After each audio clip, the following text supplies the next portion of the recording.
At 2 in the morning, just as I had packed up my stall, I was hit by a luxury car. I thought the driver would flee the scene, but to my surprise, she was in such a hurry that she offered a diamond ring which she claimed was more precious than life itself as collateral to secure my forgiveness. I was holding this expensive ring when I encountered a fire on my way home. After rushing into the flames to save people, I ultimately lost the ring. Little did I know, the ring had actually ended up there. My name is Wang Wenbin, a small-time guy barely scraping by in Shanghai by selling grilled skewers. At 2 in the morning that day, I pedaled home on my tricycle loaded with all my belongings when a dazzling beam of light suddenly shone through the pitch-black alley. Then, with a screeching brake sound, I was knocked to the ground along with my bike. Rubbing my sore leg, I started yelling curses at the offending vehicle. After the car lights went out, a tall and graceful woman walked over, exuding a pleasant fragrance. The woman kept apologizing and asked if I needed to go to the hospital. I couldn't help but think to myself, so it's a female driver, no wonder she drove like a road killer. I told her I was fine, but she'd have to pay for the damaged items. The woman seemed anxious and cut me off straight away, asking me to estimate the cost. She was in a hurry and didn't want to wait for the traffic police or insurance company.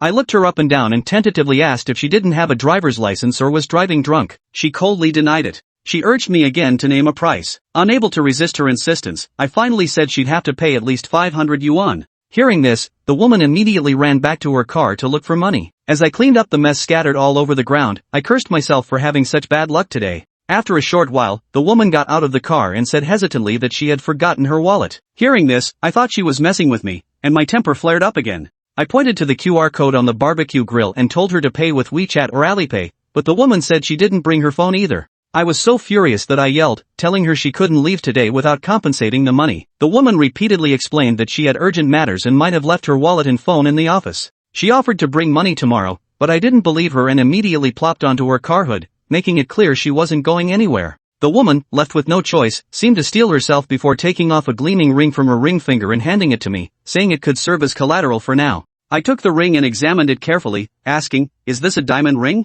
The woman looked serious, saying that this ring was extremely important to her, even more so than her life, and urged me to take good care of it, as she would come to redeem it the next day. I found it hard to believe that someone who wouldn't even spare 500 yuan would wear a real diamond ring, but the woman argued that even if the diamond was fake, the platinum couldn't possibly be counterfeit. The woman urged me again, saying her daughter was still in the hospital undergoing emergency treatment and she had to leave immediately. Seeing her anxious expression, which didn't seem feigned, I finally softened. I took the ring, asked her to leave her phone number with me, and immediately dialed it to confirm it was working. The woman breathed a sigh of relief. After repeatedly reminding me to keep the ring safe, she hurriedly left. As I caught sight of the BMW 7 Series emblem on the car's rear, my heart skipped a beat. That car must cost at least 1.5 million yuan. I picked up the ring and examined it carefully under the light, thinking it might actually be real. This time, I might really strike it rich. I muttered to myself, she definitely doesn't seem like a decent woman, otherwise how could she be so rich? I stuffed the ring into my pocket and continued pedaling the tricycle back home.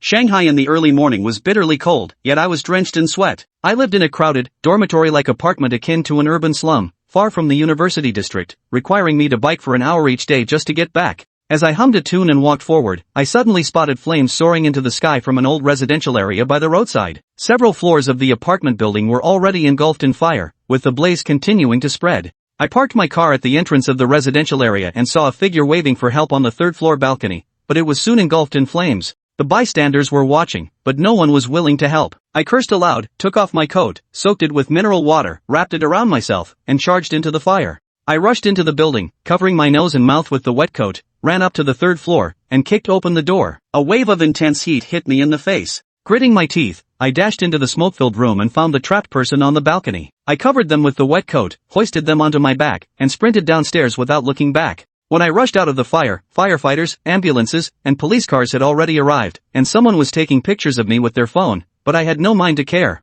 After handing the rescued person over to the firefighters and nurses, I silently left and returned to the tricycle, pedaling my way back. With a cigarette dangling from my mouth and humming a tune, as if nothing had happened, I failed to notice that during the fire rescue, the coat containing the diamond ring had fallen to the ground. And that ring happened to slip out of the coat pocket, falling into the collar of the person I had saved, completely unbeknownst to me. Back to the slum where I lived, I parked the tricycle by the window, then fetched a bucket of water and began taking a cold wash at the doorstep. Though the surroundings were dirty and chaotic, the rent was cheap, and I had long gotten used to it. Chapter 4, The Peerless Beauty. After showering, Wang Wenbin collapsed onto the only bed in the room and fell asleep instantly. From lying down to drifting off, it took him less than a minute. He was utterly exhausted. Wang Wenbin didn't wake up until 9 the next morning, his usual routine. Mornings were typically uneventful for him. After washing up and boiling a bowl of instant noodles for breakfast, Wang Wenbin took out his phone and dialed the number the BMW woman had given him the night before. 500 yuan was no small sum to him, and he needed the money to repair his tricycle and replace the broken tools. Wang Wenbin dialed the number. After a few rings, it connected. "Hello?" A woman's voice answered. The tone sounded familiar to Wang Wenbin. It was the same woman from last night. "Hello, beautiful. I'm the barbecue vendor you hit last night." Wang Wenbin got straight to the point, referring to himself as a barbecue vendor, a self-identification not often heard. "Hello, I'm currently busy at the hospital and can't leave. How about I come see you this afternoon or evening? Is that okay? I have to be at my stall in the afternoon and evening. When would I have time? How about this, tell me which hospital and ward you're in, and I'll come find you." Wang Wenbin thought for a moment before saying, "Alright, that works. Thanks for your trouble. I'll cover your transportation costs." The woman gave Wang Wenbin the name of the hospital and her ward number. After hanging up, Wang Wenbin grabbed his coat, no longer dripping wet, from the rack. He searched the pockets for the woman's ring, but after thoroughly checking both pockets, he froze in shock. The ring wasn't there. "Oh God, please don't be messing with me. If I lost it, I'd never be able to afford to replace it." Panic seized Wang Wenbin. He turned the coat inside out, searching every inch. He was certain he'd placed it in the pocket, yet it was nowhere to be found. He then checked his pants pockets, scoured the entire room, and even searched the tricycle parked outside. It's over. It's really over. Wang Wenbin sat blankly on the bed, smoking. He couldn't find the ring anywhere. Absolutely nowhere. It must have fallen out when I rescued people from the fire. It must have. Wang Wenbin retraced last night's events in his mind, then immediately dashed out the door. He practically sprinted all the way to the building where the fire had started the night before. But when he arrived, he was utterly dumbfounded. Where was the house? The old neighborhood where the fire had started last night was cordoned off by police tape from a distance. The house that had burned last night was gone, leaving only a charred ruin lying on the ground. The old residential building, unable to withstand the ravages of the fire, had finally collapsed. Staring at the charred ruins, Wang Wenbin collapsed onto the ground. He pulled out a cigarette, sat down on the edge of a flower bed outside the police tape, and stared blankly at the pile of debris, chain-smoking one cigarette after another. "God, are you trying to kill me?" Wang Wenbin muttered to himself. Gritting his teeth, he finally stood up and began walking toward the bus stop. Wang Wenbin eventually arrived at the hospital the BMW woman had mentioned. Following the directions she'd given over the phone, he found himself at the door of the designated ward. The door was open. Standing at the entrance, Wang Wenbin saw the room packed with people, several doctors and nurses, a middle-aged woman, and the BMW woman herself. They were all gathered around the hospital bed, talking incessantly. This was the first time Wang Wenbin had seen the BMW woman's face so clearly. Last night, he had only vaguely sensed her figure and the outline of her face, but he hadn't been able to make out her features. Only now did he see her clearly. The instant he saw her, Wang Wenbin felt his heart skip a beat. Beautiful. Absolutely stunning. He swallowed uncomfortably. He'd been in Shanghai, this cosmopolitan metropolis, for several years now. He'd seen his share of women, and beautiful women weren't uncommon. But a beauty of this caliber? This was his first encounter. Her sleek, tailored skirt suit accentuated her flawless curves. The crisp blazer didn't constrain her figure but seemed tailored to highlight it, creating an almost perfect silhouette without a single flaw. While countless office ladies wore similar professional ensembles, none could carry it with her unique blend of elegance and commanding presence. She didn't appear old. Wang Wenbin guessed she couldn't be over 30, yet she radiated the aura of a mature woman, carrying all the authority and cool detachment of someone at the top. His first impression of her was that of a domineering female CEO. For the first time in his life, Wang Wenbin felt as if he were being suffocated by beauty. Doctors and nurses were still inside the ward, so Wang Wenbin couldn't enter just yet. He waited at the doorway until the medical staff had all exited. Only then did he approach the open door and knock lightly, signaling his presence. Seeing only a middle-aged woman and the BMW woman inside, he knocked again and stepped in. Of course, there was also a young girl lying in the hospital bed. Beside her was a machine displaying wavy lines on its screen. A tube was inserted into her nose, and an 4 drip was attached to her hand. So this woman really hadn't lied to him. Her daughter was indeed hospitalized. Wang Wenbin thought to himself. "You're here? Let's talk outside." The BMW woman spoke indifferently upon seeing Wang Wenbin enter, then led the way out of the room. Wang Wenbin followed her toward the ward exit. Just as they reached the doorway, a child's voice suddenly called out, "Daddy, don't go." Hearing this, the BMW woman turned in surprise to look at her daughter lying in the bed. Wang Wenbin also glanced into the room curiously, but he didn't see any other man there. "Daddy? Is that you, Daddy? Did you come to see me?" Daddy, you came back to see me, right? At that moment, the girl in the hospital bed sat up, her wide eyes fixed on Wang Wenbin with eager excitement. Are you talking to me? Wang Wenbin looked around, then pointed to his own nose as he asked the exceptionally beautiful little girl. Daddy, I knew you'd come back for Annie. You wouldn't abandon Annie, would you? The little girl stared at Wang Wenbin with wide, tear-filled eyes, looking so deeply hurt that it melted his heart. Chapter 5, The Wedding Ring. Wang Wenbin felt utterly baffled. He had never seen this little girl before. Why was she calling him daddy? He turned to look at the BMW woman beside him, only to find her standing there with tears welling in her eyes. Sweetie, you must have the wrong person. I'm not your. Wang Wenbin began to explain to the little girl, but his words were abruptly cut off by the woman in the BMW beside him. Annie, Daddy rushed back just to see you. How could Daddy ever abandon you? Daddy loves Annie the most. Daddy just got back, and Mommy needs to discuss something with him. Annie, please rest quietly. Daddy and Mommy need to step out for a moment, okay? The BMW woman cut him off, discreetly wiping her own tears while smiling at the little girl. Yes, Annie's the best girl. Annie will wait here for Daddy to come back. Daddy, I love you. The little girl nodded obediently, finally addressing Wang Wenbin. You. Wang Wenbin was utterly flustered. He looked at the little girl in confusion, then glanced at the BMW woman beside him, feeling even more bewildered. Come outside. I need to talk to you. The BMW woman whispered to Wang Wenbin before leading him out of the ward. After stepping out, the BMW woman closed the ward door behind them and led Wang Wenbin to the emergency exit at the end of the corridor. I'm sorry for putting you through that earlier, the BMW woman apologized to Wang Wenbin after entering. She then explained, she's my daughter. Less than 6 months after she was born, her father died in a car accident. So she's practically never seen her father, at least not since she can remember. She's so young, I was afraid it would upset her, so I never told her about her father's death. I always told her he was working abroad and didn't have time to come back. She's always longed to see her father. Last night, she had surgery after falling ill. To give her strength, I told her her father would come see her right after the operation. That's why she mistook you for him when you suddenly walked in.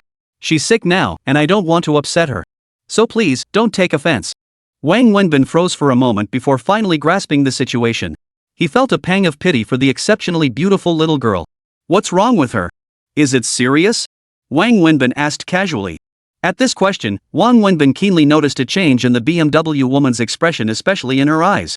He could almost see tears welling up. Nothing serious, just a common cold and fever. She'll be fine after a few days in the hospital.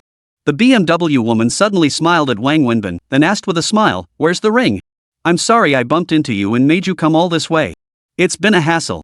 As she spoke, she opened her purse, pulled out a stack of 100 yuan bills, and began counting them, clearly preparing to pay Wang Wenbin.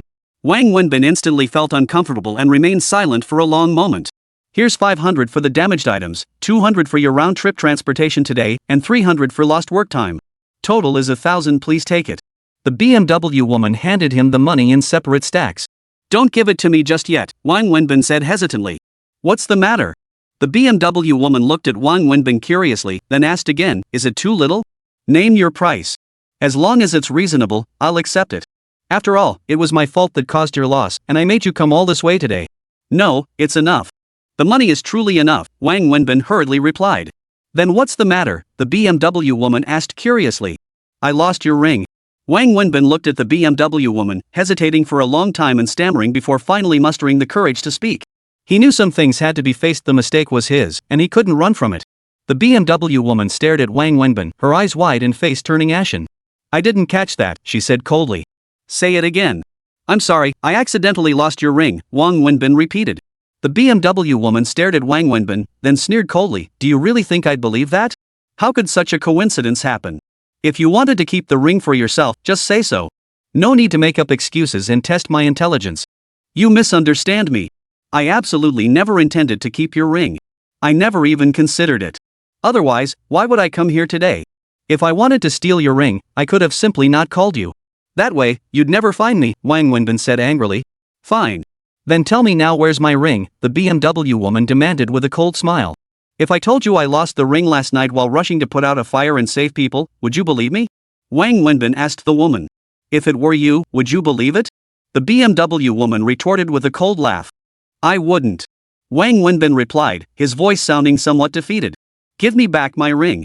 It means everything to me. If you want money, fine. Like I said, I hit you, caused you damage, and you fell down.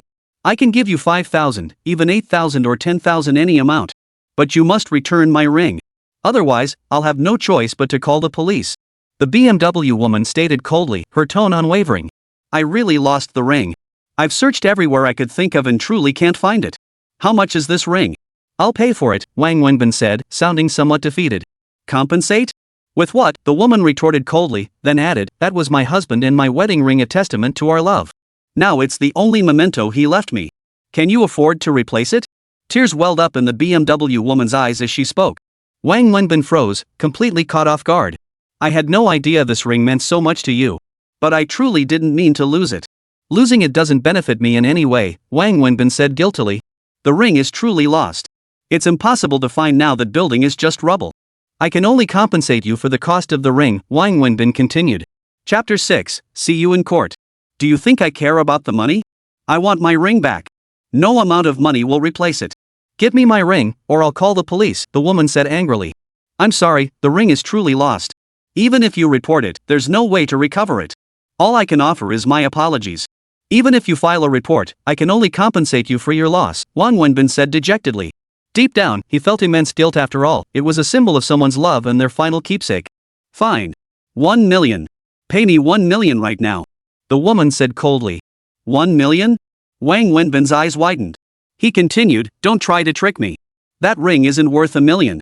But to me, that ring is worth 10 million, even 100 million. No amount of money will make me trade it. I'm telling you, I only want that ring back. Give it to me. The BMW woman was visibly agitated. I'm sorry, the ring is lost.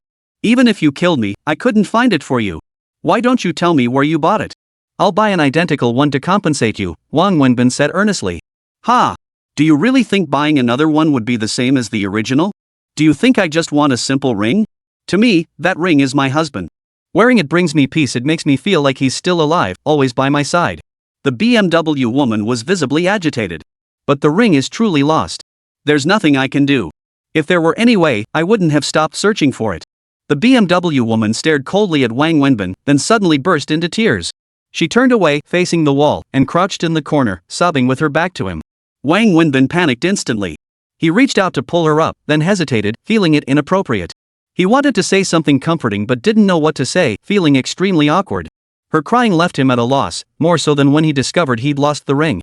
This was the hospital's emergency stairwell, a deserted passageway since elevators served all floors. Only Wang Wenbin and the BMW woman remained inside. The BMW woman was crying bitterly, and Wang Wenbin could sense she was on the verge of breaking down. Just as Wang Wenbin was on the verge of being overwhelmed by her sobs, she abruptly stopped crying. Rising from the ground, she turned her back to him, pulled tissues from her bag to wipe her tears, then turned to face him. In that moment, she had fully reverted to her previous persona as the poised, authoritative female CEO, as if the person who had just been crouched here, crying on the verge of collapse, had never been her at all. The ring is lost, so be it. Losing it is partly my own fault. I should never have pawned it to you. If I hadn't been in such a panic rushing to the hospital, I never would have given it to you in the first place. Of course, saying that now is too late. Whether you genuinely lost it or hid it yourself, you must compensate me for this ring. I don't know its current value, but I paid 88,000 yuan for it originally. You must reimburse me at that price. The BMW woman stated coldly. 88,000? That much? The moment he heard the figure, Wang Wenbin's head spun. If you don't believe me, go ask any store about the price of similar rings, or I can go home and find the receipt for when we bought this one. No, I believe you. Wang Wenbin hurriedly replied. He could tell this woman wasn't the type to deliberately extort him. Besides, he was at fault here, and the ring's sentimental value was undeniable. Then pay up. Cash or card? BMW asked coldly, clearly harboring no goodwill toward Wang Wenbin. Wang Wenbin fell silent, then pulled out his wallet. He emptied all the bills and coins inside, adding them together, and handed the entire sum to the BMW woman. Here's 2,283 yuan and 50 cents. What's this supposed to mean? The woman asked, frowning. This is every penny I own. It's yesterday's sales revenue and the money I was saving for today's inventory. In short, this is all I have. Take this first. For the rest, I'll write you an IOU. I promise to repay you. Give me a year. I guarantee I'll pay it all back within a year. Every penny I earn each month will go toward repaying you, Wang Wenbin explained. After hearing Wang Wenbin's words, the woman gave another cold laugh. She looked at him and said, I've never met someone as shameless as you. I have your phone number in my phone. I'll investigate your personal information thoroughly. Wait at home for the court summons. We'll see each other in court. With that, the woman strode past Wang Wenbin toward the hospital ward, her demeanor utterly cold. Not once did she touch the stack of money he still held out toward her. Wang Wenbin, turned to watch her graceful retreating figure, feeling utterly dejected. I wanted to say something, but no words came to me. Dejected, Wang Wenbin slumped against the wall, the very spot where the BMW woman had wept moments before. He pulled a cigarette from his pocket, lit it, and took slow, deliberate puffs. Then he retrieved his phone, found the number saved as BMW woman, and sent a text. Once again, I'm truly sorry. I didn't mean to lose your ring. No matter what, I hope you can forgive me. I will definitely compensate you for the ring's value, but please give me some time. I genuinely can't come up with that much money all at once. If possible, I'd like to pay in installments and cover interest at the bank's rate. If you can't accept that, then sue me. I'll bear all the consequences. My name is Wang Wenbin, ID number. After sending this text, Wang Wenbin took photos of both sides of his ID card and sent them to the woman.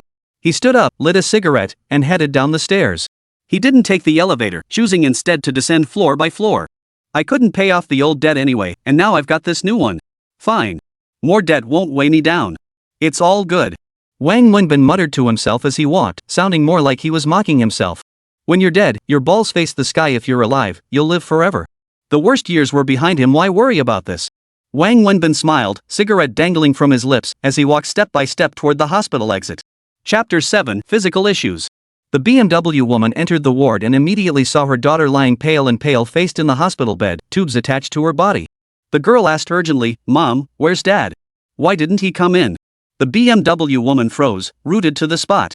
She desperately wanted to tell her daughter that the man was a shameless fraud, not her real father at all. But seeing her daughter's pale face and the tubes in her mouth and hands, she couldn't bring herself to reveal the truth. Where's Daddy? Mommy, I want Daddy, I want Daddy. Seeing her mother's hesitation, the little girl burst into tears, her tears falling one by one. Daddy hasn't left. He hasn't left. Daddy went to buy you something. Didn't you say you wanted that big Barbie doll? Daddy went to buy it. Once he gets it, he'll bring it to Annie. The BMW woman blurted out in desperation. After speaking, she felt a wave of guilt and heartache. She had deceived her daughter once again, a child who shouldn't have to bear such pain at her age. Really? Daddy really went to buy me a present? The little girl perked up instantly. Really? Daddy found the doll and will come back to see you as soon as he buys it. Rest quietly, okay? Okay, Annie will be good. Annie will wait for Daddy to come back. The little girl smiled instantly, lying quietly in her hospital bed, imagining the scene of her father returning with a gift for her. Seeing her daughter like this, the BMW woman couldn't help but turn away again. She hurried out of the ward and returned to the stairwell, where she hid and wept uncontrollably once more. Just as she was sobbing, her phone buzzed with a text message. Wiping away her tears, she pulled out her phone and saw the message Wang Wenbin had sent her, along with the photo of his ID card he had forwarded. She sank into deep thought. Wang Wenbin walked step by step along the highway, then took out his phone and dialed a number. Hey, Binzi, what's up? A man's voice came through the phone. If I'm not mistaken, today is the weekend, right? Wang Wenbin asked. How novel. Why don't you just check your phone to see what day it is? Spit it out. What's up? Is your wife home today? Wang Wenbin pressed. You're trying to tell me you're planning to come over for a free lunch again today, aren't you? The man asked. Damn it, man, watch your mouth. What do you mean crash a meal? Is eating at your place considered crashing? Let me tell you something, you know my personality. If I don't like someone, even if you carried me there on a palanquin, I wouldn't go. Got it? Alright, boss, I get it. You coming over is doing us both a favor. Fine, I was just about to call you anyway. Zeke made your favorite braised fish and was waiting for me to call you over. Where are you? Just come straight over. See? Zeke's the one who gets it. Not like you're such an ungrateful jerk. And to think I've considered you a brother all these years. Wang Wenbin laughed heartily, then added, but, suddenly, I don't feel like going anymore. Are you out of your mind? You just called saying you'd come over for dinner, and now you won't come when I ask, the man on the phone said angrily. If I call you myself, that's one thing. But if you invite me over for dinner, I'm definitely not coming. As the old saying goes, no good deed goes unpunished. You two have always been scared stiff of me showing up to scrounge for food. Suddenly being so eager to invite me over today? No doubt about it, something fishy's up. I'm not falling for it. No way. I'll just go home and eat instant noodles. Wang Wenbin sat down on a stone bench by the roadside, lit a cigarette, and said, Hey, Binzi, don't you have any shame saying that? What do you mean we're usually scared to death of you coming over to freeload? Is that freeloading? You're more like a freeloading bandit. 6 days out of 7 you're eating at our place. How dare you call that freeloading? Stop insulting the word freeloading. Fine, cut the crap. Just get over here sooner. Fine. But I'm warning you, if your wife tries to set me up on another blind date or anything like that, I'm out the door. Don't say I didn't give you two any face. You're such an ungrateful jerk. What do you think Ziki's trying to do by setting you up? She's just worried about you being all alone and miserable. Besides, every single girl she's introduced to you is gorgeous, highly educated, and well off. What more do you want? Thanks a bunch. It's precisely because these women are so outstanding that I'm not satisfied. Setting them up with me is just setting them up for failure. Do you really think it'd work out? That we'd be compatible? They're all elite white-collar professionals. I'm just a lowly barbecue vendor, no car, no house, no savings, and drowning in debt. So please, don't push these wonderful women into my hellish situation. Besides, right now I'm focused on earning enough to pay off my debts. I really don't have the energy for this. You know what Ziki asked me the other day? What? She asked if you have some kind of physical problem. How come at your age you don't want your wife at all? Be honest, are you really impotent? Completely uninterested in women? Impotent my ass. I use more paper jerking off in a month than you use wiping your ass. Forget it, I gotta go, the bus is here. Wang Wenbin hung up. The caller was Lu Jiahao, nicknamed Mouse, Wang Wenbin's college roommate and best buddy, the kind of guy you'd call a true brother. He had a girlfriend named Ziki, also a university classmate. After graduation, both landed jobs in Shanghai as urban white-collar workers. On the surface, they seemed successful, but in reality, they lived paycheck to paycheck. As salaried employees in this international metropolis, their seemingly decent incomes barely covered their expenses, allowing them to scrape by. They'd been planning to marry for years, yet the decision remained unmade, all because of a wedding home. They'd been diligently saving for a down payment, but housing prices soared far faster than their savings grew. In the end, no home was bought, and all their savings were borrowed by Wang Wenbin. Wang Wenbin hopped on a bus and headed straight for Lu Jiahao's place. He knew their home intimately. When he first arrived penniless, unable to find decent work or afford rent, he'd stayed with Lu Jiahao. Their apartment was modest, a standard one-bedroom. Back then, the couple slept in the bedroom while Wang Wenbin took the sofa. The walls were thin, and he could hear every little thing the couple did at night. He stayed there for 3 months until they were practically driven to the brink of hormonal imbalance before finally kicking him out. After all, having a grown man in the house made it awkward for them to do certain things. Jokes aside, they were true brothers, closer than blood brothers. Chapter 8, The Ex-Girlfriend. Wang Wenbin arrived at Lu Jiahao's doorstep with practiced ease. He didn't bother knocking, simply pulling out a key to unlock the door. He'd lived here before, and they'd given him a spare key back then. After he moved out, the key remained with him. The reason was simple: even after moving out, he still dropped by every few days to freeload meals. Keeping the key handy was convenient, though it earned him plenty of scoldings from Ziki. Upon entering, Wang Wenbin saw the couple bustling about in the kitchen. Ziki, apron-tied, was wielding the spatula, while Lu Jiahao busied himself nearby. At home, Lu Jiahao was a complete pushover, what Sichuanese call a softie. Not bad. You weren't lying, there really is braised fish. After entering, Wang Wenbin sniffed the air, then headed toward the kitchen while saying, "You must have been a dog in your past life." Ziki turned to glance at Wang Wenbin, then laughed as she teased him. "Being a dog is so much better. All you have to do is wag your tail at people, and you get fed and watered without lifting a finger. I have no idea what karma I racked up to end up human this lifetime." Wang Wenbin leaned against the kitchen door, lit a cigarette, and sighed as he puffed. "Well then, you'd better do a lot of good deeds this lifetime and try to become a dog next time around." "This lifetime? You've no hope." Lu Jiahao chuckled from the side. "Who says there's no hope? Aren't single dogs dogs too?" Ziki retorted while plating the dishes. "Hey, that's personal. What's wrong with being a single dog? Are we interfering with your sex lives? Oh, you actually feel embarrassed about being single? Then let me ask you, how many girls have I set you up with?" "What do you mean? You haven't dated a single one. Take that girl last time, little Zhu. She was gorgeous, fresh out of college, just started at our company. Kind-hearted, good family background, perfect. She only agreed to let me introduce her to guys because I'm her mentor. But you? I told you to just grab coffee and chat. Instead, you go and tell her that you like men." Scared the poor girl half to death. She went back and complained about me for days. I ask you, are you sick? Or do you really like men? Ziki was livid as she recounted the story, dropping the spatula, hands on her hips, pointing at Wang Wenbin as she berated him. "Ask your own rat if I like men, he knows best," Wang Wenbin retorted, pointing at Lu Jiahao, who stood watching the commotion with glee. "What? What does this have to do with me? How am I supposed to know if you like men or women?" "Bull. He slept with me for 4 years in college. If you want to know whether I like men or women, just take a good look at your husband's asshole, see if it's worn out or not," Wang Wenbin said with a wicked grin. My ass is intact, you bastard. I'll beat your ass to shreds, you animal. You're nothing but a wanker. Though they were all college graduates, their banter remained as crude as ever. They started dinner with their usual rowdiness. Wang Wenbin and Lu Jiahao each downed a bottle of beer. Neither of them cared much for baijiu, but beer was a must. It had been that way since college. Back in college, beer bottles piled up across their entire balcony. No one knew the exact count. Then, during their junior year, Niaziki and Lu Jiahao had an accident that led to an unexpected pregnancy. Without money for an abortion, they ended up selling every last beer bottle in their dorm just to scrape together enough cash for the procedure. Of course, this story remained an inside joke among them, its veracity still up for debate. Just as dinner was winding down and Wang Wenbin and Lu Jiahao had downed several bottles of beer, Niaziki hesitated for a long time before turning to Wang Wenbin and saying, "Binzi, Su-min is coming back to China on Friday morning." Wang Wenbin froze mid-bite, speechless for a long moment. "She's invited us old classmates to dinner on Friday night at the Greens International Hotel," Niaziki continued. Wang Wenbin's expression remained composed. He didn't respond immediately, only continuing to pour himself drinks. After a long pause, he finally said, "Oh, really? That's great news. Free meal, how wonderful.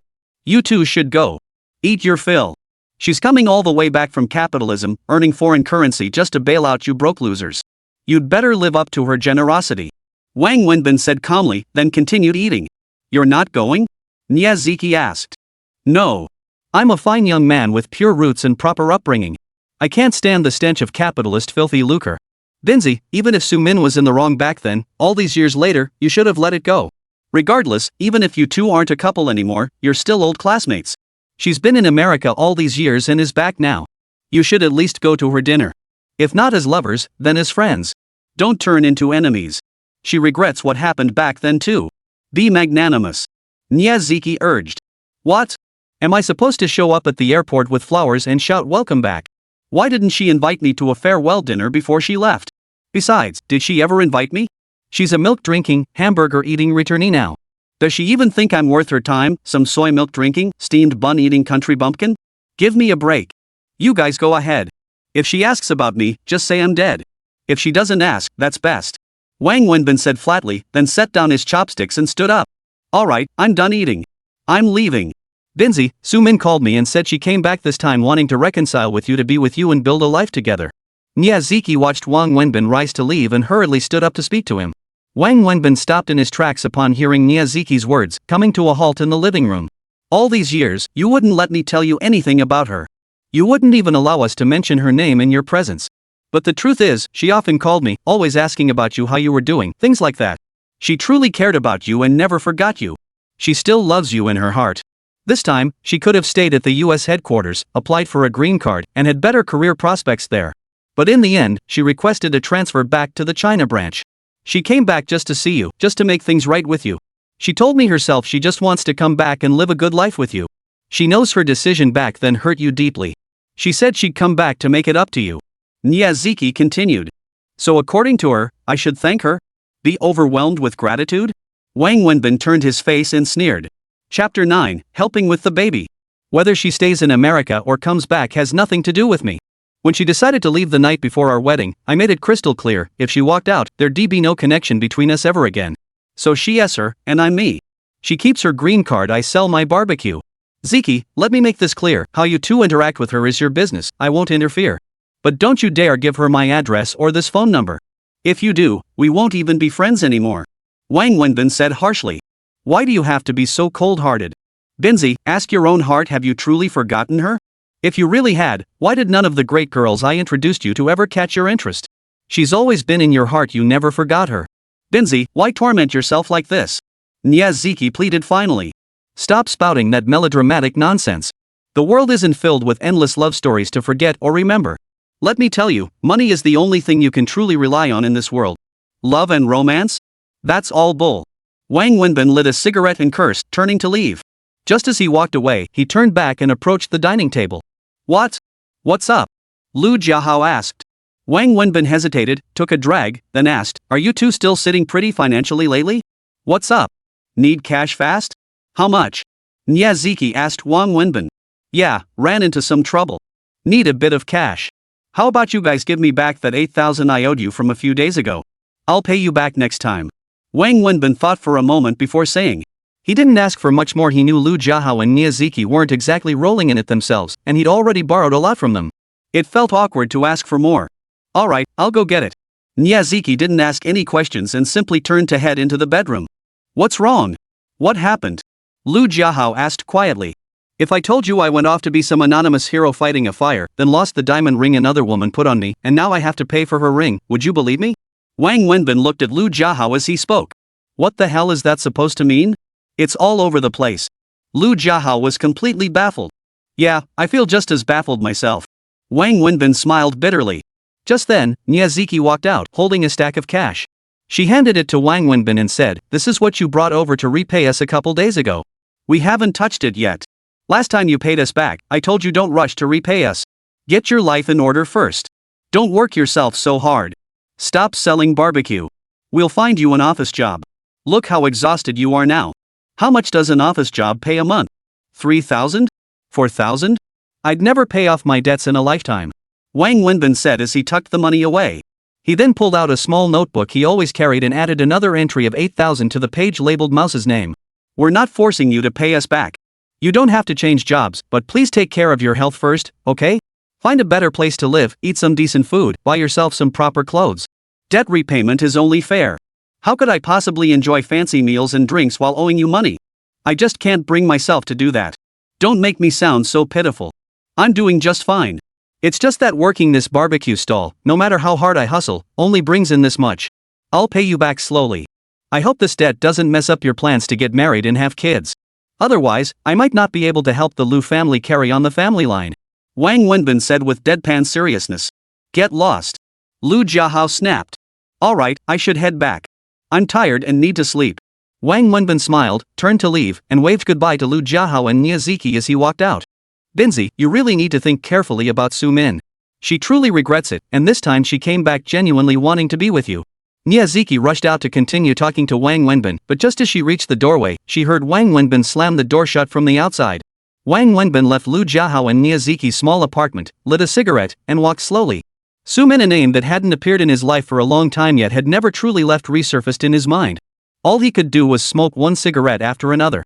Su Min was Wang Wenbin's university classmate and the campus beauty, truly as lovely as a flower. They had dated passionately during college, their love the envy of all their classmates.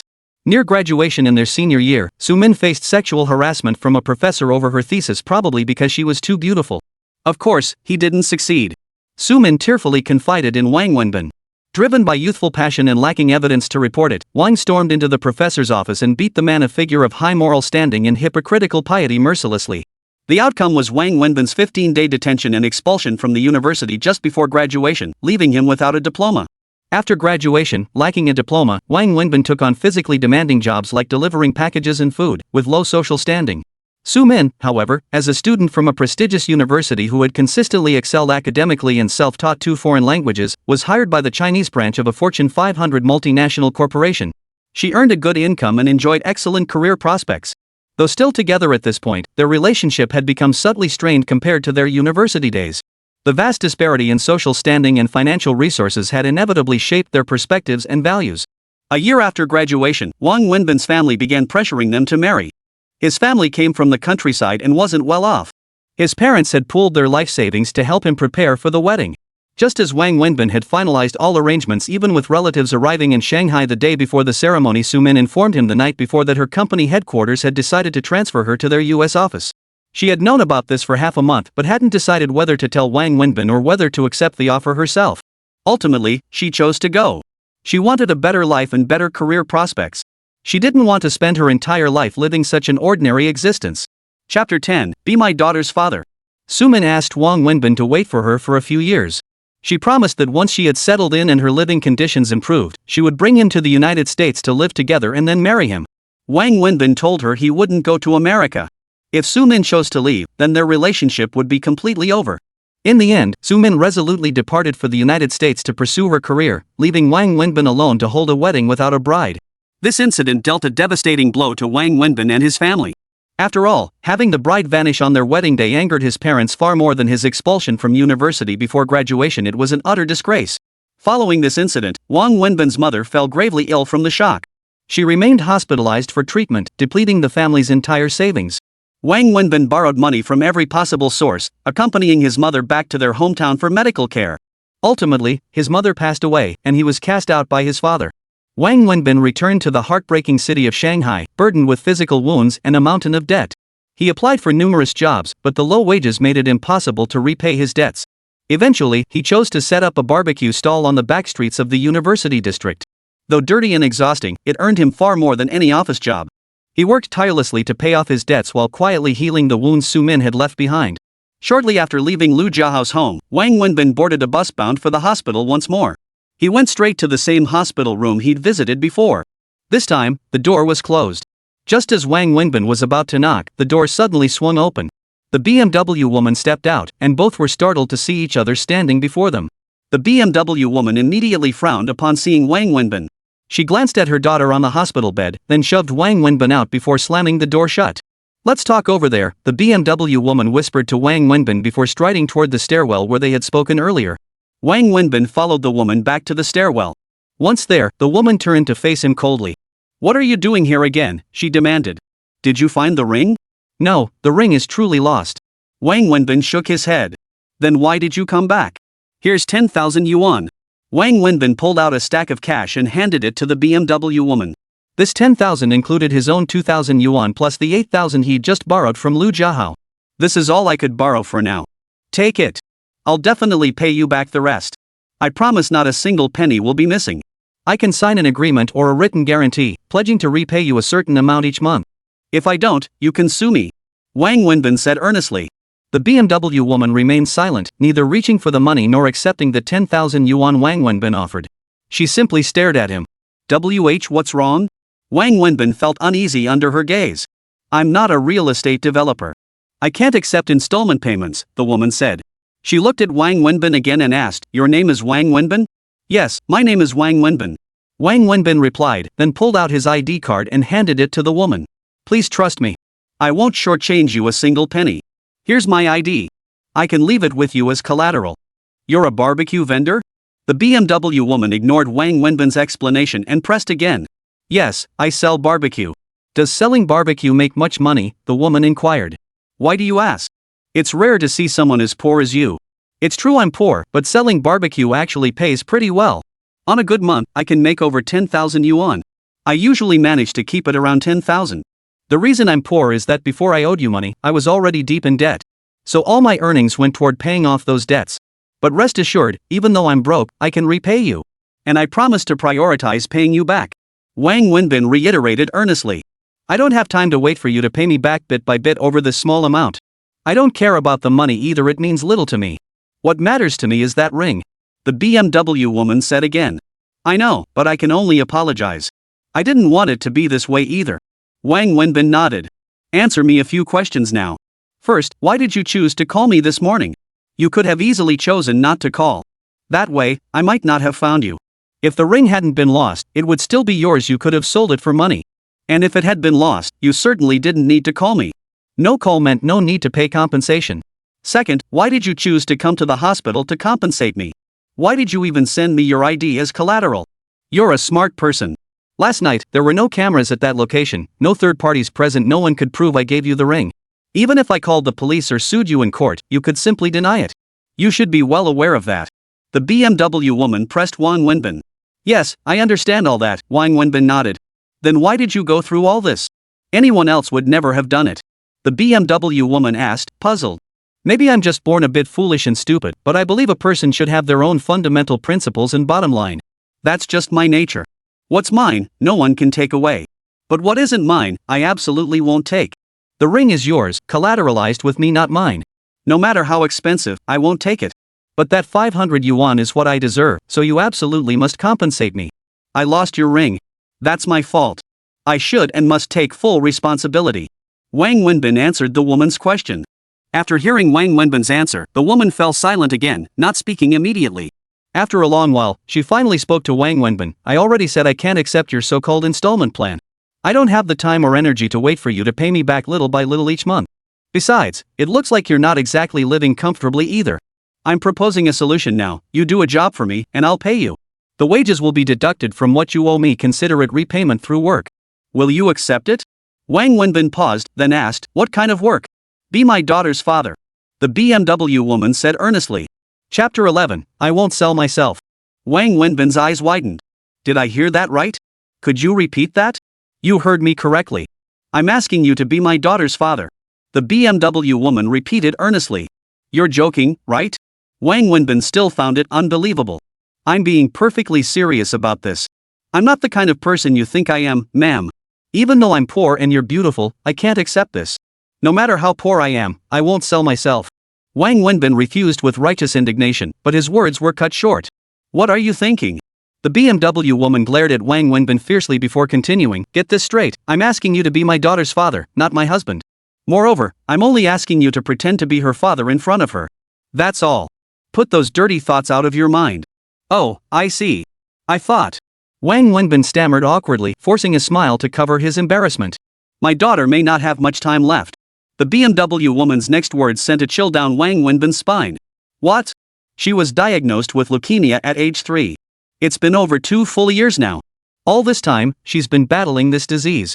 I've tried every possible solution, done everything in my power.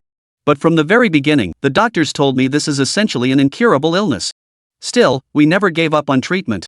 We've been to the best hospitals in the world, consulted the top specialists. She's undergone constant therapy these past 2 years, yet her condition has never stabilized. Last night, she went into critical condition again. After emergency treatment, she passed the danger phase, but the hospital gave me their final prognosis. She's unlikely to survive beyond 6 months. At this point, the BMW woman could no longer hold back the tears welling in her eyes. How could this be? Such a beautiful young girl, how could this happen?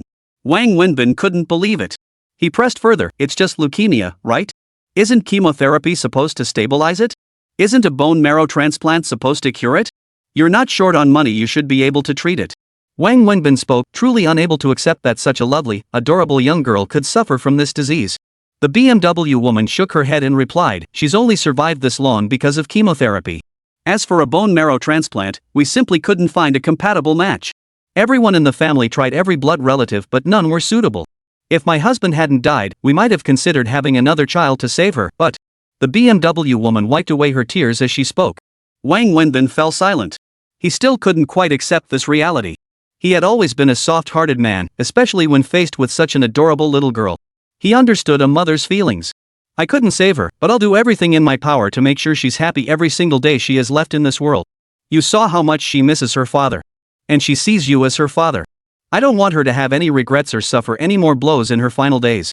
So I'm asking you to pretend to be her father during this last stage of her life. Just come by occasionally to keep her company. You don't have to do anything special, just drop by now and then to see her.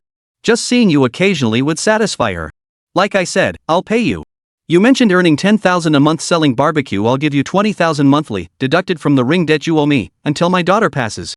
If she doesn't make it until you've repaid the 88,000, I'll forgive the rest. Should she live longer, I'll pay you the excess in cash. The BMW woman continued. Fine. Wang Wenbin paused briefly before answering decisively. But I won't have time in the evenings, you know I need to set up my stall. She needs constant care at the hospital, but you don't have to be there every minute. Just drop by occasionally when you can, chat with her, make her happy, and let her know she has a father who loves her deeply. That's all it takes. It won't interfere with your regular work. The BMW woman explained. Okay. Wang Wenbin nodded, then glanced at the BMW woman and asked, can I go in and see her? Yes. The BMW woman looked at Wang Wenbin, slightly surprised, then nodded. She smiled at him, her first smile since last night. Seeing her smile, Wang Wenbin felt his heart melt. It was truly beautiful. But right now, Wang Wenbin's thoughts were mostly on the little girl. He nodded to the woman and turned to walk toward the hospital room. The BMW woman followed behind him to the door. Wang Wenbin hesitated before reaching for the handle and asked, should I go in? Go ahead. Is it really okay to deceive a child like this? Wang Wenbin asked the BMW woman hesitantly. I just want her to be happy in her final days, to leave without regrets. Her greatest regret is never having met her father, the BMW woman replied. Wang Wenbin nodded. I understand. Then, Wang Wenbin pushed open the door and stepped inside. Inside the hospital room, the little girl still lay in bed, oxygen tubing in her nose, and 4 drip in her hand, and the machines beside her beeping steadily. A middle-aged woman sat beside her. Daddy! Daddy! You're back! The little girl, who had been lying quietly in bed, suddenly sat up and called out excitedly to Wang Wenbin as soon as she saw him enter. Being suddenly called dad caught Wang Wenbin off guard. He didn't know how to react or respond, and he even felt a flush of embarrassment. He was a grown man who hadn't even gotten married, let alone become a father. What should I say? Wang Wenbin smiled at the little girl and whispered to the BMW woman beside him. Her nickname is Annie. Just tell her you've been working in America, but you came back this time specifically to be with her. You'll never leave again, you'll stay with her. Tell her you love her and missed her terribly. The BMW woman whispered. Such sappy words made Wang Wenbin feel rather awkward, even though the one listening was just a little girl of a few years old. Daddy, what's wrong? The little girl asked Wang Wenbin. Well, Daddy misses you. Have you missed Daddy? Wang Wenbin steeled himself and walked over to tell the little girl. Yes, I missed you, Daddy. I missed you every single day. I missed you so much. Daddy, why didn't you ever come back to see Annie? Do you not like Annie? The little girl stared wide-eyed at Wang Wenbin as she asked. Chapter 12, Don't Call Me Big Sister. How could Daddy not miss Annie? Daddy misses you every day. But Daddy has to work, to earn money, to buy toys for Annie. That's why Daddy hasn't come back. Wang Wenbin sat on the bedside and spoke to the little girl. This was the first time in his life he had spoken to a child as a father. He felt very unnatural, blushing slightly as he spoke. Toys. Daddy, what toys did you buy me when you came back? Mommy said you'd bring me lots and lots of toys. The little girl perked up at the mention of toys. Wang Wenbin turned to look at the BMW woman in surprise. Annie, Daddy rushed back because you were sick, the BMW woman quickly interjected. Of course Daddy bought toys. Daddy loves Annie the most. How could he not buy toys for Annie? Daddy left them in the car downstairs. Daddy will go get them right now and bring them up to you, okay? Wang Wenbin interrupted the BMW woman, looking into the little girl's eyes full of anticipation. Yes. Daddy's the best. The little girl stood up, suddenly wrapped her arms around Wang Wenbin's neck, and planted a kiss on his cheek. That simple kiss made Wang Wenbin feel his whole heart melt. In a child's world, there was no scheming or worldly concerns, only the purest expressions of emotion. Love was love, and liking was liking. Seeing her child kissing Wang Wenbin, the BMW woman's eyes reddened.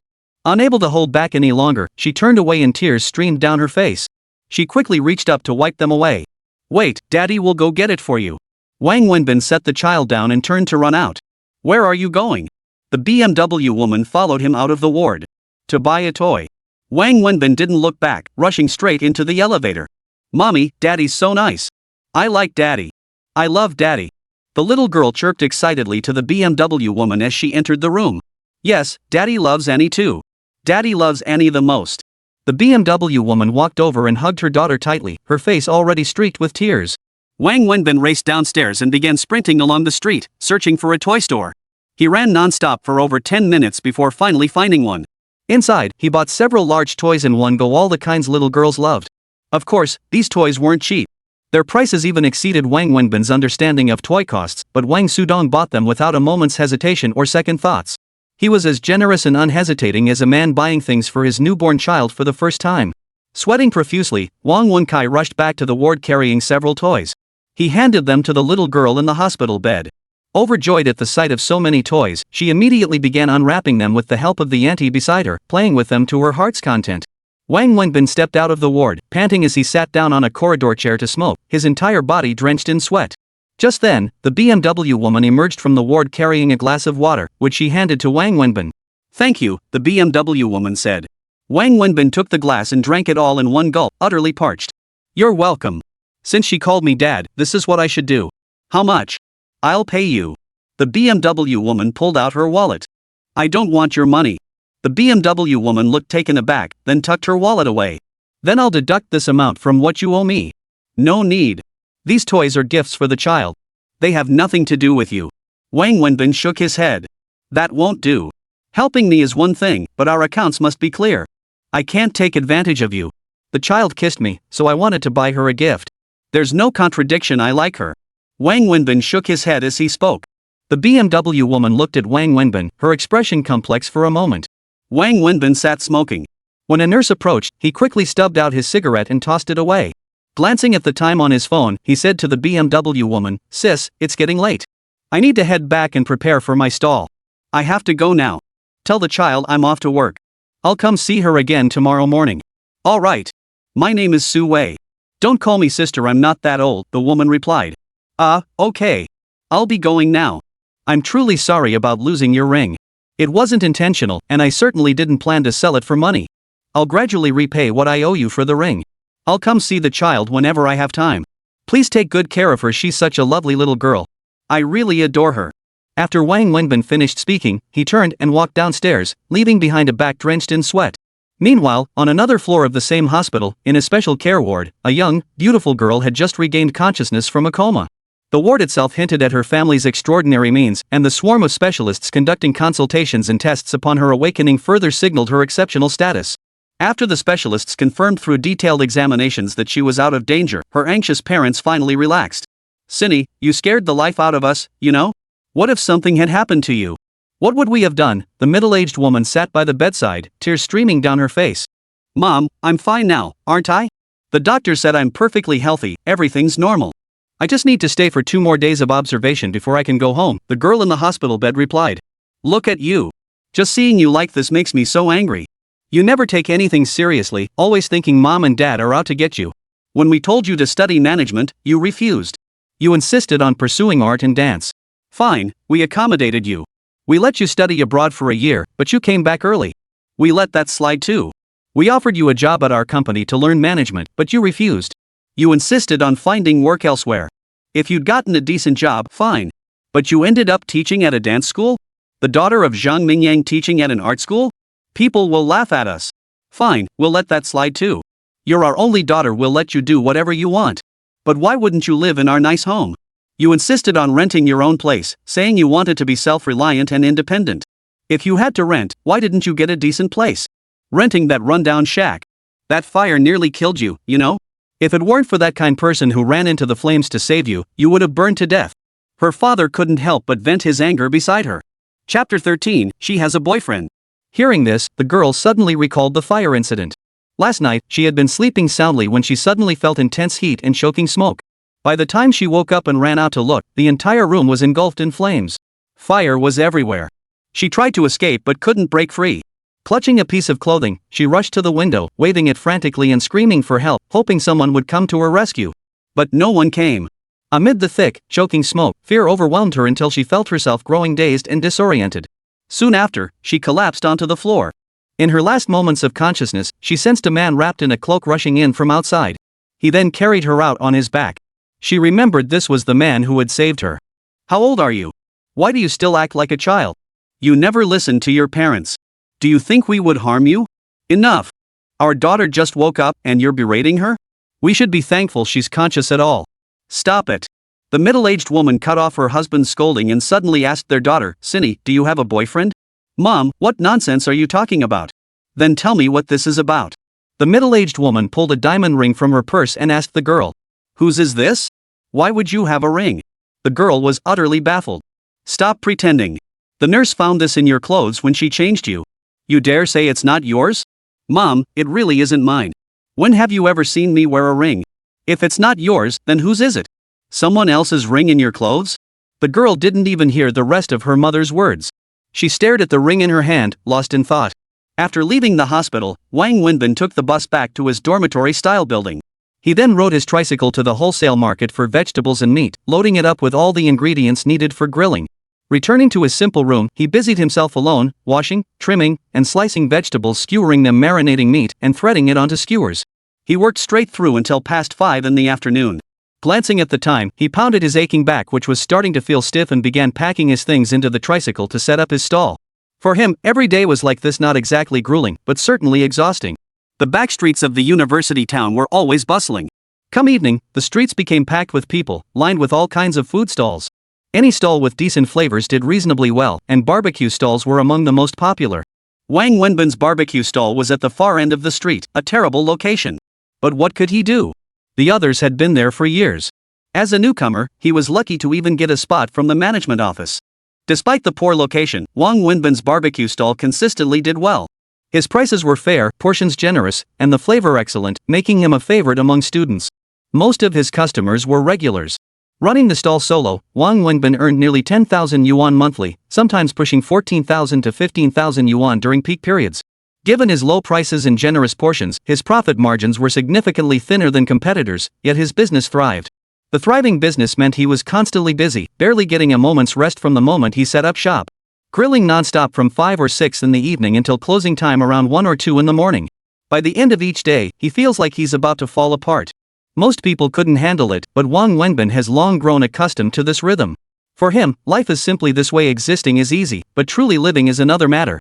At 2 a.m., Wang Wenbin pedaled home once again on his tricycle, loaded down with grills, cooking supplies, tables, chairs, and benches all bundled into a mountain of gear. He took the same dimly lit, unlit path as always. As he neared home, his phone rang.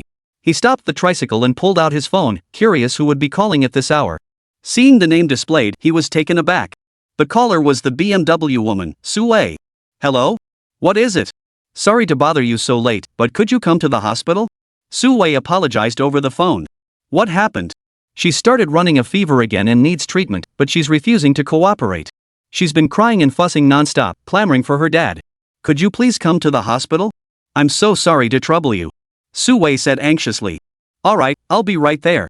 But I might be a bit late. I just closed up shop and am still on the road. I need to drop things off at home before I can grab a cab." Wang Wenbin didn't hesitate. "I'll drive to pick you up. Send me your home address." "Alright." Wang Wenbin genuinely adored Su Wei's daughter, Annie, and felt deep pity for the child. Such a young, adorable, beautiful child should never have to endure the hardships of life, aging, sickness, and death at her age. Wang Wenbin simply wanted to do whatever he could for this poor child. Wang Wenbin had just ridden his tricycle to his residence, secured it under a large tree outside, and unloaded all the items from the tricycle into his modest room when he heard a car pull up outside the dormitory building. For this building, it was practically unheard of to see a car enter, especially at this hour. Without a second thought, Wang Wenbin knew from the headlights that it was Su Wei arriving. Wang Sudong stepped out to take a look. Sure enough, it was Su Wei's car. Su Wei got out, surveyed the surroundings, and frowned deeply. "Just wait a moment longer. I'll move the things inside. It'll be done soon. If I leave them out here, people will steal them right away." Wang Wenbin called out to Su Wei while heading to the tricycle to carry the last few items into the house. Chapter 14, I'm going to take a shower. "You live here?" Su Wei surveyed the surroundings. "Yeah. Looks rough, huh? It's actually fine. For us outsiders trying to make a living here, having food on the table and a roof over our heads is enough. Come in and sit down. I need to hit the bathhouse. I'm covered in grease fumes. Don't want to dirty your car. Just a few minutes." Wang Wenbin gestured for Su Wei to take a seat inside while he grabbed a bucket, towel, and clothes to head out. "You have to go out to bathe?" Su Wei couldn't help asking. "Yeah, this is a unit from the 70s or 80s. The bathhouse and toilet are shared. Just wait a moment, I'll be quick." With that, Wang Wenbin left, leaving Su Wei standing awkwardly alone in the sparse room, unsure where to sit. While Wang Wenbin was gone, Su Wei glanced around the room. It was essentially a storage space, crammed with various barbecue tools. In one corner stood a bunk bed, the top shelf held clothes, the bottom served as a sleeping area. Beside the bed sat the room's only other piece of furniture, a small table laden with bowls and several unopened packets of instant noodles. Su Wei searched for a place to sit but found not even a chair. She couldn't imagine how Wang Wenbin managed to live in such conditions, yet she truly believed his words. He really was poor. Su Wei couldn't bear to stay in the room any longer and chose to wait in her car instead. Within minutes, Wang Wenbin emerged from the shower, hastily changed, locked the door, and slid into the passenger seat of Su Wei's car. "Alright," he said. "Let's go." Su Wei drove Wang Wenbin to the hospital. "Do you work until this hour every day?" "You bet. Barbecue vendors all pack up around this time. If I close too early, where else would I make money? Why would someone your age choose this line of work? Why not find a stable job?" "Stable job? Where in this world is there such a thing? For ordinary folks, a job that keeps you alive is a stable job." Wang Wenbin chuckled self-deprecatingly. Su Wei glanced at Wang Wenbin but said nothing more. "What's going on with your daughter? Why did she suddenly get a fever?" Wang Wenbin asked. "A fever means her condition is worsening. Her illness often causes fevers, and the more frequent the fevers, the more serious it is. When she has a fever, we can only use medication to force it down. Is there no treatment for her condition? Not even a shred of hope? Congenital leukemia. Aside from a bone marrow transplant, which might offer a sliver of hope for a cure, there's no other way to cure it. Then why not proceed with the bone marrow transplant? You don't seem like someone who would be short on funds. If it were possible, I wouldn't hesitate to give my life for hers, but it's not. A bone marrow transplant requires a perfectly matched donor, and we simply can't find one. I, along with every relative of the child, have been tested at the hospital. None of our bone marrow matches. So there's no way to perform the transplant. We can only watch helplessly as her condition gradually worsens." As Su Wei said this, her eyes reddened once more. It was a heartbreaking story, and this woman was both tragic and resilient. Wang Wenbin arrived at the hospital ward at 3 in the morning. The little girl was crying out for her daddy, while the nurses and caregivers in the room were frantically trying to calm her down. "Annie, sweetie, daddy's here. Look, daddy's here," Sue said to the child, her eyes slightly red. "Daddy, daddy." The little girl stopped crying the moment she saw Wang Wenbin clamoring to be picked up. Holding the feverish child, Wang Wenbin listened to her repeatedly call him daddy. Feeling her sincere, fervent dependence and love, he suddenly felt a new weight of responsibility on his shoulders. Unexpectedly, his eyes stung with tears. The moment Wang Wenbin arrived, the child instantly calmed down and became obedient. She cooperated quietly with the nurse giving her injections and accepted all treatments, but only on the condition that Wang Wenbin held her. Though feverish and drowsy, she clung desperately to him, as if terrified he might slip away. Wang Wenbin sat on the hospital bed holding the little girl. Exhausted, she fell asleep despite the 4 drips still running into her arm. "Put her on the bed. It's late, and you've had a long day. I'll drive you home," Sue said apologetically, looking at the exhausted Wang Wenbin. Would she even agree? Wang Wenbin asked, gesturing toward the little girl's hand, which still clutched his collar tightly even in sleep. "It's okay. She's asleep. Just put her on the bed." "All right." Wang Wenbin turned the child over onto the bed and prepared to gently pry her fingers loose. Before his hand even reached her, she began wailing loudly. "Daddy, daddy, don't go, don't leave Annie." "Okay, daddy won't leave. Daddy won't leave. Daddy won't go anywhere tonight. I'll stay right here with Annie, okay?" Only after Wang Wenbin held her close again did the little girl finally settle down and fall back asleep. The hospital room fell silent once more. Wang Wenbin sat on the hospital bed holding the child, while Sue sat on the stool beside it. The nanny had already fallen asleep on the companion bed in the next room. This child. Sue felt terribly guilty. It was already past 3 in the morning, almost 4. "It's fine. I'll stay here. I'll leave at dawn and catch the bus back." Wang Wenbin smiled, saying it was no trouble, but he couldn't help yawning constantly. "But you've been working so hard for so long. You haven't rested at all. Forget it, you should go home. Let her cry if she wants to. She'll be fine after a good cry." Sue felt terribly guilty. If she really would be fine after just crying it out, you wouldn't have had to rush over in the middle of the night to pick me up. "It's fine. I'll go back to sleep after dawn. I don't have anything planned for the morning anyway." "Then I'm truly sorry to trouble you." Sue's heart was filled with both guilt and deep emotion. She misses her dad so much, Wang Wenbin told Sue. Yes. She's never seen her father since birth. Ever since she was old enough to understand, she's asked me every day why other kids have fathers but she doesn't, why other fathers can be home with their children every day while she's never even met hers. Every time she sees other children riding on their father's shoulders to the park, she cries. She craves a father's love. I feel so guilty towards her for not giving her a complete family, nor a healthy body. At this point, Sue could no longer hold back her tears. Because she craved a father's love so deeply, she saw you as her father. That's why she was so overjoyed when she learned you were her father, and why she became so dependent on you. Precisely because she cares so much about you, she feels insecure, terrified you'll run away and abandon her again. Sue continued, explaining that she understood her daughter better than anyone else. Chapter 15, The Second Beauty. I can sense it. Wang Wenbin nodded in agreement. You go to sleep. I'll hold her and sleep here on the bed. You don't need to worry. Seeing the redness and swelling around Sue's eyes, Wang Wenbin sensed the hardships this woman had endured and spoke with a touch of tenderness. That won't do. Sitting here won't help. You should rest. If you don't get proper rest, who will take care of her? Then I'm truly sorry to trouble you. I'm the one who should apologize for losing something so precious to you. Lost is lost. Maybe it was meant to be. Some things are better left behind. Thank you for your trouble. I'll sleep in the next room. If you need anything, just call me or the nurse. After saying this, Sue went into the adjacent inner room. This ward was a high-end special care suite, resembling a small suite. Wang Wenbin lay sideways on the hospital bed, cradling the little girl. She clung tightly to him, curled up in his arms. For the first time, Wang Wenbin felt a faint sense of fatherhood, a strange, unfamiliar feeling. Early the next morning, after the little girl woke up, Wang Wenbin personally told her he had to go to work. Only after she agreed did he leave the room to head back. Just as he was about to walk out, he saw Sue carrying her bag and coming out too. Why didn't you call me?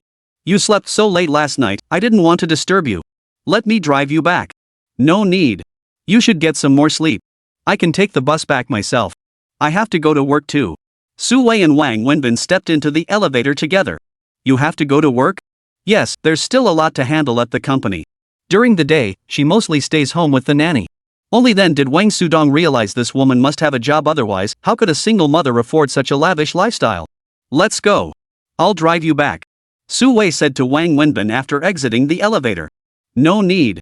You have to work, and it's rush hour now. The roads are already congested. If you drive me back, you'll definitely be late. Besides, my place isn't on the way to your office anyway. I'll just take the bus or subway back myself. Bye. Wang Wenbin waved to Su Wei and walked straight out of the hospital. Su Wei stood there watching his retreating figure for a long moment, her expression complex. Wang Wenbin grabbed breakfast by the roadside before returning to his small apartment to sleep. He slept like the dead, utterly exhausted and drained. Shortly after Wang Wenbin left the hospital, a young girl emerged, her mother following behind. Cindy, listen to Mom. The doctor said you need to stay in the hospital for 2 more days of observation. Oh, Mom, what's there to observe? I know my own body. I'm fine. Look, I'm perfectly fine, aren't I? That won't do. The doctor said you need to be observed. Can't you just stay in the hospital for 2 more days? No way. I can't stand being here another minute. It's suffocating. Mom, I'm really fine. Then where are you going? Aren't you coming home? Mom, you go home first. I have something to do. What could you possibly need? After everything that just happened, if you go running around like this, your dad will be furious. Oh, Mom, I'm in my 20s now. I'm an adult, not a child. Can't you give me some freedom? I'll be back tonight. Mom, I'm leaving now. With that, the girl dashed out of the hospital. Senny.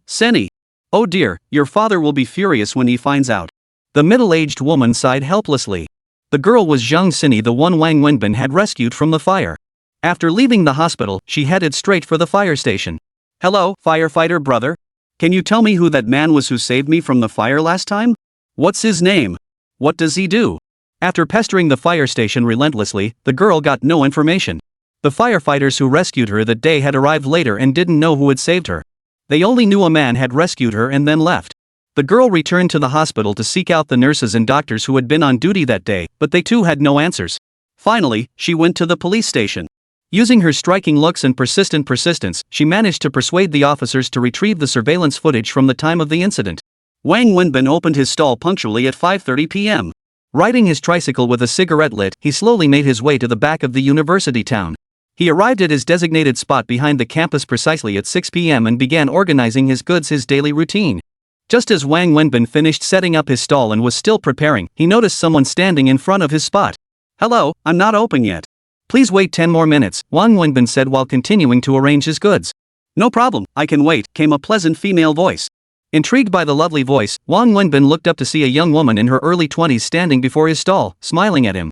Her appearance caught Fong Jiqian's attention. She possessed an exquisitely delicate face and a nearly perfect, slender figure. If Su Wei was a mature red rose, then this girl before him was a fresh, ethereal lily. They weren't the same kind of beauty, but they shared the same essence. She was the second stunning beauty Wang Wenbin had encountered since arriving in Shanghai, the first being Su Wei. Her smile felt like a gentle spring breeze. Stunned by her beauty, Wang Wenbin took several seconds to recover before asking, "What would you like to eat?" "Do you sell barbecue?" the girl asked, looking at Wang Wenbin. Stunned by her question, Wang Wenbin laughed and pointed to the words on his sign. "That's a tough one to answer. See this? Traditional family recipe, honest deal for all ages, no charge if it's not tasty. Grilled food has ancestral recipes." The girl found this quite novel. "Of course. My grandfather used to be a shepherd." "Shepherding? How does that connect to this?" the girl asked innocently. "How would we get lamb without shepherds? How would we have lamb skewers for barbecue without lamb? Wouldn't you call that a family tradition?" Wang Wenbin chuckled as he fiddled with his tools, preparing for the day. Chatting and teasing the girl was part of his daily routine, one of his joys. Many female college students here knew him well. "Ha! You're so funny." The girl burst into laughter at Wang Wenbin's teasing. Chapter 16, The Ultimate Beauty. "Hey, what year are you in?" Wang Wenbin asked as he lit the charcoal. "Do I look like a student?" the girl asked, pointing at herself with a delighted expression. Every girl loves being told she looks young. Even if you compliment a 19-year-old girl on looking 18, she'd be thrilled. "Then what? A teacher? That doesn't seem right, there aren't teachers that young." "I'm a senior." The girl's eyes twinkled as she replied, then asked Wang Wenbin, "Do you sell barbecue here every day?" "See that? Business hours, 6 p.m. to 1 a.m., open year-round." Wang Wenbin pointed at the sign again with a grin, then added, "Look at my sign, pretty professional, huh? Way better than theirs." The girl couldn't help but smile again. "You don't take weekends off either? Don't you get tired working every single day?" "Young lady, this is life. Being born is easy, living is easy, but life itself isn't easy. What human being doesn't work hard? Is this your first time eating here?" Yeah, I am. Well, you've come to the right place. Let me tell you, out of every barbecue stall on this entire street, mine is the tastiest, and I'm the best looking grill master around. Eating barbecue here not only satisfies your taste buds but also gives you a visual treat. Barbecue with a free show, it's worth it. Wang Wenbin chatted away while tending the charcoal. You really have a way with words. The girl smiled, pursing her lips. Life's all about finding joy in the little things. It makes you happy and brightens others' days, why not? Here, miss, let me grill you a few skewers of my special lamb on the house. Any beauty who eats here gets a discount, but you're different, you're a total knockout, so it's free. Just a moment, they'll be ready soon. Wang Wenbin chattered non-stop. Spending his days grilling in this boring spot, his gift for banter had been honed through endless teasing with the college crowd. The girl blushed at Wang Wenbin's compliment. No one had ever praised her so openly and directly before. Do you live around here? The girl continued asking. Me? No, I live pretty far away. Rent near campus has been driven way up by all these young couples. I can't afford it. Oh. Have you heard about the fire that broke out near there a few days ago? The girl asked Wang Wenbin. A fire? Yeah, I know about it. It was an old apartment building that caught fire in the middle of the night. I happened to be passing by that day. I live over there and walk past it every day after closing up shop. That fire was huge, burned down the whole building. Luckily, everyone got out safely, no casualties. Wang Wenbin recalled the events of that night as he deftly grilled the food. You were there that night too? Yeah, I happened to be passing by when it started. They say someone risked their life to rush into the flames and save a girl. Is that true? If so, that person is truly heroic. The girl asked deliberately. I wouldn't call it heroic. Anyone with a conscience would have done the same. Even if it was a rescue, it was just a small act of kindness. Calling it heroic is a bit much. Let's just say he's a good person. Wang Wenbin sprinkled various seasonings over the lamb skewers. But to the girl he saved, he's her lifesaver. If he hadn't gone in, she would have died in there. The girl said, her eyes reddening. So you see, there are still more good people in this world. Here, young lady, try some. The only handsome grill master on this street. See how it tastes. Wang Wenbin handed the freshly grilled lamb skewers to the girl. Thank you. How much is it? The girl hurriedly reached for her wallet. I told you this stall gives discounts to beauties and free food to stunning beauties. This is on the house. Wang Wenbin sat down on a stool, lit a cigarette, and said with a smile. Wang Wenbin assumed she'd take the skewers and leave, but to his surprise, she showed no sign of moving. She remained standing before the stall. Thank you. My name is Zhang Sini. What's yours? After introducing herself, the girl extended her hand toward Wang Wenbin. My name is Wang Wenbin. Let's skip the handshake. Look at my hands, they're covered in grease. I wouldn't want to dirty your beautiful, fair hands. What else would you like to eat? I'll grill it for you. There aren't many customers right now anyway, and I'm pretty idle. Wang Wenbin said with a smile. That's enough for now. I'll eat later. By the way, are you married? The girl asked Wang Wenbin. Married? You've got to be kidding. What girl would want to marry a barbecue vendor? Why put yourself down like that? Do you have a fiancé or girlfriend? It's the same thing. Then have you ever bought a ring? Zhang Sini pressed. Why would I buy that? I don't have a wife or a girlfriend. The girl looked puzzled upon hearing this. Her hand reached into her bag, feeling the diamond ring inside, but she hesitated to pull it out. Before Zhang Sini could ask Wang Wenbin more questions, several students arrived. Brother Wang, same as usual, 5 chicken wings and 20 lamb skewers. I'll pack them myself. Alright, same for me. Give you 25 lamb skewers, 5 extra on the house. Wang Wenbin immediately got to work grilling. Gradually, business picked up. One order after another came in, and Wang Wenbin couldn't stop. He didn't have a moment's rest. After an unknown amount of time, Wang Wenbin glanced up and noticed the girl named Zhang Sini still standing before his grill, watching him without any sign of leaving. This puzzled him. While grilling, he found a moment to ask, Hey, beautiful, anything else you'd like? I'll grill it for you right now, no waiting. You're ahead of them. There's a first come, first served rule for everything. I'll make yours first. No, thank you. I'm full. You go ahead and focus on your work. Don't mind me, Zhang Sini quickly replied. Wang Wenbin stared at the beauty in puzzlement, unable to figure out what this girl was up to. She didn't want to eat, yet she wasn't leaving either, just standing there watching. Still, having such a stunning beauty standing right in front of him, allowing him to look at her, was an undeniable pleasure Wang Wenbin couldn't resist. Of course, the upcoming rush hour would keep him too busy to appreciate her beauty. The crowd grew thicker. This time of day was always Wang Wenbin's busiest. Business was booming, and customers had to queue up to buy his grilled skewers during the peak hours. Grilling alone while also handling takeout orders left him no time to collect payments or give change. Fortunately, most customers opted for mobile payments. Of course, how much people paid was entirely up to their own conscience. Moreover, for those paying with cash, Wang Wenbin let them handle the payment and change themselves. A cardboard box sat on the grill stall. Customers tossed their money into it and fished their change out of it themselves. It was completely self-service, relying entirely on the customer's honesty. Because of this, Wang Wenbin knew full well he was losing money daily. But what could he do? Most barbecue stalls were run by couples, yet he was alone. With such brisk business, he simply couldn't manage everything. Losing money daily was unavoidable. Let me handle the payments for you. Just as Wang Wenbin was overwhelmed and couldn't manage everything, Zhang Xini, who had been watching from the front, suddenly spoke up. She walked straight to the back of the stall, stood in front of the paper box, and began collecting payments for him. Chapter 17, I'm not his girlfriend. Ah!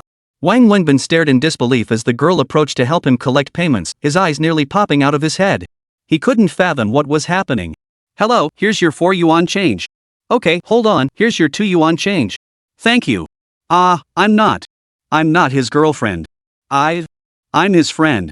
Zhang Xini blushed as she helped Wang Wenbin collect payments and give change, casually answering questions along the way. Wang Wenbin couldn't fathom why this beautiful woman, who clearly didn't treat him like an outsider, was acting this way. But business was booming, leaving him no time to ponder it further. So the two worked together seamlessly, selling barbecue. Wang Wenbin grilled, she took payments. Business was so brisk they were constantly busy, too occupied even to exchange words. Hours passed in this frenzy until nearly 11 p.m., when the crowd finally thinned. Only then did Wang Wenbin catch his breath and properly observe the girl who'd stood diligently beside him all along, handling the cash. Sit down for a moment, will you? You've been standing for 2 or 3 hours straight. You must be exhausted. Wang Wenbin quickly pulled a stool behind Zhang Xini. Yeah, my legs are starting to ache from standing so long. Zhang Xini nodded and sat down without hesitation. After handling payments non-stop for so long, she was indeed exhausted. You've really worked so hard. I don't even know how to thank you. How about this, let me treat you to a meal, okay? Look, you've been helping me the whole time, and you haven't had dinner yet. I'll take you out for a late-night snack now. Wang Wenbin felt terribly guilty seeing the girl's delicate makeup and pristine white clothes slightly yellowed by the smoke from his barbecue. But didn't you say you'd be open until 1? Zhang Xini pointed at the operating hours on Wang Wenbin's signboard. Today's special. You've helped me out so much, I have to treat you to a meal to show my thanks. I'll close up early today. Wang Wenbin glanced around and pointed to a nearby late-night snack stall. That place has great food, rice, dishes, and snacks. I'll treat you there. How about it? Zhang Xini didn't even glance at it, just nodded immediately. Sure. Alright, wait just a moment. Give me 10 minutes to pack up the stall. With that, Wang Wenbin began preparing to close early. Let me help you. Zhang Xini rolled up her sleeves, ready to assist Wang Wenbin. No, please don't. This stuff is all greasy and filthy. Look at your clothes, don't get them dirty. You've already helped me so much, I can't thank you enough. Just stand over there and wait a moment. I'll handle this myself. Wang Wenbin stopped the girl and began packing up his gear efficiently. Zhang Xini stood nearby watching Wang Wenbin, occasionally insisting on helping him. This deeply touched Wang Wenbin, yet also puzzled him. This girl was far too enthusiastic and helpful. He wondered to himself, had he really encountered a fairy godmother? Wang Wenbin loaded everything onto the tricycle, secured it with rope, clapped his hands, then walked to a street corner faucet. After thoroughly washing the grease off his hands, he returned and said to Zhang Xini, alright, let's go. Put it here? Zhang Xini pointed at Wang Wenbin's tricycle. Leave it here. I'll come back and push it home after we eat. Don't worry, these things are covered in grease, even thieves wouldn't touch them. Totally safe. Come on. Wang Wenbin led Zhang Xini toward the late-night snack shop at the street corner. Wang Wenbin took Zhang Xini to a nearby night market stall. This area behind the school was also known as Snack Street. Think about it, it was filled with cheap eateries catering to students, so there were no fancy, upscale restaurants here. Wang Wenbin led Zhang Xini to an outdoor table. Calling over the owner, he ordered several dishes and a few snacks. That's plenty. Just the two of us, we can't eat that much. Sorry, girl. There aren't many decent places to eat around here. I really should treat you properly after all you did for me today, but this street is what it is. This place might not look great, but the food is fantastic, you'll see once you try it. Everything I ordered is their specialty. Wang Wenbin explained to Zhang Xini as they sat. Stop calling me miss all the time. I told you my name is Zhang Xini, Zhang Xini said. Oh, got it. Zhang Xini, nice name. Wang Wenbin, may I call you that? Of course. My dad named me that so people could call me that, why else would he give me a name? You really have a great sense of humor. Talking with you is so much fun. Zhang Xini smiled, pursing her lips. She was a girl who loved to laugh. Miss Yang Sini, may I ask you a question? Wang Wenbin finally couldn't resist asking her. Sure, go ahead. Why did you help me? Help me? Help me with what? Help me collect money. Do I need a reason for that? Of course it does. You can't just walk up to any stall and start collecting money for someone. First off, collecting money is taboo. Second, it's hard work. Look at me, I've been helping for hours straight, without a break, without a sip of water, without sitting down once. It's exhausting.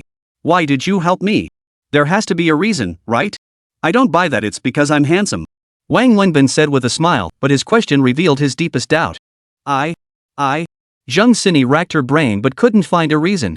She couldn't tell Wang Wenbin it was because he was her savior that she'd come here specifically to find him. Because after seeing Wang Wenbin, she suddenly didn't want to tell him she was the girl he'd rescued. She felt an endless fascination with him and desperately wanted to understand what kind of person he was. Because your lamb skewers are delicious, Zheng Sini finally answered. Ha? Just because of that? You stood there collecting money for hours just because my skewers were tasty? Wang Wenbin's eyes widened. Yeah, and also because you gave me a few skewers for free. You're nice to me, so naturally I consider you a friend. When I saw you swamped with work and I had nothing to do, I just helped out. Friend, hello. My name is Zheng Sini. From now on, we're friends, Comrade Wang Wenbin. Zheng Sini said, extending her clean, slender hand toward Wang Wenbin once more, her face radiating a sweet smile that could melt anything and captivate anyone. Chapter 18, Sports Car Beauty. Wang Wenbin felt utterly bewildered, yet he reached out and clasped Zheng Sini's hand. Still, something felt off. Such a stunning girl, the kind others would dream of striking up a conversation with, how had he ended up entangled with her without lifting a finger? This clearly defied logic. Give me your phone number. Add me on WeChat. Zheng Sini pulled out her phone. Wang Wenbin stared at Zheng Sini, trying to find some logical explanation for this illogical turn of events. Of course, he also gave her his phone number. The dishes arrived. Zheng Sini ate in small bites, her every movement graceful. This is delicious. I've never tasted anything this good in my entire life. Come on, it's tasty, but it's not as amazing as you're making it out to be. I'm serious. The food at my house is so bland. They're always thinking about health and nutrition, but it has no flavor at all. I never imagined street food could be this delicious. Zheng Sini said earnestly. Just then, Zheng Sini's phone rang. She picked it up and frowned. Hello, Mom. Alright. I'm out with friends. Yeah, sure, I'll be back. I'll head home soon. It's not like it's dangerous or anything. Yeah, okay. Zheng Sini replied with a hint of impatience. Your mom? Telling you to come home? Wang Wenbin asked while eating. Yeah, in my mom's eyes, I'm always that little kid who never grows up. The moment I step out, she thinks I'm in danger. She worries about this and that all the time. To parents, their children never truly grow up. But it is getting late. You should head home soon and not keep your mom worrying. Thank you so much for today. Alright then, I'll head back now. I'll come back tomorrow night to help you collect payments. You start at 6 p.m., right? I'll be there at 6. Zheng Sini stood up and said to Wang Wenbin. Wang Wenbin stared at Zheng Sini with wide eyes. You're coming back tomorrow? What's wrong? Don't want to see me? Zheng Sini pouted. No, that's not what I meant. It's just, you really love barbecue? I haven't seen you eat that much. I'm coming to help you out. It's too hard for you to handle alone. You helping out is enough. I'm already incredibly grateful for everything you've done this year. How could I let you come help me every single day? I really don't need it. Wang Wenbin hurriedly replied. Zheng Sini's eyes twinkled as she looked at Wang Wenbin. Then, how about I work for you? What do you mean? I'll handle the payments for you. Will you pay me a salary? Don't worry, I don't want much. Just $500 a month is enough. 500? Wang Wenbin's mouth fell open. Is that too much? Then how about 300? Zheng Sini considered. 300? Are you kidding me? Don't you have a job? How do you have so much time for this? I don't have a job. Didn't I tell you? I'm a college student. I'm free in the evenings. Plus, my family's struggling. Give me a chance to work part-time here and earn some living expenses, okay? Otherwise, I won't even have money for food. Zheng Sini said, her eyes darting around. Sis, at least make up a believable lie. You claim to be struggling? That top, if I'm not mistaken, is Chanel, right? Your pants are Louis Vuitton, your shoes are Gucci, and that bag you're carrying? Hermes. I don't know the exact prices of these brands, but they're definitely not cheap. And that phone? The latest Apple model, over 10,000 yuan each, right? Sis, you're telling me your family's struggling? If that's what struggling means, I might as well die. I feel like I have no right to live in this world. It's a disgrace just to exist. Hearing Zhang Sini claim her family was poor, Wang Wenbin nearly choked on his food. These are all fakes, replicas, high-quality knockoffs. I bought them on Taobao. They're super cheap, just a few dozen yuan each. I'm just a student, how could I possibly afford the real thing? Zhang Sini flushed and hurriedly explained. Fakes? They don't look fake. If you could tell, would I dare wear them out? People would laugh me to death. True, Wang Wenbin admitted. But when someone's beautiful and has presence, even fakes look classier than real ones. He couldn't help but sigh. Then he added, wait, not everything's fake. Your phone's real, right? Don't tell me that's fake too, I'd never believe that. This was a gift from my ex-boyfriend. Yes, my ex-boyfriend gave it to me. Ha! My ex-boyfriend gave it to me for my birthday. His family's rich. And then, we broke up, but I still have the phone. That's a thing? Wang Wenbin's eyes widened. So, we're agreed then? I'll work for you from now on. Every night from 6 p.m. to 1 a.m., $300 a month. Deal? I'm off. Zhang Sini finished speaking and immediately turned to run out. She was terrified Wang Wenbin would refuse, so she didn't give him a chance to object, she just bolted. As she ran, she patted her chest repeatedly, exhaling deeply while muttering to herself, phew, phew, phew. Glad I covered it up. Otherwise, I would have been busted. Looks like I'll need to buy some cheap clothes tomorrow morning. Can't keep wearing these.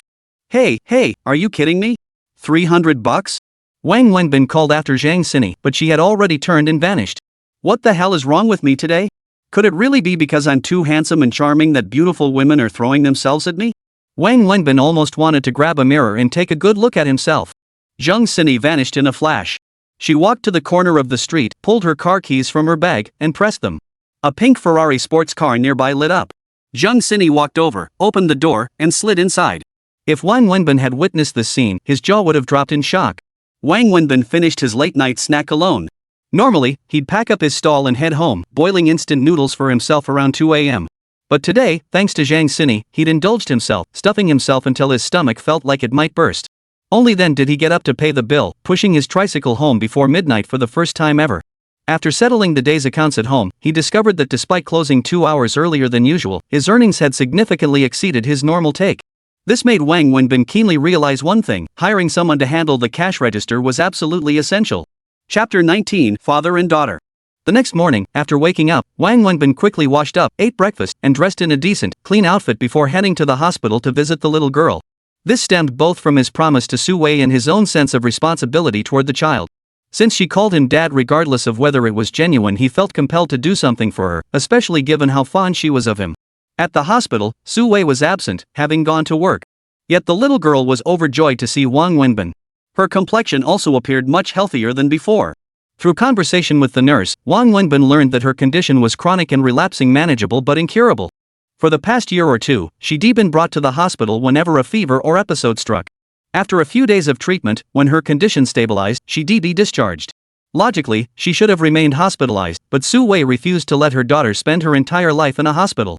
Since the illness was incurable, there was no point in staying there indefinitely. Rather than letting her drift aimlessly in a hospital, it was better to bring her home, spend time with her, and try to make her happy. Finally, Wang Wenbin approached the attending physician as the child's father, thoroughly inquiring about the little girl's condition. After learning the details, he took out his phone and called Su Wei. "Hello, Wang Wenbin," Su Wei answered politely, "currently at work." "You're at the office?" "Yes, things have been busy at work lately." "I'm at the hospital." "Thank you. I heard from the doctor and the nurse that you plan to take Annie home this afternoon." "Yes. Her condition is what it is now, and staying in the hospital won't help. This episode is under control, and I want to take her home. I want her to be happy for as long as she can," Su Wei said, her voice choked with emotion. "Annie said she wants me to take her to the amusement park." Su Wei was momentarily at a loss for words after Wang Wenbin's remark. She replied, "She's always longed for her dad to take her to the amusement park like other children's fathers do. It's always been her dream. I'm free this morning. But I have some important things to attend to and can't get away." "It's fine. If you feel comfortable, just leave her with me. I'll take her to the amusement park and bring her back to the hospital afterward."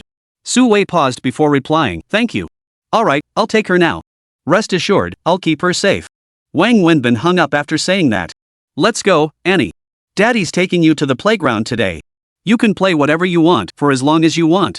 After making the call, Wang Wenbin walked to the hospital room and held out his hand to the little girl. "Yay! Daddy's the best. Long live Daddy. Daddy, I love you." The little girl bounced off the hospital bed and jumped straight onto Wang Wenbin. He quickly caught her, and before he could react, she wrapped her arms around his neck and planted a big kiss on his cheek. Come on, hop on daddy's shoulders. Let's go to the playground. Wang Wenbin lifted the little girl high above his head, then let her straddle his shoulders. Carrying her like this, he headed out the door. The nanny hurriedly grabbed the little girl's water bottle, clothes, and coat, following closely behind Wang Wenbin. The sun shines high in the sky, flowers smile at me, a little bird says, "Good morning, why are you carrying a bomb?" Wang Wenbin hummed. Oops, wrong, daddy. It's a little backpack. A little backpack? Yes, that's what our teacher taught us. Our teacher taught us it's a bomb pack. Ha, a bomb pack wrong, wrong. It's a little school bag. Alright, a little backpack it is. I'm off to school, never washing daily, loving to study, loving to. Ha, Dad, you got it wrong again? What's wrong? It's never being late. The big and little ones walked along, laughing heartily. The little girl sat on Wang Wenbin's shoulders, overjoyed. Behind them, the nanny couldn't help but shed tears at the sight. The nanny was a simple, middle-aged woman who had worked as an auntie in the Su-wei household since before the little girl was born. She had watched the child grow up bit by bit, and her affection for the little girl was no less than Su-wei's. Seeing the child finally smile and be so happy, she couldn't help but shed tears. Then, standing behind them, she took out her phone and began secretly taking photos and videos. She sent these scenes filled with love to Su-wei's phone. Everyone here knows the company's performance this quarter. Su-wei was sitting in the conference room, addressing a group of managers. Just as she spoke, the phone beside her beeped. She picked it up and glanced at the notifications, videos and photos sent by the nanny. As she watched the images and footage, tears suddenly welled up in her eyes and she couldn't hold them back. Forcing herself to hold back, she stood up and said, "Excuse me, I need to step out for a moment. Mengjia, please take over the meeting." With that, Su-wei took her phone and left the conference room, heading to the restroom. Closing the door behind her, she could no longer hold back and began sobbing uncontrollably. Wang Wenbin was playing with the little girl at the playground. The two children, big and small, were practically going wild with excitement. The girl's smiles that day far exceeded the total number she'd managed over the past several years. By noon, Wang Wenbin took the girl to get something to eat. She clamored for McDonald's, but the nanny stopped her. Su-wei had strictly forbidden junk food. But in the end, Wang Wenbin smiled at the nanny and said, "Just this once," then took the little girl to McDonald's. She ate happily, and Wang Wenbin and the nanny ate there too. Of course, Wang Wenbin paid for everything that day. The nanny insisted on contributing, but he refused. By the time they finished eating, it was already afternoon. Wang Wenbin had to go to work, so he took the little girl back to the hospital. On the way back, the little girl had played so hard and gotten so tired that she fell asleep in Wang Wenbin's arms. He carried her the entire way, all the way to her hospital bed. Only after seeing her sleeping soundly did he turn and leave the hospital.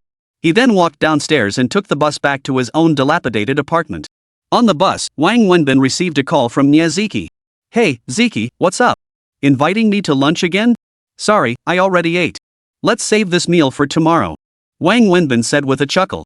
"Nice try, Binzi. I'm asking you, why didn't you go to the airport this morning?" "The airport? Why would I go to the airport?" Wang Wenbin asked, momentarily stunned. Chapter 20, The Naive Girl. Are you genuinely forgetful or just playing dumb? Su Min returned to China this morning. I told you about it last time. All of us good classmates in Shanghai went to pick her up at the airport, but you were the only one who didn't show up. Do you know how disappointed she was when she came out of the airport and didn't see you? Nia Ziki scolded angrily. So now it's my fault? I didn't go see her off when she left the country either, and she didn't seem disappointed then. She's the CEO of a multinational corporation now. Is that really someone like me, a lowly barbecue vendor, can even hope to associate with? So yeah, you guys go ahead. Stop being so sarcastic, Binzi. Listen up, Su Min asked me to reserve a private room at the Greens Hotel tonight at 7 p.m. She's inviting all of us classmates in Shanghai to dinner. You have to come, Nia Ziki declared. No way. I'm setting up my stall tonight. No time. You're not going to die if you skip one night of grilling? I'd die. Starve to death. If I don't work my stall, I don't make money. What would I eat? Who's gonna support me? I'll support you. Fine. Tell me, how much do you make in one night? I'll give it to you. Is 3,000 enough?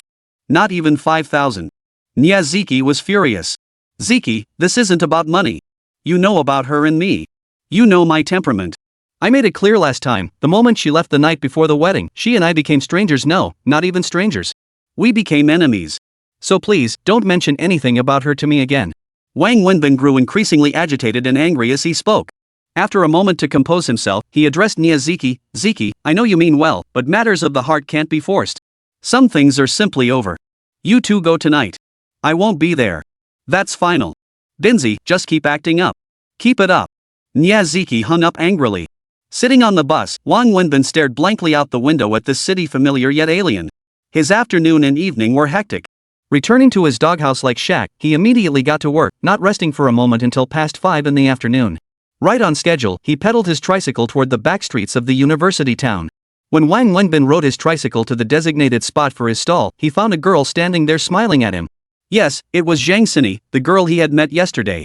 Today, Zhang Xini was dressed plainly, sneakers, jeans, and no bag in sight.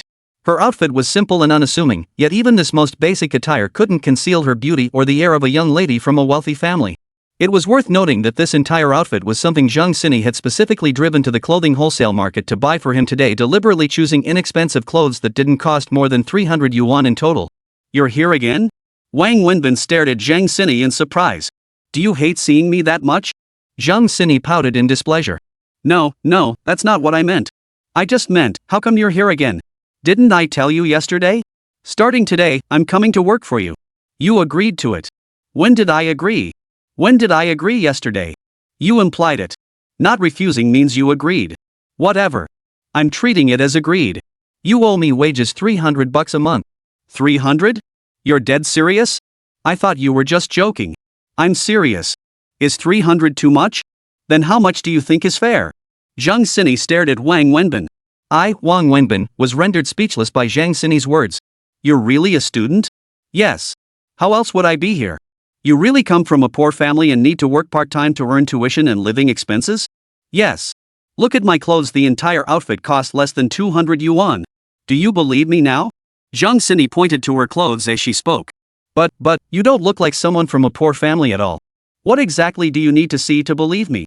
Alright, I believe you. If you really want to work for me, that's fine. But if you're going to work for me, you'd better take it seriously. This is my livelihood. Here's the deal, you're a student, and a girl at that. If you come too early, you'll miss class, and coming back too late isn't safe. So, you just help me from 7 p.m. to 11 p.m. every night. 4 hours a day, nothing else, just handle the cash register. I'll pay you 2,000 yuan a month. How does that sound? Wang Wenbin thought it over carefully before finally saying. He genuinely felt he needed a girl to help with the cash register. Besides, he believed that having such a beautiful woman standing there taking payments would definitely boost business. Yesterday's significant increase in sales was proof enough. He felt a quiet satisfaction at his own little scheme. Okay, but yesterday you said 300. Why is it 2,000 today? Honey, 300 would make my conscience hurt. Honestly, you're adorably naive agreeing to work for someone for just 300 a month. Wang Wenbin had always felt something was off about Zhang Xini from the start, something odd, yet he hadn't dwelled on it or suspected anything. When Wang Sudong started setting up his stall, Zhang Xini offered to help, but Wang Wenbin quickly stopped her. No, just stand over there. Remember this, come to work at 7 every day. Don't come early. And you only handle the money, don't do anything else. I don't feel right having a girl like you do this dirty, tiring work. I'll handle it. You just sit there, relax, and keep me company. Zhang Xini chuckled at Wang Wenbin's smile and said, Wang Wenbin, you're such a good person. Ha? Are you just giving me the nice guy card? No, I mean it. You really are a good person. I was thinking, whoever ends up being your girlfriend is going to be so lucky. Sigh. Where would you find such an innocent girl these days? You're probably the only one in the world who thinks like that. What's happiness? In this era, you need money to be happy. I'm just a barbecue vendor scraping by on hard-earned cash. What girl would want me? Ever heard the saying? Girls these days would rather cry in a BMW than laugh on a bicycle. A BMW? Is a BMW really that great? I think it's just okay. Zhang Xini retorted. What? Nothing, I was just asking what a BMW is. Zhang Xini stammered nervously. You don't know what a BMW is? It's a luxury car, the kind rich people drive. Well, you really are an innocent girl. Girls like you are national treasures these days, rarer than giant pandas. Wang Wenbin chatted with Zhang Xini while working, suddenly finding the labor less tiring and even quite relaxing. Chapter 21, What a great figure. Which university do you attend? Shanghai University? Shanghai Normal University? Or Shanghai Tech? Wang Wenbin continued asking casually. There were several universities near this university town, the most famous and largest being Shanghai University, Shanghai Normal University, and Shanghai Tech University. I'm from Shanghai University. Shanghai University? Oh, yeah. Why? Is there a problem? Zhang Xini felt a bit flustered. Nothing, it just means you should call me senior now. Senior? You graduated from Shanghai University? No, I didn't graduate from Shanghai University. Then why should I call you senior? Zhang Xini was thoroughly confused by Wang Wenbin's explanation. Let me put it this way, I attended Shanghai University, but I didn't graduate because I got expelled before I even finished. Does that make sense? Any real Shanghai University graduate wouldn't end up selling barbecue here, right? Expelled? Why? A little over a month before graduation, I beat up one of the university's professors so badly he ended up in the hospital. That's why I got expelled. Wang Wenbin said it with casual nonchalance. You hit a teacher? Why?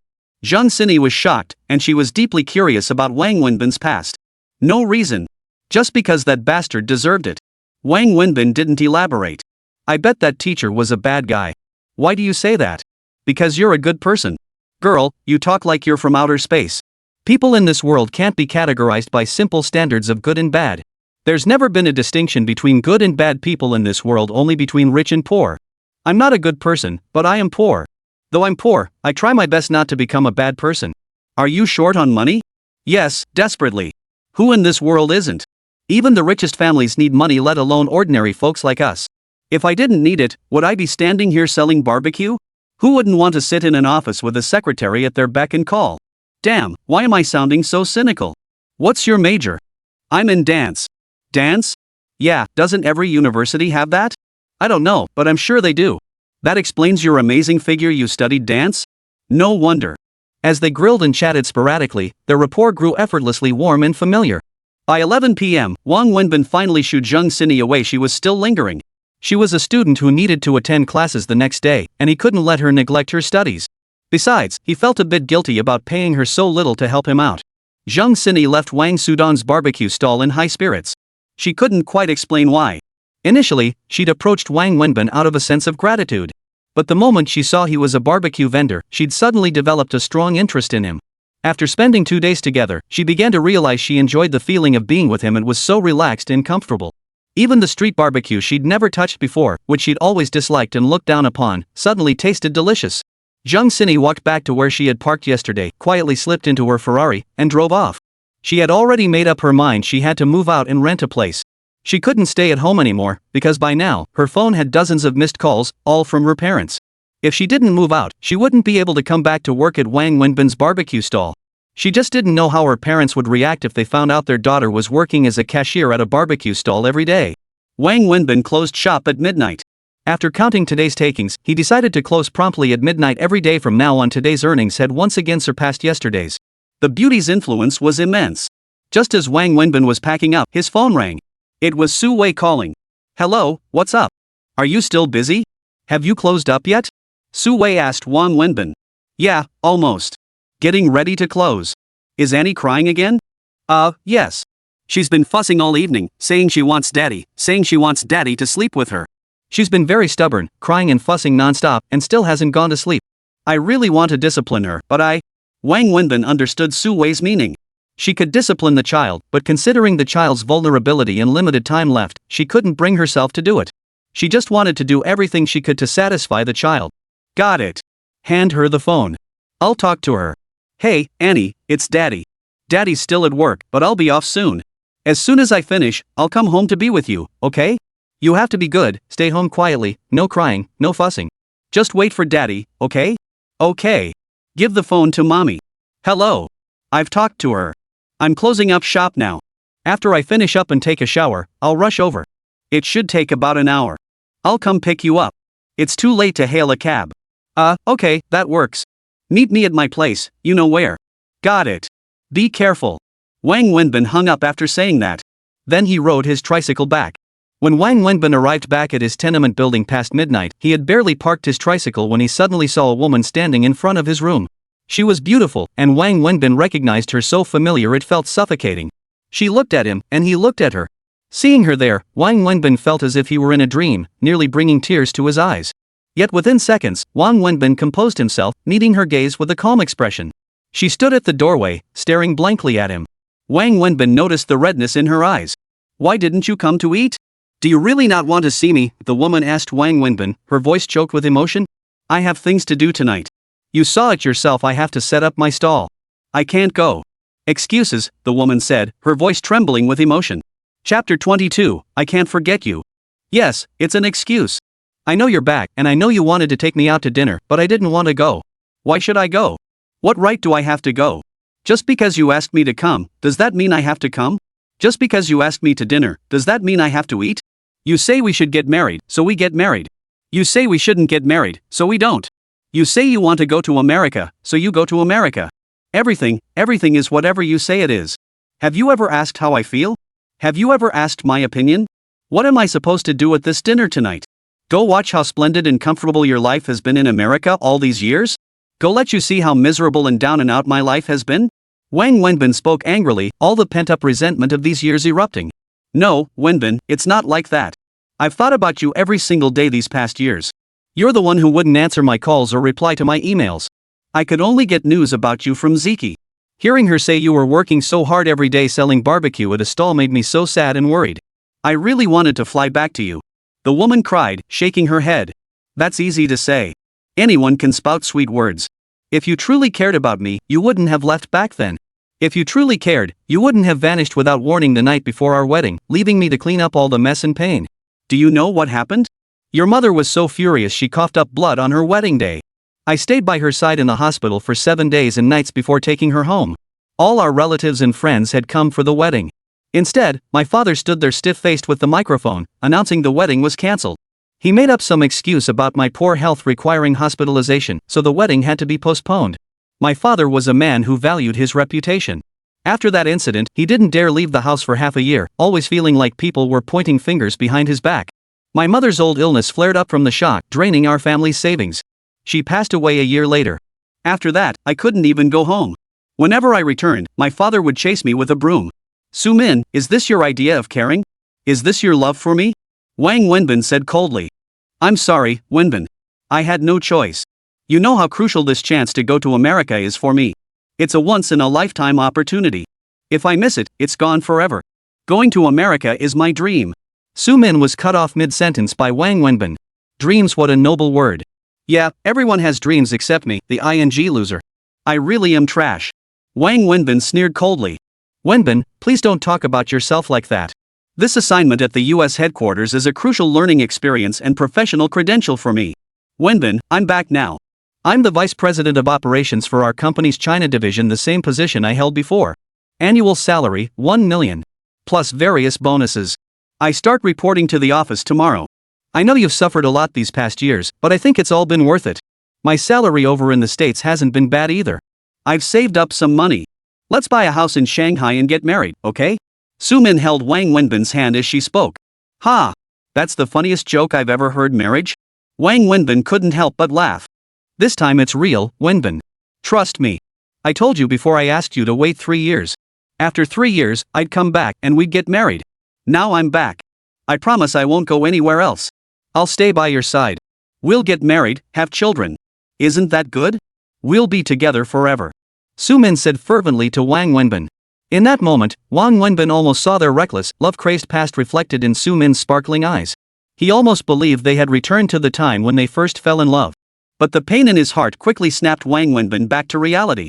He shook off Sumin's hand and said, Sumin, people can't be too selfish. You have to leave others a way out. Back then, you abandoned love, abandoned marriage, even abandoned family ties to pursue your dreams and your career. Now that your dreams are fulfilled and your career successful, you return demanding back your love and marriage.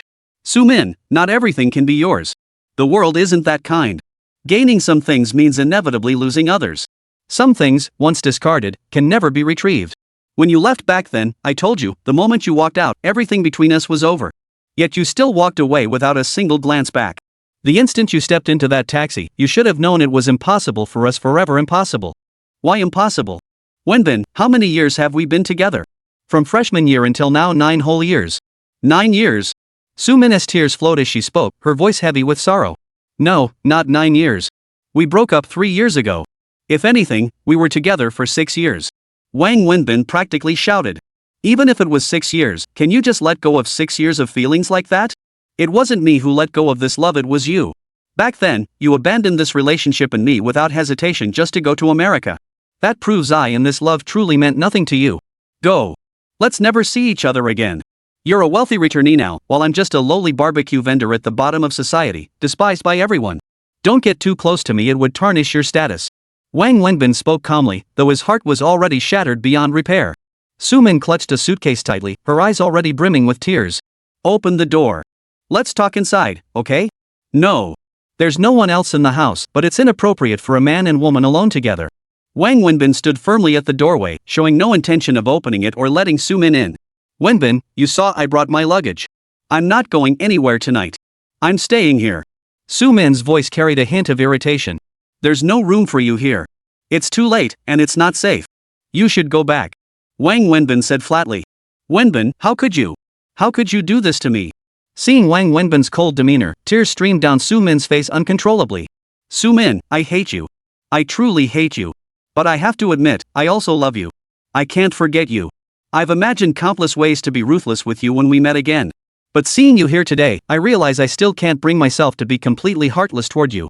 Still, some things truly are in the past, while others will forever haunt me. I don't want to hate you anymore, but I don't want to love you either. And I certainly don't want to see you again. Let's just leave it at that. Wang Wenbin leaned against the doorframe, smoking a cigarette as he spoke in a detached tone. Chapter 23, I love you. Wenbin, are you really not even letting me in the door? The company arranged an apartment for me in Shanghai, but I didn't go there. After dinner at the hotel, I got your address from Ziki and came straight here. I've been waiting for you here since around 9 o'clock at night, standing here waiting for you until now. Wenbin, you can't be this heartless to me. I know how wrong I was back then, how much I hurt you. But you must understand I never betrayed you, never betrayed our love. I've always loved you. I've kept in touch, thinking of you all this time. I brought my luggage. Let me in. Let me stay here. Let's start over, okay? Sumin looked at Wang Wenbin, tears streaming down her face. Seeing Sumin like this, Wang Wenbin suddenly felt a sharp pang of pain in his heart.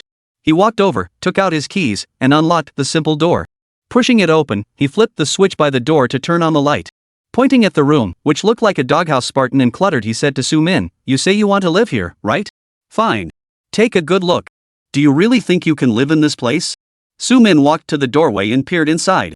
Seeing a place that looked like it belonged to refugees or beggars, she couldn't help but frown deeply, utterly astonished. Wenbin, how could you treat yourself like this? Are you deliberately torturing yourself? The company arranged an apartment for me, I have the keys. Why don't we move there? If that doesn't work, let's buy a house and get married, okay?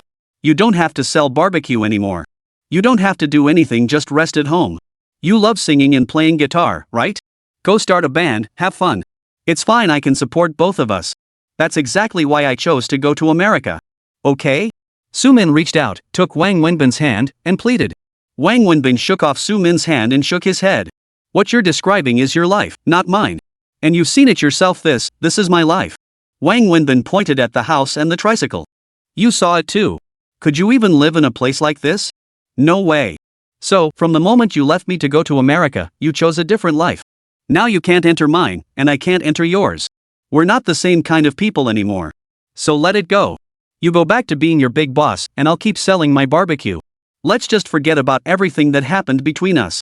Isn't that better? Wang Wenbin leaned against the doorframe, smoking a cigarette as he spoke slowly. Fine. You say I can't enter your life, huh? I'll force my way in. You want to live here? Alright, I'll live here with you. I'll live here forever.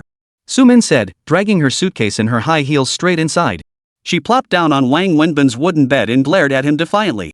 Wang Wenbin smiled wryly. Is sulking going to help? Do you really think moving into this tenement solves our problems? Don't be foolish, Sumin. We can't be together anymore. Because whenever I see you, all I can recall is how you dragged your suitcase into that taxi without a single glance back, so resolute, so cold. These past 3 years, I can't even count how many times I've woken from dreams filled with that image. Since you chose to walk away back then, there's no going back. A broken heart can't be mended. When you decided to leave, you knew this day would come. It's late. Stop making a scene here. The walls are thin, and many families live here. Don't disturb their rest. Go back. Find a hotel or return to your apartment. That's where you belong. I won't leave, Wenbin. I came back specifically for you. I won't go anywhere. I'll stay with you forever. Sumin cried out passionately to Wang Wenbin, tears streaming down her face. Fine. You won't leave, huh? If you won't leave, then you can stay here. I'll find somewhere else to sleep. With that, Wang Wenbin turned and walked out of the room. Wang Wenbin walked straight to the tricycle, sat down on it, and lit a cigarette. Sumin slowly dragged her suitcase out of the house. Tears had smudged the delicate makeup on her face, but one couldn't deny she was still beautiful, just as beautiful as she had been all those years ago. Wenbin, we were both too emotional today. Since you don't want me here, I'll leave first. But Wenbin, the reason I chose to return to China this time was to find you. I, Sumin, am not a materialistic woman who betrays love for money, you know that in your heart. I left back then because I didn't want to give up such a great opportunity. I wanted to strive for more, to improve myself, to build a better life together for us and our children. But all of you opposed my going to America. The reason I decided to leave the night before our wedding was because I truly couldn't let this chance slip away. I booked my flight that very evening. When I left, I only told you one thing: I asked you to wait for me a few years, promising I'd return to build a life together. Wenbin, I'm sorry for what I did, but I never betrayed you. I've always loved you. I have to give my work report at the company tomorrow, so I might be busy these next few days. Once I'm done, I'll come find you. Let's sit down calmly and talk things through properly, okay? I have to go now. Take care of yourself. Please don't torment yourself like this anymore, okay? The debts we owe, we'll repay, and bear them together. I have to go now. After Sumin finished speaking, she took out a tissue and wiped the tears from the corners of her eyes. Sumin waited for Wang Wenbin to say something. But he just sat there on the tricycle, smoking, not uttering a single word. Disappointed and heartbroken, Sumin turned and dragged her suitcase toward the exit. After taking a few steps, she spotted a woman standing there, a stunningly beautiful and elegant woman. Sumin was surprised to see such a refined beauty here at this hour, but she didn't dwell on it. Her mind was elsewhere. Dragging her luggage, she reached the entrance of the tenement building, opened the trunk of the Mercedes, placed her suitcase inside, got in, and drove away. This car was also provided by the company. Wang Wenbin sat on the tricycle. The moment Sumin turned and walked away, she began to cry. Tears welled up in his eyes too. He sat there on the tricycle, smoking silently, his eyes brimming with tears. 3 years had passed, and this woman had returned, come back for him. Yet all she brought him was pain. For Wang Wenbin, everything had ended long ago, the moment Sumin decided to leave 3 years prior. What remained now was merely the lingering aftermath of that pain. Chapter 24, Sleeping Together. Don't be sad. Just as Wang Wenbin was drowning in his own sorrow, he suddenly heard Su Wei speaking beside him, trying to comfort him. Wang Wenbin turned to see her, quickly wiping the tears from the corners of his eyes. He forced a smile and asked, "What brings you here? You didn't even say you were coming." "I've been here for a while." Su Wei hesitated. "You saw everything?" "Yeah. I didn't see your car. It's parked outside. This spot's too narrow. Her car's inside, so mine couldn't fit. I had to leave it out front," Su Wei explained. "Yeah, it is too narrow, only one car can fit inside." "Alright, hold on a sec. I'll move my stuff in, take a shower, and then head out. It'll be quick." Wang Wenbin composed himself, stood up, and began moving his belongings. "Forget it, you should rest first. I'll go back and figure out how to calm her down."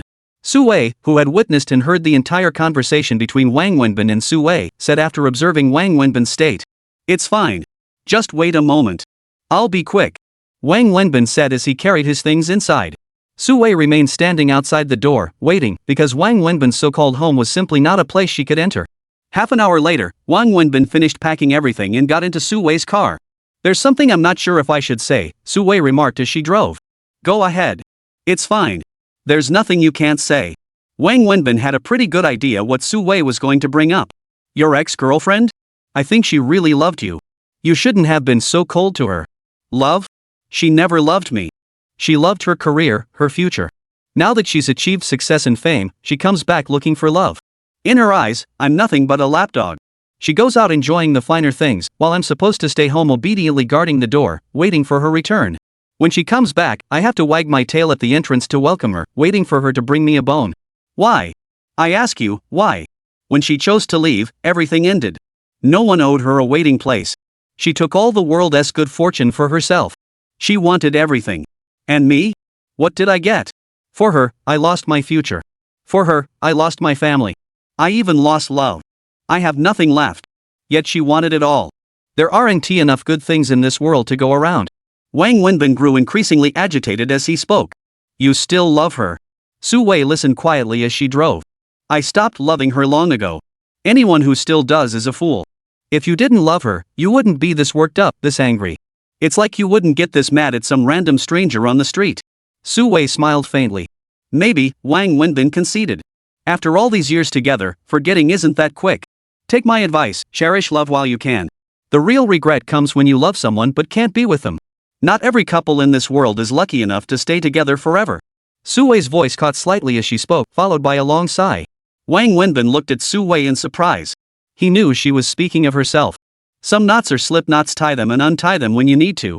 Others are dead knots once tied, they can never be untied, unless you cut them. Wang Wenbin said calmly. Neither spoke again. Eventually, the car pulled up directly in front of Su Wei's home. Wang Wenbin's first visit to her residence. Su Wei lived in a villa community in the southern part of Shanghai. Such communities weren't numerous in the city, but they weren't rare either. They were places where the wealthy resided. The car entered the park-like complex and stopped in front of one of the villas. Passing through the large iron gate, it drove into the villa with its spacious courtyard. This clearly indicated that Su Wei came from a very affluent family. "Daddy, I want daddy. I want daddy." Before even entering, Wang Wenbin heard Annie's sobs from inside. The cries weren't loud, but they were heartbreaking. "Don't cry, Annie. Daddy will be here soon. Mommy went to pick him up. Daddy will be back right away. Shall we go to sleep first? If we sleep, Daddy will come back." The nanny soothed her from inside. If you hadn't told her earlier to take your call and say you'd be right back, telling her not to cry or fuss, she'd be throwing an even bigger tantrum now. Su Wei sighed at the doorway, addressing Wang Wenbin before striding inside. The moment Wang Wenbin entered, he saw Anne sitting on the sofa crying, with the nanny crouched beside her trying to soothe her. It was already 1 a.m., and a child this age was still awake. "Daddy!" The little girl spotted him the moment he entered. Instantly energized, she leaped off the sofa and sprinted toward him. Before Wang Wenbin could react, she threw herself into his arms. Wang Wenbin instinctively caught her, cradling her in his arms. "You promised Daddy you wouldn't cry or fuss. Why are you still crying and fussing? You didn't keep your promise to Daddy." Wang Wenbin gently pinched her cheek with affection. She was as adorable as a little doll. "Daddy, Annie waited for you for so long. Why did you come back only now? Where did you go? I thought you didn't want Annie anymore." The little girl wept, her tears falling like pear blossoms. How could Daddy ever abandon Annie? Daddy has to work, but when Daddy finishes work, doesn't he come home to see Annie? Stop crying. Ever since Wang Wenbin had entered the room, he became the center of attention in the household. Su Wei and the nanny stood to the side, watching Wang Wenbin and the little girl. "Daddy, why can other kids' daddies stay home with them every day, but you can't?" "I never get to see Daddy. Because Daddy has to go to work." "Then can Daddy not go to work?" "No, Daddy has to work to earn money. He needs to earn money to buy in toys and treats." "Annie doesn't want toys or treats. Annie just wants Daddy to be home." The little girl pouted. Wang Wenbin suddenly didn't know how to respond to the little girl's words. All right, Annie. Look, Daddy's back now. It's so late, can't you go to sleep peacefully? You promised Mommy that as soon as Daddy came home, you'd go to bed. Come on, say goodnight to Daddy. Let's go to sleep." Su Wei walked over, preparing to take their daughter from Wang Wenbin's arms. "Good night. Sleep tight," Wang Wenbin said to the little girl. "No, Daddy, don't go. I want to sleep with you." Hearing the goodnight, the little girl's tears welled up again. She turned and clung tightly to Wang Wenbin's neck, wailing loudly. "Sweetie, it's okay. Daddy isn't leaving. Daddy hasn't left. Daddy won't leave. Let's go to sleep first, okay?" "No. I want to sleep with Daddy. Tonight I want to sleep with both Daddy and Mommy." The little girl cried stubbornly, refusing to relent. Chapter 25, Sharing a Bed. "What?" Wang Wenbin and Su Wei both stared wide-eyed. "What nonsense are you spouting, child?" Su Wei glanced at Wang Wenbin, her face flushing slightly. "Why not? All the other kids sleep with their parents. Why can't I? I want to sleep with Mommy and Daddy. I want to sleep with Mommy and Daddy. I want to." The little girl unleashed her ultimate plea. Fine, we'll sleep together. Mommy and Daddy will sleep with you. Is that okay?" Su Wei couldn't take it anymore and said through gritted teeth. "You're serious?" Wang Wenbin's eyes widened. "We're just lying in bed to sleep, nothing else. What's the problem?" Su Wei said indifferently, taking the little girl and carrying her toward the bedroom, her face flushed. "But I never said I wanted to do anything," Wang Wenbin muttered under his breath. Still, he followed Su Wei toward the bedroom. However, he stopped at the doorway, peering inside without entering. After all, stepping into a woman's bedroom felt decidedly inappropriate. Su Wei placed the child on the bed and turned to see Wang Wenbin peering in from the doorway. "Come in. What are you standing there for? Really? Come in? Isn't that a bit inappropriate?" Wang Wenbin scratched his head awkwardly. "You're her father, I'm her mother. This is your house, your home. This is your bedroom, your bed. What's inappropriate about that? Come in." Su Wei called out directly to Wang Wenbin. "Daddy, hurry up and come in. Come in," the little girl called out. All right. Wang Wenbin saw the situation. If Su Wei didn't mind, what was he worried about? He walked inside. "Just pretend to stay with her. Once she falls asleep, you can go back," Su Wei whispered to Wang Wenbin. "All right, that's the only way." Wang Wenbin nodded. So he lay down fully clothed on the bed, Su-wei slept fully clothed on the other side, and the little girl slept in the middle. Su-wei slept pressed tightly against the bedside, while the little girl clung to Wang Wenbin, holding him so tightly she wouldn't let go. She pestered him with questions and begged him to sing for her. Daddy, sing me a song. Sing? It's late at night, time to sleep. What song would you like, sweetie? Let's sleep, okay? No, I want Daddy to sing to me. What song? You tell me. Wang Wenbin asked, holding the little girl. Sing the song you sang for me today. Which one? The sun shines high in the sky, flowers smile at me. You even got the words wrong, you said it was a dynamite pack. The little girl found this so funny herself she burst out laughing. Alright, Daddy will sing it for you. Will you go to sleep now? Okay. The sun shines high in the sky, flowers smile at me, birds say good morning. Why are you carrying your little backpack? I'm going to school, never late a day. Wang Wenbin sang slowly, gently patting the little girl as he tried to lull her to sleep. Wang Wenbin lost count of how many times he'd sung it. Finally, Su-wei reminded him, alright, she's asleep now. You can put her down. Wang Wenbin turned to look. The little girl was sleeping soundly in his arms, fast asleep. He carefully placed her from his arms onto the bed, then stepped down gently. I'll be going now, he said to Su-wei. He then quietly exited Su-wei's bedroom, preparing to head home. Wait a moment. Su-wei quietly closed the bedroom door behind her and called out to Wang Wenbin. Wang Wenbin paused and asked, why are you out here too? It's fine, no need to see me off. Go back to sleep, it's very late. This woman, Wang Wenbin, truly felt she had it tough. I'll drive you back. It's too late to hail a cab around here. Su-wei picked up her car keys from the table. No need. If I leave now, what if she wakes up? And if you drive me back, when will you get back? You have work tomorrow. Forget it, it's fine. I'll just take a cab. Wang Wenbin shook his head. Do you know how to drive? Maybe you could take my car back? Su-wei considered for a moment. Your car? A BMW? Forget it. Sure, I can drive and have a license, but what if I wreck your car? I couldn't afford to pay for that. It's insured. What are you worried about? Forget it. What would you drive to work tomorrow if I took yours? It's fine. I'll just take a taxi back. No need to make a fuss. I'm leaving. You should get some sleep. Wang Wenbin said as he walked out the door. Wait a minute. Su-wei rushed out after him again. What else? Here's the money.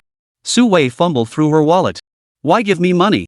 You took her to the amusement park today and then treated her to food. Her aunt told me everything you paid for it all. I'm already so grateful you spent time with her and made her happy. How could I possibly let you spend money? Besides, you'll need money for a taxi home, and taxis are expensive at this hour. I can't let you pay for that yourself. You work hard for every penny, and I may be poor, but I can afford to treat a child to a meal. Besides, I still owe you for losing your ring. Forget it, Wang Wenbin. Let's drop the ring. Don't bring it up again. Losing it was probably fate. Maybe heaven wanted me to let go, so it made you lose my ring. Lost is lost. Consider that ring my compensation for bumping into you that night. We're even. But we need to settle the current debt. You're not well off either. I can see your circumstances are tough. You work so hard every day yet still come to help me take care of her. I feel terribly guilty about that. Let's do this, from now on, for your help with her, I'll pay you the agreed monthly salary of 20,000 yuan. Plus, I'll cover all expenses related to her. Su-wei spoke earnestly. Though I'm poor, I still have my dignity. I lost your ring, and no matter what, I'll compensate you for that. But when it comes to spending time with the child, I don't want to tie this to money. She likes me, and I'm honored by that. I like her too. A child's love is sincere and pure. We've already deceived her. If we turn this into a transaction tied to money, my conscience won't allow it. I couldn't forgive myself. Wang Wenbin shook his head. Give me some time to pay you back for the ring. I'll gradually repay you. As for the expenses you mentioned, spending time with the kids, treating them to meals and outings, that was my choice.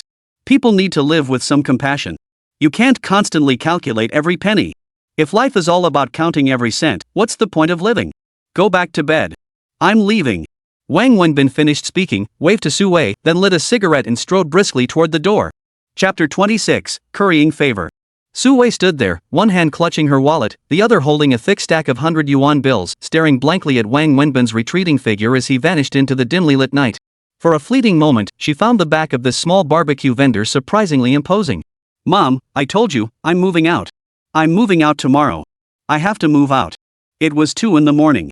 On the other side of Shanghai, in a spacious, luxurious villa, Zhang Sini sat on her bed in her pajamas. The middle-aged matron sat beside the bed, having tried to persuade her daughter for nearly 2 hours to no avail. Why do you want to move out? What's wrong with home?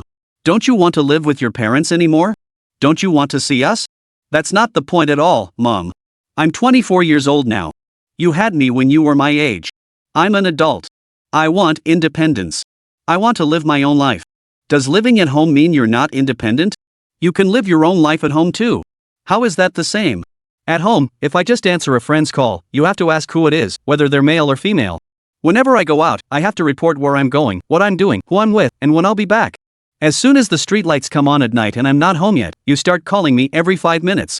If I don't answer one call, you send people out to search the streets for me. If I don't answer 5 calls, you're ready to call the police. Mom, is this independence? Is this me living my own life? Mom and Dad, you're just worried about me, afraid something bad might happen. I know you care about me. If I didn't know you cared, I'd have hung myself long ago. Who could endure this life? How is this any different from being in prison? Mom, I know you love me, but you can't use your love to shackle my freedom. I have my own life, my own freedom. I'm 24 years old now. What exactly are you still worried about? Do you realize that living in this household is suffocating me? If this continues, I'll end up with depression. Nonsense. What do you take us for? Monsters? Look back, didn't you insist on moving out and living independently? Fine, we let you go. We let you live alone, rent your own place. And what happened? You nearly died in a fire. Now you want to move out again? I'm telling you no. Absolutely not. You're our only daughter. You're our whole world. Mom, that was an accident. Fires don't happen every day, do they? Then why did it happen to you last time? What if it happens again? Even if there's no fire, there could be other accidents. So according to you, staying at home guarantees no accidents? By your logic, people could choke to death on water too. You're just being argumentative, you little troublemaker. I've told you we can discuss anything else, but moving out is non-negotiable. Mom, this time I won't rent. I'll buy my own place, okay? I'll get one in a big, well-developed community. The quality and safety measures in those places are always up to standard, right? That way you'll always feel at ease, won't you? No. You absolutely cannot move out. Mom, I have to move out tomorrow. If you don't agree, I'll. What will you do? I'll kill myself. What? The middle-aged woman's eyes widened. Living like this is worse than death. I'm moving out alone tomorrow, no matter what. If you refuse, I'll kill myself tomorrow. I mean what I say. After speaking, Zhang Xini pulled the bedding over herself, wrapping herself up tightly.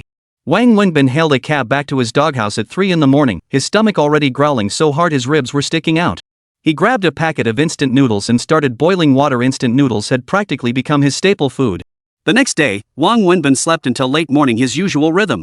After waking, he casually set up a pot and cooked himself a bowl of noodles. After finishing, Wang Sudong pulled out his collection bag and counted the earnings. Yesterday alone, after deducting costs, he made nearly 400 yuan.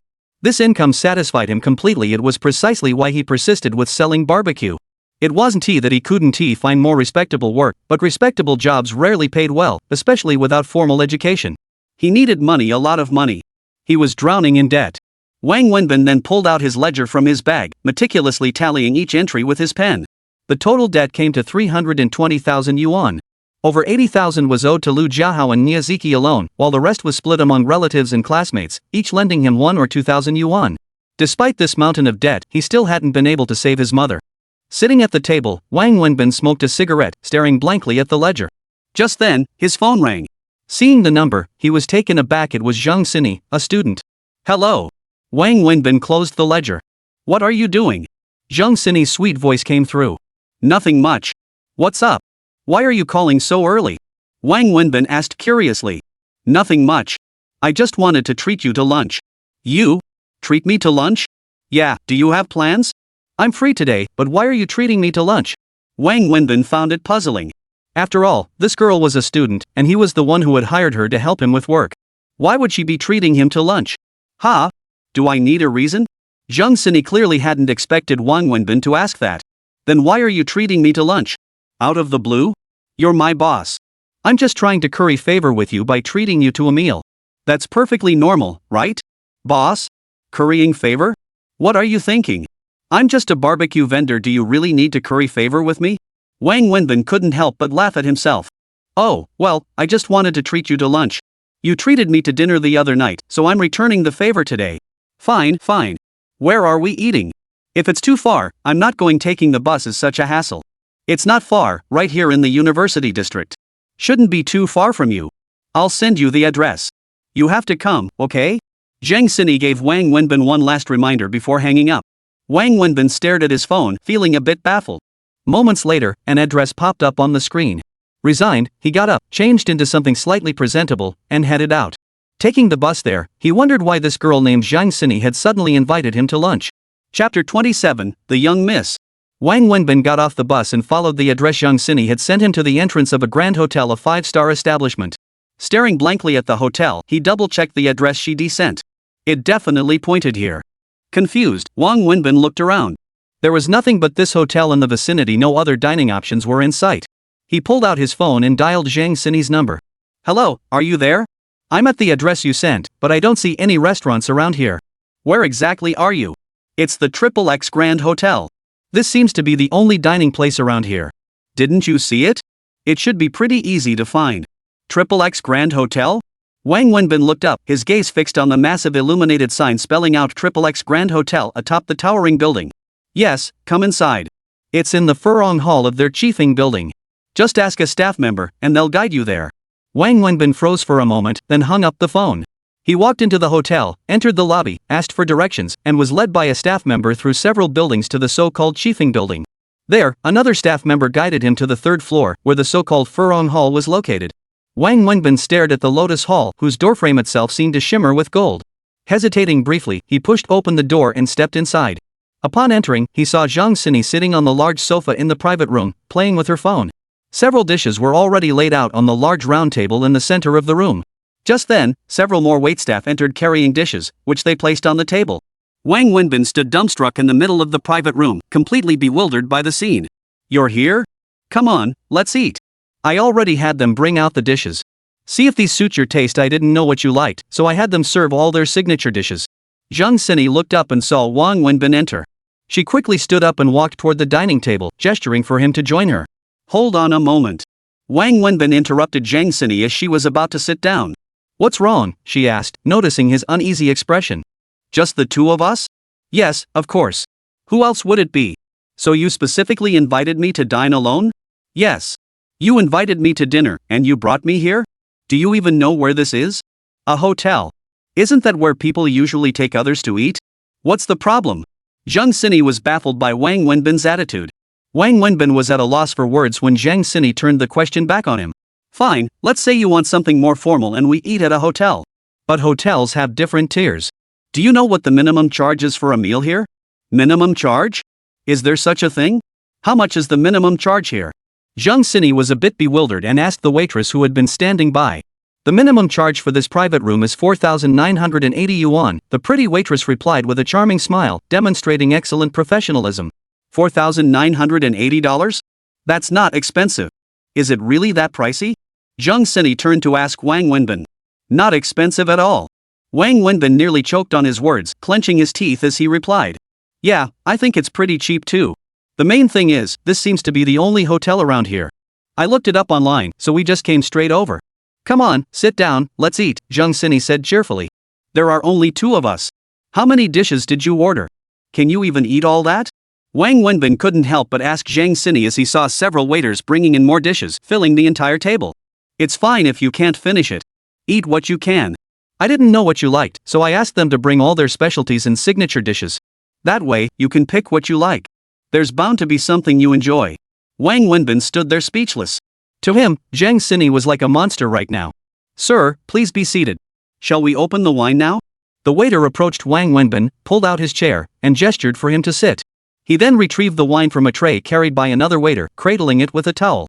Red wine? Wait, that lovely waitress, I don't like people watching me eat, and I'm even less accustomed to being waited on. You may step out for now.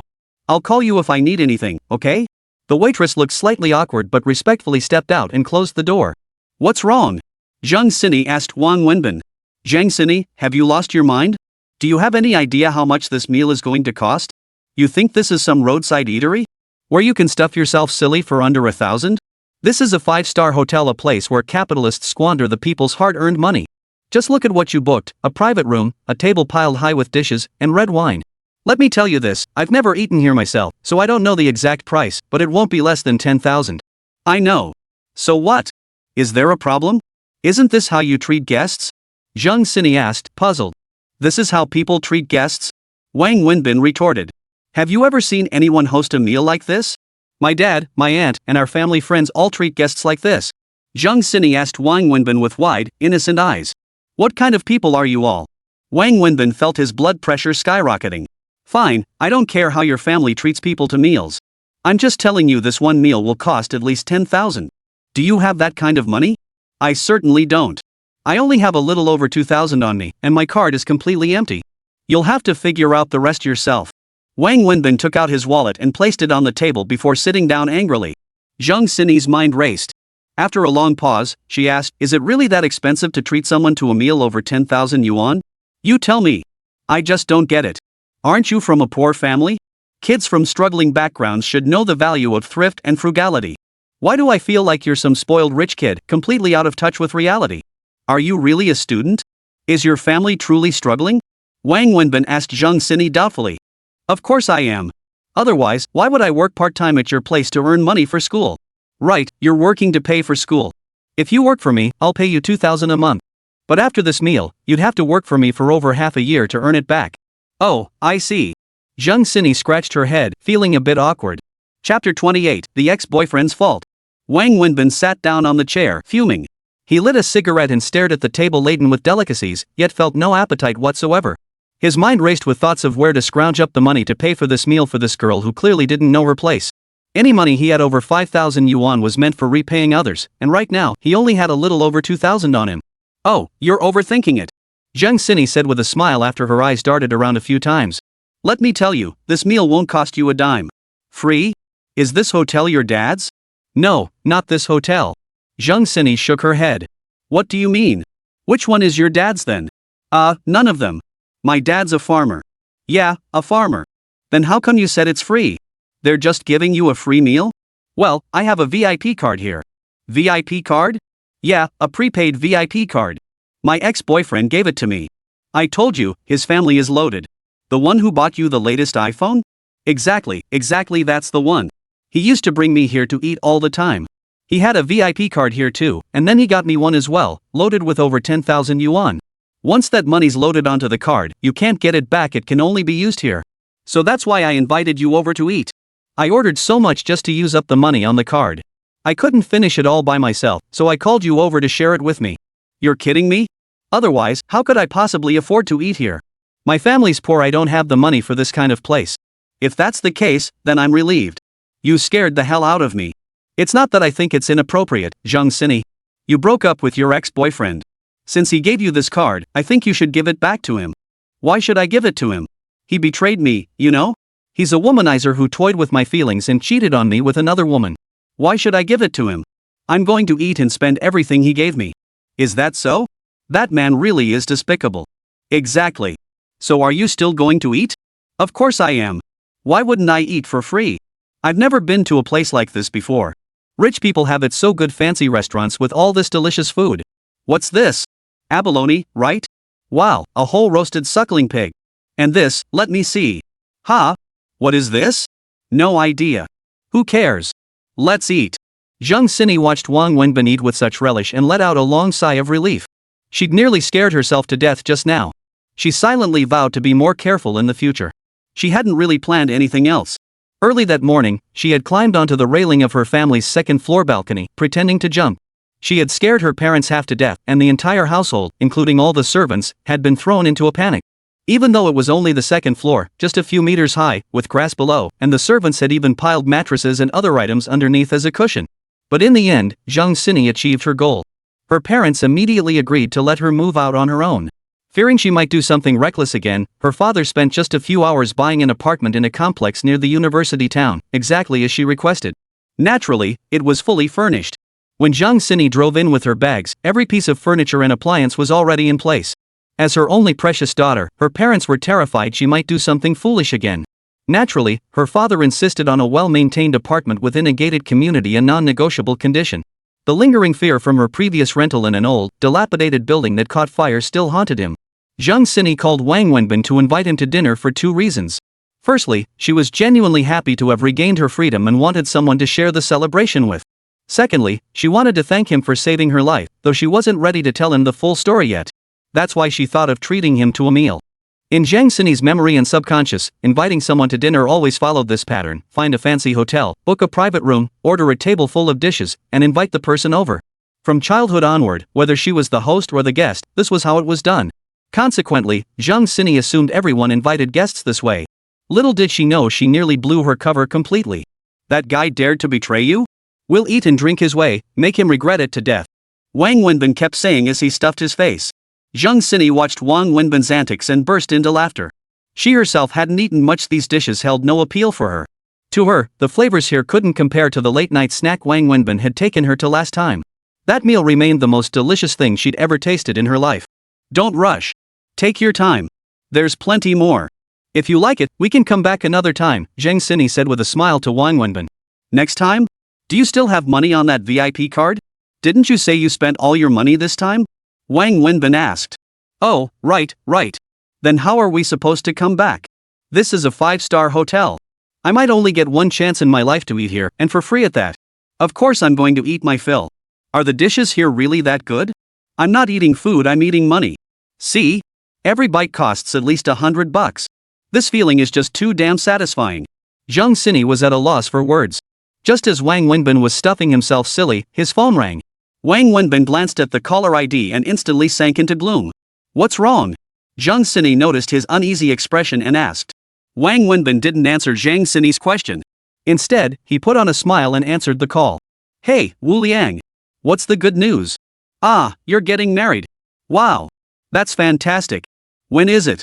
I'll definitely come to celebrate. Congratulations. Yeah, 2,000 yuan, right? Right. Sure. Your wedding's a big deal. When do you need it? Tomorrow? Alright. I'll definitely pay you back tomorrow. Sorry about this, bro. Bro, I've borrowed from you for so long, it's my fault for being unreliable. No, I should be the one apologizing. I should have paid you back ages ago. Okay, don't worry, I'll definitely return it tomorrow. Got it. Just give me your bank account number later. Alright. Bye. After this exchange, Wang Wenbin hung up. The moment the call ended, his entire demeanor sank. Chapter 29, backed into a corner. What's wrong? Zhang Sini asked Wang Wenbin after he hung up. Wang Wenbin shook his head, forcing a smile at Zhang Sini. Nothing. Let's eat. Keep eating, don't waste such expensive food. Despite his words, Wang Wenbin had lost all appetite. He picked up his chopsticks, took 2 bites, and couldn't eat another bite. Did you borrow money from someone? Are they pressuring you to pay it back? Zhang Sini asked timidly. Wang Wenbin glanced at Zhang Sini and nodded. You heard everything? Yes. How much do you owe him? You look so worried. About 20,000. 20,000? That's not much. Right, 20,000 isn't much for rich people, it's barely enough for a meal here. But for me, it's a huge problem. Is he pressing you for it? Maybe I could lend it to you first? Zhang Sini asked. You're joking, right? I don't even have that much. How could a poor student like you have 20,000? I don't. Then that's settled. But I could help you find someone else to borrow from. Who? Go ask your rich ex-boyfriend? Forget it. Fine, let's just eat. I'll figure this out myself. You don't need to worry about me. Wang Wenbin didn't want to discuss this further with Zhang Sini. Can I ask you one more question? After taking a few bites, Zhang Sini asked Wang Wenbin again. Why do you have so many questions? Go ahead, what else do you want to ask? Why do you owe money? You don't seem like someone who spends recklessly. Wang Wenbin looked up at Zhang Sini and smiled. Not being extravagant now doesn't mean I wasn't extravagant before. This debt is from the past. Alright, stop asking. I've got something to do. I'm heading out. Set up your stall a bit later tonight. Since you've got VIP cards, I won't bother you. I'm leaving now. Wang Wenbin stood up to leave. Are you going out to borrow money? Zhang Sini stood up and asked Wang Wenbin. Mind your own business. Spend that time reading more books. With that, Wang Wenbin strode out the door. You just leave without explaining yourself, Zhang Sini muttered, pouting as she watched Wang Wenbin walk away. She then waved down a waiter. Check, please. I'll pay by card. Zhang Sini handed the waiter a gleaming gold credit card. Stepping out of the hotel, Zhang Sini got into her sports car. Her mind kept circling back to Wang Wenbin, her brow furrowed in frustration, yet she felt helpless. After leaving the hotel, Wang Wenbin headed straight to the bank. At the ATM, he checked his account balance again. Last time, he had 2,000 yuan on him and borrowed another 8,000 from Lu Jiahao and Niaziki to repay Su Wei. But Su Wei ultimately refused to accept it. So he promptly returned the entire 10,000 to Lu Jiahao. Now, his card held only the day's sales and profits a little over 2,000. He had absolutely no idea where to get 20,000. He stood at the bank entrance, then plopped down on the steps, lighting a cigarette. With no other options left, he could only pick up his phone again and call Lu Jiahao. Hey, Binzi, what's up? What are you up to? Working at the company. What else? Slaving away like a dog. Get lost. Sitting in air conditioning, staring at pretty girls, playing around on the computer. Stop pretending to be so hard up. Like it's that great? The manager's been yelling at me like crazy. I've got a pile of paperwork right here. What's up? Mouse, do me a favor, lend me 20 grand. Wu Liang's getting married. Not sure if he told you, but I lent him 20 grand earlier and need to pay him back. Bull. I heard he got married last Chinese New Year. He just didn't tell us old classmates. He's just using this as an excuse to squeeze money out of you. Wang Wenbin fell silent upon hearing this, taking 2 deep drags on his cigarette before replying, then I should pay him back even more. No matter what, it's wrong of me to owe someone money and not repay it. Am I flush or not? Lend me 20,000 yuan, I'll settle this with him first. Bin, I really can't help you this time. You know how it is, Ziki and I only have our monthly salaries. Living in Shanghai, with all the eating, spending, and bills, we barely save anything. Most of what we did save, you borrowed. You know, that 10,000 you paid us back last time? We used it to cover the landlord's rent for the next 6 months. Honestly, we're broke. I've got about 1,500 left, and I'm not sure how much Ziki has. I'll check with her later. We'll try to scrape something together for you, but 20,000? That's just not possible. Lu Jiahao said with obvious reluctance. I was just asking. It's fine. You two have been helping me these past 2 years. Alright, no worries. I'll figure something else out. Where are you going to find it? You've already borrowed from everyone you can. Should I call Ziki? I can ask our friends to help you out. No need. I can handle 20,000 myself. Alright, forget I ever called. Just focus on work. Stop glancing over at that pretty girl across the street.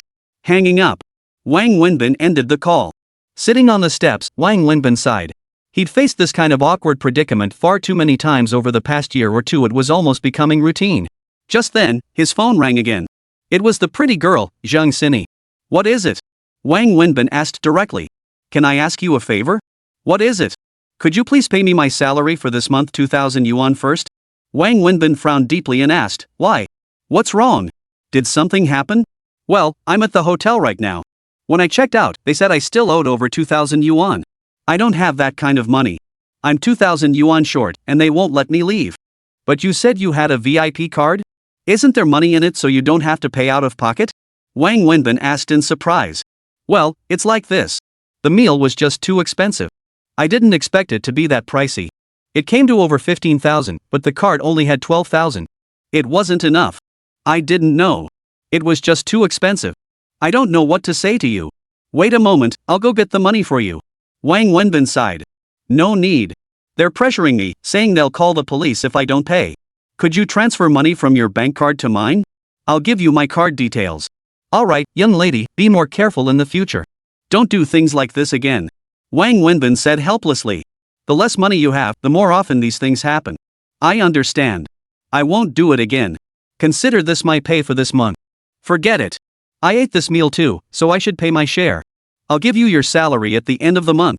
Consider these 2,000 as my meal money. Give me your card number, I'm right outside the bank. Wang Wenbin said listlessly. Chapter 30, where did the 20,000 come from?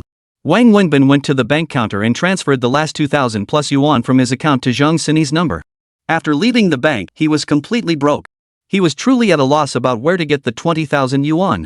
Still, no matter how poor he was, he had to go to work, otherwise he'd only get poorer. He took the bus home, planning to start working immediately and prepare for his nighttime stall. Shortly after boarding, Wang Wenbin's phone rang again. Seeing the unfamiliar number, he paused in confusion before answering. Hello, who is this? Wenbin, it's me. A woman's voice came through. Wang Wenbin fell silent upon hearing that voice. After a moment, he asked, why are you calling me? This is my new number in Shanghai. I just got it. That's none of my business. Su Min, I've already told you we shouldn't keep in touch anymore. It's better for both of us. I don't want to talk about this, Wenbin. Ziki just called me and said you borrowed 20,000 yuan from her. Are you having some kind of trouble? Su Min asked. No, what hardship could I possibly have? Borrowing money has become a habit for me. I've been borrowing constantly these past few years. I'm used to it, you know? What does habit mean? It's not that I borrow because I'm in trouble. It's that I feel uncomfortable if I don't borrow. So I often find reasons to ask people for money, just to borrow and play around. So, don't worry about it. Where are you? I'll come find you and bring the money, Soo-min said. Thanks for the offer, but really, it's not necessary. Then send me your card number and I'll transfer it to you. Soo-min hesitated before continuing. Honestly, I don't need it. I've already gotten the money. I appreciate your kindness, though. Wang Wenbin declined again. Wenbin, why are you doing this? Why do you refuse even my help? Why must you be so cruel? Borrowing your money would be the cruelest thing. Since we've parted ways, let's do it cleanly and clearly. No more entanglements. You don't owe me, and I don't owe you. This is best. Thank you again for your kindness. That's all. Goodbye. Wang Wenbin hung up the phone once more. Wang Wenbin took the bus home and resumed his routine, sourcing goods at the wholesale market, then sorting them alone at home. By around 4 p.m., everything was organized. He stretched his aching back and prepared to load the goods onto his truck. Just then, his phone buzzed with a text message. Thinking it was another spam message, Wang Sudong casually glanced at it only to be startled by what he saw. The message was from his bank, notifying him that his account had received a transfer of exactly 20,000 yuan. What the hell? Wang Sudong was utterly bewildered. He scrutinized the message again. Someone had indeed transferred exactly 20,000 yuan to his account, not a penny more or less. Was it a bank error? Or did someone make a mistake? How could someone possibly send him money? Wang Sudong was puzzled. Then he thought about it. No, that didn't make sense either. How could it be such a coincidence that someone would transfer money to his bank account precisely when he needed it, and for the exact amount of 20,000 yuan? Wang Wenbin dismissed the idea of such a coincidence. Sitting in his room with his phone, he pondered carefully. After much thought, he concluded that the most likely person to have transferred the money was Soo-min. But how could Soo-min possibly know his bank account number? Could Niaziki have told her? But Niaziki didn't know his account number either. Had he ever told Niaziki his bank account number? Yes, that must be it. How else could he explain the 20,000 yuan? Wang Wenbin thought, then pulled out his phone and dialed Niaziki's number directly. Binzi, what's up? I'm at work right now. Did you tell Soo-min that I borrowed money from Hausi? Yeah, Mouse called me asking if I had any cash. But I really didn't have any. I figured you must be in real trouble, so I called Soo-min. She has money. 20,000 yuan is nothing to her right now. What's going on? Did you not ask her, or did she refuse? That can't be. Niaziki muttered. That's not what I'm asking. Did you give her my bank account number? Bank account? You must be drunk. How would I even know your bank account? Every time you came over, you just took cash directly. We've never had any dealings at the bank level. What's going on? Why are you asking about this now? Niaziki was curious. You really don't know? You're not lying to me? Come on, man, I'm not your wife. How would I know something as private as your bank account number? These days, even wives don't always know that. What exactly are you trying to ask? Why bring this up all of a sudden? Oh, nothing. Just remembered something and asked on a whim. If you don't know, it's fine. Alright, get back to work. I won't bother you anymore. So did you get the money from Soo-min? Did it solve your problem? Yeah, I got it. It's taken care of. No worries. See? Things are working out pretty well between you two, aren't they? Yeah, it's fine. Alright, I'm getting ready to set up my stall. We'll talk next time. Bye. Wang Wenbin said dismissively and hung up the phone. Damn it, where the hell did those 20 grand come from? This is just torture. Could it really be a bank error? That's way too convenient. Fine, whatever. Who'd dare touch money the bank accidentally deposited? Just leave it there, they'll take it back on their own. Wang Wenbin could only conclude the money was either a bank mistake or someone sending it to the wrong account. Either way, the bank would handle it themselves. Wang Wenbin didn't dwell on it. He tidied everything up, then rode his tricycle out to set up his stall. No matter what, life had to go on, and work had to continue. Right on schedule, Wang Wenbin arrived at his stall on his tricycle. He'd just finished setting up when Zhang Xini bounced over, smiling. Why come so early? Didn't I tell you could come later? I've got nothing else to do anyway. I figured I could come chat. You really have time? Are college students that free these days? Wang Wenbin chuckled as he started preparing to light the charcoal. Did you pay back the money? Zhang Xini asked Wang Wenbin quietly. What money? Didn't someone call you during lunch today asking for repayment? You should have paid it back already. No. Wang Wenbin shook his head. Chapter 31, Jealousy. Why haven't you? Because I don't have the money. No money? Didn't you receive the payment? Zhang Xini was surprised. What money? Do you know something? Wang Wenbin frowned sharply, staring at Zhang Sini as he demanded. Ha? What do you mean, what do I know? I was just asking if you got the money. Didn't you say you went out to borrow some? Zhang Sini quickly covered up, startled.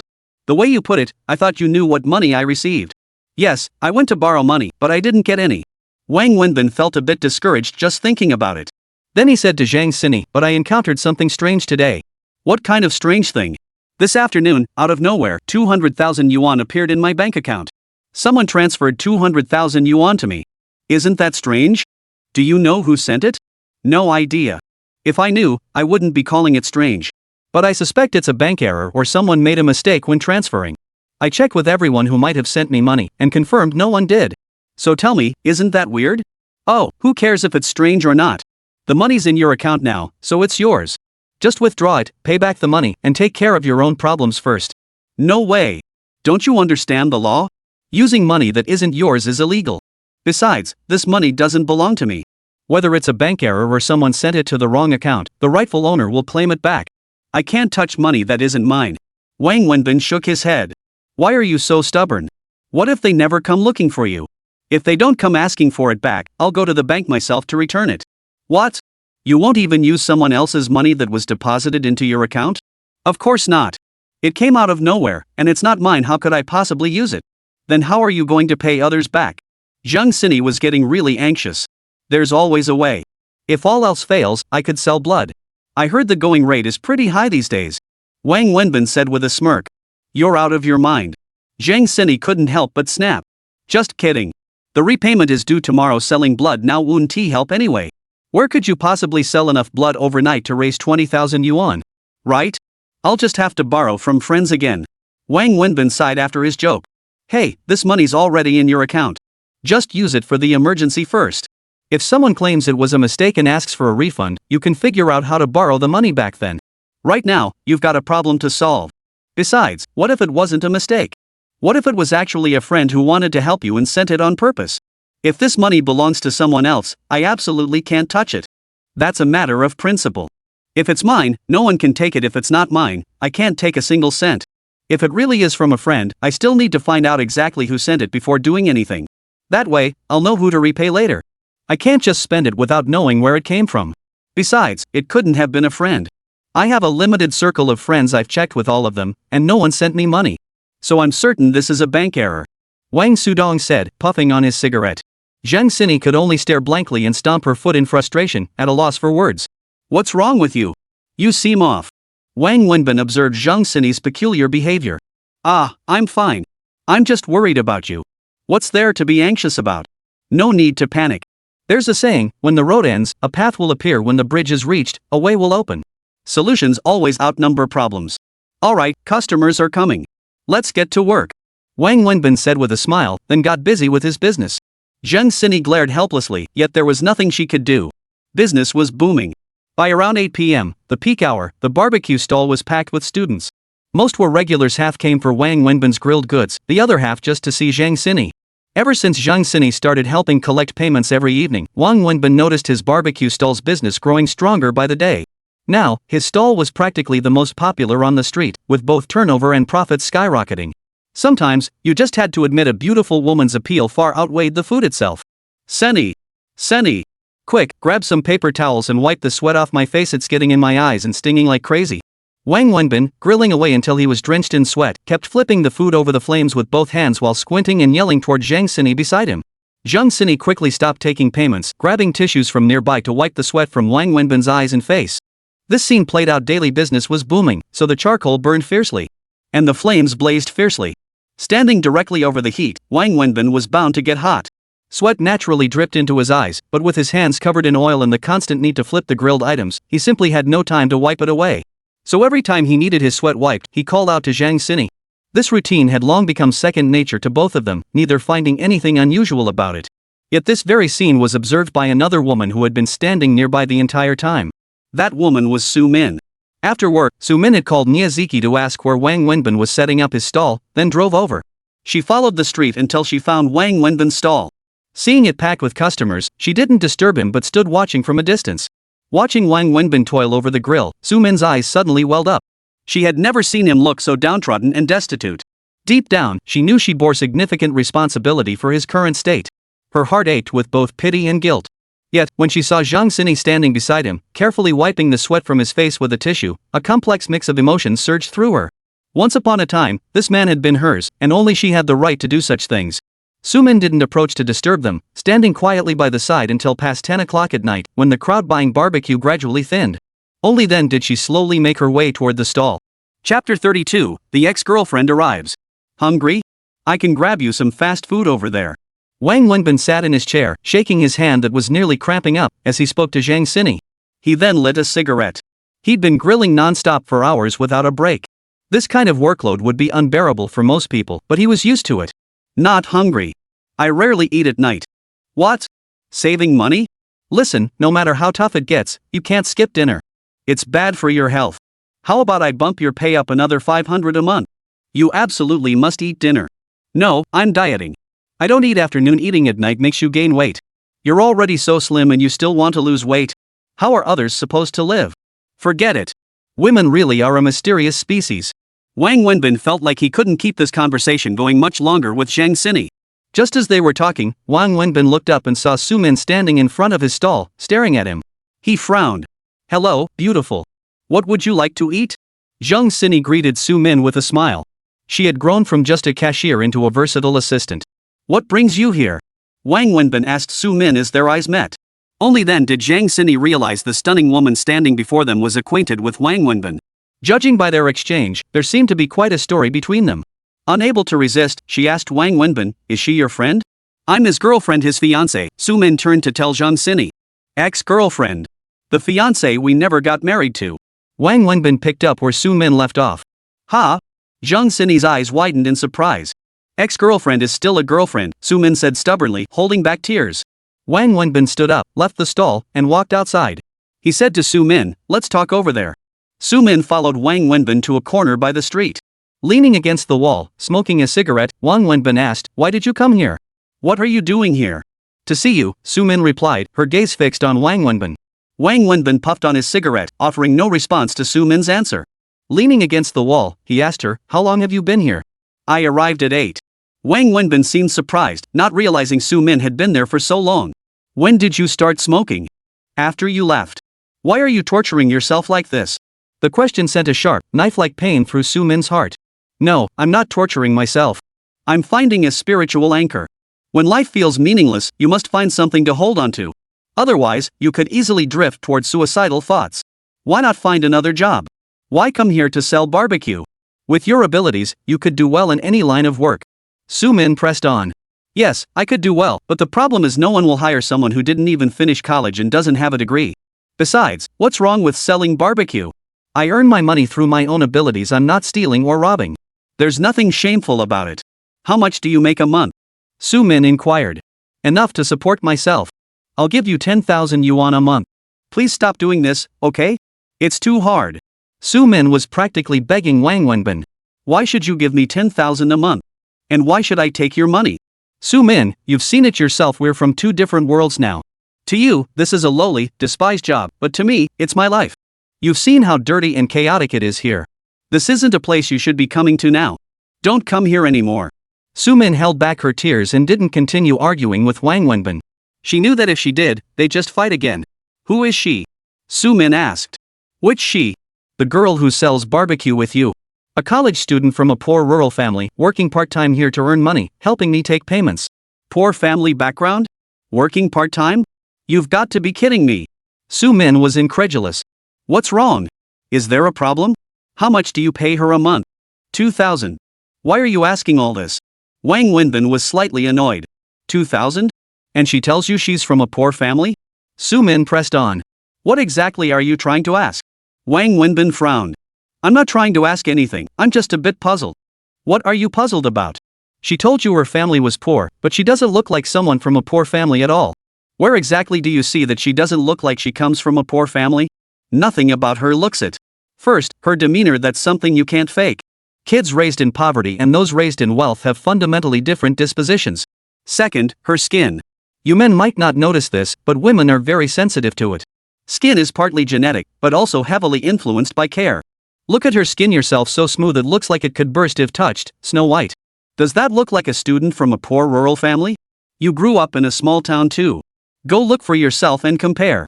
Skin like that comes from years of dedicated care, and definitely not with ordinary skincare products. You might not get this, so let's talk specifics. See that necklace around her neck? Sumin asked. What about it? Is it expensive? Not really, it looks pretty thin, not thick. Ha! Sumin chuckled. First off, if someone's so poor they have to work away from home just to make ends meet, would they have money to buy a necklace? Second, that necklace isn't cheap at all. Most ordinary necklaces are judged by thickness and weight, but this one isn't like that. If I'm not mistaken, the one she's wearing is a limited edition piece bought in France, worth no less than 500,000 yuan. 500,000? You're joking. Wang Wenbin's eyes widened in disbelief. Not at all. Over the years away, I may not have improved much, but my eye for things has definitely sharpened. I'm absolutely certain. Then there was the perfume she wore, Chanel No. 5. Not the most extravagant, but certainly not cheap either. A 50 milliliters bottle costs around 1,000 yuan. You know how much 50 milliliters is. I didn't scrutinize the rest, but I can say this girl absolutely couldn't be from a poor family. Not only that, her family was quite wealthy. Impossible. Look at what she's wearing, it's so ordinary. I don't see a single designer piece.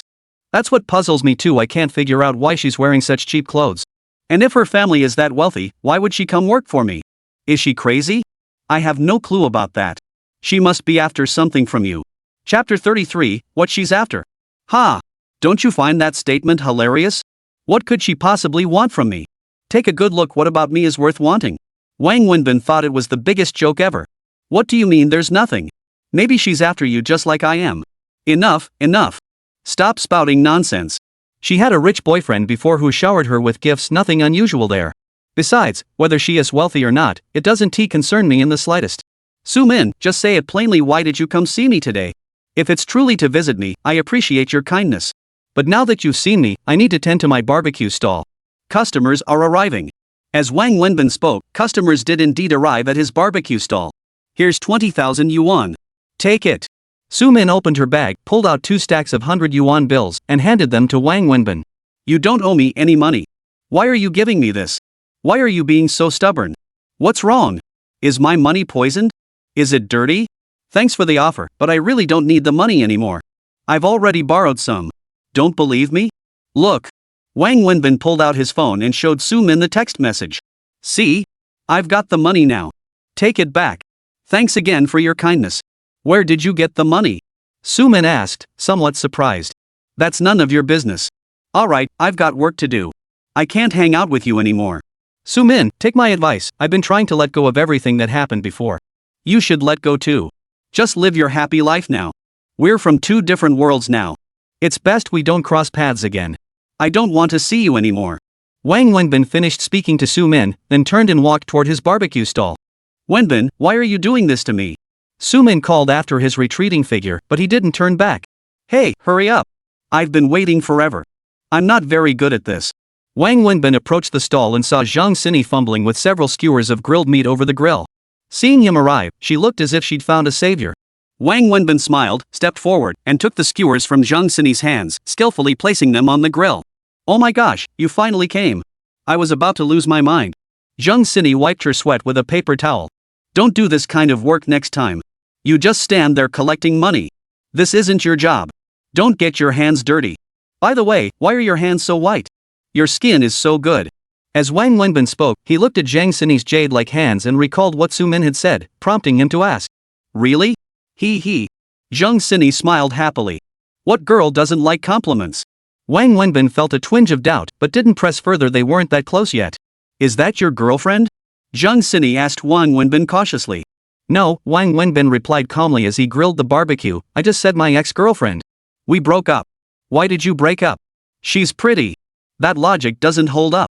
What does whether we broke up have to do with her looks? Does being pretty mean you can't break up? That's not what I meant. I was just saying, she really is pretty.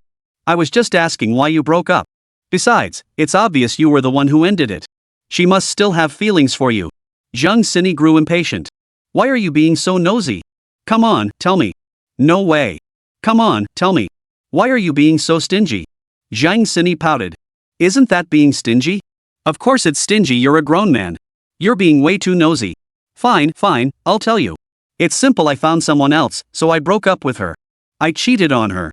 I stopped loving her and fell for someone else. Wang Wenbin handed the freshly grilled skewers to the person waiting and sat down on a chair, lighting a cigarette. You're lying. I don't believe you. Why wouldn't you believe me? Can't I fall for someone else? You're not that kind of person, Zhang Xini said. How long have you even known me? How can you say I'm not like that? Let me tell you, all men are the same. Just like your rich ex-boyfriend, they all crave novelty and tire of the old. Wang Wenbin said with a chuckle. What about your current girlfriend? I don't have a girlfriend right now. But you just said you fell for someone else? Yeah, I broke up with her because I fell for someone else. But then, the person I loved fell for another guy and dumped me. So yeah, I'm single now. Wang Wenbin made up this story without a care. What on earth are you talking about? Zhang Xini was completely confused. Just get the gist of it.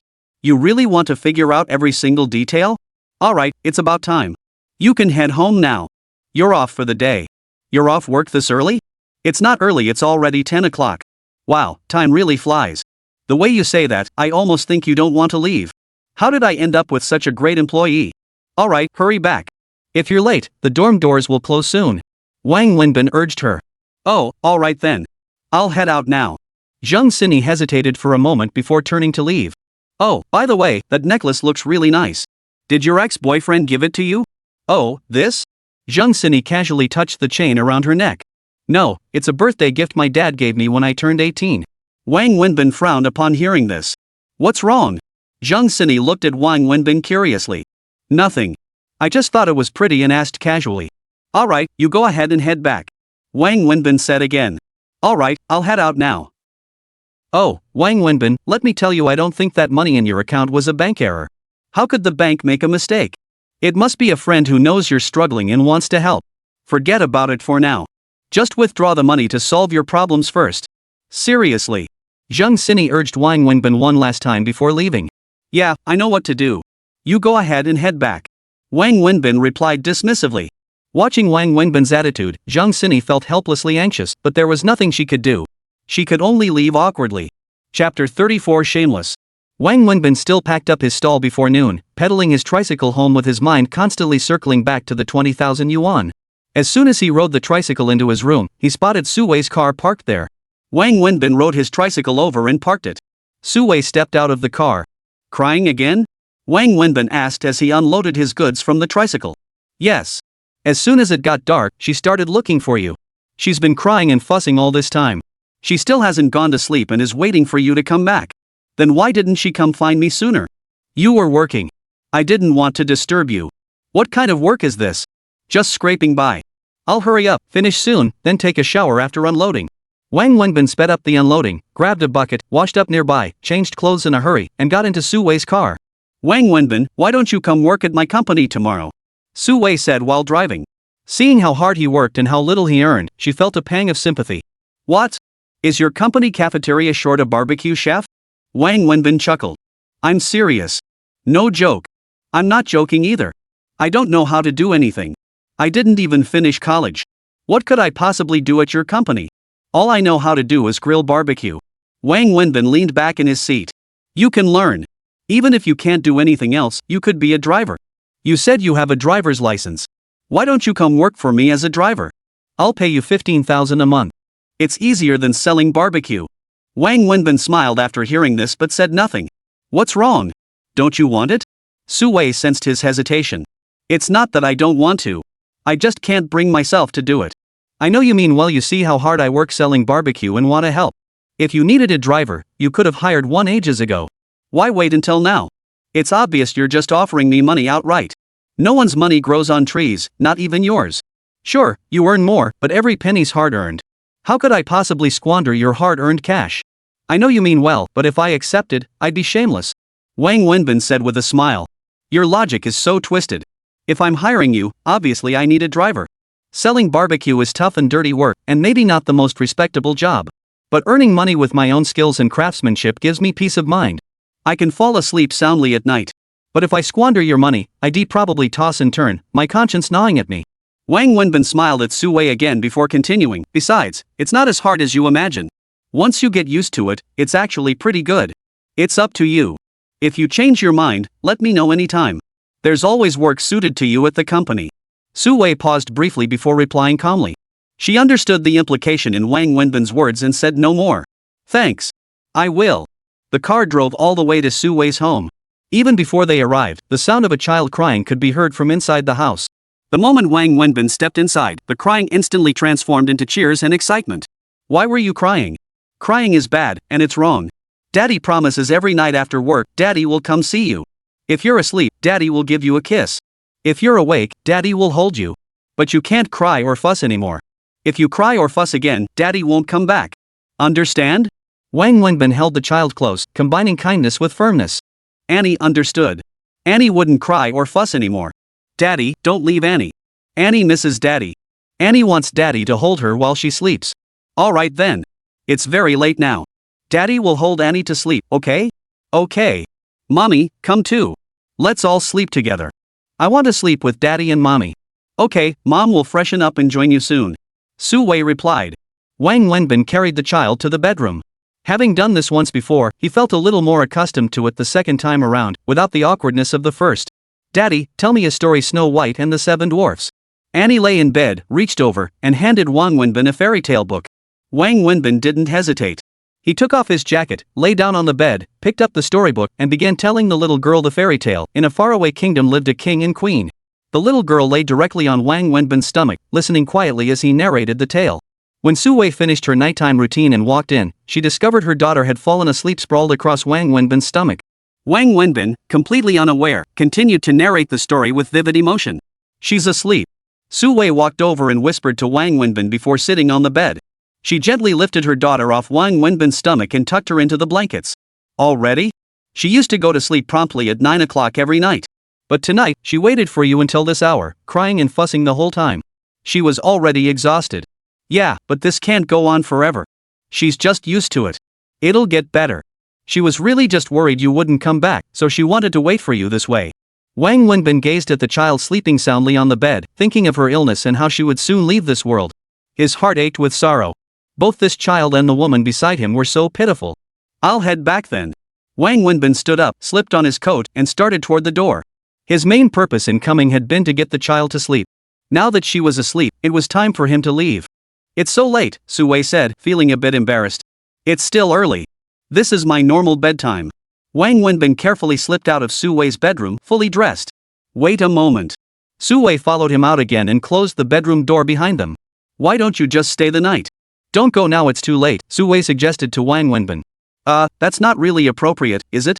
Wang Wenbin was momentarily taken aback. Don't get the wrong idea. There's an empty room in the house. Su Wei knew exactly what Wang Wenbin was thinking, and even she felt a flush of embarrassment. Wang Wenbin felt awkward. He had indeed misinterpreted her meaning. Forget it, I'll head back first. It's still early, I'll just take a cab home. I really feel bad about this. Having you come over every night this late is such a bother. Let me drive you home. Su Wei felt terribly guilty. As long as the child is happy, I'm fine. I'll head out now. Bye. Wang Wenbin smiled, then turned and walked out the door. Chapter 35, A Lifetime Delayed. Just as Wang Wenbin reached the doorway, he heard the child start wailing again from the bedroom. Why is he crying again? Oh dear. Su Wei frowned and turned toward the bedroom. Wang Wenbin stood at the doorway, smiling helplessly before turning and heading back inside toward the bedroom. Daddy, don't go, don't go. Daddy's not leaving. Daddy's just using the bathroom outside. Daddy's not leaving. Wang Wenbin walked over. Daddy, don't leave Annie. How could Daddy ever abandon Annie? Daddy, don't leave. Daddy, hold Annie while we sleep. Alright, Daddy will hold her. Daddy will hold Annie while she sleeps. Su Wei sat on the bedside like a spectator, watching the little girl fling herself into Wang Wenbin's arms. Then Wang Wenbin took off his coat again and held the little girl close as she fell asleep. Oh, I'm so sorry. Su Wei looked at Wang Wenbin guiltily. Wang Wenbin smiled and said, it's okay. He rocked the child gently in his arms. Soon enough, she drifted off again. The little one was simply too tired and exhausted, though her sleep remained restless, fearful that Daddy might leave. Two people lay on the bed, the child sleeping between them, with a dim bedside lamp on. The atmosphere was incredibly awkward. I'm going to the bathroom, Wang Wenbin whispered softly, then carefully got out of bed, dressed, and left the room. After using the restroom, Wang Wenbin emerged to find Su Wei already out. Why don't you just stay tonight? Sleep next door, I'll have the housekeeper make up a bed for you. I'm worried she might cry if you leave, and it's so late. Wang Wenbin considered it for a moment, then nodded. All right. Thank you. Su Wei then went to call the housekeeper to prepare a bed for Wang Wenbin in the guest room next door. Would you like something to drink? Tea? Coffee? Su Wei asked Wang Wenbin from the sofa. Though it was very late, her daughter's fuss had left her wide awake. As for Wang Wenbin, his schedule meant he couldn't sleep at this hour anyway. Never mind, I don't need anything. Tea or coffee late at night just doesn't sit well. You're not from Shanghai, are you? Su Wei asked Wang Wenbin. No. If I were from Shanghai, would I be in such a mess? You've been in Shanghai for many years, haven't you? You seem quite familiar with the city. Many years. I came to Shanghai when I was 18. I'm 26 now, so I've been here for 8 years. You came to Shanghai when you were 18? Yeah, I came here for college at 18 and just stayed. You were a college student? Su Wei was utterly surprised. What? I don't look the part? Wang Sudong was used to Su Wei's surprised expression. Everyone reacted the same way when they heard he'd once been a college student. No, it's just, I never imagined a college student would choose to sell barbecue. Actually, you're not mistaken. I was a college student, but I never graduated. That sounds a bit off. Because I got expelled before finishing my degree. So strictly speaking, I'm not a college student. Can you tell me why? Su Wei asked. I got into trouble, so I got expelled. 2 months before graduation, a professor sexually harassed a female student. I couldn't stand it, so I went over and beat him up. I beat him so badly he ended up in the hospital. Then the police station arrested me and detained me for half a month. I had to pay his medical expenses. When I got out, the school expelled me. Su Wei frowned and asked, then why didn't the female student report the professor? 2 reasons. First, it was just sexual harassment, secretly touching her hand, grabbing her butt, and making threatening, suggestive comments. Professors are cunning bastards, how could they leave evidence behind? Without proof, how could she sue? Second, the girl had her reputation to consider. If she pressed charges, she'd ruin her own reputation for life. Recalling those events, Wang Wenbin felt like he was downing a glass of aged, high-proof liquor. Su Wei listened intently before asking, that girl was the woman who came looking for you that night, right? Wang Wenbin looked at Su Wei with surprise, avoiding her question as he said, it's all ancient history now. Better left unsaid. Are you really planning to sell barbecue for the rest of your life? Don't you have any other dreams? Ambitions? Who doesn't have them? To me, ambitions are like ecstasy, they make you euphoric and high when you take them, but once the effects wear off, life goes back to normal. Plus, taking them long-term is bad for your health. So, in the face of reality, ambitions are bull. I'm past the age of talking about ambitions anyway. I don't have any grand plans. I'll just keep living like this, working hard to make money, and pay off my debts first. Wang Wenbin lit a cigarette uncomfortably. I told you, you don't have to pay me back for that ring. I lost your stuff, so I should compensate you, that's basic decency. Besides, more debt won't break me. I'm not exactly short on that few thousand yuan. You owe that much? Su Wei was taken aback again. Not to you, but to me, it's a lot. Speaking of which, Su Wei, I need a favor. Wang Wenbin paused, suddenly remembering the matter. Though reluctant to broach it, he had no choice but to swallow his pride and ask Su Wei. What is it? Lend me another 20,000. I really shouldn't be asking this. Wang Wenbin trailed off, searching for the right words to explain to Su Wei. But before he could finish, she stood up and walked into the room. Moments later, she emerged holding 2 stacks of 100 yuan bills, handing them to Wang Wenbin. What a coincidence, she said. I just received a cash payment today and haven't had time to deposit it yet. Take this for now. Is it enough? If not, I'll go get more. It's more than enough, thank you. Wang Wenbin felt both flattered and a bit overwhelmed. He truly hadn't expected Su Wei to lend him money without a moment's hesitation. They weren't exactly close, they'd only known each other for a little over a week, and their initial encounters had been marked by conflict and misunderstanding. I'll definitely pay you back these 20,000 yuan, plus the 80,000 plus from your ring, as soon as possible. Though soon might not be so soon, my monthly income isn't huge, but I promise I'll repay you. Wang Wenbin stood up, his gratitude evident as he spoke to Su Wei. You can be so stubborn sometimes. Fine, whatever. You've helped me so much, and I don't have much to offer in return except financial support. So if you ever need anything, just let me know. Su Wei said, then sat back down and continued to Wang Wenbin, but I still want to give you some advice. Wang Wenbin, you're still young, only 26. At first, I didn't know you well and misunderstood you. But after spending time with you, I can see you're a person of great integrity, responsibility, and commitment. I think selling barbecue will waste your whole life.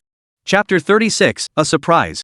I don't mean to look down on selling barbecue, but social division of labor inevitably has its unfair aspects. Selling barbecue clearly isn't a great career path, not just now, but especially for the future. You can't spend your whole life selling barbecue, can you? You're young, you should have long-term career plans. Besides, you are a college student just without a diploma. You still have a higher education background. For your own sake, I think you should give it a try. My company may not be huge, but it should offer a stage for you to showcase your talents. In this society, it's tough to land a good job without credentials. You could start by working at my company. Once you gain experience, you'll be much more sought after at other firms.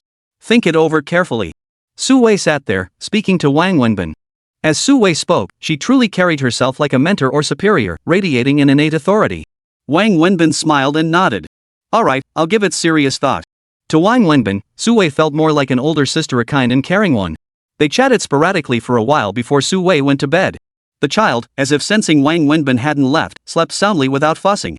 Wang Wenbin slept in the guest room at Su Wei's house. The unfamiliar surroundings and being in someone else's home made him feel somewhat uncomfortable. He tossed and turned on the bed for a long time, his mind racing with thoughts, before finally drifting off in a daze. The next morning, Wang Wenbin had breakfast at Su Wei's place before leaving. Su Wei, who didn't have to work on this Saturday, accompanied him out. She offered to drive him home. Wang Wenbin declined, choosing to take the bus back himself. Su Wei, who already knew him well, didn't insist. Wang Wenbin headed straight to the bank. However, since it was Saturday, many banks were closed. After searching for a while, he found one that was open. He took 2,000 yuan and transferred it to his friend, adding an extra 500 yuan as a wedding gift. Regardless of whether the wedding was real or fake, Wang Wenbin was grateful to his friend. The fact that he had lent him money was already deeply touching. Just as he stepped out of the bank, Wang Wenbin suddenly remembered something and turned back. Handing his bank card and ID to the teller, he asked about the 20,000 yuan in his account. The moment Wang Wenbin stepped out of the bank, he received a call from Lu Jiahao. Hey, Mouse, what's up? Good news, of course. Come grab lunch. We'll have a few drinks. Why are you being so friendly lately? Is there a catch? I always feel like something's off, Wang Wenbin said with a laugh. Binzi, could you at least be a little honest? That wasn't Lu Jiahao speaking, it was Niaziki who grabbed the phone and shouted. Come over. I've got a surprise for you, Niaziki continued. Surprise? What kind of surprise? You'll see when you get here. Stop talking nonsense and hurry up. I bought a lot of food, we're having a feast today. Niaziki hung up after saying that. Wang Wenbin chuckled, glancing at the time. It was indeed getting late. He'd spent the entire morning searching for a bank. He took a bus, transferred twice from the bank's location, and finally arrived at Lu Jiahao's place after an hour. There was no way around it, this city was just too big. Wang Wenbin unlocked Lu Jiahao's door with his key. Upon entering, Niaziki was bustling about in the kitchen, while Lu Jiahao, suffering from bronchitis, sat at the table setting out bowls and chopsticks. Whoa, looks like we're having a feast today. Red wine's out, and the kitchen's packed with dishes, ribs, fish, holy crap, even hairy crabs. What's the occasion? Mouse, did you get promoted, or is Ziki pregnant? Wang Wenbin walked in, stood by the kitchen dining room doorway, and asked with a grin. Shut up already. I'm not pregnant, and he didn't get promoted. I'd rather be pregnant than see him get a promotion. Huh, that sounds weird to me. What does one have to do with the other? You're calling me a loser, and you're just adding fuel to the fire? Can you stop? Lu Jiahao whispered to Wang Wenbin. Damn it, Ziki, don't be so ungrateful. You think someone like Mouse is hopeless? What if you married a guy like me? You'd jump off a building. So, compare yourself to those above and be grateful for those below. Just make do and you'll get through life. Is that supposed to be a compliment? Mouse kicked Wang Wenbin in the shins and snapped. I'm the one who doesn't know how good she has it. I think you're the one who doesn't know how good you have it. Su Min. Alright, cut it out. You two, stop bringing everything back to me. You said you had a surprise for me, where is it? Is this hairy crab the surprise? Wang Wenbin immediately interrupted when Niaziki mentioned Su Min's name, pointing at the crab in the kitchen. You'll see the surprise soon enough, Niaziki said with a mysterious smile as she continued cooking. Just then, a knock sounded at the door. See? The surprise is here. Binzi, go answer the door. Who is it? A surprise? Wang Wenbin chuckled, assuming it was one of Niaziki's colleagues or friends. He opened the door without a second thought, only to find Su Min standing right there. Facing each other across the doorway, Wang Wenbin had seen Su Min twice in recent days, yet never this close, never truly looked at her before. Over 3 years had passed, yet her appearance hadn't changed much. She was still as beautiful and captivating as before, now radiating an added aura of mature charm and confident presence. This unexpected encounter felt like a blunt blow to the head. Upon seeing Su Min, Wang Wenbin's brow furrowed deeply. Suddenly, he understood what Niaziki had meant by the surprise she'd mentioned earlier. He also realized that Niaziki's invitation to dinner today was nothing but a complete and utter scheme. Wenbin. Su Min stared blankly at Wang Wenbin the moment she entered, clearly aware he was here. Wang Wenbin frowned, ignoring Su Min as he walked to the side. Some things didn't need asking. Today's events were clearly Niaziki's kind arrangement. Su Min, you're here. Why so late? We're about to eat. Niaziki finished plating the last dish and carried it to the table. I was out shopping this morning. Went to the supermarket, but I still haven't bought many daily necessities. Su Min said, glancing at Wang Wenbin as she spoke. Wang Wenbin lit a cigarette and walked toward the balcony, turning his back so he wouldn't have to look at either Su Min or Niaziki. Binzi. Niaziki called out. Wang Wenbin turned back and asked, what? Su Min's here. Niaziki pointed at Su Min. She's here? I'm not blind. I saw her. She's a big person. Wang Wenbin said irritably. Watch your tone. Why are you leaving? Can't you come over and chat with Su Min for a bit? You haven't seen each other in years, surely you have plenty to talk about, Niaziki said, batting her eyelashes at Wang Wenbin. Chapter 37, Intentionally Provoking Me. Nothing. Everything that needed to be said was said 3 years ago. Wang Wenbin replied coldly. After Wang Wenbin finished speaking, Su Min, who had been standing there, suddenly looked utterly dejected. I really don't know what to say to you. Enough, enough. Let's eat. Dinner's ready. Come over and eat, Niaziki said to Wang Wenbin with a sigh. Wang Wenbin stubbed out his cigarette in the nearby ashtray, walked over, sat down at the dining table, and without a word, picked up his chopsticks and began serving himself food. Binzi, have you no manners? Su Min hasn't even started eating yet, and you're already digging in, Niaziki scolded impatiently. The chopsticks are right there. No one's stopping her from eating, Wang Wenbin replied indifferently. Binzi, you're doing this on purpose today, aren't you? Niaziki heard Wang Wenbin's words and saw Su Min looking a bit hurt. She was quite annoyed with Wang Wenbin. Forget it, Ziki. You know how he is. In the end, it was Su Min who pulled Niaziki aside to calm her down. Go get the wine. Today's Su Min's first time at our place, and it's our first gathering of the 4 of us since she returned. We should have some wine, consider it a welcome back for Su Min. Niaziki nudged Lu Jiahao as she spoke. Oh, right, I completely forgot. I'll get it. Lu Jiahao stood up to fetch the wine. He set out the glasses and finally opened the bottle of red wine, preparing to pour Wang Wenbin a glass. But Wang Wenbin, still eating his food, said, I don't drink. You don't drink? Binzi, you're joking, right? Aren't you the biggest fan of drinking? Niaziki asked in surprise. Not today, Wang Wenbin replied flatly. After Wang Wenbin spoke, Su Min's eyes reddened. It was obvious Wang Wenbin was doing this on purpose to get to her. Wang Wenbin, will you ever stop? Why do you have to be like this? Niaziki exploded. What did I do? You guys drink however you want, I'm not stopping you. When I drink with Hausi, you nag me every day. Now I don't drink, and you still nag me. Why is it so hard to please people? What exactly do I have to do? Wang Wenbin, you're doing this on purpose. Are you trying to embarrass Su Min or embarrass me? Niaziki had a fiery temper. I'm embarrassing myself. Wang Wenbin said indifferently. Alright, Ziki, let it go. Don't get angry with him. He resents me, just let him vent. Su Min pushed Niaziki gently. I know you were in the wrong back then. But it's been so many years, shouldn't he have calmed down by now? Besides, what's wrong with a grown man bowing to his own woman? What's wrong with showing a little tolerance? Why is he so petty? Niaziki snapped again. My woman? Who? Ziki, you're joking, right? I'm a lifelong bachelor. I was married once, but damn it, there wasn't even a bride on the wedding day. I got married alone to myself. Where am I supposed to find a woman? Don't talk nonsense. Wang Wenbin continued eating as he spoke. You, Wang Wenbin. Did you come here today just to piss me off? Niaziki was furious. I didn't mean to. You guys do whatever you're doing, welcome her, have a welcome dinner, drink if you want. I won't bother you. I'm just eating my meal. I'm hungry. Okay? Wang Wenbin said, speechless. If anyone was trying to provoke him, it was Niaziki.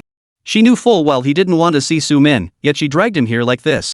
What was the point? You're just trying to piss me off. You're hopeless, beyond help. We'll drink our own drinks.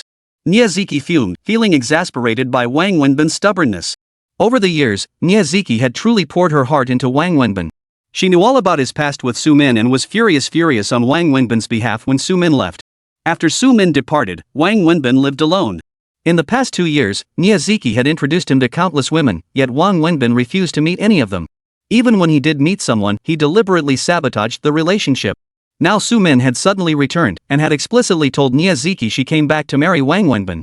That's why Niaziki was desperately trying to reunite them, because in her eyes, Wang Wenbin and Su Min were the perfect match. Moreover, Wang Wenbin's years of self-destructive behavior stemmed from his lingering love for Su Min. Only Su Min could untie the knot she had tied. Only she could change the Wang Wenbin who had willingly abandoned himself to ruin. Niazuki had gone to great lengths for Wang Wenbin and Su Min, but Wang Wenbin had been uncooperative from start to finish, which was driving Niazuki crazy. Come, Su Min, my husband and I raise a toast to you. Welcome back to China, and welcome to our home for the first time. Niazuki and Lu Jiahao toasted Su Min together. Thank you very much.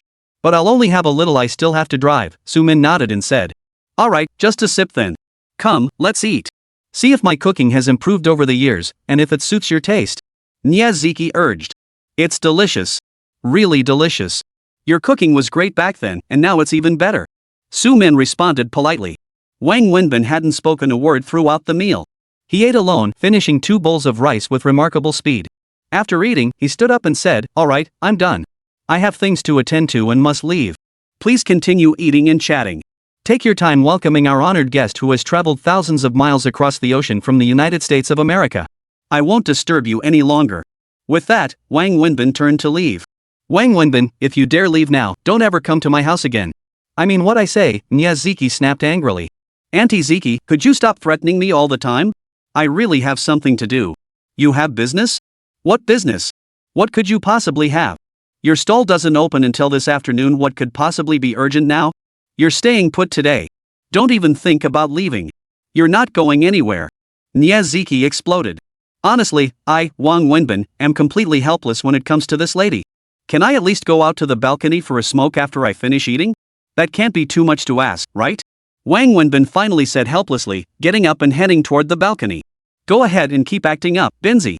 I'll see what you end up achieving with this behavior. You're driving me crazy. Niazuki was furious. Wang Wenbin stood alone on Niazuki's balcony, smoking. After what felt like an eternity, he saw Su Min walk in by herself. Wenbin. Su Min murmured as she approached him. Wang Wenbin ignored Su Min, continuing to lean against the balcony railing and smoke. Chapter 38, I'll wait for you. I'm sorry, Wenbin. I know I was wrong. I was so selfish. I shouldn't have only thought about myself back then, completely disregarding you. But I was so young then. I didn't know what I truly needed. I just wanted to fight for my own dreams and ideals, ignoring what I really wanted most. Wenbin, it's been 3 years. Deep down, I know you hate me and don't want me anymore. These past 3 years in America, 3 years without you have finally shown me what I truly crave, you. Su Min clutched Wang Wenbin's hand, tears streaming as she spoke. Wang Wenbin watched Su Min's expression, his heart torn between anger and pain. He stared at her blankly before finally saying, Su Min, if only we'd known then what we know now. There's no pill for regret in this world. Besides, I'm not necessarily what you truly want. Because for you, what's lost is always the best, and what's gained is always trash. Back then, you had me, but to you, I was trash. You chose to pursue your future, believing that was the best thing. Now that your dreams are fulfilled, you have money and status, yet you deem these things trash too. Love is what you truly want.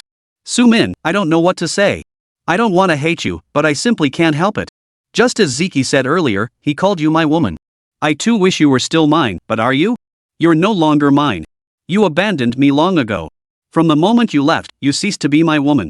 Between us, there's been no connection for a long time. Su Min, I think it's best we keep our distance. Seeing you only makes me remember all the pain and wounds you left me over the years, and I can't help but hate you. So, let's not meet again. It's better for both of us. You live the life you want, and I'll live mine. After saying this, Wang Wenbin opened the balcony door and walked straight out. The moment he opened the door, he saw Niazuki and Lu Jiahao pressed against the balcony door, listening. Seeing Wang Wenbin suddenly open the door, Niazuki flushed with embarrassment. What are you doing? I was just listening to see if you were bullying her, Niazuki said awkwardly. She wasn't crying. I was the one crying. Wang Wenbin shot Niazuki a withering look before walking out. Where are you going? Niazuki hurriedly asked. Home. To sleep. Wang Wenbin said, opening Niazuki's door and walking out without looking back. Once outside, Wang Wenbin exhaled a long breath, lit a cigarette, and headed downstairs. After Wang Wenbin left, Niazuki hurried to the balcony and saw Su Min standing there, crying. Binzi is such a jerk, Niazuki muttered, unable to hold back her frustration at Wang Wenbin's complete lack of consideration for her feelings. It's not his fault. If anyone is to blame, it's me. I was the one who abandoned him and left. He has every right to hate me, Su Min said, wiping her tears. Yes, that's true. You did bring this upon yourself. You turned down a good man, refused to marry him, and insisted on messing things up by going to America. You ruined a perfectly good marriage. Whether you went to America for prestige or further studies, pursuing a better future, none of that is wrong. But if you were going to leave, you should have told him first. You ran off the day before the wedding, humiliating his entire family. How devastating was that for Wang Wenbin? Couldn't you have waited until after the wedding? Niaziki lectured Su Min without mercy. Su Min tearfully defended herself. That was my last chance. I'd already delayed as long as I possibly could. I didn't want to bring it up then either. I didn't want to give up on him. Niaziki waved her hand impatiently. Let's not dwell on that now. It's all in the past. Pointless. And speaking of Wang Wenbin, that stubborn old rock in a cesspool. That's his nature. He clearly can't let you go. I've told you before. Your departure hit him hard. Look at him now, he has nothing. Such a promising young man, and now? Living in misery. It's more like he's torturing himself. I won't hide it from you, I was frustrated with you at first. I couldn't bear seeing him sink deeper, so I hoped finding him a woman would lift his spirits. I introduced him to quite a few girls, all with excellent backgrounds. I wouldn't have suggested anyone subpar. Niaziki chattered on. But what happened? He stood them all up. Sometimes I forced him to go, but he'd just act all weird and won't even look at the girl. Why does he do this? It's obvious he can't let go of you. He still loves you. Even if he hates you, it's because he loves you too much. Niaziki sat beside Su Min as she spoke. I know. I love him too. After all these years together, it's not something I can just let go of or forget. I truly regret it. If I could choose now, I'd give up everything just to be with him. Su Min nodded. If only you'd realized this sooner. What are you going to do now? Seeing you two like this is tearing me apart. Niaziki sighed. I'll stay by his side. I'll wait for him. Wait until he calms down. Su Min declared firmly. She'd always been resolute. Once she set her mind on something, she pursued it relentlessly. Otherwise, she wouldn't have gone to America without even getting married. This time, she was certain she could win Wang Wenbin back. Su Min asked Niaziki, where is he? He's already left. Niaziki replied. Su Min froze for a moment, then stood up and ran out. Where are you going now? Niaziki asked as she stood up. Find him. Su Min said before dashing out. Wang Wenbin took the elevator downstairs, a vague unease settling in his chest like something stuck there. Lighting a cigarette, he puffed slowly as he made his way outside. He stepped out of the residential complex and stood beside the bus stop, waiting for the bus. His mind drifted, recalling a jumble of fragmented memories.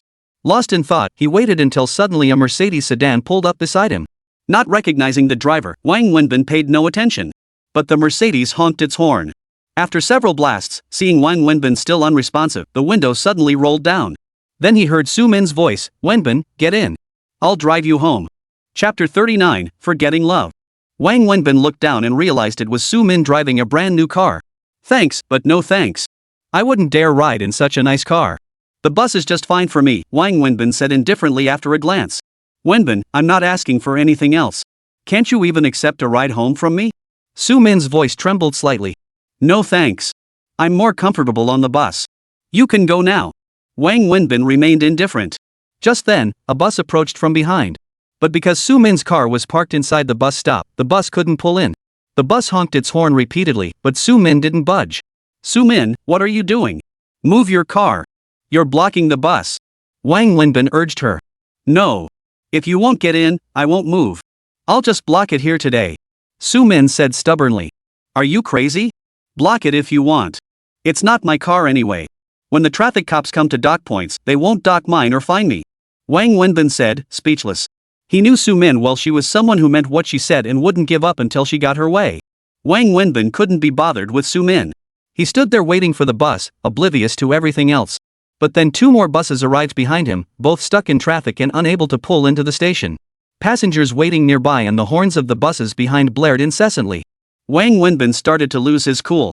He glanced at Su Min, but she seemed completely oblivious, just sitting in the car staring back at him. Su Min, are you out of your mind? Drive off. You're blocking everything. Wang Wenbin yelled at Su Min inside the car. I'm not leaving. If you don't get on today, I'm not leaving. Su Min replied. You're out of your mind. Wang Wenbin gritted his teeth in fury. But seeing the growing traffic jam, he had no choice but to quickly open the door and let her in. Get moving already. Wang Wenbin yelled at Su Min the moment he got in. Seeing Wang Wenbin get in, Su Min finally smiled and started driving forward. Are you out of your mind? What the hell are you doing? Wang Wenbin glared at Su Min angrily. I just wanted to give you a ride home. Can't I take the bus myself? Do I need you to drive me? Does your car run on air or something? Wang Wenbin's anger boiled over. He glared at Su Min and demanded, "Are you just trying to show off your Mercedes in front of me? Trying to prove how successful and wealthy you are now, huh?" "No, that's not what I meant at all, Wenbin. I absolutely didn't mean that. You misunderstood me," Su Min hurriedly explained. "Enough with the useless chatter. If you insist on driving me, then drive." Wang Wenbin was still seething. As they drove along, Su Min suddenly steered the car into a parking lot by the roadside. "What are you doing?" "I'm taking the bus back with you," Su Min said. "You're seriously messed up. Did you lose your mind in America? Why take the bus when you have a car? You say I'm showing off that I have a car, so I won't ride it. I'll take the bus with you. I'll squeeze in with you," Su Min said, her eyes reddening. She truly felt wronged, deeply wronged. Seeing Su Min's hurt expression, Wang Wenbin's anger vanished instantly. A pang of guilt washed over him, guilt over his harsh words just moments ago. "Wenbin, I've told you if you'll only forgive me, if you want me back, I'll give up everything. I'll abandon everything I have now. I'll give up the company-provided house and car. I'll give up this position. Even if you asked me to go live with you in your hometown county for the rest of my life, I'd do it without hesitation," Su Min declared. "Yes, what I did back then was wrong. But I made that choice because I was so young, so naive. I didn't think things through. My decision wasn't because I, Su Min, was chasing material things. It wasn't about money. After all these years with you, Su Min, do I seem like that kind of person? I just wanted to pursue my dreams back then. My dreams weren't about money. Do you really see me, Su Min, as nothing but a vain woman?" "Wenbin, even though I did something wrong to you, even though I made a huge mistake, you saying this is truly unfair to me." As Su Min spoke, tears finally began to fall, one by one. The depth of her inner hurt was palpable. "I'm sorry. I shouldn't have spoken to you like that." Wang Wenbin rolled down the window, sat beside Su Min in the car, lit a cigarette, and spoke slowly. The parking lot attendant watched the man and woman in the Mercedes with some curiosity. They hadn't gotten out of the car after entering the lot, just sitting there chatting. "I don't need your apology, Wenbin. Tell me, what must I do for you to forgive me? Would abandoning everything I have now make you forgive me? Would we be together again? If you say yes, I'll quit my job on Monday," Su Min continued, her eyes flashing with fervor. Wang Wenbin truly believed she was capable of it. "Are you seriously out of your mind? I may not have money, but I don't resent the wealthy. What happened between us has nothing to do with your current financial situation. You quit? If you quit, wouldn't all those years in America have been wasted? Besides, your current position and status have nothing to do with me. Even if you quit, that's your own business. Su Min, what happened between us is long over. Really, it's history. I once read a book that said the human heart is like a mirror. Some people have large mirrors that can hold many reflections, but that's because the distance is far. When the distance is far, the image becomes blurry. Some have a small mirror that holds only one person, so the image is crystal clear, deeply etched into the heart. My heart is that small mirror, so small it holds only you, Su Min. It has been that way all these years. Your image, Su Min, is deeply engraved in my heart, like a brand seared by a hot iron. But 3 years ago, you shattered that mirror yourself, smashed it to pieces. How can a shattered mirror be mended? Even if forced back together, it remains cracked and riddled with holes. The heart is the same. A wounded heart forgets how to love and dares not love again. I told you before, some things, once lost, are truly lost forever." Wang Wenbin spoke slowly, his eyes fixed on the window as smoke swirled inside the car. "No, I don't believe it, Wenbin. I firmly believe in our love. Even if your heart is shattered beyond repair, I'll spend my entire life piecing it back together," Su Min declared with unwavering conviction. Chapter 40, Rich Kid.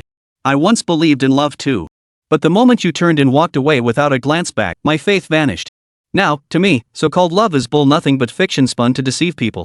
In this money-obsessed, profit-driven world, love is worthless as. Stop deceiving yourself. Let's be realistic. You're exceptionally well qualified in every way now. You can find someone better than me. As I am now, I'm not worthy of you and can't bring you happiness. That's all. I'll take the bus back myself. Riding public transport makes me feel more at ease and secure." After saying this, Wang Wenbin opened the car door and stepped out. He lit another cigarette, then walked straight toward the parking lot exit without looking back, heading directly to the bus stop by the roadside. Su Min watched Wang Wenbin leave with tear-filled eyes, staring longingly until he boarded a bus and disappeared from sight. Wang Wenbin boarded the bus and found a window seat in the last row. Leaning against the window, he watched the city's bustling traffic, his mind filled with memories of his time with Su Min. Work was work. No matter how he felt, it couldn't affect his job. And for Wang Wenbin, his job was selling barbecue. Just as Wang Wenbin finished setting up his grill cart, hoisting the frame and preparing to light the charcoal for the day's business, he saw Zhang Xinyi approaching, dressed as plainly as ever. "You sure are punctual every day. I'm starting to wonder, are you really a student?" Of course I'm a student. If I weren't, why would I be here? This is the university district, after all. How come you have so much free time as a student? You're here before 6 o'clock. Classes end by 6. Our schedule is pretty light. I can see that. Really light. Wang Wenbin glanced at Zhang Sini. Zhang Sini walked over and began helping Wang Sudong with some preliminary preparations. Where's your hometown? Wang Wenbin casually asked Zhang Sini. My family. Zhang Sini stammered, her mind racing. You're not from Shanghai, are you? Local Shanghainese don't have students from poor families. No, I'm not from Shanghai. Then where are you from? Wang Wenbin pressed. I'm from Yunnan. I'm Yunnanese. Yunnan? Oh, born and raised there? Yes. From the countryside? Of course. Oh, where in Yunnan are you from? It can't be Kunming, right? No. Where is it then? Dali. Yeah, I'm from Dali. Oh, Dali. Those are the two most famous places in Yunnan. Hee, yeah. Hey, someone's here to buy barbecue. Stop chatting and get to work. Zhang Sini hurriedly said, secretly wiping the sweat from her forehead with a tissue. Wang Wenbin said nothing more, concentrating on grilling the skewers. Soon, the crowd started to grow, and business picked up. The two of them became incredibly busy, working non-stop until past 10 p.m. Since university dorms usually locked up around 11:30 p.m., business typically slowed down after 10:30. Alright, it's getting late. You should head back first, Wang Wenbin said to Zhang Sini. Okay, you wrap up early too. I'll head back now. Zhang Sini nodded. Every day, Wang Wenbin would tell her to go home at this hour. Alright. Zhang Sini tidied up and slowly made her way out, leaving the back streets of campus and turning onto the main road. At a parking spot by the curb, she fumbled for her keys, pressed the button, unlocked her car door, and slid inside. No sooner had she sat down than she suddenly saw someone standing in front of her car. Zhang Sini opened her eyes to see Wang Wenbin standing there smoking a cigarette, his hand covered in grease.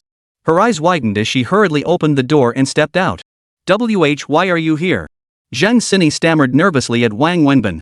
Seeing him appear in front of her car had scared the life out of her. How I got here isn't important. What matters is where you're going. Aren't you a student? Shouldn't you be heading back to campus, to your dorm? I've been at Shanghai University for years. As far as I remember, the university isn't in this direction, is it? I went out to buy some things. Buying things to take back to school, Zhang Sini stammered. Oh, I see. Shopping, huh? Fair enough, that explanation makes sense. But how do you explain this? Wang Wenbin tapped Zhang Sini's car twice with his hand as he asked. However, after just 2 taps, he immediately pulled his hand back. He'd tapped it in a moment of urgency, but this was such an expensive car he genuinely feared he might have damaged it. I don't know much about other things, but I do know a thing or two about cars. A Ferrari 488 supercar, I don't know the exact price, but it must be over 4 million yuan, right? A poor student? You really are poor. Wang Wenbin asked Zhang Sini with a laugh. This is my classmate's. He let me borrow it, yes, just to run some errands. Zhang Sini was sweating with anxiety. Oh, I see. But honestly, you'd be better off saying your ex-boyfriend bought it for you. That makes more sense. After all, he's already bought you so many things like that Chanel top, LV pants, Gucci shoes, Hermes bag, the latest iPhone, and VIP cards to 5-star hotels. Adding a Ferrari supercar to the list wouldn't be out of place, right? Wang Wenbin asked with a smile.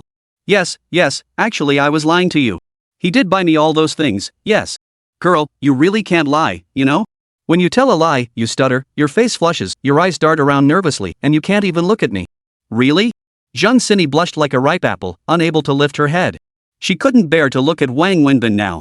If you really owned all this stuff, would you be poor? Selling everything your ex-boyfriend gave you would net you millions. Would you still be struggling? If I'm not mistaken, you never even had this rich second-generation ex-boyfriend, did you? You're the rich second-generation one, aren't you? Wang Wenbin walked over to Zhang Sini and asked. I? Zhang Sini was rendered speechless by Wang Wenbin's question. Chapter 41, The Hero. Truthfully, I always thought you were a bit odd, though I couldn't pinpoint why. I never gave it much thought, like why a poor college student would have skin as white as snow, untouched by wind, rain, or sun, why a poor student would wear necklaces worth hundreds of thousands, why a poor student would always wear Chanel perfume. It wasn't until today, when I went to the bank and tried every possible way to trace who had transferred money to me, that I finally found out. The bank account that sent me the money was under the name Zhang Sini. Only then did I realize something was terribly wrong. Ha? You can actually trace that? Oh my gosh, I never thought of that. Zhang Sini stomped her foot in frustration. How could it not be traceable? Didn't you ask me to transfer 2,000 yuan to your card just to find out my bank account number? If you can trace mine, why can't I trace yours? I never thought you'd actually trace it, Zhang Sini lamented. None of that matters now, Zhang Sini. I just want one answer, why? Wang Wenbin demanded. Why? Why did you come near me? Why would a rich kid like you come near a lowly barbecue vendor like me? Why pretend to be a poor student in front of me when you're clearly loaded? Why come work part-time here when you're obviously a rich kid? And why approach me and offer help when we didn't even know each other? Why secretly transfer money to me? Why? Wang Wenbin voiced the barrage of questions swirling in his mind. I, Zhang Sini, was rendered speechless by Wang Wenbin's questioning, my face flushing crimson. After a long while, I finally lifted my head to look at Wang Sudong and said, let's find a coffee shop. I'll treat you to a cup of coffee. We can talk slowly, okay? Forget the coffee shop or any even open at this hour? Then let me take you somewhere. You'll see when we get there. Get in. Zhang Sini continued, then opened the car door again and climbed inside. Wang Wenbin, cigarette lit in hand, hesitated before finally pulling open the sports car door and climbing in. Before getting in, he tossed his cigarette away. This was a sports car, after all. He couldn't afford to pay for the damage if he smoked inside. Where to? Wang Wenbin asked once seated in the car, its interior filled with the rich aroma of leather. You'll see when we get there. Zhang Sini drove without saying much. Wang Wenbin remained silent, waiting for Zhang Sini to explain. Zhang Sini drove toward Wang Wenbin's home, but halfway there, she suddenly turned into an old residential complex and stopped the car. We're here. This is it. After parking, Zhang Sini rolled down the window and told Wang Wenbin. This? Why did you bring me here? Wang Wenbin was thoroughly puzzled. Are you familiar with this place? Zhang Sini asked Wang Wenbin. Pretty familiar. I pass through here every day, twice a day. Wang Wenbin replied casually. Did you know there was a fire here not long ago? She asked. Right here, this collapsed building. The whole thing burned down. Yeah, I saw it on the news, Wang Wenbin said slowly. He opened the door, got out, lit a cigarette, and leaned against the car to smoke. His craving for cigarettes had grown intense since Su Min left. When the fire broke out, a man rushed into the blaze, risking his life to rescue a girl. Did you hear about that? I remember asking you about it when we first met. Zhang Sini pressed on. Wang Wenbin turned to look at Zhang Sini, seeming to have guessed something. How did I answer you back then? I said the rescuer was truly great. You said it wasn't greatness, anyone who saw it would have saved her, just an ordinary person. Then you changed the subject. Why are you asking this? Wang Wenbin pressed on. Because I was the girl who was saved.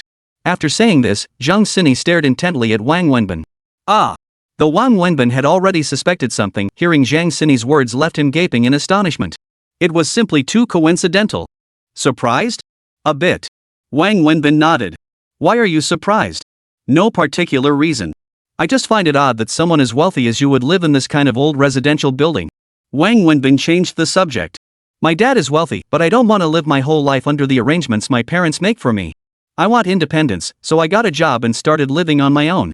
My salary isn't that high, and this place isn't far from my workplace, so I live here, Zhang Sini explained. Oh, I see. Wang Wenbin nodded. That day, I was asleep when smoke suddenly choked me awake. When I came to, the room was filled with smoke and flames had already engulfed the building. I tried to escape, but the fire was too intense, there was no way out. I felt utterly helpless and terrified. I knew I was going to die. In desperation, I tried one last thing. I ran to the balcony and shouted outside, but the roar of the flames drowned out my voice. Finally, I waved my clothes frantically, hoping someone would see and come to rescue me. But deep down, I knew there was no hope. With the fire raging like that, no one would come to save me. Just as I collapsed, I dimly saw a man burst in. He grabbed me, calling my name, then stripped off his own water-soaked jacket and draped it over me. Holding me tightly, he rushed out into the fire. I could feel the sheer intensity of the flames, the scorching heat, and the thick, choking smoke. After that, I blacked out. That's where my memory ends. When I woke up, the doctor told me that if I'd been rescued any later, I would have died either burned to death or choked by the smoke. After leaving the hospital, I tried every possible way to find the man who saved me, but there was no trace of him. They said he left immediately after pulling me from the flames. No one knew his name, what he looked like, or what he did. Yeah, maybe he doesn't think it's such a big deal. Maybe he just doesn't want to be bothered, Wang Wenbin said, puffing on his cigarette. In the end, I got the police to pull the surveillance footage, the camera right by the entrance. It clearly captured the man who saved me as he left, riding a tricycle loaded with barbecue supplies. Though it didn't show the moment he rescued me, based on the timeline and my hazy memories, I'm certain this man is the one who saved me. You might be mistaken. Maybe it wasn't him who saved you. Perhaps he just happened to be leaving at that moment, and someone else actually rescued you. At that exact moment, he was the only one leaving this area. Moreover, I shared the footage with the medical staff who treated me, then they confirmed this man pulled me out of the fire. Zheng Sini looked at Wang Wenbin again as she spoke. Chapter 42, Farewell, my friend. Wang Wenbin smoked silently. Do you understand now? Zheng Sini asked Wang Wenbin. How did you find me? Wang Wenbin asked, stubbing out his cigarette. I searched every barbecue stall in the area but couldn't find you. Someone told me the area with the most stalls was the backstreet of the university town, so I went there and found you. That's how we met for the first time. I see. I did ask you about this, but you deliberately pretended not to know. Since you chose to play dumb, I kept quiet too. I just wanted to know what kind of man saved me, so I lied to you. I'm sorry, I didn't mean to. I'm just an ordinary guy, 2 hands, 2 feet, making a living selling barbecue at the very bottom of this city. Now you see me for what I am. I'm nothing special, nothing like the heroic figure you imagined. So why did you come find me? To repay a debt? Thanks, but really, no need. Anyone would do the same thing. It's like when our teachers taught us to help old ladies cross the street when we were kids. If you really want to thank me, just say thank you. No need for any grand gestures. Wang Wenbin chuckled. To you, it was the smallest thing imaginable, but to me, it was a life-saving favor. Without you, I might have been burned to ashes by now. And honestly, was it really as easy as you make it sound? You know perfectly well with a fire that big, going in meant you might never come out. Not just anyone would have done it. There were at least 100 people there. Who else went in? Everyone else was just watching the spectacle. Don't put yourself down like that. A person's greatness and beauty have nothing to do with their profession or financial status. Zheng Sini said earnestly. Young lady, you're too naive. You just haven't experienced the coldness of the world yet. Anyone who says it doesn't matter is someone whose family isn't short on money. Alright, I get your point. I already said it before, if you really want to thank me, just say thank you. And don't go out of your way to work for me or help me with anything in the future. Wang Wenbin said with a smile. I'm not trying to repay a debt, Wang Wenbin. I want to be your friend, Zheng Sini said earnestly. Friends? You and me? What's wrong? Is that not okay? Are you kidding me? You drive a supercar and want to be friends with a barbecue vendor? How exactly would that work? You use your Ferrari to haul my grill, or I treat you to barbecue every day? Come on, girl, I get your feelings. You think I saved you, so you want to repay me. I've received your gratitude, I've accepted it. Look, you've helped me sell barbecue for so long and done so much for me. That debt's already paid. As for us being friends? I appreciate the thought, but honestly, I'm out of your league. You can see we're just not from the same world. Honestly, I've always had my doubts, though I never thought badly of you. But seeing you drive that car today really pissed me off. I had no idea what you were trying to hide from me. Turns out you're the girl I saved that day. Well, that explains everything. It's all good. Maybe we'll cross paths again someday. It's getting late, head home.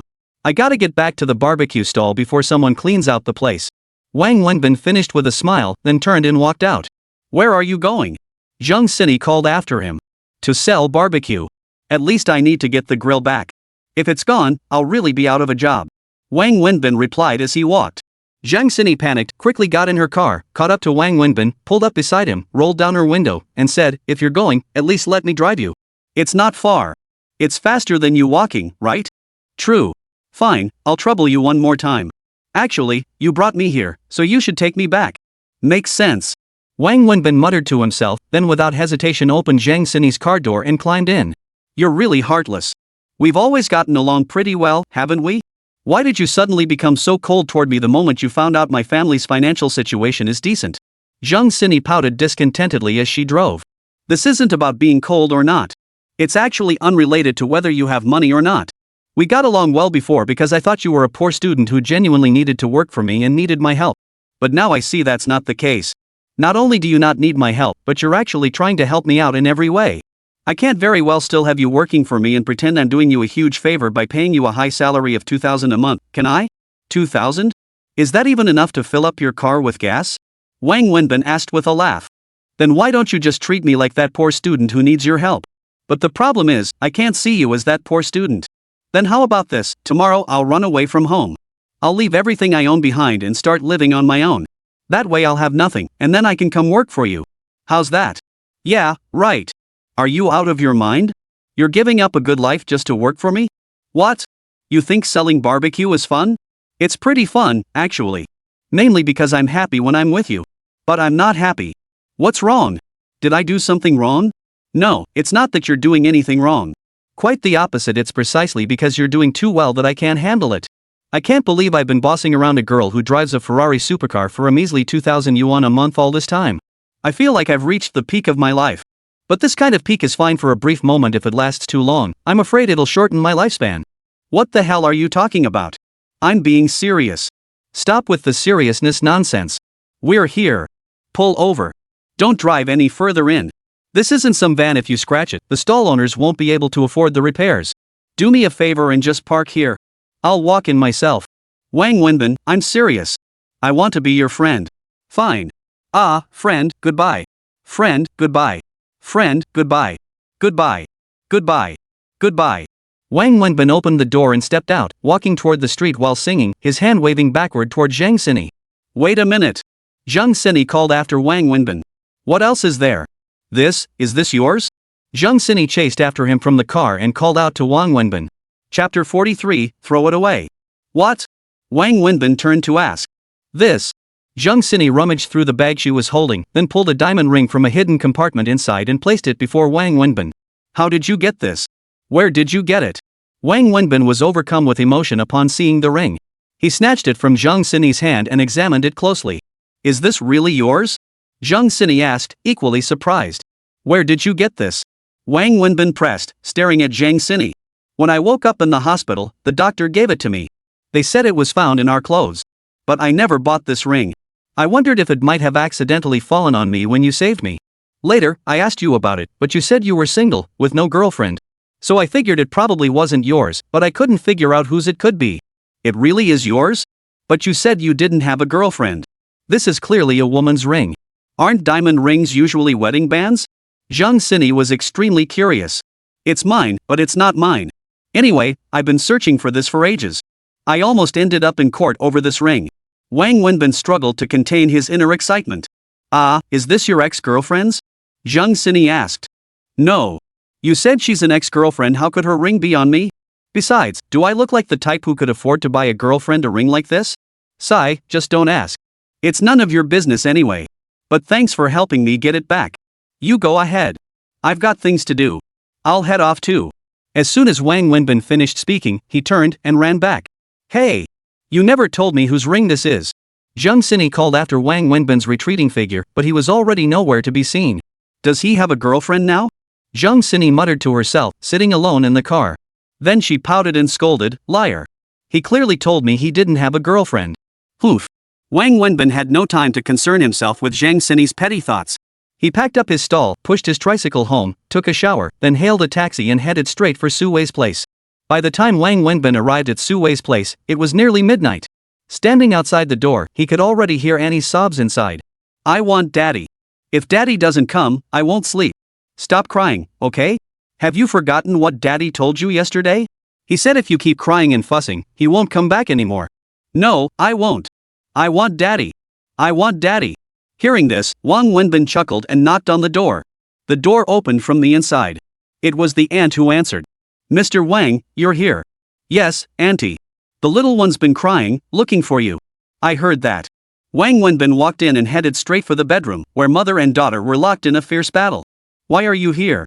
Su Wei was taken aback by Wang Wenbin's sudden appearance. Unlike Su Wei's surprise, little Annie was overjoyed. She jumped off the bed again and threw herself into Wang Wenbin's arms. Wang Wenbin soothed little Annie, eventually putting her to bed and telling her a story. Su Wei watched from the side the entire time. Finally, seeing the intimate scene between father and daughter, she quietly walked out and gently closed the door behind her. Wang Wenbin quietly slipped out of the bedroom only after little Annie had fallen asleep. Upon exiting, he found Su Wei reclining on the sofa, watching television with the volume turned down low, clearly mindful of disturbing the child. Asleep? Su Wei sat up straight when she saw Wang Wenbin emerge. Yeah, she fell asleep. She asked me to tell her a story, but she dozed off before I could finish a few sentences. Wang Wenbin sat down on the other end of the couch. Why did you suddenly come today? She was crying and fussing. It was already this late, why didn't you call me? You work so hard running your stall every day, staying out late. I felt terrible about always calling you over to comfort her. Besides, I can't have you coming over every day. She needs to learn to adapt. We can't give in to her every whim, even though she's sick. Su Wei started to say something, but swallowed her words. It's not that hard. Seeing her smile makes me happy too, Wang Wenbin said with a smile. Su Wei looked at Wang Wenbin. After a long moment, she said, "Thank you. Actually, I came today to return something to you," Wang Wenbin said. "What? This?" Wang Wenbin pulled the diamond ring from his pocket and handed it to Su Wei. Su Wei sat up straight instantly upon seeing the ring, her eyes widening. She immediately took it from Wang Wenbin's hand, examining it closely and running her fingers over it. After a long moment, she clasped it tightly in her palm. "Where did you find it? Didn't you say it was lost?" Su Wei asked Wang Wenbin, still clutching the ring in her palm. "I thought it was lost too, but someone returned it to me today." "Returned? I remember explaining to you before I lost the ring that night when I went to put out the fire. You might have thought I was lying, but I wasn't. Today, the girl I saved found me and showed me this ring, asking if it was mine. Turns out, somehow when I was saving her, the ring must have fallen onto her and got inside her clothes. I had no idea where it went until she found me today and gave it back. I'm sorry I made you worry for so long. It really was an accident," Wang Wenbin replied. Su Wei opened her palm again, staring at the ring in her hand. She remained silent for a long while before suddenly picking up the ring and tossing it into the trash can beside her. "What are you doing?" Wang Wenbin was startled by Su Wei's action. The past is the past. To live, one must live in the present and for the future. Before, I thought I couldn't live without it. I wore it every day, every moment. Wearing it felt like he was still alive, still by my side. Without it, I thought I couldn't endure, couldn't go on living. But in the time since I lost it, I've realized I've been doing just fine.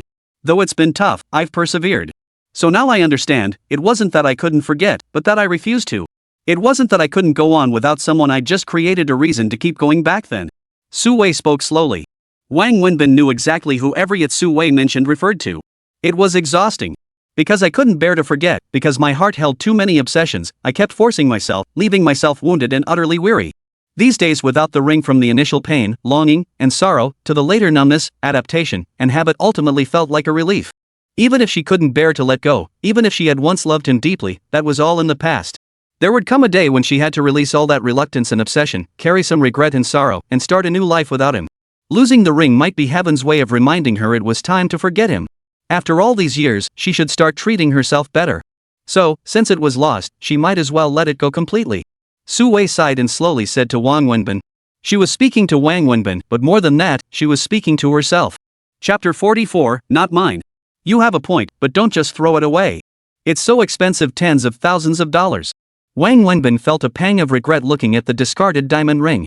What's lost is the person, the heart, the past, not the money, nor should it be about the money. Wang Wenbin said no more. He understood Su Wei's meaning. "All right, thank you. The ring isn't lost, you gave it back to me. So you don't owe me anything now. It's my turn to be in your debt. I still haven't compensated you for the car accident, and you've helped me so much lately. I don't even know how to thank you." Su Wei changed the subject. "Don't forget, I still owe you 20,000. Oh right, I'd completely forgotten about that. Between us, this whole money and debt situation seems impossible to untangle. I promised to pay you wages, but you. Forget about the wages. I don't like mixing money with feelings. I've told you, my affection for little Annie comes from the heart, so I don't want it tied to money. Money is the most rotten thing in this world.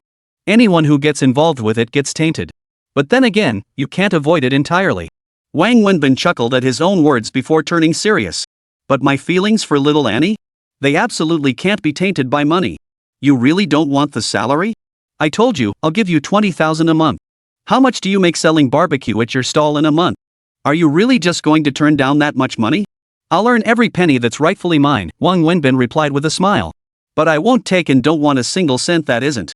But this money belongs to you. We agreed on it, it's what you deserve. But in my view, this money simply shouldn't be taken." Wang Sudong smiled again as he spoke, then continued, "Looks like she's fast asleep. I'll head out then." "You should sleep here. It's too late." Su Wei tried to persuade him. "No," she didn't cry. "I'll head back now. I have to return tomorrow morning anyway." "All right then." Su Wei didn't insist further and agreed.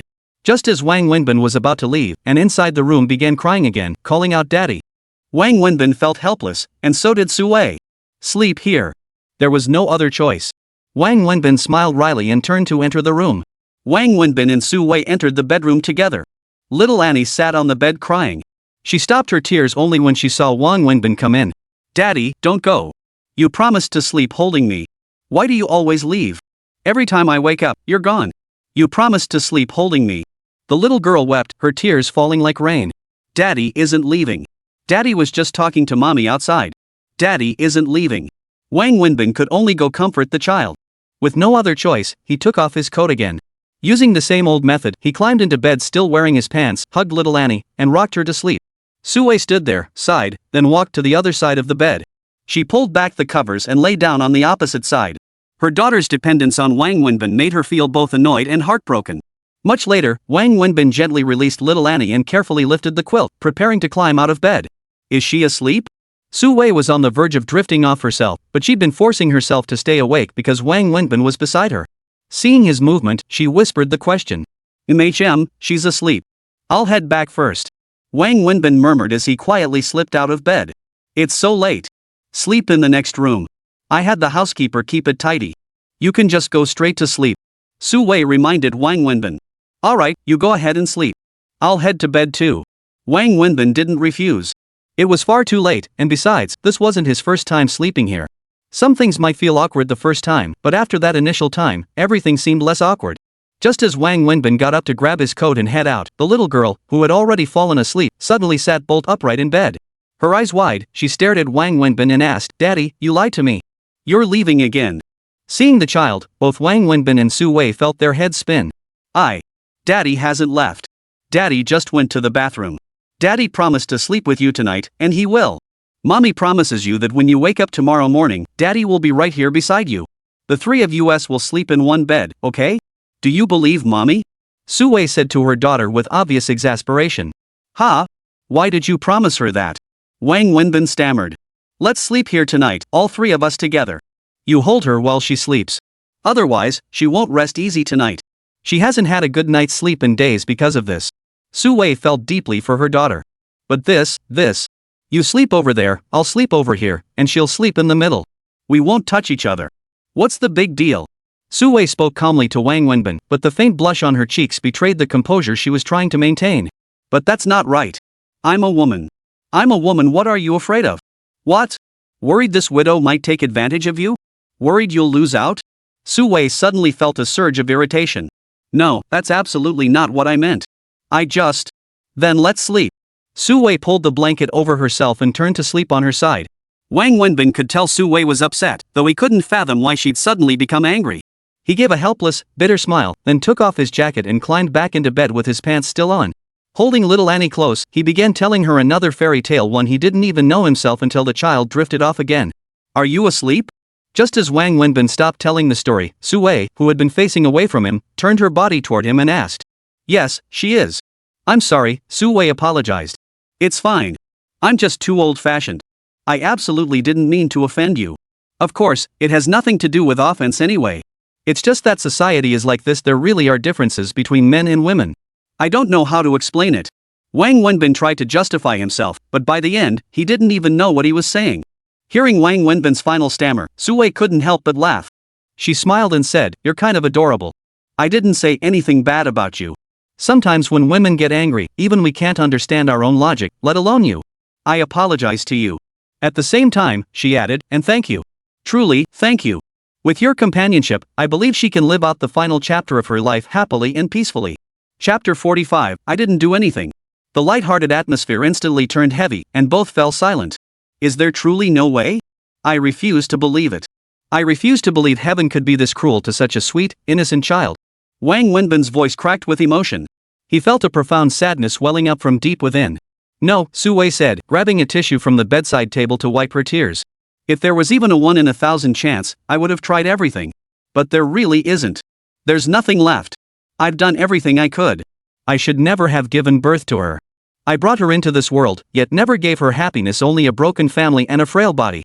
I am the most unfit and cruel mother in the world. As Su-wei spoke, tears streamed down her face once more. It's not your fault. It's a congenital condition, no one could have prevented it. Let's keep searching for solutions. I'm sure there must be a way. I've long since given up hope. All these years have worn me out, and she's worn out even more. The agony of each treatment such a small child forced to endure it, and I, her mother, can do nothing. Watching her suffer feels like a knife slicing through my own flesh. I wish I could take her pain upon myself, but I can't. Never mind. Let's not talk about this anymore. Everything happens as it should. Humans can never fight against fate. It's late. Get some rest. Su-wei reached for the tissues again to wipe away her tears, then ended this conversation that always tore her heart apart. Though they stopped talking, neither could find peace. Each was lost in their own thoughts, yet at that moment, both minds were occupied by the same thing. 3 people slept on one bed. Wang Wenbin instinctively curled up near the edge, even though he knew little Annie lay between them and the bed was large enough. He was still far from Su Wei, yet his subconscious pulled him toward the bedside. On the other side, Su Wei did the same, pressing herself tightly against the edge. Little Annie, nestled in the center, instinctively pressed herself against Wang Wenbin. Thus, a peculiar scene unfolded: 3 people on a 1.8-meter bed that should have been just barely sufficient, yet in reality, a large, empty space lay unoccupied in the middle. To an outsider, it might have looked like a happy family of 3 sleeping together, but the reality was far from it. Lost in thoughts about her daughter's illness, Su Wei suddenly heard snoring. She had shared a bed with Wang Wenbin several times before, but never once had she truly slept. It had all been a performance for their child. After the child fell asleep, Wang Wenbin would leave. This time was different. This was the first time they truly slept in the same bed together, and it was also the first time Wang Wenbin had fallen asleep. Therefore, this was the first time Su Wei had ever heard Wang Wenbin snore. Su Wei was already troubled by her worries. Having a strange man in her bed made sleep impossible to begin with. Now, hearing Wang Wenbin snore only made her restlessness worse. The sound felt both disruptive and infuriating. In truth, Wang Wenbin's snoring wasn't loud, just a faint hum. But in the quiet night, with the 2 of them sleeping so close, it seemed amplified. Gradually, however, Su Wei found the snoring less bothersome. Not only was it no longer irritating, but it even began to feel somewhat comforting. Before she knew it, she too drifted off, sleeping soundly and peacefully, a rest she hadn't experienced in years. The next morning, Wang Wenbin woke up groggily. Opening his eyes, he saw an unfamiliar ceiling. Then he felt something pressing down on him, someone holding him close. A wave of fragrance drifted over him, and he had the sensation of soft jade in his arms. Wang Wenbin was utterly bewildered. He had always slept alone, how could he feel someone beside him today? Turning his head, he saw a face of exquisite beauty, none other than Su Wei. He couldn't recall how they'd ended up sleeping like this. Now, on the bed, little Annie lay alone on the far left edge. On this side, Wang Wenbin and Su Wei were tightly embraced. Su Wei slept on Wang Wenbin's arm, her arms wrapped tightly around his neck. Beneath the quilt, one of Su Wei's thighs pressed against Wang Wenbin's stomach. The posture and scene were far too intimate, bordering on excessively sensual. Wang Wenbin was a man in the prime of his youth, already brimming with vitality upon waking. Now, gazing at such a stunning woman clinging so intimately to him, certain parts of his body instantly stiffened. Wang Wenbin was now caught between agony and pleasure. He had no idea what Su Wei would think when she woke up and saw this scene, though he himself couldn't fathom how things had escalated to this point. After careful consideration, Wang Wenbin resolved to quietly pry open Su Wei's arms wrapped around him and her legs pressed against his body, then slip out of bed without her noticing.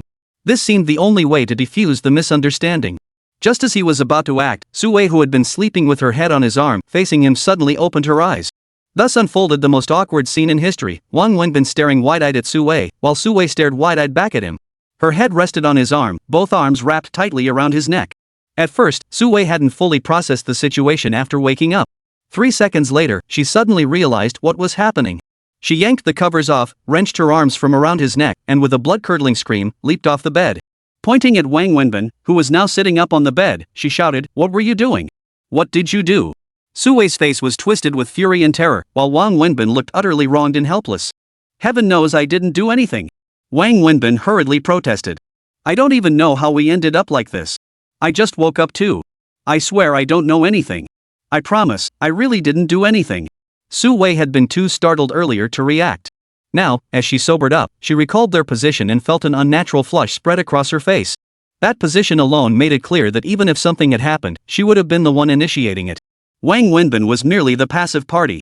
Su Wei cleared her throat awkwardly twice before saying, "I know. Alright, I'm getting up now. I'll go wash up." Su Wei walked out as if nothing had happened, though her face flushed as red as an apple the moment she stepped outside. Though she was married with children and had long since experienced such matters, that didn't mean she wasn't shy or embarrassed. She was simply far more rational and sensible than the average young woman. After Su Wei left, Wang Wenbin exhaled a long breath and wiped the cold sweat from his forehead. Chapter 46, I'll die right in front of you. After leaving Su Wei's place, Wang Wenbin headed straight home. He found Su Wei's ring and returned it to her. For Wang Wenbin, this felt like lifting a huge weight off his chest. Otherwise, that burden had been suffocating him. He was that kind of person. Once he owed someone something, it gnawed at him, just like the over 300,000 yuan debt hanging over his head. For years, he'd dreamt of making enough to repay it, which was why he'd worked so relentlessly to earn money all this time. Today was Sunday, and Wang Wenbin planned to set up his stall early. After returning home, he rested briefly before getting to work preparing. Just before noon, Wang Wenbin's phone suddenly rang. The number displayed was unstirred, yet he knew exactly who it belonged to. Staring at the number, Wang Wenbin hesitated for a long time before finally pressing the answer button. What is it? Wang Wenbin asked coolly after answering. The number belonged to Su Min. She had called him before using this number. Though he hadn't saved it, he remembered it and he couldn't explain why this number felt so familiar, so easily etched into his memory. Wenbin, I fell and hurt my foot, Su Min said over the phone. You hurt your foot? What happened? What's the situation? Wang Wenbin froze for a moment before urgently asking. You know I just moved into a new place, right? I bought some stuff, and since it's Sunday, I was organizing things at home. I stepped on a stool to tidy up our cabinet and accidentally fell off it. I hurt my foot, it hurt so much. I don't know who else to call, so I had to reach out to you. Is it serious? Does it hurt? Call an ambulance. Wang Wenbin panicked, his instinctive worry and concern taking over. I probably don't need to go to the hospital. It's not that bad, but it does hurt. Oh my goodness, you. Where do you live? I'll come right over, give me your address. Wang Wenbin rushed out the door as he spoke, still wearing his dirty work clothes, but he didn't care about that now. Alright, I'll text you the address. Su Min didn't refuse. Got it. Wang Wenbin hung up and dashed out. He hailed a taxi and instructed the driver to head straight to the address Su Min had sent. Taking a taxi was a luxury for Wang Wenbin. He couldn't even remember the last time he'd ridden in one, but today was clearly an exception. Wang Wenbin hurriedly took the taxi to Su Min's residential complex, then walked to the apartment building. He took the elevator to her floor and pressed the doorbell. After pressing it just twice, the door swung open. Su Min stood there wearing an apron, holding a spatula, and smiled at Wang Wenbin. You're here. Come on in. Wang Wenbin looked at Su Min's outfit with confusion, then deliberately glanced at her feet, feeling very puzzled. Still, he stepped inside. Where'd you hurt your foot? Wang Wenbin asked Su Min as soon as he stepped inside. Sit down for a moment and watch some TV. I've poured you some tea. The dishes will be ready soon, and we can eat. Su Min didn't answer Wang Wenbin's question. Instead, after greeting him, she walked straight into the kitchen. Wang Wenbin frowned deeply. Su Min walked perfectly normally, showing no sign of injury. He felt deceived. Wang Wenbin followed her straight into the kitchen. Standing at the doorway, he asked Su Min, who was frantically stir-frying the vegetables, first tell me, where exactly is your foot injured? Su Min turned off the stove, turned to face Wang Wenbin, and replied, my foot isn't injured. Then where are you hurt? I'm not hurt anywhere. I didn't fall. Wang Wenbin stared coldly at Su Min, then gritted his teeth and said, Su Min, you think it's fun to lie to me and play games with me, huh? Having a blast, huh? I dropped everything I was doing, took a cab all the way here over $60 just to play the fool and amuse you? You think I'm like you? That I have weekends to do nothing? Or do you just assume I'm your pet, born to entertain you? Su Min, if it weren't for the fact that you're a woman, I'd slap you. Go ahead, hit me. Hit me. I won't dodge a single blow. Hit me. Su Min took a step forward, tears welling in her eyes, and stood directly before Wang Wenbin, staring intently into his eyes. Seeing the tears welling in her eyes, half of Wang Wenbin's rage instantly dissipated. He dreaded seeing a woman cry, it always made him back down. You're crying? You still feel wronged? I'm the one who got played and deceived. I'm the one who should be crying. What the hell are you crying for? Wang Wenbin couldn't help but yell again. Yes, I deceived you. But if I hadn't, would you have come to me? Wenbin, if I hadn't called today pretending I was hurt, but instead told you I'd prepared a feast and wanted to cook for you personally, would you have come? If I had a way, would I have needed to lie? As Su Min spoke, tears began to fall from her eyes. Wang Wenbin fell silent after hearing her explanation, his heart softening. In fact, he felt somewhat touched. He knew Su Min couldn't cook and never set foot in the kitchen. They'd lived together for years, and all that time, he'd been the one preparing meals. Su Min never entered the kitchen, hated cooking, and couldn't even tell salt from MSG. Yet today, she'd cooked herself clearly for him. Wang Wenbin knew she wasn't lying. Why did you cook for me? Wang Wenbin asked, though the anger had long since faded from his tone. Is it wrong for me to cook a meal for you myself? Su Min stared at Wang Wenbin as she asked. You've cooked for me all these years, why shouldn't I cook for you once? I'm not hungry, Wang Wenbin replied. You have to eat it. You have to eat here today. Wang Wenbin, I know you hate me. Not just you, I hate myself too. But no matter how much you hate me, you have to eat this meal here today. If you don't eat it, I'll kill myself right here. I mean it. Su Min pointed at the kitchen knife on the cutting board. You've lost your mind. I am crazy. You drove me to it. I can't cook. I've never cooked. You know that. I've never cooked since I was a child. I hate cooking because it's dirty. I especially hate that greasy feeling. But I want to cook for you. I want you to know I can be a homemaker, not just a woman chasing money and fame. I also want to tell you I can change for you any change, even if I don't like it myself. After we parted yesterday, I made up my mind. I went to the supermarket, bought a bunch of ingredients, and went to Ziki's place. I had her teach me how to cook and prepare dishes. She taught me until midnight, and I made 3 different meals. For this meal, I got up early this morning to buy all the ingredients. After returning, afraid I might mess it up, I practiced making one dish again in the morning. So, I'm serious about this meal. If you leave now, I'll kill myself right in front of you. I don't want to live anyway. Sumin said to Wang Wenbin, her voice trembling, tears streaming down her face as she clenched her teeth. Chapter 47, Sleeping with me for 3 years. You make it sound like deceiving me was my fault. Can you be reasonable? Wang Wenbin said helplessly, though his tone had softened considerably. All his anger had vanished. It is my fault. Whether in the past or now, I know deep down it's all my fault. But today, no matter whose fault it is, you must stay and eat this meal. Wang Wenbin, even if we're no longer lovers, we're still classmates, right? Even if not classmates, we slept together for 3 years. Asking you to stay for a meal after 3 years together, is that too much to ask? Sumin said, enunciating each word. Go sit on the couch and watch TV. There's fruit. If you want to smoke, I've got an ashtray ready for you. I'll call you when dinner's done. Sumin pointed to the living room sofa as she spoke to Wang Wenbin, then turned back to continue stir-frying. Wang Wenbin suddenly found himself at a loss for words, helplessly turning toward the living room. Instead of sitting on the couch, Wang Wenbin lit a cigarette and surveyed Sumin's apartment. This was a typical high-end apartment. As far as Wang Wenbin knew, the entire complex consisted of such luxury units, specifically built for high-income professionals like Sumin. Renting one here wasn't cheap, though of course, Sumin's was provided by her company. The interior decor was tasteful and elegant, mirroring Sumin's personality. She was a woman who valued quality of life, something Wang Wenbin understood well. This wasn't to say she was materialistic, she simply prioritized living standards, 2 distinct concepts. A simple example, back when they shared a small studio apartment, even in that cramped space, Sumin insisted on placing a bouquet of flowers on the tiny desk every single day. The apartment wasn't large, 2 bedrooms, a living room, a kitchen, and a bathroom, but it had everything they needed. In a cutthroat city like Shanghai, owning such a place was a sign of considerable success. Compared to Wang Wenbin's current situation, the difference was like heaven and earth. Wang Wenbin stepped out onto the small balcony off the living room, leaning over the railing to smoke a cigarette. From his elevated vantage point, he surveyed everything below. There had been a time when he and Sumin lay together in bed, dreaming of their future. That future had almost perfectly mirrored this very scene, owning their own apartment in this city, having a car, holding respectable jobs. A balcony where they could stand each day and look down upon the entire city. Now, Sumin had achieved that dream, only it was a dream that didn't include Wang Wenbin. Why not sit on the couch? After what felt like an eternity, Sumin walked out to the balcony and asked Wang Wenbin. My clothes are dirty, covered in grease. I don't want to mess up your sofa. Wang Wenbin pointed to the work clothes he was wearing. He'd rushed over after getting Sumin's call and hadn't had time to change.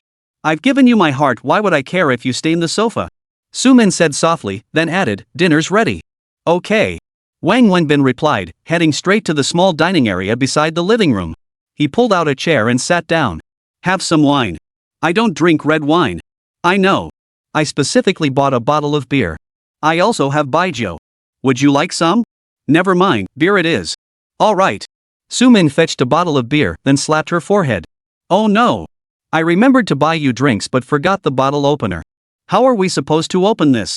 Wang Wenbin snatched the beer from Sumin's hand, bit down on the cap, and with a crack, it popped open. He didn't bother with a glass, drinking straight from the bottle. He wasn't the refined, particular type like Sumin, and life had never afforded him the luxury of being fussy. Sumin stared blankly at Wang Wenbin, saying nothing. She fetched him a bowl and chopsticks, then grabbed a cup and said, pour me some too. I'll have a drink with you. She didn't seem to mind at all that Wang Wenbin had already taken a sip from it. Why are you drinking if you can't handle it? Let's just eat. Wang Wenbin flatly refused Sumin. Sumin looked slightly put out but didn't press the issue. She asked Wang Wenbin, how's the food? Can you still eat? It's okay. It's already pretty good. Wang Wenbin gave a half-hearted review. Then how about I cook for you every weekend from now on? Even if you really did break your leg next time, I wouldn't come. Wang Wenbin said calmly, shoveling food into his mouth. Sumin froze, then asked, Wenbin, tell me, do you hate me now, or just dislike me? Is there a difference? There is. Sumin said, then added, if you hate me, I can accept that. If you hate me, it means you still love me deep down. Wang Wenbin didn't respond to Sumin's words. He couldn't bring himself to say he disliked her. He knew his feelings inside were definitely not dislike. Why did you come today? Su-min pressed. Because I'm stupid, foolish, and pathetic. What else could it be? Because you love me. Su-min stared into Wang Wenbin's eyes as she spoke. Because you worry about me, care about me, because I'm still in your heart, because you love me, right? Su-min practically forced the question out of Wang Wenbin. Stop overthinking it. I'd help an old lady who twisted her ankle on the street too. There's no love here. All my love went to the dogs long ago. Wang Wenbin gulped down his drink, refusing to admit it. Whether you admit it or not doesn't matter. I know in my heart. Eat up. This is your favorite braised fish. I learned how to make it specially from Ziki. See how good it is. Su-min ignored Wang Wenbin's response, happily serving him food. I stopped liking it a long time ago. Why? No reason. People change. Tastes change too. I haven't changed. But I have. Wang Wenbin said, not looking at Su-min. Su-min just stared at Wang Wenbin. She hadn't touched a single bite the entire time. What do you think of this place? Su-min asked Wang Wenbin, gesturing toward the room. Fine. Wang Wenbin uttered only one word. Come live here. I know you hate me now, but it's okay. I said I could wait for you until the day you stop hating me. So when I asked you to stay here, I meant exactly that. Look, I have 2 rooms. This one's empty, there's a bed, and I've even prepared the bedding. Your place clearly isn't fit for living. Just stay here. Pay me 500 a month as rent, and I'll consider it a favor. You get a decent place to stay, I earn some money, and I have someone to talk to. Having you here would make me feel safer too. It's a win-win, don't you think? Su-min asked. Of course, you stay in your room, I stay in mine. I have no intention of living with you. Isn't sharing a room popular these days? It's common for strangers of different genders to share a space. Let's just treat this as roommates. Su-min continued to explain. Chapter 48, Don't Reject Me. Wang Wenbin took another big gulp of beer, finishing the bottle. He picked up his bowl to head to the kitchen for rice, but Su-min beat him to it, grabbing his bowl and serving him a portion. He didn't refuse. Don't refuse me, okay? Su-min handed the bowl to Wang Wenbin, pleading softly. Since you went to such lengths to get me here today, you must have something to discuss. Just get it all out now, Wang Wenbin said to Su-min while eating. Alright, give me a moment. Su-min nodded, then got up and walked into the inner bedroom. When she came out, she was carrying a backpack. Su-min handed the backpack to Wang Wenbin and said bluntly, take it. What is it? Money. Su-min replied. Money? Wang Wenbin frowned, unzipping the bag to find it indeed filled with cash, a lot of cash. Neatly stacked bundles of bills, one after another. How much? Wang Wenbin asked after glancing inside. 35,000. Why give me so much money? I asked Ziki. She told me you owed over 300,000 yuan in total. I didn't know the exact amount, so I withdrew 350,000. If it's not enough, let me know and I'll get more. I'm asking why you gave me this money. Use it to pay off your debts. Settle them first. Those debts are mine, they have nothing to do with you. I know the debts are yours, but you don't have the money to pay them now. Think of it as borrowing from me to settle their debts first. What's the difference between what you owe them and what you owe me? Besides, you owe Ziki and Hausi so much money, and they're not well off themselves. Even though they haven't asked you to repay them, they're barely scraping by. You should pay them back. As for me, I'm alone. I don't need that much money, at least not right now. You should use it to help those who truly need it. Besides, these debts are largely my fault. If I hadn't run away from our wedding, Auntie wouldn't have gotten so sick from the shock, and you wouldn't have had to spend all this money. I share the responsibility. It's only right that I repay this debt even if you hadn't borrowed from me. And you didn't finish college because you stood up for me. I'm responsible for that too. I owe you. Su-min laid out her reasons one by one. Su-min, what you owe me is a debt of gratitude, not money. So take this money back. I won't accept it, though I appreciate your kindness. After finishing his meal, Wang Wenbin lit a cigarette, placed his bag on the table, and said to Su-min. Then consider it a loan from me. But I don't want to borrow it from you. Why not? Borrowing from others is borrowing from me is borrowing, what's the difference? Is my money poisoned? Is it ill-gotten gains? Do you think my money is dirty? Did I, Su-min, sell my soul or betray my principles to get it? Or do you think I earned this money by selling my body in America? Su-min grew angry again. I never thought that. Then why won't you lend it? Wang Wenbin didn't respond immediately to Su-min's words, just sat in his chair quietly smoking. Just tell me, why won't you borrow my money? Su-min, I understand your feelings. I know you want to help me, and I appreciate your kindness. But I won't take this money. Yes, you asked me earlier if I hated you or disliked you? I can't lie to you, nor can I lie to myself. I don't dislike you. And I can't forget you. I admit it, I still love you. When I heard you dumped me, I freaked out like a idiot, dropped everything, and ran out wearing oil-stained clothes. But I also know that for you, the depth of my love is matched by the depth of my hatred. I don't want to hate you either, but I can't help it. Some knots, once tied, can never be untied. That knot will always be between us. If we sat together now, do you think we'd still feel the same as we did 3 years ago? You said earlier that nothing has changed, but is that really true? 3 years ago, when we sat down to eat together, you didn't need to deliberately serve me food or pour me rice. Now, you do. That's the biggest change. Time has changed, circumstances have changed, our roles have changed, people inevitably change. As for this debt, I said it before, it's mine alone, not yours. I'll repay every penny I owe, and I have the means to do it. It started at over 400,000, now it's down to just over 300,000. Give me a few more years, and I'll clear it completely. I can still build a good life. But you're living so poorly right now, Wenbin. Don't torture yourself like this. Be kind to yourself, okay? I'm begging you. Su Min said tearfully. Do all of you think I'm living terribly? Actually, you're wrong. I'm doing exceptionally well, really. Do you think if you gave me this 300,000 plus to pay off my debts, I'd suddenly live well? Wrong. I'd work even harder to earn money. That's just my nature. I feel guilty whenever I owe someone. Even eating instant noodles with a sausage makes me feel like I'm sinning. How can I eat sausage when I owe money? That's why I work myself to the bone every day, living in the filthiest, most basic place. It gives me peace of mind. That's how I feel comfortable. If you made me sit in an office with air conditioning, I'd rather die than endure it. Wang Wenbin shook his head as he spoke. After speaking, Wang Wenbin stood up and addressed Su Min. Su Min, you are no ordinary woman. Your abilities and your strong-willed nature are destined to place you at the very pinnacle of the pyramid. I, however, am someone who can only live at the bottom of the pyramid, and I'm perfectly content there. An entire pyramid's height separates us. You gaze at the sky, while I'm surrounded by yellow sand. That's why there can never be a future between us.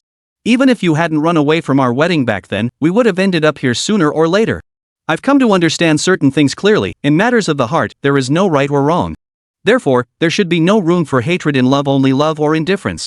It took me 3 years to grasp this truth, but in the days since your return, I've finally understood. I hope you can see it too. I am not your Romeo, nor are you my Xuingtai.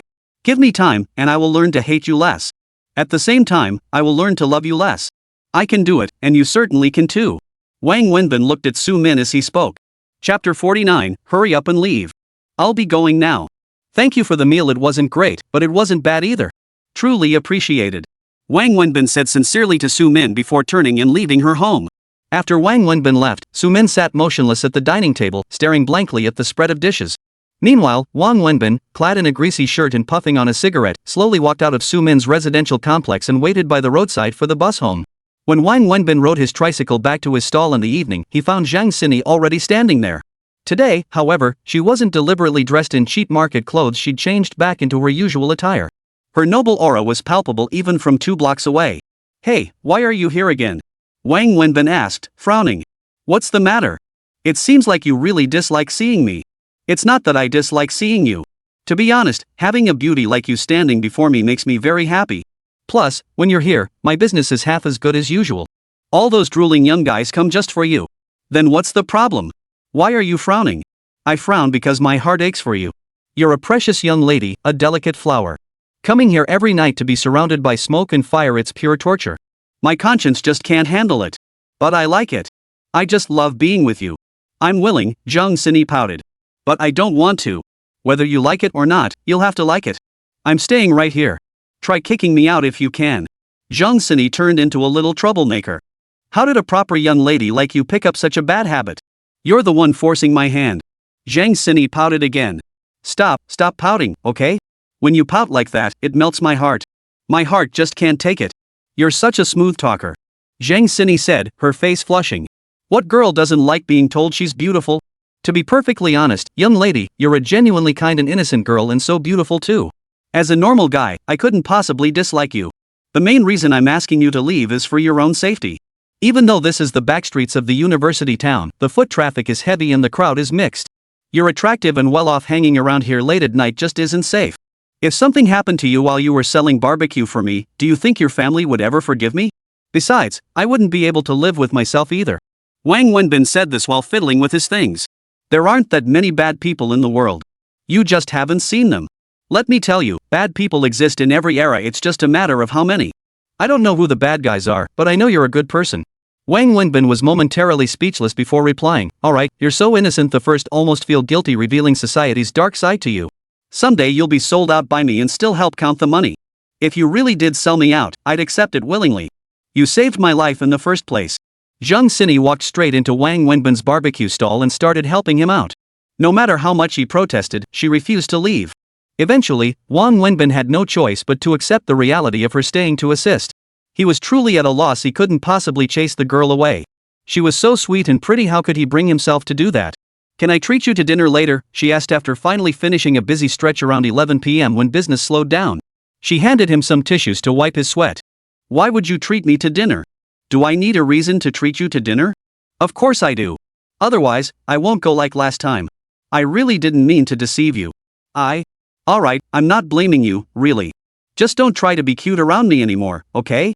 You have no idea how devastatingly charming you are. I can't handle it. Then I'll treat you to dinner later. Give me a reason first. Well, thank you for letting me help you tonight, Zhang Xini said after a moment's thought. Hey, girl, isn't there a logical flaw here? What's wrong? Shouldn't I be thanking you for coming to help me? Oh, right. Then you should treat me to dinner.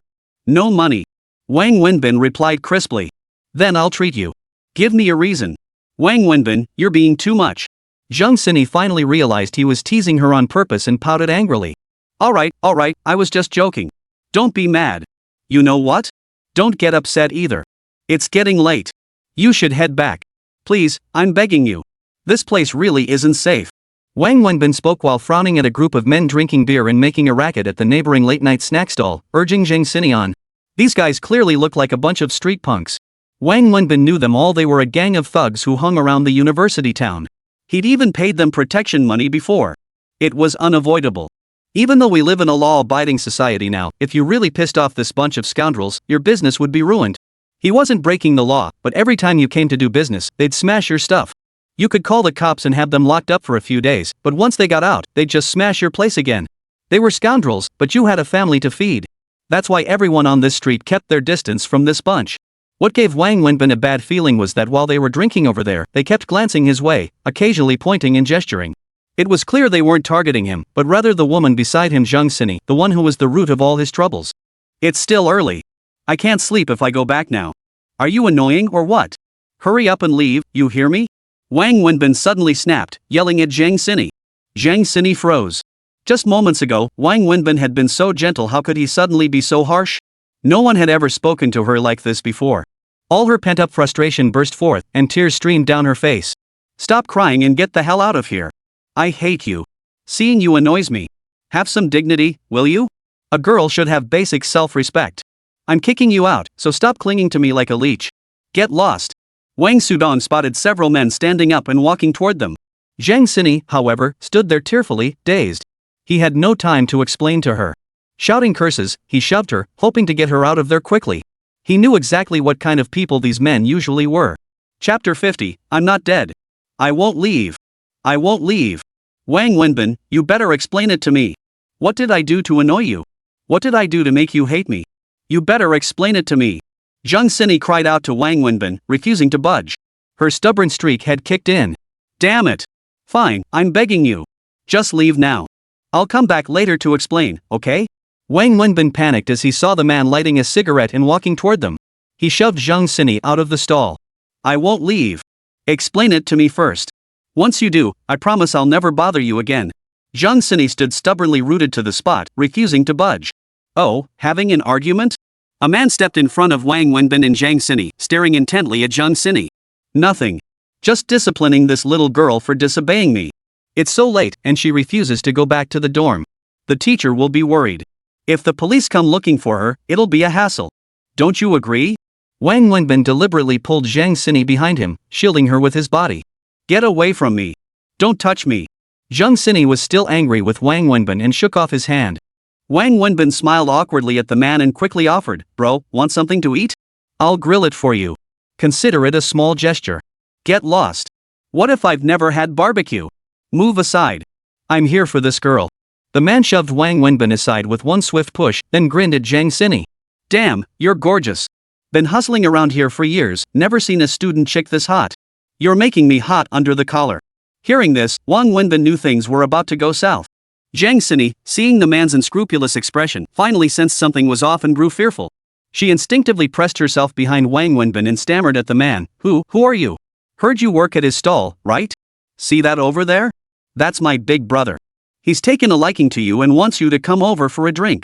The man gestured toward a large group of street toughs at another table.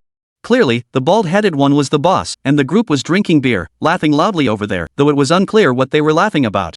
I don't know you guys. I'm not going, Zhang Xini said. Not coming?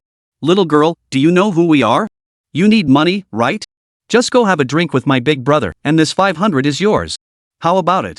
Better than working here, right? The man pulled out several hundred yuan bills from his pocket and held them out to Zhang Xini. Put your money away. Disgusting. Oh, you're turning down the offer, huh? Little lady, I made a bet with my boss that I'd bring you over to drink with her. Don't embarrass me now. Come on. The man grew angry, reaching out to grab Zhang Xini's hand. Zhang Xini screamed and darted behind Wang Wenbin, who stepped forward instinctively, shielding her with his body. Big brother, she's just a student. What does she know? Besides, she can't even drink. How about this? I'll go over and offer you all a toast. Consider it my apology for her rudeness. My apologies for offending you, big brother. Wang Wenbin said with a forced smile. Who the hell do you think you are? You don't get to speak here. Let me make this clear, my boss has his eye on this girl. He just wants her to come over and drink with us. Don't stir up trouble. Get lost. The man grabbed Wang Wenbin by the collar, jabbing his finger at Wang Wenbin's nose as he growled. Let him go. I'm calling the police. Zhang Xini hid behind Wang Wenbin and shouted. Shut up. Wang Wenbin snapped at Zhang Xini, then turned back to the man with a mocking smile. Big brother, she's just a kid, doesn't know any better. I'll cover your table's bill tonight. Later, I'll treat you all to karaoke. Consider it her apology. You really think you're hot? Get the hell out of my way, or I'll make sure you die here today. The man shoved Wang Wenbin aside and reached out to grab Zhang Xini. Terrified, she screamed and dodged away. Damn it, they're just looking for trouble, Wang Wenbin cursed under his breath before snatching a nearby stool and charging forward to smash it at the man. Things quickly spiraled out of control. Wang Wenbin charged at the man, unleashing a relentless barrage of blows. He showed no mercy, knocking the man to the ground in mere moments. Then, a mob of people rushed over, pinned him down, and began kicking and punching him mercilessly. Wang Wenbin had anticipated this outcome. He curled his body tightly into a ball, shielding his head and chest, letting them kick and punch him. With over a dozen people attacking one, he had no chance to fight back. Zhang Xini stood nearby, crying and screaming, but the crowd surrounding Wang Wenbin was so dense she couldn't even squeeze through. Police cars arrived within minutes, and the mob scattered like birds. Zhang Xini had called the police. Since this was the university town, a dedicated security post had been set up on Backstreet with patrol cars stationed there, explaining the swift response. How are you? Call an ambulance. Help! Call an ambulance. After the attackers fled, Zhang Xini rushed over to embrace Wang Wenbin, who was coughing violently on the ground. She asked him this, then shouted at the onlookers gathered around. I'm fine. Shouldn't be fatal. Wang Wenbin coughed up a mouthful of blood, wiped his lips with his hand, and smiled at Zhang Xini. He tried to struggle to his feet but couldn't manage it. He simply had no strength left. How could this happen? How could this happen? Ambulance! Ambulance! Police! Take him to the hospital. Please. Hurry. To the hospital. Zhang Xini's face was streaked with tears, utterly distraught as she pleaded with the arriving police. The officers didn't wait for the paramedics. They lifted Wang Wenbin into the police car and sped toward the nearest hospital. Zhang Xini followed them into the vehicle, clinging tightly to Wang Wenbin and weeping the entire way. I'm not dead yet. Don't act like I'm about to die. You're making me want to settle my affairs with you.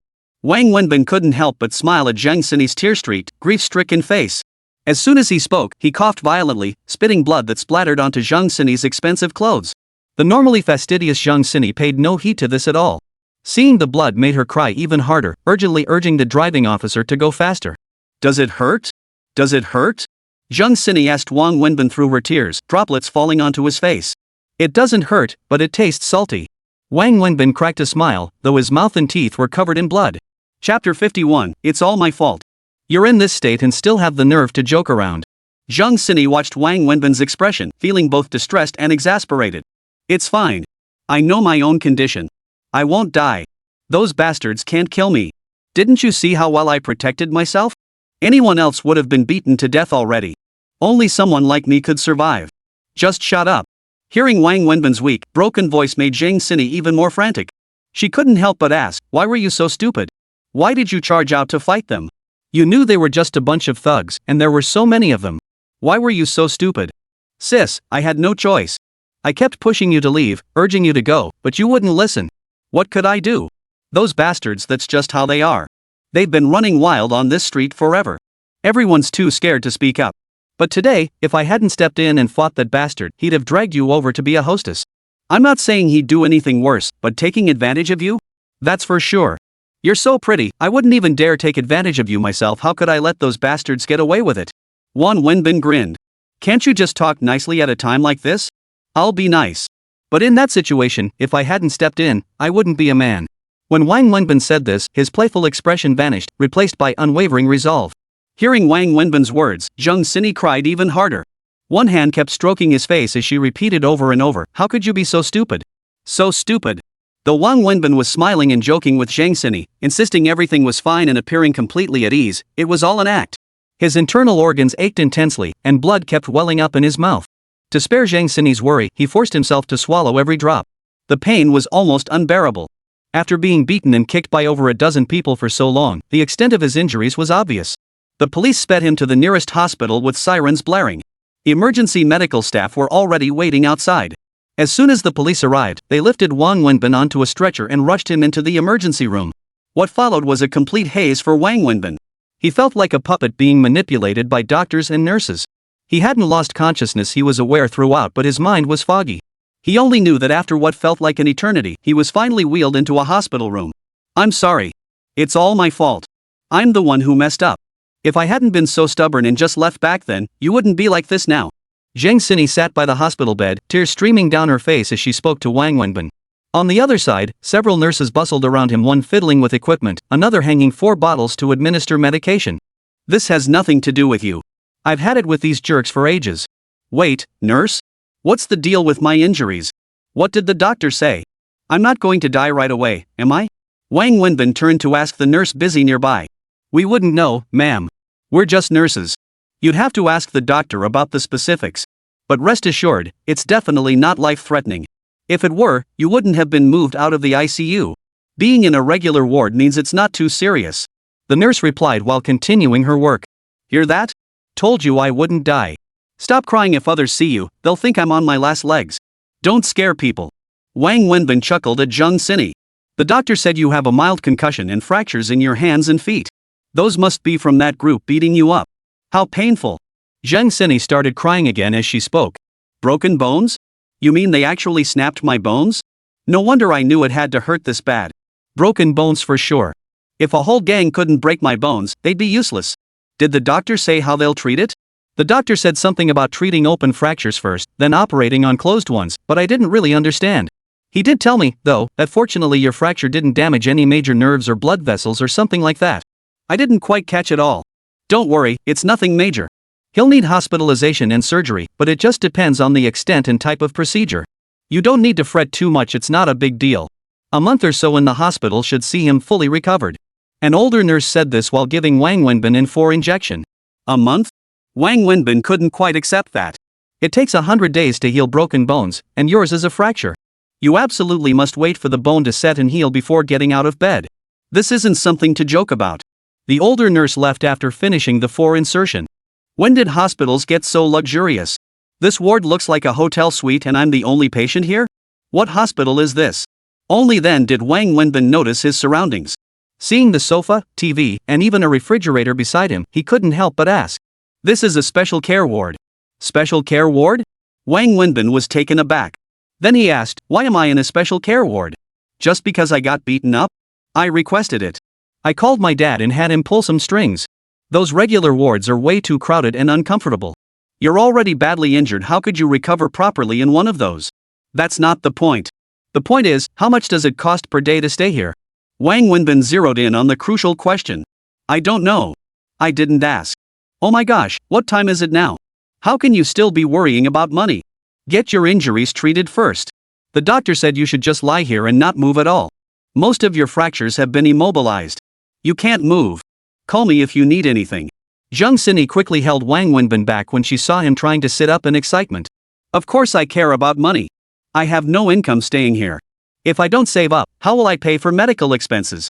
Go ask how much the daily room fee is. If it's too expensive, tell the nurse to move me back to a regular ward. At least there's more people and some liveliness. Here I am all alone, cold and lonely. If you didn't know I was hospitalized, you'd think I was staying at a hotel. This place makes me feel completely invisible. Wang Wenbin insisted strongly. Chapter 52, 500,000. Just then, the door opened. Several police officers walked in, followed by a few men in suits. Leading them was an older, rather well-fed man. Dad! Zhang Xini stood up and called out as the man entered. Wang Wenbin was startled. He hadn't expected Zhang Xini's father to show up, especially at 3 in the morning. He couldn't process it for a moment. Regaining his composure, he propped himself up with his hands and addressed Zhang Xini's father. Uncle, hello. I'm sorry, the doctor told me not to get up. It's fine, stay lying down. Just put your things down. Alright, young Wang, right? These gentlemen are from the police station. They need to speak with both of you in detail about the specifics of the case. Please recount what happened at the time of the incident. Zhang Xini's father explained to Wang Wenbin. Soon after, several officers began questioning Wang Wenbin and Zhang Xini about the fight. Some asked questions, some took notes, and others recorded the conversation. Wang Wenbin and Zhang Xini recounted the entire incident in meticulous detail, answering numerous questions from the officers. Finished questioning? Comrades, I'm sure your chief has already informed you. Director Xiao from your district bureau personally assured me that these brazen criminals, who dared to harass and forcibly seize a woman in broad daylight, then severely injured a good Samaritan, are utterly lawless. Such individuals must be dealt with severely and harshly.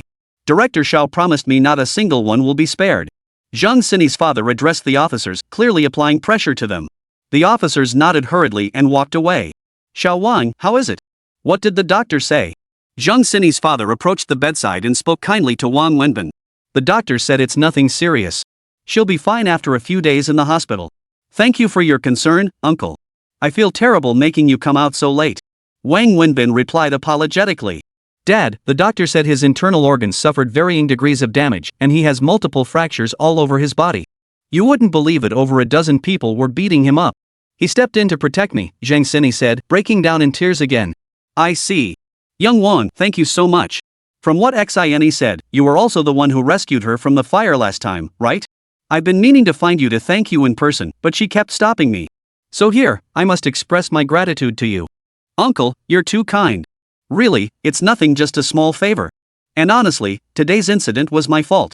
I shouldn't have let her come with me there. That place is known for its shady crowd, and it's just not safe for a girl to be out there late at night. Just focus on your recovery. I've already made arrangements with the hospital. You'll have a nurse on 24-hour duty, and the doctors will give you special attention. I've also handled matters with the police.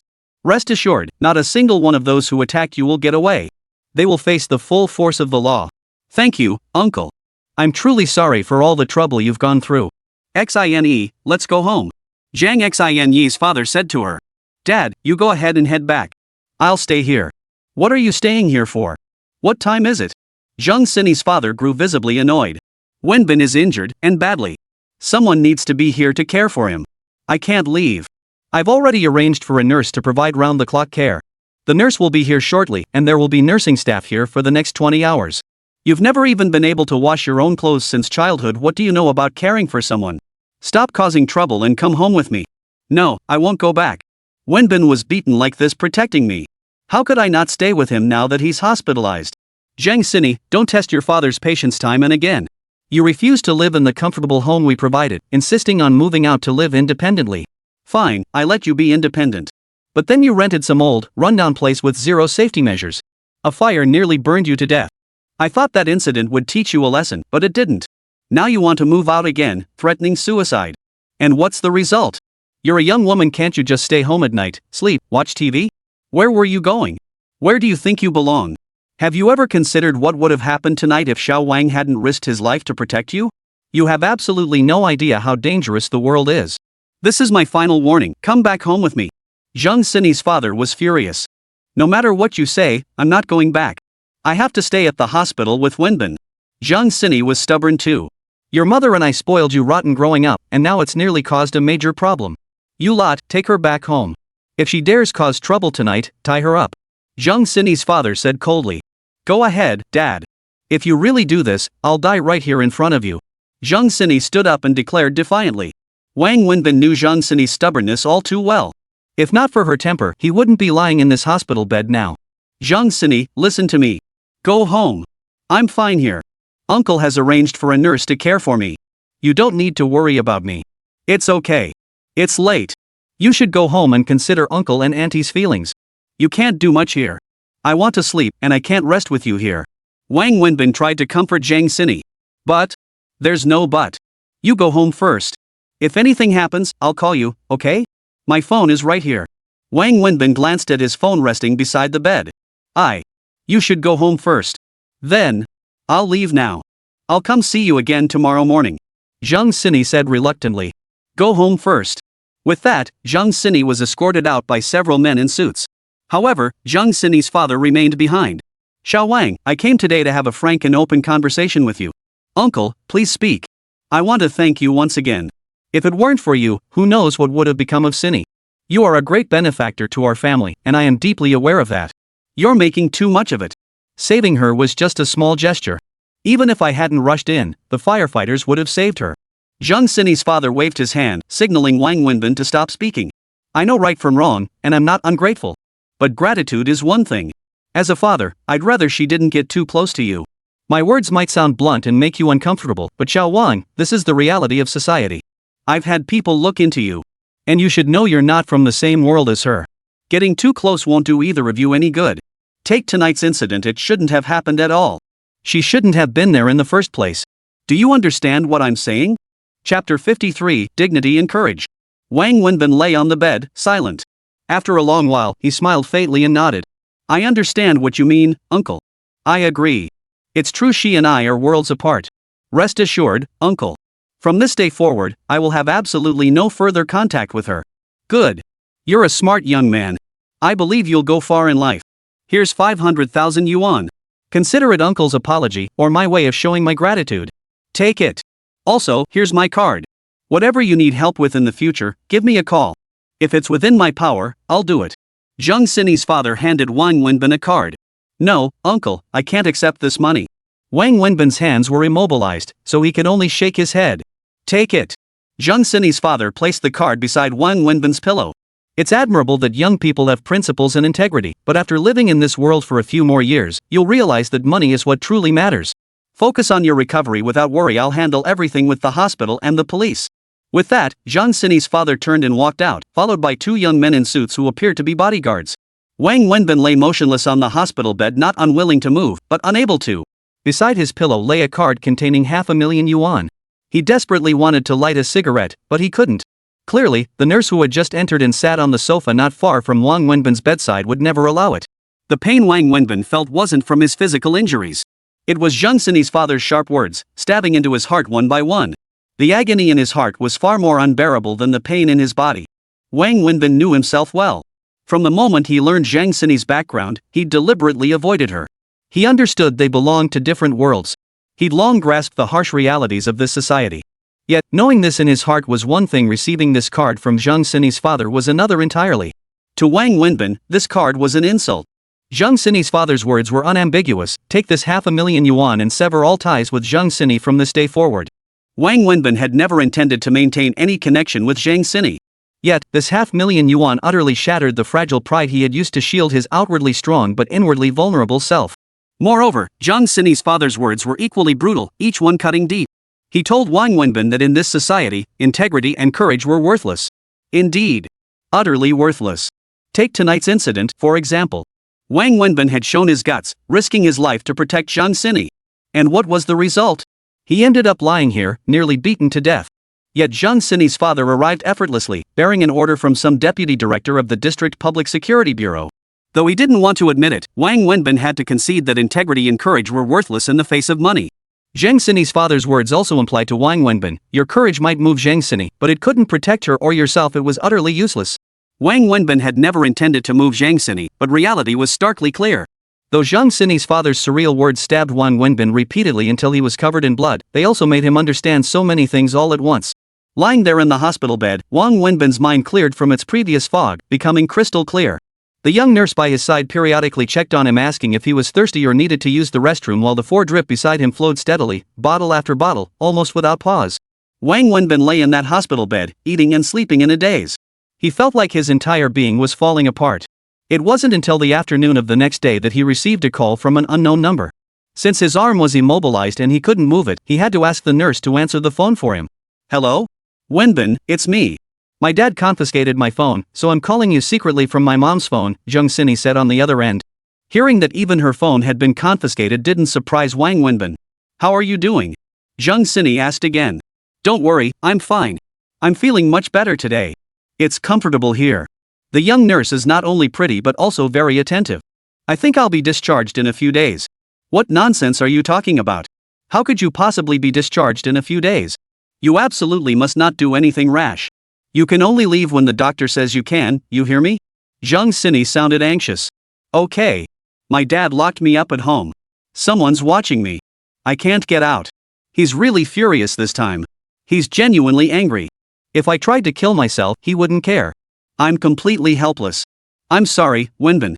I probably won't be able to visit you these next couple of days. I'll come see you once he calms down. Jung Sinny said apologetically. No need. I'm fine here, really. Your dad has already made arrangements at the hospital. There's nothing to worry about. He's just looking out for you. Try to see things from your parents' perspective. What's wrong with you? Nothing. Jung Sinny, we're just from different worlds. It's better to keep our distance. Really? Let's not contact each other anymore. Did my dad say something to you? Jung Sinny sensed something was off. No, your dad didn't say anything. It's just my own thoughts. I need to change my dressing now. I'll hang up. After saying this, Wang Wenbin told the nurse, hang up. The nurse hung up the phone and smiled at Wang Wenbin. How could you speak to a young lady like that? It must have hurt her feelings. If I hadn't spoken to her like that, that would have truly hurt her. Wang Wenbin replied indifferently. For the rest of the time, Wang Wenbin kept chatting with the young nurse. Before long, he'd even found out how many sisters she had and which one was the prettiest. After midnight that night, just as Wang Wenbin was drifting off in his hospital bed, his phone rang again. Hey, nurse, could you do me another favor? Answer this call for me. Wang Wenbin called out to the nurse. The young nurse dutifully came over to answer the call for him. Seeing Su Wei's number displayed, Wang Wenbin froze. He hesitated, unsure whether to answer because if he did, he wouldn't know how to explain all this. But the nurse had already pressed the answer button. Chapter 54, I don't want to see you again. Hello? Wenbin, are you done for the day? Annie's crying and throwing a fit. I'm waiting outside your place. I'm sorry to bother you again. Su Wei said apologetically. What's wrong? Su Wei sensed something off about Wang Wenbin. I might not be able to make it tonight. What's going on? I went back to my hometown. Sorry I didn't tell you earlier. Something urgent came up, so I had to go. I'm not in Shanghai now and probably won't be for a while. I can't make it tonight. Wang Wenbin came up with an excuse in a hurry. Oh, I see. That's okay. I'll just go back and comfort her. Did something happen at home? Is there anything I can help with? No, it's nothing. I just wanted to come home and visit. It's been a long time since I've been back. Finally got her off the hook. Wang Wenbin sighed. You're acting guilty as sin. You just turned down one woman, then lied to another. Who knew you were such a ladies' man, the young nurse said with a giggle. Love expert, my ass. I'm just a single guy. Then why are you avoiding her? Deceiving her? This is a white lie, you know? I'm hospitalized here. If they found out, they'd rush to the hospital again. But what's the point? It just wastes everyone's time. Why bother? It only makes people worry. You sure know how to talk your way out of things. Are you watching the game? I told you to remind me there's a game on after midnight tonight. Yeah, I almost fell asleep. Better turn on the TV. The next day, Wang Wenbin got another call from Lu Jiahao inviting him to dinner. Wang Wenbin had no choice but to keep up the pretense, saying he'd gone back to his hometown. He didn't want anyone to know he was hospitalized. He didn't want to trouble them or make them worry. He'd rather stay alone in the hospital. After spending a whole week in the hospital, Wang Wenbin was on the verge of developing depression. Fortunately, his recovery was progressing well. His injuries weren't severe, the fractures were minor, thanks to his instinctive protective reflexes during the attack. While he had multiple wounds, they were all external injuries, which healed relatively quickly. After several days confined to bed, Wang Wenbin was finally able to get up and move around. His sole focus now was getting discharged. He had requested it multiple times, but the doctors kept refusing. His sole daily pleasure was teasing the two young nurses. One day, as he lay in bed exchanging suggestive jokes with them, Jung Sinny suddenly rushed into the ward. How are you? Feeling better? What did the doctor say? Jung Sinny grabbed Wang Wenbin's hand the moment she entered, her eyes brimming with tears. Seeing Zhang Xini, Wang Wenbin frowned, pushed her hand away, and said, "Why are you here?" "I'm sorry. It's not that I didn't want to see you. My dad locked me up and confiscated my phone. This time, even when I tried to kill myself, he ignored me. I just used a bedsheet to lower myself from the second-floor balcony, then climbed over the wall to escape." Hearing Zhang Xini's unbelievable account, Wang Wenbin's eyes widened. Could this fragile woman really have pulled off such a feat? Hanging yourself from the second floor with a bedsheet? How did you even think of that? Are you out of your mind? How are you? Are you feeling better? I'm so sorry you got hurt because of me, yet I left you alone in the hospital without even visiting. Zhang Xini grasped Wang Wenbin's hand again, her eyes still brimming with tears. She was a pure girl, a kind girl. To Wang Wenbin, Zhang Xini was like a white lotus blossoming on a snowy mountain, holy, beautiful, untouched by the world's corruption. "I'm much better. The doctor said I'm fine now. I can be discharged in a few days," Wang Wenbin replied. "You're lying. You were so badly hurt. Look at all the bandages on your body. You. What? Don't you want me to get better?" Wang Wenbin asked with a smile. "Not me," Zhang Xini insisted, growing impatient. "Alright, I was just teasing you. What do you want to eat? I'll go buy it for you." "No need. You should go back. Just knowing I'm okay is enough. Head home. Otherwise, your dad will send people looking for you here again. Let's not make things unpleasant for everyone." Wang Wenbin thought for a moment before trying to persuade her. "No way. No matter who comes today, I'm not leaving. I've got a knife with me. If he dares to take me away today, I'll really die right in front of him," Zhang Xini said, pulling out a fruit knife from her pocket. Wang Wenbin's eyes widened again. "Girl, have you lost your mind? I don't care. If he dares take me away, I'll die right here. Going back would be worse than death. You were beaten protecting me.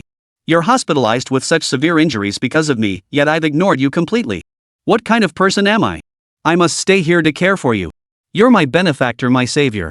You saved my life twice," Zhang Xini declared firmly. Wang Wenbin stared at Zhang Xini, speechless for a long moment. "What's wrong? Why are you staring at me like that? Are you feeling unwell? I'll call the doctor," Zhang Xini said, preparing to leave. "No need. I'm fine." Wang Wenbin called her back and said, "Come here. I need to talk to you." "What is it? Why are you so serious?" Zhang Xini felt a flicker of fear at Wang Wenbin's earnest expression. In her memory, he had never seemed this serious except when grilling barbecue. "From now on, don't come looking for me anymore." Wang Wenbin stared into Zhang Xini's pure eyes, opened his mouth several times, and finally spoke. "What do you mean by that?" Zhang Xini was completely bewildered by his words. "I said, from now on, don't come looking for me anymore. I don't want to see you again. Did I do something wrong?" Zhang Xini asked. "No, you didn't do anything wrong." "I did. I shouldn't have saved you in the first place. The first time we spent time together, I went to put out a fire to save you. And what happened? I ran into the flames to rescue you, but the diamond ring someone had placed on me fell off. It landed on you, and no matter how hard I searched, I couldn't find it. I ended up owing someone 100,000 yuan because of that ring. Even though I found it later, the debt was still mine. Then came this incident. I told you to leave, to get out of there, but you wouldn't listen. The result? Ha! Getting beaten up is one thing, ending up in the hospital is another. What really matters is that I lost my livelihood. I can never go back to the university town, never set up my stall there again. Sometimes the devil you know is better than the devil you don't." Chapter 55, Shameless People. "Zhang Xini, ever since I met you, nothing good has happened to me. I don't believe in superstition, but this time I have to. I'd rather believe it exists than doubt it. Stay away from me from now on. I'm truly scared. I'm afraid that if you keep following me, you'll eventually ruin me." Wang Wenbin whispered, his face pressed close to hers. Zhang Xini's tears streamed down her face as she looked at Wang Wenbin, sobbing uncontrollably. "I'm sorry," she choked out. "I truly didn't want this to happen. None of this was my intention. I don't know why I've caused you so much trouble. I'll make it up to you. I'll repay you. Really. I won't trouble you anymore." Wang Wenbin felt utterly helpless. Finally, steeled with resolve, he said, "I don't want your compensation, nor your gratitude. All I ask is that you never come looking for me again. From now on, we'll never cross paths again. Ever." "Zhang Xini, see this card?" Wang Wenbin pulled a bank card from under his pillow, the very card Zhang Xini's father had given him. "What is it?" "This card was given to me by your father. There's 500,000 yuan in it." Wang Wenbin held up the bank card in his hand. "He gave you money? As a thank you?" "No." Wang Wenbin shook his head and continued, "Your father gave me 500,000 yuan on one condition, that I never see you again and sever all ties with you from now on." "My dad is being too harsh," Zhang Xini said angrily. "Over the line? I don't think so. I think your dad's being reasonable. You didn't agree to it, did you? Of course I did. Why wouldn't I? It's 500,000 yuan. How could you do this? Zhang Sini was frantic. Why can't I do this? I saved your life twice. Asking your dad for 500,000 isn't too much, is it? I think I deserve this 500,000. Wang Wenbin, do you really think I'm only worth 500,000? Do you think 500,000 is small? But to me, it's a fortune. I earn just 100 or 2 a day running my stall. How many years would it take me to make 500,000? Why wouldn't I take it? You, Wang Wenbin, you deceived me.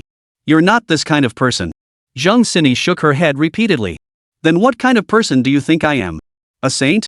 Someone who treats money like dirt? Give me a break. Who doesn't love money? Let me tell you, everything in this world has value. What is value? Value is money. Value is price. There's nothing in this world money can't buy. If you can't buy it, it's only because you haven't offered enough. For me, 50,000 to never see you again? I think it's worth every penny. So, Zhang Sini, if you truly appreciate me saving your life twice, then please don't come looking for me anymore. Let me earn this 50,000, okay? I'm begging you. This time, Zhang Sini truly wept, her face drenched in tears streaming down like rain. Wang Wenbin, I never imagined you could be this kind of person, Zhang Sini said through gritted teeth. Give me $1 million now, and I'll return this $500,000 to your father immediately, Wang Wenbin said with a smile. Don't you think what you just said is utterly shameless? What's a little dignity worth? Can you eat it? I just said everything in this world can be measured by money. Nobody turns down cash. Give me $1 million, and I'll even call you grandma. Zhang Sini suddenly burst into laughter.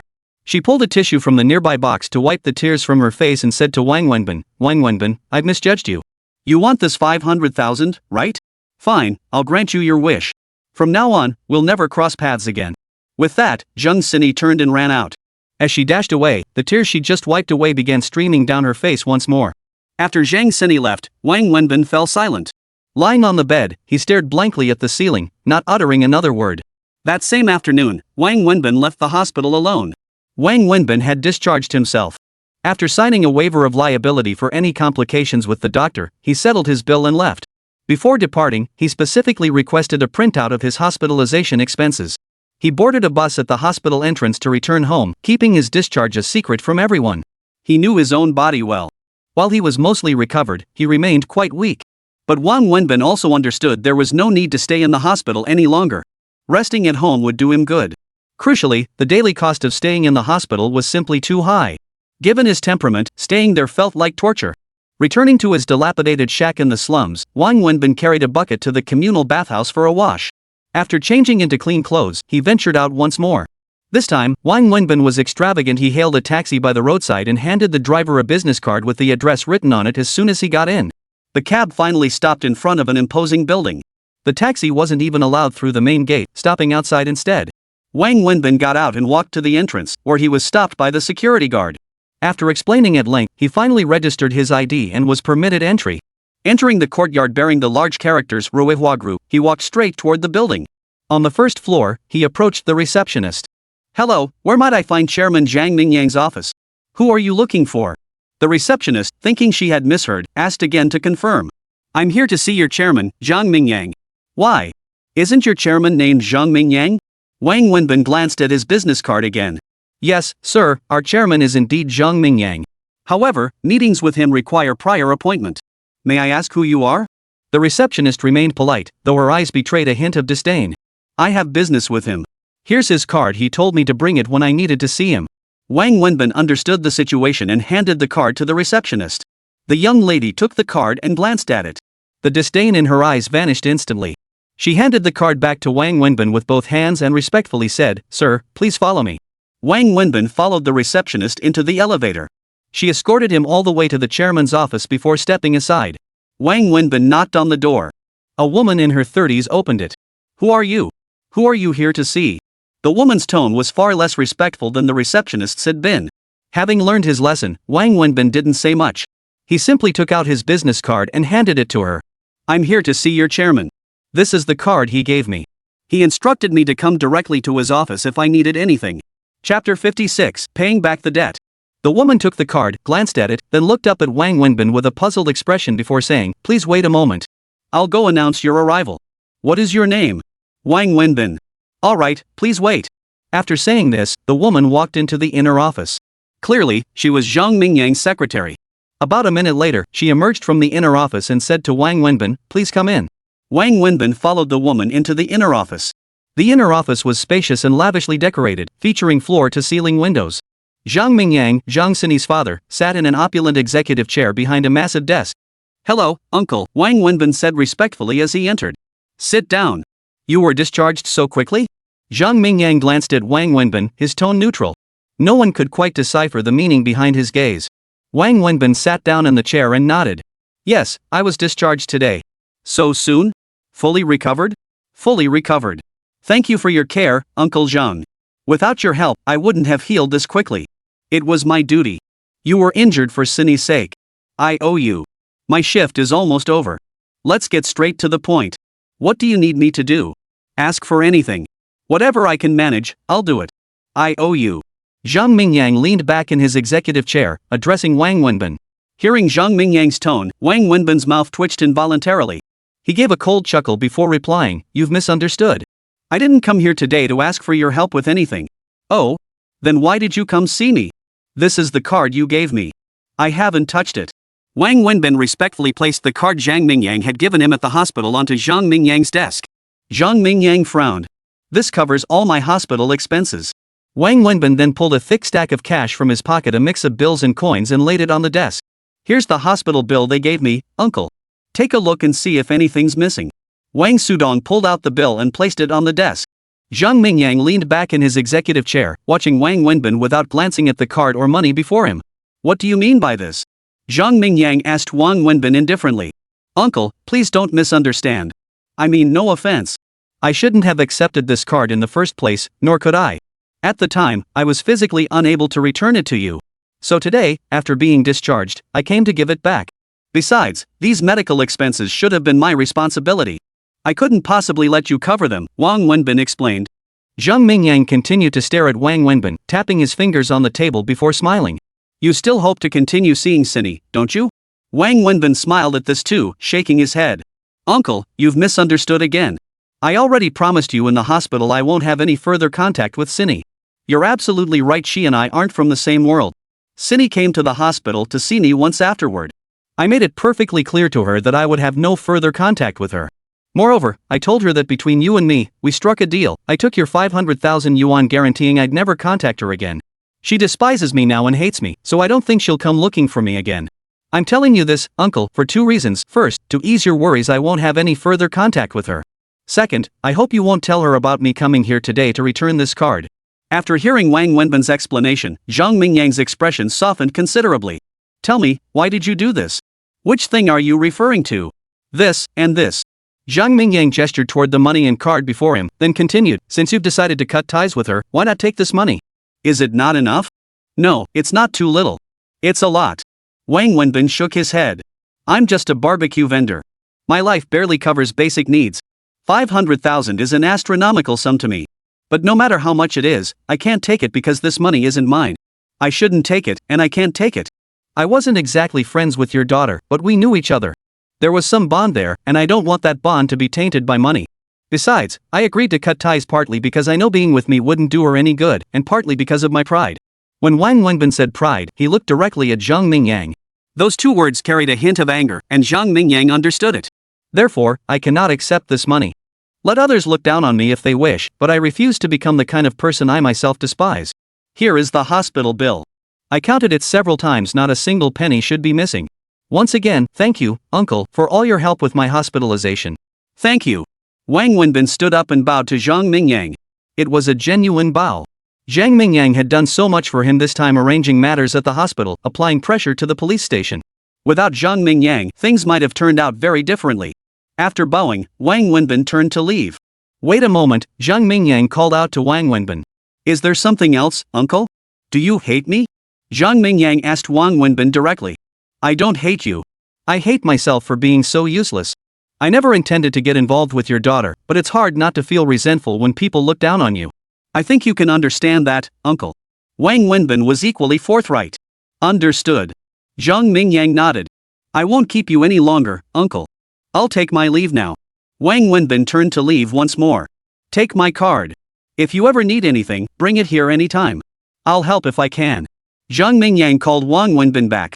Thank you for your kindness, uncle, but as a street food vendor, I really don't have anything needing your help. Thank you, I'll be going now. Wang Wenbin smiled as he said this, then turned and walked out of Zhang Mingyang's office. Wang Wenbin stepped out of Ruihua Group and waited at the entrance for the bus. He had very little money left. The medical expenses he'd paid Zhang Mingyang today were mostly covered by compensation from the thugs at the police station, supplemented by over 2,000 yuan of his own money.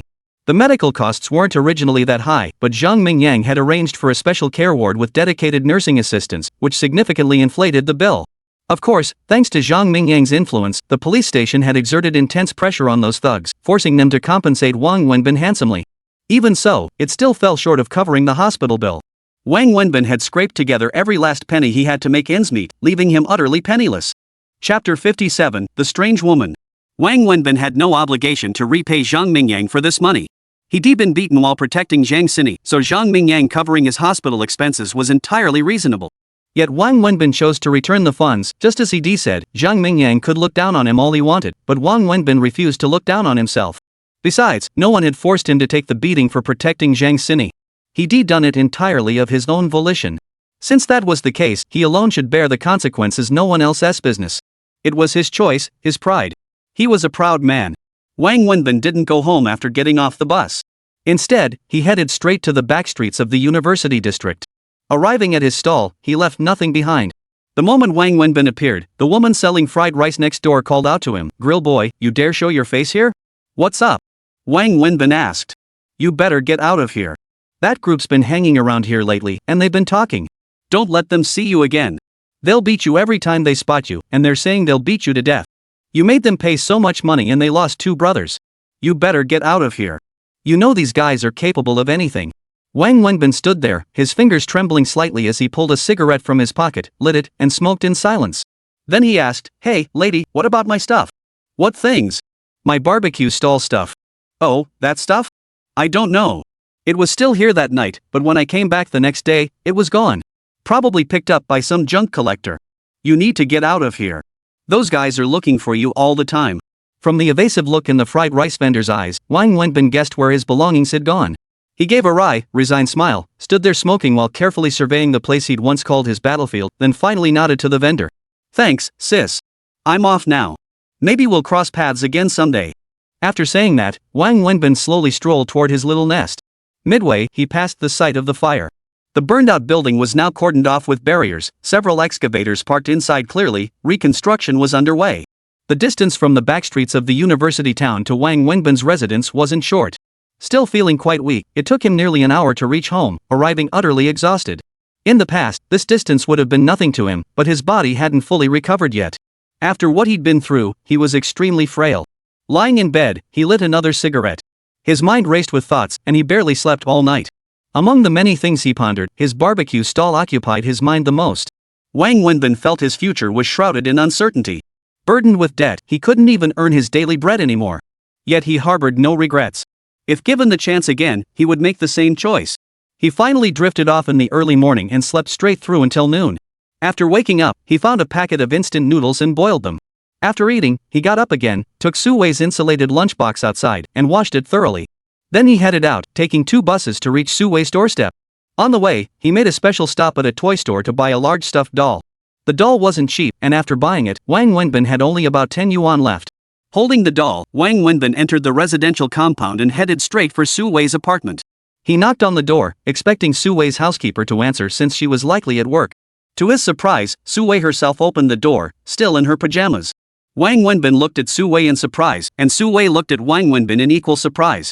"What are you doing here? Why are you home?" The two asked each other almost simultaneously. "It's Sunday," Su Wei replied to Wang Wenbin. Wang Wenbin paused, suddenly realizing what day it was, something he hadn't given a thought to. "I completely forgot what day it was. I thought you'd gone to work. Did you come back from your hometown?" Su Wei looked Wang Wenbin up and down. "Yeah, I got back yesterday afternoon." "Where's little Annie?" Wang Wenbin asked as he walked inside. "Watching cartoons." Su Wei pointed toward the living room. "Did you buy this for her?" Su Wei asked, looking at the doll in Wang Wenbin's arms. "Yeah, that's right.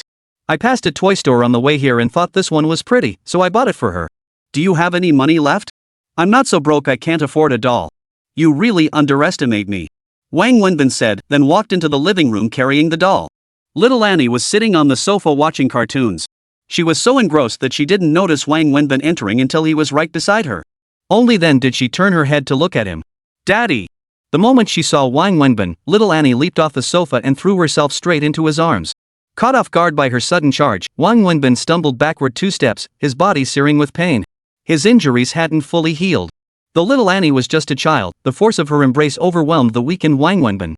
The pain was one thing, but he nearly fell because his legs couldn't bear his weight. Gritting his teeth, Wang Wenbin steadied himself. Have you been good at home these days? Did you miss Daddy? Did you listen to Mommy? Look what Daddy bought you. Wang Wenbin chatted as he walked around the room, still holding little Annie.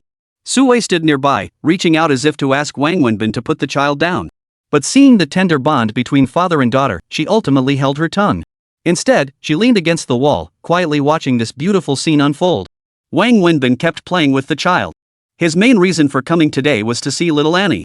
For some reason, he adored this little girl. After staying in the hospital for so long, he missed her dearly, which was why he made a special trip today.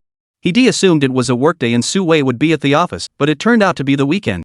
Just as Wang Wenbin was happily playing with little Annie, someone walked straight in from outside, a young woman. Since the door hadn't been closed, she entered without hesitation. Annie, look what Auntie bought for you today, the woman called out loudly from the doorway while slipping off her shoes. Everyone turned to look at the woman, who in turn fixed her gaze on Wang Wenbin, who was holding little Annie in the living room. Chapter 58, Penniless. Auntie. Little Annie hopped down from Wang Wenbin's lap and ran to the doorway. She took 2 princess dolls from the woman's hands.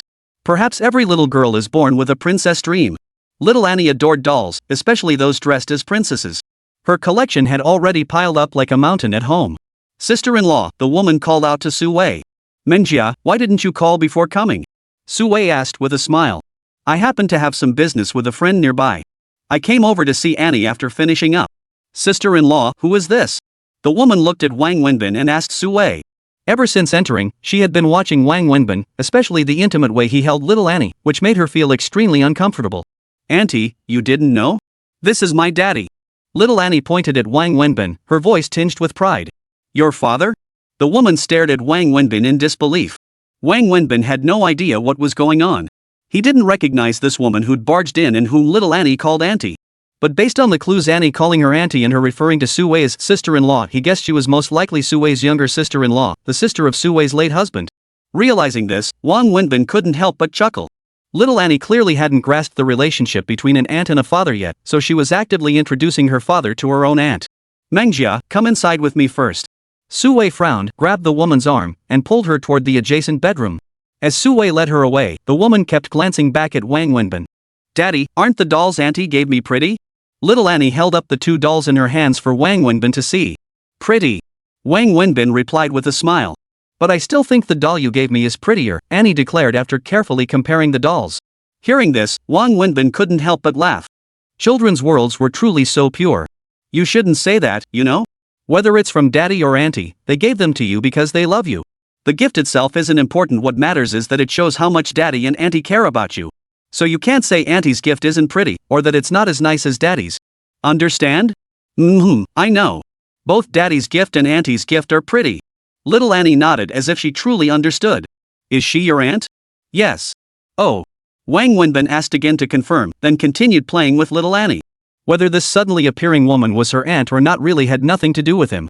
But judging by Auntie Annie's looks, little Annie's father must be quite handsome too, because this suddenly appearing woman was indeed very beautiful. Wang Wenbin couldn't figure out what was happening to him lately. Things had been going terribly, one misfortune after another, getting hit by Su Wei's car, losing his ring, then getting beaten up, and finally losing his job. That was bad enough. Yet, recently, he'd been encountering nothing but beautiful women, one after another. Su Min didn't count, he'd known her for ages. But Su Wei and Zhang Xini, whom he'd met recently, were both stunning beauties. And this woman who'd appeared today was also top tier. Wang Wenbin chuckled wryly. Was this bad luck or good fortune? Soon after, Su Wei and this woman named Mengjia emerged from the bedroom. The moment she stepped out, Mengjia fixed her gaze on Wang Wenbin, making him squirm uncomfortably. Her stare didn't exactly feel friendly. Let me introduce you, Su Wei said, smiling as she pointed at Wang Wenbin. She then introduced the woman to him, Pang Mengjia, Annie's aunt, her biological aunt. By specifically emphasizing biological aunt, Su Wei was making Wang Wenbin aware of this woman's status. Wang Wenbin nodded to the woman named Pang Mengjia, offered a slight smile, and said, "Hello." Pang Mengjia didn't respond to Wang Wenbin, continuing to stare at him. This attitude made Wang Wenbin feel somewhat uncomfortable. Just then, Auntie walked in from outside, carrying groceries she had just bought. Wang Wenbin glanced at the time. It was nearly 11 and said, "It's getting late. I have things to attend to, so I'll take my leave." "Stay for lunch. We're about to eat." "Stay a while," Su Wei urged. "No, I have things to do. I'm meeting friends for lunch. I'll head out now." Wang Wenbin smiled and picked up Annie, who was playing with a doll on the sofa. "Daddy has to go now. If you miss Daddy, ask Mommy to call him, and he'll come back, okay? I don't want Daddy to go. Don't leave. Daddy has to go. Be a good girl, or Daddy won't come back." "Okay, when will Daddy come back?" "I just told you when you miss Daddy, ask Mommy to call him and he'll come. Be good at home and listen to Mommy. Daddy has to go now. Come on, give Daddy a kiss." After hearing this, little Annie was a bit upset, but she still hugged Wang Wenbin and planted a kiss on his cheek. The entire scene played out before the eyes of the two women standing nearby. Su Wei watched with a blissful smile, while Pang Mengjia beside her wore a distinctly sour expression. "I'll be going now." Wang Wenbin turned to Su Wei, then glanced at Pang Mengjia without speaking. He offered her a polite smile, but Pang Mengjia only stared back coldly. Wang Wenbin frowned inwardly, wondering if this woman had a problem. He didn't dwell on it, however, and turned to head outside. "You don't look well. Are you feeling unwell?" Su Wei caught up to Wang Wenbin and asked. "Really? Maybe it's just the exhaustion from all the travel these past few days. Take care of yourself. If you're tired, don't go to work for a few days and rest." "Alright, I won't be going in for a while," Wang Wenbin replied with a smile, though it held a hint of bitterness. He strode out of Su Wei's home and headed to the bus stop, boarding the bus. After pulling out his change to pay the fare, he froze completely. He had only a few yuan left in his pocket. Staring at the coins, Wang Wenbin couldn't help but smile bitterly. Life seemed to have always been this harsh with him, never offering any kindness. He didn't want to think about long-term plans. All he could think about was how to get dinner. Life seemed to have looped back to 2 years ago, when he first came to the city looking for work. No education, no experience, no capital. He couldn't even land a delivery job because they required you to buy your own vehicle up front. Later, he'd set his sights on the barbecue trade. Borrowing money from Lu Jiahao and Miyazaki, he'd set up a barbecue stall and kept it going until he ended up in the hospital. That period had been the most stable time of his life. But now, even that job was gone. He wasn't naive. He understood perfectly well that the world wasn't perfect, that where the sun shone brightest, the shadows were darkest. He knew he could never go back to that street.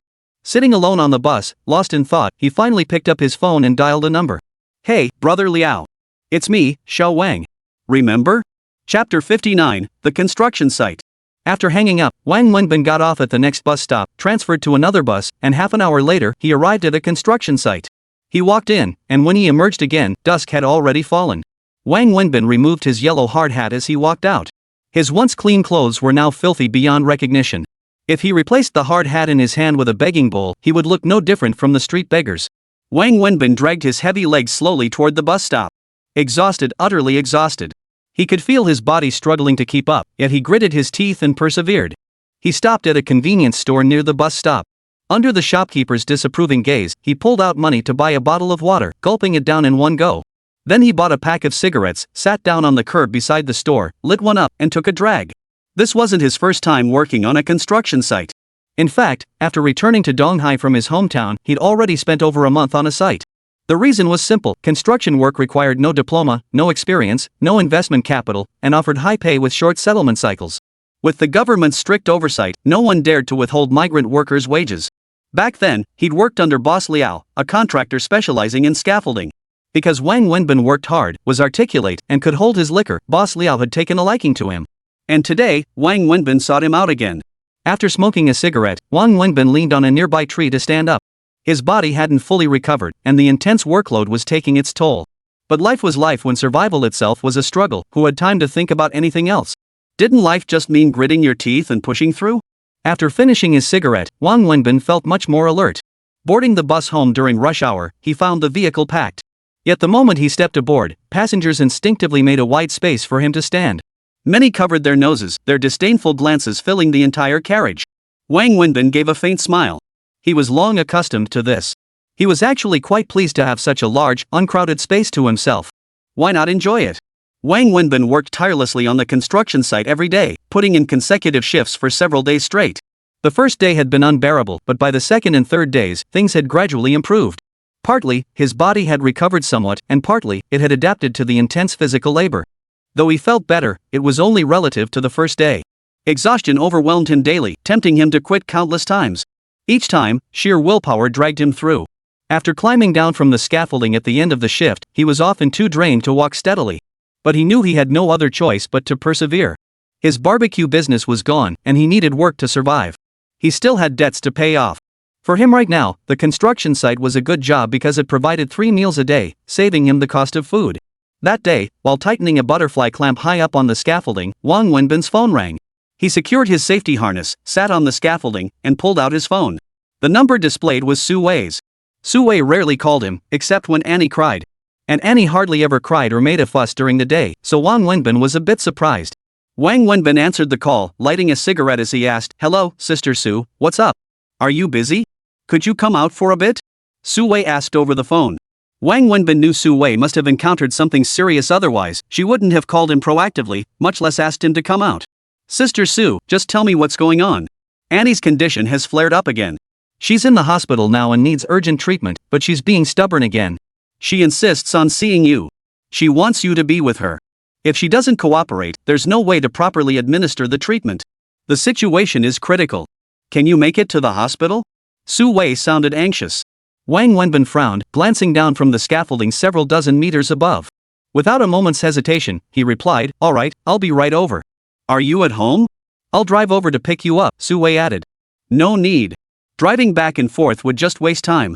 I'll just grab a cab over there myself. I'll be there soon."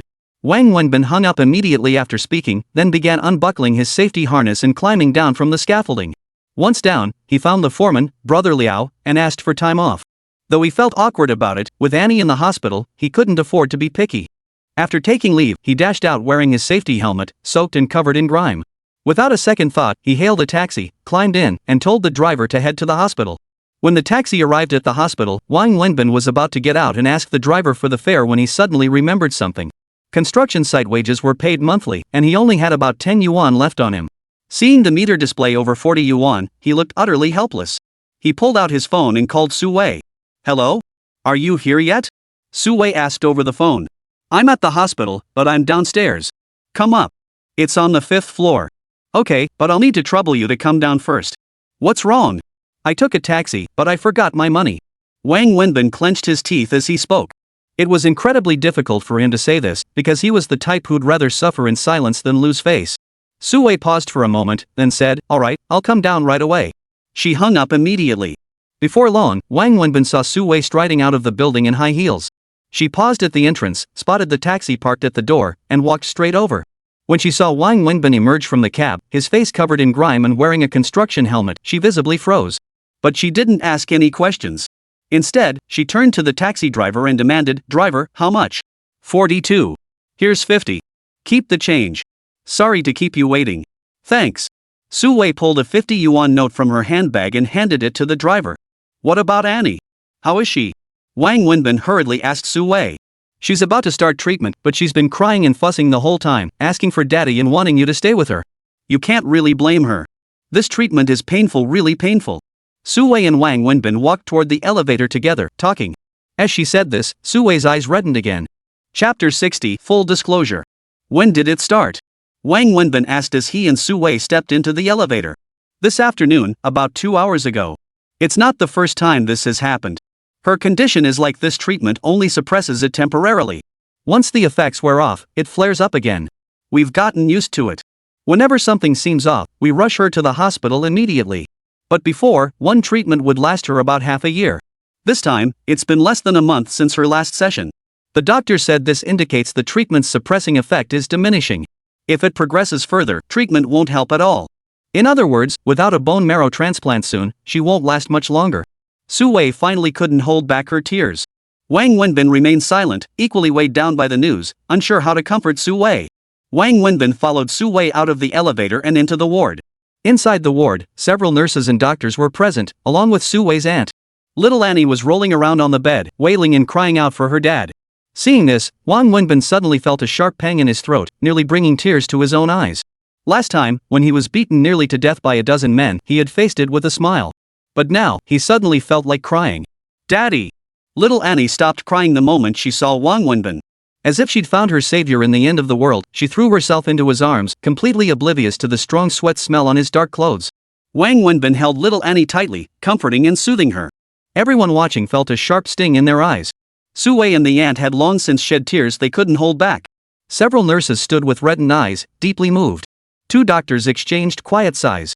They all knew, little Annie, this porcelain doll-like little girl, didn't have much time left. After Wang Wenbin's gentle persuasion, little Annie finally agreed to undergo treatment.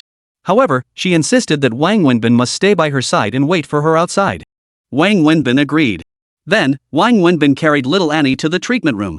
Only at the door did he set her down and hand her over to the nurses and doctors who had been following them.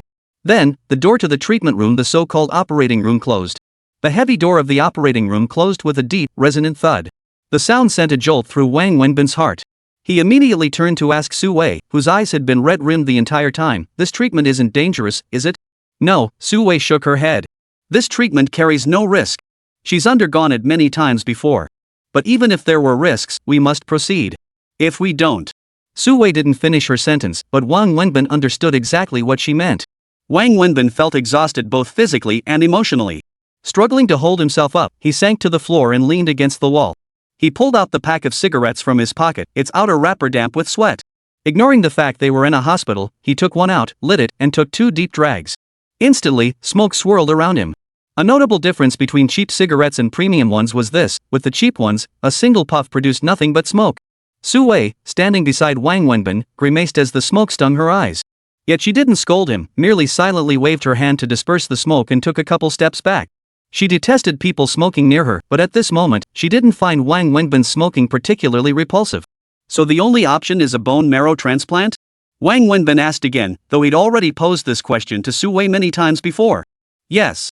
Su Wei repeated her answer. Wang Wenbin nodded, continuing to smoke without further comment.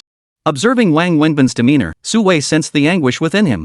Suddenly, her heart warmed, just as it had earlier when she saw little Annie hugging Wang Wenbin, crying and kissing him. "Don't worry, she'll be fine at least this time. The treatment takes 2 hours. Afterward, she'll be groggy and sleep for a while, waking up in the middle of the night. We'll do another session tomorrow afternoon, then she'll stay in the hospital for 2 or 3 days for observation and recovery. Barring any complications, she should be discharged." Su Wei found herself comforting Wang Wenbin instead. Wang Wenbin nodded silently, his expression still heavy. "Don't dwell on it. I've long since come to terms with it. People can't fight fate. What's destined by heaven, no one can change.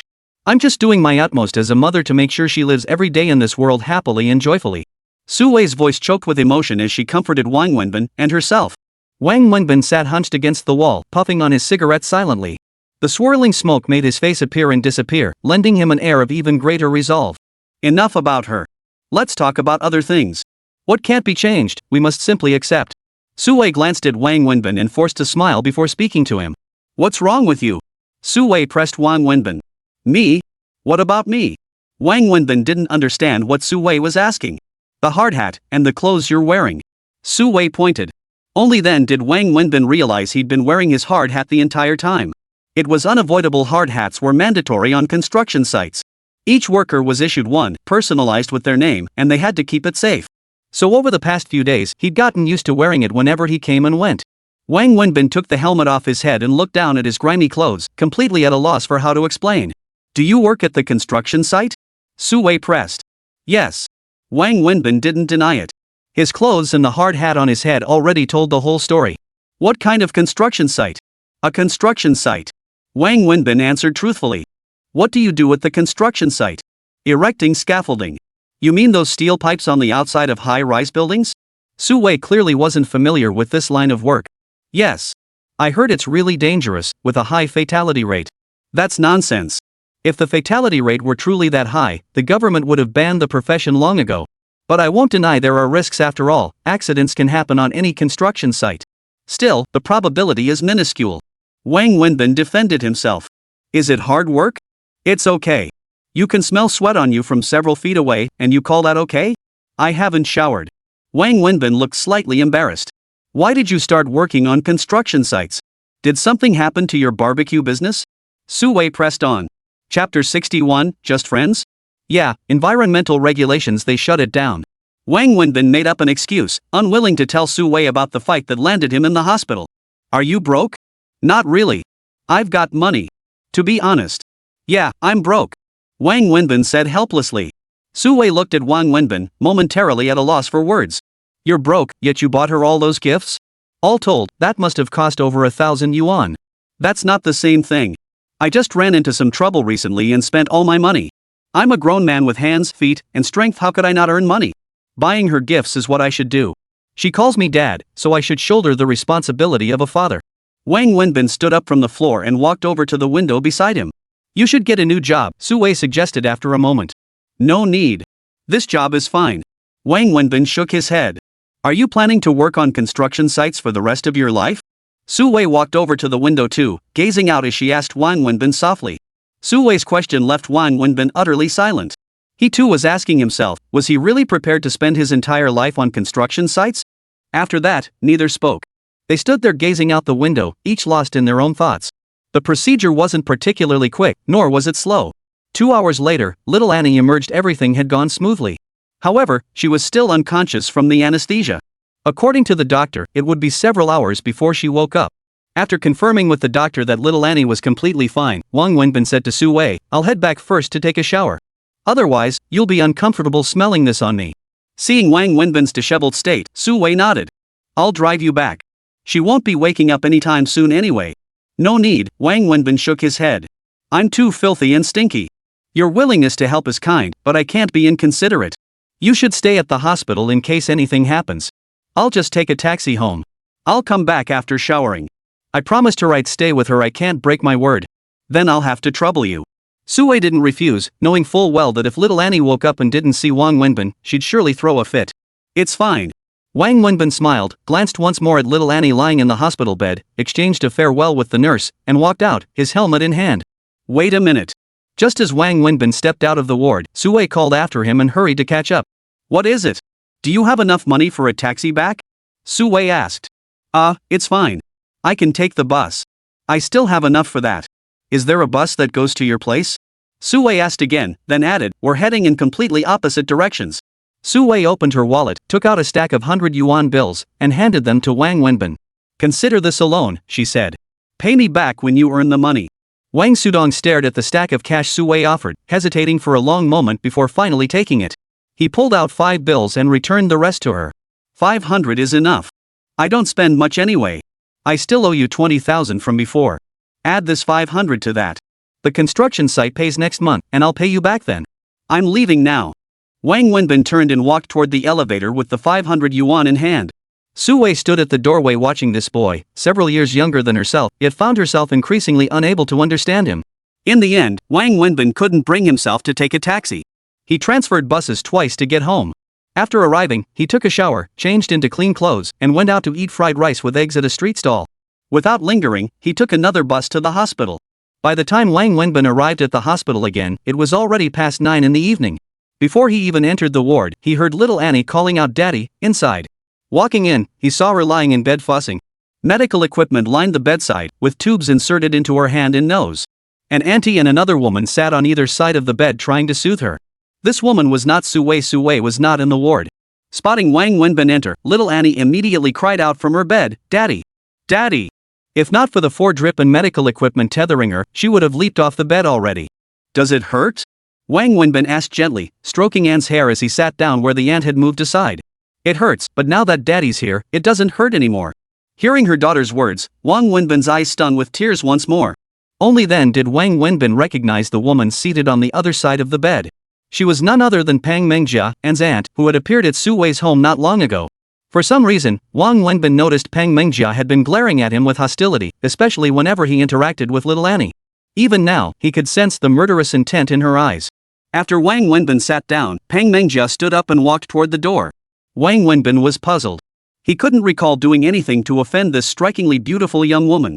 Wang Wenbin didn't dwell on it, instead chatting and playing with little Annie. Come here for a moment. Just as Wang Wenbin and little Annie were laughing affectionately together, Pang Mengjia's voice suddenly called out from behind them. Wang Wenbin turned around, looking at Pang Mengjia with surprise. He pointed at his own nose and asked, "Are you talking to me? Who else?" Pang Mengjia replied coldly before striding out of the ward. Wang Wenbin felt baffled, but he turned and followed her out of the ward. Stepping out of the room, Wang Wenbin saw Pang Mengjia standing by the window at the far end of the corridor. She was looking at him, though her expression was clearly not very pleasant. Wang Wenbin couldn't fathom what he'd done to offend this woman. Feeling utterly baffled, he strode over to her, stood before Pang Mengjia, and asked with a polite smile, "Hello, what's the matter? What's your relationship with my sister-in-law?" Pang Mengjia asked Wang Wenbin in a very unfriendly tone. "Your sister-in-law? Oh, you mean Sister Su?" Wang Wenbin didn't immediately catch on. "Who else would I be referring to?" Pang Mengjia pressed coldly. "Tell me, what exactly is your relationship with her?" Wang Wenbin frowned. He disliked this woman's attitude, but he didn't think much of it. He wasn't one to nitpick with a girl. "Are you misunderstanding something? We're just ordinary friends." "Just friends? And calls you dad? Just friends?" Pang Mengjia sneered coldly. Chapter 62, Trust Me. This really isn't what you think. I actually. Wang Wenbin thought Pang Mengjia must have misunderstood him, so he tried to explain. "No need to explain. I know exactly what's going on. My sister-in-law already told me last time." Pang Mengjia cut him off. Wang Wenbin was taken aback and blurted out, "If you already know what happened, why are you asking? My sister-in-law trusts you, but do you think others will believe you? Do you think I'll believe you?" Pang Mengjia asked coldly. "Trust me?" Wang Wenbin froze, bewildered by her words. He smiled and asked, "What about me makes people distrust me? What do I need you to believe?"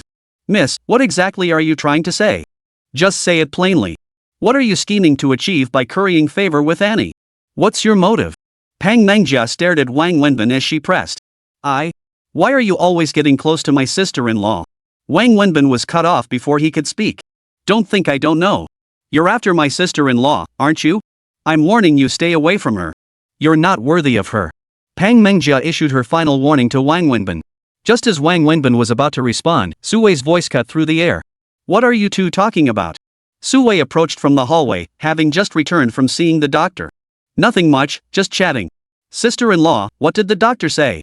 Pang Mengjia shot Wang Wenbin a glance before turning to Su Wei with a smile. "The doctor said everything went smoothly."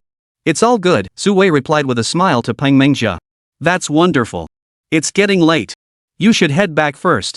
It's too late for a girl to be out alone, and I'd worry about you." "But what about Annie?" "Annie's fine now. She just needs one more treatment. Besides, if anything really happened, you wouldn't be able to do anything here. No one here could help. Go home first. Don't stay out too late." "Oh, all right. I'll head back then. I'll tell Annie." "Yeah, drive carefully. Try to rein in your temper a bit." Su Wei nodded as she spoke. "Got it," Pang Mengjia said, turning toward the ward, but not before shooting Wang Wenbin another glare.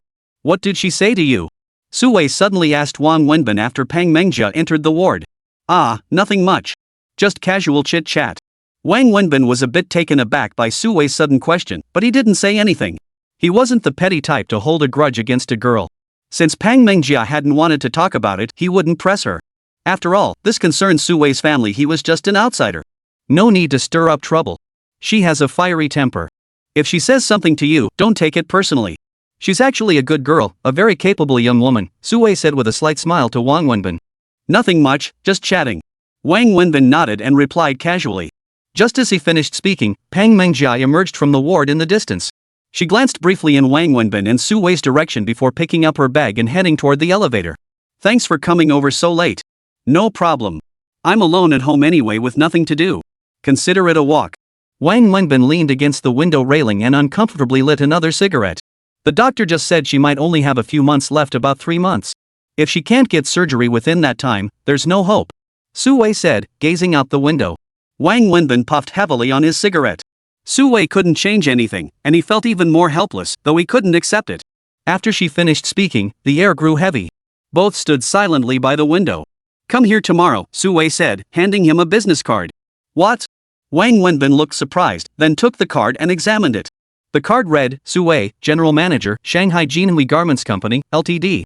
"Your company?" Wang Wenbin asked in surprise. This was the first he'd heard of Su Wei's company. Turns out it was a clothing company. "My company isn't huge, but it's not small either. The pay isn't great, but it's not bad either. Either way, it's definitely better than working on a construction site. Sister Su, thank you for your kindness, but I can't go." I know nothing about clothing, I don't have a college degree, and I have no relevant work experience. What could I possibly do at your company? As I said before, it's kind of you to offer, but I can't just accept your kindness without knowing what I'm getting into. Wang Wenbin smiled as he spoke. You can be so self-centered sometimes. How do you know you can't take it? How do you know you'd have nothing to do? Just hear me out before deciding, okay? Alright, go ahead. Wang Wenbin nodded. Here's the document from our HR department outlining the positions we're hiring for. Take a look. Su Wei pulled out her phone, swiped to a page, opened a file, and showed it to Wang Wenbin. See this position? Assistant to the general manager? Yes. Don't let the title intimidate you. While it's called assistant to the general manager, the main duties are essentially serving as my driver and handling various errands. We had a female assistant before, but she resigned last month. The primary reason we're hiring a male assistant this time is to secure a driver. My job sometimes involves social engagements, and those inevitably involve drinking. It's not safe for a single woman to always rely on designated drivers. Plus, I'm not a great driver myself. With all the company matters and taking care of Annie, I'm stretched thin. Lately, I've been distracted while driving and had a few accidents. So, I absolutely need a dedicated driver.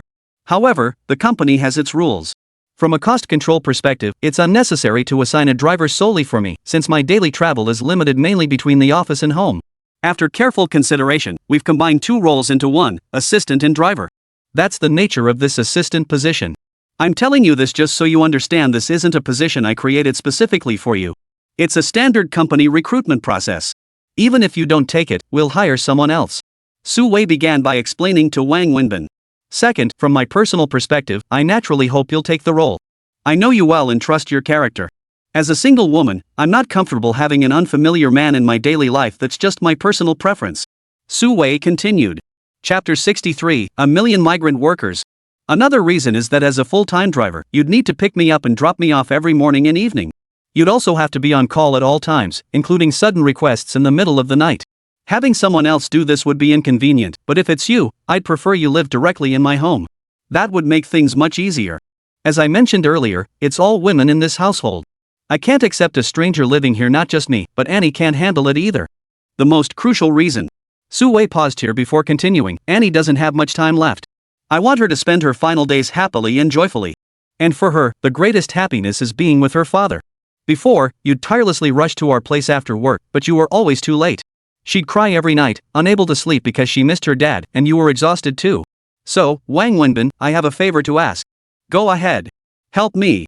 Take this job, live at my place, work during the day, stay with me at night, and keep her company. Let her spend her final days filled with joy. Su Wei's eyes welled up again as she spoke. Besides, from your personal development perspective, neither selling barbecue nor construction work is a long-term solution. You're still young, you need to plan for your future. Our company isn't small, we operate with standardized management. As the general manager's assistant, you'd gain valuable experience. I believe this would benefit your career growth. Of course, this is just my suggestion. Whether you take it or not is entirely up to you. Su Wei finished with a smile directed at Wang Wenbin. I'll head inside now. Take your time to think it over. You're welcome to come back anytime before this position is filled. Su Wei smiled as she spoke, then turned and walked toward the hospital room. Wang Wenbin remained leaning against the window, puffing on his cigarette, taking one drag after another. He didn't want to go, it was his nature. He disliked inconveniencing others, and even more so, he hated owing anyone favors. He'd inherited this trait from his father. The thought of being indebted to someone kept him awake at night. To him, Su Wei offering him a job at her company was practically the same as giving him money outright. But Su Wei's words had touched him, especially when she mentioned Annie. Wang Sudong knew the barbecue business was dead, and construction work wasn't a long-term solution. He needed to make plans. Wang Wenbin stood by the window, chain-smoking 2 cigarettes, still unable to make up his mind. Finally, he walked into the hospital. Inside the ward, little Annie spotted Wang Wenbin and immediately called out "Daddy," in a warm voice. She insisted he sit beside her and tell her a story, shooing her mother away. The little girl was remarkably resilient. Hooked up to IVs and monitors, she never cried. For this child, whose life had been so full of hardship, all of this had become the ordinary rhythm of her existence. She had long since grown accustomed to it. Seeing little Annie's expression, Wang Wenbin suddenly turned to Su Wei standing beside him and said, "I'm going to work at your place." "I knew you would," Su Wei replied, seemingly unsurprised as if she'd anticipated this all along. She then added, "Bring your personal documents to the company's HR department next Monday to report for work." "All right." Wang Wenbin nodded. Wang Wenbin didn't return home until very late, waiting until little Annie had fallen asleep. Just as he was about to leave, Su Wei handed him her car keys. At this hour, there were no buses or subways, and hailing a taxi was inconvenient. Wang Wenbin hesitated but ultimately didn't refuse. Tomorrow was the weekend. Xiaoani was in the hospital, and Su Wei would be there too, so the car wouldn't be needed. Besides, since he'd agreed to be Su Wei's assistant, he'd have to drive the car sooner or later. Refusing now would just seem overly formal.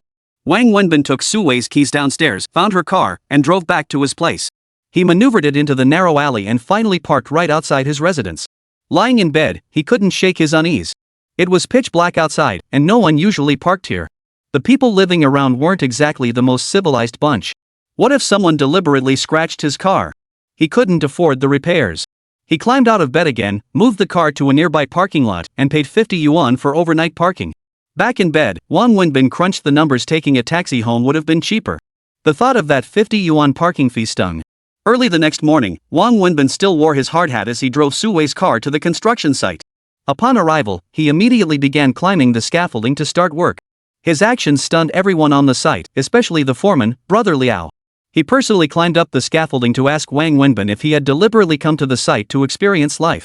In all his years on construction sites, he'd never seen anyone drive a car worth over 1,000,000 yuan to do manual labor. Wang Wenbin offered several explanations, but no one believed him. Finally, he can only admit with a wry smile that he had indeed come to experience life on the construction site. He also told Liao Ge that he wouldn't be coming back starting tomorrow. He had actually come today specifically to resign. Wang Wenbin apologized to Liao Ge, acknowledging that quitting after less than a week was inconsiderate, and offered to forego his wages for the days worked. Yet Liao Ge insisted on paying Wang Wenbin every penny owed, not skimping on a single day's wages. This gesture deeply moved Wang Wenbin. What he didn't know was that Liao Ge's unexpected generosity stemmed largely from the car Wang Wenbin had driven to work that day. After work, Wang Wenbin went straight to the construction site's communal bathhouse for a shower. He changed into a set of clothes he'd prepared earlier before getting into Su Wei's car, which he then drove directly to the hospital. As soon as he entered the ward, he saw Su Wei inside, along with Annie's aunt. Pang Mengjia was chatting happily with little Annie lying in bed. The moment she turned and saw Wang Wenbin enter, her expression turned sour. Wang Wenbin could clearly see the loathing in Pang Mengjia's eyes, but he pretended not to notice and walked over to cuddle with little Annie. Pang Mengjia's gaze was almost murderous. She turned, excused herself to Su Wei, and left the room. Wang Wenbin saw her leave but pretended not to notice, continuing to entertain little Annie, who always lit up whenever she saw him. Don't take her seriously. She can be childish sometimes, Su Wei said to Wang Wenbin after Pang Mengjia left the room. Chapter 64, I Miss You. That day, little Annie underwent her second treatment. Her condition couldn't be called good, but it was stable. Whenever he had time, Wang Wenbin stayed by little Annie's side at the hospital. For some reason, he found a sense of mission and responsibility as a father in her. He left the hospital the following evening, declining Su Wei's offer to drive him home in her car. Instead, he took the bus back. As soon as he reached his front door, he saw a woman standing there. Su Min. You're back? Su Min asked upon seeing Wang Wenbin. What are you doing here? Wang Wenbin asked, standing there. Are your injuries healed? Su Min examined Wang Wenbin from head to toe, her eyes reddening. What injuries? Don't be ridiculous. I'm perfectly fine. What injuries? Wang Wenbin hesitated before speaking. Stop pretending. Don't lie to me. Ziki told me you went back to your hometown for something, but you never actually went back. You were in the hospital, weren't you? Su Min pressed. How did you find out? Wang Wenbin knew he couldn't keep lying. After work today, I went to the back streets of the university district. I didn't see you there, so I asked the shopkeepers nearby. They told me you were beaten by thugs while protecting the girl you work with. Over a dozen men attacked you, beating you until you coughed up blood. An ambulance rushed you straight to the hospital. After finishing, Su Min took Wang Wenbin's hand, tears streaming down her face. What did the hospital say? Does it hurt? Su Min looked at Wang Wenbin. Tears could be faked, but the genuine concern and heartache in her eyes were impossible to feign. Moved by Su Min's gaze and tears, Wang Wenbin's heart softened instantly. Yet he gently pulled his hand away and downplayed the incident. There was no fight, just a minor altercation. I wasn't injured, just went to the hospital for a checkup. Don't listen to their gossip. Those people love exaggerating rumors. Are you really okay? Su Min looked him up and down, her disbelief evident. Aren't I standing right here, perfectly fine? If I were hurt, how could I be standing here? Wang Wenbin said as he pulled out his keys, unlocked the door, and stepped inside first. Su Min followed Wang Wenbin inside. This was her second time entering the room. Sit down. Wang Wenbin sat on the bed and gestured toward the only chair in the room. I called you, but you didn't answer, Su Min said slowly after sitting down, looking at Wang Wenbin. Wang Wenbin fell silent for a moment, lighting a cigarette. Su Min had called him intermittently these past few days, but he hadn't answered any of them. This afternoon, she'd called repeatedly until he finally turned off his phone. My phone ran out of battery, so I turned it off, Wang Wenbin offered as an excuse. But I've been calling you for the past 2 weeks, and you never picked up, Su Min said, sounding a little hurt. Wang Wenbin took a deep drag on his cigarette, not answering Su Min's question, unsure how to respond. Have you eaten yet? Wang Wenbin asked Su Min after finishing his cigarette. No. Let's go. Wang Wenbin stood up. What for? Let's eat. Wang Wenbin said as he walked out. Su Min paused, then understood Wang Wenbin's meaning. She smiled and followed him out. After Su Min came out, Wang Wenbin closed the door. Without a word, he strode toward the alley exit, Su Min following behind him. Have you eaten? Su Min asked Wang Wenbin. Wang Wenbin kept walking ahead, not answering immediately. After a dozen seconds, he replied, no. In truth, he had eaten fried rice by himself on the street on his way back. Wang Wenbin walked to the street outside the alley and entered a restaurant directly. Su Min followed him inside. This was the first time in 2 years that Wang Wenbin had voluntarily entered a restaurant. For him, even occasionally eating at a street stall was considered a luxury. That's why, in the eyes of Lu Jiahao and Niaziki, Wang Wenbin was a cheapskate. Wang Wenbin found a seat and sat down, with Su Min sitting across from him. Wang Wenbin called over a waiter, took the menu, and ordered 4 dishes and a soup in one go. 4 dishes and a soup for 2 people was quite extravagant. That's all for now. We'll order more if needed. Thank you, Wang Wenbin told the waiter, then added, bring us 2 more bottles of beer. Thank you, Su Min said with a smile after Wang Wenbin finished ordering. What are you thanking me for? You remembered my favorite dishes, Su Min said, her face glowing with a certain kind of happiness. It turned out that every dish Wang Wenbin had just ordered was one Su Min used to love. Don't read too much into it. I just picked whatever looked good. This place only has a few decent dishes. Wang Wenbin refused to admit it. Su Min chuckled. She knew Wang Wenbin's stubborn pride better than anyone. You need to shave and get a haircut, Su Min said, gazing at Wang Wenbin with deep affection. That single sentence instantly made Wang Wenbin's nose sting. He was someone who cared little about his personal appearance in the past. Things like shaving and getting a haircut only happened when Su Min nagged him to do them. Wang Wenbin turned his face toward the window, unable to meet Su Min's affectionate gaze. He feared he might lose himself. How did the police station handle that incident? Wenbin, I asked the people nearby. They told me that gang of thugs has been operating there for a long time. But you don't need to fear them. How was the matter ultimately resolved? Our company has a specialized law firm we work with. This firm is very well known. You know, in China, these major law firms have excellent relationships with the police. It's already been handled. Wang Wenbin cut Su Min off before she could finish, knowing she was trying to seek justice for him. How was it handled? They apologized, compensated for medical expenses and other costs, and the perpetrators were detained for half a month. That's the maximum penalty. Wang Wenbin replied. That's more like it. Su Min felt a bit disappointed but was also relieved. Just then, the waiter brought the dishes to the table. It was already quite late for dinner, so the restaurant wasn't crowded, and the service was quick. Why did you run over there? Wang Wenbin asked Su Min as he poured beer into his glass. I missed you, Su Min hesitated before looking at Wang Wenbin and saying. It's been over 20 days since we last met. I called you, but you didn't answer. I asked Ziki, and she said you went back to your hometown. After more than 20 days, I figured you'd be back by now. It's the weekend, and I had nothing to do, so I took the bus there myself. I thought you'd be setting up your stall, but I didn't see you. Su Min continued. Chapter 65, Your love is beyond my reach. Is that girl the one I saw last time? Su Min asked, lifting her head to look at Wang Wenbin. Which girl? Wang Wenbin asked after gulping down a large mouthful of beer. He genuinely didn't know who Su Min was referring to. The girl you got into a fight over. The one I saw at your barbecue stall last time? Su Min continued, a pang of sadness stinging her heart as she spoke. Wang Wenbin glanced up at Su Min, nodded, and said, yes. Then he lowered his head again, picking up his chopsticks to eat. Back then, you fought for me. I always thought you'd only ever fight for me in this lifetime, Su Min said, her voice tinged with bitterness. Wang Wenbin's hand holding the chopsticks paused abruptly, though only for a moment. After taking a sip of wine, Wang Wenbin said, I didn't fight for her. It had nothing to do with her. I provoked that group myself, and she just happened to be there. I used to believe that the person I fought tooth and nail to protect would always be by my side. But reality showed me I was just a fool clinging to a one-sided hope. So nothing in this world is real. No one can ever truly be yours. Wang Wenbin suddenly laughed coldly. No, I didn't. I didn't abandon you, Wenbin. I just... Enough. Let bygones be bygones. Who was right or wrong no longer matters. Let's eat. Wang Wenbin cut off Su Min's explanation. Su Min held her chopsticks but barely touched her food. Wang Wenbin, who had already finished his dinner, sat holding his wine glass, gulping down liquor and devouring his dishes. Was she really just a poor college student? After a long silence, Su Min asked Wang Wenbin again. Driven by a woman's intuition, she was deeply concerned about Zhang Xini. Your judgment is correct. She's a rich girl. Her family is very wealthy. Her father is the CEO of a large company, Wang Wenbin replied. Su Min nodded. She had suspected as much the moment she first saw Zhang Xini. Then she must really like you. Like me? Are you out of your mind? Stop talking nonsense, okay? Look at me now. What part of me do you think is worth her liking? Hearing this, Wang Wenbin burst into laughter. Even he felt his current state was pretty miserable. Then tell me, why would she come to you to sell barbecue when her family is so rich?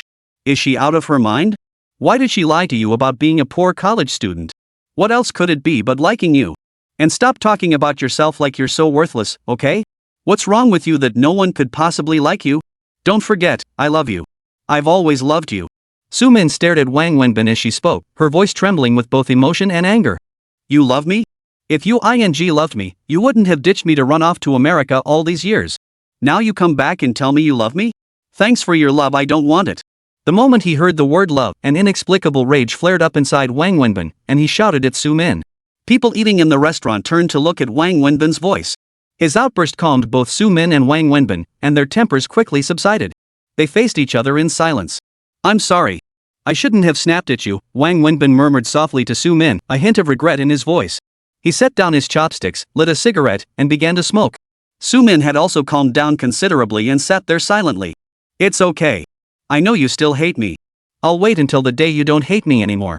Su Min's eyes welled up. Seeing Su Min's eyes well up again, Wang Wenbin turned his face away, pretending not to notice. That woman told me today you're no longer selling at that stall. Those people threatened you, and you couldn't continue there anymore. Su Min sighed, changing the subject. Yeah. Wang Wenbin murmured, his lips trembling. This incident was a wound he carried. Though he'd never spoken of it to anyone, the humiliation gnawed at him as a man. The other party was clearly in the wrong, and he was the one who suffered, yet in the end, he was the one who dared not return to his stall. That helplessness and shame he could only bury deep within himself. Think I'm a wimp? That's how ordinary folks at the bottom of society live. Wang Wenbin chuckled and lit another cigarette. Come work for me. Su Wei looked at Wang Wenbin again, this being the third time she offered him a job at her company. My company is large, with many positions suited to you. The salary is quite high, and the benefits are excellent. Yes, you're the vice president. If you give the order, would HR dare refuse to hire me? But what exactly would I do there? With your abilities, there's nothing you couldn't handle if you set your mind to it. Others may not know your capabilities, but I do. Back then, if it weren't for me, you wouldn't have been expelled. With your grades, you could have gone straight to graduate school. Let's not bring up the past. Wang Wenbin interrupted Su Min again and continued, Thank you for your offer, but I've already found a job. What kind of job? A driver at a clothing company, Wang Wenbin replied. Driver? Wenbin, why would you choose to be a driver? You could join my company, work in an office. Seriously, there's great potential here. With your skills and my backing, you could become a department manager within a year or two. Su Min grew impatient. Finished eating?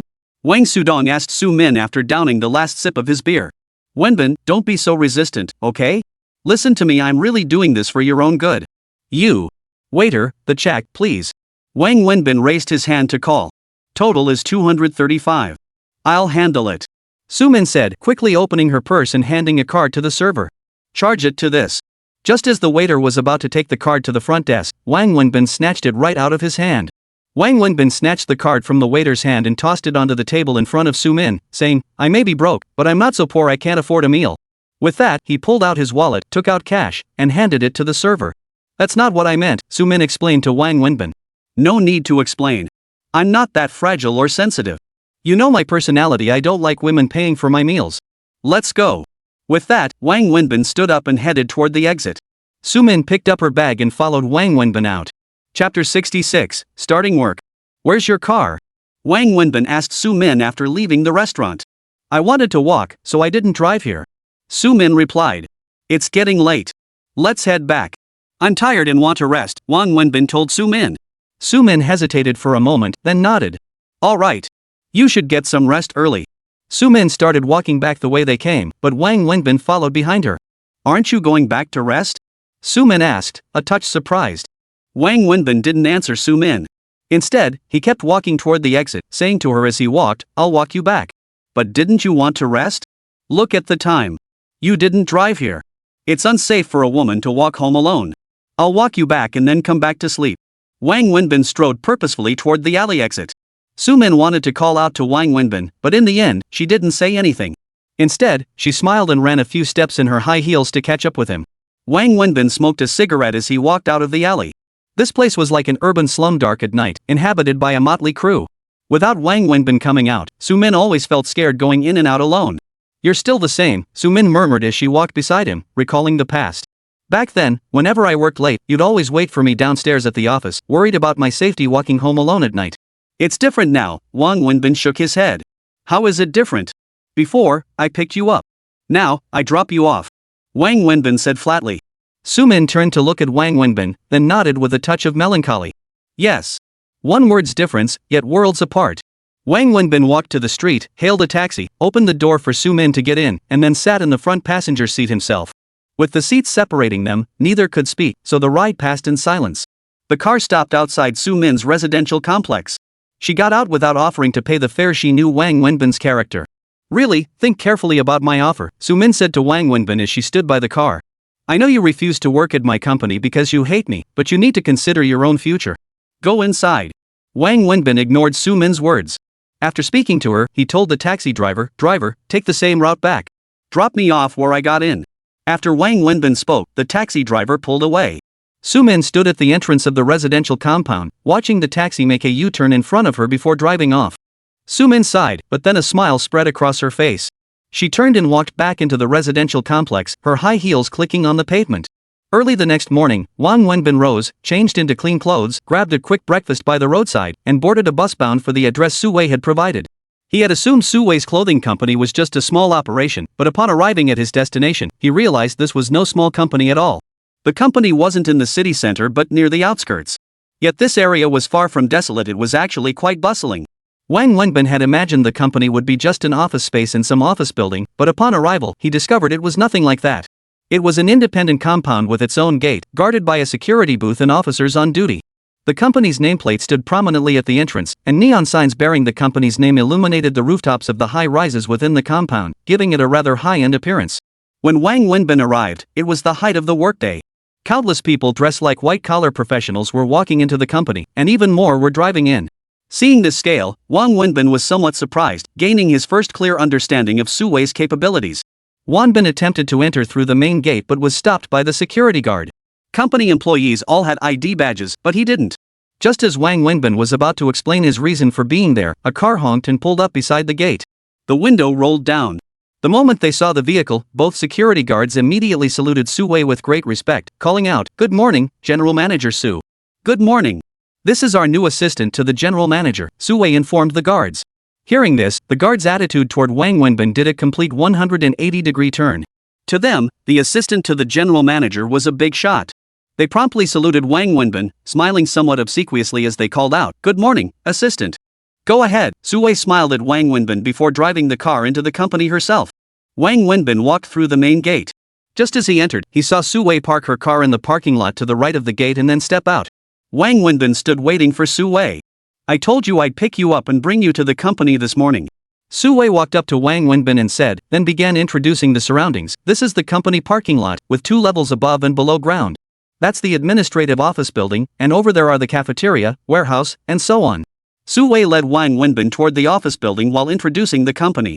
The company's footprint wasn't particularly large, but having an independent office location in Shanghai spoke volumes about its capabilities. It wasn't a giant corporation, but it certainly wasn't a small operation either. "How's Annie doing? I didn't go over last night. She didn't cry, did she?" He cared more about little Annie than the company. "No, I told her Daddy had to go to work. But once she comes back from the hospital, Daddy won't leave again. He'll stay home with her every day." She was thrilled, excited all night long, Su-wei said with a smile. The two walked toward the office building, laughing all the way.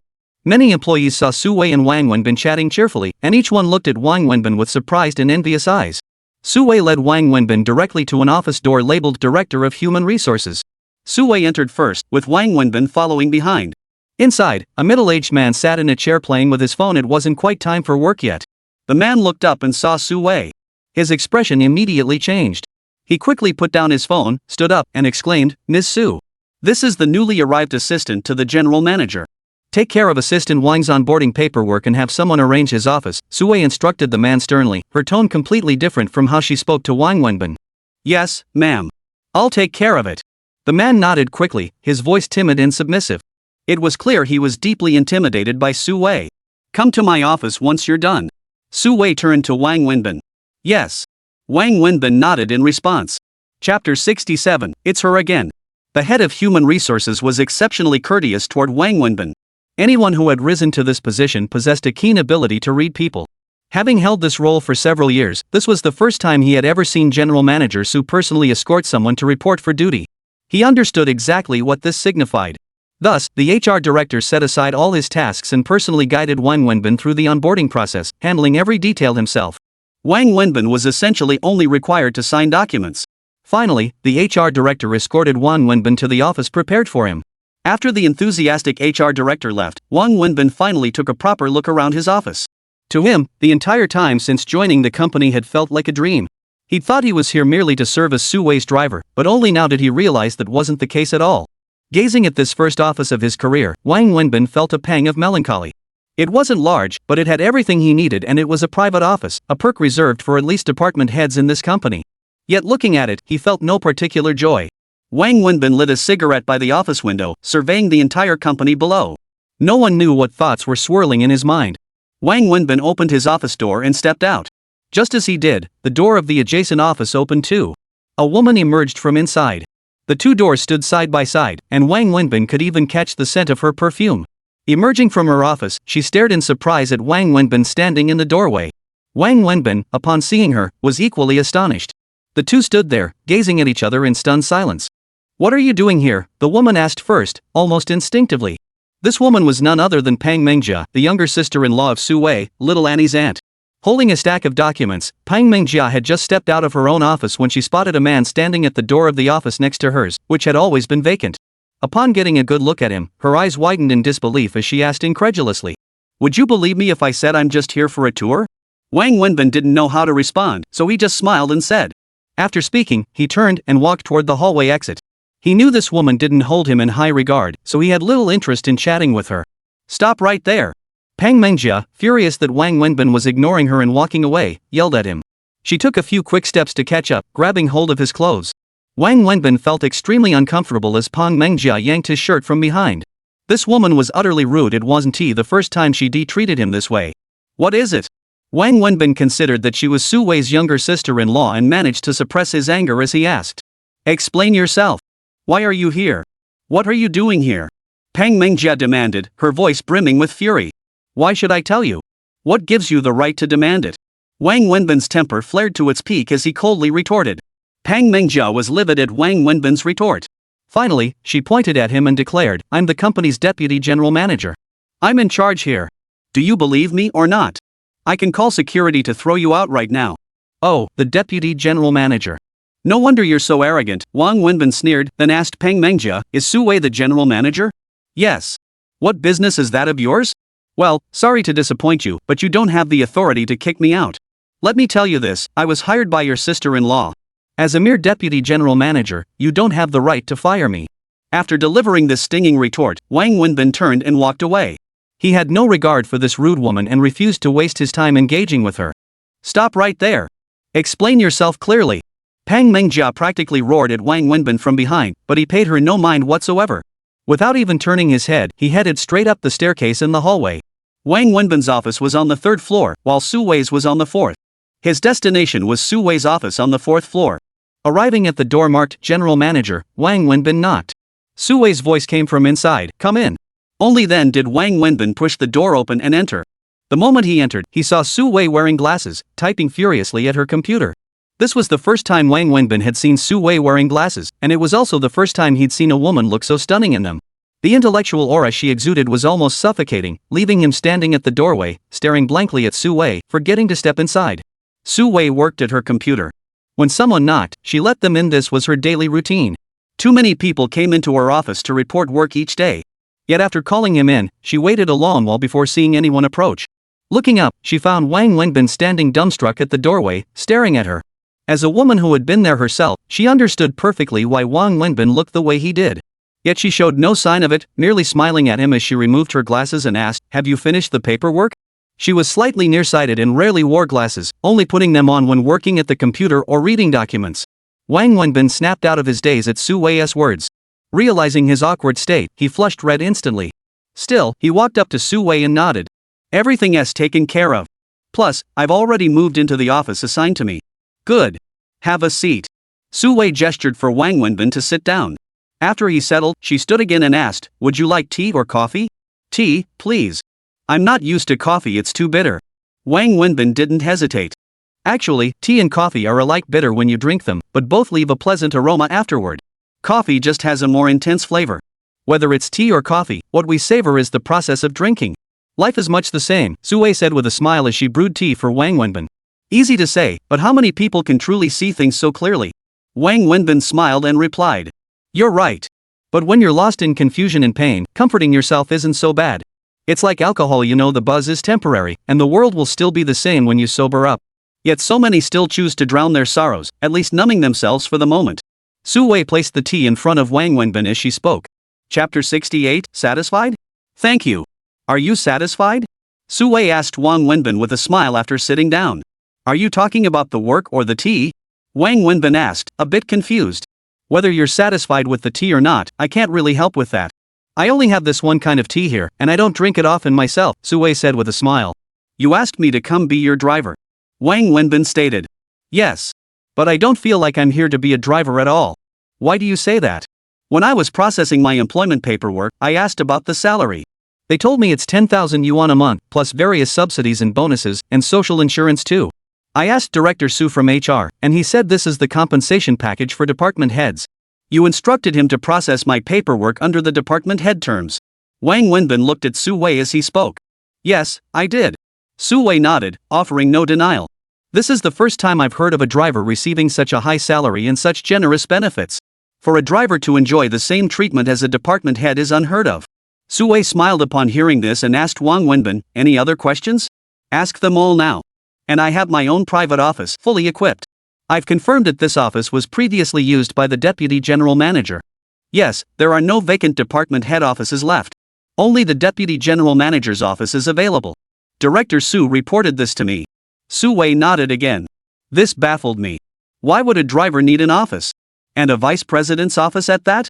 "I see what you mean. You feel the treatment I'm offering is too generous, and you can't accept it, right?" Su Wei asked with a smile. "I came to be your driver. I believe I should only receive a driver's salary. There's an old saying, don't accept a reward without having earned it. Taking more than I deserve makes me feel uneasy," Wang Wenbin voiced his thoughts. After hearing Wang Wenbin's words, Su Wei smiled slightly, looked at him, and continued, "Alright, let me explain then. When I discussed this with you that day, I did mention that I was hiring you as my driver. However, our company operates under standardized systems in management, with its own personnel management system. Every position is formally outlined in the company's organizational chart. There is no role for a dedicated driver to the general manager on that chart. This position is unique, serving both official and private purposes like my commute to and from work, as well as my personal errands after hours. Driving me for those private matters falls under the private category, while official business travel falls under the official category. Therefore, this role doesn't exist within the company. Even I couldn't create a dedicated general manager's driver position for you, it would violate company regulations. That's why I had no choice but to assign you the role of general manager's assistant, which is equivalent in rank to a department head. Additionally, you mentioned your compensation being too high. Yes, from the company's perspective alone, such high compensation for a driver may seem inappropriate. However, your role extends far beyond that of a standard company driver. As I've explained, you serve as my 24-hour personal driver not just for the company, but for me personally. Your role comprises two distinct parts, working for the company during business hours and working for me personally after hours. Your regular salary covers your company duties, while your personal time constitutes overtime. Under our company's compensation policy, overtime is paid at double the standard rate. Calculated this way, your current salary is actually on the low side. Moreover, you agreed to accompany little Annie, that part isn't factored in here. I know your nature, you dislike mixing favors with money." Su Wei paused here, looking at Wang Wenbin. "Additionally, there's something I must clarify, no one at the company knows you're serving as my driver. They only know you're the newly hired general manager's assistant. This arrangement amounts to me using company resources for personal purposes, paying you with company funds for private services. If this were to become public knowledge, it wouldn't reflect well on my reputation within the company. Officially, your role is general manager's assistant, so in your daily duties, you may need to handle some routine company tasks to avoid any misunderstandings. Therefore, regardless of how you look at it, the salary I'm offering you for this role is on the lower side. It's essentially you helping me out. Does this explanation satisfy you? After speaking, Su Wei smiled at Wang Wenbin. Wang Wenbin paused, carefully processing her words. He felt she made sense, yet something still didn't quite sit right. This feels like I've been brainwashed by a pyramid scheme. After hearing you explain it, I almost believe I deserve such a high salary. Wang Wenbin couldn't help but laugh at himself. Distribution according to work is our company's compensation principle. So, you might find it quite demanding going forward. First tell me what I should be doing now, Wang Wenbin asked Su Wei. First, this is yours now. Su Wei took out a set of car keys and handed them to Wang Wenbin. Wang Wenbin took them to him. These keys represented his work. Second, go back to your office and thoroughly read and memorize the company policy manual provided by HR. Everyone in this company must strictly adhere to all company rules and regulations, myself included. So you need to study it carefully. Su Wei continued. Understood, Wang Wenbin nodded. Just as he was about to stand up, a knock sounded at the door. Before Su Wei could say come in, the door swung open. Sis-in-law, why is that guy here? Pang Mengjia asked as she pushed the door open. But before she could finish, she saw Wang Wenbin sitting across from Su Wei. The last syllable stuck in her throat. Wang Wenbin didn't turn around. He recognized the voice immediately and knew exactly who Pang Mengjia was referring to. Su Wei glanced at Pang Mengjia, then at Wang Wenbin, before smiling and saying, "Come, let's reintroduce you to Pang Mengjia, the company's deputy general manager and also one of the shareholders. Wang Wenbin, the newly appointed assistant to the general manager." Su Wei then turned to Pang Mengjia. Assistant to the general manager? Him? After hearing Su Wei's introduction, Pang Mengjia looked at him again with surprise, her astonished gaze tinged with disdain. Yes, you'll all be colleagues from now on. Learn from each other and help one another. Su Wei shot Pang Mengjia a stern look before adding.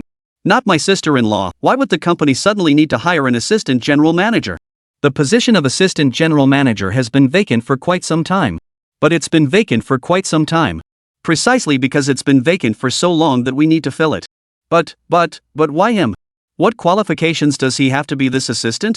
Mengjia, how dare you speak like that? Su Wei scolded Pang Mengjia, then ordered, apologize to Assistant Wang. Hearing this, Wang Wenbin stood up before Pang Mengjia could respond and said, I have business to attend to. I'll step out now. With that, Wang Wenbin turned and walked straight out of Su Wei's office. He knew Pang Mengjia would never apologize to him, and Su Wei would insist she do so. The inevitable outcome would be an awkward confrontation where everyone ended up red-faced.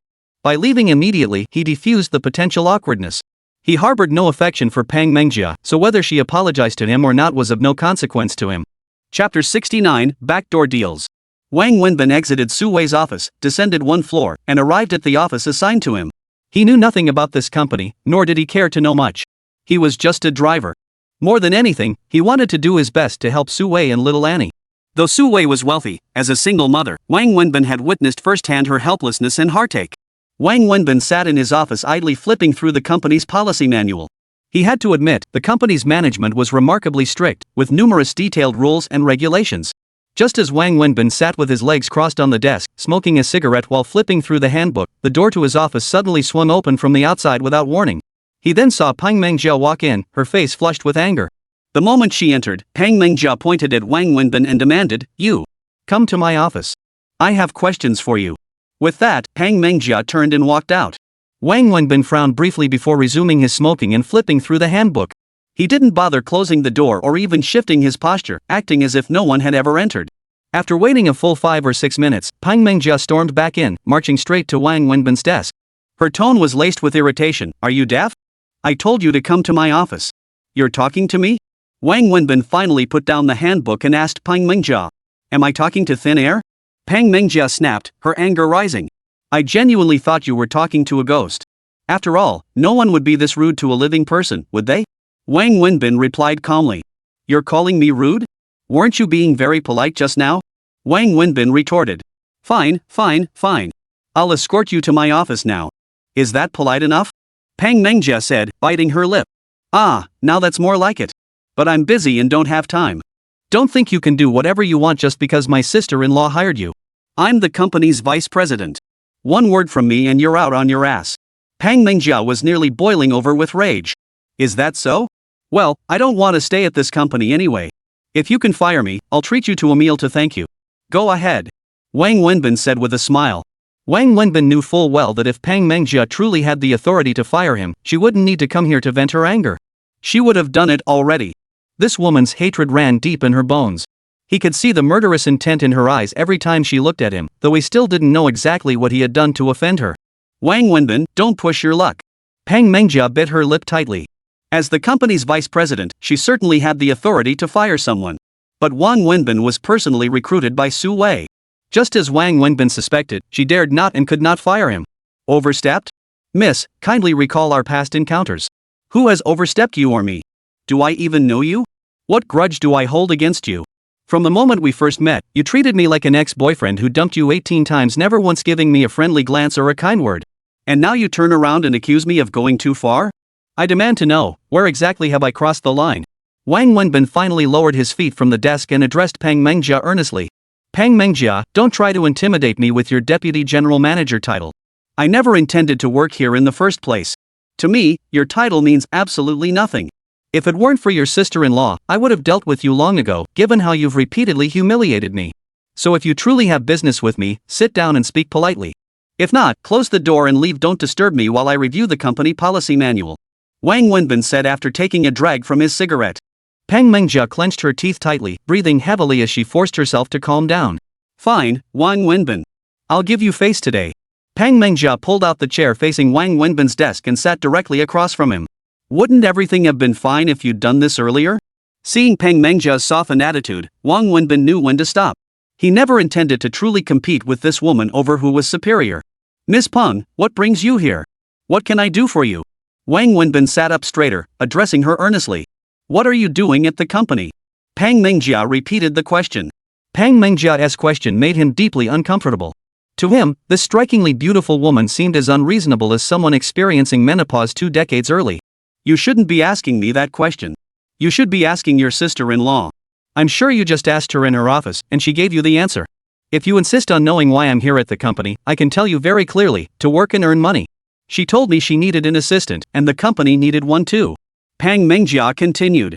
What's wrong with that? Wang Wenbin couldn't fathom why Su Wei hadn't told Pang Mengjia that he was merely a driver she'd hired. But I ran to HR earlier and checked your background. What qualifies you to be this general manager's assistant? You didn't even go to college, just a high school graduate.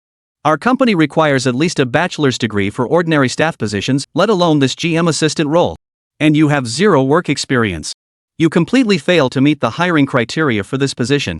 What gives you the right to be here as the GM's assistant? You're confused, and so am I. But as I said before, you should be asking your sister-in-law this question, not me, because she's the one who hired me. Ask anyone in the company about my sister-in-law, and they'll tell you she keeps her personal and professional lives strictly separate. She's the most rule-abiding person in the company. Even though she's the general manager, she always leads by example in following company regulations and has never broken them. Even I joined this company through the HR department's unified recruitment process and worked my way up step by step according to the company's promotion system to become a deputy general manager. Yet, just for you, she made an exception for the first time, bypassing the company's recruitment system to give you such a high position without you even applying. Tell me, why? Pang Mengjia grew increasingly agitated as she spoke. Chapter 70, Don't set your sights on my sister-in-law. Wang Wenbin fell silent for a moment. He truly hadn't realized Su Wei had gone to such lengths for him this time. I can't give you an answer. You'll have to ask your sister-in-law. I don't know why she did it either. Wang Wenbin was being completely honest this time. He truly didn't understand Su Wei's motives, and besides, without Su Wei's input, he couldn't say anything to Pang Mengjia. Fine, playing dumb, huh? Wang Wenbin, don't think I don't know what you're up to just because you won't say anything. Then tell me, what do you think I'm after? Wang Wenbin chuckled. Truthfully, he hadn't even figured out his own purpose for being here. I don't care what you're up to, and I don't care what your relationship with my sister-in-law really is. Let me make this clear, my brother and sister-in-law were together since college. After graduation, they started this company together and got married. Their bond was unbreakable. Before my brother passed, she promised him she'd never remarry, she'd always be his wife.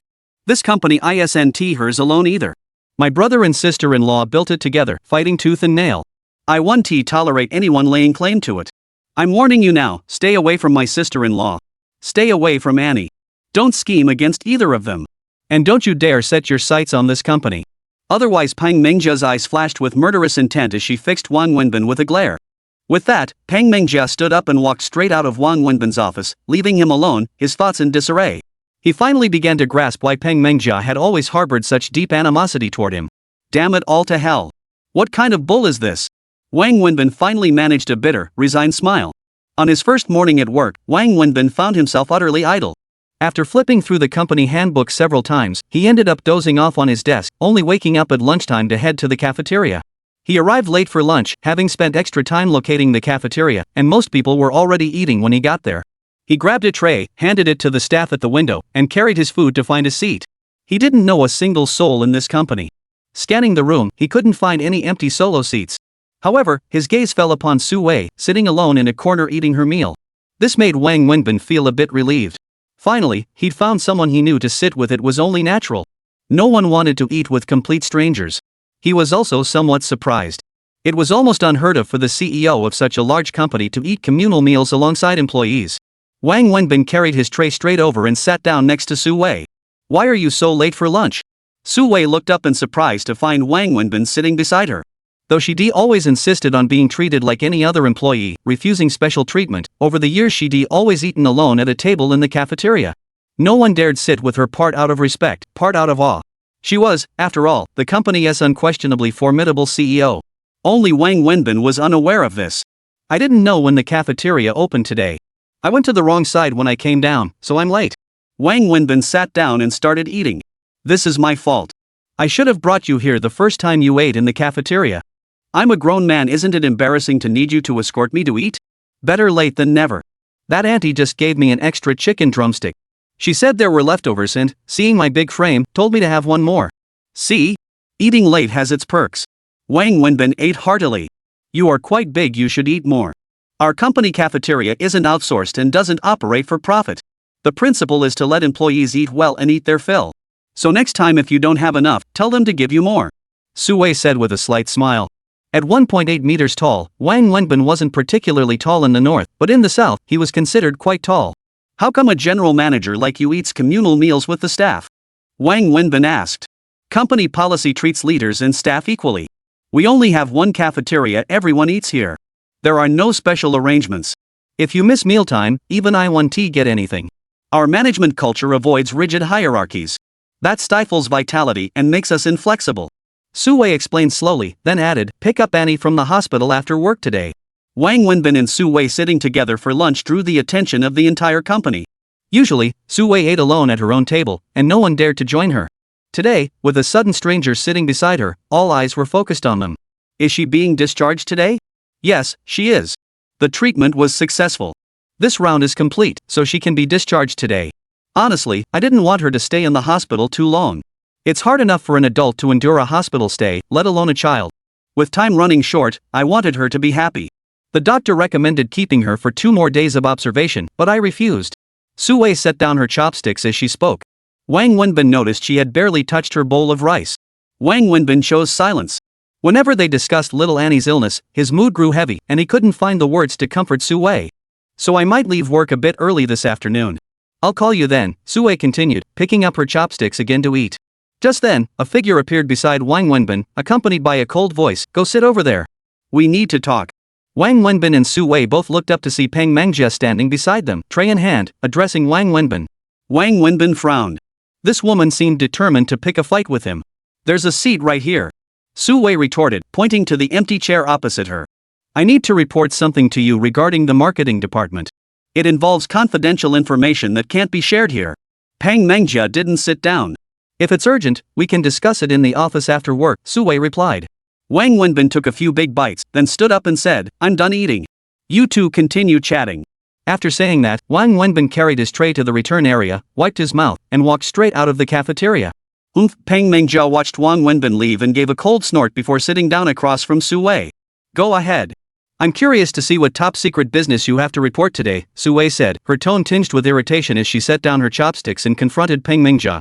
Chapter 71, The First Man. After finishing his meal, Wang Wenbin lit a cigarette and strolled around the company grounds. The complex wasn't large, centered around a 7-story administrative building flanked by front and rear gardens, with functional structures scattered about. Though compact, it had everything it needed and looked quite impressive. The landscaping was meticulously done, flawless. The layout itself offered a glimpse into the personality of the company's leadership. After his tour, Wang Wenbin headed upstairs. Along the way, many people shot him curious glances, surreptitiously sizing him up. Once he passed, they gathered in small groups, whispering among themselves. Wang Wenbin knew they were discussing him, but he couldn't fathom why. He was deeply puzzled. It was his first day at the company. He didn't know anyone. How could so many people already be gossiping about him behind his back? Wang Wenbin returned to his office with these questions. He knew no one here and had nothing to do. With the good manners of a driver, he turned his phone volume to maximum and then lay down on his desk to sleep. He hadn't had this much free time since leaving the hospital. The sudden idleness felt deeply unsettling. Out of sheer boredom, he pulled some company introduction documents from the office filing cabinet. He wasn't sure if they belonged to the previous occupant and began flipping through them to pass the time. Just as Wang Wenbin was idly flipping through the book, his phone rang. After an afternoon of silence, the sudden ringing startled him. He grabbed the phone to see it was Su Wei calling, now already 4 in the afternoon. "Hello? Are you busy?" Su Wei asked. "I've been bored all day. I'm your personal driver. Where else would I be busy if you didn't call me?" Wang Wenbin asked with a laugh. "Then let's wrap up work. I need to get to the hospital before closing to handle the discharge paperwork." "All right." Wang Wenbin hung up, grabbed Su Wei's car keys, and headed straight downstairs. He found her car in the parking lot, drove it to the office building entrance, and parked. Just as he pulled up, Su Wei emerged from the building, striding out with her bag in hand. As soon as Su Wei stepped outside, she spotted her own car parked at the entrance. She paused for a moment, then smiled to herself before walking over, opening the passenger door, and sliding in. "You don't need to drive me here anymore. I can walk to the parking lot myself," Su Wei said as she buckled her seatbelt. "Then why did you hire a driver?" Wang Wenbin asked as he maneuvered the car out of the space. Su Wei was momentarily speechless at Wang Wenbin's remark. She just smiled and didn't say anything more. Big shots usually sit in the back seat. Only small fry like to sit in the passenger seat. From now on, sit in the back. It shows your status. Wang Wenbin kept talking nonsense as he drove. "Where'd you pick up that twisted logic?" Su Wei chuckled, though she had to admit he had a point. "Manhwa was rude at lunch today. I'm apologizing on her behalf." Su Wei suddenly shifted the topic to Wang Wenbin. "No need to apologize. I should have stepped aside since you had work to discuss, and I'd already finished eating anyway." Wang Wenbin replied with a smile, his tone light and casual, not feigned, but genuine indifference. He hadn't intended to nitpick with a woman, especially Su Wei's sister-in-law. Even for Su Wei's sake, he saw no reason to dwell on it. She's actually a very kind girl. If you spend more time with her, you'll see she's genuinely good-hearted. She's not unreasonable at all. She just loves her brother too much. Su Wei paused when mentioning Pang Mengjia's brother, her tone shifting. From her tone, Wang Wenbin could sense how deeply Su Wei loved her husband. The siblings grew up in a mid-sized city, from a modest but scholarly family. Both parents were high school teachers, though their father died in a car accident when they were young, leaving their mother to raise them alone. Even more tragically, during Mengjia's senior year of high school, their mother also passed away from cancer. After that, the siblings relied solely on each other. Her brother covered all her university expenses. At that time, he and I were just starting our business, struggling to make ends meet in this big city. So, her feelings for her brother ran incredibly deep. She wasn't a spoiled or unreasonable young woman. On the contrary, she handled herself exceptionally well. An academic star throughout her education, her college entrance exam scores easily qualified her for Tsinghua or Peking University. Since her brother was in Shanghai, she ultimately enrolled at Fudan. During university, she served as a student union officer while maintaining outstanding grades. Before graduation, she received offers from several multinational corporations, yet she chose to join our company. Tragically, her brother passed away just a year after she joined. At this point, Wang Wenbin keenly noticed a tremor in Su Wei's voice. She herself insisted that I treat her exactly like any other employee, refusing any special consideration. It wasn't until these past 2 years that people in the company learned about our relationship. She worked her way up from the lowest level employee to her current position as vice president entirely through her own abilities, strictly following the company's promotion rules. She earned this position based solely on her capabilities and contributions to the company. I'm telling you this not to brag about her. As she said this, Su Wei turned her face toward Wang Wenbin and smiled.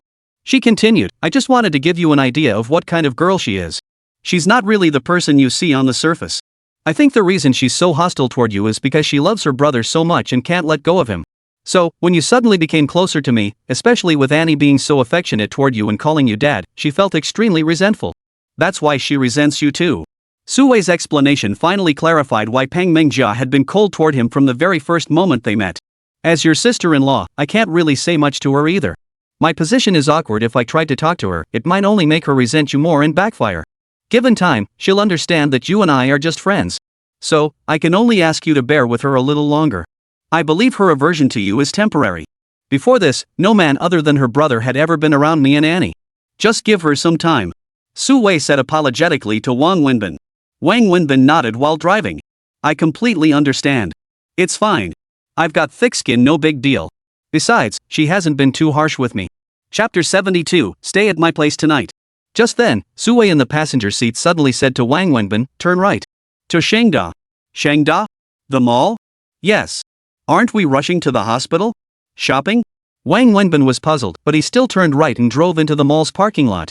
Yes. Su Wei nodded, saying nothing more. Wang Wenbin drove into the mall's underground parking garage, parked, turned off the engine, and said to Su Wei, I'll wait for you in the car. What? Aren't you coming up with me? Su Wei asked with a smile. I'm the driver.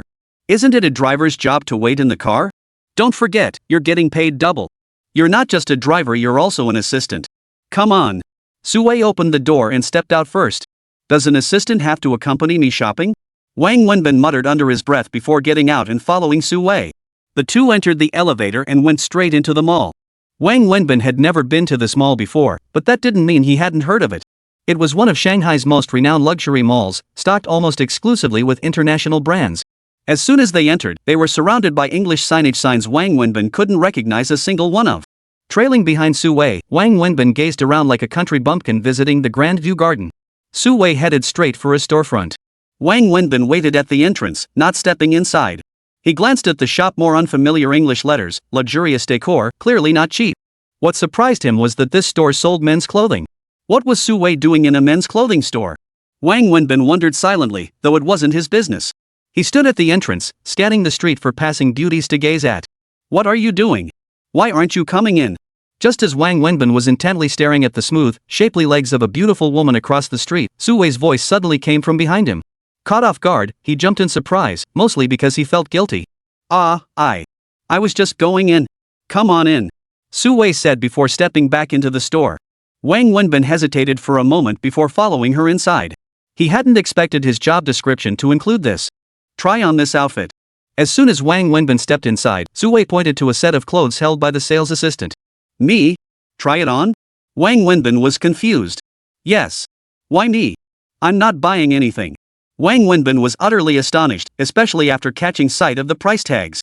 The suit next to it bore a 5-digit price tag. I'm buying this as a gift for a friend. I want to surprise him, but I don't know his size. Could you try it on for me? He's about your build, great figure. Just see if it fits and looks good. Su Wei paused before explaining to Wang Bin. Oh, I see. Are you sure he's about the same height and build as me? Wang Wenbin asked uncertainly. Yes, pretty much identical, Su Wei nodded. That can't be right. Though skeptical, Wang Wenbin took the large bundle of clothes from the sales assistant and entered the fitting room under her guidance. The fitting room was quite spacious and luxuriously appointed. The clothes consisted of 2 suits and 2 white dress shirts. Wang Wenbin tried them on while glancing at the price tags. Damn, are they selling clothes or gold? Just this one shirt costs over 4,000. Holy crap, this suit is over 20,000. What the hell is this stuff made of? Wang Wenbin muttered to himself as he put the clothes on. He handled the garments with extreme care, as if they were sacred objects. He dared not apply any force while putting them on, terrified he might damage them. If he did, he couldn't afford to pay for the damage. He'd have to sell a kidney, and even that might not cover it. He changed from head to toe, swapping his jeans for the shirt, suit jacket, and matching leather shoes before stepping out. The moment Su Wei saw Wang Wenbin emerge, her eyes widened in astonishment. They say clothes make the man, and saddles make the horse.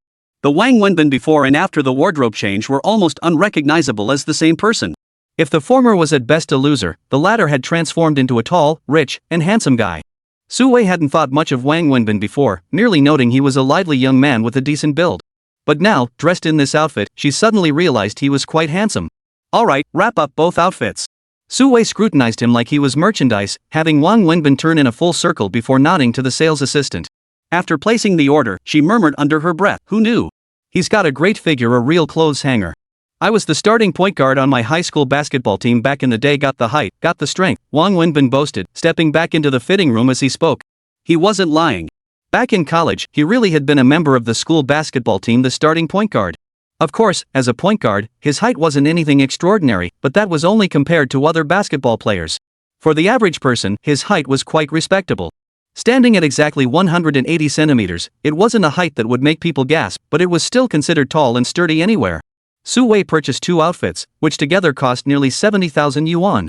She swiped her card without batting an eyelid, while Wang Wenbin, watching from the side, felt a pang of anxiety.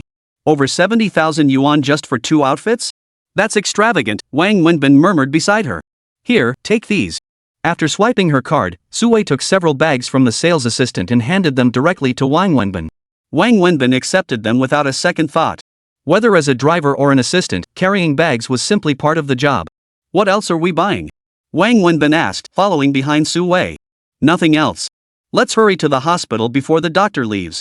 Okay. The two took the elevator down and got into the car. Wang Wenbin drove straight to the hospital. Upon arriving at the hospital, Wang Wenbin parked the car and opened the door to get out, but Su Wei called out to him. You shouldn't go in. Huh? Not going in? Drive back home, pack your personal belongings, and starting tonight, you'll be staying at my place. Su Wei nodded. Tonight already? The doctor said her best-case scenario is no more than 100 days. Su Wei said slowly. Chapter 73, Human Nature. Wang Wenbin froze again. He understood what Su Wei meant and nodded. Alright, I'll go back and pack my things. But how will you two get back without the car? How about this, I'll leave the car here. I'll take the bus back to pack, then head to your place. You can drive back yourself. It's fine. I've arranged for someone to pick me up at the hospital. You should drive back to pack. Take your personal belongings, having a car will make it easier. Go as soon as you can. You know she can't be without you. I don't want to see her cry or be disappointed again. It'll be hard on you. Su Wei said sincerely to Wang Wenbin, speaking from her heart. Alright then. Should you take these clothes down now, or should I bring them back with me later? Wang Wenbin asked, pointing to the clothes on the back seat. Leave them in the car. I'll handle the discharge paperwork. Drive carefully. Su Wei said before opening the door and stepping out. Thinking of little Annie, Wang Wenbin couldn't help but sigh. He then drove toward his own home. He pulled into the alley outside his rented apartment, parked by the roadside, and grabbed a quick meal at a fast food joint for 7 yuan. Throughout his meal, people nearby silently watched him, whispering among themselves. They couldn't understand why someone driving such a luxury car would eat at a place like this. Wang Wenbin remained completely unfazed, eating heartily. After finishing, he even took 4 or 5 toothpicks from the owner before casually getting back into his car and driving deeper into the alley, leaving the onlookers utterly dumbfounded. He parked at the doorway, fumbled with his keys to open the creaking door, and stared at the messy, filthy state of his room.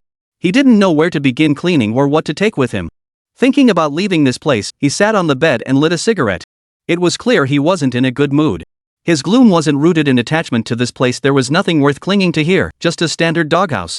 But as the saying goes, a golden nest or a silver nest can't compare to one's own doghouse. No matter how shabby it was, this was his own space. No matter how nice Su Wei's home might be, to Wang Wenbin, it remained someone else's place. Staying there would always feel like living under someone else's roof. If given the choice, Wang Wenbin would rather sleep under a bridge than stay at Su Wei's place. The discomfort was obvious, mostly because he simply couldn't feel at ease. His nature made it impossible for him to relax in someone else's home. But then, thinking of adorable little Annie and the doctor's prognosis, he sighed again, stood up, grabbed a long and used bag, and looked around, considering what he needed to pack. In the end, Wang Wenbin packed only 2 sets of clothes, his own towel, toothbrush, and charging cables into a backpack that still felt empty. Truth be told, he never intended to stay there long. Deep down, he was already resisting the idea. After packing his things, he didn't linger long. Mainly, he feared that little Annie would cry upon returning home if she didn't see him. Besides, he was a man of his word. Having promised Su Wei something, he intended to fulfill it as best he could.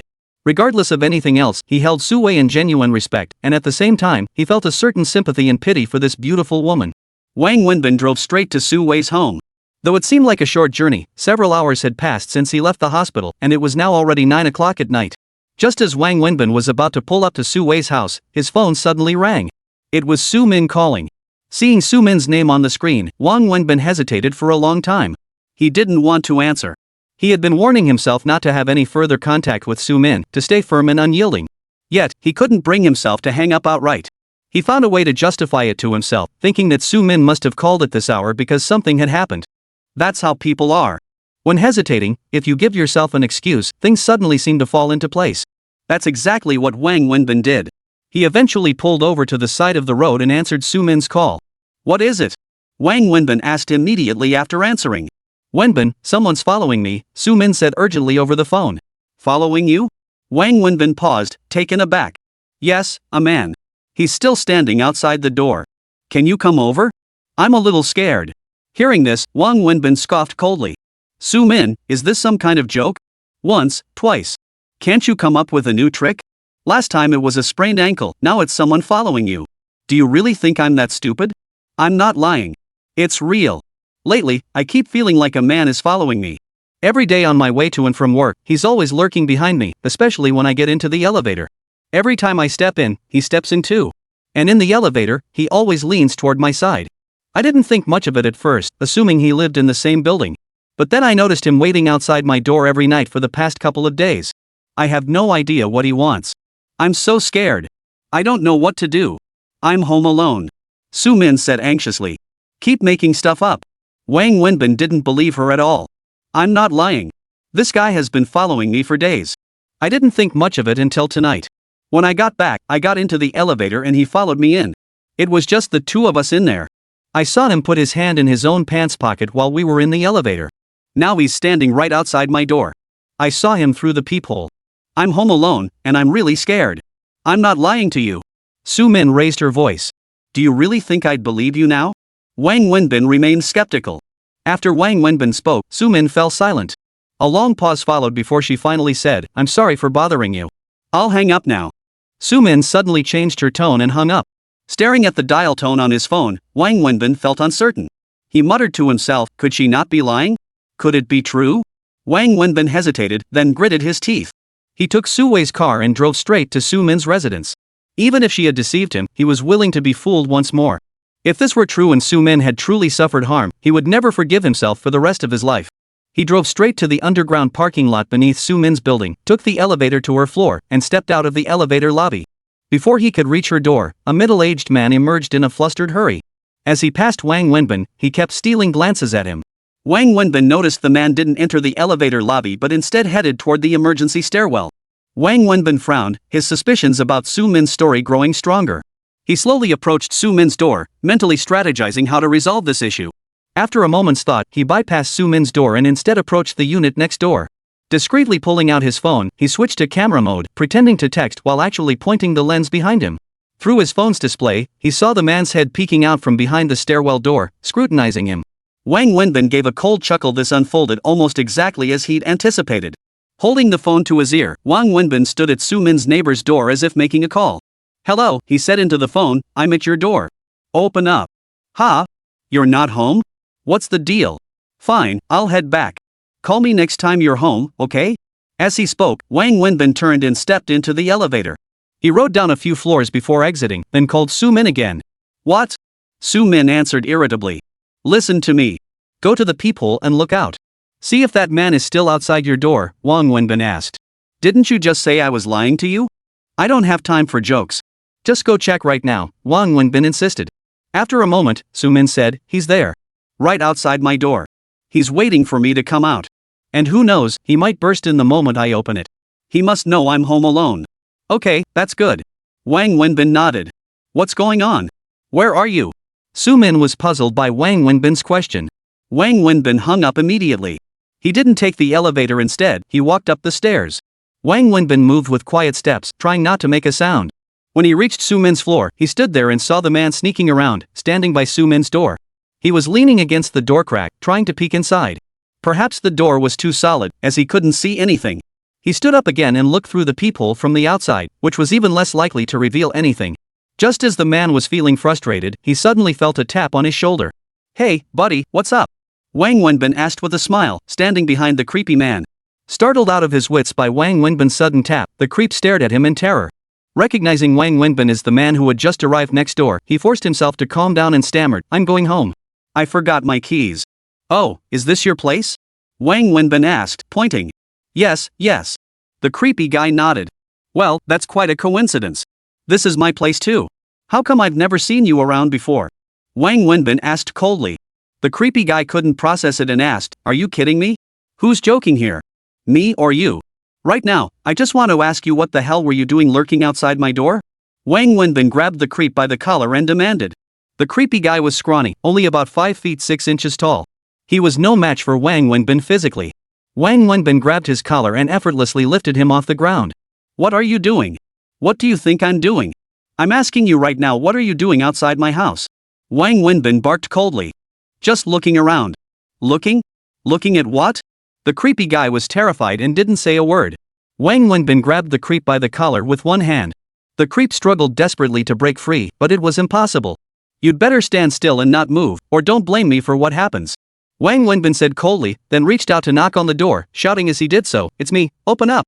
He was certain Su Min was peering out from behind the door. Sure enough, Su Min opened the door immediately. Is it him? Wang Wenbin asked Su Min. Yes, it's him.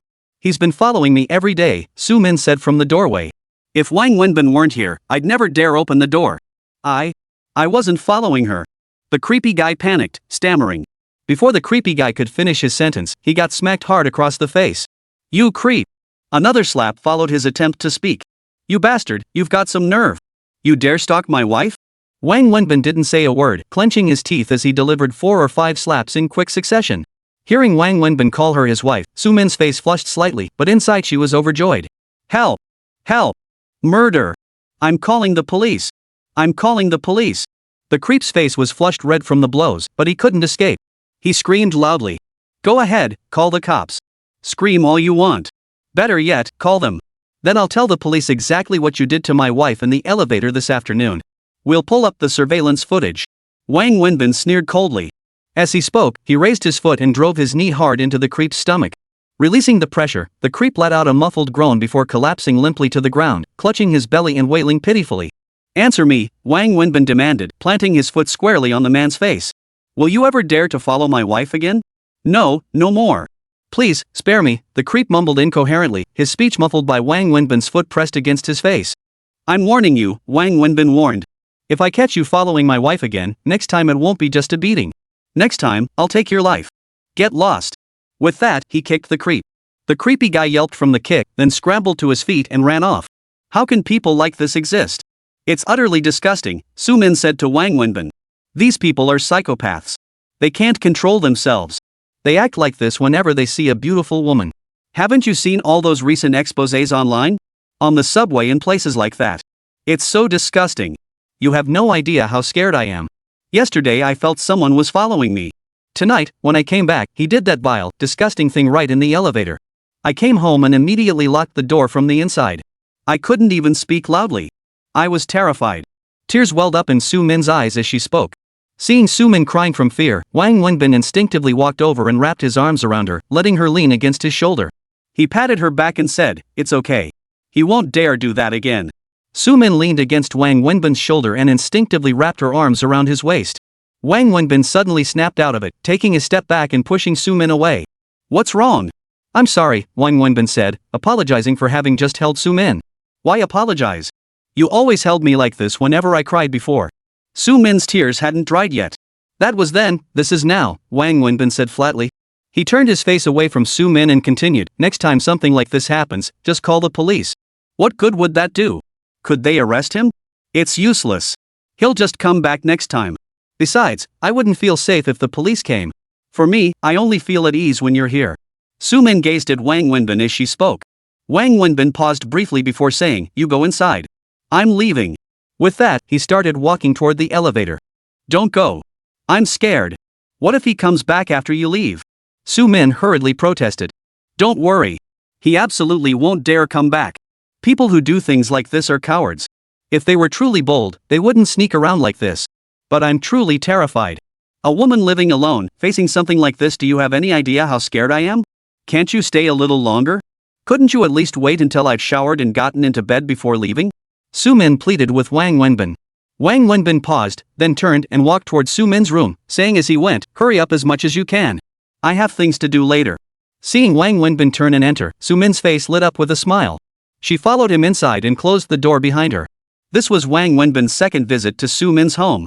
The room remained as clean, tidy, and orderly as ever, a habit Su Min had always maintained, reflecting her personality. I bought some tea. Let me brew you a cup, Su Min said with a smile, then took out an unopened box of premium tea leaves to prepare. She had bought this tea specifically for Wang Wenbin. Don't bother brewing it. Go take a shower quickly. I'll wait here for you, Wang Wenbin interrupted Sumin. Sumin felt a bit awkward, but then smiled at Wang Wenbin again. How long could it take to drink a cup of tea? I'll make you a cup and then go take a shower. Sumin proceeded to brew a cup of tea for Wang Wenbin herself, placing it on the coffee table before sitting down beside him. Are you going to shower or not? I really have things to do. If you're not going to shower, I'm leaving. Seeing Sumin showed no intention of showering, Wang Wenbin urged her directly. Seeing Wang Wenbin's eagerness to leave, Sumin sighed and nodded. Alright, I'll take a shower. With that, Sumin entered the bedroom and then the bathroom.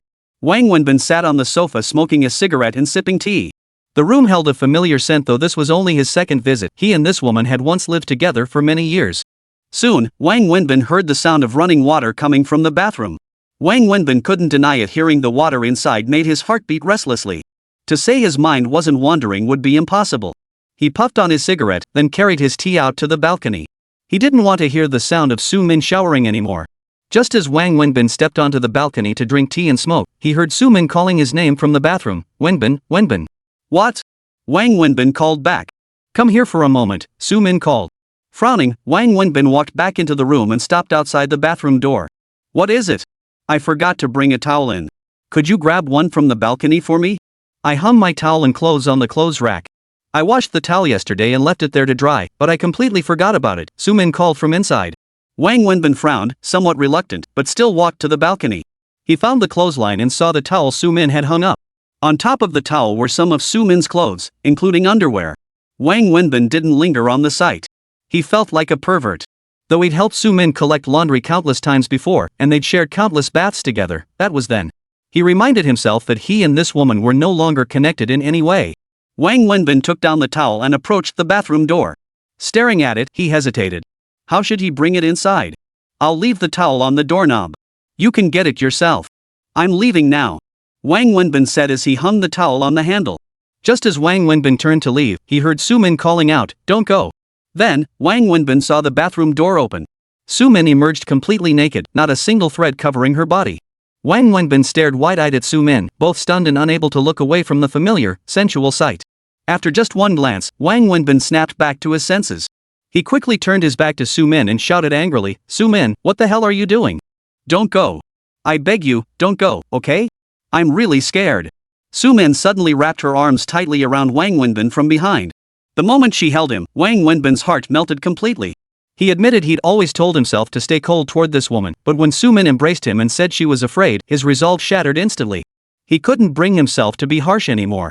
"I'm not lying. I'm truly terrified. I didn't sleep all night last night. I kept wanting to call you, but I knew you didn't want to see me. I locked the door from the inside and even wedged a cabinet against it. I was terrified all night long. The slightest sound made my whole body tremble. After what happened in the elevator today, I just couldn't take it anymore. I'm so scared. Please, don't leave," Sumin cried, clinging tightly to Wang Wenbin. Wang Wenbin could feel the genuine terror emanating from Sumin. His heart completely softened. "I won't leave. Go inside and get dressed first," Wang Wenbin whispered. Sumin released her grip upon hearing his words, but Wang Wenbin didn't hear her step into the bathroom. "Wenbin, turn around," Sumin said. "This isn't right. You get dressed first," Wang Wenbin struggled to say. For a man who hadn't touched a woman in 3 years, refusing a naked beauty standing before him was incredibly difficult, especially when that woman was once his own. Why isn't it appropriate? Haven't we seen each other before? Wenbin, now that I'm standing naked in front of you, you won't even look at me? Do you despise me that much? It's not about disdain. We're already broken up. But I never said we broke up. In my heart, you're still my man. Always have been. We never really parted ways. Put your clothes back on first. Put them back on before we talk," Wang Wenbin reminded Sumin, realizing his mind was already wandering into inappropriate thoughts. "Have you lost interest in me?" Sumin asked again. If Wang Wenbin had turned around, he would have seen tears welling up in her eyes once more. Yes, for a woman, standing naked before the man she loves, only to be ignored, what a profound humiliation. "What nonsense are you spouting? Get dressed now." "No!" Sumin shouted, then walked straight up to stand before Wang Wenbin. "Why? Why won't you even look at me when I'm completely naked?" Sumin demanded, standing before Wang Wenbin. Wang Wenbin turned his face away, about to speak, when he felt Sumin embrace him. Then he felt her tender lips and the hot tears on his face. Wang Wenbin was utterly lost. Lost in the love or perhaps hatred he couldn't let go of deep within his heart. Lost in a man's most primal desire for a woman. He lost himself. Wang Wenbin reached out and embraced Su Min, locking lips with her in a fierce kiss. After 3 years apart, they stood there like dry kindling ignited by a spark, their bodies intertwined until both were gasping for breath. "Carry me inside," Su Min murmured, her face flushed with embarrassment. Wang Wenbin carried Su Min horizontally in his arms toward the bedroom, then pressed her beneath him. They rolled across the bed as the room's temperature soared. Just as everything seemed to be progressing naturally toward its climax, Wang Wenbin's phone suddenly rang in his pocket. The ringtone instantly snapped Wang Wenbin out of his lustful trance. He jolted awake, scrambled off the bed, and recalled his actions with horror. Turning to Su Min, he stammered, "I'm sorry. Just think of me as a beast. I have things to do. I'm leaving." With that, Wang Wenbin bolted out the door as if fleeing, his phone ringing incessantly in his pocket. Su Min lay motionless on the bed. Hearing Wang Wenbin slam the door, tears streamed down her face. Wang Wenbin sprinted straight into the elevator. As it descended slowly, he clenched his teeth and delivered 2 sharp slaps to his own face, the sound ringing out clearly. "Wang Wenbin, you animal," he cursed himself. Stepping out of the elevator, he lit a cigarette and walked slowly toward his car. His emotions gradually calmed as he pulled out his phone. The missed call was from Su Wei. Only then did Wang Wenbin remember he was supposed to stay at Su Wei's place tonight. He took a deep breath and dialed her number. "Hey, Wenbin, why aren't you here yet? Ran into an old friend and got delayed. I'll be right over." Wang Wenbin offered a half-truth excuse. "Alright, drive safely." "Got it." Wang Wenbin hung up, glanced at the time. It was already 9 o'clock. Leaning against his car, Wang Wenbin lit a cigarette before finally driving away from Su Min's neighborhood toward Su Wei's place.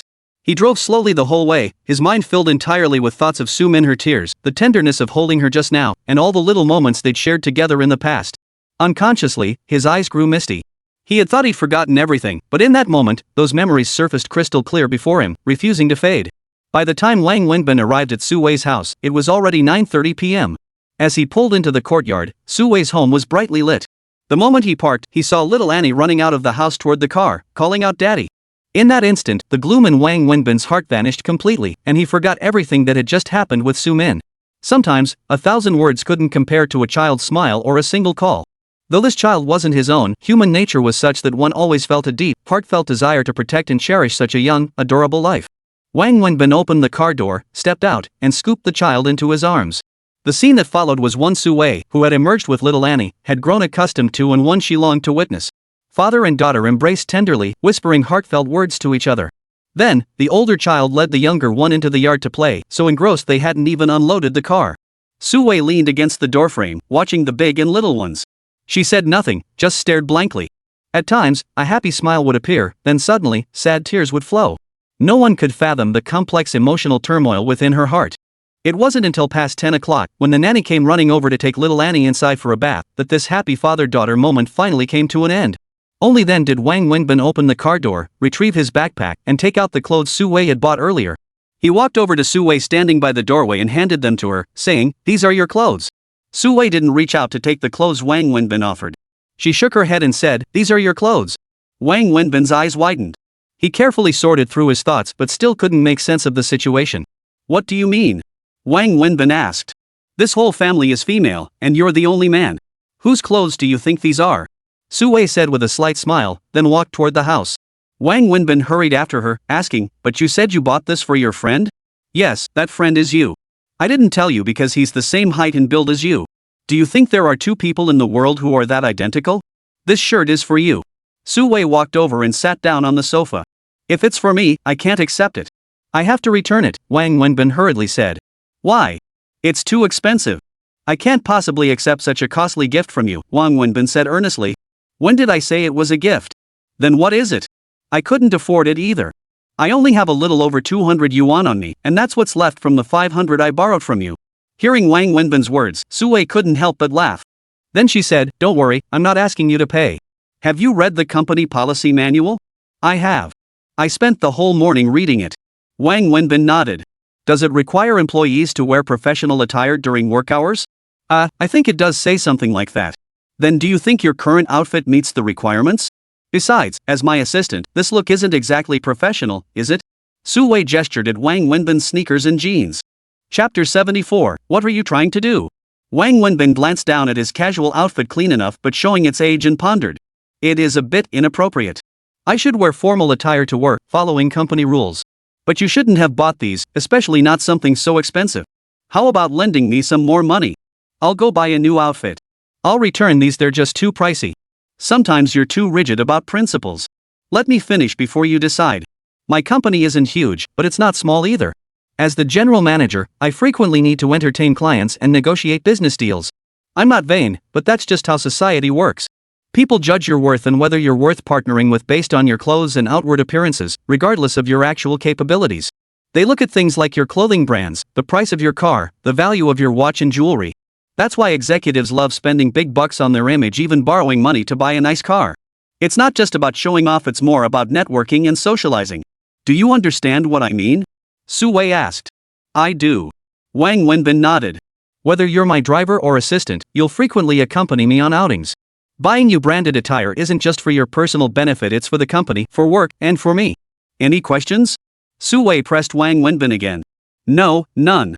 Wang Wenbin had no response to Su Wei's explanation. This is your work attire. As your boss, it's only right I provide it, you couldn't afford it yourself. Stop overthinking things. I've had the housekeeper prepare a room for you upstairs. The guest room on the second floor is ready, bedding included. Go tidy it up. Oh, and where's your luggage? Su Wei inquired. Right here. Wang Wenbin pointed to the backpack slung over his shoulder. That's all? Yep, just this. What else would a grown man need when traveling? 2 sets of clothes are plenty. You men all seem to be like this.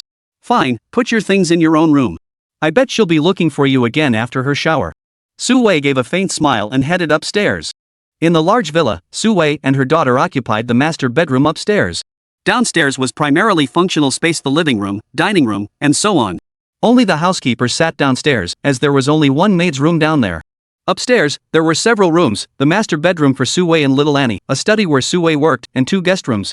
Wang Wenbin stayed in one of them. See if there's anything you need? If there is, I'll have the housekeeper get it for you tomorrow. Su Wei personally led Wang Wenbin to the room prepared for him. It's fine. Wang Wenbin stepped inside and found it indeed adequate, everything necessary was present. The bed was neatly made. Compared to his previous living conditions, this place felt like paradise. Besides, Wang Wenbin truly had minimal expectations, even a straw mat on the floor would have sufficed for him. Alright, you can unpack yourself. Su Wei glanced around and then turned to leave. Wang Wenbin didn't have much to unpack, just 2 sets of clothes. He sat down on a chair in the room and lit a cigarette. Even though he'd visited Su Wei's place many times and slept here before, the thought of actually living here now stirred up complicated feelings. It felt rather uncomfortable. That night, Wang Wenbin didn't sleep in his own bed. He slept on the left side of the bed as usual, with little Annie in the middle, while Su Wei remained on the right side. Wang Wenbin couldn't recall if this was the 2nd or 3rd time he'd shared a bed with Su Wei in this strange, ambiguous way. Though he'd long since grown accustomed to it, he still felt awkward and uncomfortable. Little Annie had been asleep for ages, yet Wang Wenbin still couldn't drift off. Wang Wenbin couldn't sleep, and Su Wei on the other side hadn't slept either. It's about time. I'm going to sleep over there, Wang Wenbin murmured softly. Forget it. It's not like this is the first time.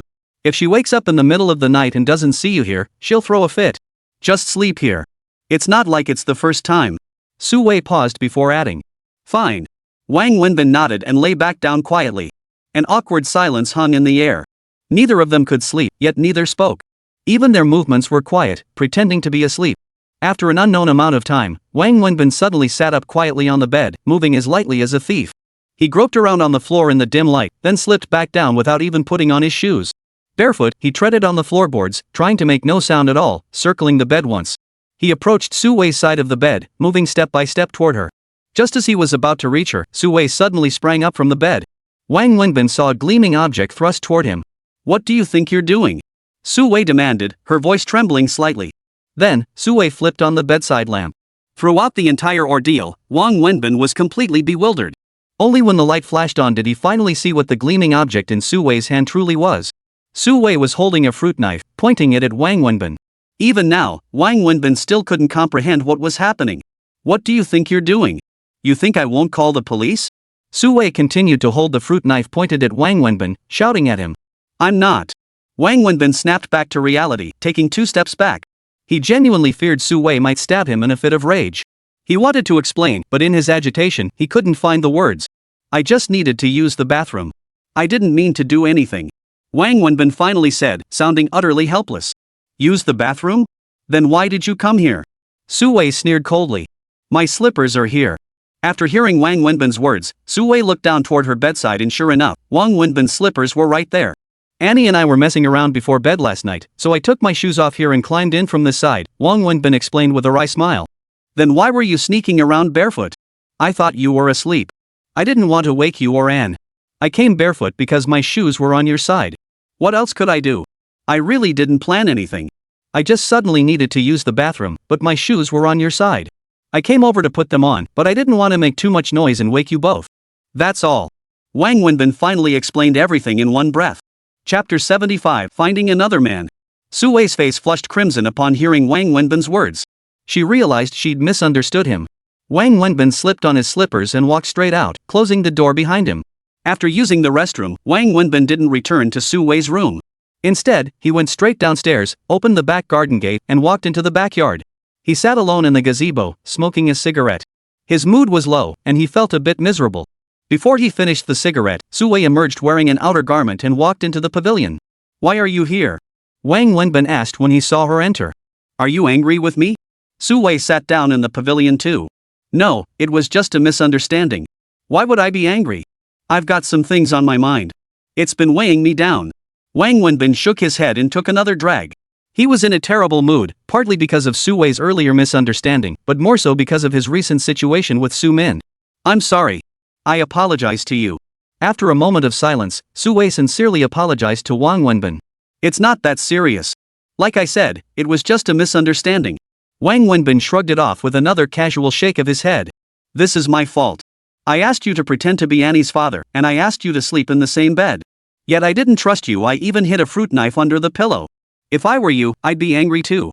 I'm truly sorry. I sincerely apologize and hope you can forgive me. Su-wei apologized again. No need to apologize. It's no big deal. Wang Wenbin awkwardly pulled out another cigarette and lit it. Please believe me, it's not that I don't trust you. If I didn't trust you, I never would have asked you to be Annie's father, never would have let you into our home, and certainly never would have shared a bed with you. I have complete trust in your character. From the ring incident to your genuine affection for Annie, I can see you're utterly trustworthy. I'm also deeply grateful that during the darkest period of Annie's life, we encountered you. You've been the greatest support to both of us. I absolutely do not distrust or suspect you. I hid that fruit knife after Anne's father passed away. It was never meant to target you. As a single woman, I've always carried a deep-seated lack of security. This isn't something that can be fixed by better neighborhood security or a sturdier front door. It's a fundamental sense of insecurity rooted in my soul. Driving home alone at night terrifies me. I constantly feel a car tailing me. Sleeping is equally frightening, dreading someone bursting through the door. That's why I keep a fruit knife under my pillow. Without it, I simply cannot sleep. I've seen a psychologist who said I became overly dependent on someone in the past. When that person suddenly disappeared, it created a psychological void, leading to this extreme lack of security. It's been several years now. I've undergone psychological therapy, and while there's been some improvement, it hasn't been significant. Wenbin, please believe me, I truly don't distrust you. None of this is directed at you. I only grabbed the knife in that moment of panic. I couldn't sleep, and I happened to see you sneak out of bed, tiptoeing around. Though I don't believe you'd ever harm me, the way you moved then really looked like you were up to something bad. It wasn't until you came very, very close to me in the darkness that my fear peaked, and I instinctively reached under my pillow for that knife. I never meant to hide a knife to guard against you. On the contrary, since you arrived, I've noticed my mental illness seems to have improved significantly. Su-wei sat there, speaking slowly. After Su-wei finished, Wang Wenbin's expression softened considerably. The dark cloud that had hung over his heart seemed to lift, and instead, he felt even more compassion for her. It must be incredibly difficult for a woman to raise a child alone. Have you ever considered finding someone else? Wang Wenbin tentatively asked, immediately adding, I'm just asking casually. If that was too forward, please pretend I never said anything. You already said it, how can you pretend you didn't? Su-wei smiled as she asked Wang Wenbin. I have, Su-wei replied. How could I not? The hardships of being a single mother aren't just physical, they're mostly mental. You have to live like Iron Man, with steel nerves inside and out. You have to handle everything, know how to do everything, and endure loneliness and helplessness. Especially when you're raising a child with a terminal illness, it feels like you're trapped in endless darkness, fear, helplessness. Many times I've considered taking sleeping pills, hoping to slip into a sleep from which I'd never wake. But in the end, I never did it. I feel that even if I were to die, I must stay by her side through the final stretch of her life before I go. Of course, these are just fleeting thoughts that surface occasionally. You asked if I've considered finding someone else. Of course I have. In moments of helplessness, fear, and sorrow, I long for a shoulder to lean on, someone to comfort me. But it's only fleeting. Finding someone else isn't realistic, nor have I seriously considered it. Emotionally and rationally, it just isn't right. Su Wei shook her head finally. You're always telling me off, but what about you? That girl last time was really nice. You could tell she loved you. Stop being so stubborn. There are guys everywhere struggling to find partners. You have a girl who loves you this much, and you're still being stubborn. Careful, you might end up with no girlfriend at all. Wang Wenbin knew Su Wei was referring to Su Min. Thinking of Su Min brought back a flood of memories, including what had happened earlier. We're just not compatible. If we forced it, we'd break up sooner or later. Some things, once missed, can never be regained. Besides, I'm not in the mood to think about that right now. Wang Wenbin smiled wryly, surprised Su Wei had suddenly steered the conversation toward him. So what matters most to you right now? Money. Wang Wenbin answered with a single word. The next morning, Wang Wenbin drove Su Wei to the company. Just as he parked in the lot, before either of them could get out, another car pulled up beside them, a BMW 5 Series sedan. Su Wei opened her door and stepped out, followed by Wang Wenbin. The moment they stepped out, a woman emerged from the parked car beside them. The sight of her made Wang Wenbin's head spin. It was none other than Pang Mengjia. Pang Mengjia, seeing Wang Wenbin driving Su Wei's car and getting out with her first thing in the morning, was so shocked her eyes widened in disbelief. Mengjia, did you handle that matter in the marketing department? Su Wei asked casually upon seeing Pang Mengjia walking toward the office building as she spoke. Chapter 76, Sleeping Together. I'm already handling it. It's like this. Pang Mengjia hurried to catch up with Su Wei, reporting on the work as they walked and discussed business. Wang Sudong didn't follow them inside. He took a towel from the car and wiped down a slightly dirty spot. There was a faucet in the corner of the parking lot, and as a driver, he maintained good professional ethics. It was almost time for work when Wang Wenbin finally entered the office building and went to his own office. Shortly after Wang Wenbin entered his office, the door swung open again from the outside. Once more, he saw Pang Mengjia storming in. Seeing Pang Mengjia enter, Wang Wenbin unconsciously frowned. This woman coming to see him could never mean anything good. This time, Pang Mengjia didn't immediately confront Wang Wenbin like last time. Instead, she pulled out the chair in front of his desk and sat down, staring directly at him. Ms. Pang, if you want to yell at me, just do it. Don't stare at me like that, it makes me uneasy, Wang Wenbin couldn't help but ask. Was it you driving my sister-in-law's car this morning? Pang Mengjia asked Wang Wenbin. Yes. Didn't you see it? Where did you drive it from? Was it from my sister-in-law's place? Pang Mengjia pressed. That's a rhetorical question. Of course I drove it from her place. Right. So that means you were at her place first thing this morning, correct? Now tell me, did you go there early this morning, or did you stay over at her place last night? Pang Mengjia suddenly stood up and confronted Wang Wenbin. Wang Wenbin finally realized the gravity of the situation. And why were you driving her car? Pang Mengjia pressed further. Wang Wenbin had no idea how to answer this question. Crucially, this matter involved Su Wei, and he didn't know what he could or couldn't say. Wang Wenbin, answer me honestly, did you sleep at my sister-in-law's place last night? Seeing Wang Wenbin's silence only fueled Pang Mengjia's anger, for the answer was already painfully clear. Regarding that question, I think you'd better ask your sister-in-law yourself. Cut the official bull. Why would I ask my sister-in-law? I'm asking you, don't you know where you slept last night? Pang Mengjia pressed him relentlessly. Wang Wenbin felt like he had two headaches in one. If he didn't answer her question today, Pang Mengjia clearly wouldn't let him off the hook. But he didn't know how to respond. Su Wei hadn't told him what he could or couldn't tell Pang Mengjia.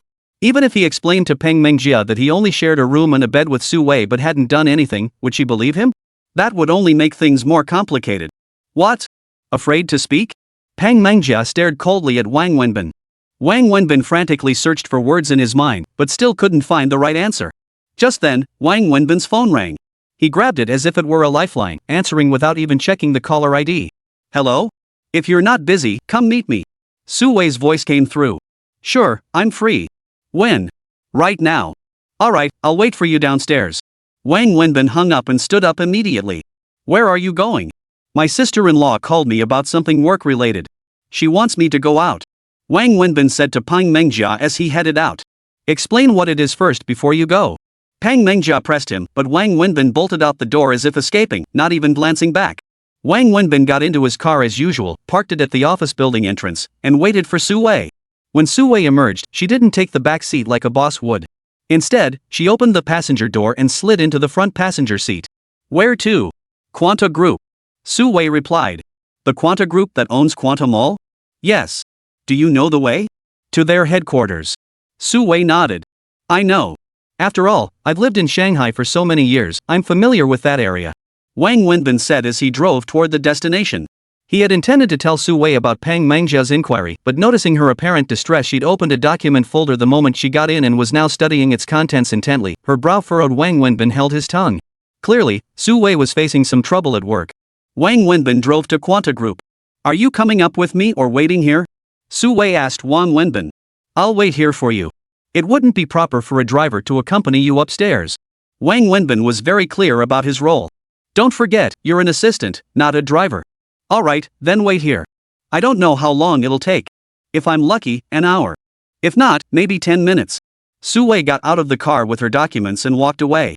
An hour if I'm lucky, 10 minutes if I'm unlucky? Wang Wenbin carefully mulled over Su Wei's words. He could roughly grasp the meaning, but didn't dwell on it much. After all, he was just a driver, these matters had nothing to do with him. Wang Wenbin got out to smoke a cigarette. Just as he sat back in the driver's seat, adjusting the seat to lie down for a nap, he saw Su Wei walking toward him from a distance. So fast? Wang Wenbin was quite surprised. He glanced at the time. Only 8 minutes had passed, not even 10. He reset the seat he'd just adjusted. Su Wei pulled open the door and slid in, fastening her seatbelt as she told Wang Wenbin, let's go back. So soon? Noticing Su Wei's unsettled expression, Wang Wenbin couldn't help asking.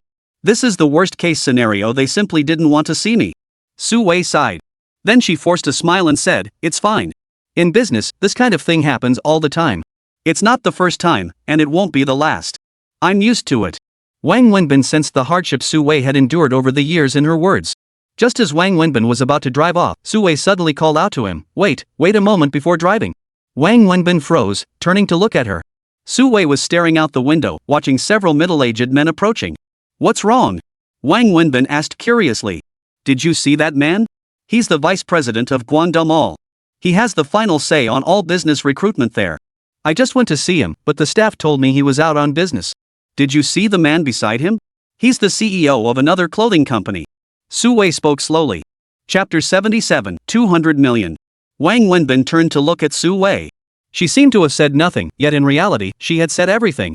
From her words, Wang Wenbin could roughly piece together what was going on. Wang Wenbin deliberately gave the vice president another lingering look. Su Wei sighed again.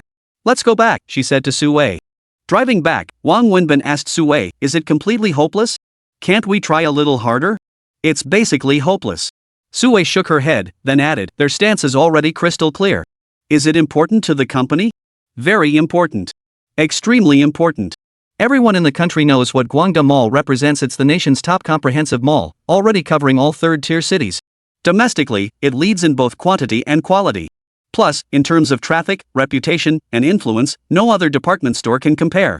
Their tenant recruitment model also differs from other malls. Guangda operates nearly 100 malls nationwide, but all tenant recruitment is handled centrally by headquarters. That means they don't recruit tenants individually. Instead, headquarters signs contracts directly with brands. Once you sign, you can and must open stores in every Guangda mall, including any new locations launched in the future. This recruitment process has two distinct segments. The first targets major international brands, widely recognized names familiar to consumers. Guangda actively recruits these brands, offering highly favorable terms. Guangda needs these global giants to elevate its own influence, reputation, and foot traffic. Essentially, Guangda courts these brands and does not profit from them. The second segment targets small and medium-sized brands, like our company. We seek partnerships with Guangda to leverage its traffic, influence, and scale to boost our sales, brand value, and more. For SMBs like us, securing a partnership with Guangda is practically a ticket to skyrocketing growth. Regardless of immediate profitability, establishing this collaboration effectively places one foot firmly in the ranks of major, well-known brands. It's akin to someone returning after gilding their resume at a prestigious university. Their credentials carry significantly more weight afterward. For companies seeking growth, this is a dream opportunity. While Guangda takes a substantial portion of the profits, the margin left for us remains quite substantial. For these reasons, Quanta Mall holds immense appeal for small and medium-sized brands seeking growth.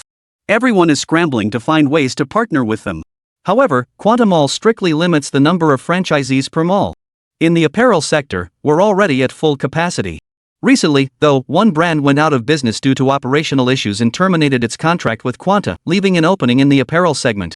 Consequently, a flood of mid-sized apparel brands began flocking in, pulling out all the stops to squeeze into Quanta Mall's exclusive circle. The decision maker is this very Mr. Yang. I've approached him 5 or 6 times, but he's only met with me once. I submitted all our company documentation as requested, and they conducted their evaluation according to procedure. That one meeting was a half-hearted, perfunctory exchange. Since then, he's avoided me entirely, always finding excuses not to meet. And today, as you saw, it's clear we're out of the running. Fine. At least I won't waste my time chasing a pipe dream anymore. Su Wei sighed deeply as she finished speaking. It's crucial for the company, right? Extremely important. Otherwise, I wouldn't keep coming here only to be met with cold shoulders. Manhwa ran an assessment. If we could partner with Quanta, it would be worth at least 200 million yuan to our company. Su Wei gave Wang Wenbin a direct figure. But securing this partnership is incredibly difficult. The competition is too fierce. And now we're essentially out of the running. Su Wei shook her head again. 200 million? Hearing that figure, Wang Wenbin couldn't help but gasp. To him, it was an astronomical sum. Shouldn't we try harder? That's 200 million. Wang Wenbin couldn't help but feel reluctant. How could we fight for it? Things were far from that simple. Those success stories about perseverance leading to victory that business tycoons preached in their speeches were pure fiction.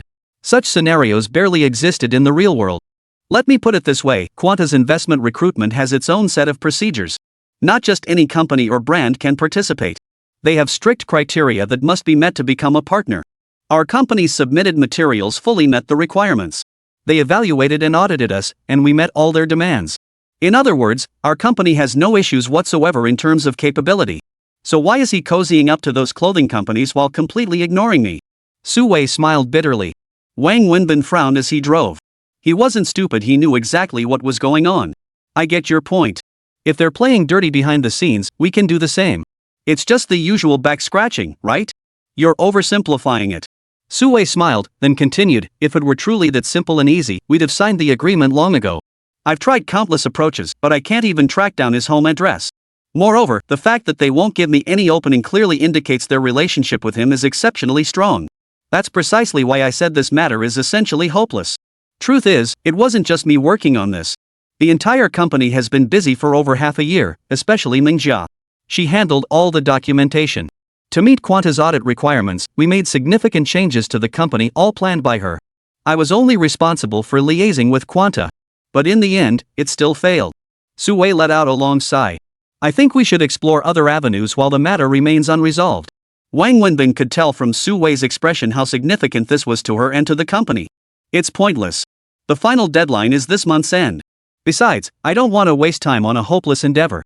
It's squandering the company's manpower, resources, and finances. The company has more than one avenue for growth.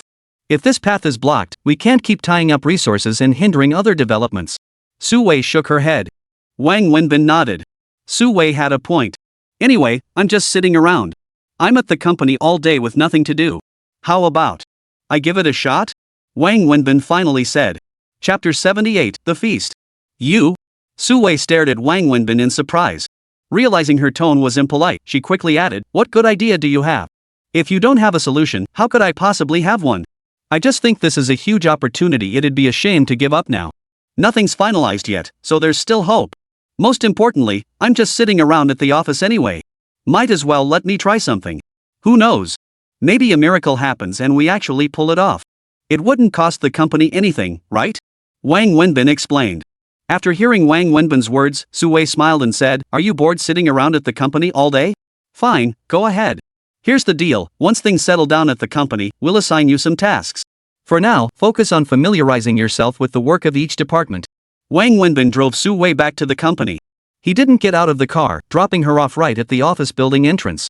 After Su Wei got out, he drove straight away. Su Wei was right, he truly was bored stiff sitting around the office.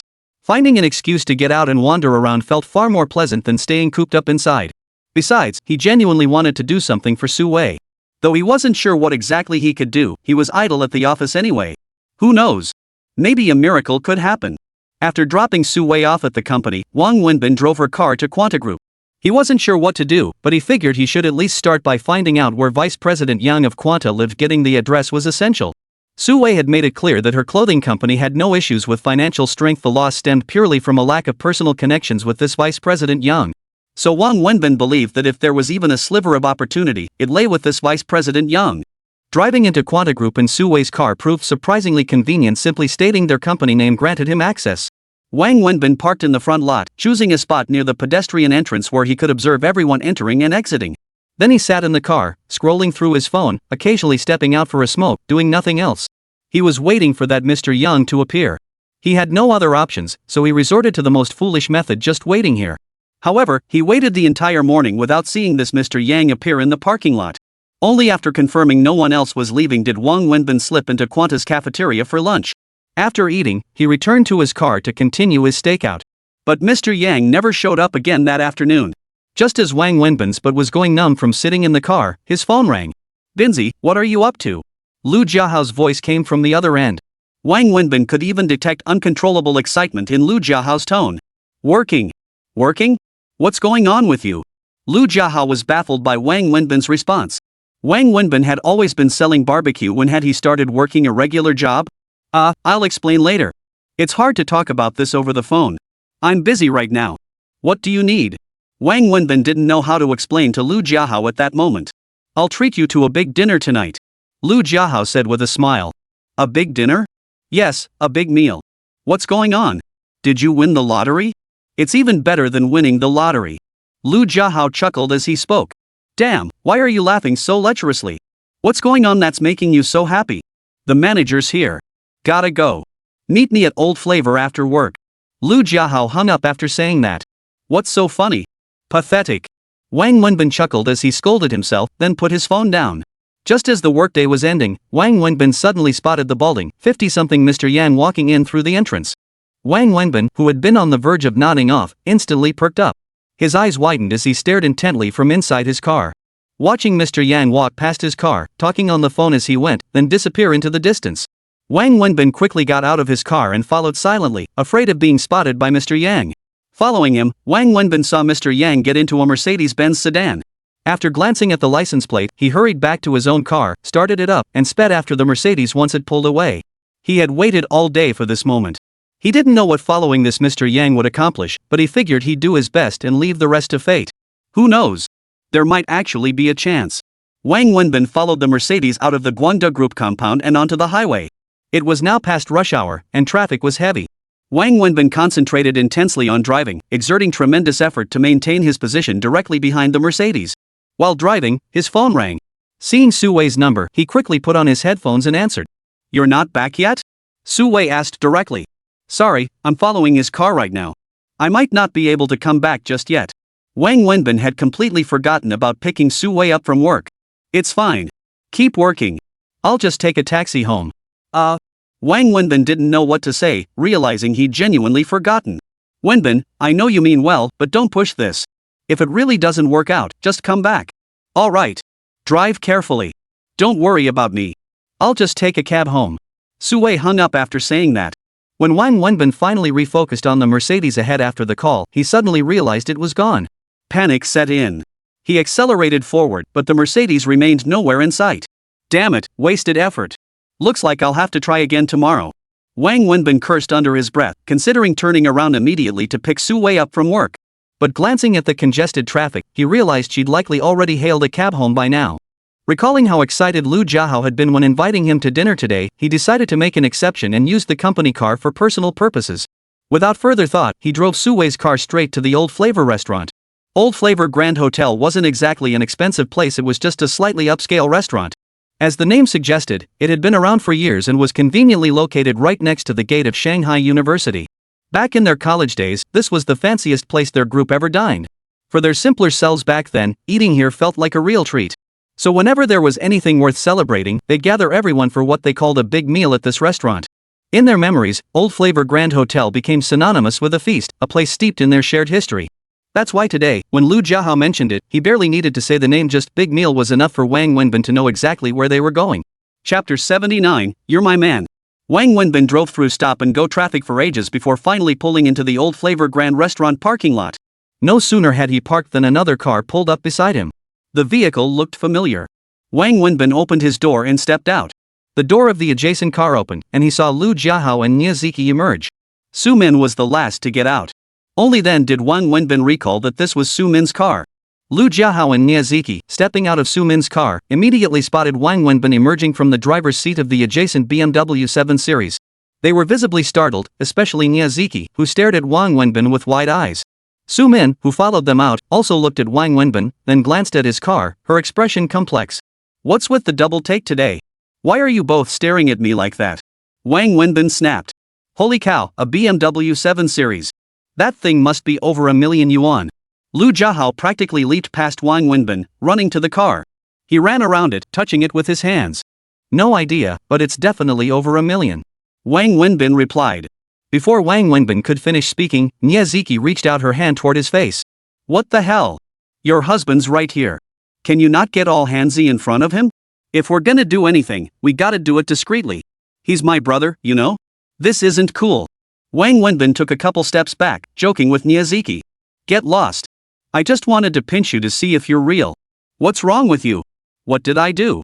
So you went back to your hometown and suddenly turned into a phoenix? What's up? Did they demolish your family home?" Niazuki asked. "Demolition? My ass. Our place is the middle of nowhere. Who's gonna develop that? Then what's the deal? Did you win the lottery?" Niazuki pointed at the car behind Wang Wenbin and pressed him. Su-min stood there silently watching Wang Wenbin, not uttering a word. She knew he didn't want to talk to her. "Bull.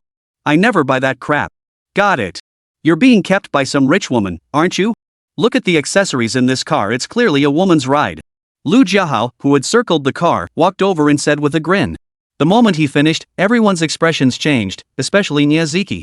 She shifted her gaze uncomfortably to Su-min standing behind her, then shot Lu Jiahao a fierce glare. "Can't you watch your mouth? Nobody's going to mistake you for a mute if you keep quiet." "I was just joking." Lu Jiahao realized his slip up and said awkwardly, shifting his gaze uncomfortably toward Su-min. Su-min forced a smile but said nothing. All four understood exactly what had caused this awkward tension. "You've got sharp eyes, kid. You're right, this is a woman's car. Like I told you earlier, I'm working now. Just letting you know, I'm not running the barbecue stall anymore. I switched jobs, I'm driving for a boss at a company. This car belongs to him. No need to freak out. I'm just borrowing the company car while the boss is away." Wang Wenbin admitted willingly. Su-min had already guessed everything Wang Wenbin said. He told her 2 days earlier that he started working as someone else's driver. Still, upon learning it belonged to a woman, a sudden wave of discomfort washed over her. "Driver?" Hearing Wang Wenbin's words, Lu Jiahao and Niazuki were utterly shocked. They knew nothing about this and had assumed he'd just returned from a trip back home and was still running his barbecue stall behind the university campus. All right. Are we just going to stand here all night? Yeah, you've got us all delayed. Come on, Su-min, let's go eat. I'm starving." At Wang Wenbin's prompting, Niazuki pulled Su-min inside. "What the hell is going on today? Why is she here too? Are you trying to screw me over again? Spill it already." Wang Wenbin grabbed Lu Jiahao, who was about to follow the two women inside, and snapped harshly. "What am I setting you up for? Bro, I'm genuinely inviting you to dinner tonight. I'm in a good mood and honestly don't have the energy to deal with your romantic entanglements. Ever since you called, you've been grinning like a fool. What's really going on? My ass is a grandson. Is that how you describe being happy? I'll tell you what's going on later. Come on, let's go inside. Otherwise, I'll get yelled at again. Look at you, acting like such a wimp. And you say you're not a grandchild? So what if I'm afraid of my wife? I'm proud of it. You think you're so tough? Go find your own wife and show her off." The two of them bickered all the way inside the familiar restaurant, then into the familiar private room. That night, Lu Jiahao and Niazuki really splurged. The four of them ordered 8 or 9 premium dishes, looking every bit the nouveau riche. "You two chat. I'm going to the restroom."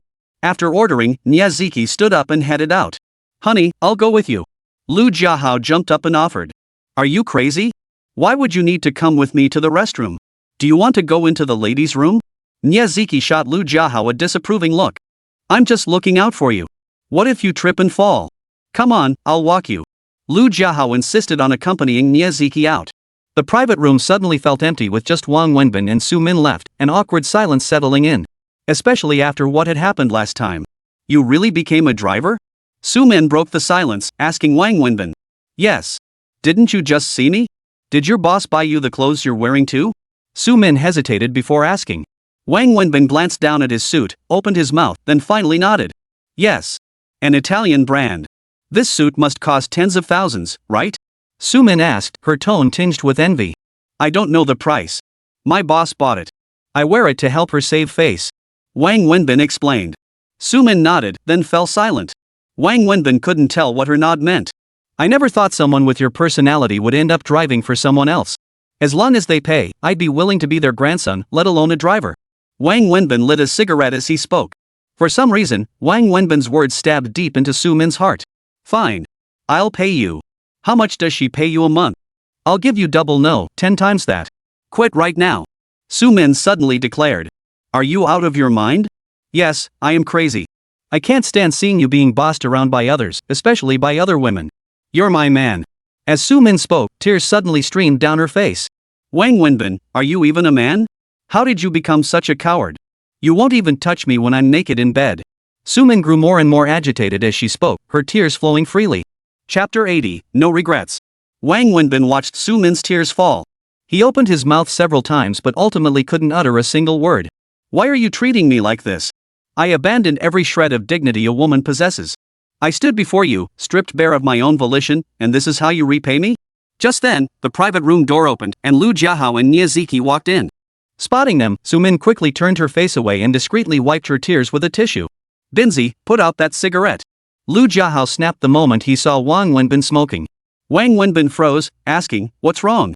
He didn't see anything wrong with it, he'd been smoking like this for years. I'm warning you, no more smoking around my wife, got it? Aren't you a smoker too? Wang Wenbin asked curiously.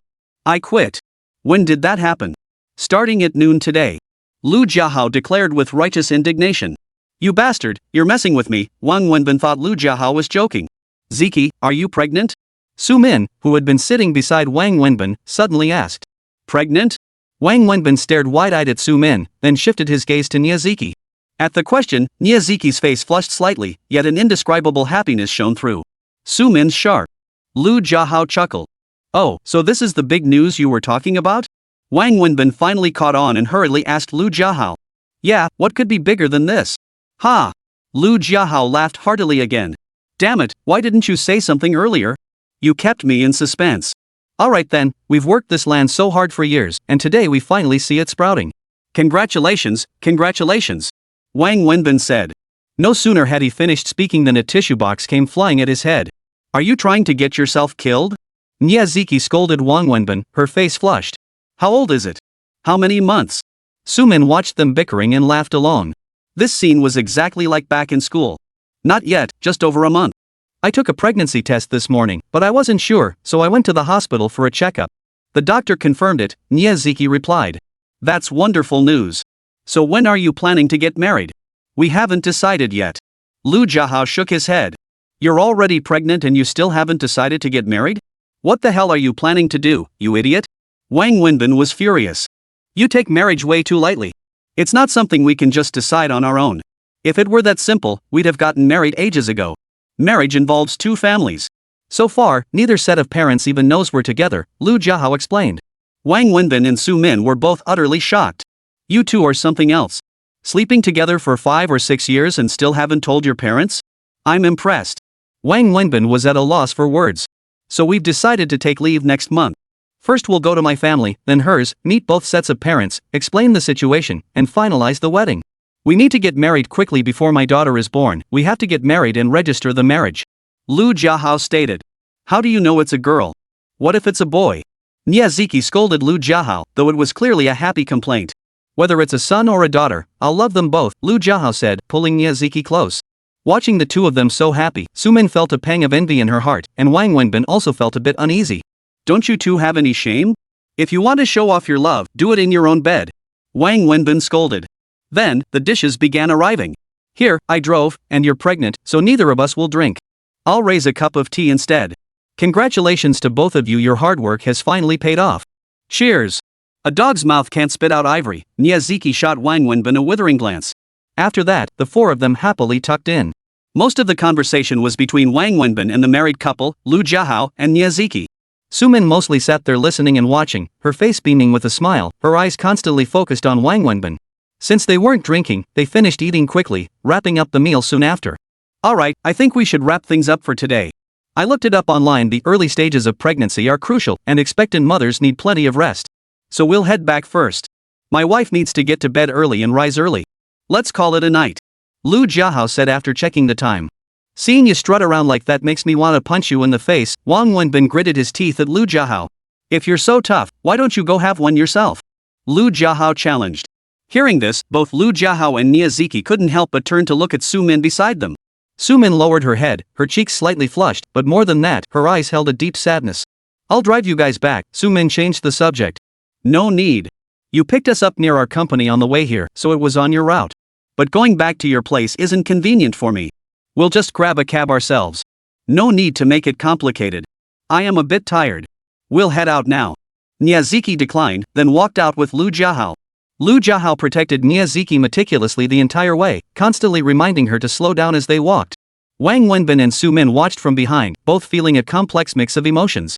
Wang Wenbin genuinely felt happy for Lu Jiahao and Miyazaki, and so did Su-min. Yet amidst her joy, she also felt a pang of envy and a touch of sadness. Outside, they saw Lu Jiahao and Miyazaki into a taxi before slowly returning to the hotel parking lot, each standing beside their own car. Wang Wenbin said nothing, walking straight to Su Wei's car, opening the door, and preparing to drive away. I really envy them, Su-min suddenly said to Wang Wenbin. Wang Wenbin paused, his hand frozen mid-motion to open the door. If I hadn't gone to America, would our child be walking by now? Su-min asked Wang Wenbin softly. Don't dwell on what's already happened. It's pointless, Wang Wenbin replied flatly. But I regret it.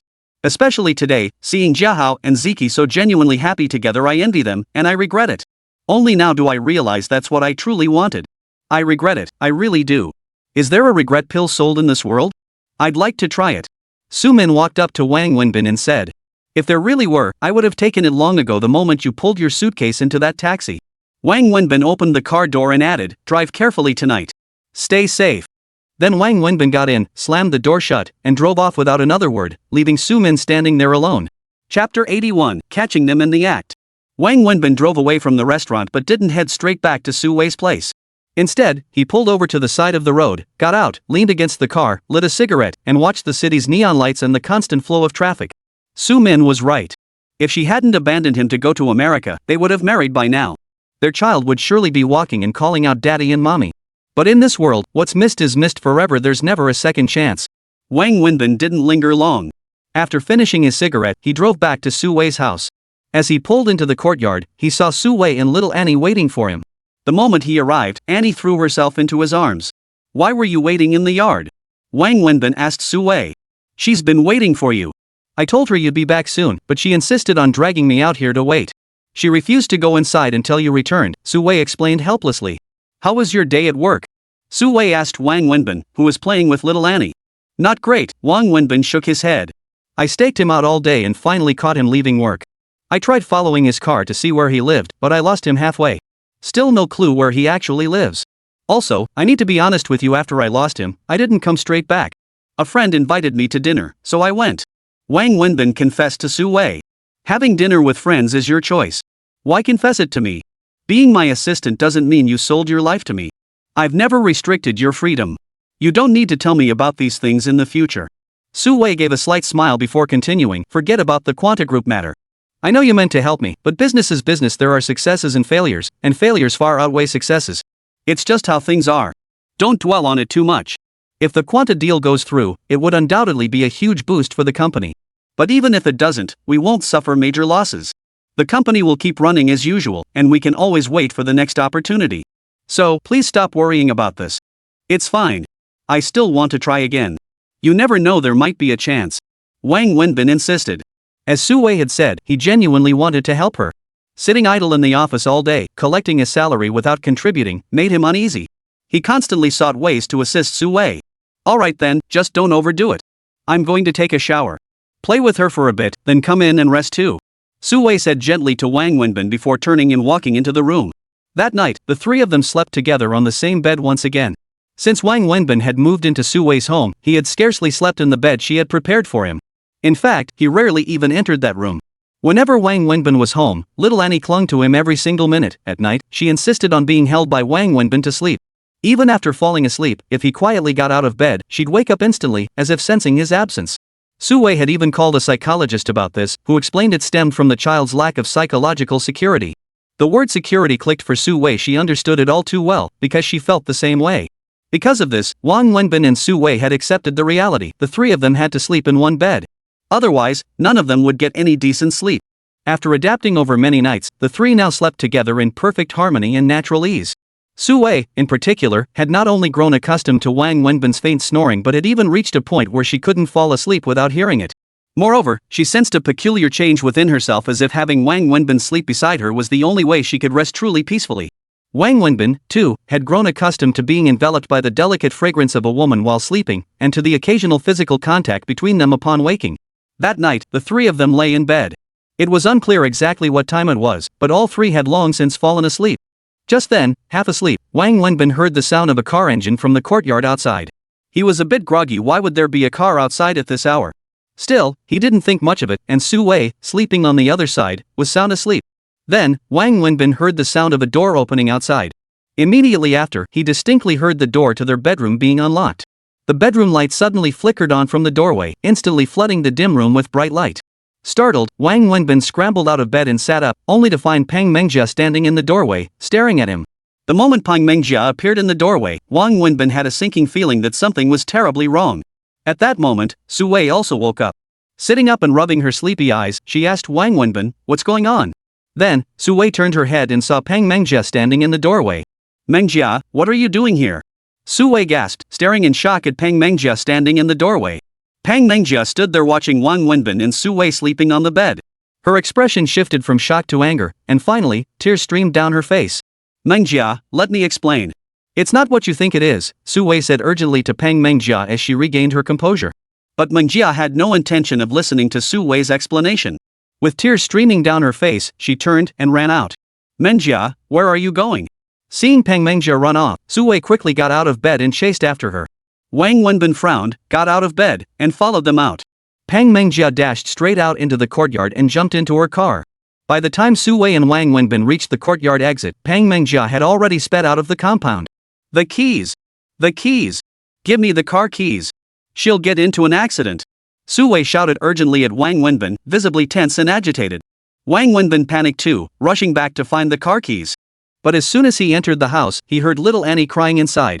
On one side was Pang Mengjia, who had driven off in a frenzy. On the other was little Annie, awakened in the middle of the night, crying because she couldn't find her parents beside her. Su Wei was torn between the two, utterly at a loss. "You take and I'll go after her," Wang Wenbin thought, grabbing the car keys and telling Su Wei. "Hello. You absolutely must catch up with her. Don't let her do anything foolish. Explain everything clearly to her." Su Wei thought for a moment, then nodded urgently. Chapter 82, A Night of Madness.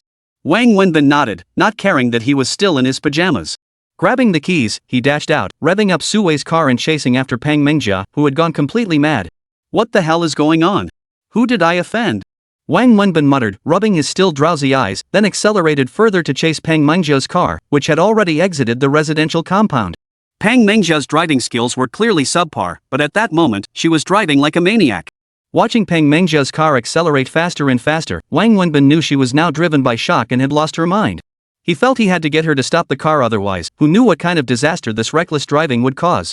As Pang Mengjia sped up, Wang Wenbin accelerated even faster, aiming to cut her off and force her to stop. But just as Wang Wenbin pulled alongside her, ready to honk and shout through the window, Pang Mengjia accelerated even more wildly. "Damn it, this stupid woman is reckless as hell." Seeing the speedometer hit 120, Wang Wenbin cursed again. This was in the city, not on the highway. Fortunately, Su Wei's villa district wasn't downtown, and at this early hour, there were few cars on the road. Otherwise, an accident would have happened long ago. But continuing like this was unsustainable. Trouble was inevitable. Wang Wenbin gritted his teeth, risking his life to accelerate, pushing his speed to 140-150 km/h. He passed Pang Mengjia's car in a straight line, then deliberately blocked her path ahead, slowing down. He was literally risking his life to force Pang Mengjia to stop. If she wasn't paying attention or acted deliberately, she'd crash right into his car. At this speed, a collision would leave them both fighting for their lives. Wang Wenbin blocked Pang Mengjia's path and began slowing down, using this tactic to gradually force her vehicle to a halt. Seeing Wang Wenbin blocking his path, Pang Mengjia began to shift left. Wang Wenbin watched intently through his rearview mirror. Whenever Pang Mengjia's car veered left, he immediately countered by turning his wheel left. Whenever Pang Mengjia's car drifted right, he swiftly steered his own vehicle to the right. He relentlessly blocked Pang Mengjia's overtaking path while forcefully applying the brakes to gradually reduce his own speed. It sounded simple, but executing it was incredibly difficult. At such high speeds, Wang Wenbin had to monitor the road ahead, watch for passing vehicles and occasional pedestrians on either side, and keep his eyes glued to the rearview mirror to track Pang Mengjia's movements. He had to react swiftly and precisely to block her overtaking routes. He wasn't a professional. Doing this was practically gambling with his life. One wrong move, and he could end up in a wreck with fatal consequences. Fortunately, Pang Mengjia hadn't completely lost her mind. She didn't ram into Wang Wenbin's car but kept trying to overtake him. However, with all routes blocked by Wang Wenbin, her speed was forced to decrease bit by bit, matching his pace, until it finally dropped to 40 or 30.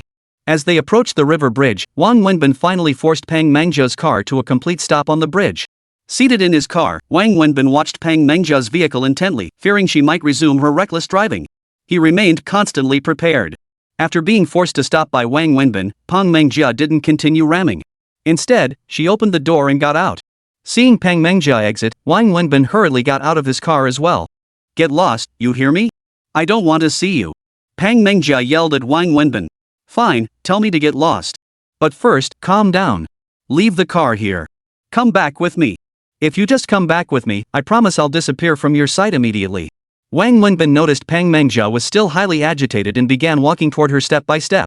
"Stop right there. Do you think I'd jump off this bridge if you come any closer?" Pang Mengjia backed up to the bridge railing as Wang Wenbin approached. "Damn it, sis, is this really necessary? It's your sister-in-law who cheated, not your boyfriend. Do you really need to threaten jumping off a bridge over this? Besides, it's not even cheating. Your sister-in-law and I are completely innocent. Is this really necessary?" Wang Wenbin observed Pang Mengjia's stance as he continued speaking, not pausing in his step-by-step approach toward her. He genuinely didn't believe she would jump off the bridge. He thought this issue wasn't serious enough to warrant such an extreme act. He felt his priority now was to restrain Pang Mengjia and calm her down first. "Don't come any closer. I'm standing right here. Don't come near me. Just seeing you makes me sick. If you take one more step, I'll jump for real," Pang Mengjia shouted, pointing at Wang Wenbin as he approached. "Go ahead, jump. If you really jump today, I'll be impressed. Is this really worth it over such a trivial matter?" Wang Wenbin said with disdain. "You forced my hand." Pang Mengjia gritted her teeth before climbing over the railing. "Damn it, don't jump." Wang Wenbin turned pale at Pang Mengjia's actions and rushed toward her position. But running couldn't match jumping. Pang Mengjia cleared the railing without hesitation and plunged straight from the bridge into the river below. Wang Wenbin lunged at the railing, reaching out to grab Pang Mengjia as she fell. His hand was so close, yet he missed. Helplessly, he watched Pang Mengjia plunge into the river below. "Damn it!" Wang Wenbin cursed under his breath, though no one knew whom he was cursing. Without pausing, Wang Wenbin then climbed over the railing himself and plunged into the river below. Ever since she'd pressed Wang Wenbin earlier that morning, Pang Mengjia had vaguely pieced together the truth. She knew he must be staying at Su Wei's place. How else could he have driven her car to work so early? His evasive, stammering refusal to admit it had practically confirmed it. And it was Wang Wenbin driving Su Wei's car. If Su Wei had merely given him a ride to work, why would he be behind the wheel? The more Su Wei thought about it, the more unsettled she felt. Recalling the increasingly intimate interactions between Wang Wenbin and herself lately, and remembering how little Annie affectionately called Wang Wenbin daddy, her heart ached deeply. That night, she tossed and turned in bed, unable to sleep. The murky nature of Wang Wenbin and Su Wei's relationship felt like a fishbone stuck in her throat. Finally, in the dead of night, she got out of bed, drove to Su Wei's house, determined to uncover the truth. What exactly was the nature of Wang Wenbin and Su Wei's relationship? Was Wang Wenbin really staying at Su Wei's house? And more crucially, were they sharing the same bed? Chapter 83, Artificial Respiration. After graduating from university, she had started working at the company immediately. Back then, Su Wei had married Pang Mengjia's older brother and bought this villa to live in. Pang Mengjia had also lived here for several years before moving out to buy her own place. Therefore, she still had keys to Su Wei's house, including the keys to the iron gate of the courtyard and the front door of the house. That was why she hadn't needed to ring the doorbell and had simply walked in earlier. Upon entering, she headed straight for the second floor, aiming for Su Wei's bedroom. She knew this was extremely rude to Su Wei. Under normal circumstances, she would never have done such a thing. She held Su Wei in the highest regard. But now, thinking about the ambiguous relationship between Wang Wenbin and Su Wei made her feel sick. She couldn't care less about manners at that moment. She just wanted to get to the bottom of this, so she opened Su Wei's door and barged in. The moment she turned on the light, she saw Wang Wenbin sitting up on Su Wei's bed, wearing pajamas. Little Annie slept in the middle, while Su Wei lay on the other side.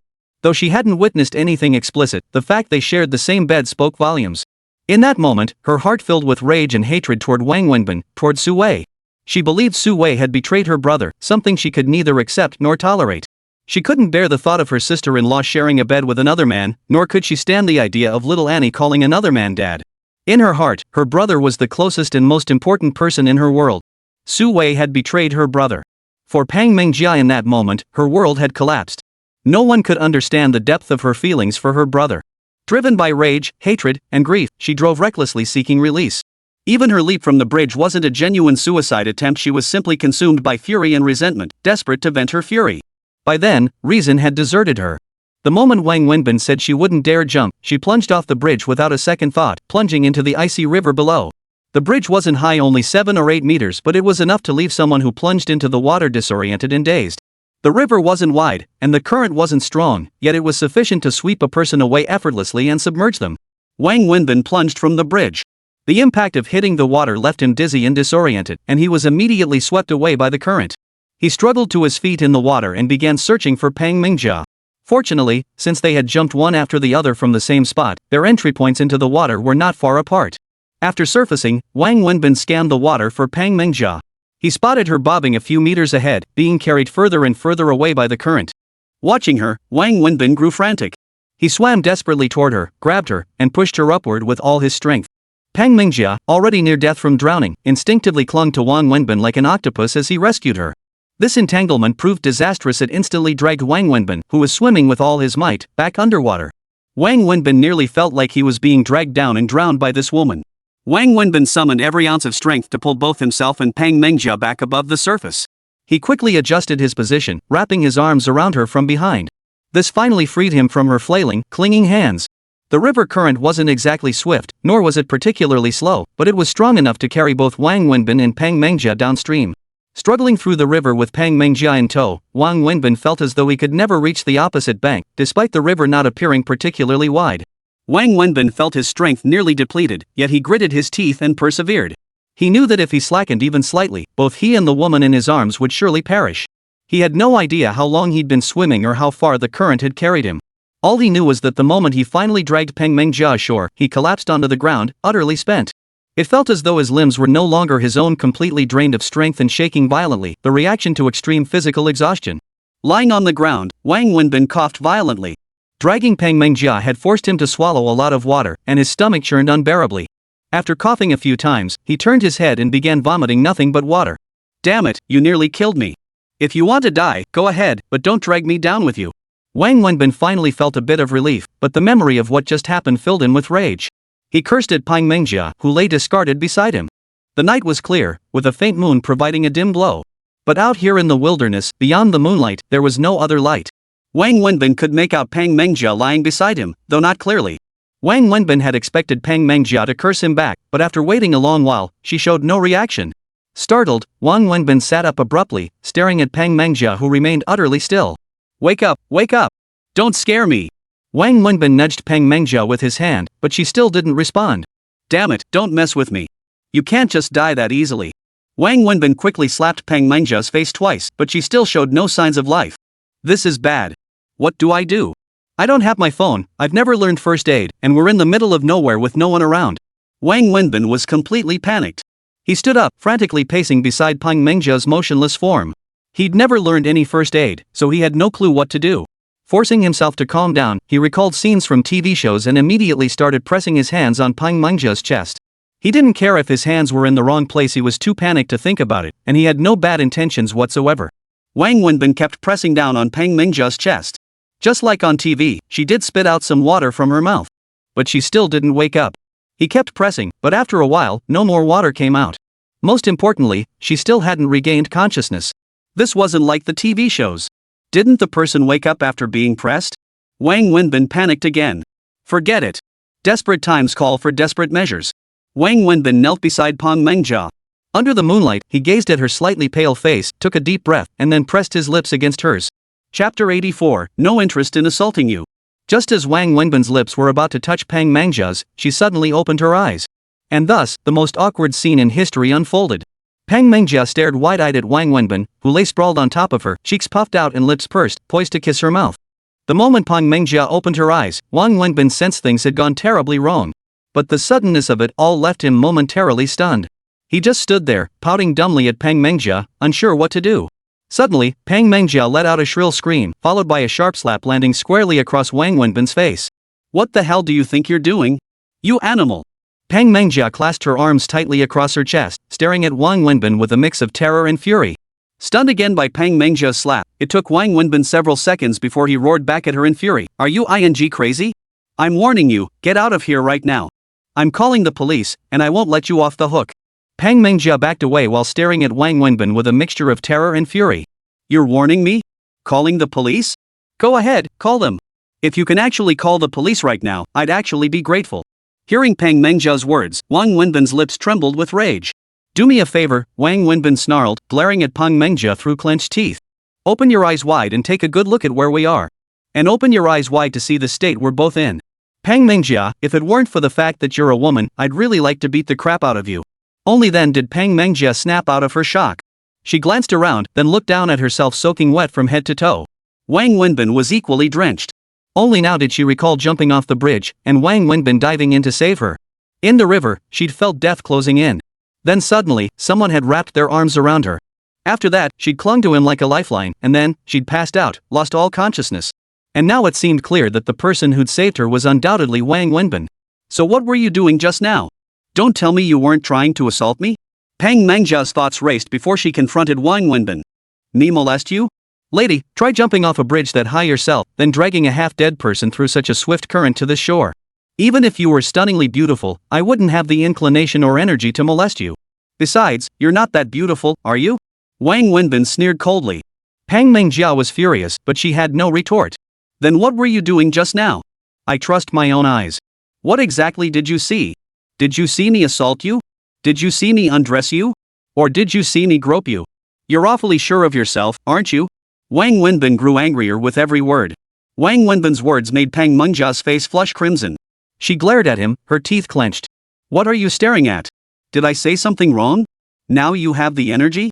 Just now you looked like a dead dog. I thought you were dead. Let me tell you, I really have no interest in molesting you.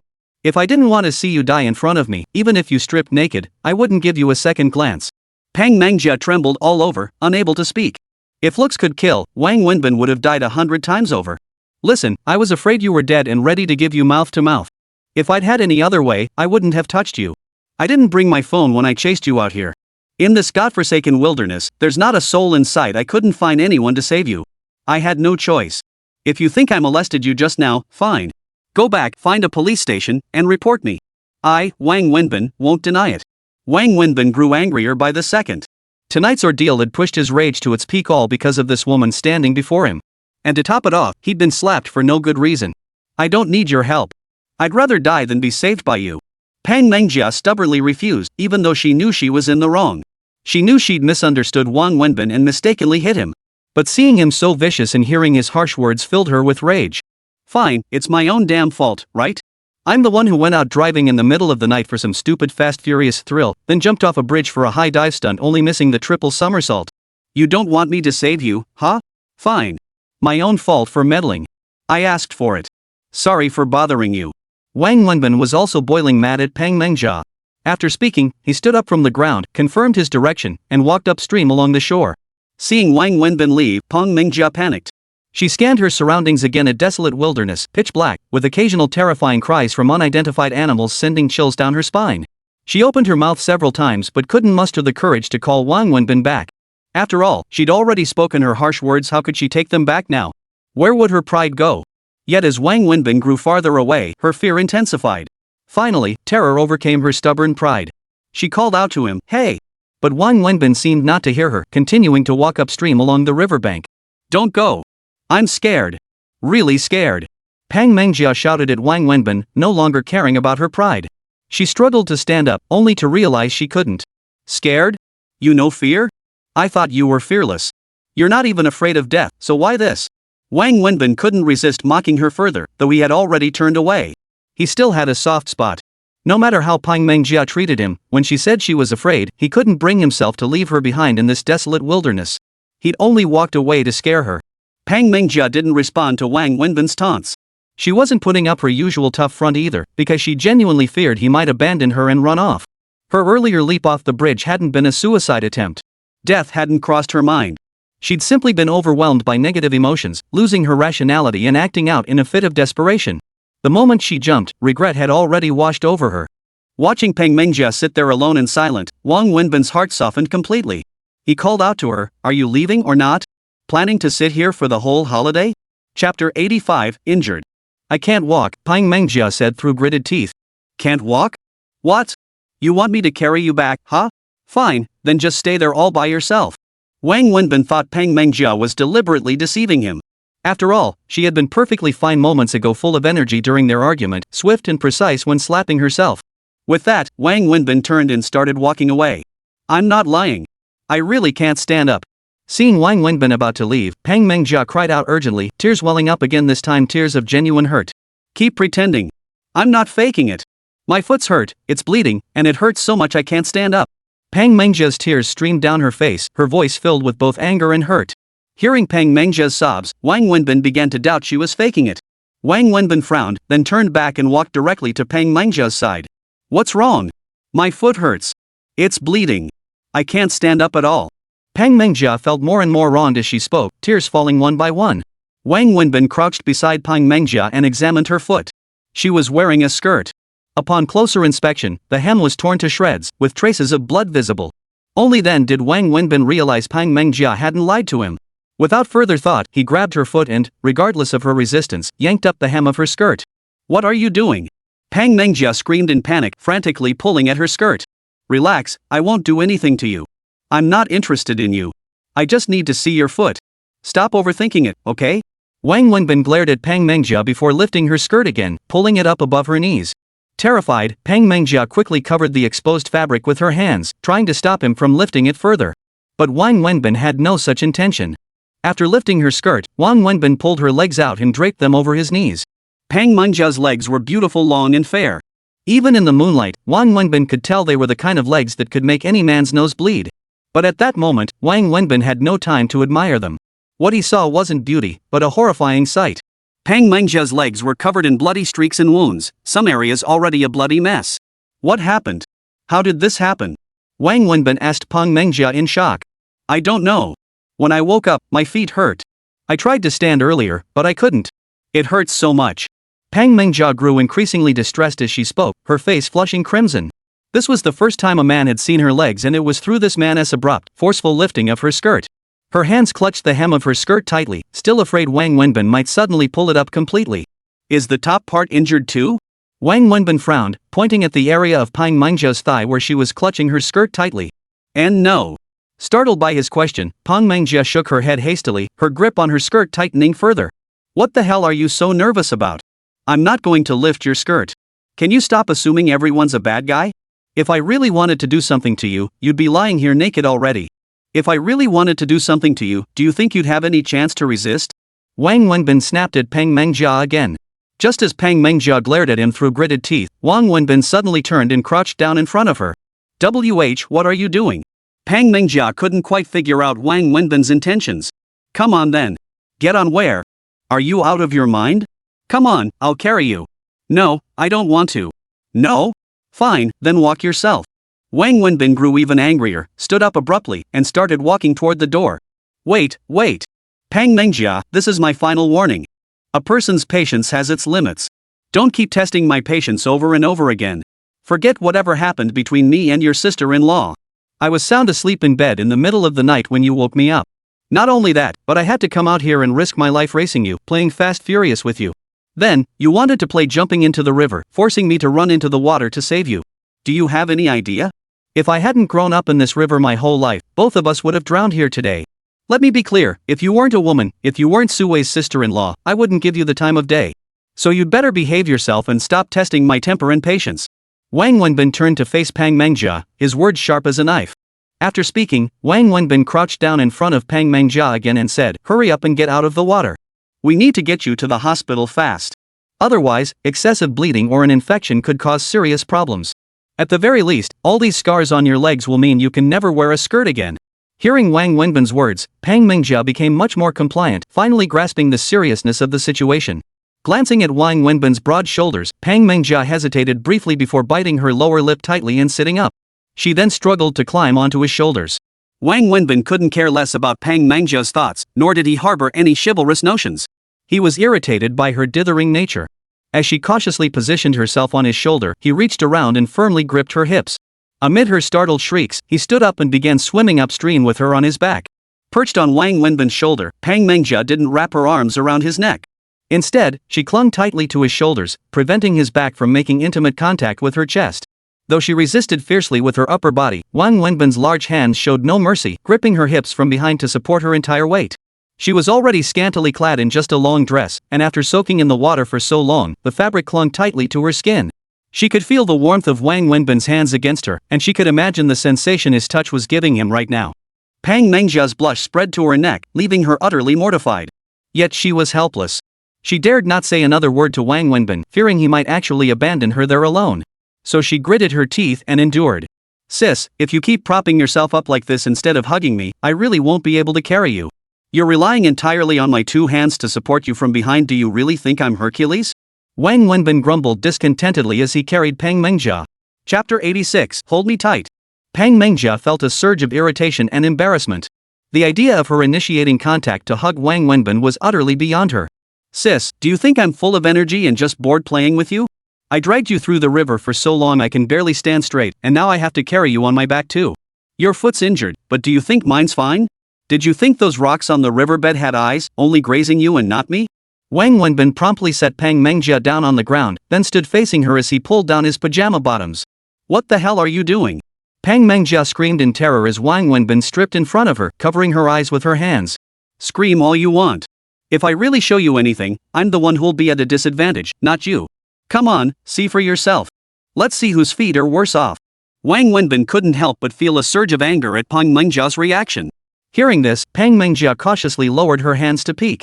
What met her eyes was Wang Wenbin standing before her in nothing but a pair of briefs, his pajama bottoms pulled down to his ankles. Pang Mengjia flushed with embarrassment, but when she saw Wang Wenbin's legs, she was utterly shocked. They were unrecognizable, covered in blood, large patches of it and laced with wounds. Some areas had chunks of flesh missing. Clearly, his injuries were far worse than hers. Pang Mengjia gasped at the sight of Wang Wenbin's injuries. Her own wounds were far less severe than his, yet they had caused her such agony.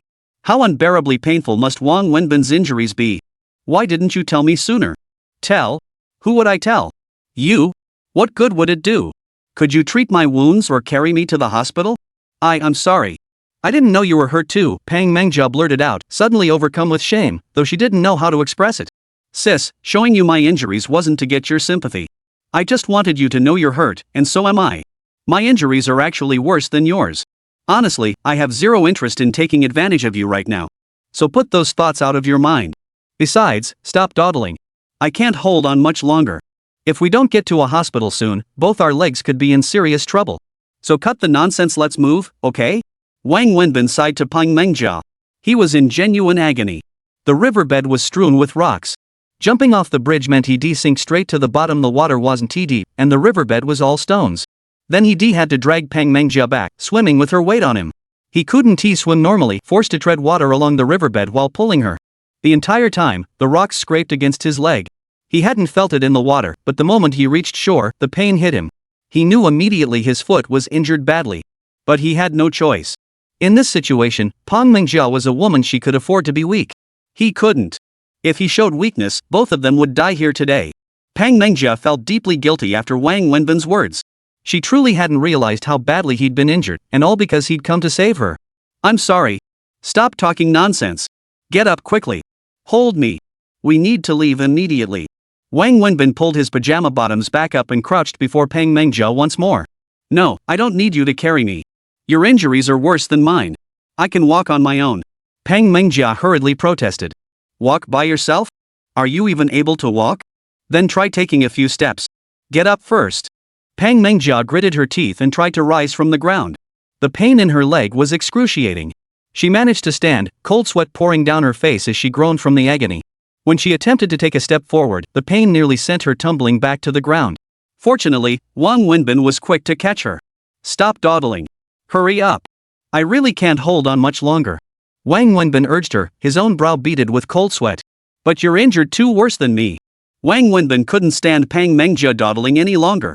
He turned around, cupped her hips with his hands, and hoisted her onto his back. Gritting his teeth, he began trudging upstream along the riverbank. Put me down, please. I can walk on my own. I can endure this. You're carrying me despite your own serious injuries. Hold me tight. Are you deaf or something? Pang Mengjia's words were cut off by Wang Wenbin, who practically roared at her. His rage stemmed from his own exhaustion. His foot was bleeding profusely, the pain so intense it brought cold sweat and tears to his eyes. Worst of all, his strength was failing. His legs trembled uncontrollably. If he hadn't gritted his teeth to stay upright, he would have collapsed instantly. Yet Pang Mengjia still refused to hug him, standing stiffly on his back. This posture demanded far more effort. Exhausted and drained, Wang Wenbin had no energy left for calm discussion. His voice turned to a roar. Startled by Wang Wenbin's roar, Pang Mengjia immediately threw herself onto his back. Her arms instantly wrapped tightly around his neck, while her legs clamped forcefully around his waist. She no longer cared about the taboo of intimate physical contact between a man and a woman. She was terrified that Wang Wenbin, in his anger, might simply toss her off. She too felt wronged by his shouting, sobbing quietly against his back. At that moment, Wang Wenbin could indeed feel the stimulating sensation of Pang Mengjia's shapely body pressed against his back. Yet, he had no mind to savor this unexpected pleasure. He only felt a sudden lightness wash over him. He exhaled a long breath, gritted his teeth, and began carrying Pang Mengjia forward with determined strides. After walking some distance, Wang Wenbin felt Pang Mengjia's sobs against his back and was suddenly overcome with regret. "I'm sorry. I didn't mean to yell at you. I just couldn't hold on any longer." "It wasn't directed at you," Wang Wenbin murmured softly as he carried Pang Mengjia. "I know.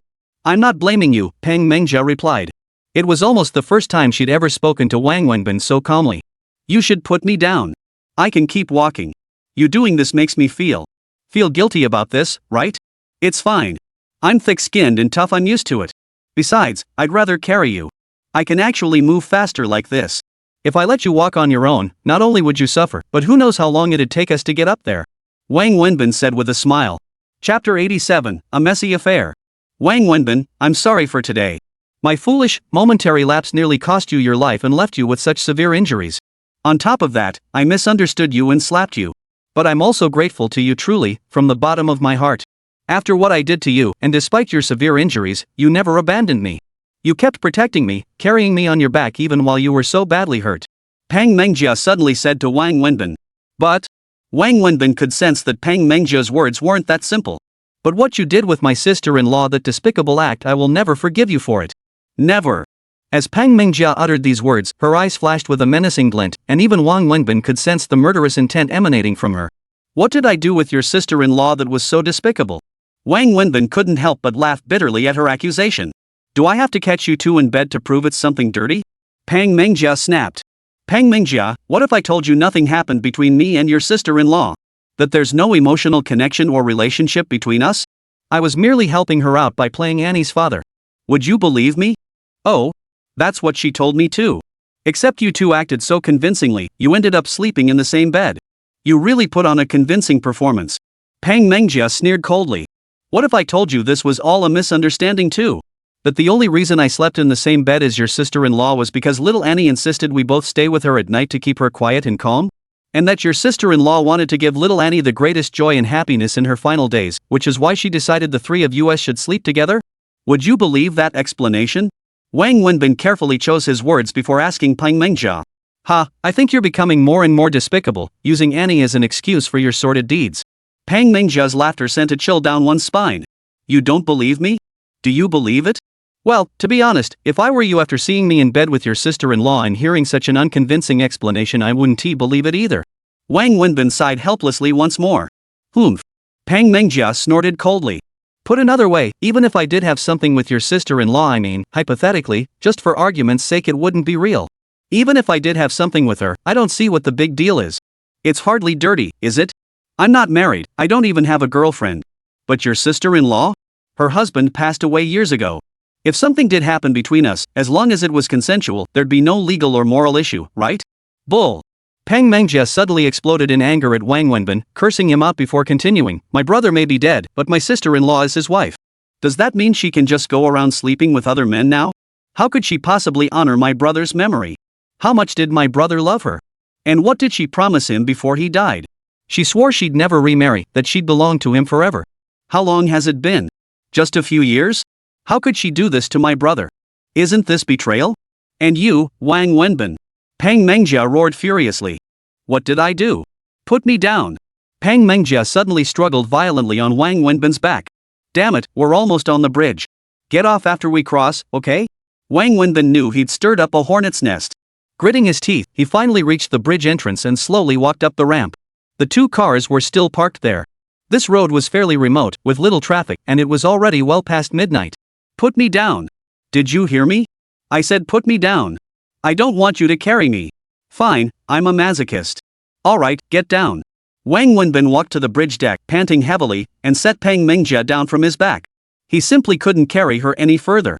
10 meters ahead lay the car where the 2 of them had been parked in the middle of the bridge.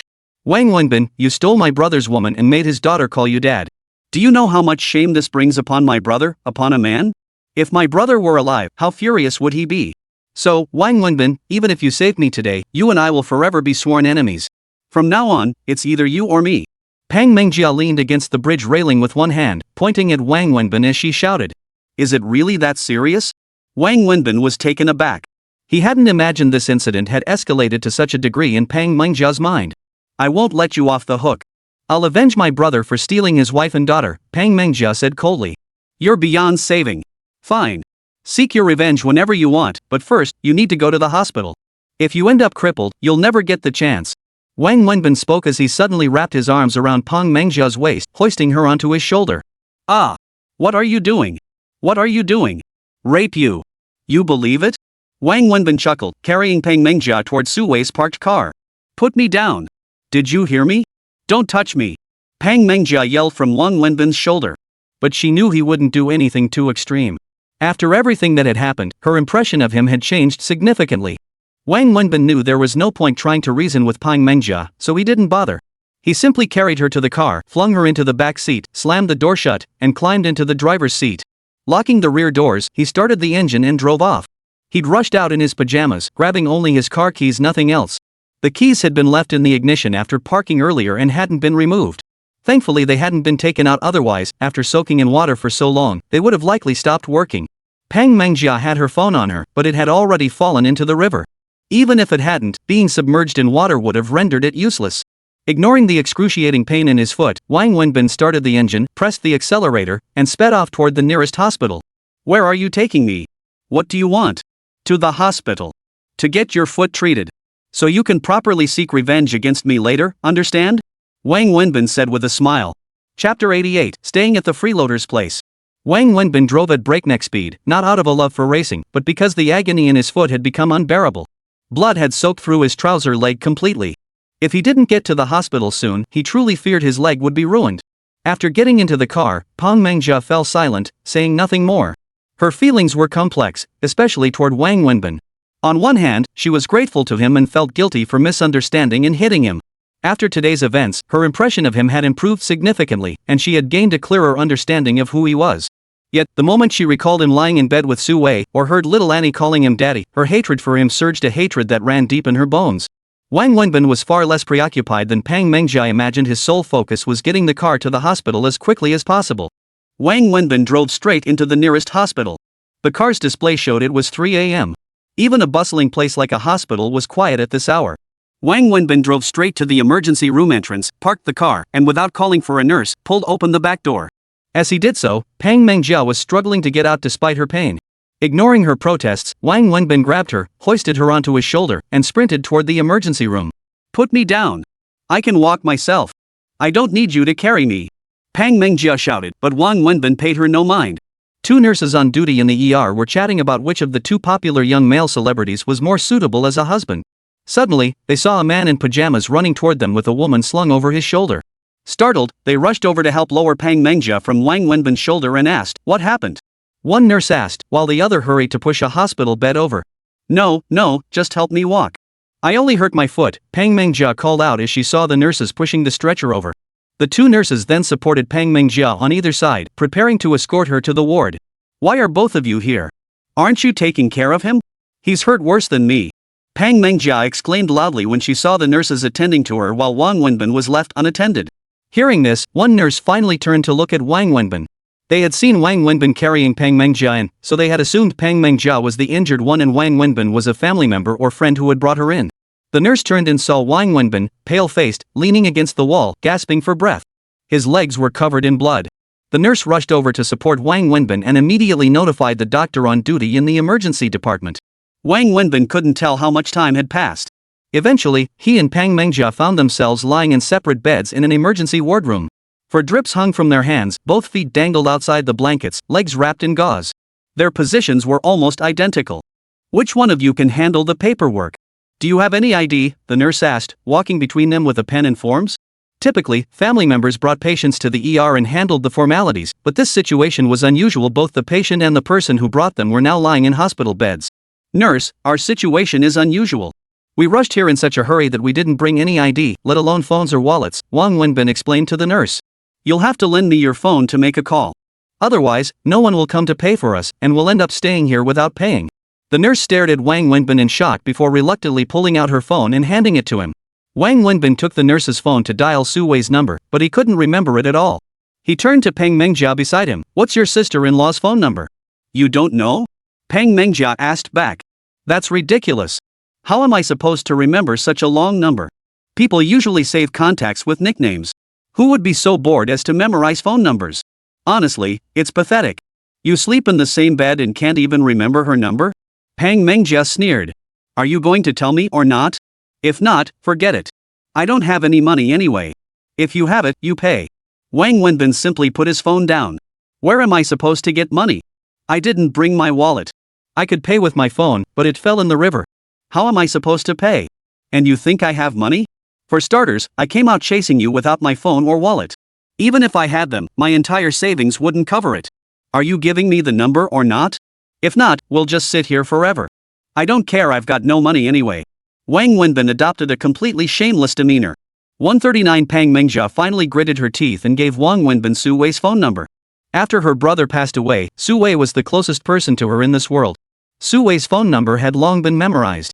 "You're such a pain," Wang Wenbin muttered before dialing Su Wei's number. "Hello? Who is this?" The call connected immediately, and Su Wei's voice came through. Logically, this was the time when people slept most soundly. She shouldn't have answered so quickly, and there wasn't a trace of sleepiness in her voice. "It's me," Wang Wenbin said. "Where are you? What's going on? Whose phone is this? Where's Meng Jia? Why is her phone turned off? Is she okay?" Su Wei fired off a barrage of questions the moment she recognized Wang Wenbin's voice, her urgency and worry palpable. After Wang Wenbin rushed out, Su Wei had gone to comfort little Annie. When Annie woke up and found Wang Wenbin gone, she threw a tantrum. It took Su Wei a lot of effort to finally get Annie back to sleep. Then she quietly slipped out of bed and started dialing Wang Wenbin's phone. But when she called, his phone rang at home. She then tried Peng Mengjia's number, only to find it turned off. Being completely unable to reach them felt terribly wrong, yet she was helpless. Even if she went looking for them, she had no idea where they might be. So she could only sit at home waiting anxiously.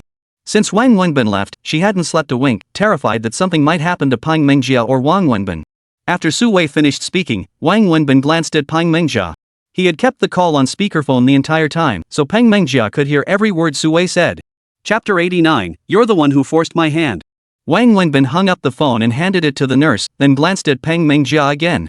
Peng Mengjia, noticing Wang Wenbin's gaze, deliberately turned her face away to avoid meeting his eyes. Wang Wenbin knew from her expression that Peng Mengjia had heard how concerned Su Wei sounded on the phone. He said nothing, closed his eyes, and prepared to sleep. Though injured, his exhaustion was far worse than his physical wounds. Though both lay in the emergency ward, their injuries were hardly serious. Wang Wenbin's were slightly more severe, merely leg injuries, basic external wounds that barely qualified as illness in a hospital setting. Peng Mengjia's injuries were even lighter. After two nurses confirmed Wang Wenbin and Peng Mengjia had their dressings applied and bandaged, they left. The ward was left with only Wang Wenbin and Peng Mengjia. Wang Wenbin soon fell into a deep, snoring sleep. Wang Wenbin slept, but Peng Mengjia couldn't sleep. No matter how she tried, sleep wouldn't come. Outside the ward, motion-activated lights flickered dimly. The entire hospital was eerily quiet, making her feel uneasy. Suddenly, the silence was shattered by commotion. A person covered in blood was rushed in, passing right by the ward door. Lying in her bed, Peng Mengjia saw it all clearly. Nurses and doctors all rushed over, and the ward fell silent once more. Peng Meng could no longer stay calm. She turned to look at Wang Wenbin, who was fast asleep. She called out, When Wang Wenbin showed no reaction, Peng Mengjia called out again, What are you doing reciting the English alphabet in the middle of the night? Is there nothing beyond an OB, no C, nothing else? Wang Wenbin opened his eyes and asked. Peng Meng realized Wang Wenbin was mocking her for rudely calling him without using his name. When my sister-in-law gets here, you're not allowed to tell her about me jumping off the bridge. Got it? Pang Mangjia said to Wang Wenbin. What? You think jumping off that bridge was embarrassing too? If you knew it was so shameful, why did you jump in the first place? If you hadn't jumped, none of this mess would have happened. It's no big deal. Was it really worth killing yourself over? I never intended to kill myself, Pang Mangjia declared loudly. If you didn't want to die, then why did you jump off the bridge? To take a bath? Do you realize that if I hadn't jumped in to save you, you'd be dead as a doornail? And even though I saved you, if luck hadn't been on our side, we both would have died. You forced me to do it. Pang Mangjia retorted angrily. I forced you? When did I force you to jump off the bridge? You dare say you didn't? Seriously, are you an idiot? Just because I told you to jump, you jumped? What if I told you to hand over all your assets, would you do that? Wang Wenbin was furious. Anyway, don't tell my sister-in-law about what happened between us tonight or anything I said to you. Pang Mangjia said with a serious expression. Wang Wenbin frowned and asked, why? No reason. I just don't want her to know. Just don't say anything. Absolutely nothing. As an outsider, I never intended to meddle in your family affairs, much less gossip. But do you really think your wife would believe us looking like this? Just look at us, we need some kind of explanation, right? Plus, your wet clothes and mine are still lying on the floor by the nurse's station, waiting for your wife to take them home. How do you plan to explain that? Wang Wenbin asked with a smirk. They'd both come in soaking wet. Before treatment began, the nurses had given them hospital gowns to change into. The wet clothes were piled at the nurse's station, waiting for family members to take them home. So, the story goes, I went to the riverbank to clear my head, accidentally fell in, and you jumped in to save me. We both got hurt. Just don't tell her I jumped in myself. And don't repeat anything I said to you tonight, especially that part about hating you for being with her. Not a single word. Pretend you never heard it. Pang Mangjia thought for a moment before saying. You have to tell me why. Otherwise, I can't possibly deceive her, she's my boss. Wang Wenbin was curious. Both my parents are gone. My brother and sister-in-law raised me through college. Especially my sister-in-law, she treated me like her own sister. Back then, she and my brother weren't married yet. They were just starting their business and had little money themselves, but they scrimped and saved to pay for my education, giving me the best food and clothes. All these years, she's been incredibly kind to me. I remember every single thing she's done. They say when parents are gone, the eldest brother becomes the father, and the eldest sister-in-law becomes the mother. In my heart, my sister-in-law is my mother, my benefactor. Without her, I wouldn't have any of what I have today. So, just as Pang Mangjia was speaking, Su Wei rushed in breathlessly. Pang Mangjia immediately stopped talking and said no more. What happened? What happened? What's going on with you two? Why are you like this? Is it serious? Where are you hurt? Su Wei rushed into the hospital room and saw Wang Wenbin and Pang Mangjia lying almost identically on the two beds flanking each other. She was even more shocked. She looked at Wang Wenbin on the left, then at Pang Mangjia on the right, firing off a barrage of questions, her eyes filled with shock, concern, and anxiety. It's nothing, sis-in-law. Just a minor scrape on my foot.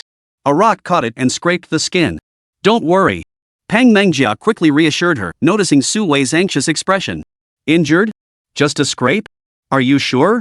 Su Wei asked uncertainly, staring at the bandage on Pang Mangjia's foot. It's true, I'm not lying. You can ask the nurse if you don't believe me, Pang Mangjia nodded. Then what about you? What happened to your foot? Su Wei turned to ask Wang Wenbin. Wang Wenbin gave a wry smile, then turned his face directly toward Pang Mangjia and asked, what happened to my foot? Pang Mangjia gritted her teeth and shot Wang Wenbin a fierce glare before saying, same thing. He cut his foot on a rock. But his is worse than mine. Mine's just a scrape. His cut went into the flesh. Don't listen to her nonsense. Neither of us is seriously hurt, just superficial cuts.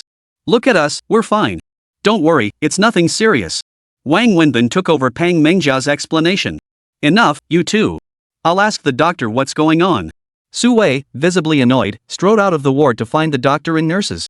Wang Wenbin, are you trying to get yourself killed? As soon as Su Wei left, Pang Mangjia glared at Wang Wenbin, her teeth clenched.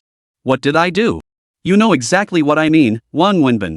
If you dare say a single word out of line, I'll never forgive you. I wouldn't dare say anything out of turn, that's why I'm asking you. What exactly do you want me to do? Pang Mangjia was so furious at Wang Wenbin she could barely contain herself, wanting to leap out of bed and slap him across the face. Chapter 90, Betraying Him. Su Wei was gone for a long time. When she returned, she had a hospital payment slip in her hand. After consulting the doctor, she had taken care of the paperwork and paid the fees. She also had a large bag of wet clothes, which the nurse had given her. You two tell me what happened? How did things get this bad? Su Wei demanded as she entered, facing Pang Mangjia and Wang Wenbin. You tell her, or should I? Wang Wenbin turned his head to ask Pang Mengjia. Pang Mengjia shot Wang Wenbin another glare before explaining to Su Wei, nothing much really. I was just feeling down tonight, so I drove to the riverbank to walk along the shore. Then he chased after me, insisting on dragging me back. I refused, and in the struggle, we both accidentally fell near the river. We also scraped our feet on the rocks by the water. Wang Wenbin stared wide-eyed at Pang Mengjia. This girl was way too sneaky. Really? Su Wei couldn't help but feel something was off about the story. It's true. Ask him if you don't believe me. Pang Mengjia pointed at Wang Wenbin. Yeah. I saw her walking by the river and thought she was going to jump, so I grabbed her. That's all. Wang Wenbin said helplessly. Su Wei glanced at Pang Mengjia, then at Wang Wenbin, and said nothing more. She sat down on the stool between their two beds. According to the doctor, Menjia's condition isn't serious. After finishing the 4-drip tonight and picking up her medication, she can go home to rest. As long as she applies the ointment and takes her medicine on time, she'll recover gradually. Wenbin, you need to be hospitalized. Stay in the emergency ward tonight. After work tomorrow, I'll handle your admission paperwork and you can go straight to the inpatient ward. Su Wei summarized the doctor's explanation. Hospitalization? Is that really necessary? For such a minor injury? Wang Wenbin felt his head spinning. He'd barely escaped the hospital only to be told he needed to be admitted again. The doctor must have good reason to admit you. Just stay in the hospital. I'll handle your leave with the company. Mengjia, you two rest at home for a week. Focus on healing your leg injury before returning to work. I'll take over your tasks. No way. Pang Mengjia shook her head. How could you possibly handle everything? Plus, I can't just abandon the marketing department's current project midway. If the doctor says I'm fine, then I'm definitely fine. But what about your injury? It's fine. Honestly, it's nothing serious, just a scrape. Su Wei didn't press the issue further. Silence hung in the hospital room for a few seconds. Su Wei looked at Pang Mengjia and said, Mengjia, there's something I need to explain to you. What is it, sis-in-law? Pang Mengjia replied with a smile, pretending not to know what Su Wei was about to say. What you saw today, it's not what you think it is, Su Wei said earnestly to Pang Mengjia. Pang Mengjia fell silent upon hearing this, saying nothing. Actually, I've explained this to you before. Little Annie misses her dad. She's been deprived of a father's love since birth, especially after she started understanding things. To prevent her from feeling emotionally deprived, not just me, but you too, have been telling her that her dad is working away and can't come back. By chance, during her last hospital treatment, to comfort her, I told her that if she cooperated with the treatment, her dad would come see her first thing tomorrow morning. Coincidentally, he happened to show up at the hospital the very next morning. Annie mistakenly thought he was her dad and was overjoyed. You know how much children need their father's love at this stage. Crucially, Annie doesn't have much time left. I have no ulterior motives, I just want her to be happy and live without regrets during her final days. So I asked Wenbin to help, to be a stand-in father for Annie. After that, Annie's demands grew. She insisted Wenbin sleep beside her, and the moment he left, she'd wake up, crying all night long. I had no choice but to resort to this. But there was absolutely nothing inappropriate between Wenbin and me. I hope you don't misunderstand. We're friends, and everything we did was for the child. Su Wei explained earnestly to Pang Mengjia, knowing full well her temperament. Sis, why tell me all this? Don't you think I trust you? I believe in your love for my brother. You wouldn't betray him. Pang Mengjia said with a smile, though her words carried hidden meaning. Wang Wenbin could sense it, and Pang Mengjia could sense it even more keenly.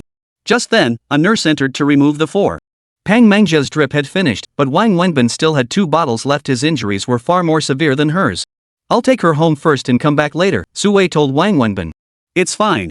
Don't worry about me. I'll go back on my own later, Wang Wenbin replied. Su Wei ignored him, however, and immediately helped Pang Mengjia out. Left alone in the hospital, Wang Wenbin was utterly exhausted. With the 4 still attached, he drifted off to sleep. When he awoke, a nurse was removing his 4. Su Wei sat quietly by his bedside. Why have you been here the whole time? Why didn't you go home to sleep? After I get back to work, I'll arrange for you to be transferred to the inpatient ward, Su Wei replied. You've got to be kidding. It's just a rock scraping my foot, no need for real hospitalization. I know all about the hospital's tricks. They'll admit you, then you come here daily for 4 drips and ointment, then go home. They're just finding ways to charge extra for a few more days of bed fees. You've got it figured out. That's exactly how it is. The doctor said the same thing, you need 3 consecutive days of 4 drips, so they have to admit you. But the doctor also recommended you stay in the hospital until the injury stabilizes before discharge. It's not that serious. Wang Wenbin insisted on leaving. Su Wei tried persuading him several times to no avail. Finally, she helped him toward the exit, but he insisted on walking on his own. Once in the car, Sue drove while Wang Wenbin sat in the passenger seat. Dawn was breaking now. Both had been through a rough night, especially Wang Wenbin. You worked so hard last night. I kept you up all night, Sue said apologetically as she drove. It's fine. As long as she's okay. If something had happened to her, no amount of hardship could have made up for it. Tell me what happened. Why did it turn out this way? Sue asked Wang Wenbin earnestly. You think she was lying to you? Wang Wenbin asked rhetorically. After a moment's thought, he truthfully recounted the entire sequence of events that had unfolded earlier. However, he omitted the words Pang Mengjia had spoken to him. Chapter 91, You Just Wait. Jumping off a bridge? Sue was utterly shocked. That's how it happened. I don't think she really wanted to kill herself, it was just a momentary impulse. She asked me not to tell you about the bridge incident, so pretend you never heard about it. Wang Wenbin nodded. Sue sank into deep thought, her brows furrowed. After a moment, she sighed and said softly, I think she's completely misunderstood. Yes, I tried explaining it to her, but she wouldn't believe me. If I were in her shoes, I wouldn't believe it either. After all, she saw us sleeping in the same bed with her own eyes. And last night, she came over specifically to investigate this matter, otherwise, she wouldn't have barged into my room in the middle of the night without calling first. I explained it to her earlier, but I could tell from her expression she didn't believe a word. Never mind, let her think what she wants. Some things just can't be explained. The more you try, the more tangled it gets. Annie doesn't have much time left. Once she's gone, everything will end.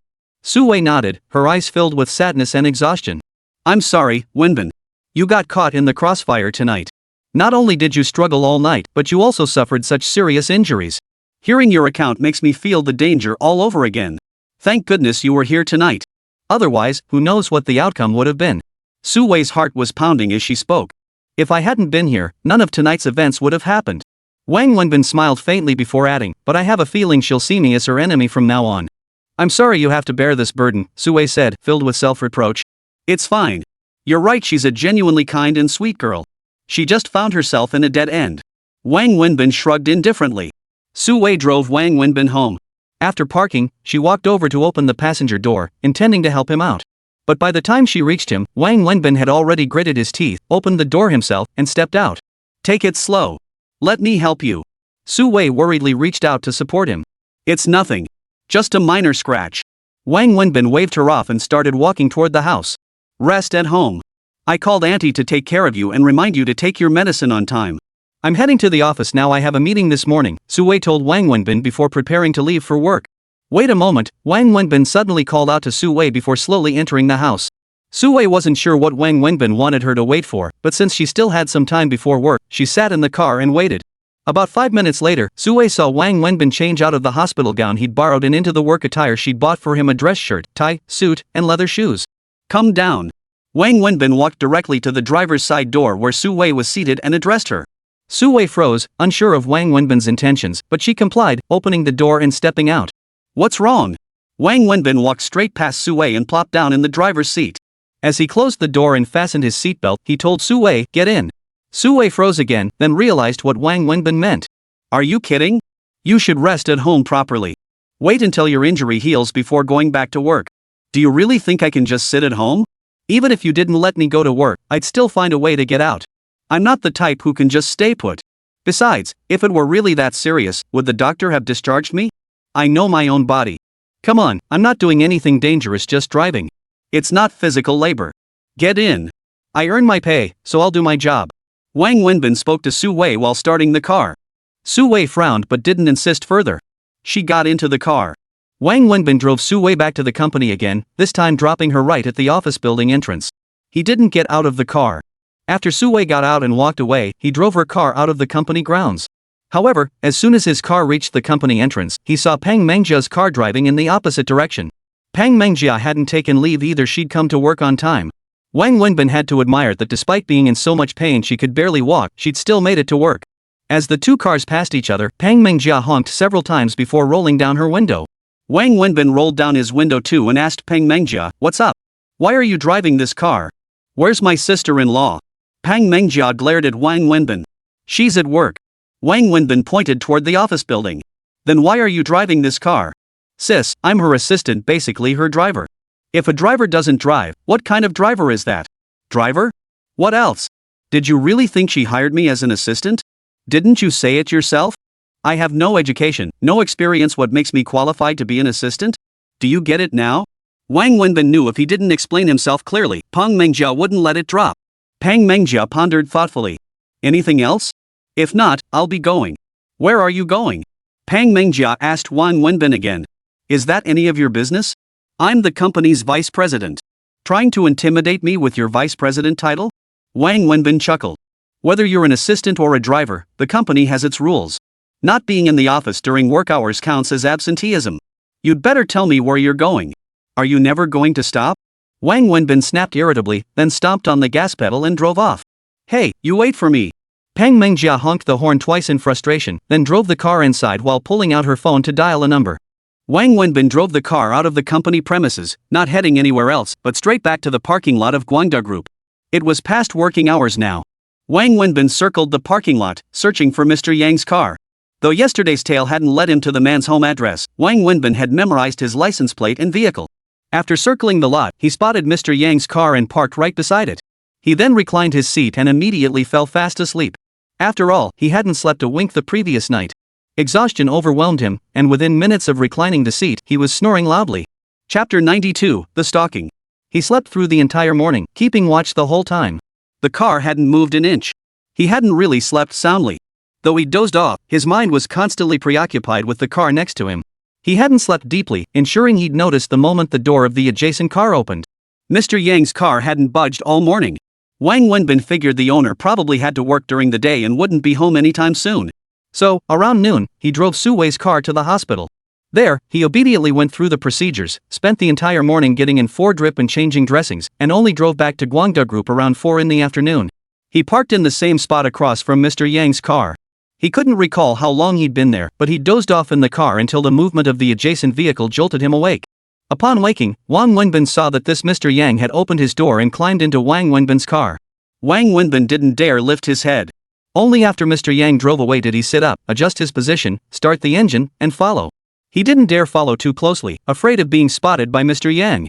It was his first time doing this kind of tailing, and he was nervous, employing every technique he'd seen in TV dramas. He drove behind Mr. Yang's car, maintaining a safe distance. He kept an eye on the time while driving. It was exactly 6 o'clock, the usual time for people to leave work.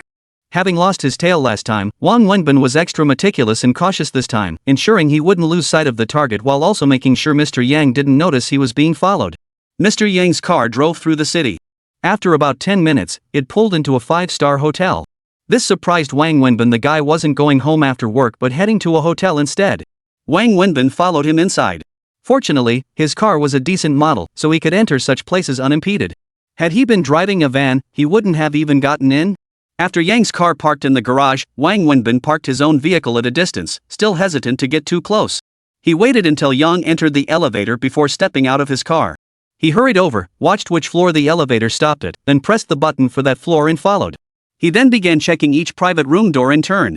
Dressed in designer labels, the waitstaff present didn't find him suspicious. It wasn't until the 3rd room that Wang Wenbin glimpsed Mr. Yang's figure through the door crack. Inside the luxurious private room, glasses clinked and food was being served. Peering through the crack, he dared not look too closely. He only caught a brief glimpse. Men and women were seated around the table, and the person next to Mr. Yang was a woman. Beyond that, Wang Wenbin couldn't make out much else. He dared not linger at the doorway. Pretending to pass by casually, he caught a glimpse through the gap. Waiters stood guard at the entrance, and he couldn't risk arousing suspicion. After that quick glance, he walked away. He didn't leave the area, instead retreating to a corner to smoke. In his mind, he pondered how to proceed with this matter, but he was at a complete loss. His immediate focus was on uncovering Mr. Yang's home address. Ideally, he could discreetly follow him to learn his personal preferences. Then he could relay this information to Su Wei, suggesting she find ways to cater to his tastes, perhaps delivering gifts to his residence. This seemed the only viable option, the sole solution Wang Wenbin could conceive. Of course, he knew it might not amount to much. But he had nothing better to do at the office anyway. Sitting there was like being useless. Might as well find something to occupy himself. If it worked, at least he wouldn't have taken Su Wei's salary for nothing. After smoking a few cigarettes, Wang Wenbin slowly strolled past the private room again, pretending to be just passing by. He peeked inside once more and was utterly shocked by what he saw. Mr. Yang had shed his previous dignified facade. Now, flushed and laughing boisterously, he was drinking wine while holding the woman seated beside him. The scene was so cringe-worthy it stung Wang Wenbin's eyes. Just as Wang Wenbin was watching, his phone rang. Startled, he quickly grabbed it and retreated to a corner. It was Su Wei calling again. Wang Wenbin quickly answered discreetly. Are you coming home for dinner? Su Wei asked. Not tonight. Sorry to make you take a taxi home again. Are you still busy with Mr. Yang's business? Seriously, stop doing that. You've got an injury on your foot. Forget it, just come back.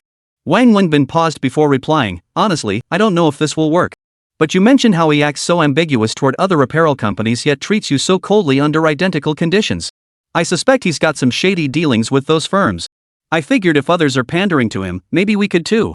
For something worth hundreds of millions, spending tens of millions to curry favor seems worthwhile. So I decided to follow him to figure out two things. First, get his home address makes it easier to visit him later.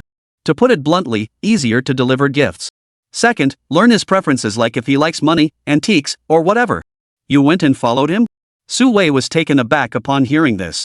She hadn't actually known what Wang Wenbin had been up to these past few days.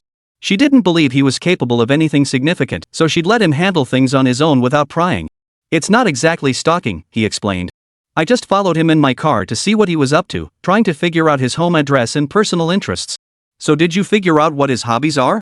Su Wei asked, half amused, half exasperated. Wang Wenbin nodded. I did. Ha? What are his hobbies? Su Wei was genuinely surprised. Wang Wenbin hesitated before saying, women. Su Wei fell silent for a moment before asking, why do you say that? Wang Wenbin glanced at the private room door behind him, then described what he'd just seen inside to Su Wei. Hearing this, Su Wei burst out laughing. What's so funny? So what should we do? Should I go find a beautiful woman to send over for him? Su Wei asked with a smile, then added, actually, I already knew his home address and his particular interests. I had investigated all this beforehand. I built my business step by step from nothing. I understand how this society works and its unspoken rules. Otherwise, the company wouldn't have reached this level today. But people have their limits. There are things I'll do, and there are things I won't do even if it means losing this deal or this partnership. That's my principle. Like his thing with beautiful women. Su Wei said, her tone turning serious. Chapter 93, The Car Accident. Wang Wenbin was utterly stunned by Su Wei's words. He hadn't realized she'd known all along. Then, after a moment's thought, he understood. Just as Su Wei said, how could she have gotten this far without such insight? Anything he could conceive, she surely had already considered. Come back, Su Wei said with a smile. I know you meant well in trying to help me, but some things are beyond our control. Business always involves both success and failure. Not every deal can be closed. You're still injured. Come back and rest. Alright, I'll head back now. Wang Wenbin said before hanging up. Wang Wenbin felt disheartened, convinced he was truly engaged in utterly meaningless work. Shaking his head, he headed toward the elevator to go home.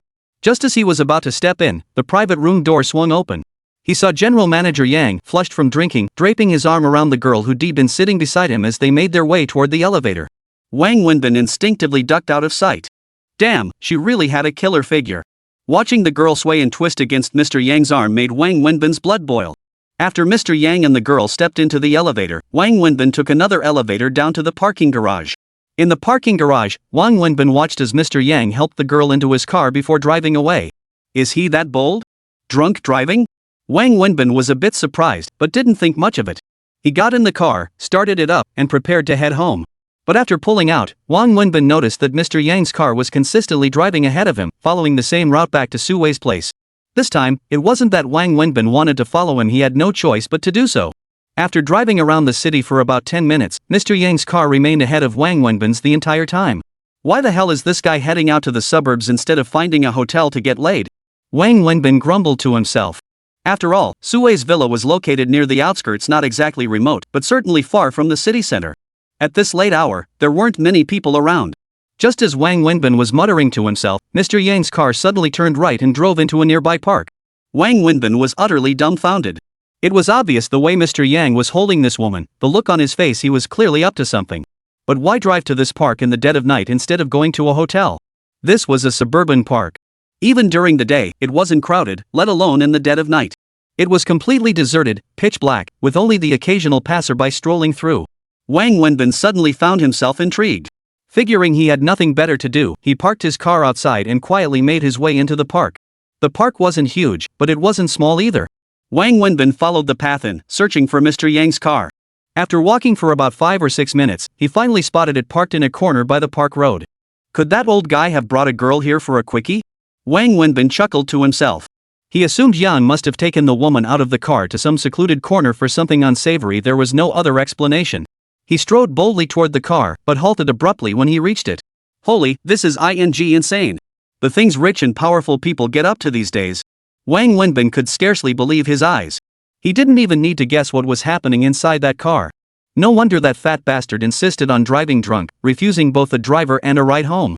Turns out he was itching for some excitement here.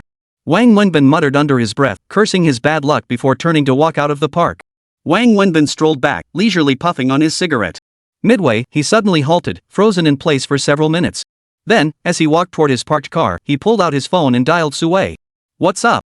Aren't you back yet?" Sue asked over the phone. "Sis Wei, I need to discuss something with you." "See if it's feasible," Wang Wenbin said as he got into his car. Wang Wenbin sat in his car, engine running, parked there, his eyes fixed on the entrance and exit of the park. He didn't know how long he waited, but suddenly, headlights appeared at the park entrance. Knowing the moment had arrived, Wang Wenbin immediately stepped on the gas and sped away. Mr. Yang, having just finished his pleasure, watched the young, beautiful college girl in the passenger seat frantically adjusting her disheveled clothes and hair, feeling increasingly satisfied. He had no other hobbies in life, this was his thing. As he grew older, his tastes became more extreme. Ordinary things no longer excited him. He craved more intense thrills, like tonight's event, which had been a spontaneous idea after drinking. As he steered the car onto the main road, his mind lingered on the lingering pleasure of the moment, reluctant to let it go. Just as he turned his car out of the intersection, he saw a vehicle approaching rapidly from the left. He slammed on the brakes, bringing his car to a halt at the junction. But the oncoming car seemed completely oblivious to his presence, plowing straight into the front of his vehicle without any attempt to swerve. With a thunderous crash, his head slammed against the steering wheel. The young girl beside him, her clothes disheveled, let out a blood-curdling scream that pierced the sky. Then, everything fell silent once more.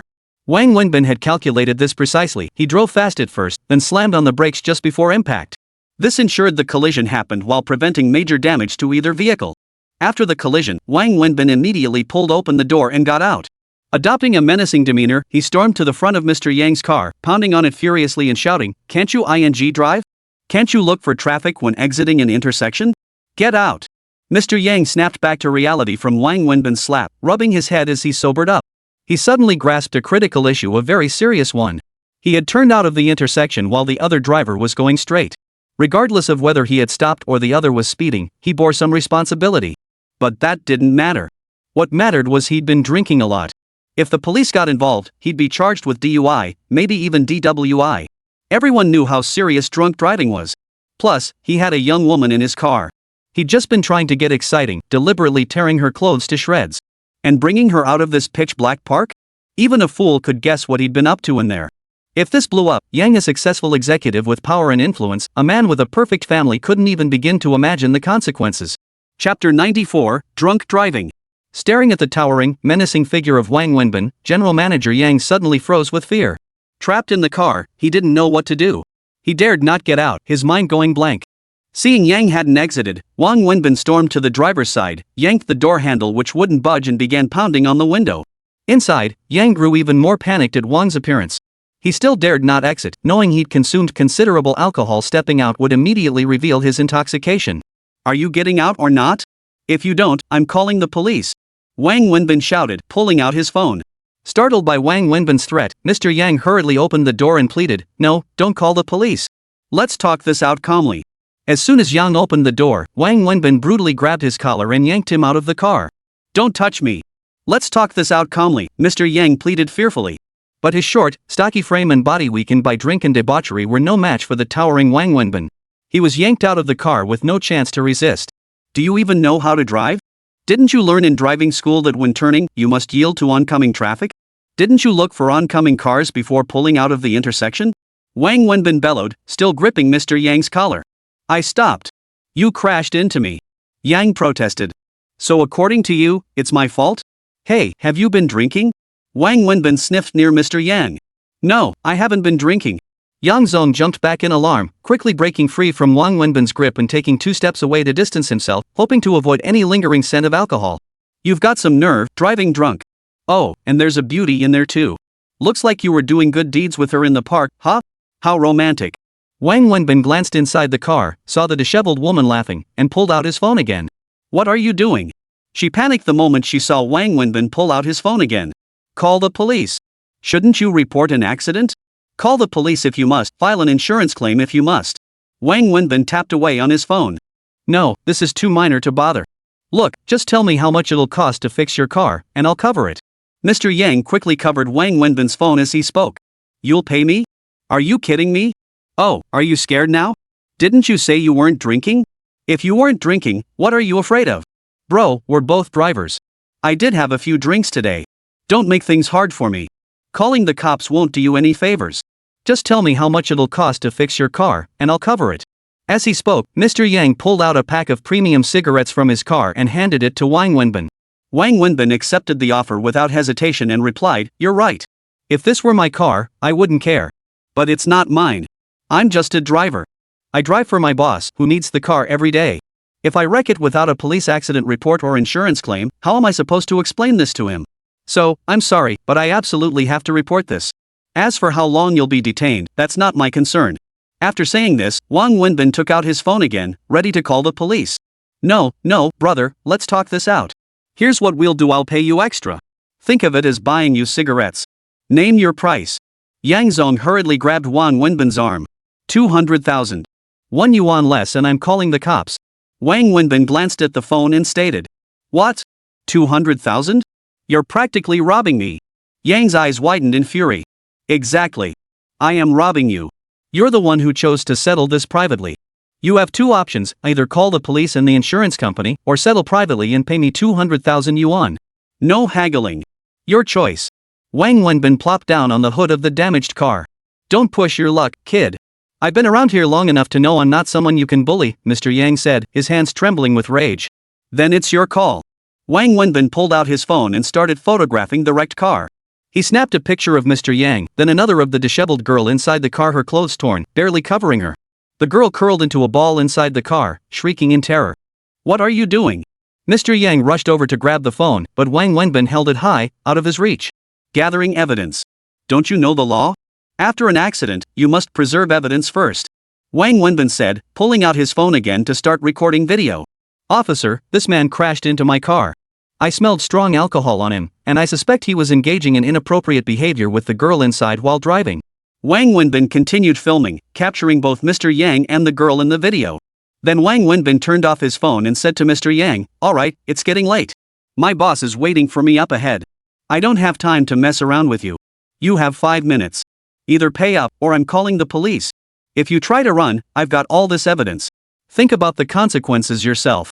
Besides, I'm pretty sure this girl isn't your wife, right? Mistress? Other woman? If this blows up, it'll be bad for you. Ha. 5 minutes. Think it over carefully. 20,000 yuan. Not a penny more, Mr. Yang stated firmly. Fine, then I'll call the police. Wang Wenbin pulled out his phone again. 30,000. That's my absolute limit. Mr. Yang quickly added 10,000 yuan. Just then, Wang Wenbin's phone rang. He answered, Hello, Mr. Su. Sorry, my car got hit. I'll be right over. Some drunk fat guy crashed into me. I'll be there soon. My apologies, Mr. Su. I'll drive more carefully next time. I'm so sorry. Alright. It's not far, just a short distance. Walk back a bit and you'll see it. Park entrance, right here. I'm so sorry, Mr. Su. After hanging up, Wang Wenbin glared at General Manager Yang and declared, 300,000 yuan. Not a penny less, or I'm calling the police. Are you out of your mind? You just got 20,000, now you want 30? Didn't you see? My boss just yelled at me. Why? Because of you. Don't I deserve compensation for emotional distress? Cut the crap. Pay up 300,000 yuan. Otherwise, I'm calling the cops. Let me tell you this, I can tell you're a man of wealth and influence. If you don't pay up, I'll upload this video I recorded today online. I'll not only get you thrown in jail but also ruin your reputation. Wonder what your wife and kids will think when they see it? Wang Wenbin sneered coldly. Chapter 95, Get the hell out of here. You dare. Kid, you think I can't make sure you can't survive in Shanghai? Yang gritted his teeth. What? Trying to scare me? Let me tell you straight, I'm from a remote village. I've got nothing to lose. As the saying goes, those with nothing to lose have nothing to fear. I've got nothing to lose. If pushed far enough, I'd risk my life. You think I'm afraid of you? Hurry up. 30,000. Not a penny less. Every 5 minutes, it goes up by 10,000. You better hurry. Mr. Yang trembled with rage, his breathing becoming ragged. He weighed his options relentlessly, 30,000 yuan versus 6 months in jail for drunk driving. Crucially, if he went to prison for DUI, his position as deputy general manager would be lost. And if the scandal blew up, how could he explain dragging a girl with torn clothes out of the park in the dead of night? How would he face his wife and children? The math was clear, everything would be ruined. Finally, clenching his teeth, Mr. Yang said, "Fine. 30,000. I'll give it to you. But you hand over your phone. And tonight's crash will call it even." Wang Wenbin froze. This was unexpected. His plan hadn't envisioned this outcome. He deliberately started at 200,000 and raised it to 300,000 precisely to make it unacceptable. Yet here was the other party willing to pay. Suddenly, he didn't know what to do. "You're really giving me 300,000? Wang Wenbin asked uncertainly. "I'll give you 300,000 yuan. Now get the hell out of here." Yang was seething with anger.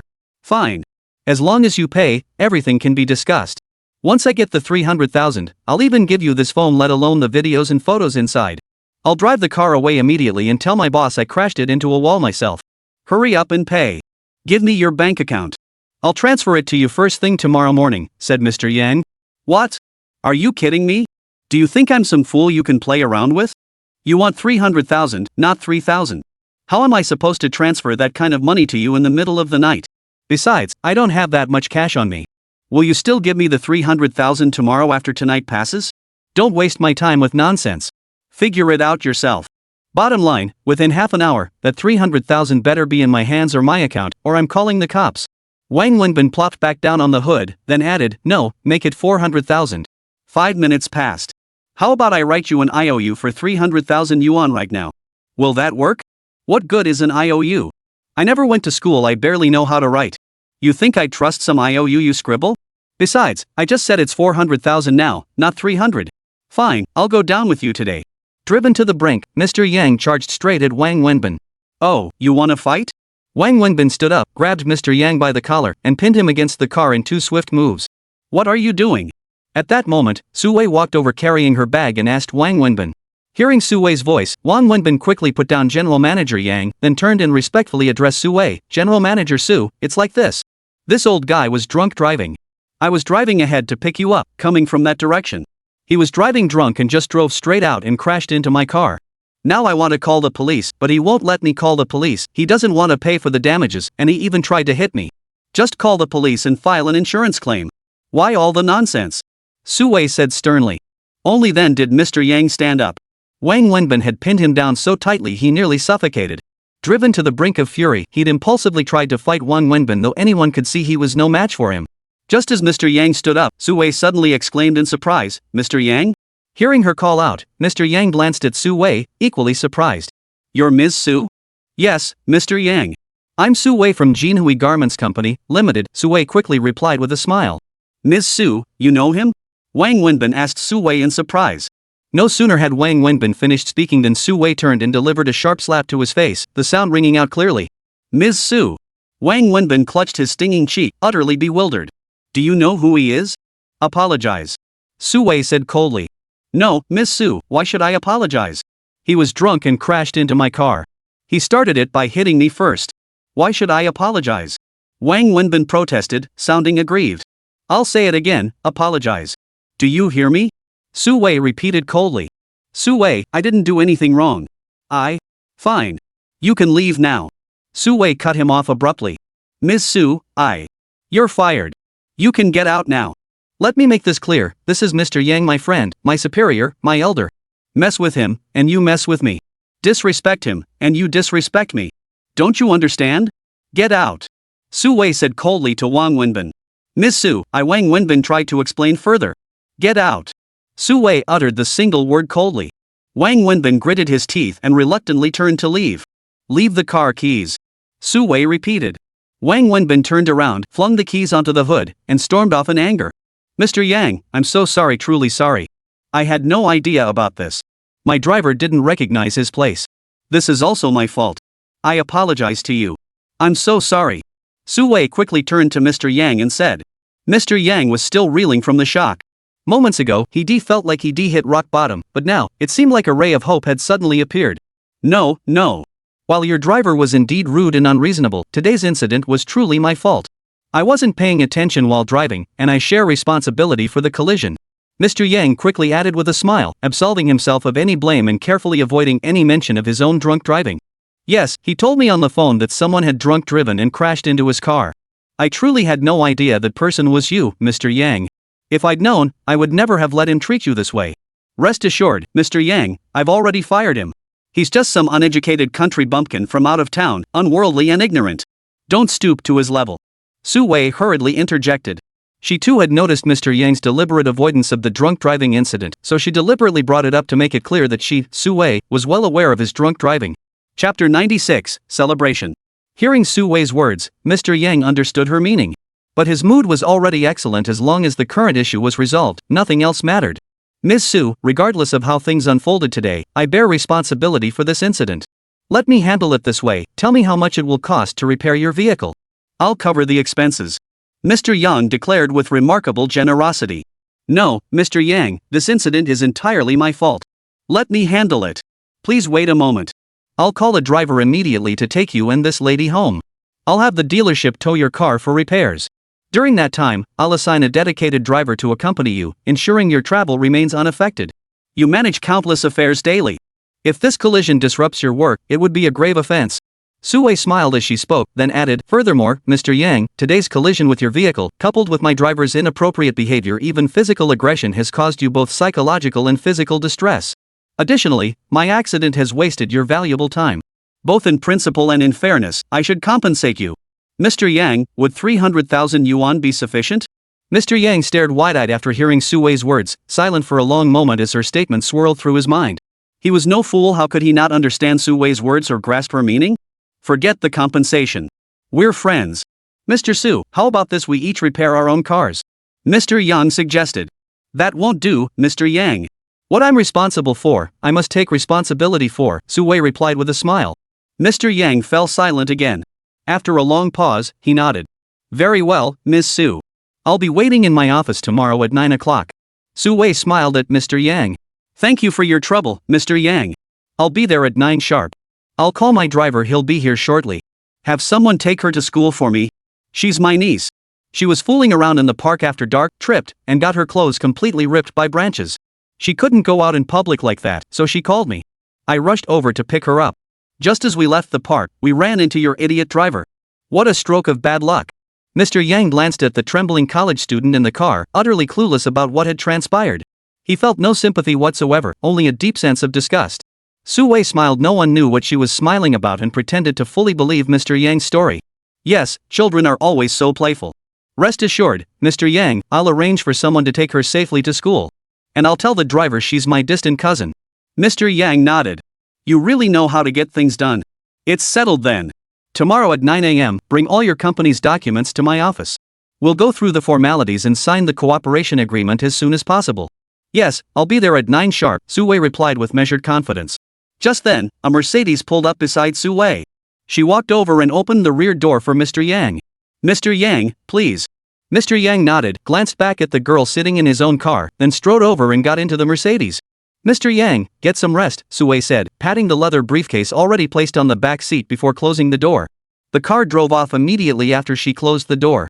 Only after the car had driven off did Mr. Yang pick up the bag beside him and glance inside. The entire bag was filled with renminbi.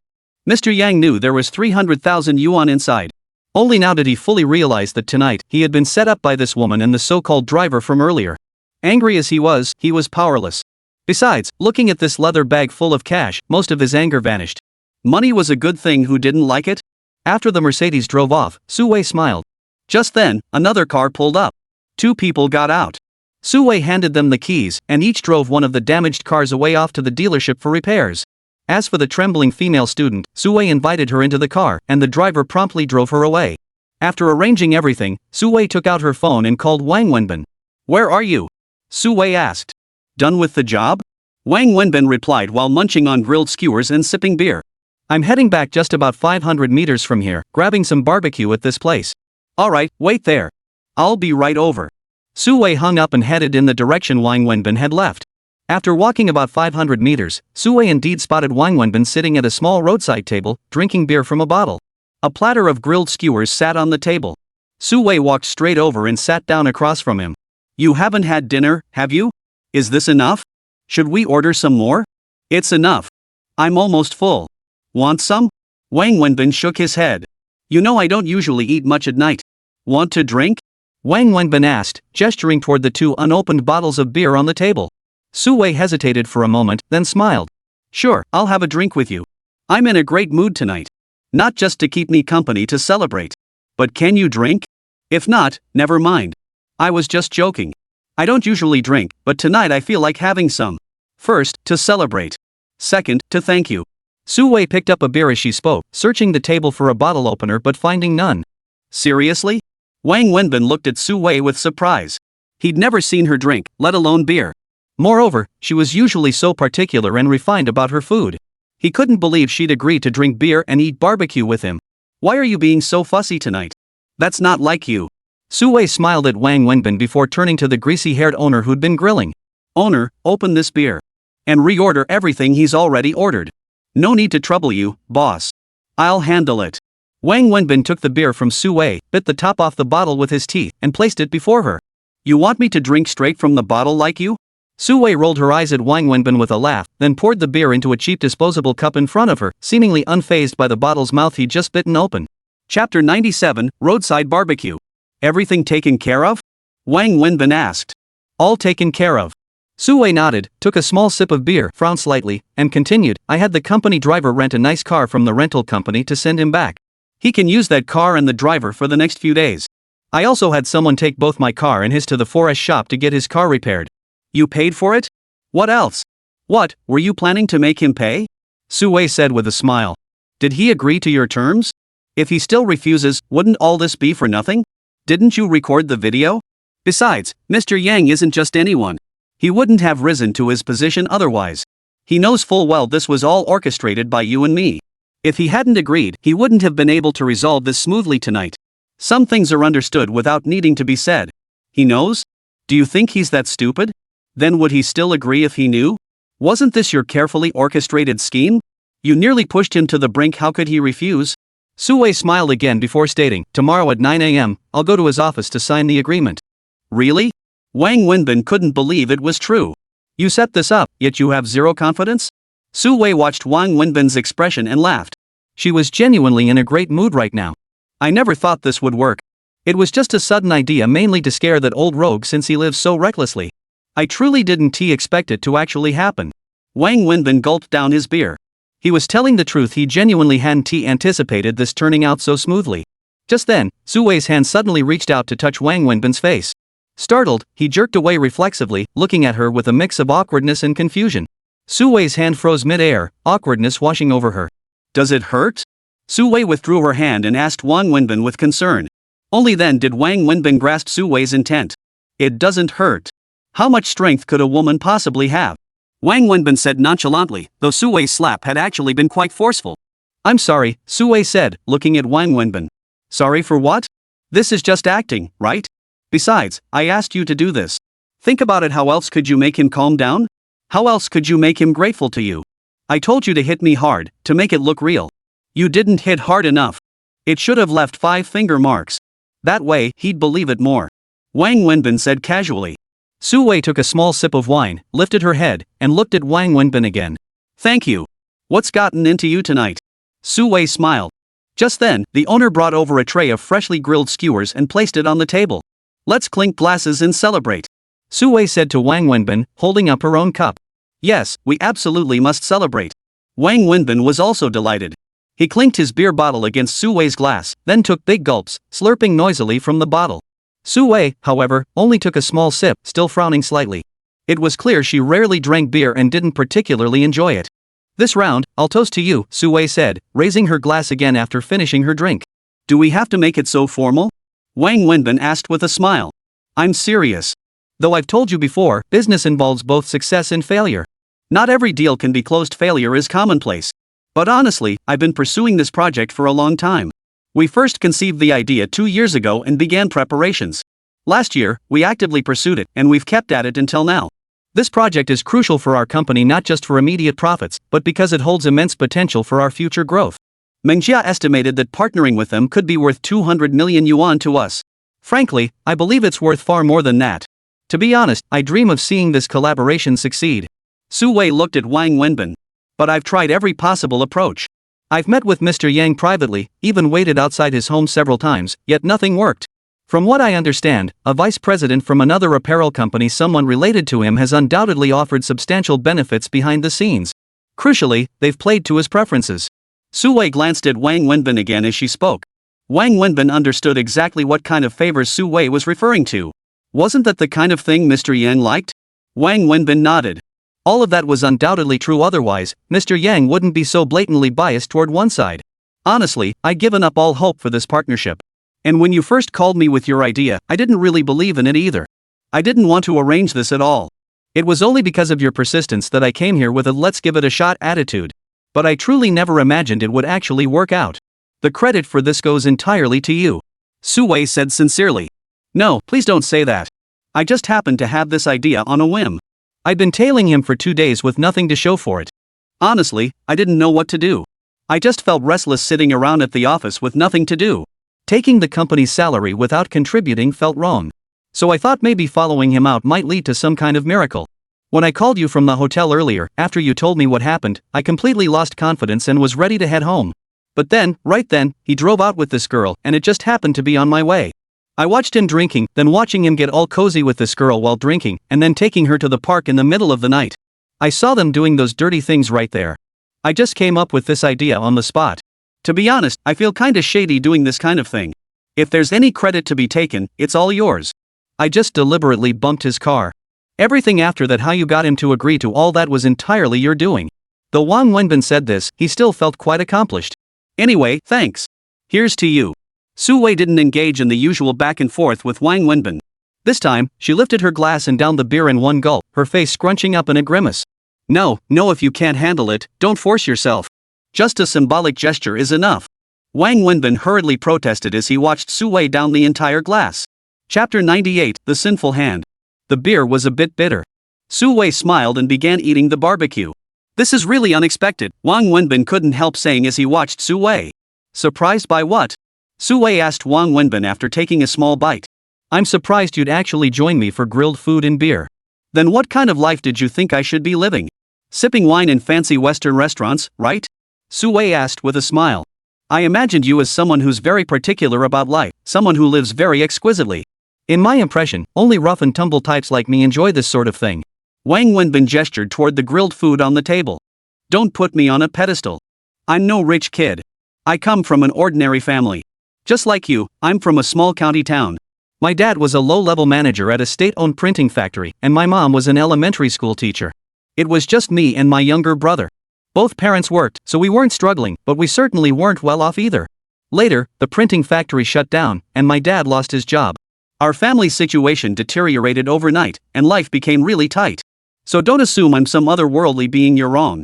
I'm actually a kid from a poor family, Su Wei said with a laugh. Wang Wenbin was taken aback. This was the first time Su Wei had ever mentioned her family background, and it completely overturned his perception of her. He had genuinely believed Su Wei had lived a life of comfort and privilege since childhood. So you built all this from scratch after entering university? You could say that. I owe it to my parents.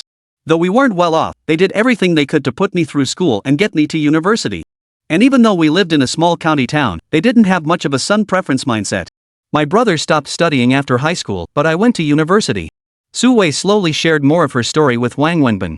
The two sat at a roadside stall, drinking beer and eating grilled skewers. They both shared a lot about themselves, especially Su Wei.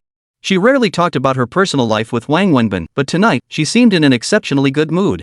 Fueled by the beer, she opened up to him.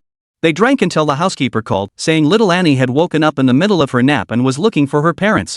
Only then did they hurriedly pay the bill and leave. Of course, Su Wei insisted on covering the cost, and Wang Wenbin didn't argue. They hailed a cab home since her car was at the dealership. After sharing so much about themselves over drinks tonight, they suddenly felt much closer. It was a strange sensation, proving that sometimes alcohol really is a great social lubricant. After returning home, they put little Annie to bed. The child insisted on sleeping in Wang Wenbin's arms, so that night, Wang Wenbin once again slept in Su Wei's bed. The alcohol had made Wang Wenbin fall asleep instantly that night, and Su Wei was also fast asleep. Wang Wenbin's biological clock was incredibly punctual, and so was Su Wei's. As dawn began to break, Wang Wenbin opened his eyes right on schedule.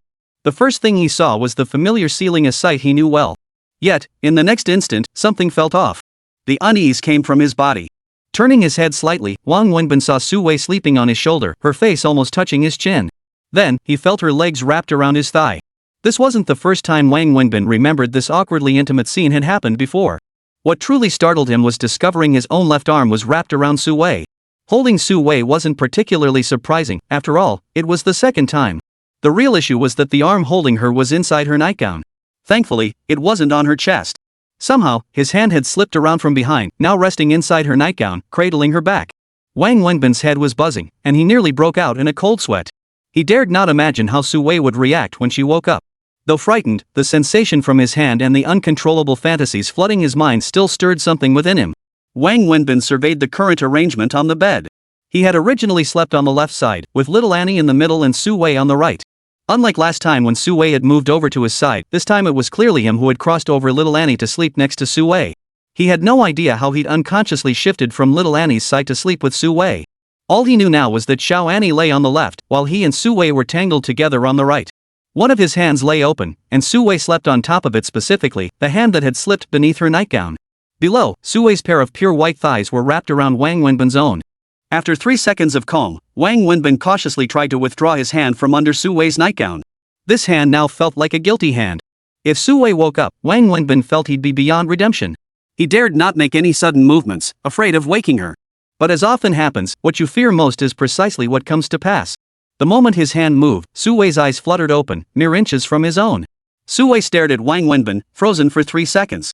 He could see with his own eyes the flush spreading across her cheeks before she abruptly sat up in bed. Wang Wenbin quickly withdrew his guilty hand. "Sis Wei, listen to me. I have no idea how I ended up on this side of the bed. I absolutely didn't mean to. My hand. I really didn't mean to." Wang Wenbin tried to explain why his hand was under Su Wei's clothes, but he truly didn't know how to explain it. Su Wei fell silent for 3 seconds before asking Wang Wenbin, "You still need to go to the hospital today for your injection and dressing change, right?" "Oh, right, yes." Wang Wenbin's mind hadn't caught up yet. He hadn't expected Su Wei to suddenly ask that question. "No car today, so we'll have to take a taxi. I'll head out early. You don't need to go to the office later, just go straight to the hospital." "Okay." Wang Wenbin nodded blankly, still processing the situation. After speaking, Su Wei got out of bed and walked out of the bedroom toward the bathroom. Her face was flushed when she emerged. Chapter 99, Money Trouble. "Where the hell did you put it?" After Su Wei left, Wang Wenbin angrily slapped his own guilty hand. He genuinely couldn't figure out why he'd ended up sleeping on Su Wei's side. He remembered he usually didn't move around much in his sleep. Cursing himself, he quietly got up and went downstairs to the shared bathroom to wash up. By the time Wang Wenbin finished using the restroom, washed up, and changed into fresh clothes, Su Wei was already seated at the table eating breakfast. After preparing the meal, the housekeeper had gone upstairs to help little Annie get up. For breakfast, there was congee, and Auntie had prepared warm milk. Su Wei beckoned Wang Wenbin over. Wang Wenbin felt a bit uneasy looking at Su Wei, mostly out of awkwardness. Su Wei, however, appeared completely at ease, speaking to him calmly as if nothing had happened. "Okay." Wang Wenbin nodded and went to the kitchen to eat. "Take your time eating. I'll head out first. Remember to go to the hospital for your shot and medication change. Don't neglect it again." As Wang Wenbin sat down at the table, Su Wei stood up and said to him, "Isn't it still early? It's hard to get a cab at this hour. Plus, I need to head to the office early to prepare materials for the meeting with Quanta. I'll be going now." With that, Su Wei picked up her bag and walked out. Wang Wenbin sat there eating his porridge. After finishing, he also left the house, but instead of taking a taxi, he took 2 buses to the hospital. At the hospital, he was receiving his final day of 4 treatment when Lu Jiahao called. "Hey, Mouse, what's up? What are you up to? Hanging out with a girl, believe it or not?" Wang Wenbin said to the nurse beside him, who was removing his 4 needle, only to earn a disapproving glare from her. "Hanging with girls? You still have that in you? Damn it, just tell me what's up. Ziki and I have already taken leave. We plan to go home this weekend to meet the parents, first to her place, then to mine." Lu Jiahao said. "Of course you have to. You got her pregnant, you have to meet her parents. Why does the same thing sound so nasty coming out of your mouth? But you're right. Thing is, bro, I'm feeling kinda uneasy about this." Lu Jiahao admitted. "Not sure? What exactly are you unsure about? Feeling guilty?" "Not exactly guilty conscience, but what if her parents refuse to approve our marriage?" "You idiot. You got their daughter pregnant, how could they possibly refuse? They'd have no choice. They can't just let their daughter have a child out of wedlock, can they?" Wang Wenbin laughed. "Yeah, you're right. Besides, that's the worst case scenario. Why wouldn't they approve of you and Ziki getting married? You two have known each other, understood each other, and loved each other for so many years. You know each other inside out. It's a free love relationship. You started sleeping together in college. You could even call yourselves childhood sweethearts. Nowadays, relationships where you know each other that well are rare. They should be thrilled, not opposed. Well, that's true, Lu Jiahao sighed, but I'm still nervous. I'm afraid her parents won't approve of me. You know my situation, and my family's situation. Honestly, when it comes to family background, I'm definitely not a good match for her. Her family is so much better off than mine. And after all these years, I've still got nothing, no car, no house, no savings. Well, if that's the case, then someone like me shouldn't even be alive and should just die already, Wang Wenbin said with a laugh. You're usually such a clueless fool, kid. How come you're suddenly overthinking everything now? What the hell are you freaking about? Sure, you're not the prettiest face in the room, but at least you're tall and sturdy. You're not exactly repulsive or anything. As for the money thing, any forward-thinking parents who genuinely care about their daughter will respect her choice. If Nya Ziki is set on you, how could her parents not approve? Besides, didn't I say earlier? Even if they don't approve, what can they do? She's already pregnant, what other options do they have? Let me tell you, if I were you, I'd strut right into their house like I own the place. They'll have to suck up to you, you know? If they treat you badly, you'll just walk away from their daughter and they'll be the ones freaking out. Man, you sure know how to talk trash. But you've got a point there, I guess. Lu Jiahao laughed heartily. Jokes aside, listen up. First meetings cost money. Bring his parents and family lavish gifts, splurge on the most expensive stuff. That's how you earn goodwill. What's that saying? You can't catch a wolf without sacrificing bait. How else will you marry a wife if you won't part with cash? Change that stingy streak of yours.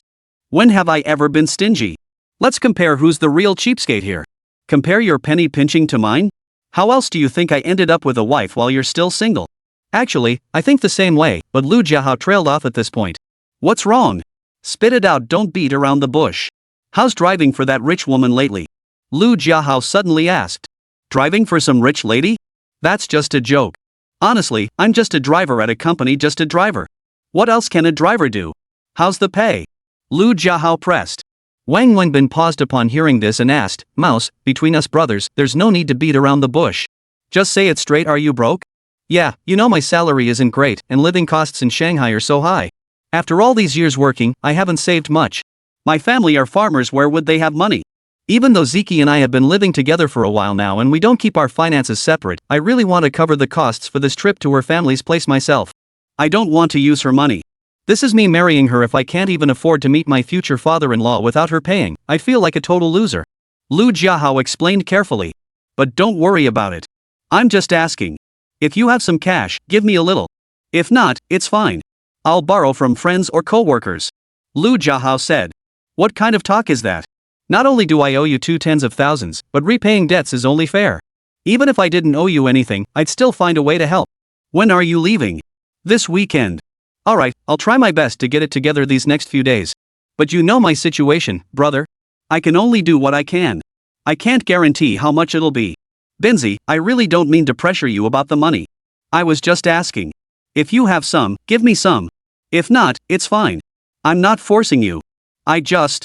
Enough with the excuses. You sound like a woman. Why are we even having this conversation? I know you wouldn't ask if you weren't truly desperate. After Wang Wenbin finished speaking, he hung up and sank into deep thought.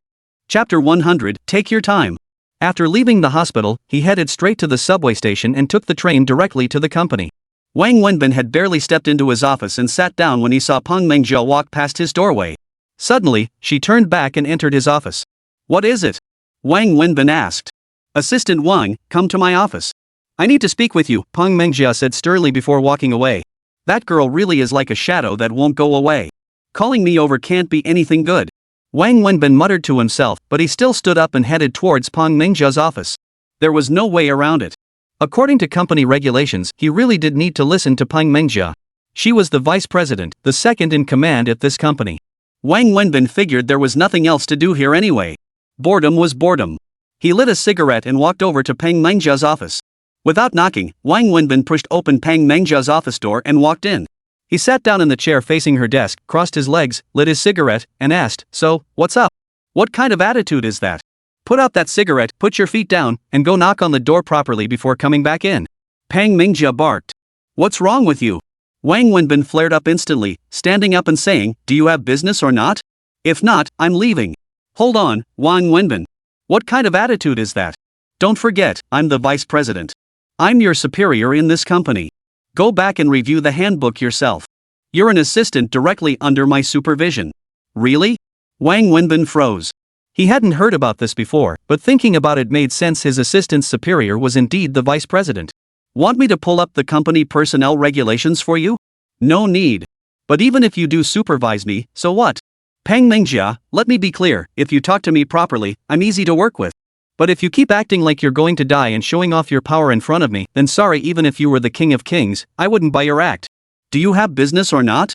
If you do, talk. If not, I'm leaving." "Alright, you're quite something. Fine, you think you're tough, huh? Well then, let me show you something." Pang Mengjia pulled a piece of paper from the cabinet and placed it before Wang Wenbin. "What is it?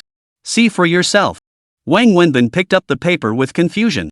It was a disciplinary notice bearing his name, stating unexcused absence as the reason, dated yesterday. The penalty was clear: per company policy, unexcused absences resulted in a 20% deduction from that month's salary. Wang Wenbin earned 10,000 yuan, meaning a 2,000 yuan fine. Wang Wenbin's eyes widened. Just like that, he'd been fined 2,000 yuan? "Pang Mengjia, you're behind this, aren't you?" Wang Wenbin pointed at her accusingly. "Watch your language. What do you mean, my doing? I'm your supervisor. Overseeing your work is my responsibility. Read carefully. This disciplinary notice was issued by the General Affairs Department. It bears my seal and signature. The document has already been forwarded to finance, meaning the deduction has been processed." Pang Mengjia leaned back in her chair as she spoke. Wang Wenbin frowned.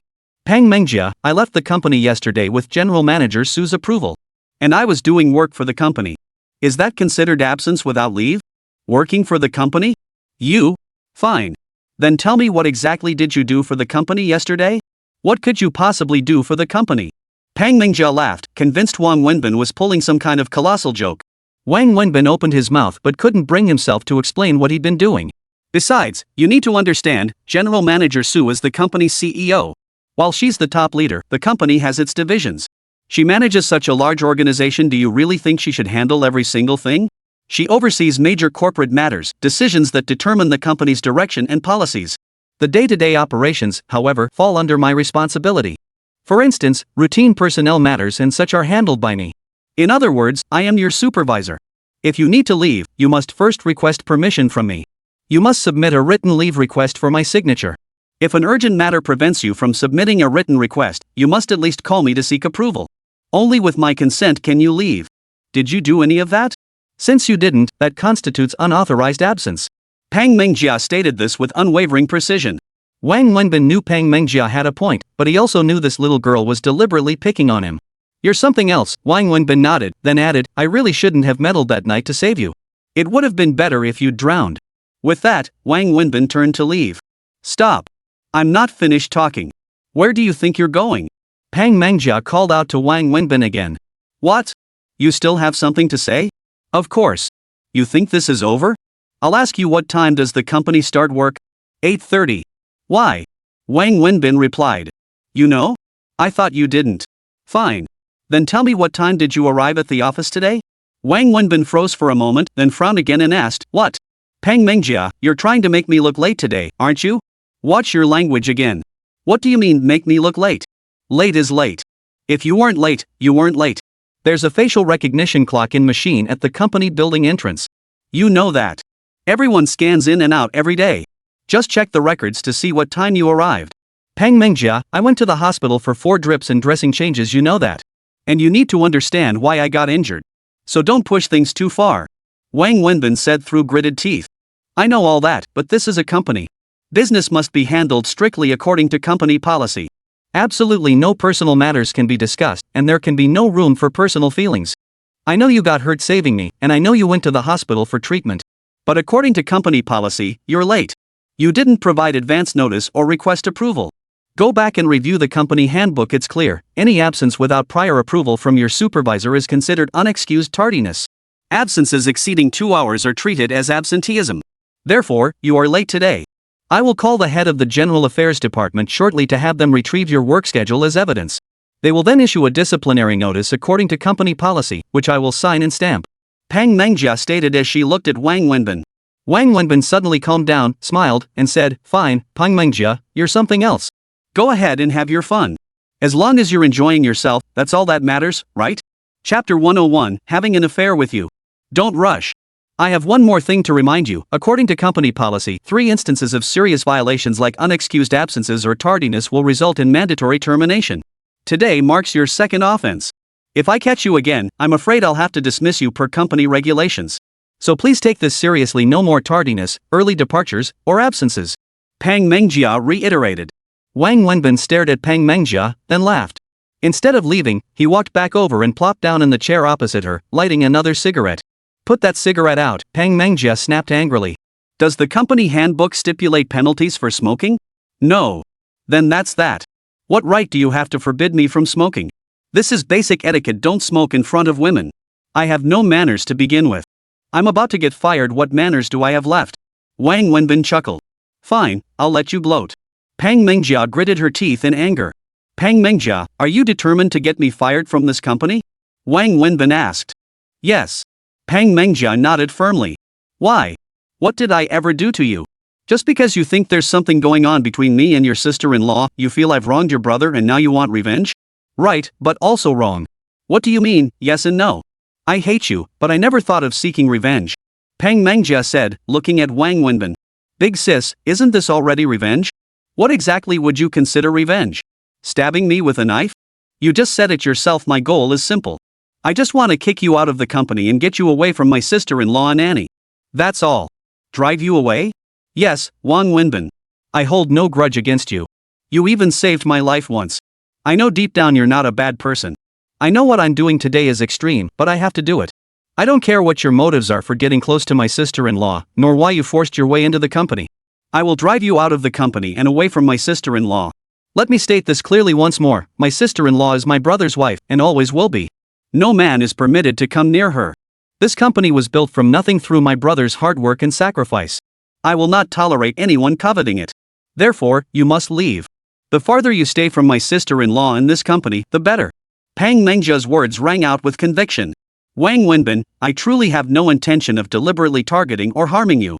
As I just said, I only want you to leave the company and stay away from my sister-in-law. How about that? Didn't you get close to my sister-in-law and infiltrate the company just for money? Tell me, how much do you want? I'll give it to you. As long as you promise to leave the company and stay away from my sister-in-law from now on, I'll give you whatever amount I can afford." Wang Wenbin's eyes widened, then he gave a helpless laugh. "Why does this sound so familiar? It makes me feel like I'm a rat being chased out of the street. Name your price.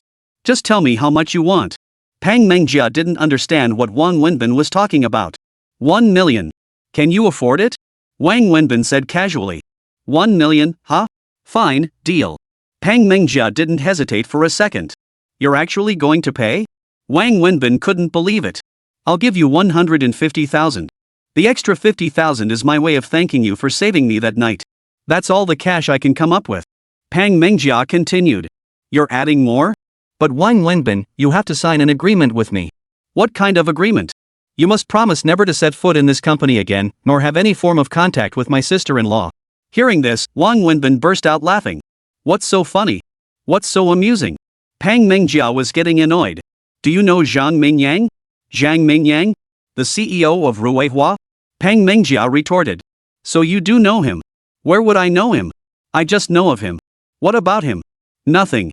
It's just that what you two said to me was exactly the same. I thought you two had planned it together." Wang Wenbin said with a smile, then stood up and said to Pang Mengjia, "Alright, no more jokes. Pang Mengjia, keep your 1.5 million yuan.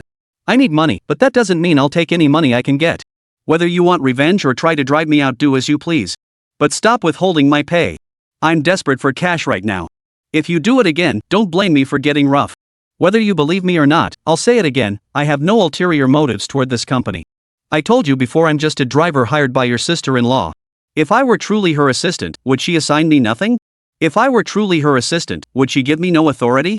And as for your sister-in-law, I have no designs on her either. Our relationship is completely above board. Everything your sister-in-law does is for Annie.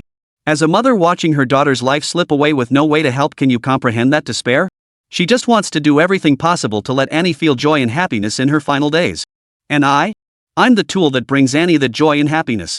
Think of me as just a toy Annie really likes. That's all I have to say. Believe it or not, it's up to you. With that, Wang Wenbin turned and walked out. You two sleeping in the same bed was also for Anne's happiness, right? Wang Wenbin, the more you talk, the more hypocritical you seem. Pang Mengjia shouted angrily at him. Wang Wenbin turned to face Pang Mengjia, pausing for a long moment before replying. I've held you, lifted your skirt, and touched your butt. By your logic, does that mean I'm sleeping with you too? She immediately hurled a pen holder at Wang Wenbin. Wang Wenbin hurriedly shut the door and walked out, narrowly escaping the blow. You just wait. Wang Wenbin could still hear Pang Mengjia's furious roar from inside after closing the door. Damn, that's brutal. 2 fines and 3,000 yuan gone. This company's penalties are way too harsh. Thinking about his 3,000 yuan vanishing like that, Wang Wenbin felt his heart bleeding. He could have told Su Wei about this, but in the end, he didn't. He simply didn't want to run to Su Wei for every little thing. It would make him look weak, and besides, that wasn't his style. Chapter 102, Helplessness. Returning to his own office, Wang Wenbin sat for a while, then paced back and forth, lost in thought. Finally, he mustered his courage and left his office, heading upstairs towards Su Wei's. He arrived at Su Wei's office and knocked on the door, but there was no response. He knocked again, still no answer. Wang Wenbin guessed Su Wei must not have returned from her trip to Quanta Group yet. Turning to head back to his own office, he had barely taken a few steps when he heard the sound of high heels approaching. He saw Su Wei walking toward him, carrying her bag. Wang Wenbin stood waiting for Su Wei. You were looking for me? Yeah. Wang Wenbin nodded. Why didn't you just call me? It's just a small matter, nothing important. I didn't want to interrupt you if you were busy. Did you go to the hospital? I did. How's the injury healing? What did the doctor say? Finished the injections, picked up the medicine. No need to go back to the hospital, just take the pills at home. It's healing pretty well. Wang Wenbin replied. Come in. Su Wei opened the door and stepped inside, with Wang Wenbin following behind. Would you like some tea? Su Wei asked while pouring herself a cup from the water dispenser. No, thank you. Then have some water. Su Wei poured a glass for Wang Wenbin before sitting down herself. Did you close the deal? It's done. Since he's already agreed, he won't go back on his word. Su Wei smiled, feeling exceptionally good today. That's not necessarily true. There are plenty of people who don't keep their word. Yes, absolutely. But he wouldn't dare. Did you record a video last night? Yes. That video is exactly what he fears. If he refuses my terms, what if you call the police and release it? Even if they can't prove drunk driving, his affair with that girl would be exposed. What he fears most is that scandal. Do you know why he holds such power and influence at Quanta, yet acts so brazenly? Why? His father-in-law is Quanta's second largest shareholder. Now you understand, right? If his wife found out about this, do you think he'd have a good life left? So today he was very polite to me, and the contract signing went extremely smoothly. Su Wei said with a smile, then took out the signed contract for Wang Wenbin to look at. That's wonderful news. Wang Wenbin sincerely shared Su Wei's joy. You deserve the most credit for this. You're the real hero. Su Wei organized the documents and asked Wang Wenbin, by the way, what did you need to talk to me about? I just wanted to ask when the car will be fixed. I'm a driver, but I don't even have a car. It feels weird. When did I ever say you were a driver? You're an assistant, the general manager's assistant. Su Wei smiled and continued, the car is at the dealership. The damage from your accident wasn't severe, but it'll still take 2 days to fix. They'll call me when it's ready, and I'll need you to drive it back. All right. Wang Wenbin nodded. Su Wei flipped through the contract in her hands again. Looking up, she saw Wang Wenbin still sitting there silently. After a moment's thought, she asked with a smile, what's wrong? Is something troubling you? There is, Wang Wenbin hesitated. What is it? Can't you say? Not really, it's just... Need the money urgently? Su Wei inquired. Wang Wenbin looked at Su Wei with some surprise. He hadn't expected her to know. Surprised I guessed right, huh? After spending time with you, I've noticed you have a strong sense of pride. You'd rather be owed than owe others. Whenever you act like this around me, it's because you need help but can't bring yourself to ask. And I've guessed that when you come to me for help, it's usually when you're strapped for cash. Su Wei smiled as she spoke, then continued, think about how many times you've helped me. We're at least friends now. Is there anything you can't talk about? I was wondering if you could see if you could talk to the finance department about getting this month's salary advanced. I need cash urgently? You could say that.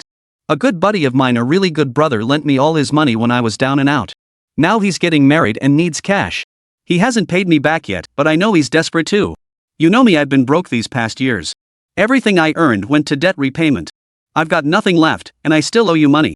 I was just wondering if I could get in advance to help him out, even if it's just a little. Wang Wenbin finally decided to be honest. Su Wei was right, his personality made asking for favors more painful than death. But now he had no choice. He really wanted to help Lu Jiahao, especially since this money was what he owed him. How much do you owe your brother? Over 70,000, close to 80,000. That much? Yes. My family hit some rough times before, so I borrowed a lot. I've paid back some over the years, but there's still a lot left. Wang Wenbin nodded. Su Wei thought for a moment before saying, Wenbin, I'm afraid I can't help you with this. Our company has strict financial protocols. While advance payments might be acceptable in smaller firms with informal management based on personal connections, it's virtually impossible in an organization like ours.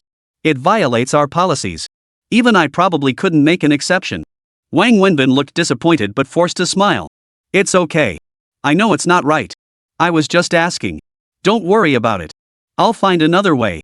Yes, rest assured. We'll find a solution. Su Wei smiled. Wang Wenbin didn't quite grasp what Su Wei meant, but he nodded and said, well then, I'll leave you to it. I'll head out now. All right. Su Wei didn't try to keep him, and Wang Wenbin stepped out of her office. Stepping out of Su Wei's office, Wang Wenbin felt a bit disappointed. But he truly didn't blame her. He understood that companies had their rules and regulations, and even Su Wei couldn't easily break them. The very act of requesting an advance payment was against the rules. But where could he get the money? Wang Wenbin was truly at a loss. He sighed. A penny can stump a hero. For years, he'd been living in poverty, as if money had become the devil controlling his fate. Yet he'd never surrendered to this devil. Before Wang Wenbin even reached his office, it was time for the morning break and lunch. He followed the crowd to the company cafeteria, got his meal, and found a corner seat. He didn't know anyone else in the company. His mind was consumed by thoughts of money, leaving him with no appetite for his meal. Midway through his meal, he suddenly noticed someone sitting down across from him. Wang Wenbin looked up and was surprised to see Peng Mengjia sitting before him. Chapter 103, Split Personality. What? Deducting 3,000 yuan from your pay makes you this gloomy? You say you care so much about money, why didn't you take the 1.5 million I offered? Who'd believe you if you didn't have bigger ambitions? Peng Mengjia retorted. Think whatever you want. I'm just in a bad mood right now, so don't bother me. Wang Wenbin glanced at Peng Mengjia and replied indifferently before returning to his meal. It's only 3,000 yuan. Is it really worth it? Is it? Right, 3,000 yuan is probably nothing to you, but for some people, that 3,000 is their lifeline. And you know perfectly well I didn't skip work yesterday. Mr. Su at the hospital knows I went today, it wasn't even late. Of course, my mood has nothing to do with this. But could you move? I really don't feel like playing games with you right now. What kind of attitude is that? I'm talking to you politely, and you're getting cocky? Peng Mengjia was thoroughly displeased with Wang Wenbin's demeanor. Boring. Wang Wenbin muttered before picking up his bowl and moving to another table to eat. Peng Mengjia was so furious she nearly dropped her spoon. When had she ever been treated with such contempt? Wang Wenbin ignored Peng Mengjia, continuing to eat his meal. Suddenly, something slammed down right in front of him. He looked up to find Peng Mengjia standing right in front of him. He looked down to see a plastic bag. He had no idea what was inside. What's this? It's for you. Peng Mengjia said, but her tone was stiff. For me? Are you out of your mind? Without even glancing at it, Wang Wenbin continued eating. He never imagined Peng Mengjia would be so kind. Wang Wenbin, you can be so infuriating sometimes. It's impossible to be nice to you. Whether you want it or not, someone giving you a gift is at least a gesture of goodwill. Is this really how you respond? Peng Mengjia was genuinely furious this time. You're actually giving me something? Wang Wenbin froze. What else? Am I just asking for it? Peng Mengjia snapped back angrily. Why would you give me something for no reason? Our relationship hasn't progressed that far, has it? Wang Wenbin opened the bag with confusion, pulling out its contents. Inside was an exquisite box. Just looking at it made it clear, it was a top-of-the-line Apple phone, worth a pretty penny. A phone? It's for you. Why give it to me? I keep things separate. I'll settle our scores with you slowly. As long as you're still in the company and near my sister-in-law, I won't let you have a good day. But you saved me. You got hurt trying to save me. I'm grateful. I didn't know what to give you. I remember that ancient phone you were using last time we met. This phone is for you to thank you for saving me and to apologize for slapping you last time. Peng Mengjia stood there, speaking. Wang Wenbin glanced at Peng Mengjia, then at the phone. His impression of her instantly improved. This girl wasn't completely unreasonable after all. I appreciate your kindness, but this phone is too valuable. I can't accept it, Wang Wenbin replied. Are you out of your mind? You get upset over a 3,000 yuan deduction and can't even eat, but you turn down a phone worth over 10,000 because it's too expensive? Are you split personality or something? Anyway, I've given you the gift. Whether you want it or not is your business. If you don't want it, throw it in the trash yourself or sell it off, it's entirely up to you. Pang Mengjia stormed off after speaking, carrying her basin straight to the dish return area before marching out of the restaurant. What the hell is going on here? Wang Wenbin stared at the expensive phone in front of him, completely dumbfounded. Split personality? Who exactly has the split personality here? Wang Wenbin stared at the phone, torn between laughter and tears. Wang Wenbin carried the phone back to his office. He stared at it, unsure whether to use it or not. He had just gone to Peng Mengjia's office to return it, but she had replied with just one sentence: if you don't want it, just throw it away. Keep it? Wang Wenbin felt it was too expensive to accept from Peng Mengjia. Throw it away? Impossible, that would be too cruel, and besides, it was too extravagant. Sell it? Wang Wenbin couldn't bring himself to do that. Selling something someone had kindly given him for profit would be utterly shameless. Damn it. Not using it? He'd feel shameless and heartless. Using it? He'd always feel indebted to this girl, and who knew how she might take advantage of him later. Wang Wenbin cursed inwardly, but ultimately decided to unlock it and insert his own SIM card. What else could he do? Throw it away? He'd repay this favor when he had the means. At noon, Wang Wenbin dozed off in his office. No sooner had he woken than the phone on his desk rang. It was the first time this phone had ever rung, startling him. It was the company's internal line. Hello?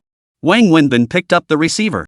Assistant Wang, President Su requests you attend a meeting in the small conference room at 2:30 p.m. Your presence is mandatory. A meeting? Oh, okay, got it. Wang Wenbin hung up, utterly baffled. What meeting could a driver possibly attend? When did drivers become so important? Wang Wenbin didn't know the company's rules, but since he was summoned, he might as well attend. He had nothing else to do anyway, just sitting around daydreaming. Plus, with Pang Mengjia constantly watching him, leaving early was impossible. If he got caught being late or leaving early again, that girl would be thrilled to fire him on the spot, no doubt about it. At 2:30 p.m., Wang Wenbin got up and headed straight for the conference room. Pushing open the door to the small meeting space, he froze. An oval conference table was packed with people. He'd assumed this was just a routine meeting after all. If a driver like him was invited, it couldn't be anything major. But upon seeing the attendees, Wang Wenbin felt something was off. Su Wei sat at the head of the table, with Peng Mengjia seated to her right. Following them were the company's CFO, design director, and other high-ranking executives. Next came department heads, some familiar to Wang Wenbin, others not, but all undoubtedly at the department head level or above. Wang Wenbin was thoroughly puzzled. Why would they summon a mere driver to this kind of meeting? He entered, glanced around, and didn't take a seat at the oval conference table. Instead, he sat down on one of the stools arranged in a circle behind the table. He felt he had no place sitting at that round table. Assistant Wang, your seat is here. Su Wei gestured toward an empty spot in the middle of the conference table and directed Wang Wenbin. Chapter 104, 100,000 yuan. Ah, okay. Wang Wenbin stood up somewhat awkwardly and walked to the middle seat. To his right sat the director, and to his left were the heads of various departments. Wang Wenbin felt that as a driver, he was indeed out of place sitting there. Moreover, everyone else had brought pens and notebooks to the meeting, while Wang Wenbin had nothing but his phone and a pack of cigarettes in his pocket. He sat awkwardly among the group of executives. Alright, let's begin the meeting. Before we start, I'd like to introduce our new colleague, the recently hired assistant to the general manager, Wang Wenbin. Su Wei introduced Wang Wenbin first.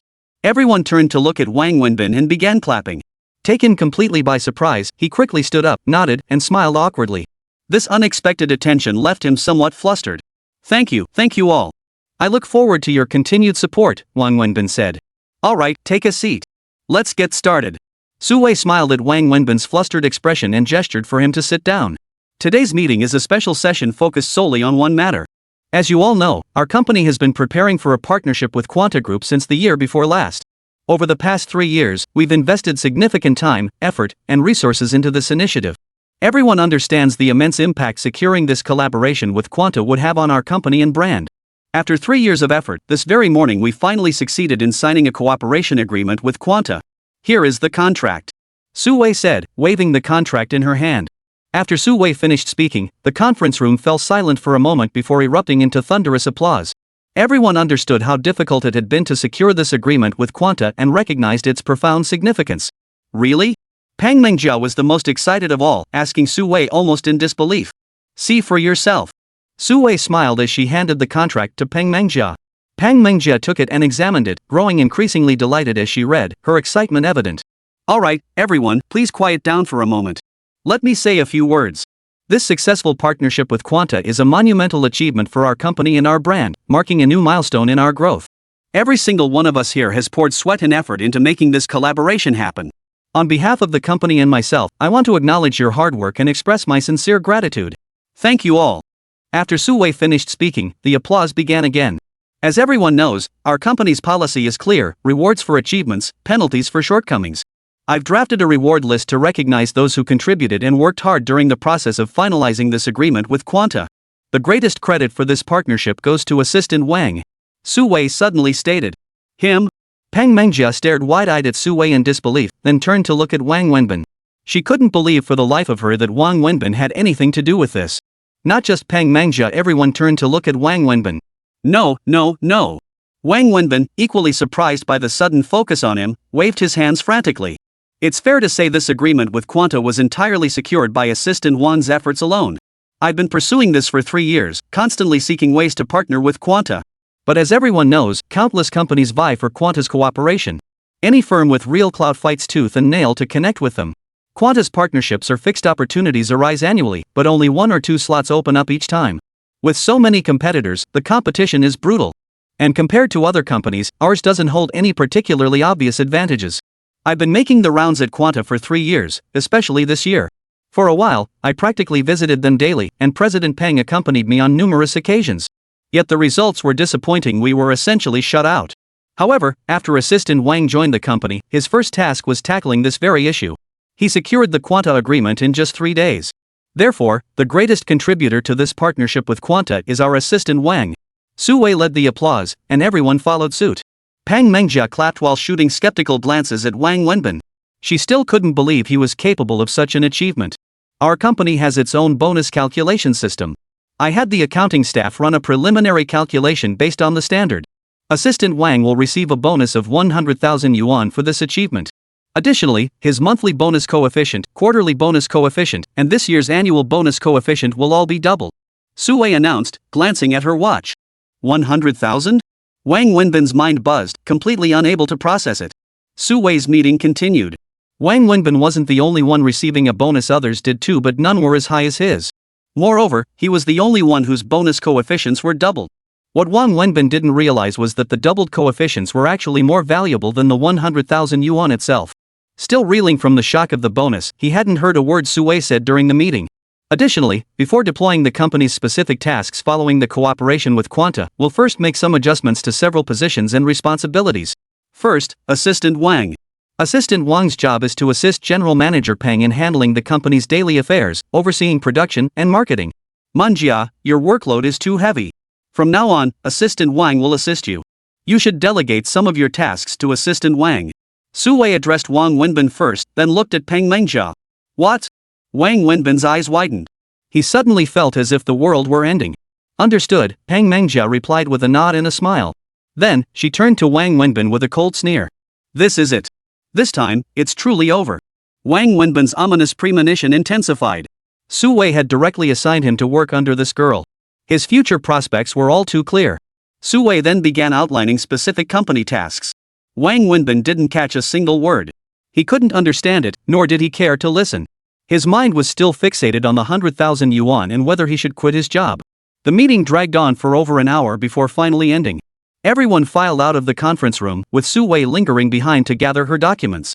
Wang Wenbin remained seated, waiting for her. Why aren't you leaving? Su Wei noticed Wang Wenbin hadn't moved and asked with a smile. Chapter 105, You'll fall for her. Why only 100,000 yuan? What? Think it's too little? Su Wei asked with a smile. No, it's not that I think it's too little. I just never expected a bonus. Wang Wenbin hurriedly explained. I know you did all this purely to help me. I know your character, you'd never help me for personal gain. Exactly. That's why I can't accept this 100,000 yuan. Whether I take it or not isn't up to you, nor is it up to me. Tell me this, did you contribute to reaching the agreement with Quanta? Su Wei asked. It might be partly because of me, but that's enough.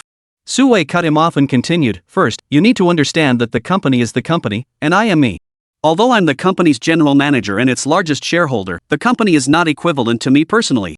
Even if the company were solely mine, the two would still be distinct entities. The company has its own rules and regulations. Everything must strictly follow them. Without rules, there can be no order. Since the company's founding, we've always had a strict reward system, rewards for achievements, penalties for mistakes. The money you're receiving today comes from the company, not me personally. You are an employee who contributed to the company, so the company must reward you. This is what the company should do, and it's what you deserve. This matter has nothing to do with me personally. Moreover, if we didn't reward you, how could we reward others? You shouldn't feel any sense of guilt about accepting this money. You should understand the immense value your work brings to the company. Even if it were 500,000 yuan, it wouldn't be excessive. However, the company has a dedicated bonus evaluation system, and the amount isn't determined by me, it's set by specialized reviewers. Do you still have any doubts? None. Wang Wenbin was completely persuaded by Su Wei.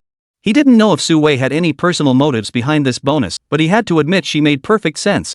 This morning you asked me about an advance on your salary to repay your friend, right? I held off precisely because I knew about this bonus. 100,000 yuan at LL cover that 80,000 yuan debt to your friend perfectly. I've already instructed the finance department to expedite your bonus processing. It will be deposited into your payroll account before the end of the day. I've signed off on it myself. Su Wei set down her belongings, sat back down, and addressed Wang Wenbin.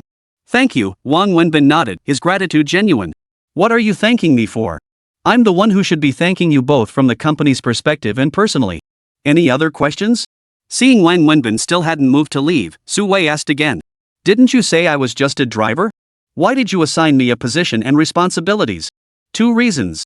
First, from the company's perspective, since I've assigned you the position of general manager's assistant, you must perform the duties expected of that role. Otherwise, how would the entire company perceive it? The second reason is personal. As your friend, Wenbin, I don't want you to be a driver your whole life.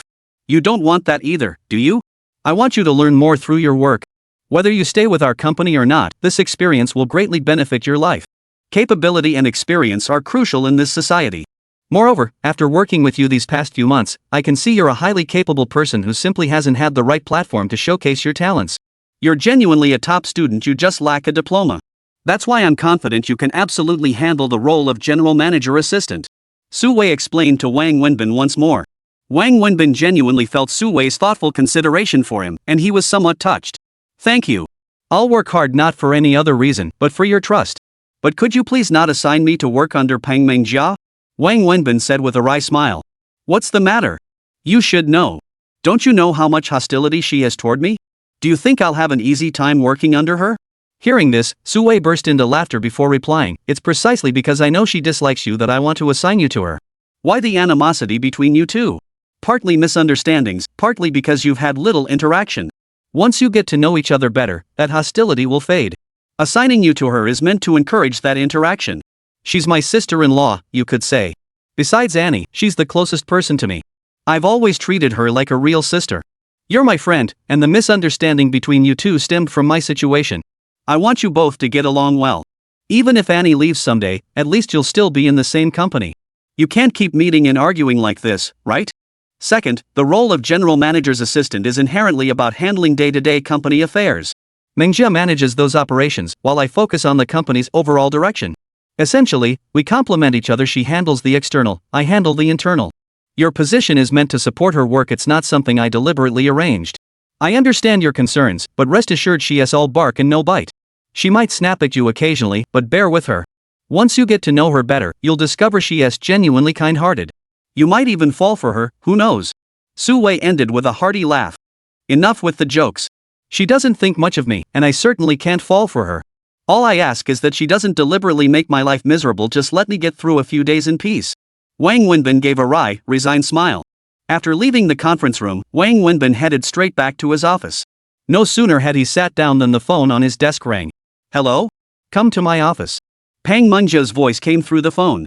Before Wang Wenbin could ask why she wanted him there, she hung up. Listening to the busy tone, Wang Wenbin gave another bitter smile. There was no choice. He stood up and headed toward Peng Mengjia's office. Arriving at Peng Mengjia's office door, Wang Wenbin still didn't knock. He simply pushed the door open and walked in.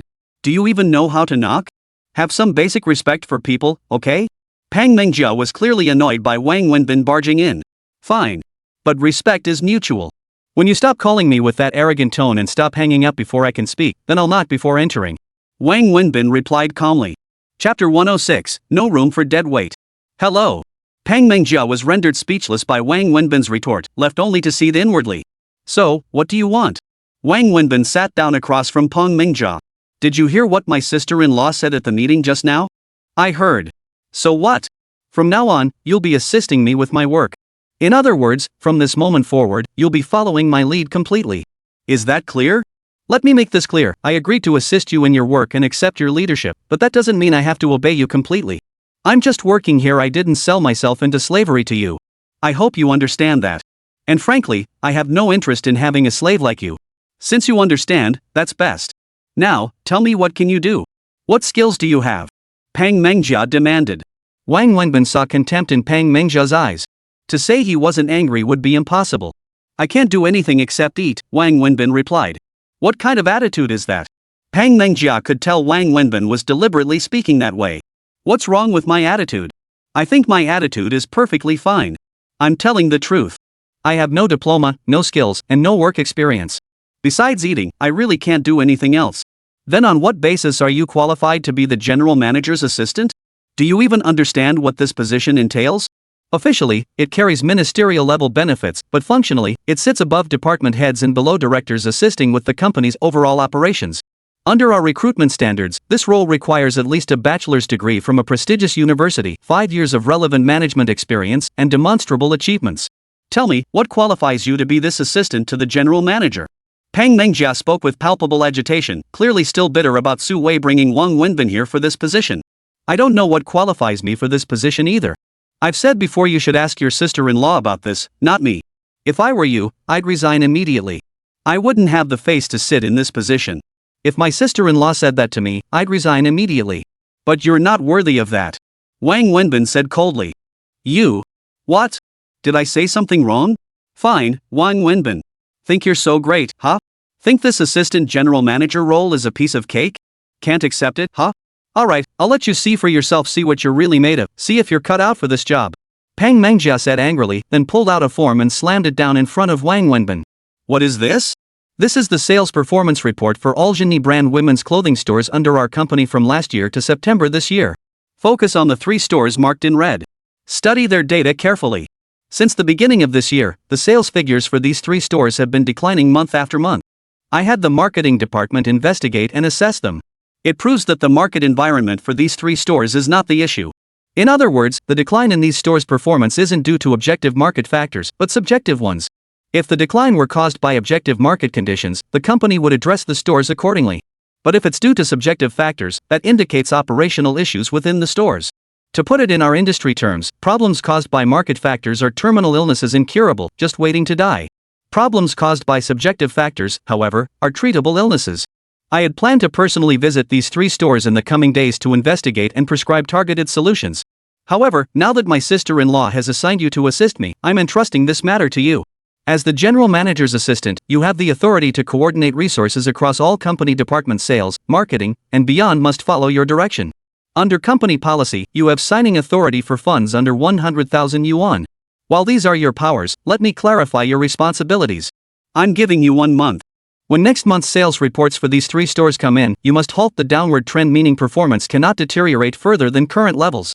Within 3 months, sales at these 3 stores must return to the levels they were at before last year's decline. I don't care what methods you use, I don't care about the process, I only care about the final result. If you fail to deliver, then I'm afraid it will only prove that you are completely unqualified as an assistant.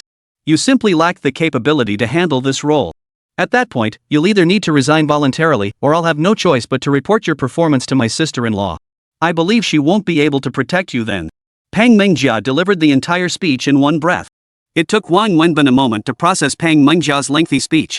He picked up the form, glanced at it, then smiled and asked her, "You've been studying this since the meeting ended, haven't you?" "What? You've been figuring out what job to assign me so you can officially kick me out of the company, right?" Wang Wenbin asked Pang Mengjia with a smile. Pang Mengjia flushed uncomfortably at Wang Wenbin's words. She had indeed been thinking exactly that, deliberately making things difficult for Wang Wenbin to drive him out of the company. "I don't care how you perceive me. This is work, and it's part of your job responsibilities. If you truly have the capability to handle it well, then you prove yourself a qualified assistant to the general manager. Even if I wanted to get rid of you, I wouldn't be able to. If you can't do it, then I'm sorry, but the company won't pay to keep a deadweight. Our company's philosophy has always been this: those who can do more, get more; those who contribute more, get rewarded more. We absolutely won't spend a single penny to keep useless people on the payroll. Pang Mengjia defended herself. Wang Wenbin glanced at the form before him with a smile once more, then nodded. Alright, I'll give it a shot. If I somehow manage to pull it off, I hope you won't keep assigning me pointless tasks afterward, because frankly, I find this utterly tedious. If I fail, I won't need you to tell me I'll resign voluntarily. The company won't pay to keep deadweight, and I don't want to be deadweight here either. After speaking, Wang Wenbin stood up and walked toward the door. His words were sincere. This sentiment hadn't emerged today, but had been present since his very first day at the company. Sitting around all day doing nothing but collecting a paycheck made him miserable. He constantly felt like he was freeloading off the company. He'd wanted to quit for ages, but had stayed out of respect for Su Wei. Otherwise, he would have left long ago. His insistence on tracking down that young boss stemmed from his desire to prove his worth to the company and Su Wei. He refused to be a deadweight. Now that Pang Mengjia had pulled this stunt, Wang Wenbin knew she was deliberately making things difficult to push him out. This presented the perfect opportunity. As he said, if he could pull off a miracle, he'd feel justified staying. If he proved incapable, he'd have the perfect excuse to leave, and that would give him closure with Su Wei. Chapter 107, My Son. Wang Wenbin returned to his office and carefully examined the form Pang Mengjia had given him. He understood the situation, but couldn't make heads or tails of it. As the workday drew to a close, he called Lu Jiahao and stated bluntly, I'll be over for dinner tonight. Prepare a few dishes. Before Lu Jiahao could respond, he hung up. Finally, after enduring the workday, Wang Wenbin stepped out of his office. With Pang Mengjia watching him, he wouldn't have dared to leave early for anything. While waiting for the bus at the company entrance, he called Su Wei again, informing her he'd be meeting friends tonight and wouldn't be home for dinner. Wang Wenbin took the bus straight to Lu Jiahao's place. There was no direct route, so he had to transfer buses midway. By the time he arrived at Lu Jiahao's home, night had already fallen. Wang Wenbin knocked on the door. To his surprise, Niaziki opened it. You're here? Why so late? Niaziki bent down to fetch slippers for Wang Wenbin. Don't move. Wang Wenbin grabbed Niaziki's arm. What's wrong? What if bending over triggers complications with the pregnancy? I can manage myself. Wang Wenbin reached for the slippers himself. It's only been a month. What miscarriage? Is it really that serious? When it comes to my precious son, we have to be careful. This isn't something to joke about. Are you crazy? Since when is he your son? Niaziki playfully hit Wang Wenbin. Godson, is that better? Wang Wenbin laughed heartily. With that silver tongue of yours, why don't you go flirt with Su Min? What's the point of teasing me, a married woman, all day long? Could you please not bring up that sore spot? Where's Mouse? He's cooking in the kitchen. Oh, really? That's something new. Just like you, he's afraid the kitchen fumes will bother his son, so he won't let me in the kitchen for anything. Niaziki pointed toward the kitchen. Is his cooking even edible? Wang Wenbin asked skeptically, then headed straight for the kitchen. Inside, Lu Jiahao was busy at the stove wearing an apron. Hey, you're here. It'll be ready soon. Did you drive? Lu Jiahao asked while stir-frying. If you didn't drive, let's have a proper drink tonight, just the two of us. When did you learn to cook? Is what you make even edible? Relax, it won't kill you, Lu Jiahao declared confidently. He glanced at his wife before whispering to Wang Wenbin, Binzi, whatever you do, don't mention that loan request in front of her. You called earlier but hung up before I could explain. I don't want her knowing I'm borrowing money. That's something a man should handle alone, don't you agree? Who knew you had such backbone, kid? Give me your card number, I'll transfer the money over. Wang Wenbin chuckled, leaning against the kitchen doorframe as he pulled out his phone. You have money? Lu Jiahao stared at Wang Wenbin in surprise. Hide that look of surprise. You're blatantly looking down on me. 80,000, is that enough? I owe you over 70,000. Consider the remaining few thousand as an advance for my son's formula. Wang Wenbin opened his mobile banking app while speaking to Lu Jiahao. 80,000? Where'd you get that much money? Lu Jiahao was even more astonished. Hey, the veggies are burning. What the hell are you so shocked about? Can't I have money? Wang Wenbin retorted. Don't ask where I got it. It's not stolen, robbed, or earned through prostitution. Just give me your account number. I've got enough money now. I don't need it, Lu Jiahao hesitated before saying. This morning you were complaining about being broke, and now you say you have enough? What? Feeling sorry for me? Cut the crap. I'm telling you, it's not easy for me to have money on hand. If you don't want it now, you won't get it back later. You won't even get a chance to ask. No, I really do have enough. Here's the thing, after calling you today, I tried borrowing from colleagues and friends, but didn't get much, just a few thousand. You know how it is going to her family for the first time with just a few thousand in my pocket? How could I show my face? I asked around. Where she's from, engagement gifts have to be tens of thousands. I couldn't think of any other way. After considering who among my friends could possibly come up with that kind of money, it came down to your wife, Soo Min. Whose wife? Can you speak properly? Alright, since Soo Min was the only wealthy person I knew, I called her and explained my situation. Without hesitation, she agreed to help. I said I'd write her an IOU, but she refused. Then she asked how much I owed. I said over 70,000. She told me not to bother with an IOU, she'd consider this money a loan to me, and I could repay her directly whenever I could. Not long after, she transferred the money to my account. Lu Jiahao looked at Wang Wenbin fearfully, knowing he'd be furious upon hearing this. Are you out of your mind? You go borrow money from her, why drag me into this? What does she have to do with me? Wang Wenbin exploded, pointing at Lu Jiahao. You return her money right now, got it? Why should she pay back my money? Binzi, you're making this hard for me. I already told her, how can I give it back? Besides, you too. Damn it. Before Lu Jiahao could finish explaining, Wang Wenbin cut him off with a curse and turned to storm out. Where are you going? Lu Jiahao called after him, but Wang Wenbin was already at the door. Binzi, what's going on? Where are you headed? It's almost time to eat.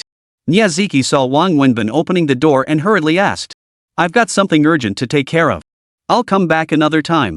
Wang Wenbin said before walking out and closing the door. Hey, what's going on? Why the rush? The food's already on the table. Niaziki asked suspiciously as Lu Jiahao chased after him with a spatula. It's work-related. Probably something urgent. Never mind, let's just eat. Lu Jiahao stammered. Really? I feel like both of you are acting kinda weird. Niaziki gave Lu Jiahao a puzzled look. Wang Wenbin stepped out of Lu Jiahao's apartment and hailed a taxi by the roadside, giving the driver an address. Taking a taxi was a luxury for him, but he couldn't wait any longer. The taxi dropped Wang Wenbin right outside Soo Min's residential complex. It was already late. After registering with his ID at the gate, he entered the compound and headed straight for Soo Min's apartment. Guided by memory, he arrived at her door. He pressed the doorbell repeatedly, but no one answered.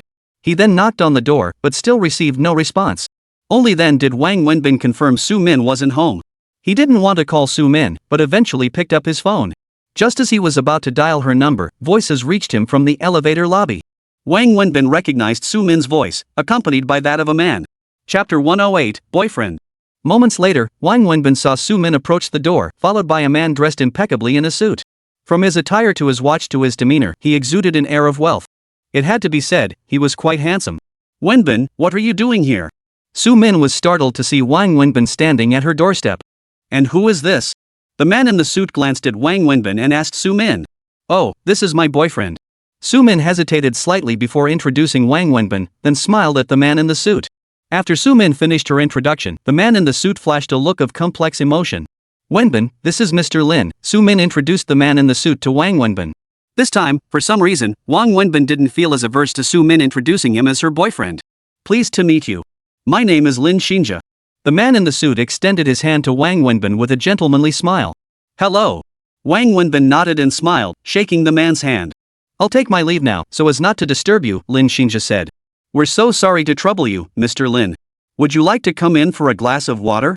Soo Min asked politely. No need. Next time. Goodbye. Lin Xinjia waved, then turned and stepped into the elevator. Soo Min accompanied him to the elevator door, only turning back once it descended. As she unlocked the door, she explained to Wang Wenbin, don't misunderstand. I have no relationship with him. He's a major client of our company, the vice president of a partner firm overseeing this project. Though called vice president, the company is actually his father's. We had a business dinner tonight. I had a few drinks, and he insisted on driving me home. I couldn't really refuse. Soo Min deliberately explained her relationship with this man to Wang Wenbin. Wang Wenbin could tell the man was interested in Soo Min, and Soo Min was well aware of this. Why are you explaining this to me? You don't need to explain anything. It has nothing to do with me, Wang Wenbin insisted stubbornly. Then why didn't you correct me when I said you were my boyfriend? Soo Min asked Wang Wenbin as she opened the door, turning to face him before smiling and stepping inside to hand him his slippers. Soo Min's retort left Wang Wenbin speechless. He couldn't explain why he hadn't denied it earlier. I'm not coming in. Let's just talk here. Wang Wenbin didn't step inside. What? Am I going to eat you alive if I come in? Soo Min looked at Wang Wenbin with a hint of annoyance, then walked straight into the house without another word. Wang Wenbin glanced at her, then finally slipped on the slippers and followed inside. Want something to drink? Soo Min asked Wang Wenbin. What's your card number? Wang Wenbin asked. Ha? What card number? Su-min didn't immediately grasp Wang Wenbin's seemingly unrelated response. Your bank account number. Su-min froze, staring at Wang Wenbin. She had a pretty good idea what was going on, but she still asked him deliberately, why do you need my bank account? Why ask such a question when you know the answer? Just give me your account number and I'll transfer the money to you. Wang Wenbin pulled out his phone again. Su-min stared at Wang Wenbin for a few seconds before sitting down on the sofa and asking, did Lu Jiahao tell you everything? You helped me repay the 80,000 yuan. How could he not tell me? He told me he needed to go back to Ziki's family to meet her parents, was short on cash, and asked me for a loan. I couldn't refuse. Su-min explained. Right, I know that. Lending him money was the right thing to do, it really helped him out. But the problem is, why did you have to tell him you were repaying my debt to him? What's wrong with that? Didn't you happen to owe him money? How is that relevant? He asked you for money, you lent it to him, what does that have to do with me? What right did you have to pay back what I owed him? Wang Wenbin demanded. Su-min suddenly fell silent, staring intently at Wang Wenbin. He could even see tears welling up in her eyes. Wenbin, is it really necessary to be so heartless? What's the point? Is it that you can't let go of your resentment unless you torment me like this, unless you crush me? If that's the case, just hit me. Beat me until you've vented all your hatred. I'd rather you beat me to death than treat me like this. Do you know how much worse this feels than death? As Su-min spoke, tears streamed down her face uncontrollably. Wang Wenbin turned his face away, unable to bear looking at Su-min any longer, afraid he might soften again. This has nothing to do with being heartless or not. I came today to pay you back. Give me your account number. Wang Wenbin forced himself to speak coldly. Why should you pay me back? Do you owe me money? Su-min retorted. You paid back the money I owed to Mouse. Don't I owe you now? When did I ever say I paid it for you? You just said it yourself that was between me and Lu Jiahao. What does it have to do with you? You keep saying you owe me money, but when did you ever borrow money from me? Do you have proof? Bring me the IOU and let me see it. You're just being unreasonable. Where am I supposed to get a promissory note to repay you? If anyone should give a note, it's you to me. I owe you money, not the other way around. Exactly. Have you ever written me an IOU? No, right? So what gives you the right to claim you owe me money? And what gives me the right to accept your repayment? Su-min retorted. Su-min, this is getting ridiculous. Is it you who's making it unpleasant, or me? You're the one who insisted on drawing such a clear line between us. When we got married, you used all your money and your parents' savings for the dowry and wedding preparations. Then I ran away, leaving you broken without a wedding. After I went to America, my mom got sick. You were the one who stayed with her in the hospital and insisted on paying the medical bills. Later, your mom's old illness flared up again. I don't know if it was because I ran away that made your mom sick, but I'm sure I had something to do with it. You borrowed hundreds of thousands to treat your mother. Ziki told me the total debt was over 300,000 yuan, yet she still didn't recover. That 80,000 yuan you owe Lu Jiahao was borrowed during that time. All these years, you've worked yourself to the bone earning money and scrimping and saving just to repay those debts. Wang Wenbin, I'm the one who put you in this debt. This money should be mine to repay. Why won't you let me? Do you just want me to wallow in guilt forever? To beat myself up endlessly? Won't you even give me a chance to find some peace? Su-min asked Wang Wenbin, tears streaming down her face. Even if we forget all that, what's wrong with me paying this debt for you? You didn't even get your college diploma because of me. You've endured so much for me. What's wrong with me paying back a few tens of thousands? Why should you be the only one making sacrifices for me, while I'm not allowed to do anything for you? Do you think that's fair? Su-min pressed on. Chapter 109, I don't want to owe you. Su-min, I do hate you. But my hatred has nothing to do with the embarrassment of our elopement or the money I lost. I hate you because you abandoned me and abandoned love. I hate you because your departure made me realize that everything I held onto for so many years was nothing but a joke, a collapse of my values. I like you. I love you. Every penny I spent, every sacrifice I made, it was all worth it. So you don't owe me anything. Whatever debts I carry are mine alone, not yours. If we were still together, I'd never refuse your help paying them off. That would be my duty. But we're already apart, completely and utterly separated. Since we've parted ways, why cling to each other? You feel guilty about what you owe me, tormenting yourself. But do you think I'd feel better if I took what I supposedly owe you? You don't want to owe me, and I don't want to owe you. Let's both let go. Let's make things easier for each other, okay? Wang Wenbin said earnestly to Su-min at last. After Wang Wenbin spoke, Su-min suddenly calmed down and fell silent. She quietly took a tissue to wipe her tears, then opened her purse, pulled out a bank card, and placed it on the table. She said to Wang Wenbin, here's the card. Transfer the money over. As you wish, we'll part ways cleanly. After speaking, Su Min went into the bedroom on her own. Wang Wenbin had no idea what she was doing in there. Holding Su Min's card, Wang Wenbin took out his phone and transferred the money to her account. Su Min never emerged during the entire process.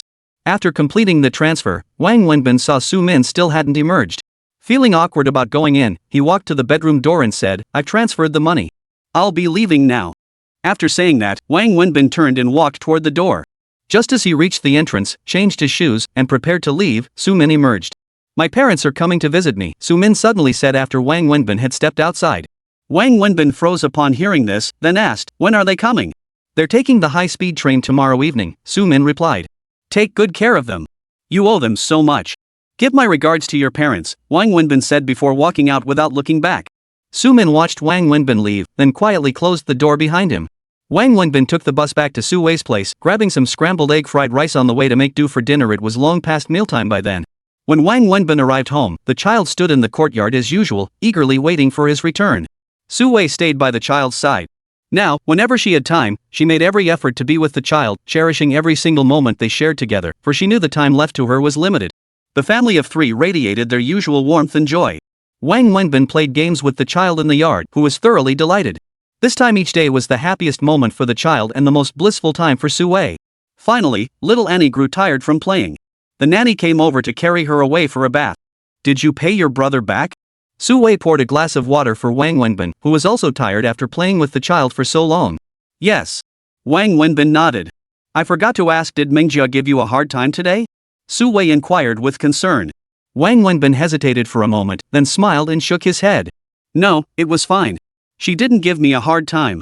Wang Wenbin didn't want to tell Su Wei about Pang Mengjia's difficulties, not wanting to make her feel awkward. "That's good. I told you, once you get to know her better, you'll see she's actually a pretty great girl." "Yes." Wang Wenbin nodded with a smile. "Are you free tomorrow?" Su Wei asked Wang Wenbin next.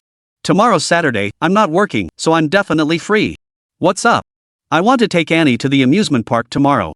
Would you be able to come? I think she'd be really happy if you could join us." "Sure. I'll pick up the car from the dealership tomorrow morning, then we can go together." Wang Wenbin nodded. He understood Su Wei's thoughts perfectly. She just wanted to give little Annie as much joy as possible, and he felt the same way. That evening, after bath time, Wang Wenbin put little Annie to bed as usual. Su Wei, dressed in her pajamas, lay on the other side of the bed, chatting with Wang Wenbin until she drifted off.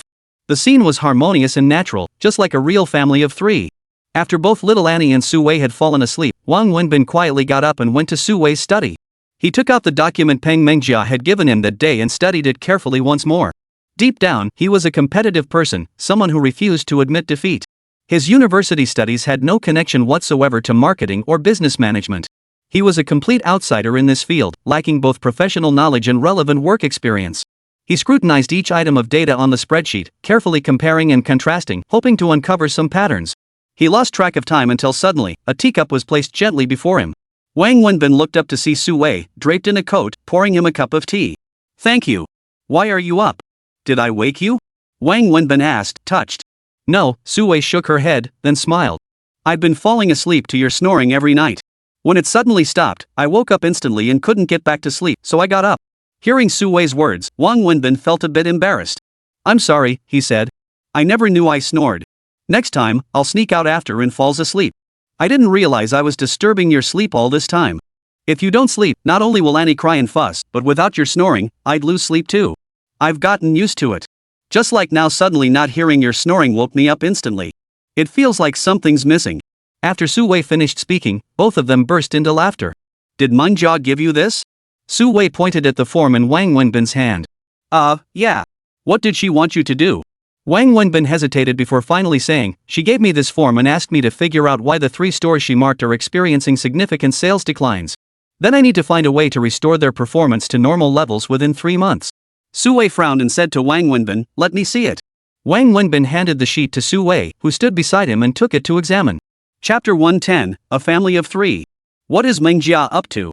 This is the responsibility of the marketing department's dedicated staff. Why would she assign this to you? Su Wei frowned after reviewing it. Our company has a comprehensive management system in place. Performance fluctuations at each store are handled by dedicated personnel, like this one. Su Wei pointed to the spreadsheet in her hand and continued, with so many stores, it's inevitable that some will experience performance declines. If a store shows a significant drop in performance for 3 consecutive months, the company will dispatch market specialists to investigate. These specialists are highly trained professionals with extensive experience. They will meticulously identify the reasons behind the decline and conduct thorough analyses. Generally, there are 2 scenarios. One involves external factors beyond our control, like a location experiencing reduced foot traffic for some reason. In such cases, we'd consider closing the store to cut losses. The other involves internal factors, such as issues with store management or operations. For these, they develop targeted plans to boost performance. In short, this is a job for specialists. How could it possibly be handed to you? Forget you, even Meng Jia wouldn't know how to handle it. The company has its division of labor. As management, our responsibility is naturally administrative work. Moreover, judging from this data, these stores are clearly suffering from external factors unrelated to operational methods. It's impossible to improve their performance through internal measures. These stores should be shut down. How could she ask you to handle this? Meng Jia is just being reckless. I'll call her tomorrow and tell her to stop this nonsense. Su Wei said angrily. No, it's fine. I want to give it a try. Wang Wenbin shook his head. Try? Su Wei stared at Wang Wenbin in utter surprise. Yes, I want to try. Wang Wenbin nodded and continued, Sister Su, I understand perfectly well. From the very beginning, you never intended for me to be your driver. You don't need a driver. You did all this to help me, to get me into your company, give me an easy job and a stable income, and also to let me learn within your company. Though you're the company's general manager and owner, you've always strictly followed company rules and never played favorites. But this time, you made an exception for me. You directly appointed me as your assistant general manager, someone with no diploma or experience. I know you sacrificed a lot. I understand all this, and I'm deeply grateful. You've been kind to me, but if I took your kindness for granted, that would be ungrateful of me. Though you're the general manager, I know the criticism you faced within the company for promoting me to this position, and I understand the pressure you've endured. Even if not for you, but for myself alone, I believe I should do something. I don't want others to look at me with contempt. I want to prove that I have the capability to serve as this assistant to the general manager. Wang Wenbin said to Su Wei. Ability takes time to cultivate, no one starts out with it. But no one starts out as a general manager assistant either. Sister Su, I know you mean well. You see how hard I'm struggling and want to help me. But Sister Su, I'm a man. I'm grateful for your support, and I'll remember this favor. I accept your help, but I can't accept your pity. I will do my utmost to prove I can handle this job and earn this salary. If I lack the ability, Sister Su, I hope you'll let me leave then. Wang Wenbin concluded, looking at Su Wei. Su Wei looked at Wang Wenbin, sighed, and said, You take things too seriously. You should know Meng Jia is deliberately making things difficult for you. It's not her making things difficult for me, it's me. This is just who I am. I can't change myself. Sometimes I even hate myself for it. If it weren't for this stubborn streak, I wouldn't be living such a miserable life now. Wang Wenbin said with a wry smile. The next morning, Wang Wenbin rose early. One reason for his early wake-up was that he'd once again ended up sleeping on Su Wei's side of the bed by mistake. To avoid awkwardness, he quietly got up before dawn. After rising, he went to Su Wei's study and read for over an hour. Her study contained many books on various subjects like business management and marketing. After Wang Wenbin had read for over an hour, Su Wei finally got up. After breakfast, he hailed a taxi to the dealership, picked up Su Wei's car, and drove them to the amusement park with little Annie. The whole way, Annie was incredibly excited, chattering and singing non-stop like a little bird. Wang Wenbin pulled up at the amusement park, and the 3 of them got out. You two wait here. I'll go buy the tickets, Wang Wenbin said to Su Wei after getting out. I'll go. With all these people, can you really push through the crowd? I'll go. Wang Wenbin pointed at the tightly packed line of people buying tickets and walked straight over. It was Saturday, so naturally, there were many families bringing their children to play. Wang Wenbin waited in line for nearly 20 minutes before finally returning with 3 tickets. This amusement park was the largest in the country, boasting comprehensive and high-end facilities, so the tickets weren't cheap, over 200 yuan each. Let's go inside. How much? I'll pay. Su Wei fumbled for her wallet. Give me some face, will you? With all these people watching, how could a grown man like me let you 2 women pay? Come on, let's go play. With that, Wang Wenbin hoisted little Annie onto his shoulders and headed toward the entrance. Su Wei stared at Wang Wenbin, paused for a moment, then smiled. Not insisting too much, she tucked her wallet back into her bag and followed Wang Wenbin inside. It truly was the largest amusement park, packed with countless rides, a paradise for children. Little Annie went wild inside, utterly delighted. For her, coming to the amusement park was one reason for happiness, another was having both mom and dad accompany her to play. By noon, they hadn't even covered a fifth of the park, yet both Su Wei and Wang Wenbin were already exhausted, let alone little Annie. Considering her fragile health, Su Wei suggested heading home. Annie, genuinely tired, didn't fuss or complain. She happily sat on Wang Wenbin's shoulders as they made their way out of the amusement park. The three drove back to the city center and went to little Annie's favorite pizza place. After the meal, Sue tried to pay, but Wang Wenbin stopped her. He insisted on covering the bill, a hefty one, costing over 800 yuan. Though Wang Wenbin couldn't fathom why a few pizzas, a drink, and some odd little snacks would run so high, he swiped his card without a second thought. Chapter 111, Is She Your Wife? Wang Wenbin insisted on paying, and in the end, Sue didn't argue with him, letting him cover the bill. Going home? Wang Wenbin asked Sue. It's rare to have a free weekend. I'll go to the mall to buy some things and get a few outfits for Annie too. I never have time for this normally, Sue replied. Wang Wenbin nodded and drove to the mall. He knew exactly which mall Sue meant without her saying it was one of Shanghai's most upscale malls, the same place she'd bought him clothes last time. Sue first led Wang Wenbin to the men's clothing store. The moment he saw Sue enter the men's clothing section, Wang Wenbin had a bad feeling. Holding little Annie in one arm, he grabbed Sue's hand with the other and protested, What are you up to now? I told you don't buy me clothes. I don't want any. You're being so selfish. You get to treat us to fun outings and fancy meals, but I can't even get you a new outfit? That's not even comparable. What I'm buying costs mere pennies. Yours runs into tens of thousands. You keep saying you don't want to mix feelings with money, yet you're the one who always makes it about the price tag. You treat us to outings and meals, so I give you a gift. What's the difference? Why must you make it all about the money? To me, this has nothing to do with how much it costs. Wang Wenbin was stumped by Sue's words, unable to counter. He finally said, You already bought me 2 outfits last time. That's enough. I don't need any more. Last time, I should have bought them for you. Those were work uniforms for your job that was business. Today is personal. They're not the same thing. Besides, those 2 suits were for work. Today I'm buying you casual wear for off-duty days. Just look at the clothes you're wearing, they're clean enough, but they're so old. How many years have you been wearing them? Come on, just do me this favor, okay? If you keep refusing, I'll get genuinely upset. With that, Sue walked inside to start picking out clothes for Wang Wenbin. Wang Wenbin stood at the door holding and hesitating for a long time. Finally, he reluctantly entered the store, letting Sue pick out clothes for him. His only job was to try them on. In the end, Wang Wenbin walked out of the store with little Annie in one arm and several shopping bags in the other. The three had just stepped outside when Wang Sudong suddenly slammed on the brakes and stopped. Walking behind Wang Wenbin, Sue looked up curiously and saw 2 girls approaching from the opposite direction. Like Wang Wenbin, one of the girls also stopped. Sue glanced at Wang Wenbin, then at the girl across from them. Both were staring intently at each other, their expressions incredibly complex. Neither moved, nor did they exchange greetings or words. Sue could roughly guess what was happening. The girl beside the one across from them also looked curiously at the 2, then shook the girl's arm and whispered, What's going on? Do you know her? Daddy, who is that lady? She's so pretty. Little Annie suddenly looked at the girl across from them and asked Wang Wenbin. Hearing little Annie call him Dad, the girl across from them looked surprised. Your friend? Sue asked Wang Wenbin. Wang Wenbin nodded. Sort of. You two chat. I'll take Annie to that shop over there.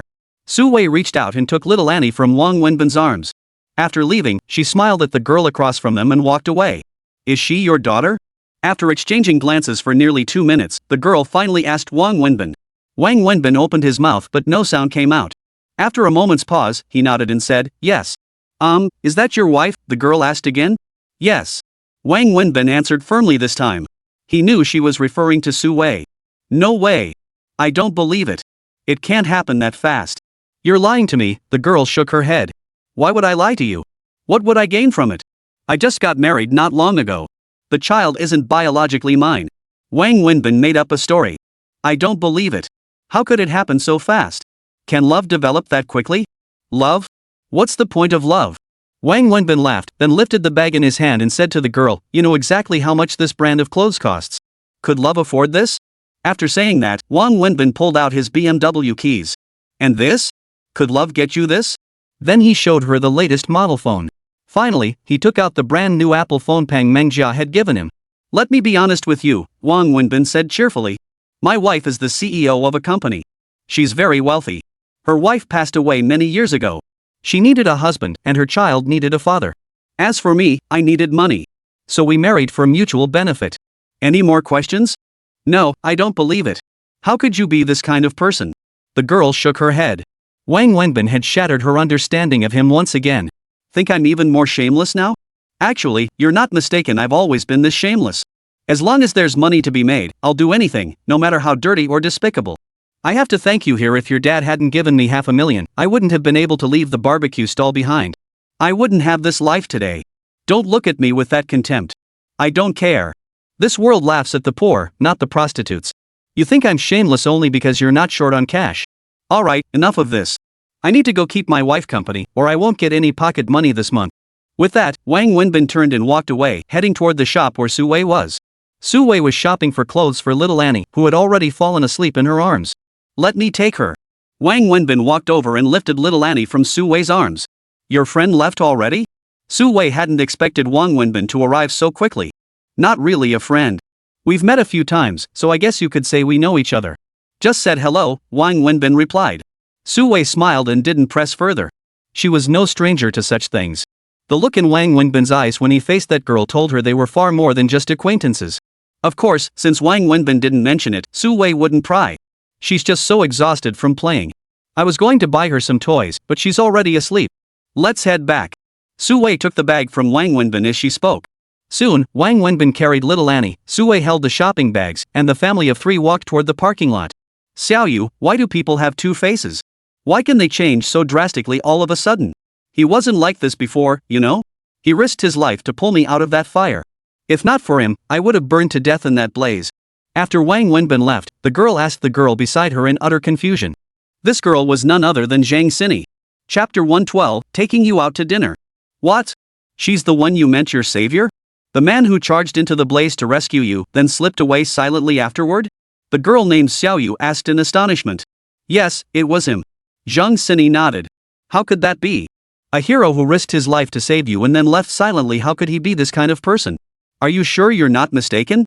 I couldn't have. I personally investigated. It was him, no mistake. That's why I find it so unbelievable. How could someone change so drastically? All this time, I couldn't wrap my head around it. Something always felt off. I think he's deceiving you, Xiaoyu said. Hearing this, Zhang Xini clutched Xiaoyu as if she'd found a lifeline. Really? Then tell me why. Why are you so worked up? You're hurting me. Sorry. Just tell me already. Zhang Xini hurriedly said. You've told me everything about your relationship with him, and I heard what he said to you just now. If you hadn't claimed he was the man who saved you, I wouldn't have thought twice. But since you insist he is, something just doesn't add up. What's off? Look, the clothes he was carrying were designer brands, his car keys were for a BMW, and his phone was the latest Apple model, all matching what he said. But did you notice what he was wearing? What about his clothes? He's always dressed like that. You mean when he was selling barbecue? Exactly. That makes even less sense. He's hooked up with a rich woman, now he's loaded. And according to him, he's someone who values material things. So why is he still wearing that outfit? Look how worn out it is. It's clearly a knockoff from a street vendor. Does that make any sense to you? Xiaoyu analyzed. Yeah, why didn't I think of that? Anything else? Also, you said he cut ties with you over the 500,000 yuan your dad gave him? That seems off to me. If he really wanted money, he could have just asked you directly. With a rich woman like you, if he'd asked, forget 500,000, you'd hand over $1 million or two without batting an eye, right? I remember you once told me about owing someone money. You secretly paid it off for them, but they still cursed at you. They didn't want your help. If what you're saying is true, and it's the same person, I don't think he is someone who values material things. Plus, I don't think he and that woman beside him are married. It's definitely not like he hooked up with some rich woman like he claimed. Reasons? Did you notice how gentle and polite that woman was when she spoke to him just now? Do married couples talk like that? And if he really had hooked up with her, would she be treating him this nicely? Another thing, does this woman even need someone to hook up with? She's gorgeous. Even I, as a woman, am tempted. Women like her have suitors lining up by the dozen.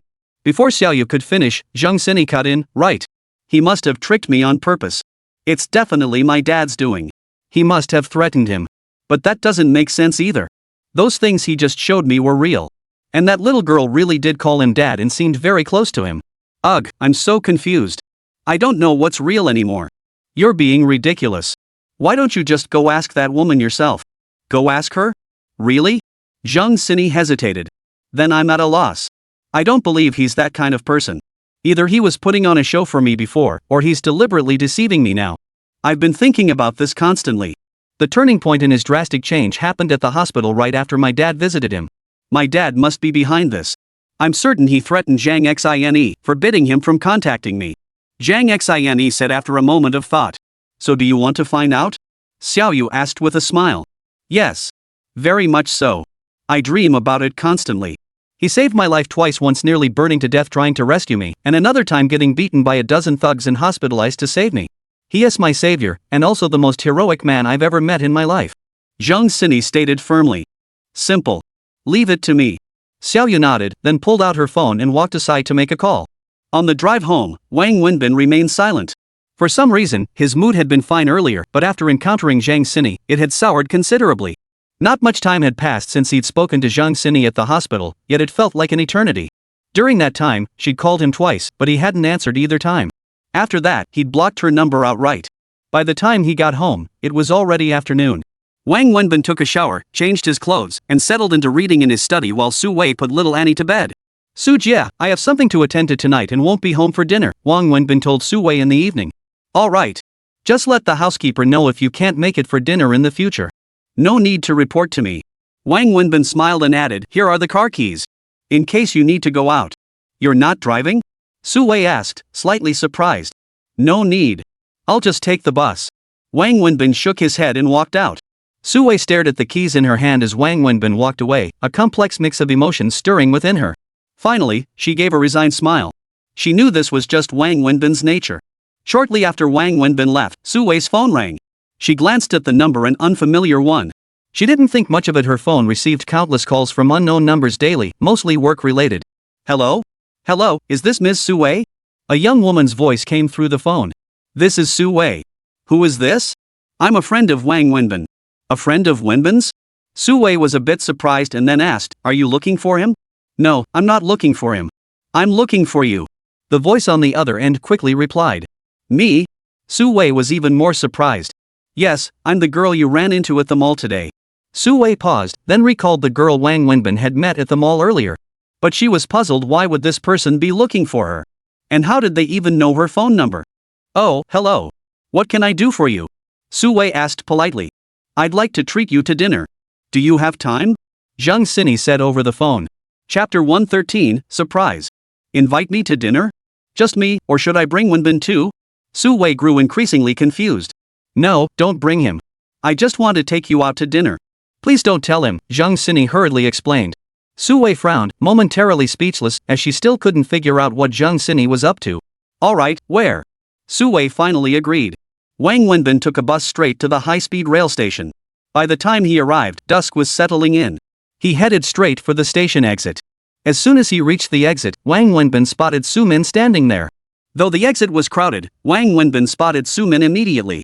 She stood out like a sore thumb, far more striking than anyone else nearby. Her beauty was undeniable. She was the first person anyone would notice. Su Min stood near the exit turnstiles. Wang Wenbin didn't push his way through the crowd. Instead, he stood by a trash bin smoking a cigarette, occasionally glancing in Su Min's direction.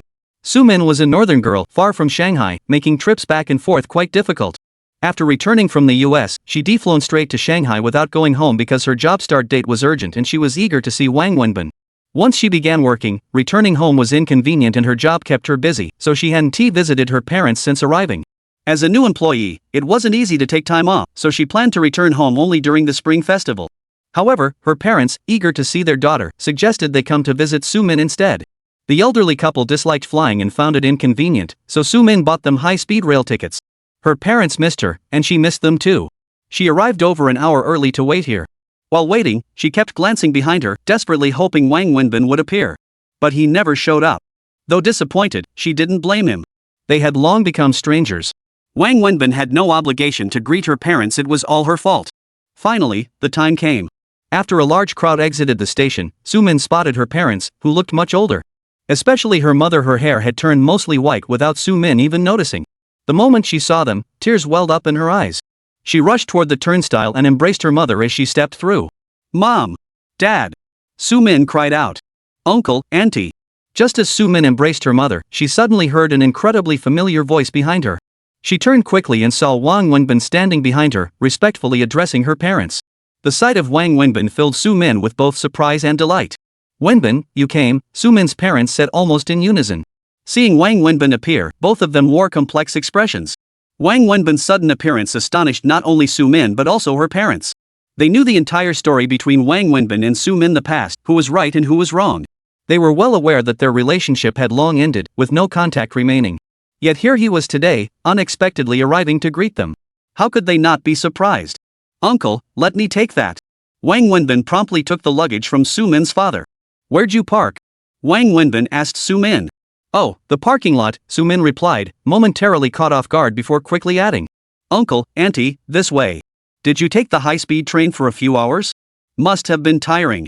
Wang Wenbin led the elderly couple toward the parking lot, chatting cheerfully as they walked. "I'm so sorry, uncle and auntie. Work has been incredibly busy these past couple of years, and I haven't been able to visit you both. How long are you staying this time?" Wang Wenbin addressed Su Min's parents with the same warmth and respect as if nothing had happened 3 years ago. They reached the parking lot and approached Su Min's car. Wang Wenbin opened the trunk, loaded her parents' luggage inside, then opened the back door and respectfully invited them in. Just as Su Min was about to head to the driver's seat, Wang Wenbin called out to her. "Give me the keys.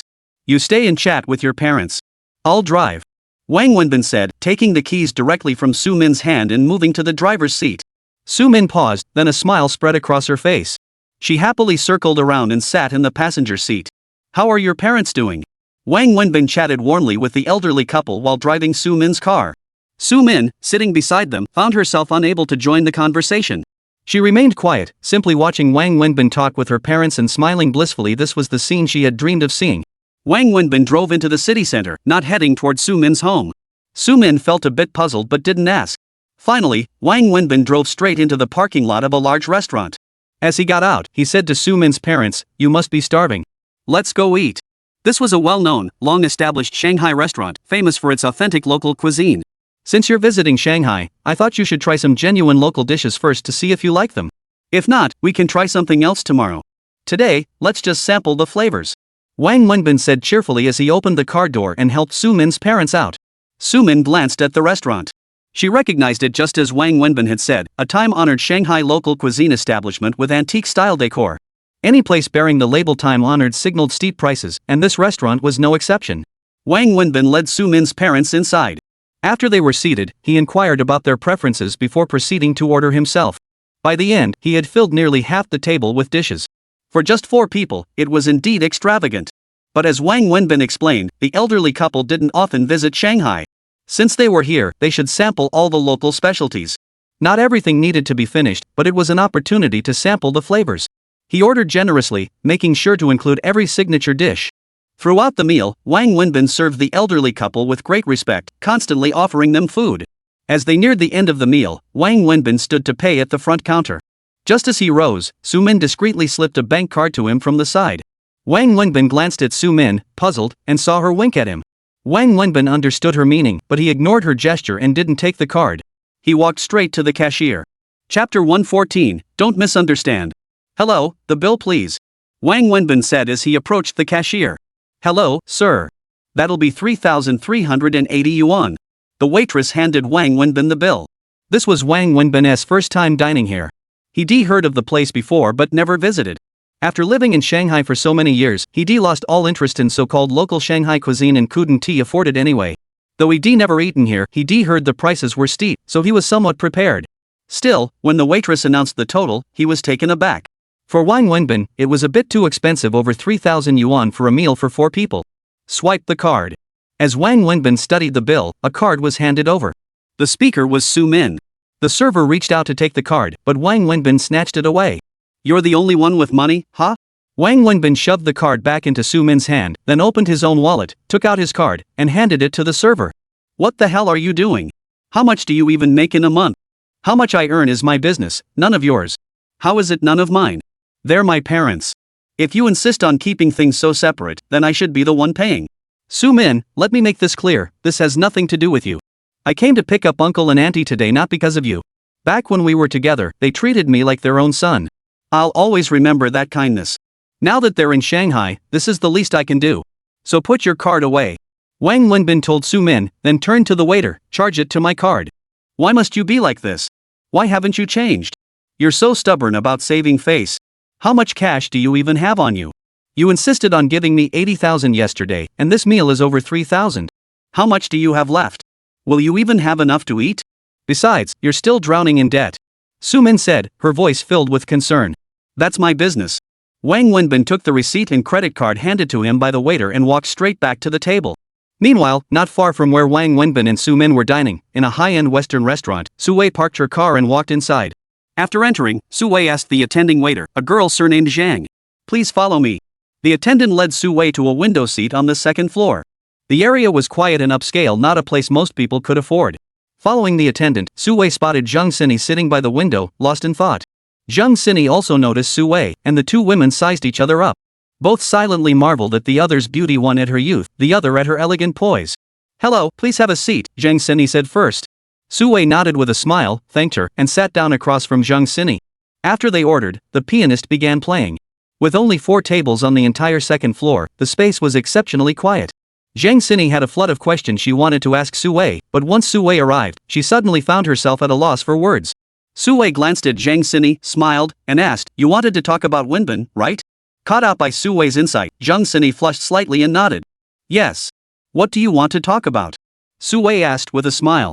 Zhang Sini hesitated, but finally gathered her courage and looked at Su Wei, asking, Are you his wife? Su Wei looked genuinely surprised. Why would you ask that? She inquired. Did he tell you? Yes, Zhang Sini nodded. Su Wei frowned, momentarily puzzled as to why Wang Wenbin would say such a thing. She also didn't understand why this girl was asking her this question. Well, Miss Shang, Su Wei said after a moment's thought, before I answer your question, you must first tell me what is your relationship with Wenbin? Friends, Zhang Sini replied. Just friends? Su Wei asked for clarification. Hearing Su Wei's question, Zhang Sini thought she was being interrogated. After all, in her eyes, Su Wei was Wang Wenbin's wife. Zhang Sini hurriedly explained, Please don't misunderstand. We absolutely are not in a romantic relationship. I invited you here today with no ulterior motives. How should I put it? I'm not good with words, so I don't know how to explain it. I actually just want to repay a debt of gratitude. Repay a debt? Miss Shang, I must admit I'm a bit confused. I don't quite understand what you mean. Su Wei was thoroughly bewildered by Zhang Sini's words. Oh dear, I don't know how to explain it. Let me just tell you everything that happened between us. Fearing Su Wei's misunderstanding, Zhang Sini recounted her entire story with Wang Wenbin from his daring rescue in the burning building to his heartfelt words in the hospital. She shared every detail, including her lingering doubts. The story was quite lengthy, so they talked while they ate. After hearing Zhang Sini's story, Su Wei was quite surprised. She learned 2 things from it. First, when Wang Wenbin lost her ring, he claimed it happened while rescuing people from a fire. Su Wei had thought he was making excuses, but now she could confirm he hadn't lied, he was telling the truth. The second revelation was that Wang Wenbin hadn't actually returned to his hometown last time he'd been hospitalized. And he'd ended up in the hospital because he'd gotten into a fight over the girl sitting right in front of them. After hearing Zhang Sini's words, Su Wei fell deep in thought. Can you tell me now whether you two are married? Zhang Sini asked cautiously. I mean, no offense, I just want to confirm. Please don't misunderstand. Do you like him? Su Wei asked Zhang Sini with a smile. Like him? No, you've misunderstood. I don't like him, really. I absolutely don't mean that. You've heard our story. I just wanted to find him to repay him, but now he's cold toward me and doesn't want to acknowledge me. I also wanted to confirm what his situation is like now. Zhang Sini hurriedly explained. You don't need to explain anything to me. Like you, he and I are just friends. Su Wei continued to smile at Zhang Sini. Ha? Really? Would I lie to you about something like this? He's deceiving you. We're just friends. Besides, that ring he dropped on you? It was mine. I accidentally hit him with my car and left it with him as collateral. Su Wei said calmly.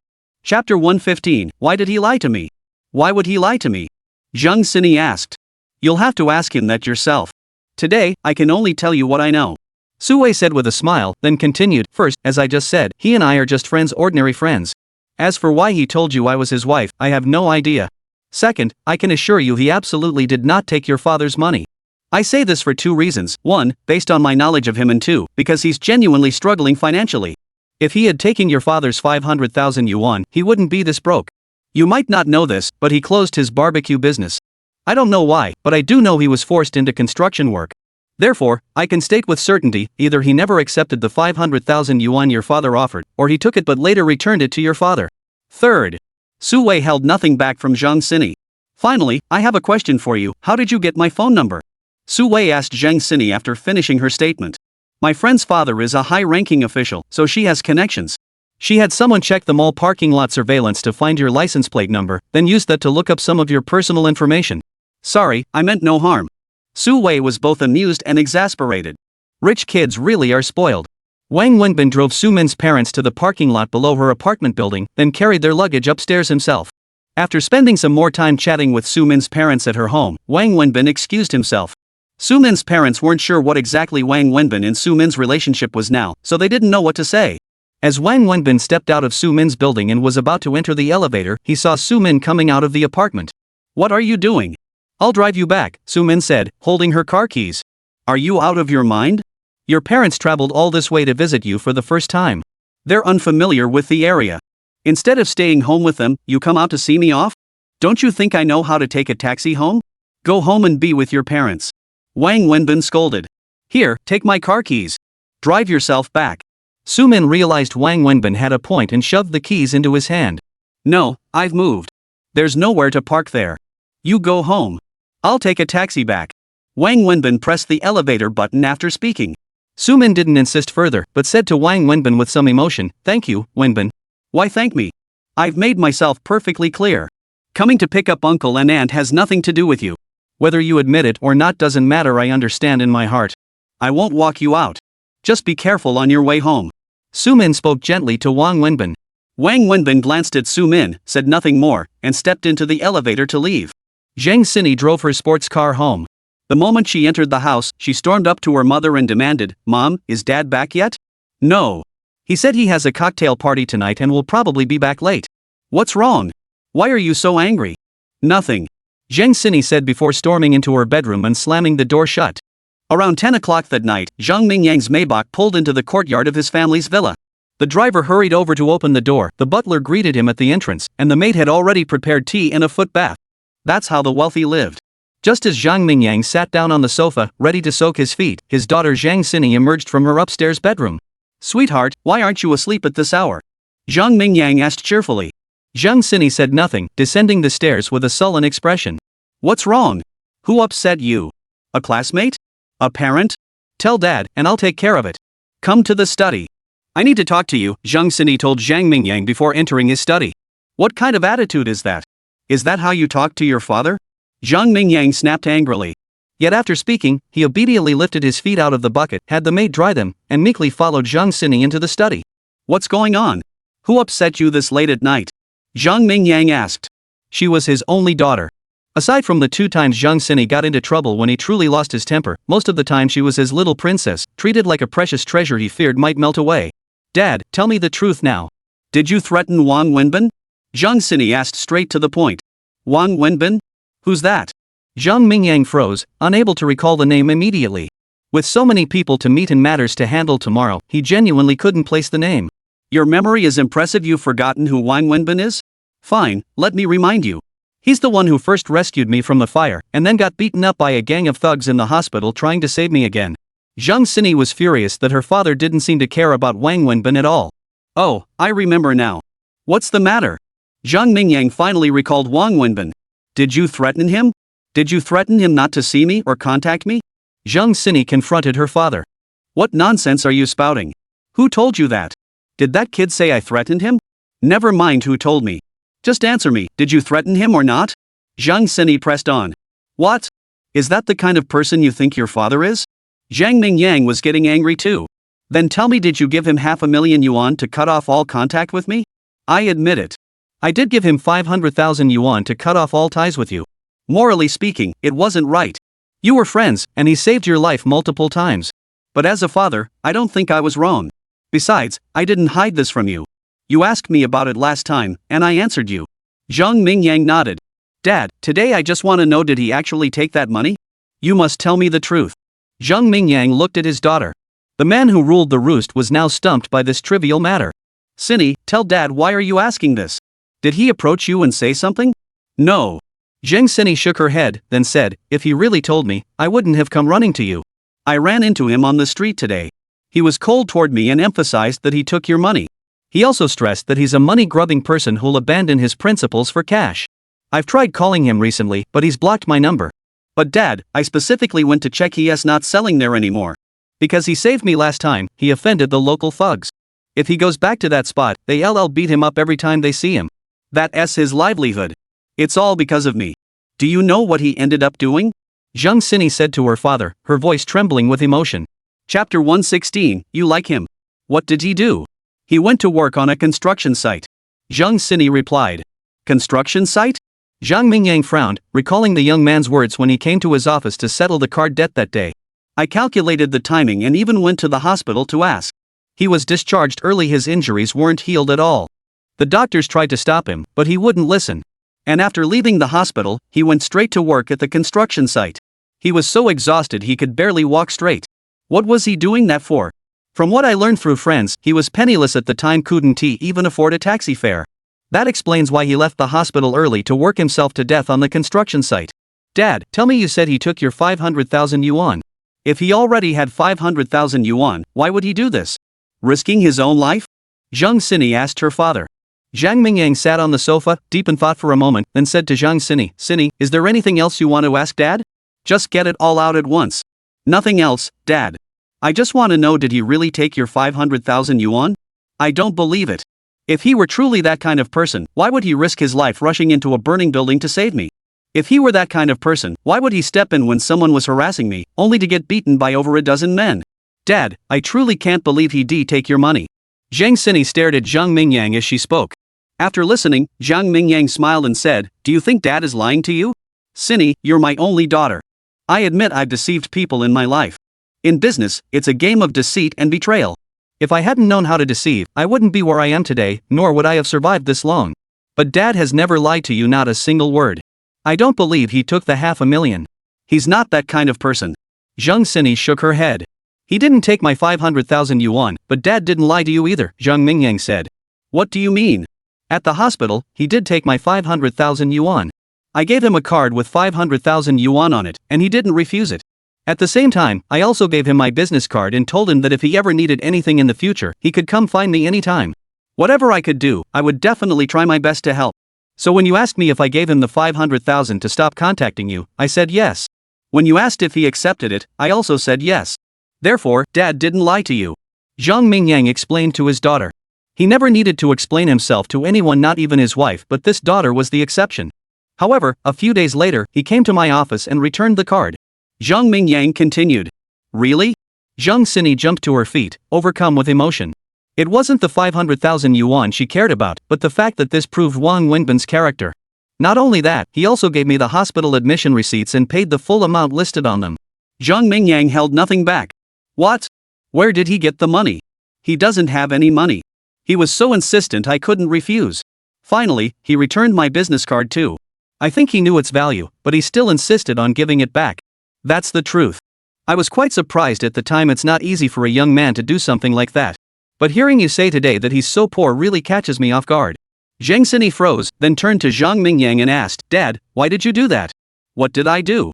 Why did you make him stop contacting me? What's wrong with him? There's nothing wrong with him. On the contrary, after that incident, especially after what you said today, I see him as a man of principle. I admire him. Young people like him are rare these days. Then why did you do this? Zhang Sini asked, her voice rising. Because I'm your father, and you're my daughter. What does that have to do with anything? Sini, this world has never been fair. People are divided into classes, just as woods are graded from rosewood to sandalwood. Throughout history, marriages have always been about matching social status. No matter how good he is, he'll never belong to the same world as you or us. His goodness can't put food on the table. You won't have a good life with him, you won't be happy. And I won't allow my daughter to be with a barbecue vendor. Zhang Mingyang was adamant. What are you talking about, Dad? When did I ever say I wanted to be with him? He's my friend, just a friend. Dad's been through your age step by step. How could I not know what young people like you are thinking? That young man is tall and handsome, with real backbone. Most importantly, he saved your life. Can you honestly say you don't like him? Even if you don't like him now, can you guarantee you won't like him later? You're my only daughter. Whether you like him or not in the future, I won't let you stay with him. Dad, this is completely unreasonable. I have the freedom to live my own life. Who I choose to be friends with is my right. Impossible. Zhang Mingyang was stern. I'll indulge you in everything else, but this is non-negotiable. I've worked my entire life to build this family business, and it must have an heir. I have no son, you are my only child. Yet you've been spoiled since childhood, neglecting your responsibilities and resisting any involvement with the company. If you refuse to take over the business, I can accept that. But if you won't inherit it, then your future husband must. Therefore, your marriage is entirely my decision. Zhang Mingyang continued. Dad, I'm a person, not your tool, Zheng Sini snapped angrily. I don't care what you say. Hate me, resent me, this is non-negotiable. Zheng Sini's hands trembled with rage. This was the first time she'd ever heard her father speak to her like this. Dad, I don't want to fight with you over this. I don't even want to talk about marriage right now. I just want to say that he is my friend. Moreover, he saved my life twice. I don't care what you think, but I believe that even a drop of kindness deserves a spring of gratitude. If a person lacks even the most basic sense of gratitude, can they still be considered human? This is what you taught me since I was a child. Whether you agree or not, I hope you won't interfere in our relationship anymore. Please, I'm begging you. Chapter 117, Caring Too Much About You. I don't oppose repaying a debt of gratitude. I can give him any amount of money, a car, a house, a job, whatever he wants. Is this what you call repaying a debt? Dad, not everyone values material things so highly, and not everyone is so spineless and lacking in backbone. Yes, you gave him $500,000, but this isn't repaying a debt, it's insulting him. It's repaying kindness with ingratitude. Smack. The moment Zhang Sini finished speaking, a sharp slap landed on her face. After the slap landed, Zhang Sini was stunned, and Zhang Mingyang was stunned too. This was the first time Zhang Sini had ever been hit since childhood, and it was also the first time Zhang Mingyang had ever struck his precious daughter. The moment he did it, Zhang Mingyang regretted it. Dad, Zhang Sini said, tears streaming down her face as she covered her stinging cheek, you've never hit me, no matter how big my mistakes were. And today, you hit me over this? Zhang Mingyang stood there, slowly rising to his feet. I won't interfere in your relationship with him anymore, he said. If you want to repay him, I'll let you give him anything you wish. But my daughter? Absolutely not. If you want to repay him by being friends, that's fine, I won't stand in your way. But it must remain strictly friendship. Let me be clear, if you become boyfriend and girlfriend, I won't let him off the hook. You'd be ruining him. And you know your father means what he says. Wang Wenbin took 2 buses home, arriving very late. Yet when he returned, little Annie hadn't gone to sleep. She was still waiting for him on the sofa. This had almost become a habit for her. She refused to sleep unless Wang Wenbin came home. Every night, she insisted on being carried to bed by him and having a story read before she could fall asleep. Wang Wenbin had grown accustomed to this routine. Sometimes, he'd suddenly feel a pang of emotion, as if this child were truly his own flesh and blood. After tucking little Annie in, Wang Wenbin exhaled a sigh of relief and headed to wash up.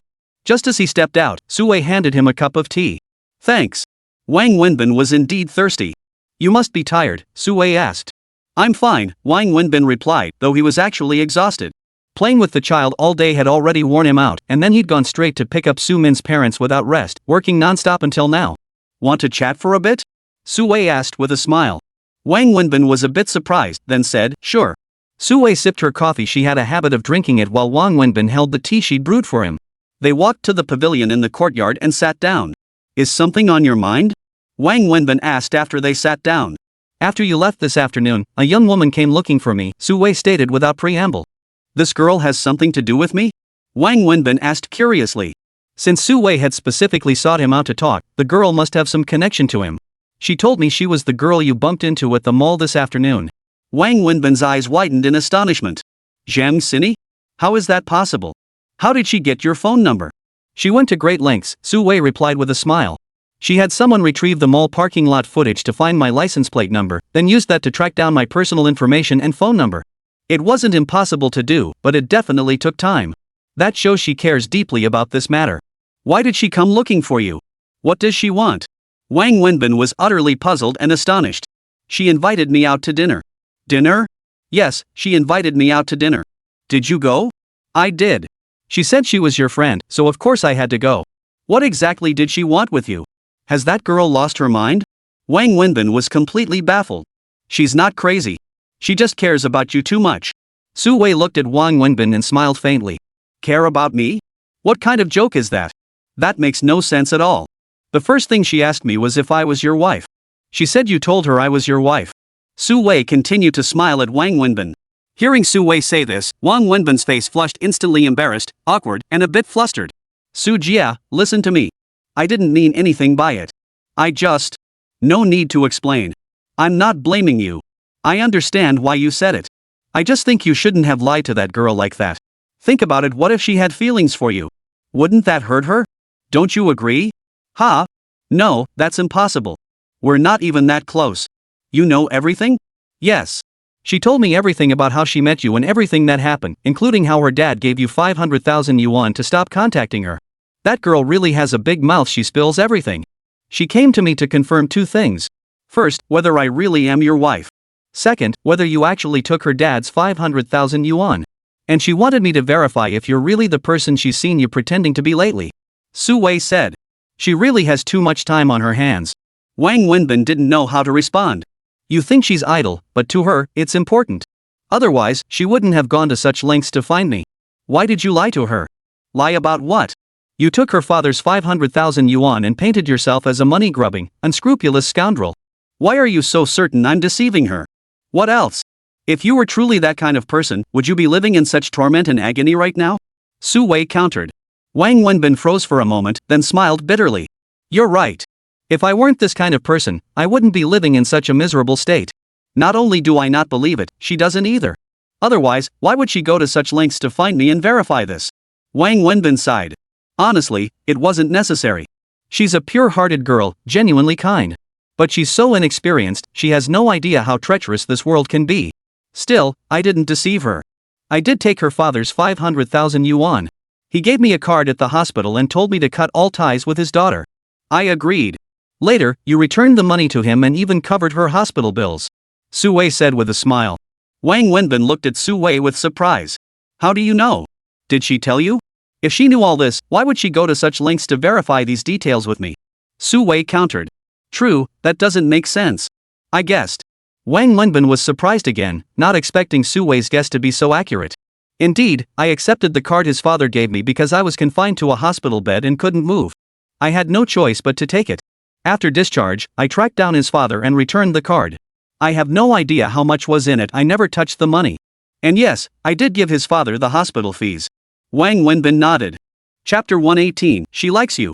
Su Wei smiled and said, I could figure that part out. But what I don't understand is why you ignored her after listening to her dad. Since you didn't take her dad's money, why did you ignore the girl? What? You don't like her? A girl this pretty, how could any man not like her? How does that relate to liking her? You know how we met. We weren't close. I just happened to pass by that night, saw the fire, and saved her. After that, she came looking for me and helped out at my barbecue stall for a few days. That's all there is to it. It has nothing to do with liking her. Then why are you ignoring her? Su Wei pressed. Wang Wenbin fell silent, because he didn't know why either. He didn't know how to answer Su Wei's question.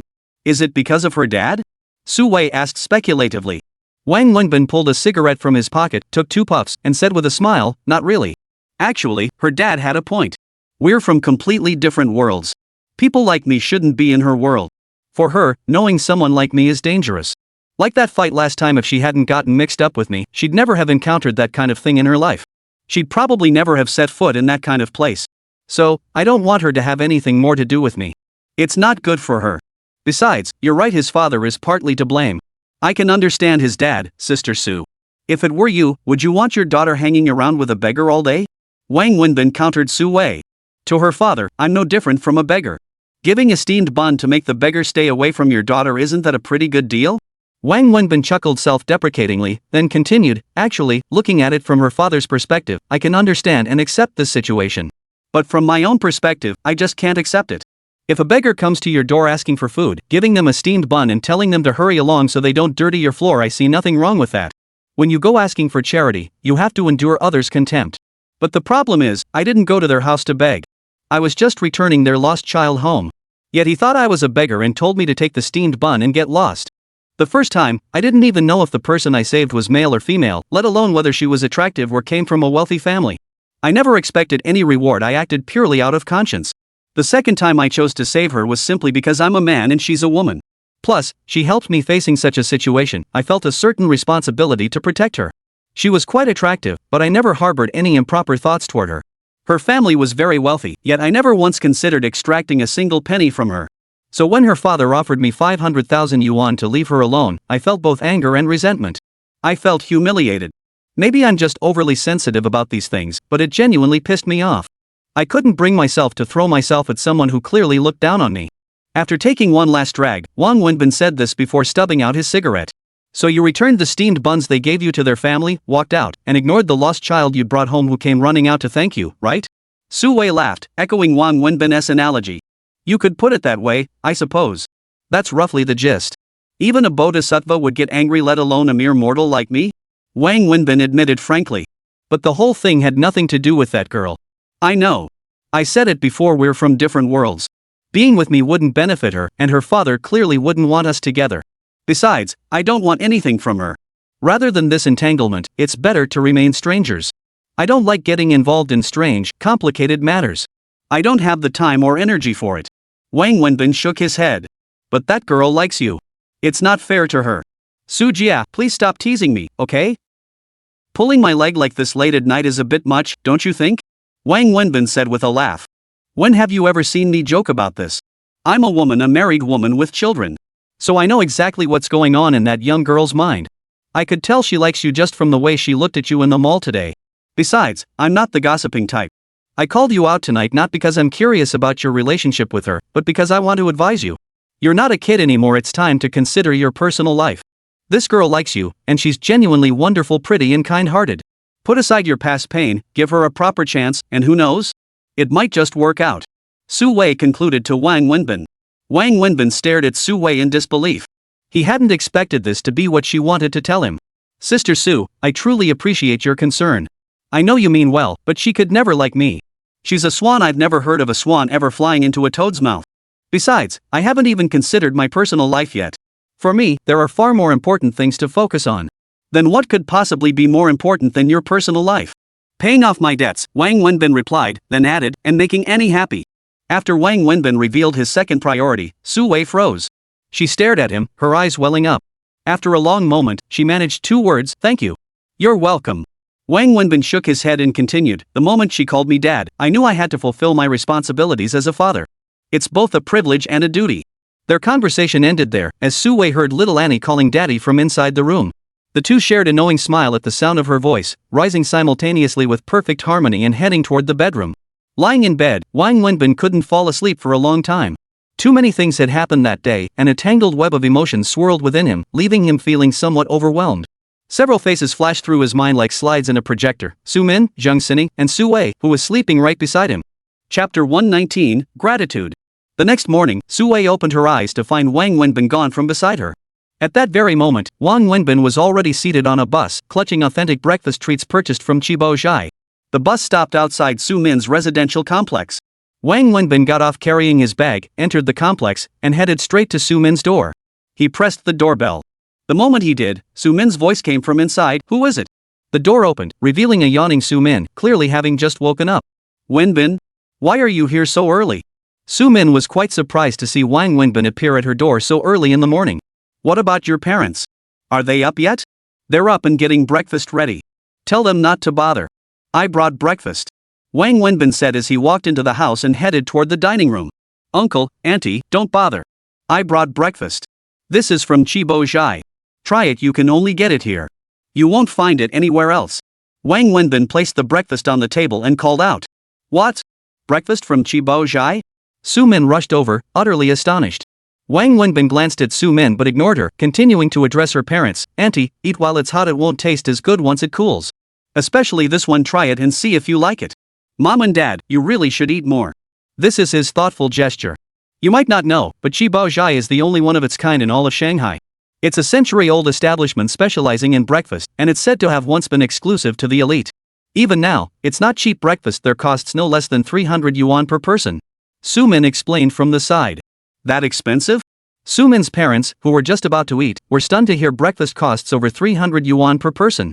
The real issue isn't the cost, it's that even with money, you might not get a seat. Each dish has a daily limit, and once it's gone, it's gone. With so many people lining up for breakfast daily, you have to rise before dawn to queue and stand a chance. Given how early he arrived, I guess he started queuing around 4 in the morning. Because Chibo Zhai is so far away, over 40 minutes by car, and more than an hour by bus. Su Min seemed to be speaking to her parents, but she was actually looking at Wang Wenbin. "Uncle, auntie, don't listen to her nonsense, it wasn't that exhausting. You rarely come to Shanghai, and this is a local specialty breakfast. You have to try it while it's hot. After we finish, I'll take you to see some of Shanghai's famous sights today." Wang Wenbin greeted them warmly. That day, Wang Wenbin once again drove Su-min's car, taking Su-min and her parents sightseeing around Shanghai.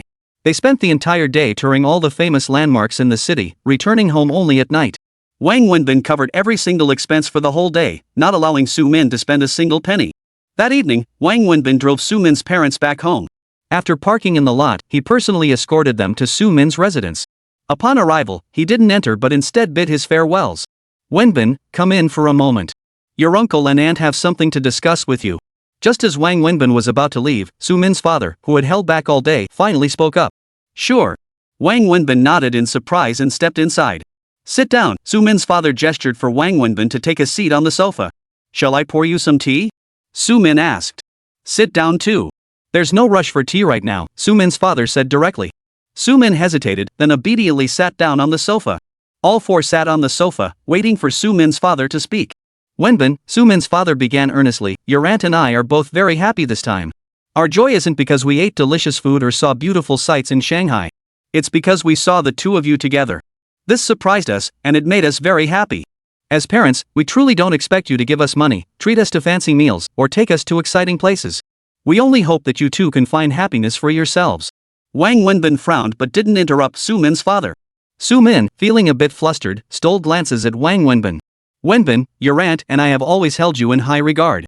You're sincere, responsible, and a good man. You've been wonderful to Su-min, and we've always fully supported your relationship. But 3 years ago, Su-min did something that angered us deeply. It caused great pain to Wenbin and his parents. I personally went to apologize to Wenbin's family back then. We thought there was no chance for the two of you to be together again, so we haven't brought it up these past years. Only when we talked privately did we feel regret, because we truly believe you're a good kid. But unexpectedly, you two are still together. As parents, we're very happy. Here, I must speak to you, Su-min, in front of Wenbin. Young people pursuing their careers is not wrong, but you must act with restraint, understand what to pursue and what to let go, and above all, know how to respect and cherish each other. Wenbin is a good man. You must treasure him and stop acting recklessly.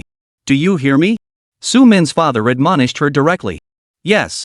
Su-min nodded, offering no denial. Wang Wenbin remained silent. He truly couldn't refute or deny this matter, nor did he know how to express himself, especially seeing the joy on Su-min's parents' faces. "Uncle, auntie." Wang Wenbin finally gathered his courage to speak, but once his mouth opened, he found himself at a loss for words. "What is it? If you have something to say, just tell us directly. We're all family, there's nothing we can't talk about." Su-min's father smiled at Wang Wenbin. "Uncle, you've misunderstood." Wang Wenbin finally lifted his head and looked at Su-min's father. "Misunderstanding? What are you talking about?" "Su-min and I aren't together anymore," Wang Wenbin said earnestly. "Not together?" Hearing Wang Wenbin's words, Su-min's parents were both surprised, while Su-min herself looked disappointed and lonely. "Yes. We actually broke up 3 years ago when she left for the United States. We haven't been in contact these past 3 years. We've only met a few times since she returned to China, but we're not together now. We're just ordinary friends." "I'm sorry, uncle and auntie," Wang Wenbin said sincerely, then apologized to Su-min's parents. Chapter 120, Tattling. Su-min's parents looked at Wang Wenbin, then at Su-min, somewhat at a loss. Facing her parents' gaze, Su-min nodded sadly. Su-min's mother sighed, stood up, and walked toward the bedroom. "You don't need to apologize to us. It's her who owes you and your parents an apology. If the two of you were meant to be together, that would be fate. Not being together is actually quite natural. We witnessed firsthand the harm she caused you and your family back then. But, Wenbin, what I don't understand is why you're being so warmly hospitable to us now when you and she aren't together?" Su-min's father asked, puzzled. "Uncle, my hospitality has nothing to do with Su-min. Su-min and I were together since college. We parted ways 3 years ago, spending 6 years together in total. 4 of those years were spent in university. After graduation, I went with Su-min to your home to meet you and auntie. From the first time I met you until we decided to marry, 2 years passed. During those 2 years, I visited your home no fewer than 10 times. Each time, you and auntie treated me exceptionally well, like your own son. Especially auntie, she always prepared a table full of delicious food for me. Moreover, when I expressed my desire to marry Su-min, you and auntie never once mentioned a dowry or demanded that I own property or a car in Shanghai. You understood my financial limitations and the modest circumstances of my family. This kindness is forever etched in my heart. Uncle, even though Su-min and I have parted ways, in my heart, you and auntie will always be the elders I respect and the benefactors who saved me. Even if one day Su-min and I both marry and have children of our own, you and auntie will still be my benefactors." Wang Wenbin looked sincerely at Su-min's father as he spoke. Wang Wenbin left Su-min's home and took the bus back to Su Wei's place. This weekend had been incredibly fulfilling for him. The next day, Wang Wenbin resumed his duties as driver, taking Su Wei to the company in his car. Shortly after, Wang Wenbin pretended to be serious as he entered the small conference room with his workbook and pen. Every Monday morning, the company held a routine meeting for senior management. Su Wei and Pang Mengjia co-chaired the meeting. Wang Wenbin listened attentively throughout, though he hadn't grasped a single word. He simply couldn't understand it. He was merely putting on a show of seriousness. So far, he hadn't integrated into the company at all. Beyond knowing it sold clothing, he knew nothing else. After the meeting adjourned, Wang Wenbin followed the others out of the conference room. Just as he stepped out, someone approached him. Before they even reached him, Wang Wenbin caught a whiff of perfume, and it was actually quite pleasant. "Come to my office," Pang Mengjia said coldly, her expression unfriendly. With that, she turned and walked away. Watching Pang Mengjia, Wang Wenbin gave another helpless smile. This woman was probably going to cause him trouble again. Wang Wenbin followed Pang Mengjia into her office. "What is it now?" Wang Wenbin sat directly down in the chair in front of Pang Mengjia's desk. "Wang Wenbin, you're something else." Pang Mengjia slammed the workbook she was holding onto the desk and glared at him coldly. "What's gotten into you now? What did I do to upset you?" Wang Wenbin was utterly baffled. "Threatening me with my sister-in-law, huh? You think having her as your backer means I can't touch you? You're out of your mind. What exactly do you want to say?" "This morning, right after I got to work, before the meeting started, my sister-in-law called me into her office and gave me an earful," Pang Mengjia said angrily. "What's it got to do with me? You're out of your mind. If she's got a problem with you, take it up with her. Why are you taking it out on me? It's none of your business? Fine. What about the task I assigned you last week? Remember that?" "I remember. Wasn't it just to research those 3 stores? If you hadn't called me here, I'd already be on my way. What's the problem? You're not backing out again, are you? We agreed on 3 months to see results. Now you want me to produce results today? See results today? Am I that unreasonable? Like you're the picture of reason. Wang Wenbin, don't push me too far. If you really push me to the edge, I'll do anything. What are you going to do? Jump over the wall?" Wang Wenbin asked with a laugh. No sooner had Wang Wenbin finished speaking than the workbook flew straight toward his head. He quickly caught it and said, "Don't get physical. Mind your manners. You're lecturing me on manners? A tattletale like you lecturing me on manners? What tattling? What snitching? Pang Mengjia, what exactly do you want to say? Spit it all out at once. Wasn't it you who tattled to my sister-in-law about me sending you to those 3 stores for research to boost performance? Did you also say I was deliberately making things hard for you? Wang Wenbin, you're a man, can't you act like one? Can't you show some backbone? You're like a woman, running to tattle at the slightest thing. I despise men like you the most." Pang Mengjia pointed at Wang Wenbin as she spoke. Wang Wenbin frowned briefly before smiling. He probably understood why Pang Mengjia was lashing out at him today. "What did your sister-in-law say to you?" Wang Wenbin asked with a smile. "You must be thrilled, right? The moment she walked in, she started yelling at me. Can't you guess what she accused me of? Plus, she warned me never to target or make things hard for you again. She told me to assign you some work starting with the most basic tasks in the company so you can quickly familiarize yourself with our operations. Ideally, you'll learn as much as possible, gradually understand and study, then gradually take on more responsibilities." Wang Wenbin, that's great. My sister-in-law really cares about you. Pang Mengjia gave Wang Wenbin a cold stare. "If I told you I didn't report you to my sister-in-law, would you believe me? If I didn't, how did my sister-in-law find out?" "Wang Wenbin, don't make me look down on you. You can't even own up to what you did." "Fine, I admit it. I did tell your sister-in-law. I apologize right here. Sorry, okay? Now what? How are you going to retaliate? Is the 3-month probation cut to 1 month?" Wang Wenbin didn't want to keep arguing about this with Pang Mengjia. "How could I dare?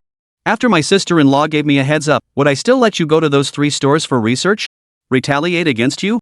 You're my superior now, would I dare retaliate against you? Cut the nonsense, Pang Mengjia. Just say it, what do you want me to do? Didn't my sister-in-law say? Start with the company's most basic operations. Get familiar with the business quickly. Ideally, learn as much as you can, gradually understand and study, then gradually take on tasks. Since that's the case, I can only start with the most basic operations." Pang Mengjia finished speaking and tossed a stack of forms to Wang Wenbin, stating bluntly, "Take these. Get to work." Chapter 121, Filthy Thoughts. "What's this?" Wang Wenbin examined the forms. "Market research forms. Know what market research is? This is the job of an information researcher, the most fundamental task in the company. Take these forms to that store. Stand there and record everything listed on the forms. How many customers pass by the storefront each day? How many actually enter? How many of those who enter make a purchase? What styles they choose? Which styles they like or dislike? Eavesdrop on their opinions discreetly. Also note whether customers are male or female, their approximate age range, social class, and the times they visit. Record this consistently for half a month, then compile your data into a market research report. Got it? Wang Wenbin looked at Peng Mengjia with a puzzled expression, then nodded. Understood. Are you really clear? Alright, you said you understood. If you don't do this properly, don't blame me for following company policy. Wang Wenbin, this is the most fundamental operational task in the company. This assignment isn't coming from me, it's being given to you per my sister-in-law's instructions. There's no intention to deliberately make things difficult for you. The goal is for you to gradually familiarize yourself with company procedures starting from the most basic tasks, learn foundational operational work, and cultivate your abilities. It's all for your own good. Please stop tattling to me. A man should act like a man. I still can't quite believe it, Wang Wenbin asked doubtfully. He couldn't fathom Peng Mengjia suddenly becoming so benevolent. Don't get too excited just yet. As I mentioned earlier, everything must follow company regulations. Do you know what this is for? This is the probationary work for entry-level hires. Do well and you're hired, do poorly and you're fired. So, Wang Wenbin, in 2 weeks, hand me your research data and report. If I'm satisfied, who knows what might happen. If not, then sorry, you'll be leaving the company. Mark my words, even my sister-in-law won't be able to save you then. Wang Wenbin smiled, nodded, and said, alright, I hope the results meet your expectations. When do I start? Today. Right now. Immediately. Wang Wenbin nodded, stood up, and headed for the door. At the threshold, he turned back to Peng Mengjia. Whether you believe me or not, I have to say this again, I truly never told your sister-in-law to treat you any particular way. With that, Wang Wenbin exited Peng Mengjia's office. Back in his own office, Wang Wenbin studied the forms in his hands. He knew Peng Mengjia hadn't lied today. This task truly wasn't meant to make things difficult for him. It was indeed the most basic operational work in the company, presenting no real challenge. What it tested was one's work ethic and capability. Yet Wang Wenbin still harbored doubts about Peng Mengjia's kindness. Following Peng Mengjia's instructions, Wang Wenbin left the company holding the research information sheet and boarded a bus heading toward the store she had specified. Following the address, he arrived at a large shopping mall. He searched floor by floor and finally located the store on the second floor. But the moment he saw the storefront, Wang Wenbin was stunned. He stood there dumbfounded for a long while, unable to bring himself to even step inside. Because it was a women's lingerie store. From a distance, Wang Wenbin could see the dazzling array of women's undergarments displayed inside. Wang Wenbin stared in disbelief, scrutinizing the address and store name in his hand. After confirming they matched, he instantly flew into a rage. Clearly, Peng Mengjia was behind this. Wang Wenbin pulled out his phone and dialed Peng Mengjia's number directly. It was listed in the company's internal directory for senior management. Hello? What is it? Peng Mengjia answered. Peng Mengjia, you bastard. Are you out of your mind?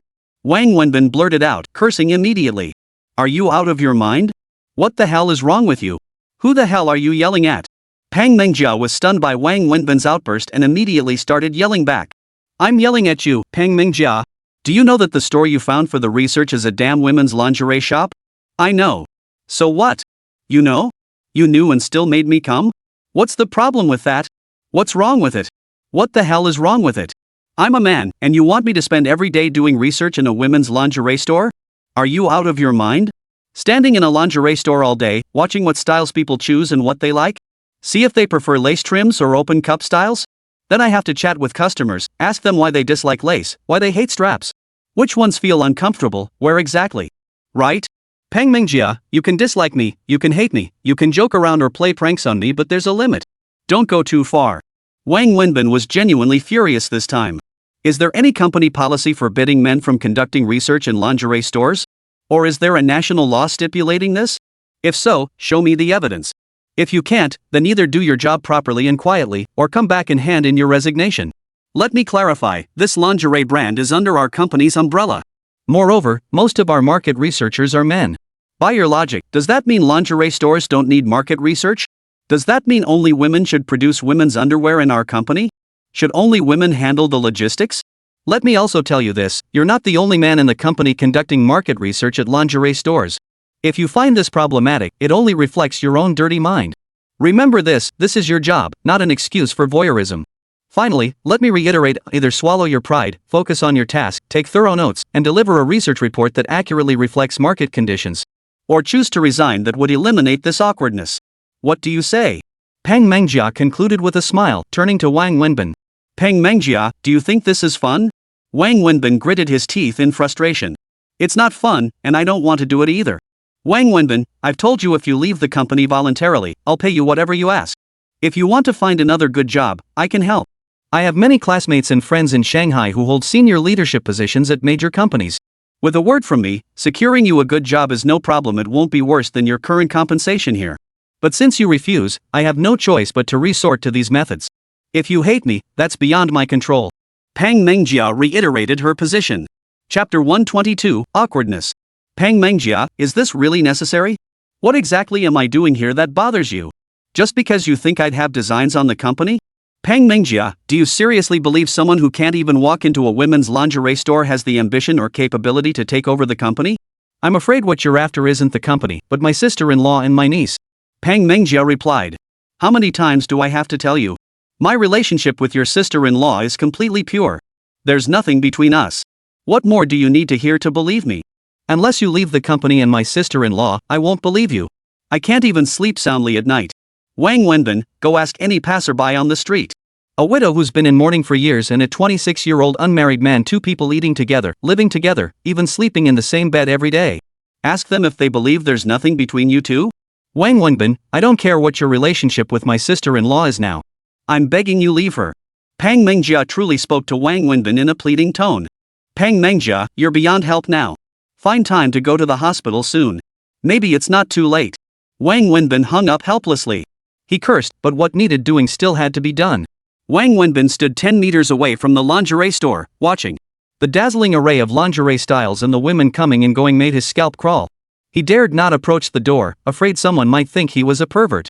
He was a decent guy, but his thin skin was one trait he just couldn't change.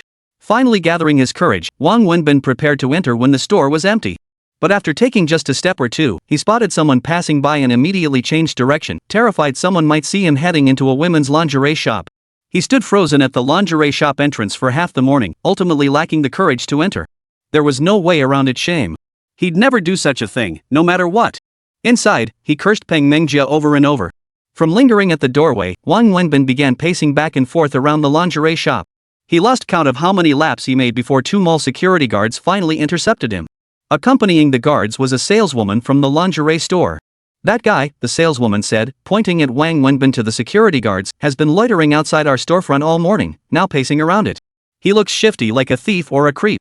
Come with us to the security office. The two guards moved to restrain Wang Wenbin.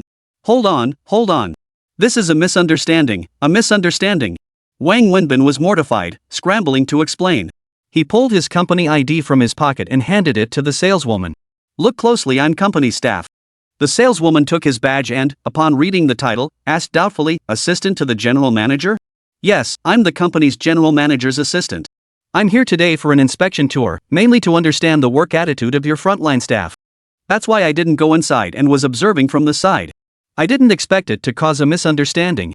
Wang Wenbin hurriedly made excuses to explain himself, otherwise the situation would have been too awkward. Oh, Assistant Wang, I'm so sorry.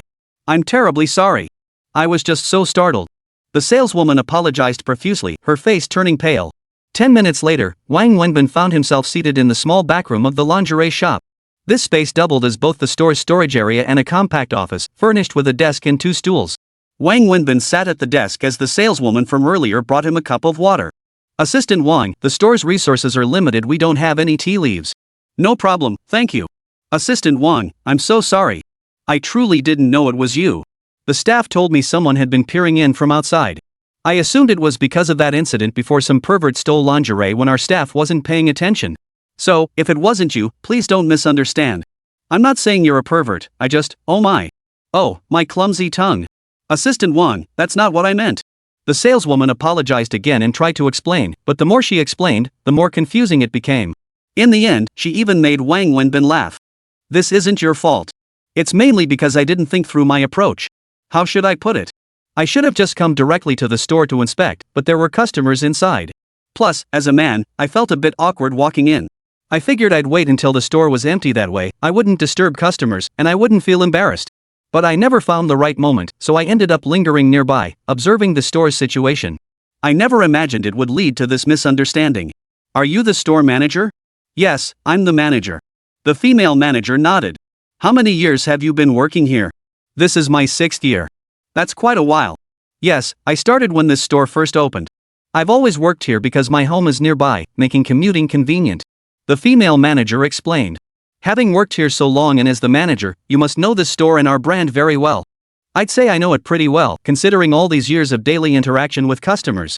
What age group does our brand typically target? What socio-economic level? How is the customer traffic distributed? Which styles do customers favor?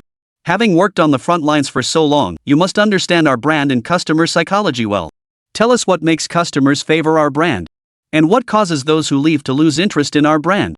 Wang Wenbin asked the female store manager a long list of questions. He had never studied marketing and had no relevant work experience. His only background was selling barbecue.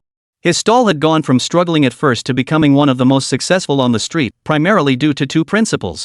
The first was integrity, offering genuine, high-quality ingredients at affordable prices. Second, he prioritized customer experience. He frequently chatted with patrons, soliciting feedback on everything from flavor to service, then implemented changes accordingly. He lacked formal expertise, but he understood that regardless of fancy terms like marketing or market trends, it all boiled down to selling goods.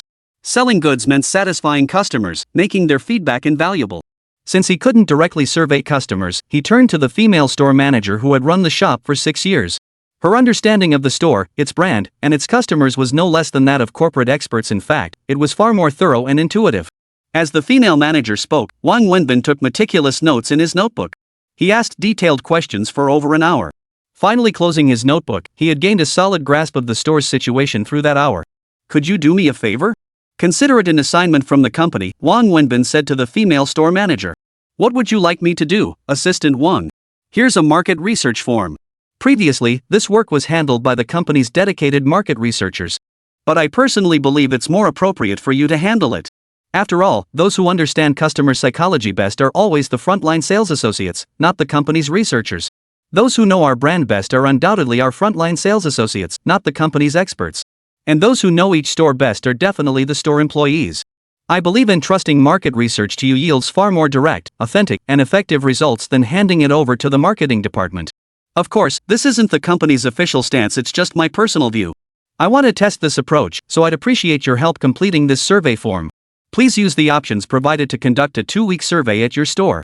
I'll come collect the form in 2 weeks. Sound good? Wang Wenbin said to the female store manager with a smile. Chapter 123, The Lingerie Store. Sure, I'll fill it out carefully, the store manager nodded quickly. Is this too much trouble? Not at all, not at all. This is just a small favor for us. Also, I told the company I'd be conducting research at this store recently, so I understand if anyone asks, I'll say you're here conducting research every day. Ha, thanks. Wang Wenbin smiled and shook hands with the female store manager before leaving the shop. You little rascal, trying to trick me. Recalling Peng Mengjia's expression, Wang Wenbin couldn't help but chuckle. After leaving the lingerie store, Wang Wenbin didn't return to the company.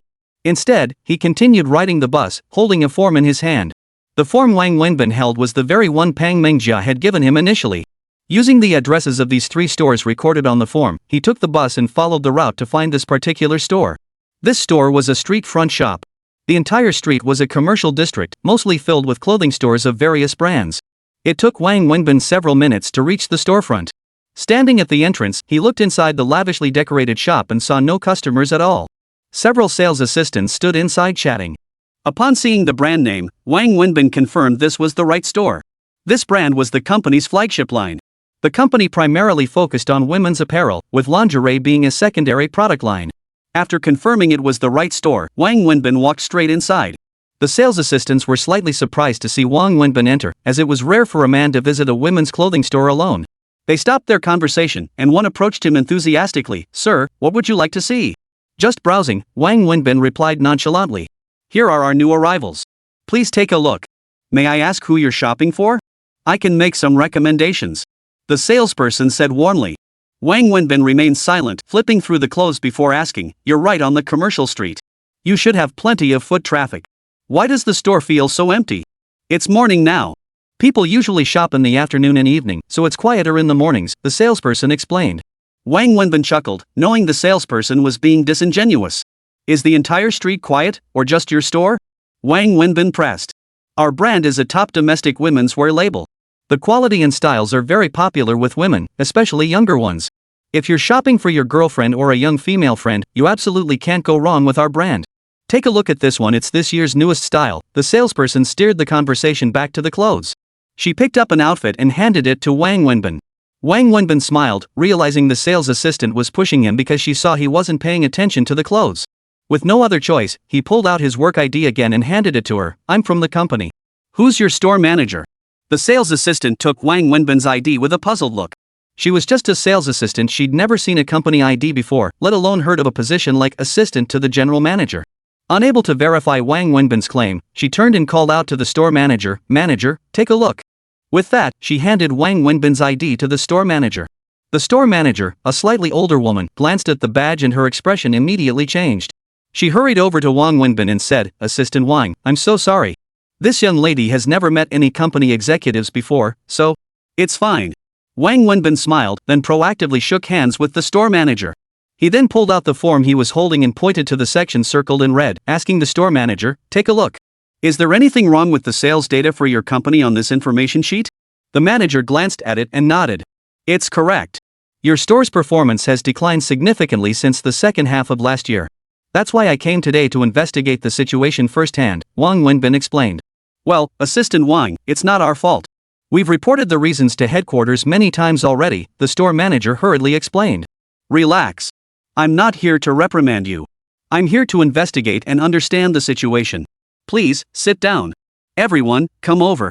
Let's have a chat." Wang Wenbin smiled at the store manager's nervousness and sat down at the cash register counter. "Get water. Get water.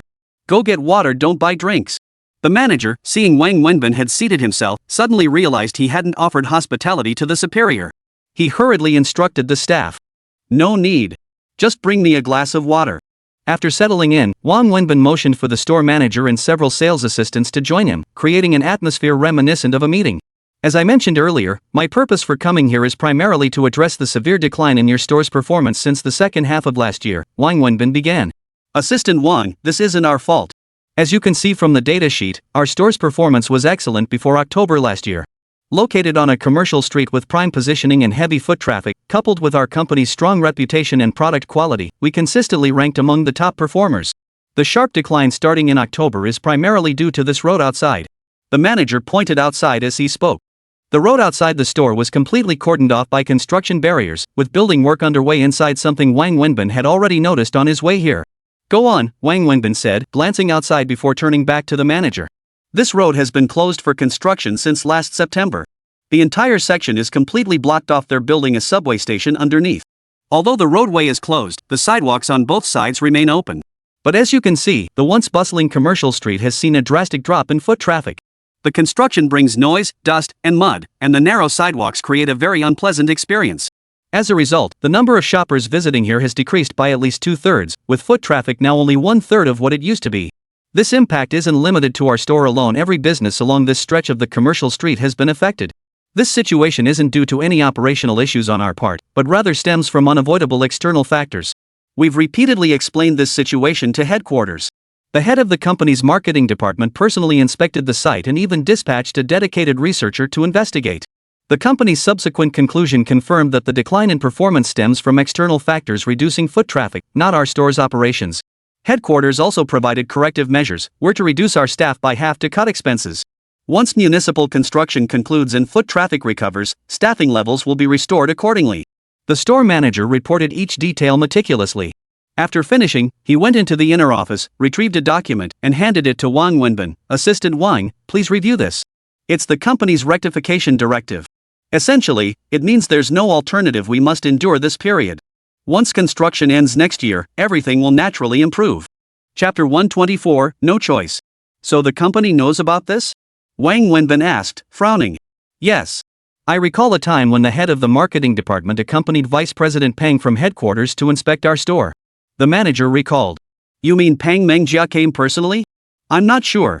I didn't know Vice President Peng's full name. I'm just a lowly store manager. I don't recognize the company's senior leadership, let alone their names. But Vice President Peng did personally visit our store. She's quite young," the store manager stated. "What did this Vice President Peng say at the time?" Wang Wenbin awkwardly pulled out a cigarette and lit it. This document was issued jointly by Marketing and Sales after Vice President Peng's inspection. I recall she listened to reports from both the marketing department head and myself. Then she stated this was an unforeseen circumstance, an unavoidable objective factor unrelated to our store's operations, and we weren't to blame. She also mentioned our store's prime location, assuring us that once construction concluded, everything would naturally return to normal. Moreover, she noted that this location would become a subway station, guaranteeing greater foot traffic than before. Once construction concluded, our store's performance would undoubtedly surpass previous levels. She declared the construction a positive development. She stated on the spot that during the construction period, we should reduce staffing at the store to minimize losses. The store manager recalled the details vividly, as this was her first encounter with a senior company leader, making the process etched in her memory. Hearing this, Wang Wenbin let out a cold laugh and thought to himself, Peng Mengjia, you really are pulling out all the stops to get me kicked out of the company. The truth was glaringly obvious. The store's declining performance wasn't due to the non-objective reasons Peng Mengjia had cited, but rather the closure of the road during construction, which drastically reduced foot traffic. This affected the entire street and had nothing to do with the store's operations. Under these circumstances, Peng Mengjia asking Wang Wenbin to find a way to boost sales was essentially giving him an unsolvable problem. Wang Wenbin had initially assumed Peng Mengjia was unaware of the store's specific circumstances. But now, hearing the store manager's explanation, he understood clearly. Peng Mengjia had deliberately orchestrated this situation. Her goal was nothing more than to find an excuse to fire him from the company. It was only by a twist of fate that Su Wei had interrupted her. Assistant Wang, as you've seen, the store's performance decline truly has nothing to do with our management. I can show you our store's performance rankings within the company over the past few years. Our results have consistently been among the top. The decline only began after this road construction started.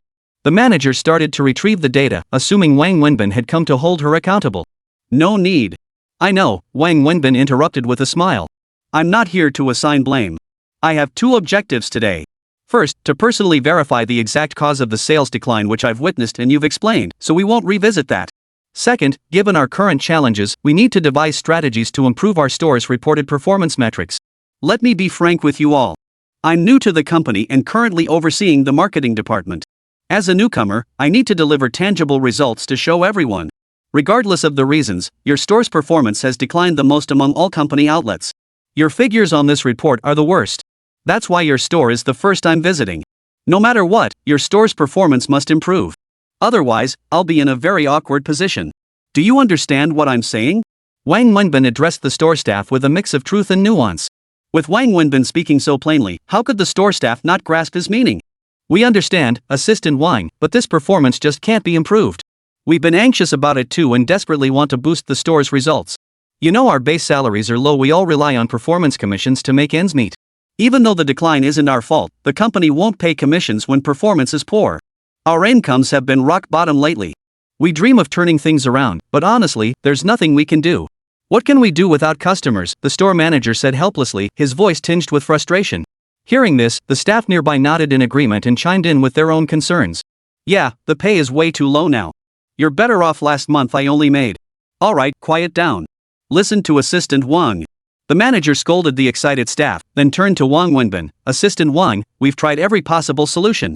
But the sudden drop in foot traffic is an objective factor beyond our control. All we can do is strive to convert every potential customer who walks in into an actual buyer. Yet the results are minimal. The base of customers entering the store has shrunk too drastically. Wang Wenbin puffed on his cigarette, deep in thought. The reduced foot traffic due to subway construction is an objective reality. No one can change that. But we can still devise strategies to maximize conversion rates among the limited customers who do come in. If foot traffic is down, we need to find ways to increase the number of customers entering the store. Wouldn't that naturally boost conversion rates and lift our performance? Doesn't that make sense? Wang Wenbin knew he wasn't an expert and couldn't spout elaborate theories. He could only speak in plain terms that ordinary people could understand. Assistant Wang, that's one way to look at it, but based on our years of experience working in frontline stores, it's very difficult. We've studied this ourselves. Honestly, unless the company's brand influence undergoes major changes or the store runs large-scale promotions, the ratio between foot traffic and customers entering the store remains largely constant. Foot traffic determines the number of customers entering, and without new product launches or deep discounts, the conversion rate of those customers into buyers is also essentially fixed. The authority to decide on new product launches and pricing lies entirely with the company. Our stores have no power to make any changes. Look at the price tags on these clothes. Our store only has a 10% discount authority, meaning we can offer customers a maximum of a 10% discount. Moreover, when we discount merchandise, our commissions are also discounted accordingly. So, we really can't do anything about it." The store manager's words carried a hint of bitterness and helplessness. Chapter 125, The Strange Man. Hearing the store manager's explanation, Wang Wenbin felt his heart sink. All the traditional sales tactics he'd considered promotions, advertising were now completely out of the question. With that thought, Wang Wenbin smiled bitterly, silently cursing himself. Why did I have to force this? I knew Peng Mengjia deliberately set this trap for me, yet I still insisted on walking right into it. And even after she made it clear she didn't want me to come, I still showed up. I really am a masochist. Wang Wenbin chatted with a few staff members in the store, exhausting every possible solution.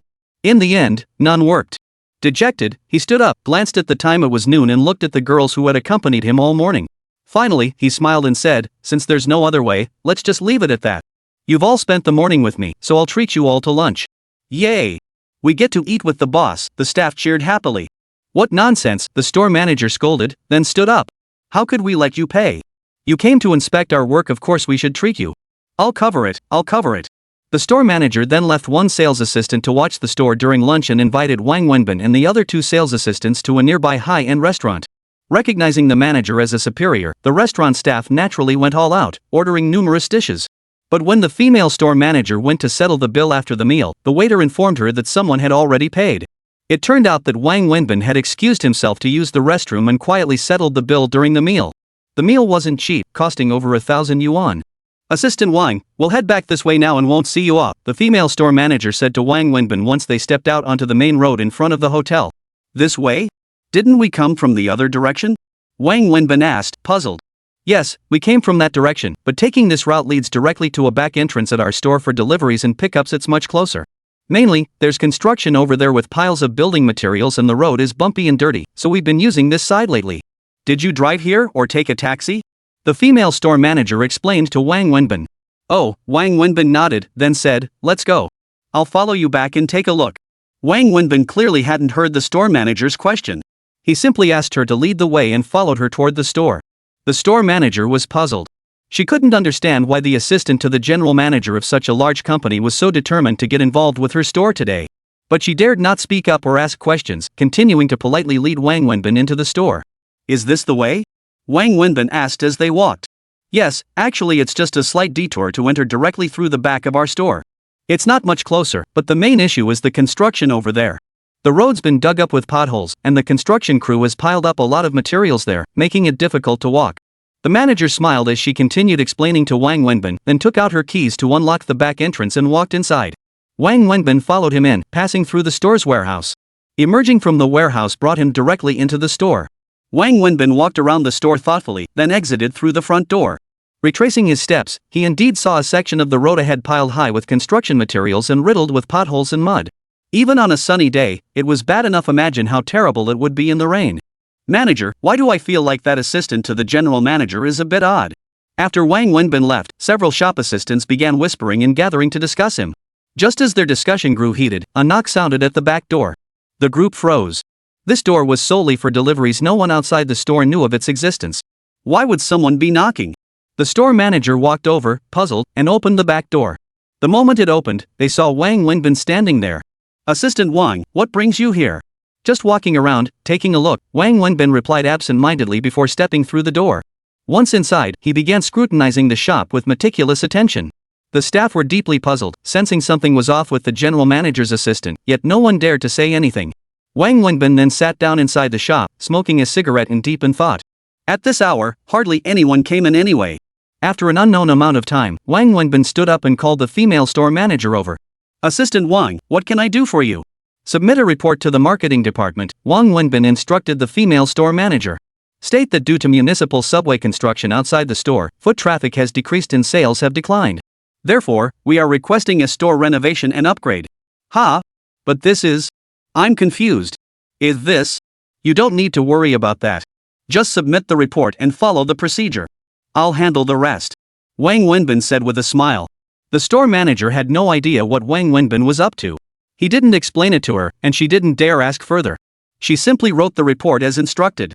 After she finished, Wang Wenbin took the report and left the store immediately. After Wang Wenbin left, the store buzzed with activity again. Business had been slow anyway, with barely any customers coming in all day. The sales assistants had been bored out of their minds, not knowing what to do. Today, an assistant to the general manager had arrived, and his behavior was peculiar. So everyone found something to do. They gathered together and discussed Wang Wenbin with great enthusiasm. Wang Wenbin had no time to care how these girls were discussing him. He took the bus to the company, walked straight to the marketing department with the female store manager's report, and handed it to the marketing director. The director had no idea what this was about, but since it came from the assistant to the general manager, he couldn't very well refuse to sign. Besides, it didn't cost him anything, so he signed it without thinking much of it. He had no clue what Wang Wenbin was up to. After the marketing department head signed, Wang Wenbin signed himself. As the assistant to the general manager, he had the authority to make decisions and sign off on matters under 100,000 yuan without needing approval from anyone else. After Wang Wenbin signed, he continued processing the paperwork through the relevant departments until it reached finance. As the general manager's assistant, he personally handled the paperwork at each department. No one dared refuse him this courtesy, so within just one afternoon, he completed the entire process, securing all necessary approvals. When Wang Wenbin finished everything and walked into his own office, he happened to meet Peng Mengjia coming out of hers. The two stood facing each other at their respective doorways. Chapter 126, Don't Screw Me Over. Didn't I tell you to inspect the store? Why are you back so early? Peng Mengjia approached and confronted Wang Wenbin. Early? It's almost quitting time. Get this straight, you went for research. What exactly is research? What is information gathering? Tell me. Information research must be comprehensive. If you miss even one detail, the collected data loses all representativeness. It won't reveal any issues and becomes utterly useless. Tell me, what are the store's operating hours? 9 o'clock at night. Wang Wenbin thought for a moment before answering. Then what time is it now? If you leave now, how will you collect data for the remaining hours? How will you conduct your research? Without data from those hours, how will you write your report? Peng Mengjia pressed Wang Wenbin further. So according to you, I'm supposed to be the only one conducting research there? From when the mall opens at 9 a.m. until it closes at night, I have to stay there without leaving for a single moment, right? Yes. So by your logic, I don't need to eat? And I should carry that plastic bag for bathroom breaks? 12-hour shifts every day for half a month straight, is that it? Wang Wenbin retorted. What? Think you can't handle it? If you can't, you can always quit. Peng Mengjia asked. Wang Wenbin laughed upon hearing this, shook his head, and said, Peng Mengjia, I can't be bothered with your nonsense. What did you tell me today? You said I just needed to hand you a genuine information survey form and a research report reflecting the actual situation after 2 weeks. You never mentioned I had to stay there day and night, did you? Besides, neither company policy nor national labor laws require me to work 12-hour days, let alone mandate unconditional overtime. Peng Mengjia, I only agreed to provide you with an accurate information survey form and a satisfactory research report within 2 weeks. I never agreed to anything else, and you have no right to interfere with my affairs. If you consider leaving early as absenteeism, feel free to fire me. Wang Wenbin finished speaking and walked into his office, closing the door behind him. Inside his office, Wang Wenbin organized his thoughts. Satisfied there were no major issues, he glanced at the clock. It was already quitting time. He stepped out of his office and headed downstairs. He drove to the parking lot, retrieved Su Wei's car, and parked it at the office building entrance, diligently fulfilling his duties as her driver. You don't need to park here anymore. I'll go to the parking lot myself, Su Wei said again after getting into the car. You hired a driver specifically, yet you still drive all that way yourself? What's the point of having a driver then? Wang Wenbin replied with a smile as he drove. Don't forget, you're not just a driver, you're the general manager's assistant, Su Wei reminded Wang Wenbin. But you told me the assistant to the general manager position is just a title. In reality, I'm just a driver. Su Wei chuckled. Since when did you start pretending to be clueless? What? Blaming me for luring you onto this pirate ship? Don't be too kind to me, I'm easily moved, Wang Wenbin chuckled back. Su Wei beamed and said nothing more. Wang Wenbin pretended to check the rearview mirror and stole a glance at Su Wei. Seeing her captivating smile, he nearly froze in place. Not going home. Head to XXX Hotel, Su Wei said after Wang Wenbin had driven for a while. Business dinner? Wang Wenbin pressed. Sort of. Su Wei's answer was vague. Wang Wenbin found her answer odd but didn't think much of it, steering the car toward the 5-star hotel. Did Mengjia not assign you to that store for the sales improvement plan today? Wang Wenbin drummed his fingers on the steering wheel as he drove, paused, then smiled. No, she sent me to another store for market information gathering. Just information gathering? No other complications? No, just pure information gathering. She said it was for me to learn something. Wang Wenbin shook his head as he answered. Did she mention anything else to you? No, just that. Nothing else. Wang Wenbin shook his head again. Good. If she pulls any stunts later, let me know. She can be childish sometimes. Su Wei nodded with a smile, clearly satisfied. Wang Wenbin drove straight into the underground parking garage of the XXX Hotel and said to Su Wei, "Alright, you go up. I'll wait here for you." What? You're not coming up? Me? What would I do up there? I'm your driver. That wouldn't be appropriate. How many times have I told you, you're not my driver, Wenbin? Have I ever once said you were my driver? Even if you're not my driver, it's still inappropriate for me to accompany you to this social event. I'll just wait here for you. If anything comes up, just call me directly and I'll come up immediately, Wang Wenbin said. Let's go up together. It's not a business meeting, just meeting a friend. And you know this friend, too. Su Wei got out of the car after saying this. A friend I know? Wang Wenbin was puzzled. He couldn't recall knowing any of Su Wei's friends. But since Su Wei insisted, Wang Wenbin got out of the car and followed her toward the elevator. Are you sure I know them? Wang Wenbin asked again once they were inside the elevator. What? Don't you trust me? Afraid I'll eat you? Su Wei asked with a smile. No, that's not what I meant. I just don't recall which of your friends I know, Wang Wenbin hastily explained. You'll see when we get there, Su Wei replied with a mysterious smile. Su Wei led Wang Wenbin straight upstairs to the door of a private room. The attendant opened it and Su Wei stepped inside, followed by Wang Wenbin. The moment Wang Wenbin stepped inside, he saw Zhang Xini sitting on the private room sofa. Stunned, he widened his eyes and blurted out, "Why is it you?" Zhang Xini stood up from the sofa as soon as she saw Su Wei and Wang Wenbin enter. Alright, girl, I brought your guest. You two talk. I'll be going now, Su Wei said with a smile to Zhang Xini inside the private room. Sis, stay for dinner. You're already here, Zhang Xini urged. No, I'll head back first. It's better for the two of you to talk privately. I don't want to get in the way. Besides, my daughter is still at home, and I need to go back to have dinner with her. I'll take the car first. If it's convenient for you, please drive him back later tonight. After saying this, Su Wei turned to Wang Wenbin, who was frowning, and said, "Give me the car keys. I'm leaving first." Sis Su, you're really setting me up here, aren't you? Wang Wenbin frowned as he handed her the keys. Do you think such a beautiful girl is a bad deal? Stop being stubborn. Seize this chance, you'll thank me later. Su Wei smiled at Wang Wenbin before taking the keys and exiting the private room. Chapter 127, You're lying to me.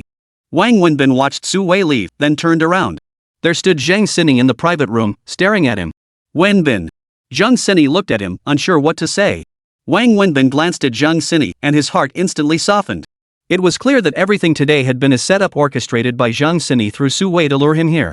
Though he'd been tricked, seeing Zhang Xini's expression, he couldn't muster any anger. After glancing at Zhang Xini, Wang Wenbin slowly walked into the private room. He pulled a chair from the dining table and sat down, asking Zhang Xini, "You had Su Wei trick me into coming here, right?" Wenbin, I didn't mean to deceive you. But I had no choice. You blocked my number. Even if I went looking for you, you definitely wouldn't have responded. I had no other option but to resort to this. I'm sorry. Please don't blame me.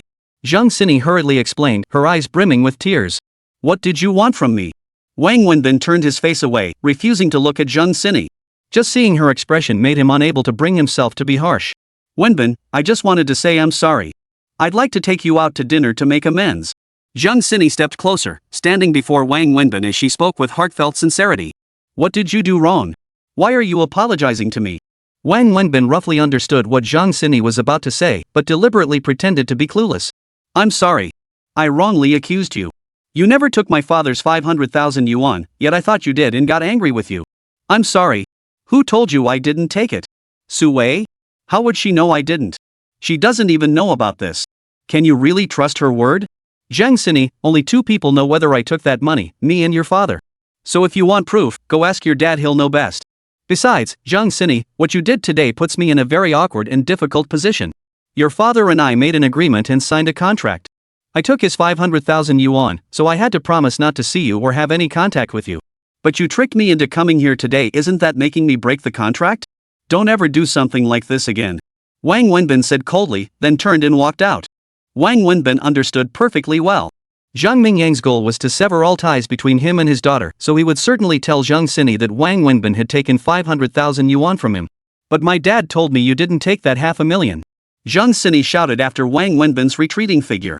Hearing this, Wang Wenbin froze in shock, his footsteps halting abruptly. Wang Wenbin, how long do you plan to keep deceiving me? Why deliberately lie to me? Do I disgust you that much? Zhang Sini, who had just been apologizing to Wang Wenbin, suddenly broke down emotionally. You were doing just fine a moment ago. Why are you crying now? Wang Wenbin turned and saw Zhang Sini standing there, tears streaming down her face. The cold demeanor he had worked so hard to maintain vanished instantly. He hurried over, grabbed a tissue from the table, and handed it to Zhang Sini to wipe her tears. I don't need you pretending to be nice here. Don't you hate me? Zhang Sini pushed Wang Wenbin's hand away. Alright, I'm sorry, it's my fault, all my fault, okay? Can you please stop crying? It's just the two of us in this private room. A man and a woman alone together. If someone sees you crying like this, they'll think I did something to you. I won't be able to explain it later. Wang Wenbin fumbled with the tissues, wiping her tears as he spoke. I don't need you. I'll do it myself. Zhang Sini took the tissues from Wang Wenbin and began wiping her own tears. She then sat down at the table, deliberately turning her back to him, a clear display of I'm angry and don't want to talk to you. What the hell is going on here? You were apologizing to me just a moment ago, and now suddenly it's like I'm the one who's wrong and I'm the one apologizing? Wang Wenbin looked at Zhang Sini's angry expression, feeling both amused and exasperated. The scene was indeed quite dramatic. Just then, the waiter knocked on the door. A line of waitstaff filed in, swiftly setting down over a dozen dishes on the table. Each dish was arranged like a work of art, leaving Wang Wenbin staring at the spread in stunned silence. Are you sure it's just the two of us eating? Wang Wenbin turned to ask Zhang Sini. Zhang Sini had already wiped away her tears and turned back to him. We were supposed to have Sister Sue, but she left, Zhang Sini replied. Sis, I know your family's loaded, but even with money, you don't have to be this wasteful. This is just blatant flaunting of wealth, Wang Wenbin said, pointing at the table laden with dishes. What's wrong? I remember these are all your favorite dishes, so I specially ordered them. Look, these are all things you love. When did you ever see me like these dishes? Last time. Last time I treated you to dinner at that hotel, didn't you really enjoy these dishes? I made a mental note. These are all the dishes you liked last time. Zhang Sini explained. Listening to Zhang Sini's explanation, Wang Wenbin felt both amused and touched. Sis, I wasn't actually enjoying these dishes. I was eating money. With dishes this expensive, if I didn't finish them, wasting them would be a huge waste. Honestly, the food in places like this is meant for show, not for eating. If we're talking about taste, it's nowhere near as good as the fried rice you get on the street. Oh dear, what should we do? We've already ordered. If you don't like it, shall we go out and find a place you prefer? Zhang Sini asked Wang Wenbin. Wang Wenbin sucked in a sharp breath and sighed. You really are a big spender.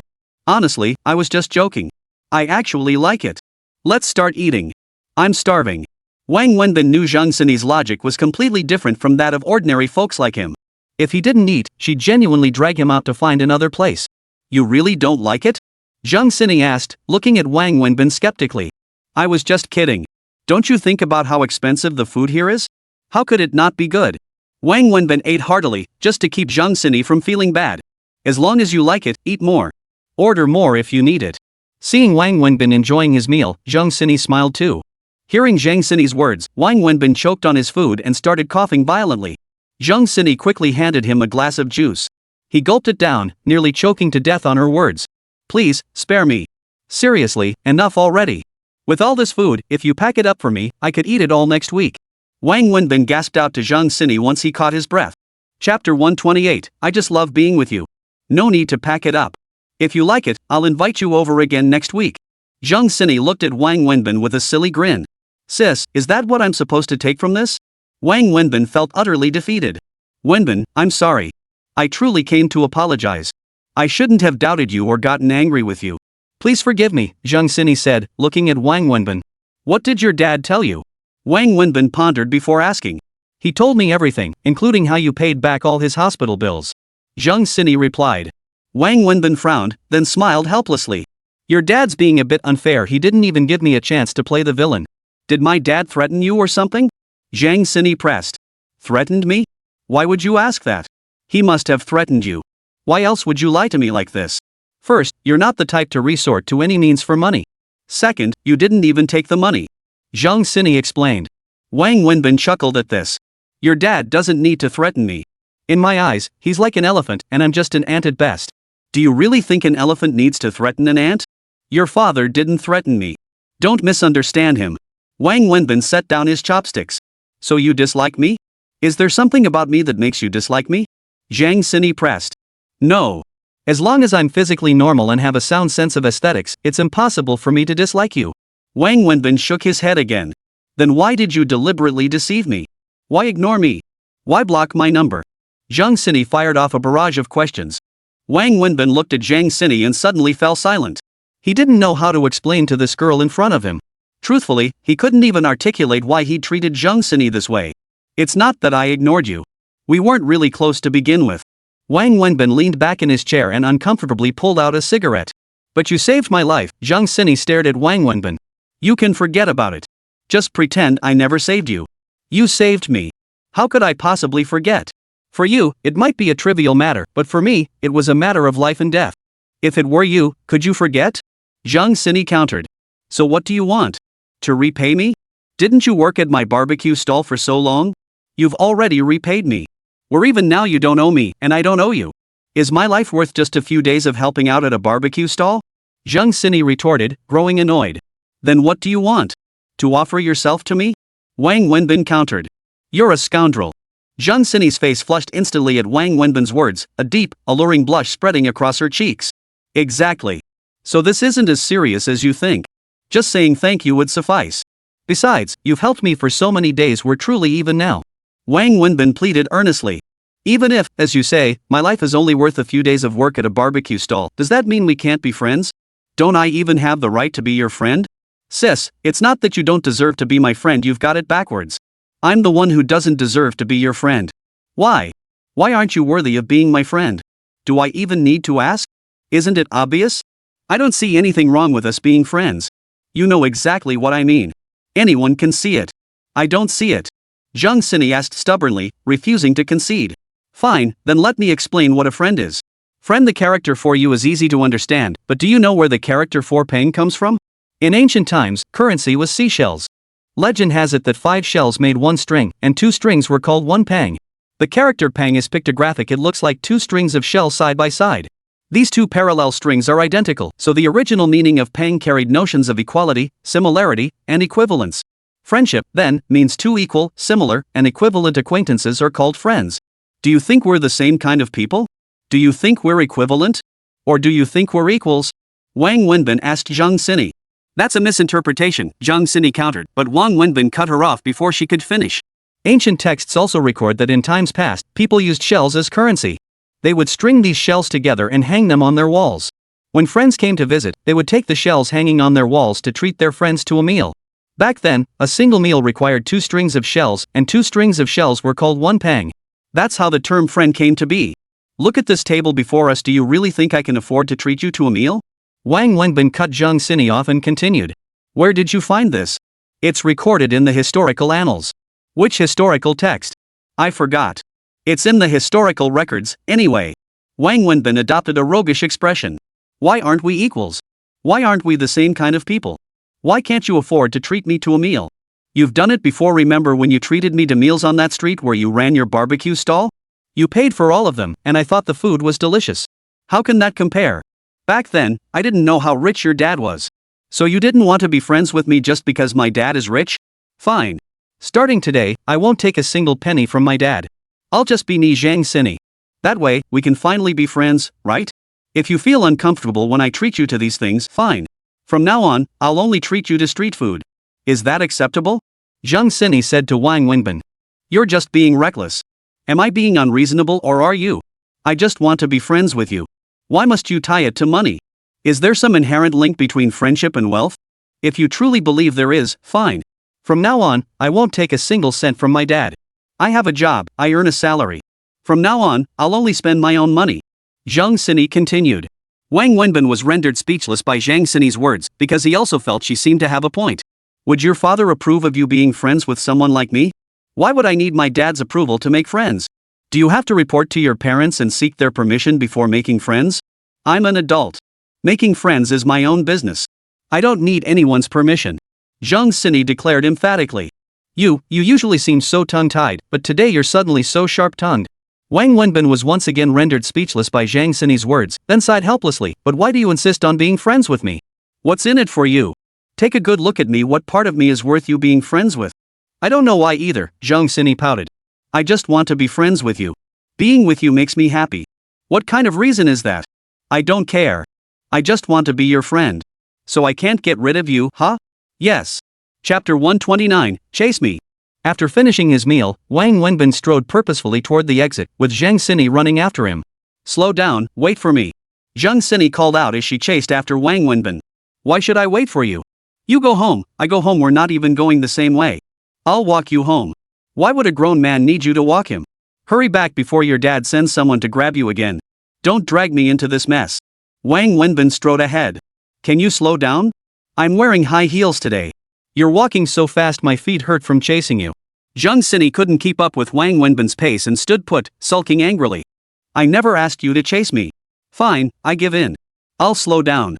Seeing Zhang Sini's pout, Wang Wenbin sighed and stopped, waiting patiently for her. Thanks. Seeing Wang Wenbin waiting for her, Zhang Sini instantly broke into a smile. She happily walked over and sweetly said to him. Women are creatures of constant change. Wang Wenbin shook his head helplessly. The two entered the elevator together. Wang Wenbin asked Zhang Sini, how much did this meal cost? 200 yuan. Zhang Sini flashed her pearly white teeth at Wang Wenbin with a smile. 200? Do you take me for a fool? Just tell me it was over 10,000. I told you, just 200 yuan. Not a penny more. Zhang Sini insisted. You're just being stubborn. It's 200, period. Fine, whatever you say. It's not like I'm paying anyway.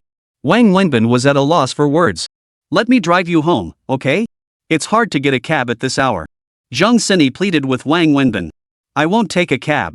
I'll take the subway, it never gets stuck in traffic. But the subway's packed. I'll drive you, it'll be quick. No thanks, the subway is convenient for me. With that, Wang Wenbin stepped out of the elevator on the first floor. The moment Wang Wenbin stepped out of the elevator, Zhang Sini followed him out. Why'd you come down? Didn't you drive here? Wang Wenbin asked Zhang Sini in surprise. Yes, I did drive here. Isn't the parking garage on the basement level? Yes. Zhang Sini nodded. Then why did you follow me down here? This is the first floor. I'm walking you home. If you take the subway, I'll take the subway too. Either way, I'm walking you home. Zhang Sini followed Wang Wenbin closely, not letting him out of her sight. Are you out of your mind? I'm a grown man, why would I need a girl to escort me? Besides, if you follow me on the subway to see me home, how could I possibly let you go back alone this late? I just have to drive you back again later. That's just wasting my time. I don't care. Either you take my car and I'll drive you home, or I'm following you. Wherever you go, I'm going. I don't care. When did you become so unreasonable? I'm a girl. Have you ever seen a girl who makes sense? Zhang Sini retorted. You do have a point. But what exactly are you trying to do?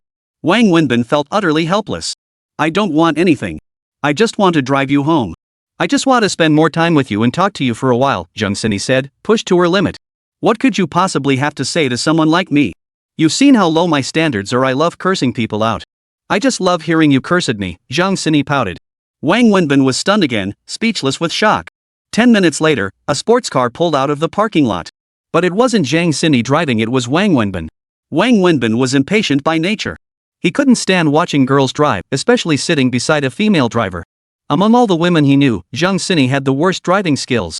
So the moment he got in, he took the driver's seat. Zhang Sini grinned and plopped down in the passenger seat. After all, there were only 2 seats anyway. Honestly, I just don't get how you rich folks think. Sedans are so much more comfortable to ride in, and they can seat 5 or 6 people. This thing is expensive, low to the ground, and only fits 2 damn people. So what if it can go 200 or 300 miles per hour? What good is that? In this city, you're lucky if you can even get to 50 miles per hour without hitting traffic. Wang Wenbin grumbled as he drove, though deep down he couldn't help but admire the car's incredible handling. A good car really is a good car. I totally agree. Zhang Sini nodded in agreement. Then why did you buy it? I didn't buy it. My dad gave it to me. I don't know much about cars. He bought me one, so I drive it. I thought it was just a regular, common car. It wasn't until much later that I realized mine is called a sports car, while what everyone else drives is called a sedan. I'm so used to driving this one now, I can't be bothered to switch. Zhang Sini explained. Wang Wenbin was speechless. If anyone else had said that, he'd have thought they were trying to show off. But coming from Zhang Sini, it didn't seem odd at all, she genuinely didn't know any better. But it wasn't all bad. The handling on this one is genuinely excellent. Driving it feels incredibly comfortable, a real pleasure to handle. Wang Wenbin remarked as he drove. You like this car? Of course. Who wouldn't love a car this expensive? Especially a guy like me. Let me tell you, men have 2 eternal passions, beautiful women and great cars. It's in our DNA. Then I'll let you drive this one. I've got a few sedans at home, I'll go find 2 sedans to drive. Zhang Xini turned her face toward Wang Wenbin and said earnestly. Wang Wenbin stared at Zhang Xini, utterly dumbfounded. What? What's wrong? Did I say something wrong again? Zhang Xini looked at Wang Wenbin fearfully, afraid she'd said something to provoke his anger. Nothing. You're far more generous than your father. He'd only give me $500,000 with political strings attached, while you're offering a car worth millions without any conditions. Wang Wenbin smiled. I didn't say I'd give you the car. I just said I'd lend it to you. I don't like driving it anyway, people always stare at me when I'm behind the wheel. It's so annoying. It's just sitting idle at home. Since you like it, why not borrow it? You know, you have to drive it regularly or it'll break down, right? This way, you're doing me a favor too. What do you say? Zhang Xini explained. With that reasoning, I'd feel bad refusing. Really? Then go ahead and take it. It's such a hassle for you to keep taking the subway and buses all the time. Just think of it as your daily ride. Buying a car worth millions just for commuting? My life has truly reached its peak. But do you really think my salary could cover the gas for this thing? Thanks for the offer, but I honestly can't bring myself to drive it and I can't afford it either. You should just keep it for yourself. Wang Wenbin chuckled. Chapter 130, Do You Like Me? Zhang Xini pouted after Wang Wenbin's refusal. Are you really living with her? Zhang Xini suddenly asked Wang Wenbin again. Who? With who? Wang Wenbin was caught off guard. Sister Su Wei. Wang Wenbin turned to look at Zhang Xini with surprise, then said, She told you everything? What else did she say? Sister Su Wei told me about her daughter. She said her daughter is sick and doesn't have much time left. Out of kindness, you're pretending to be her daughter's father, so you're living with her. But you're just friends with her, you're helping them, mother and daughter. Do you believe that? Wang Wenbin asked casually. I believe it, Zhang Xini nodded. You believe such an outlandish story? Wang Wenbin turned to ask. I believe it. Zhang Xini nodded again and continued, Sister Su Wei wouldn't lie to me. I trust her. I trust you more. If it were anyone else, I wouldn't believe it, it's too far-fetched. But coming from you, I do. Zhang Xini continued. Why do you believe it? Wang Wenbin asked curiously. I don't know. I just do. You'll get sold out sooner or later. You wouldn't sell me out. How can you be so sure I won't? When that day comes, you'll be counting my money after I sell you out. You saved my life. Why would I fear you selling me? If you truly wanted to harm me, why risk your life to save me? Zhang Xini countered Wang Wenbin. Wang Wenbin was once again rendered speechless by Zhang Xini's words. He could never quite grasp her logic. Zhang Xini hesitated mid-sentence. Just say what you need to say. Don't stand there hesitating. Do you like Sister Su Wei? Zhang Xini mustered her courage to ask. What kind of nonsense is running through your head all day? Wang Wenbin laughed helplessly, then added, So, do you think I like her? I don't know, but I bet you do. Why? Wang Wenbin asked with a smile. Sister Su Wei is so beautiful and elegant, how could you not like her? That's the only reason? Plus, Sister Su Wei seems to have this uncanny ability to anticipate and see through everything. She's gentle, intelligent, and captivating. Even I, a woman, have fallen for her, let alone you. All men must adore women like her, right? Zhang Xini asked, stealing glances at Wang Wenbin. Zhang Xini's words made Wang Wenbin picture Su Wei again. He nodded in agreement. Yes, she really is captivating. It's hard not to be drawn in by her aura. So you like her, then? Zhang Xini asked, sounding a bit disappointed. Wang Wenbin smiled and replied, Not everything in this world can be summed up or measured by a simple like or dislike. Things are far more complex than that. What do you mean? Zhang Xini didn't understand. You don't need to understand. For you, the world isn't complicated. Then do you like her or not? Why do you have to ask that? I just want to know. Zhang Xini pressed on relentlessly. I do. Wang Wenbin answered firmly, then added, But liking someone can mean many things. Then what kind of like is it? Zhang Xini pressed relentlessly. Are you never going to stop? Do you like me? Zhang Xini asked. Ha? Wang Wenbin asked in utter shock. He never expected Zhang Xini to ask such a question. Zhang Xini watched as Wang Wenbin looked at her, and her face flushed instantly a deep, vivid red, as if she were wearing 2 bright red apples. I mean, do you like girls like me? Zhang Xini quickly corrected herself. You scared me. Be clear when you speak, or it could be misinterpreted, Wang Wenbin said with a smile, then added, Of course I do. I like any pretty girl. Have you ever met a man who doesn't like pretty girls? Hearing Wang Wenbin call her pretty, Zhang Xini felt her heart leap with joy, her smiling face still flushed. If you had to choose a girlfriend, would you pick someone like Sister Su Wei or someone like me? Zhang Xini pressed, her blush deepening rather than fading. What kind of stupid question is that? Can't you think of something meaningful for once? It's just casual chit-chat. Just tell me what you really think. What the hell am I supposed to choose? Does such a thing even exist in this world? You're giving me two types to pick from? What do you take me for? Jack Ma? Forget about others, let's just talk about you. If I asked you to be my girlfriend, would you agree? Obviously not. So, I would. Zhang Sini suddenly blurted out. Ha? What did you say? You're willing to what? Wang Wenbin's mind went blank, buzzing with confusion. Nothing. I said I don't want to. Zhang Sini's face flushed all the way to her neck as she mumbled with her head down. Exactly. If you were willing, there'd only be two possibilities, either you're crazy, or you're just messing with me. Don't ask me stupid questions like that again. Living a steady life is what matters most. For me, life is actually pretty simple. I'm satisfied just being able to live well. Wang Wenbin pulled the car over to the side of the road as he spoke, then turned to Zhang Sini. Alright, we're here. You live here? Yes, her family lives here. I'll stay until the child recovers, I promised her. Wang Wenbin nodded. But Sister Su Wei said her daughter's illness is incurable. Wang Wenbin paused briefly before nodding again. But I believe heaven isn't cruel. She's such a sweet little girl. I'm sure there's a way to cure her.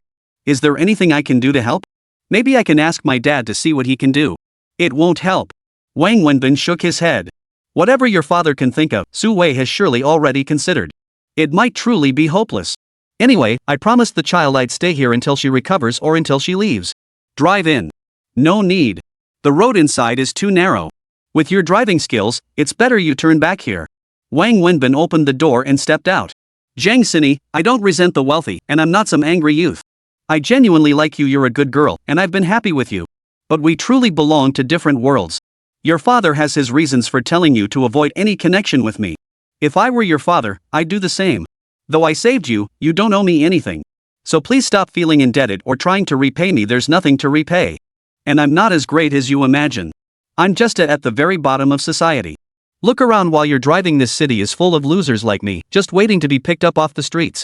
You've just never encountered one before. Listen to your father, stay away from people like us. If you hang around beggars long enough, you'll inevitably get your clothes dirty. I'm not joking, I mean it. Go home and think it over. Goodbye. With that, Wang Wenbin strode purposefully into the residential complex. Chapter 131, Destiny. Wang Wenbin slowly walked into the residential compound, puffing on a cigarette. So? Su Wei whispered to Wang Wenbin from the other side of the bed after Annie had fallen asleep. Wang Wenbin tucked the fairy tale book under his arm and placed it on the nightstand, feigning ignorance.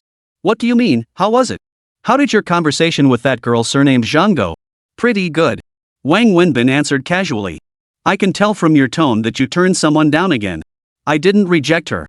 I just told her the truth, we're simply not the same kind of people. She's a wealthy heiress whose fortune rivals a nation's, and me? How can two people from such different social classes be friends? Our values and outlooks on life are completely different.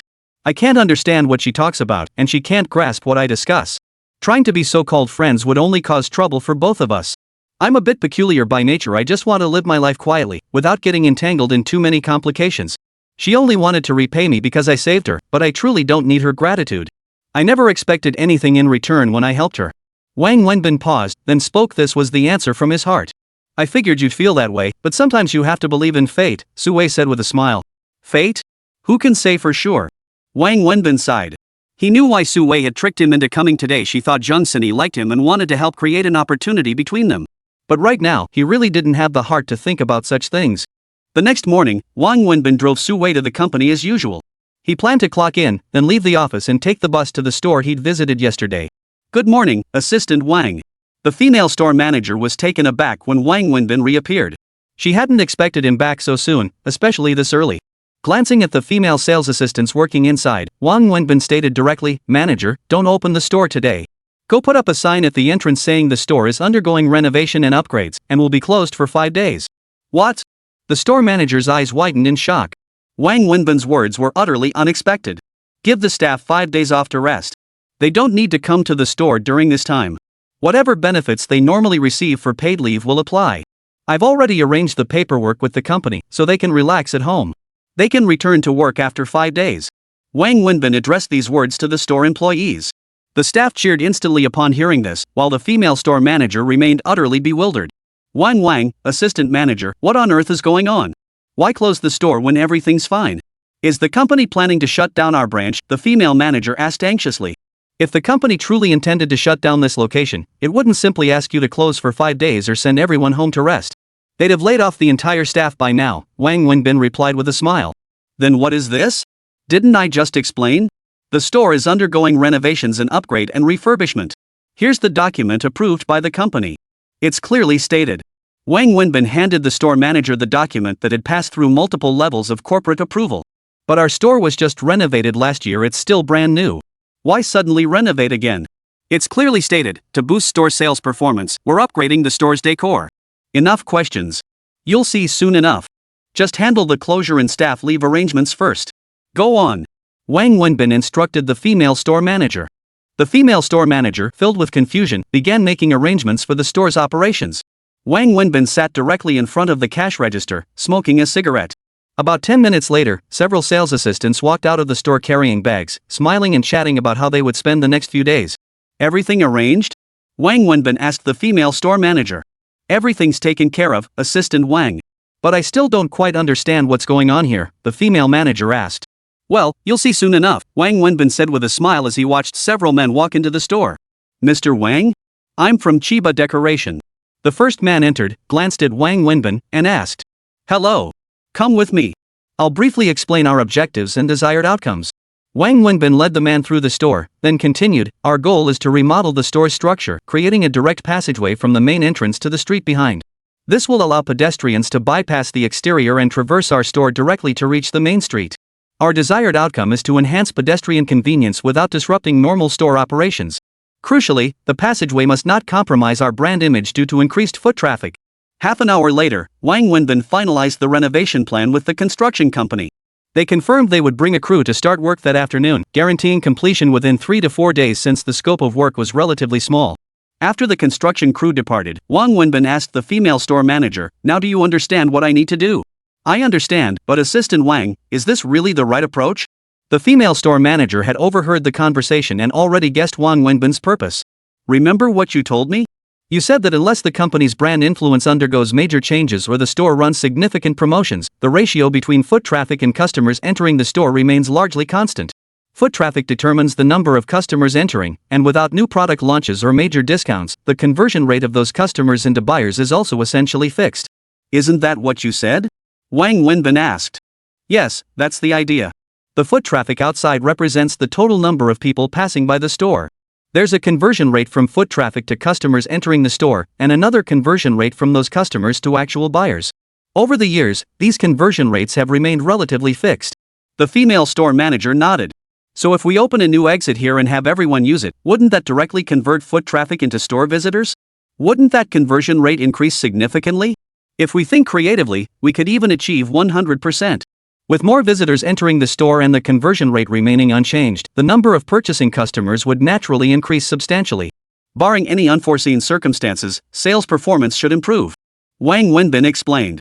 Chapter 132, I'm truly broke. The logic makes sense, but will people actually walk through our store? Only our own staff know about this passageway, how would customers know? Subconsciously, they won't head inside either. Assistant Wang, I don't think this will make much difference. The female store manager disagreed. There's always a way to solve problems. We won't know if it works until we try, right? Business is slow anyway, giving it a shot won't cost us much. I've already secured the funds from the company, and the renovation firm is our partner. They'll get it done ASAP.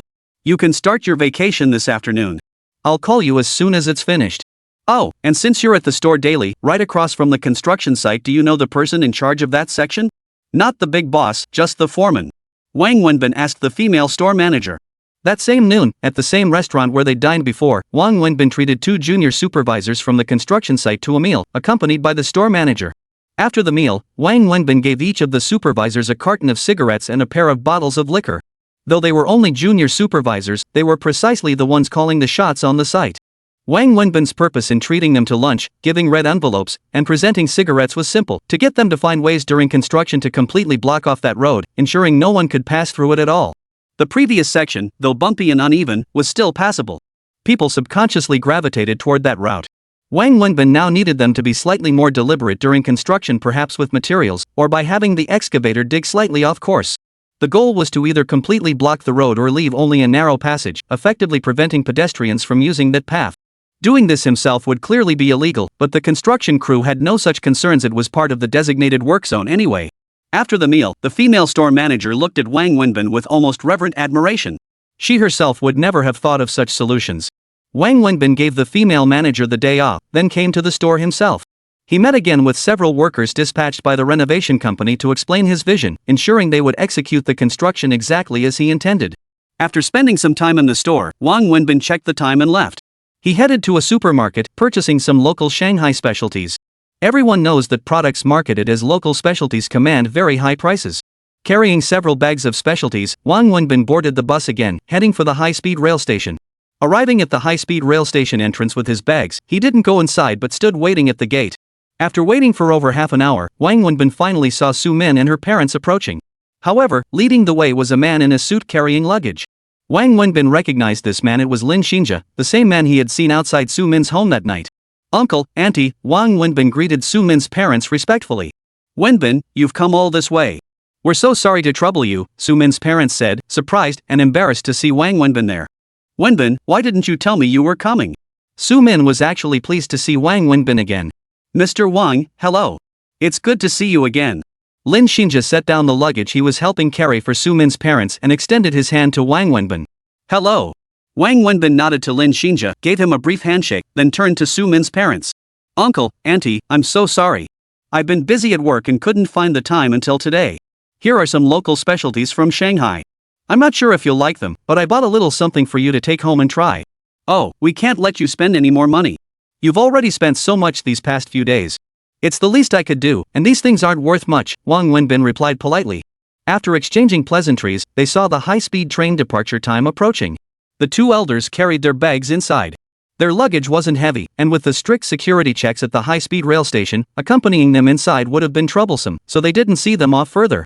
The three of them stood at the entrance, watching the elderly couple smoothly enter the station until they were out of sight. Wang Wenbin turned to head downstairs toward the bus stop. "Wenbin, where are you going?" Su Min called after him, with Lin Xinjia following close behind. "To work," Wang Wenbin replied indifferently. "Let me drive you there." "No need." Wang Wenbin shook his head. "How about you take my car, Mr. Wang?" "I'll drive you," Lin Xinjia offered. "No, thank you. I'll take the bus. It's quite convenient." Wang Wenbin politely declined. Taking the bus is great, green and eco-friendly. Lin Xinjia seemed surprised to hear Wang Wenbin plan to take public transit, then added, "I haven't reached that level of enlightenment yet. I take the bus not because I care about the environment, but because I'm broke, can't afford a car, so the bus is my only option. I've got things to do, so I'll head out now. See you next time." Wang Wenbin nodded and smiled at Lin Xinjia before striding toward the bus stop. Lin Xinjia looked awkwardly at Su Min, who kept her gaze fixed on Wang Wenbin's retreating figure. "Mr. Lin, thank you so much for personally seeing my parents off," Su Min said politely. "We're friends. Your parents are like elders to me. Of course I'd see them off when they leave. But you should have told me sooner they were coming. I could have shown proper hospitality. Finding out only when they were leaving? That's where you dropped the ball." Lin Xinjia chided Su Min. Sitting on the bus, Wang Wenbin felt rather low. He wasn't sure if it was because this man named Lin Xinjia kept appearing beside Su Min. Wang Wenbin told himself he shouldn't be upset about this. After all, he believed he no longer loved Su Min. If there was no love left, then who she was with shouldn't concern him. He couldn't possibly feel bad over this. Lost in these thoughts, his phone rang. Seeing the number, he hesitated, but finally answered. "Hello. What is it?" Wang Wenbin asked rather coldly. "Are you angry?" Su Min's voice came from the other end. "Do you have something important to say? If you're calling just for this nonsense, I'm hanging up." Wang Wenbin understood Su Min's implication, but he didn't want to respond and felt a bit annoyed instead. "I didn't call him. He contacted me while I was driving my parents to the station. It was work-related. I told him I was driving and would call back after getting to the office. When he asked where I was, I mentioned dropping my parents off at the high-speed rail station, and he showed up. I couldn't refuse. So please don't misunderstand, we're not even friends." Su Min reiterated her explanation to Wang Wenbin. Chapter 133, Social Obligations. "What does this have to do with me?" Wang Wenbin was extremely cold. Su Min had a flood of words ready to pour out, but Wang Wenbin's single sentence crushed her spirit instantly. "Wenbin, why do you always have to be so heartless with me? Why do you deliberately say such hurtful things?" Su Min fought back tears. Wang Wenbin opened his mouth, wanting to say something, but ultimately couldn't bring himself to speak and chose silence instead. Silence hung heavy on both ends of the line. Then, unexpectedly, Wang Wenbin's phone emitted a busy tone. Su Min hung up. Wang Wenbin stared blankly at his phone. He knew Su Min was furious that he had broken her heart. Wang Wenbin let out a long sigh and stared blankly out the window. No one knew what he was thinking, not even himself. Wang Wenbin took the bus back to the company. He had barely stepped inside when it was time to leave work. As usual, he drove Su Wei's car to the office building entrance and waited for her. Su Wei was usually the last to leave the office, but today she came down earlier than usual. Wenbin, I won't be going home tonight. Let's head to XXX Hotel first, Su Wei said after getting into the car. Business dinner? Wenbin asked while driving. Yes. A few projects are stalled with the relevant departments. I invited several key leaders from those departments to dinner tonight. This issue has been stuck for a while. I've been trying to get them out for dinner for ages, and finally managed it. Su Wei explained. If they agreed to come out for dinner, that means the matter is basically resolved, Wang Wenbin remarked offhandedly. Ha, you really know everything, Su Wei laughed, then added, but tonight I have to make sure they're well taken care of. We business people can't afford to offend these people. Every day they stall us is another day of losses. Wang Wenbin parked the car in the lot. Su Wei got out, but when she saw he wasn't following, she asked, aren't you coming? Me? I won't be joining. First, my position makes it inappropriate. These are all high-ranking officials. If you send a driver to sit with them at dinner, they'll think you're looking down on them. Second, you know my temperament. I'm a peculiar person. I can't bring myself to engage in deliberate flattery. Sometimes I can't even control my own temper. If I went up there and did something foolish that ruined your important matter, it would be a huge mistake. Besides, I really dislike these kinds of social engagements. So please spare me. I'll just wait here for you to come back down. Wang Wenbin quickly declined. He was speaking from the heart. He genuinely disliked these social engagements, a trait rooted in his personality. Alright then, I understand. Your personality definitely wouldn't enjoy this kind of setting. Actually, I hate it too, but sometimes there's no way around it. Su Wei sighed, then asked Wang Wenbin, so what about your meal? Don't worry about me. I'm a grown man. Do you think I'll starve to death? Alright then. You handle your own meal. Once I'm done here, I'll call you and you can come pick me up. Fine. Wang Wenbin nodded. Su Wei then picked up her bag and headed toward the elevator. Be careful. Watching Su Wei walk away alone, Wang Wenbin suddenly felt uneasy and called out after her retreating figure. Su Wei paused, turned around, gave Wang Wenbin a smile, nodded, then turned back toward the elevator. After Su Wei left, Wang Wenbin started his car and drove off. He turned down several streets before pulling into an alley, parking by a small street stall. He got out, walked in, and ordered one meat dish and one vegetable dish from the owner. Only Wang Wenbin would pull off such a stunt, driving $1 million car to eat at a street stall. Of course, he couldn't care less about what others thought. He ate heartily, and before leaving, he even pocketed half a box of toothpicks from the owner. After his meal, Wang Wenbin drove back to the hotel parking lot. Glancing at his watch, he realized nearly an hour had passed since Su Wei went upstairs, yet he hadn't received a call from her. The thought of her alone, entertaining a group of officials over drinks, made him uneasy and anxious. After a moment's consideration, he took the elevator up to the hotel lobby. In the lobby, Wang Wenbin inquired with the staff and was led directly to the private room Su Wei had reserved. He didn't go inside, however, fearing his presence might disrupt her arrangements. Yet standing at the door offered no view of the situation inside, and his anxiety grew. He paced back and forth outside the room before finally settling nearby, smoking a cigarette and staring intently at the door as he waited for Su Wei to emerge. Before long, Wang Wenbin spotted a waiter carrying 2 bottles of baijiu toward the private room. This was clearly not the first round of liquor delivered, indicating they had already consumed a significant amount. Since Su Wei was the host today, it was unlikely she hadn't been drinking. The thought made Wang Wenbin frown. Just as Wang Wenbin was unsure what to do, the private room door opened. Su Wei emerged, her face flushed, holding her phone to her ear. Su Wei stepped out of the private room, lowered her phone, and walked toward the end of the corridor with a pained expression. Wang Wenbin hurried after her and called out, "Sister Su." Su Wei turned and saw Wang Wenbin. "Why are you up here?" she asked. "Did you have to wait long?" "Sorry about that. I might still be a while. If you're uncomfortable, you should go back first. I'll just take a taxi home later." "How much did you drink?" Wang Wenbin asked Su Wei with a frown. "Ah, not too much. It's just that several leaders like to drink, and they're in high spirits tonight. I have to keep them company." "Stop drinking. Look at you, you're flushed. One more sip and you'll be drunk." Wang Wenbin cautioned Su Wei. "I won't. Don't worry. I'm not the strongest drinker, but I'm a woman. Women have an advantage at the table. At least I only need to take a sip while they have to down a whole glass. Plus, I have my ways. I won't get drunk." Su Wei smiled, but the flush on her face gave her away. She had definitely had quite a bit to drink. "There's a trick to that? First time I've heard of it." It's simple, just spit out what you've just swallowed, and you won't get as drunk. What do you mean? Wang Wenbin froze, not catching Su Wei's implication. You go home first. Don't wait for me. This might take a while tonight. I'll head to the restroom. Su Wei gave Wang Wenbin a smile before walking toward the bathroom. Wang Wenbin could even sense that Su Wei's footsteps were light and unsteady, and her speech was completely unlike her usual composed and poised self. Wang Wenbin pondered, why would Su Wei leave to use the restroom when the private room had its own facilities? And what did she mean by vomiting up what she'd just drunk to lessen the intoxication? After a moment's thought, Wang Wenbin watched in surprise as Su Wei disappeared into the restroom. Chapter 134, I'm her husband. Su Wei emerged from the restroom, her face pale and haggard, clearly in discomfort. She immediately spotted Wang Wenbin still standing at the restroom entrance. Wenbin, why are you still here? Su Wei managed a faint smile as she asked. Did you make yourself throw up?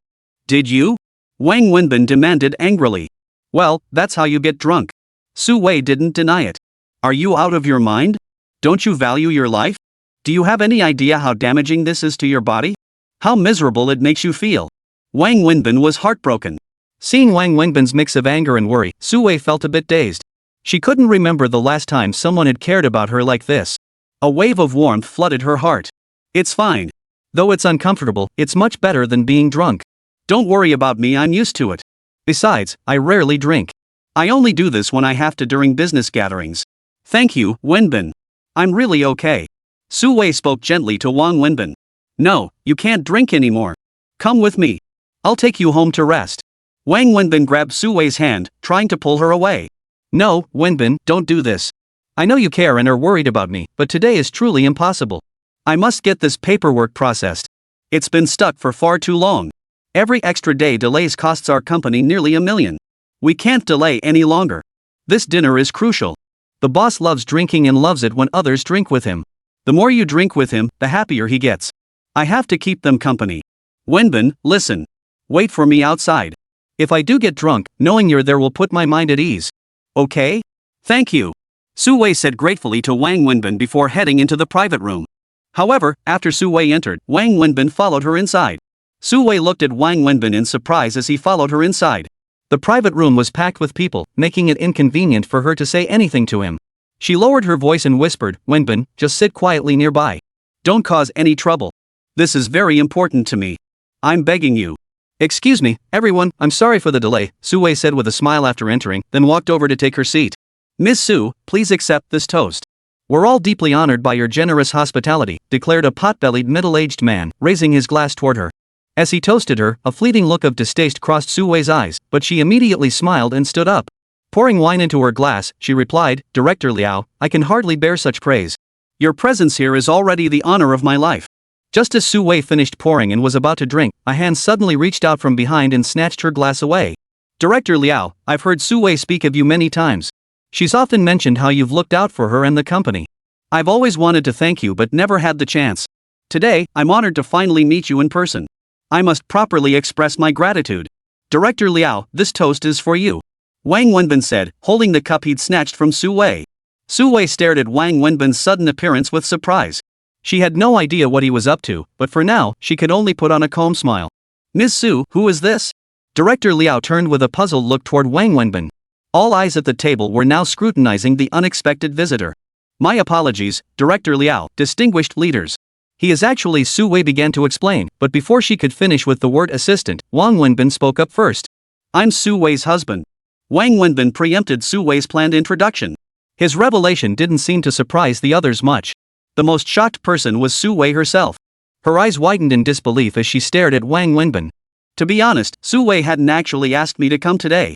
She only mentioned she'd be hosting a dinner for several leaders tonight. But I was quite worried mainly about her health. She never touches alcohol normally, but I know she's the type who repays every kindness.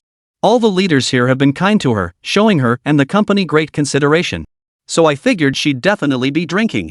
On any other night, she'd drink and get drunk, no big deal. But not now. She just had surgery, and the doctor had strictly forbidden alcohol. Drinking now could cause serious complications. Yet she's stubborn like that.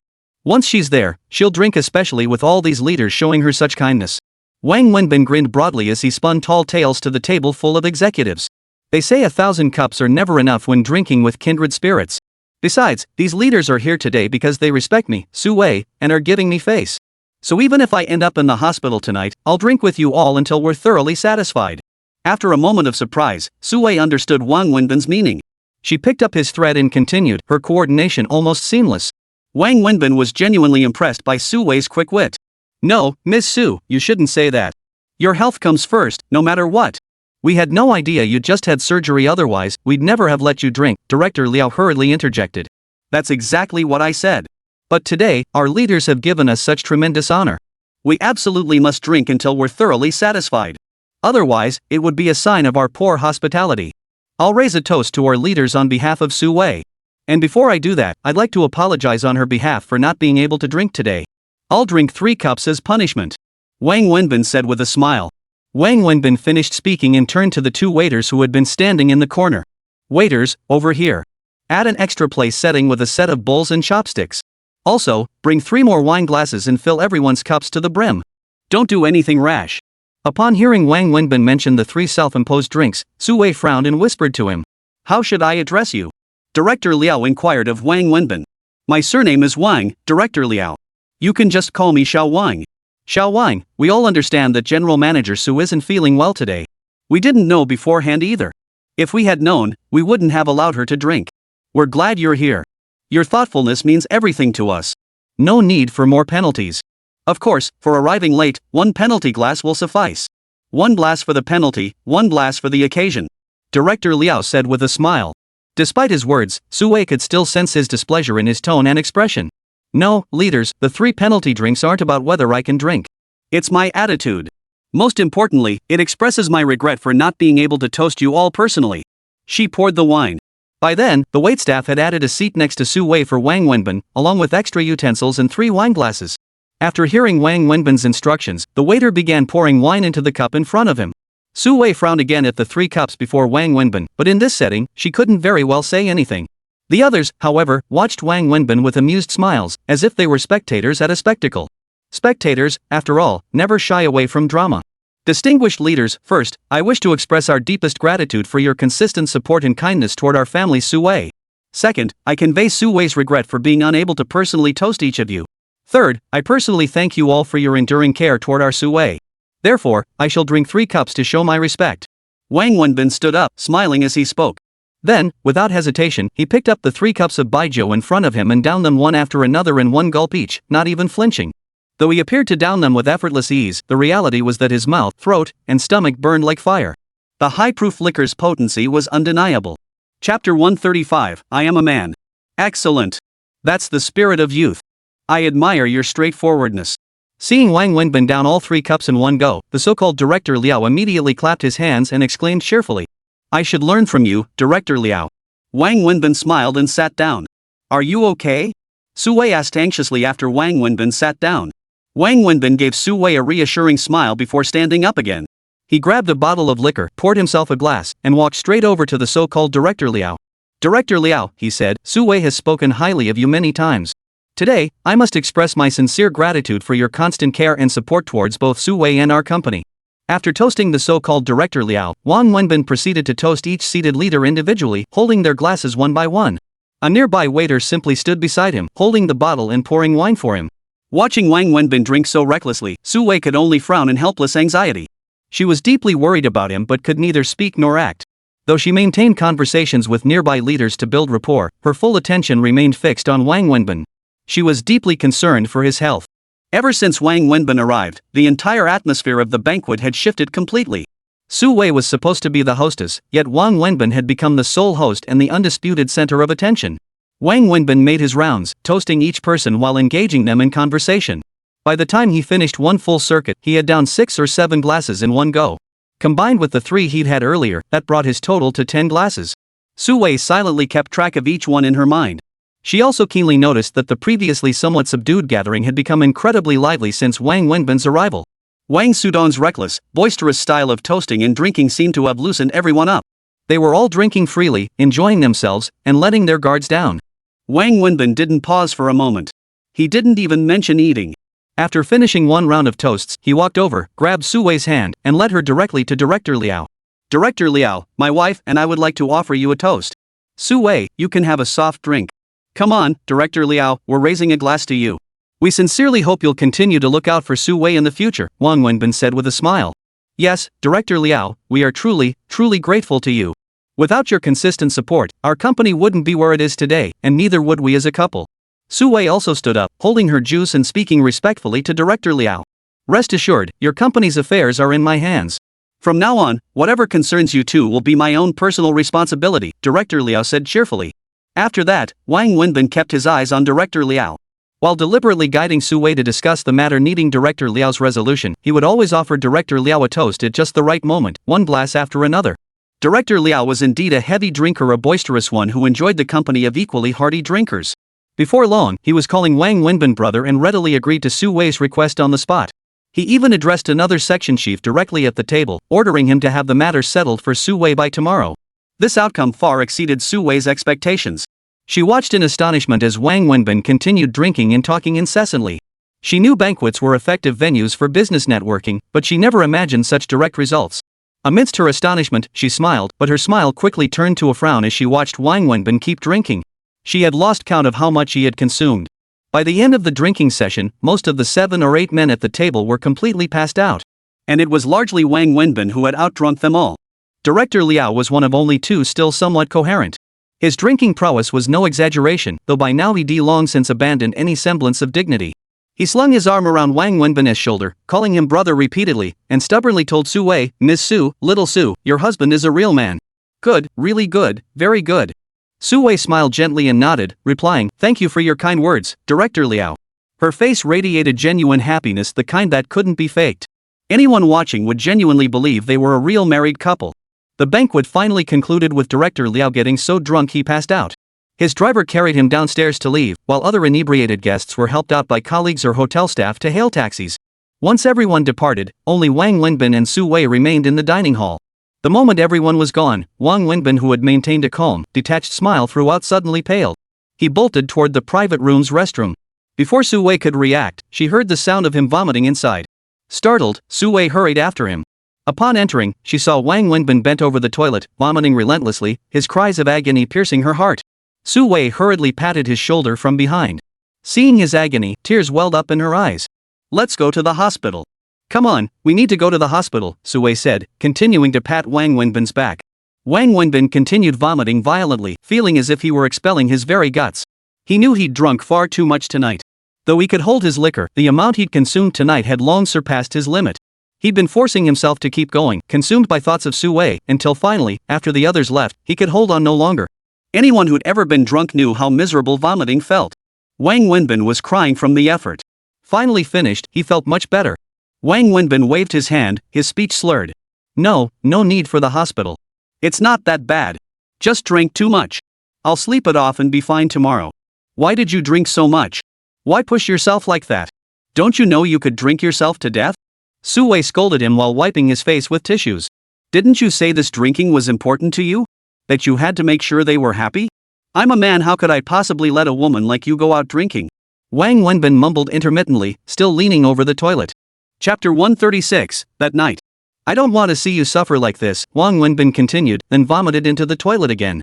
He was truly drunk now, his consciousness already hazy. He had no idea what he was saying. If he hadn't been drunk, he would never have uttered those words. Su Wei's face was already streaked with tears after Wang Wenbin finished speaking. She'd forgotten how many years it had been since she'd felt this kind of care and affection. She was a woman, no matter how strong she appeared on the outside, her heart remained tender. No woman wants to face life's hardships alone. They all long for someone who understands their cold and warm, who comprehends their bitterness and helplessness, who feels their struggles.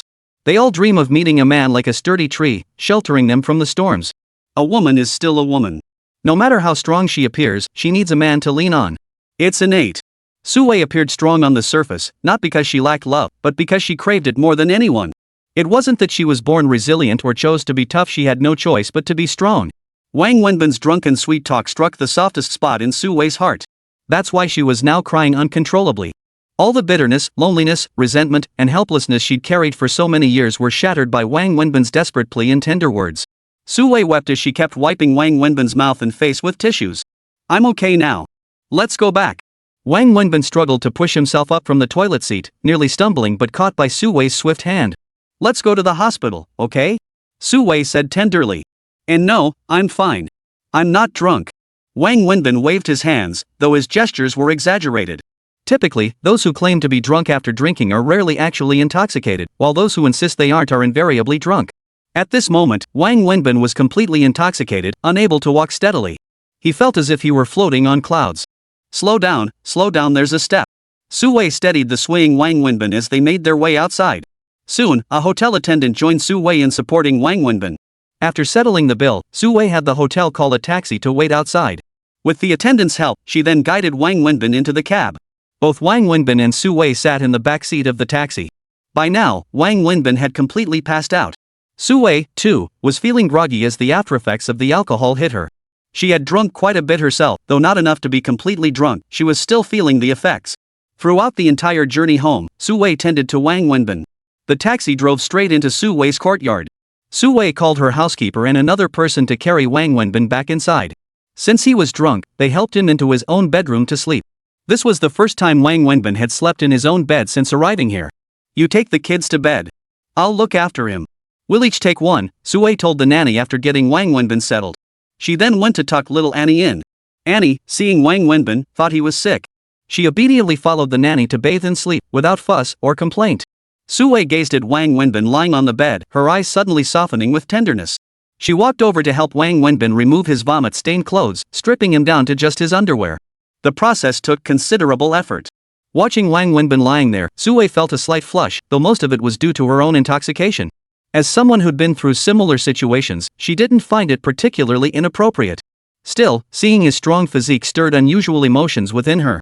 Su Wei took a towel and carefully wiped Wang Wenbin's body down, then washed his face. She retrieved his pajamas from the cabinet and dressed him. Everyone knew that someone who had vomited after drinking carried a strong, unpleasant odor. After Su Wei cleaned him up and changed his clothes, Wang Wenbin smelled much fresher. By the time Su Wei finished tending to Wang Wenbin, she was drenched in sweat herself, and more importantly, her own drunkenness was intensifying. She retreated to the bathroom for a shower, emerging feeling considerably more sober. Now sober, Su Wei went to the bedroom to check on the little one. Little Annie was fast asleep, with the housekeeper sitting beside her. The child wasn't fussing, which put Su Wei's mind at ease. She then walked to Wang Wenbin's room. He too slept peacefully. Watching this small man lying quietly in bed, she suddenly felt a strange illusion as if the man before her was her own husband. It made her feel both intimate and warm. Shu Wei, Shu Wei. Just as Su Wei was staring blankly at Wang Wenbin, she suddenly heard him tossing and turning in his sleep, muttering to himself. Okay, I'll get it for you. Su Wei hurried out, brought him a glass of water, then sat beside his head, holding his face to feed him the water. Wang Wenbin gulped down the entire glass. Su Wei stood up, intending to fetch another glass, but as she turned to leave, Wang Wenbin suddenly embraced her tightly from behind. Don't go, don't leave me. Stay with me, okay? Wang Wenbin sat on the bed, his arms wrapped tightly around Su Wei's waist from behind, his voice still murmuring. At first, Su Wei was startled and tried to break free from his arms. But then she grew quiet, sensing the deep attachment in his voice. Su Wei turned around, gently caressing Wang Wenbin's face as she spoke softly, I won't leave. I won't go anywhere. I'll stay right here with you. Go to sleep. The moment she finished speaking, Wang Wenbin suddenly pulled her back, pinning her onto the bed. Wenbin, what are you doing? Let go. Su Wei panicked slightly, but Wang Wenbin pressed himself against her and began kissing her. Su Wei began pushing Wang Wenbin away, knowing he was drunk. Yet whether she wasn't pushing hard enough or he was too frenzied, she couldn't dislodge him after several attempts. She could only shake her head from side to side, dodging his lips. After dodging a few times, the third attempt finally succeeded, and Wang Wenbin kissed her. The moment his lips touched hers, she suddenly stopped resisting. They kissed passionately, lost in each other, until Su Wei closed her eyes and wrapped her arms around his neck from behind. Wang Wenbin was drunk, and Su Wei was drunk too, at least that's what Su Wei told herself. Chapter 137, Marry Me. The intense atmosphere ignited the moment Wang Wenbin roughly tore open the buttons of Su Wei's nightgown. One was a raging fire, the other dry kindling. That night was wild. That night was rough. That night was also tender. That night held the fusion of emotions and the fermentation of alcohol. Driven by the intoxicating haze, the two cast aside all inner turmoil and restraints, entangling themselves without reservation. It was a chaotic night, two disoriented souls who couldn't tell day from night, reality from dream. That night, their eyes, hearts, and surroundings held only each other. The frenzy of the first half of the night gave way to a deep, shared sleep and the latter half exhaustion from exertion, the lingering effects of alcohol, and above all, the fullness of love and fulfillment. The next morning, Wang Wenbin opened his eyes punctually. His biological clock was so precise it could be measured by the minute. Even drunk, he still woke up on time. Unlike usual, Wang Wenbin woke up with a throbbing headache, the inevitable aftermath of a night of heavy drinking. He then felt someone clinging to him, while his own arm served as a pillow for another person. He quickly turned his head to the side and found Su Wei staring at him with wide eyes. Su Wei lay sleeping on her side, her head resting on Wang Wenbin's arm. She hugged him tightly with both arms wrapped around him, both of them completely naked beneath the covers, pressed tightly together. Wang Wenbin didn't need to look to sense their current state beneath the covers. Their scorching bodies and Su Wei's pale arm peeking out of the quilt spoke volumes. He strained to recall last night's events. His memories were fragmented and disjointed, yet he could vividly remember what he had done to Su Wei, though the details and sequence remained hazy. The realization sent a wave of terror through Wang Wenbin. He bolted upright in bed and blurted out to Su Wei, "I'm sorry, Sister Su. I'm not human. It's not your fault." Just as Wang Wenbin was berating himself, Su Wei suddenly reached out and covered his mouth to stop him from continuing. "You were drunk last night," Su Wei said. Then she added, "I didn't refuse either. I could have refused, but I didn't. I don't know why I didn't refuse. So don't blame yourself. If this is wrong, it's both of our fault. We're both adults, I'm a widow, you're unmarried. There's no right or wrong here." Su Wei spoke calmly to Wang Wenbin. But. There's no but. Go to the bathroom. Su Wei instructed Wang Wenbin. Wang Wenbin froze, puzzled why Su Wei had told him to go to the bathroom. Yet he obediently got out of bed, still naked, and shyly searched the floor for his clothes. After putting them on, he headed to the bathroom. By the time Wang Wenbin returned to the bedroom after using the restroom, Su Wei was already fully dressed and standing in the room. "Wenbin, last night was a one-time thing. There won't be a second time. Remember this, nothing happened last night.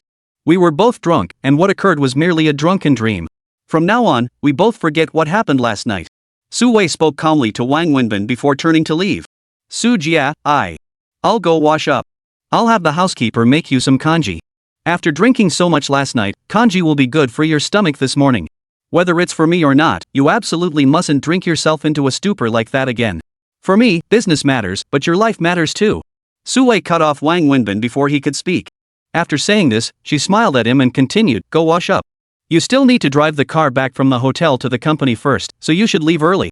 After Su Wei finished speaking, she walked out of Wang Wenbin's bedroom, leaving him standing alone in the room, lost in thought. Standing by the window of this bedroom that wasn't his and held no sense of belonging for him, Wang Wenbin chain smoked cigarette after cigarette. The aftereffects of his drunkenness lingered, his temples still throbbed, his stomach still churned. Yet, in this moment, he couldn't be bothered with any of that. He just kept smoking, one after another, lost in thoughts no one could fathom. The disheveled bed in the room served as a stark reminder of what had transpired there the night before. Much later, Wang Wenbin finally washed up, changed into his work suit, and went downstairs. There he found Su Wei sitting at the breakfast table, eating her meal with a copy of the Economic Morning Post beside her. She looked exactly the same as always, not a bit different. "You're down? Have breakfast. The kanji's ready in the pot in the kitchen. Help yourself. It's good for your stomach. If you still feel unwell, go see a doctor." Su Wei watched Wang Wenbin come downstairs and spoke to him with her usual smile, so much like the Su Wei he knew that it almost gave Wang Wenbin the illusion that nothing had happened last night. It felt like it had all been just a drunken dream. "No, I'm fine." Wang Wenbin shook his head, then went to the kitchen, served himself a bowl of porridge, and sat down opposite Su Wei as usual. The housekeeper always went grocery shopping at this time every day. She had to finish her shopping and return before Su Wei and Wang Wenbin left for work, because after Su Wei left, she had to take care of little Annie and couldn't go out. At this moment, little Annie was still asleep in bed, not yet awake. "Su Jia." Wang Wenbin lifted his head after taking a couple sips of kanji and looked at Su Wei. What is it?" Su Wei glanced at Wang Wenbin before answering, then returned her attention to the newspaper. "Marry me." Wang Wenbin finally gathered his courage and said earnestly to Su Wei. This decision had been carefully considered in his bedroom. "What?" Su Wei was utterly stunned by Wang Wenbin's words. This was the last thing she ever expected. "What nonsense are you talking about? Don't joke around like this first thing in the morning. Hurry up and finish your porridge. If you feel okay after eating, go to the hotel and get the car. I'm serious, Sister Su. I want to marry you. This isn't a joke." Wang Wenbin knew Su Wei was deliberately changing the subject, so he cut her off. Su Wei stared at Wang Wenbin, speechless for a long moment. "Sister Su, I have nothing, no car, no house, no savings. Not only do I have no savings, I'm up to my ears in debt. If you don't mind my circumstances, I swear I'll work my hardest to make you and Annie happy. I promise. Sister Su, I want to take responsibility for you." Wang Wenbin looked into Su Wei's eyes, speaking each word deliberately. Chapter 138, I want to take responsibility for you. If I truly wanted to remarry, do you think I'd care whether the other person had a car, a house, or savings? Su Wei replied after a moment of silence. Besides, if anyone should feel ashamed, it's you. I'm several years older than you, I've been married before and the words everyone uses I'm a widow. Not only that, but I have a child. You're unmarried. In terms of being a good match, I'm the one who doesn't deserve you. Su Wei continued. No, Sister Su, Wang Wenbin started to explain, but Su Wei raised her hand to stop him. You just said you'd take responsibility for me, Wenbin. You're overthinking this. I know you're referring to last night. As I said before, though you were drunk when it happened, you didn't force me. I was willing. Besides, I'm no longer a virgin. It's perfectly normal for adults to get carried away sometimes. Don't make such a big deal out of it. There's no need for guilt over mutual consent, and certainly no need to feel responsible toward me. Remember my words, forget everything that happened last night. It never happened. Call me Sister Su, and in my heart, you'll always be my own little brother. What happened yesterday stays yesterday. Today is the same, and tomorrow will be the same too, understand? Alright, I'm almost done eating. I'll head to the office first. If you feel unwell after finishing your meal, go see a doctor right away, okay? I'll cover your absence at work. I'm heading out now. After speaking, Su Wei gave Wang Wenbin a light-hearted smile, stood up, grabbed her bag, walked to the door, slipped on her shoes, and left. Since her car was still parked in the hotel's underground garage, Su Wei walked out of the residential compound and hailed a taxi to head to the office. Inside the cab, however, Su Wei was far from the calm exterior she'd shown Wang Wenbin. She stared blankly out the window, her expression shifting from heavy to suddenly brightening with a smile.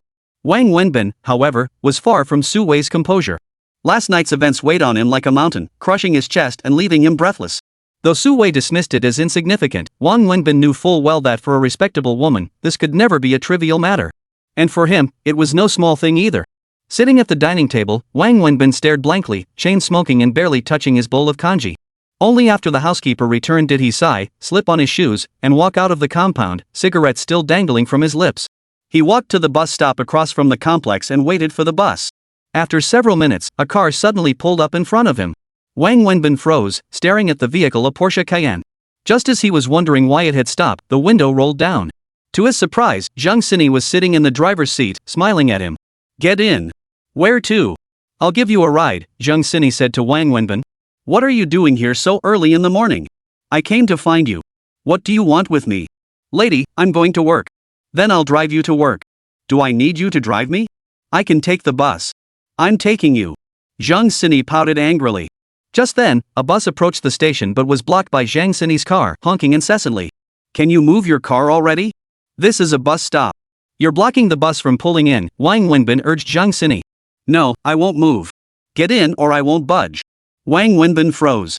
This scene felt strangely familiar. As two more buses approached behind them, Wang Wenbin helplessly opened Zhang Xini's car door and climbed in.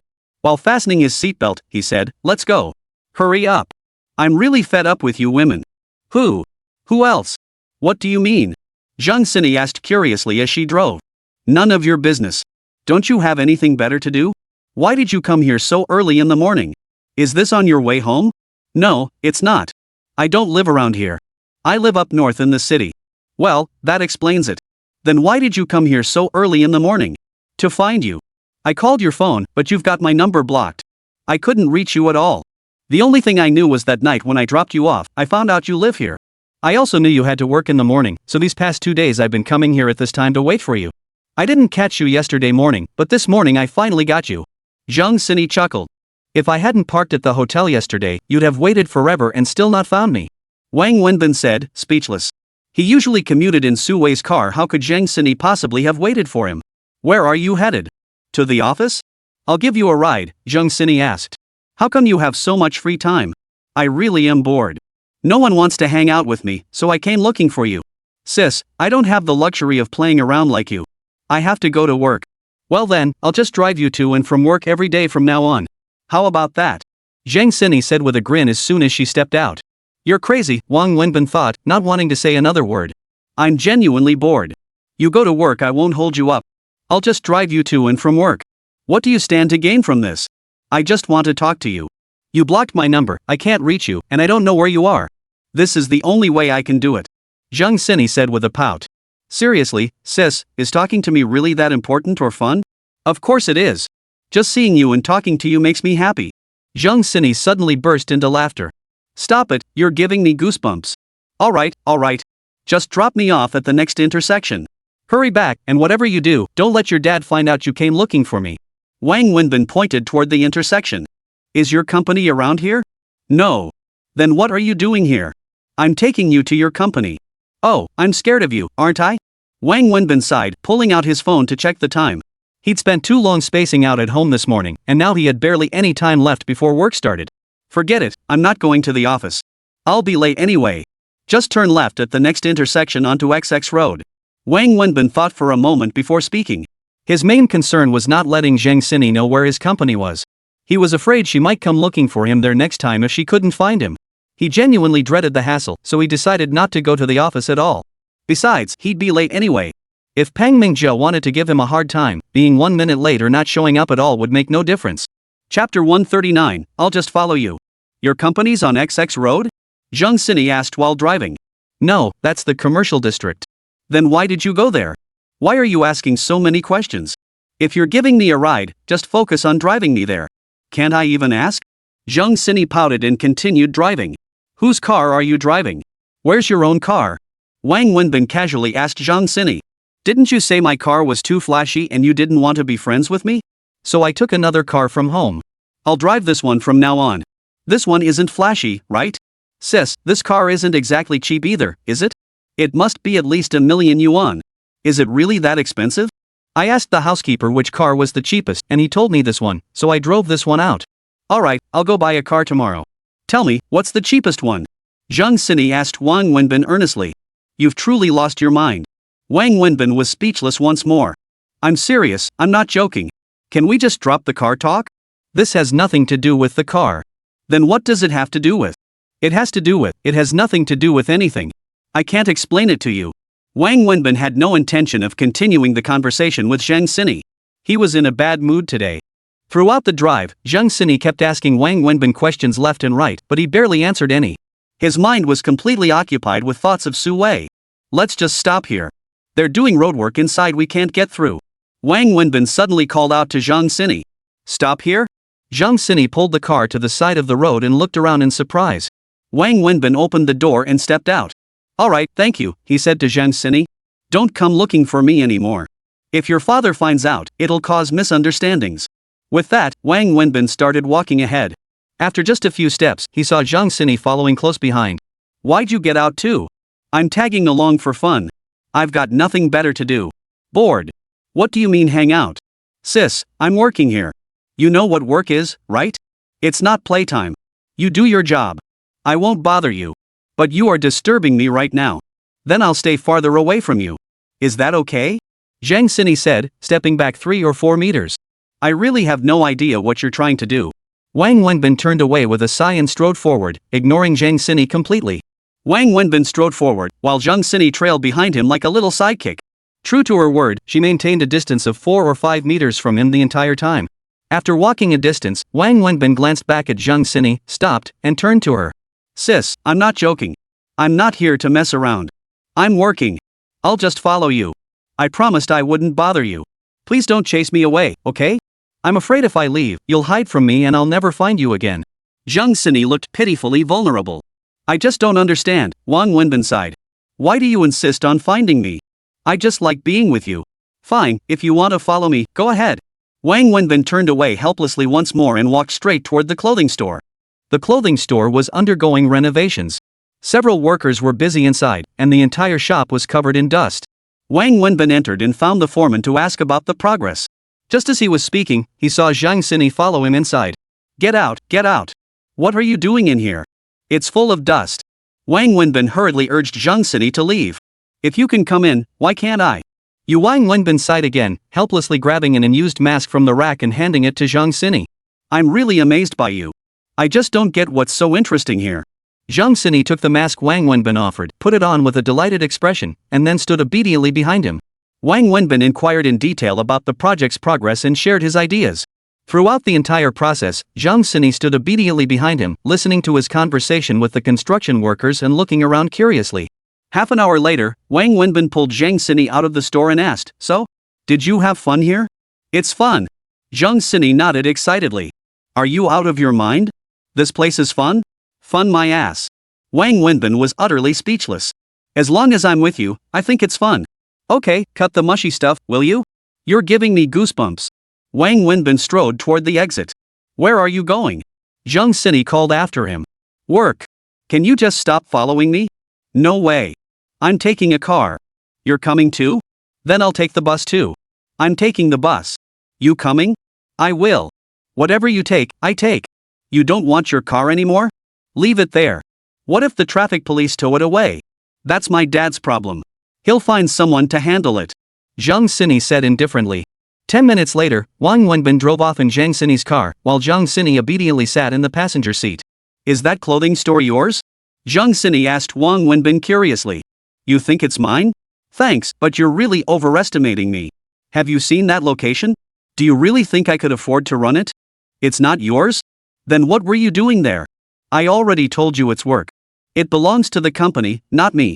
I'm just managing the renovations. You work at a clothing factory? It's called a company. A clothing company and a clothing factory are two different things.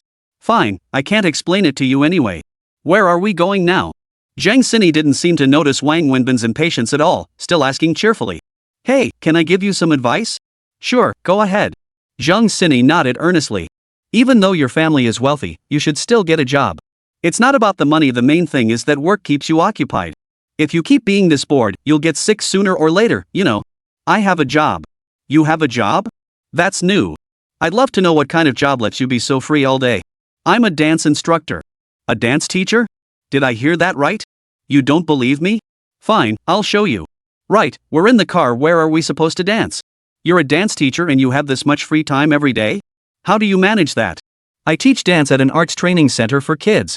We don't have regular hours classes or only on weekends and during school breaks when the kids are off. Zhang Xini replied. Chapter 140, The Tiger Mom. But you're way too free.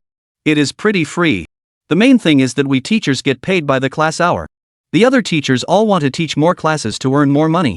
Many of them have significant financial pressures, so whenever they ask me for classes, I give them to them. So you barely teach any classes at all, right? Not exactly. I don't give away the classes for the students I personally teach, that's my responsibility to them. So how much do you make a month? My salary is the lowest in the entire school, just the bare minimum.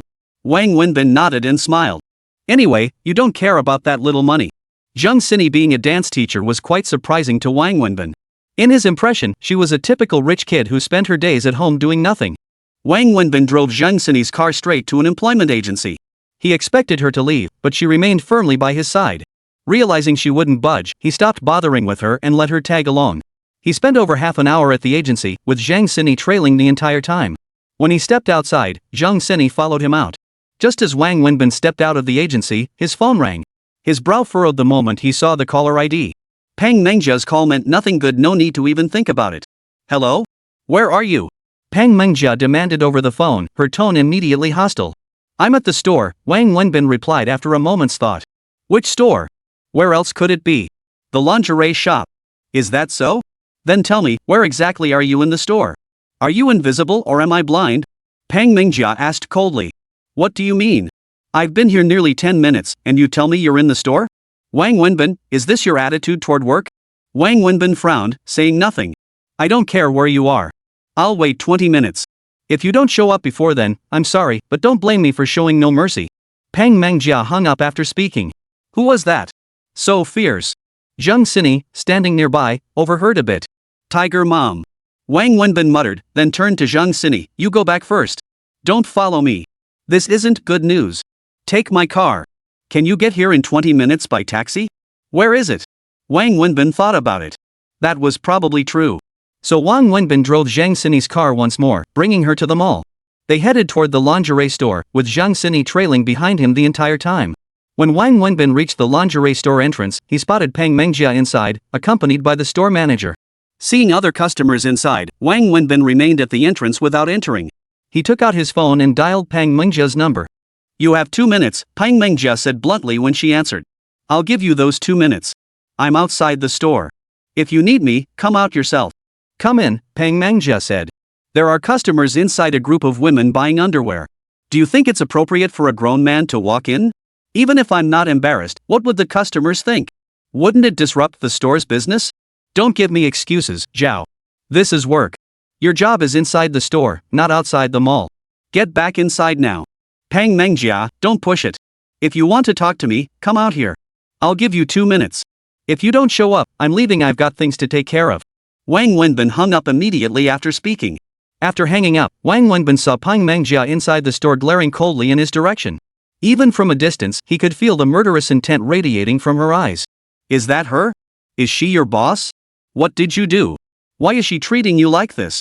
Zhang Sini followed Wang Wenbin's gaze into the store. Wang Wenbin gave a faint smile. She finally found my weak spot. Of course she'd seize the chance. Just then, Pang Mengjia emerged from the back and walked straight up to Wang Wenbin. She glanced at Zhang Sini standing behind him and demanded, "Who is she? Is that any of your business? Would you even recognize her if I told you?" Wang Wenbin retorted. "What kind of attitude is that?" "I think my attitude is perfectly fine, much better than yours toward me," Wang Wenbin said as he lit a cigarette. "Remember this, I'm your superior. So what if I'm your superior? Am I supposed to kneel before you like in those historical dramas on TV? Do you have business or not? If you do, just get to the point. I don't have time for this nonsense." Wang Wenbin took a drag from his cigarette and spoke impatiently to Pang Mengjia. "Fine, Wang Wenbin. You want to talk business? Alright, let's talk business. What did I ask you to do? Did I ask you to conduct research in this store? Is that it?" "Yes, that's correct." "Then where the hell are you? You ditched your shift to go pick up girls? Tell me, what kind of work ethic is that? Don't you want to work anymore? If you don't want to work, just quit on your own," Pang Mengjia said angrily. "You really have time to spare.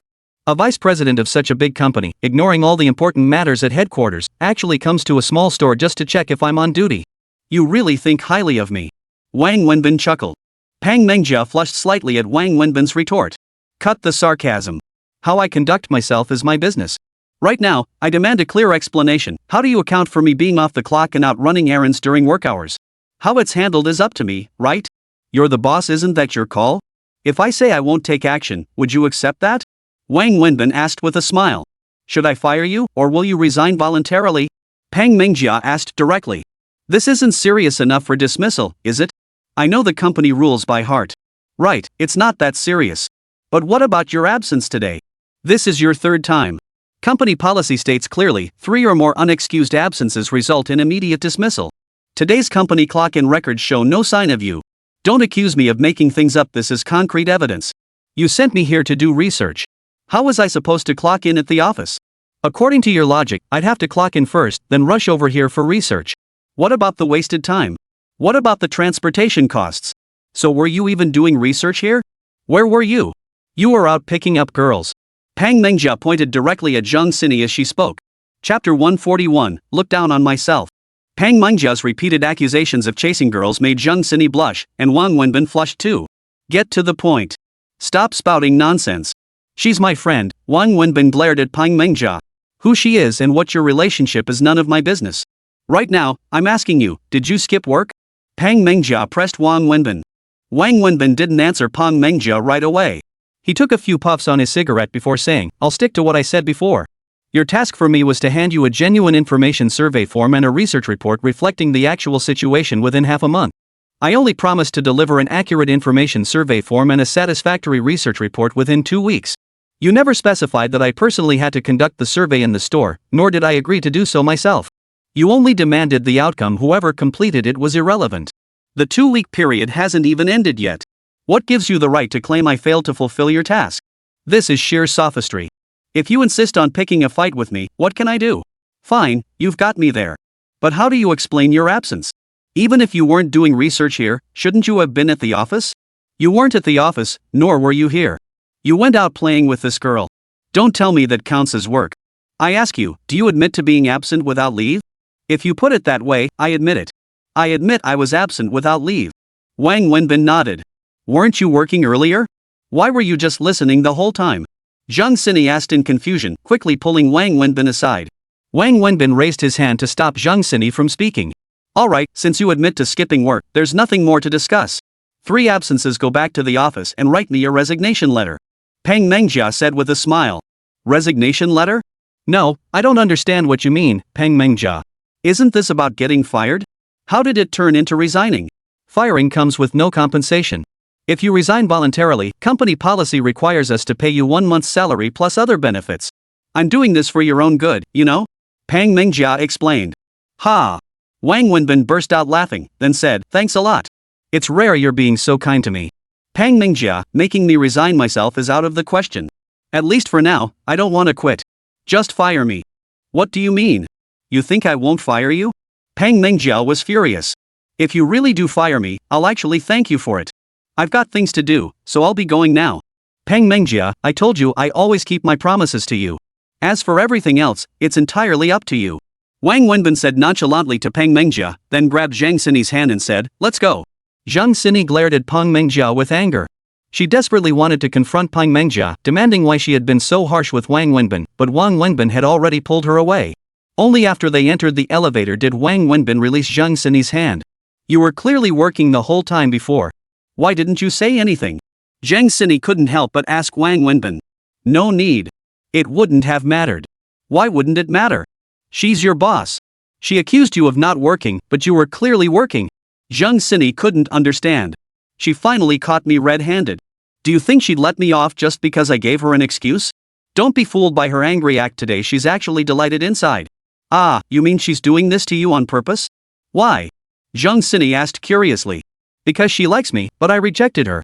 So now she's lashing out in anger and trying to get back at me. Wang Wenbin blurted out nonsense. Zhang Sini stared wide-eyed at Wang Wenbin. You actually believe that? Just kidding. Wang Wenbin burst into laughter at Zhang Sini's astonished expression. You're about to get fired, and you still have the energy to joke around? Get fired? No way. But she just said she'd fire me. If she could fire me, she would have done it ages ago, fired me on my very first day. She's my boss, the company's vice president. If she wanted to fire me, she could find any excuse. Why go to all this trouble, setting up so many traps and fabricating reasons? She doesn't dare fire me. Wang Wenbin chuckled. Then why is she doing this? She dares not fire me, yet she doesn't want me in the company. So she resorts to every possible means to make my life miserable and torment me. Her goal is to make me feel like I'd rather die than stay here, pushing me to the point where I can't take it anymore and voluntarily ask to resign, to leave the company. That's her objective. Wang Wenbin spoke casually. He had long guessed what Pang Mingjia was scheming. She knew perfectly well that as long as Su Wei remained, she couldn't force Wang Wenbin out of the company. Moreover, she dared not, because doing so would clearly mean going against Su Wei, the person she respected most. That's why she couldn't fire Wang Wenbin. Yet she desperately wanted Wang Wenbin out. She refused to let him get his hands on the company, so she schemed to make his life miserable, tormenting him until he couldn't take it anymore and quit. That was her goal. Today, while she talked about firing him, she kept pushing for him to resign voluntarily. But she's your boss. How much more can you take of her constant harassment? Why don't you just quit? Leave this company. Come work at my dad's companies instead. He owns several, pick anyone you like. I know the general managers at all of them. If I put in a good word for you, they wouldn't dare treat you badly. Zhang Sini spoke earnestly to Wang Wenbin. Would your dad agree? Wang Wenbin asked with a smile. I won't let my dad know. He's swamped with work every day. He'd never find out about this. But if I agree to work at your dad's company, wouldn't that be the same as taking that 500,000 yuan from him back then? Wang Wenbin stopped in his tracks and countered Zhang Sini, then continued walking toward the parking lot. Zhang Sini froze, unable to grasp Wang Wenbin's meaning for a moment. She then hurried after him and said, I know you're afraid working at my dad's company will make him look down on you. I told you, I won't let my dad know. No, Wang Wenbin stopped again and told Zhang Sini, I don't care if your father looks down on me. I just don't want to look down on myself. Chapter 142, Friends. As Wang Wenbin spoke, his phone rang. Hey, Mouse, are you back yet? No, I'll be back tomorrow. Why are you back so soon? Never mind. It's a long story. Lu Jiahao sighed. What's wrong? Wang Wenbin sensed there was more to Lu Jiahao's words. We'll talk about it tomorrow. Old flavor tonight, don't drive. I'm buying drinks. Lu Jiahao said. What's this about? Wang Wenbin frowned. It's settled then. Tomorrow night. I'm hanging up now. Lu Jiahao ended the call. Staring at his phone, Wang Wenbin felt a sense of unease, though he didn't dwell on it. He strode toward Zhang Sini's car. Zhang Sini had been following behind Wang Wenbin and instinctively got into the passenger seat. Where are we going now? Zhang Sini asked while fastening her seatbelt. To sell you off. Wang Wenbin replied casually while driving. Fine then. If you're going to sell me, I'll gladly let you. Zhang Sini said with a playful smile. Are you missing a screw? Joking with you is no fun, you never play by the rules. What's wrong? Are you upset? Zhang Sini thought Wang Wenbin was angry and quickly added, sorry, I'm just not good with words. Girl, I really don't know what to say to you. Being around you makes me feel like I'm the embodiment of sin. Why would you say that? Because you're just too innocent. Hungry? Wang Wenbin asked. No, I'm not. Zheng Sini shook her head. Well, I am hungry. It's past midnight. Whether you wanted to or not, you've been with me all morning and driven my car all day. I'm treating you to dinner. So, what do you want? Chinese or Western? Wang Wenbin asked. Just that late night snack you treated me to last time. I really liked that one. Late night snack? You mean the street food stalls, right? That's called a street food stall? Then let's go eat at a street food stall. For Zhang Sini, whether it was late night snacks or street food stalls, they were both novel things she'd only heard about but never experienced. Do you genuinely think that's tasty, or are you just trying to save money on me? Relax, I'm not that broke yet. Is that place really cheap? I genuinely think the food there is delicious, way better than what you get at fancy hotels. Sure, the atmosphere isn't great, but who cares? Zhang Sini said earnestly. Wang Wenbin glanced sideways at Zhang Sini, shook his head helplessly, and continued driving. What's wrong? Did I say something wrong again? Zhang Sini asked cautiously. No, it's my fault. I'm too worldly. Wang Wenbin sighed. Wang Wenbin drove to a restaurant and parked the car. We're here. Get out. We'll eat here. Wang Wenbin said as he stepped out of the car. This is a food stall? It feels different from the last one, Zhang Sini asked, looking at the restaurant with confusion after getting out. You really are from another planet. This is a restaurant, but not a fancy one, just a regular place. Didn't you say you'd take me to a street food stall? Taking you to a street food stall wouldn't bother you, but it would bother my conscience. Just make do with this place today. When I'm truly broke, I'll treat you to a street food stall. Wang Wenbin said as he led Zhang Sini into the restaurant. Zhang Sini was overjoyed. Just as she'd said, being by Wang Wenbin's side made her happy, though she couldn't quite pinpoint why. All she knew was she wanted to stay close to him. After they'd both nearly finished eating, Wang Wenbin turned to Zhang Sini. Zhang Sini, can I talk to you seriously about something? Sure, go ahead. Zhang Sini nodded obediently. You've seen it yourself. I have to work every day, and I have a boss who's constantly giving me trouble. Even though you following me doesn't seem to bother me, do you really think it's appropriate to keep trailing behind me like this? What will my colleagues think? What will my boss think? I know you mean no harm, but please, stop following me. I'm at work. Wang Wenbin spoke to Zhang Sini with great seriousness. I'm sorry. I know what I'm doing isn't right, but I can't help it. Why won't you acknowledge me? If I don't follow you, you'll turn around and run off, and I'll never find you again. Why do you have to seek me out? You have your life, and I have mine. But I want to be your friend. Unless you agree to be my friend, I'll keep following you until you do. Fine, I agree. I agree to be your friend. Is that okay? Why do I feel like we're acting like 3-year-olds? Should we make a promise or something? Wang Wenbin was both amused and exasperated. No need for that. But you have to unblock my number from your blacklist. And your WeChat, you deleted me. I've added you so many times, but you never accepted. You have to add me back. When I reach out, you can't ignore me. If you do, I'll come find you again. I know which neighborhood you live in. If all else fails, I'll go to Sister Sue. She'll definitely find you. Wang Wenbin felt like he had 2 headaches. Stop it, he said. Can you just stop bothering people? It's such a small thing, and you're making such a big deal out of it. Don't you feel embarrassed? I feel embarrassed for you. Fine, I give in. Look, I've removed you from my blacklist, and I've accepted your WeChat friend request. Is that good enough? That's more like it. Don't worry, I won't keep bothering you. I just want to be friends with you. I was afraid you wouldn't talk to me. Are you satisfied now? Zhang Sini beamed like a child. All right then. Now that we've eaten, I need to get back to work. You should go about your business too. Let's just go our separate ways, okay? You won't just turn around and block my number again, ignoring me, right? I wouldn't dare. You're so impressive, you only saw Su Wei once and already managed to track down all her information. If you wanted to find me, how could I possibly hide? Good to know. If you dare hide from me or ignore me, I'll have Xiao Yu call the cops to drag you back. Zhang Sini threatened Wang Wenbin. Wang Wenbin felt deeply ashamed upon hearing this and replied helplessly, I wouldn't dare. Rest assured, you rich kids are way out of our league. As he spoke, Wang Wenbin hurried over to settle the bill before leaving with Zhang Sini. Here are your car keys. This is where we part ways. Goodbye. Wang Wenbin handed the keys to Zhang Sini and hurried out, genuinely afraid she might change her mind and follow him. Hey, wait a minute. Zhang Sini called out urgently. What do you want? You're not going back on your word, are you? No, where are you going? I'll drive you there. Zhang Sini called after Wang Wenbin. No need. Where I'm going isn't suitable for you. Where are you going? The men's room. Wang Wenbin said before sprinting away, as if fleeing a disaster. Chapter 143, The Third Fine. Wang Wenbin still chose to take the bus. He went straight to the luxury hotel where he'd stayed the night before and drove out Su Wei's car. After getting it out, he didn't head to the company. Instead, he drove to an advertising print shop. After a brief discussion inside, he drove toward the company. Passing by a shopping mall, he paused, then drove into the mall and approached the gold jewelry counter. His eyes fell on the long strings of numbers beneath each piece of jewelry. He swallowed uncomfortably. "Sir, what would you like to see?" the sales assistant approached, asking gently and warmly. "Hello, I'd like to look at rings. Which one catches your eye? All our rings are masterfully designed. How about this one?" The salesperson pointed to a particular ring. Wang Wenbin swallowed again, mesmerized by the large, sparkling diamond on the ring. "How much is this?" 88,800. "We have a promotion going on right now. If you buy it, we can give you a minimum 12% discount. It's a great deal."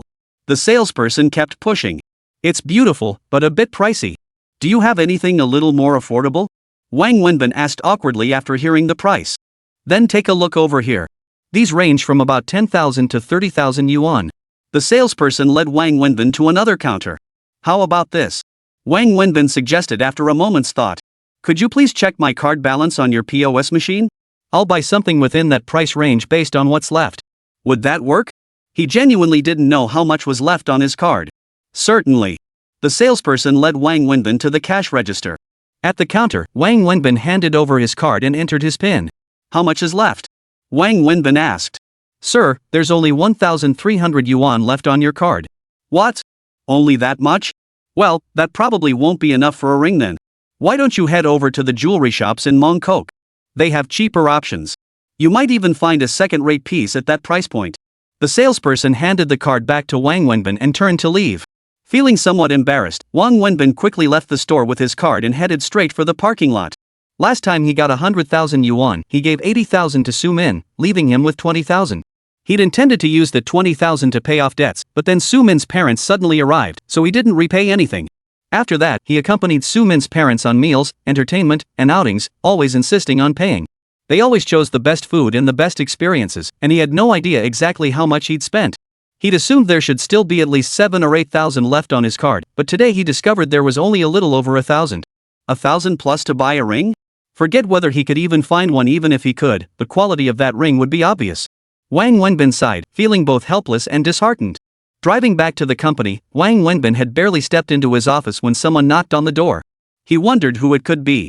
The only person who might come looking for him was Peng Mingjia, but knowing her personality, she would never knock on his door. "Come in," Wang Wenbin said. The door opened, and a young woman from the office pushed her way in. "Assistant Wang, hello." "Oh, hello. What brings you here?" Wang Wenbin felt rather intrigued. "Assistant Wang, Ms. Peng asked me to deliver this to you after you returned," the young woman said nervously and hesitantly, then respectfully placed a stamped document on Wang Wenbin's desk. Before Wang Wenbin could even glance at the document, he heard the young woman say, "Assistant Wang, if there's nothing else, I'll take my leave." No sooner had she finished speaking than she turned and walked out, closing the door behind her. Wang Wenbin found her odd. He picked up the document and his eyes widened instantly. It was another disciplinary notice, nearly identical to the one Peng Mingjia had given him last time. It stated he had failed to report to work without leave, was absent from his post, and would be treated as an unauthorized absence. According to company regulations, he was fined 5,000 yuan, to be deducted from his current month's salary. Copies were sent to the finance department and to Wang Wenbin himself. The document was issued by the company's General Affairs Office, approved and signed by Peng Mingjia, and stamped with the company seal. Wang Wenbin angrily tossed the document onto the floor, then gave a helpless chuckle before bending down to pick it up and place it on the desk. The first penalty was 200 yuan, the second 2,000 yuan, and now 5,000 yuan. With his monthly salary of 10,000 yuan, he was already barely scraping by. Wang Wenbin understood Peng Mingjia's motive. She wasn't trying to antagonize him, she simply wanted to force him to resign voluntarily. According to what Peng Mingjia had stated today and the company's regulations, this was his third instance of tardiness or absence this month. She could have dismissed him outright per policy, but she hadn't because she dared not. Though she couldn't fire him outright, she could impose fines, and each one grew steeper. After 3 strikes, his monthly salary was nearly wiped out. A fourth offense would likely leave him not only without pay but owing the company money. Wang Wenbin was certain there would be a fourth time. If Peng Mingjia wanted it, she'd find it. Finding an excuse for him to break the rules was easy. Wang Wenbin had been furious at first, but now he found Peng Mengjia somewhat endearing. He felt both amused and exasperated. Deep down, he'd never truly expected to receive his salary, so Peng Mengjia withholding it didn't bother him. Since she was so eager to play games, he'd let her continue. Wang Wenbin went to the finance department to submit his expense receipts. By the time he returned to the office, it was already after hours. He still went to the parking lot, drove Suwei's car to the office building entrance, and waited for her. Suwei was, as usual, the last to emerge from the office building. She opened the passenger door and slid in. "I told you, you didn't need to drive out here to wait for me. I could have walked to the parking lot myself," Suwei said gently to Wang Wenbin. Compared to his awkwardness, she appeared completely at ease, as if nothing had happened the night before. "No problem. I didn't have anything to do, so I came down as soon as I finished work," Wang Wenbin said as he started the car and pulled out. A brief silence fell in the car. Wang Wenbin opened his mouth, about to say something to Suwei, but she spoke first. "Did you see the disciplinary notice the office sent you?" Suwei suddenly asked Wang Wenbin. Chapter 144, Do You Love Me? Wang Wenbin turned his head to glance at Suwei, surprised she knew about it. "Yeah, I saw it. The office delivered it to me," Wang Wenbin nodded. "Mengjia came to my office this afternoon and filed a complaint against you," Suwei said with a smile. "About what? Absenteeism? Tardiness? Or insubordination?" Wang Wenbin asked calmly. "All of the above. She even presented specific evidence. Though she didn't state it outright, her meaning was clear: you're unsuitable for this company. Your presence severely disrupts our systems and discipline. The implication was that she hoped I'd dismiss you for the greater good of the company." Suwei continued, still smiling. Wang Wenbin didn't seem overly surprised. He nodded slightly and smiled faintly. "She has a point. I'll write my resignation letter and submit it tomorrow." "Why are you resigning?" Suwei asked, a hint of surprise in her voice. "Wenbin, you've misunderstood me. I never meant to blame you. It's obvious Mengjia set you up. I'm telling you this to apologize. It's no big deal." "Why apologize?" Wang Wenbin chuckled, putting on an indifferent front. Yet deep down, Suwei's words warmed him with a quiet satisfaction. "I went to the office today specifically to have them pull up your disciplinary records," Suwei continued. "After reviewing them, I was quite upset. You've been penalized 3 times, all signed off by Mengjia. The fines kept increasing each time. While the stated reasons seemed valid, there were underlying issues. The first time, they claimed you were late, but you were actually at the hospital. Why didn't you tell me? This is just a minor issue, no need to trouble you. You're the company's general manager with so many responsibilities every day. If everyone came to you for every little thing, how would you ever get any work done? Besides, the fine is already imposed. As long as she's satisfied, that's all that matters. She's got a grudge against me anyway, a little money to vent her anger is fine." Wang Wenbin chuckled as he spoke while driving. Suwei turned to look at Wang Wenbin, her expression complex. Finally, she said, "Thank you, Wenbin. Why thank me again? I told you, it's just a minor thing. I don't care about it, and you shouldn't either." Wang Wenbin feigned nonchalance. "Wenbin, since she's already issued the penalty and it's taken effect, I can't revoke it neither professionally nor personally. So this is how it must be. But you shouldn't suffer any losses. You shouldn't be wronged and fined on top of it.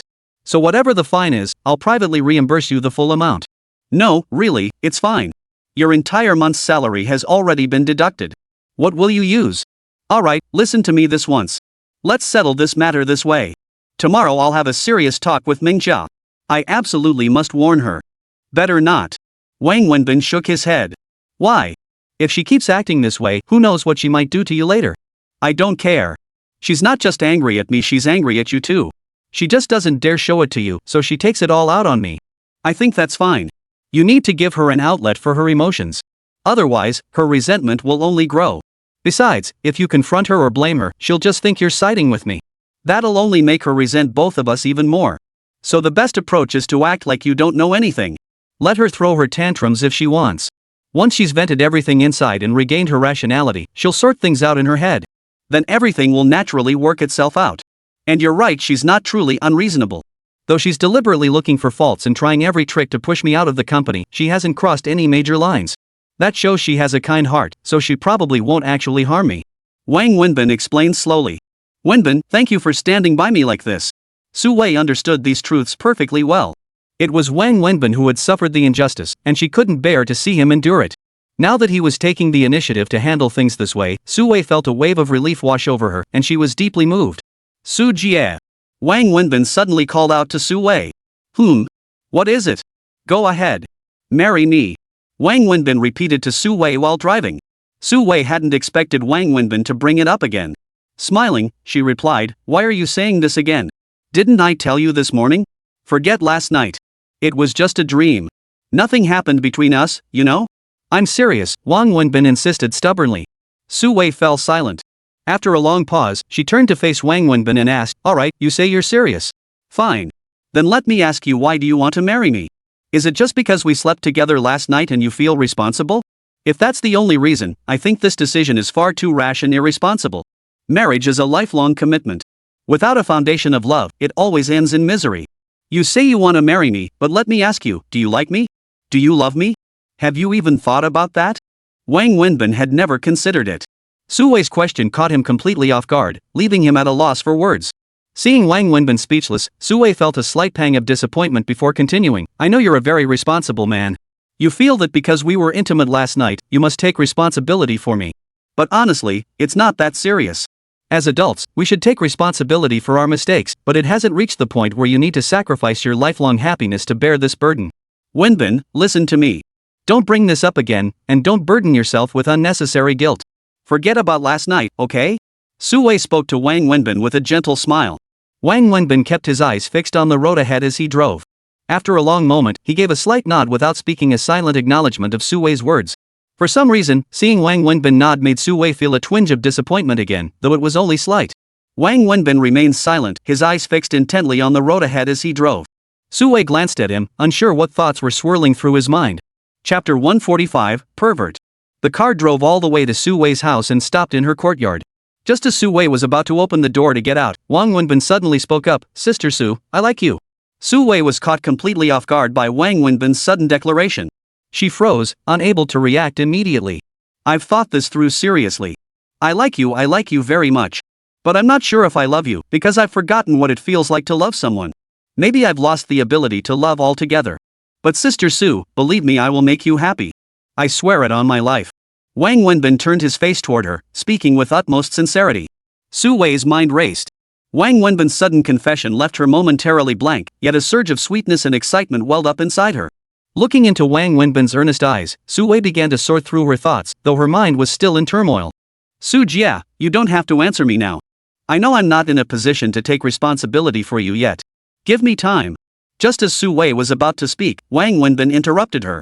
He opened the car door first, stepped out, and walked over to embrace little Annie, who had heard the car and rushed out. Su Wei remained seated in the car for a long time, her eyes fixed on the harmonious, blissful scene outside the window. Her ears still echoed with Wang Wenbin's words how he loved her and wanted her to marry him. Every day after Wang Wenbin came home, little Annie would cling to him, refusing to let go. Either he'd play games with her, or she'd sprawl across his lap, demanding to be held.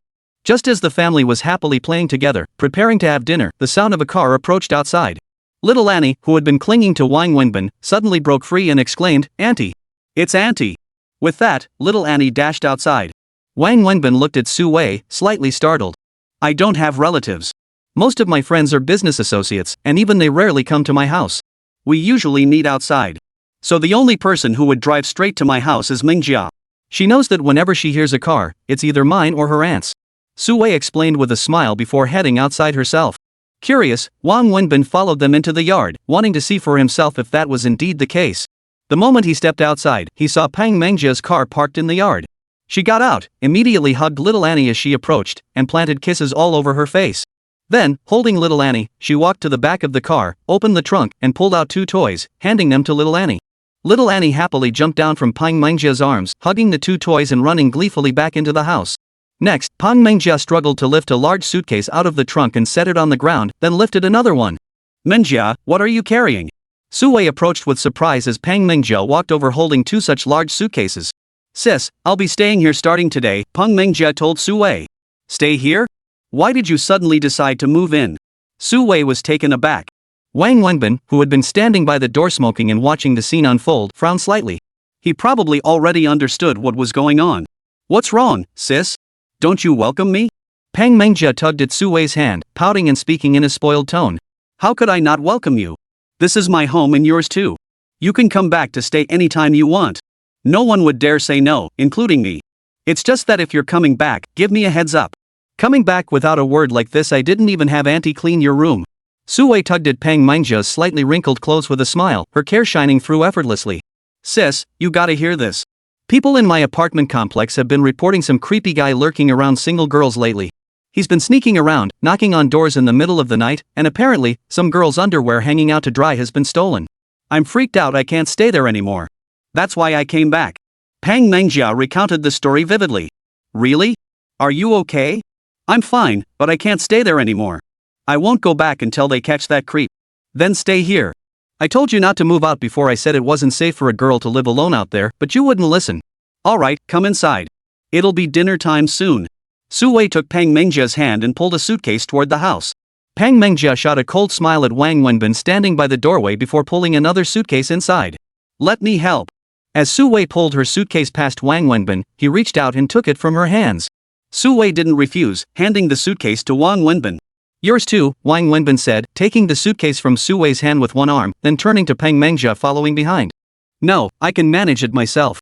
Pang Mengjia ignored Wang Wenbin, struggling to carry her suitcase up the steps into the house. Wang Wenbin didn't bother with Pang Mengjia either. He reached out and snatched the suitcase from her hands, carrying one suitcase in each hand as he climbed the steps and entered the house. Where should I put these? Wang Wenbin asked Sue as he walked into the house.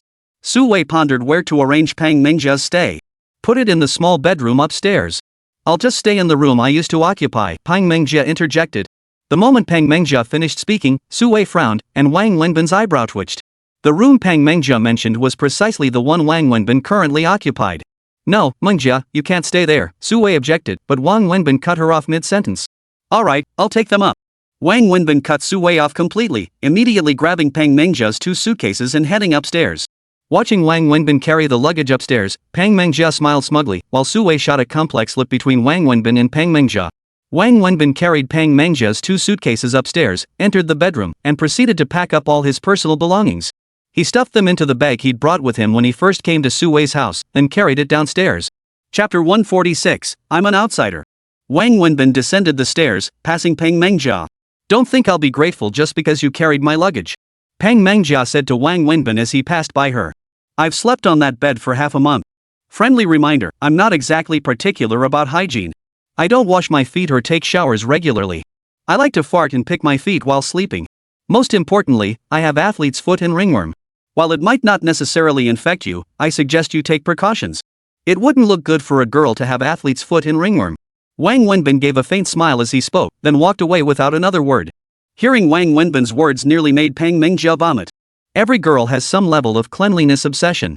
Though Pang Mengjia knew Wang Wenbin was deliberately saying this to disgust her, even knowing the truth wasn't like that, a shadow fell over her heart. She just felt disgusted. Pang Mengjia was so angry she stomped her foot. Put your things here for now. After dinner, I'll have the housekeeper tidy up the storage room and make the bed, Sue said to Wang Wenbin, feeling both awkward and guilty. It's fine, let's eat first. Wang Wenbin smiled and led the way to the dining table. Mengjia, eat first. We'll tidy up later. Sue watched Wang Wenbin with mixed feelings before turning to call Pang Mengjia. The family gathered around the table for dinner. Sue asked Pang Mengjia about her work, while Wang Wenbin sat with little Annie. The big and little ones whispered secrets to each other, giggling constantly as if they shared a secret language. Pang Mengjia witnessed this scene, her heart twisting with a sour, uncomfortable ache. In her eyes, Annie was her brother's daughter, yet now Annie called Wang Wenbin dad and shared such a warm, intimate rapport with him, something she couldn't accept. Annie, would you like Auntie to take you to the amusement park this weekend? Pang Mengjia called out directly to the little girl. Yes, yes. I love the amusement park. It's so much fun. Last time, Mom and Dad took me together. This time, I want Mom, Dad, and Auntie to take me together. Little Annie immediately beamed with delight. No, he's not free this weekend. He has to work overtime. He still has unfinished business. Auntie will take you this weekend. Pang Mengjia strongly disliked little Annie calling Wang Wenbin dad and pointed directly at him as she explained to her. No, no. Auntie, I want Dad to go with me. Little Annie instantly refused. Be good. He really has work to do. Look, Auntie will take you out to play. Whatever you want to do, Auntie will take you to do. Whatever you want to eat, Auntie will buy for you. Whatever toy you want, Auntie will buy for you. Just ask, and even if it's a star in the sky, Auntie will pick it for you. I want a Barbie doll. Okay, I'll buy you two. How about that? No, I don't want two Barbies. One is enough. I also want a Snow White and the Seven Dwarfs set. Little Annie thought for a moment before saying, Alright, bought. Pang Mengjia was overjoyed to hear little Annie agree. Su Wei and Wang Wenbin both ate in silence, each wondering what Peng Mingjia was up to. Su Wei had no appetite for this meal, while Wang Wenbin seemed completely unfazed, silently polishing off 2 large bowls of rice. After dinner, little Annie had initially tugged at Wang Wenbin to play with her, but Peng Mingjia volunteered to take her into her toy room to play with her toys instead. "I'm sorry, Wenbin." Su Wei poured Wang Wenbin a cup of tea and handed it to him as they both sat down beside the sofa. "Don't apologize to me. I didn't expect that girl to pull this stunt. Just make do tonight. Tomorrow I'll have someone come clean out this storage room and furnish it. Don't be put off, it was originally a bedroom, but since we don't have many people and stuff piles up easily, we turned it into a storage space." Su Wei explained to Wang Wenbin. "No need." Wang Wenbin shook his head and continued, "I'll just go back to my place for now." Su Wei looked at Wang Wenbin and asked, "Are you still upset?" "No, I'm really not upset." "That's absolutely true." Wang Wenbin shook his head. "Then why are you going back?" "Because Mingjia came, right? You know she's not a bad person at heart. Don't worry, she's just acting like a little girl sometimes. Tonight I'll talk to her properly and lay everything out clearly." Su Wei said after a moment's thought. "What do you mean? You've already talked to her. Do you think she'll believe you? If she believed you, she wouldn't have done all this to me. And she certainly wouldn't have deliberately moved in here. So you see she moved here on purpose too, right?" Su Wei smiled wryly. "I'd be an idiot not to see it. She suddenly moved in here, clearly intending to take my bedroom. Her goal is obvious, to drive me out. Even if you fixed up the storage room for me, she'd still find some other way to cause trouble. Rather than have her stir up trouble and make everyone miserable, turning this house upside down, I'd rather go back home. That way, everyone can have some peace. Besides, this is her family home. You're the real family here. I'm just an outsider. And what's more, you're all women. It's not only inconvenient for a grown man like me to stay here, it's also quite inappropriate." Wang Wenbin lit a cigarette as he spoke. Su Wei frowned, wanting to say something, but ultimately remained silent. "Most importantly, I don't want my presence to cause friction between you and Peng Mingjia. I can see how much you care for her, you treat her like your own sister. And her affection and respect for you are obvious. I don't want my being here to create a rift between the two of you. Another thing, you know my nature.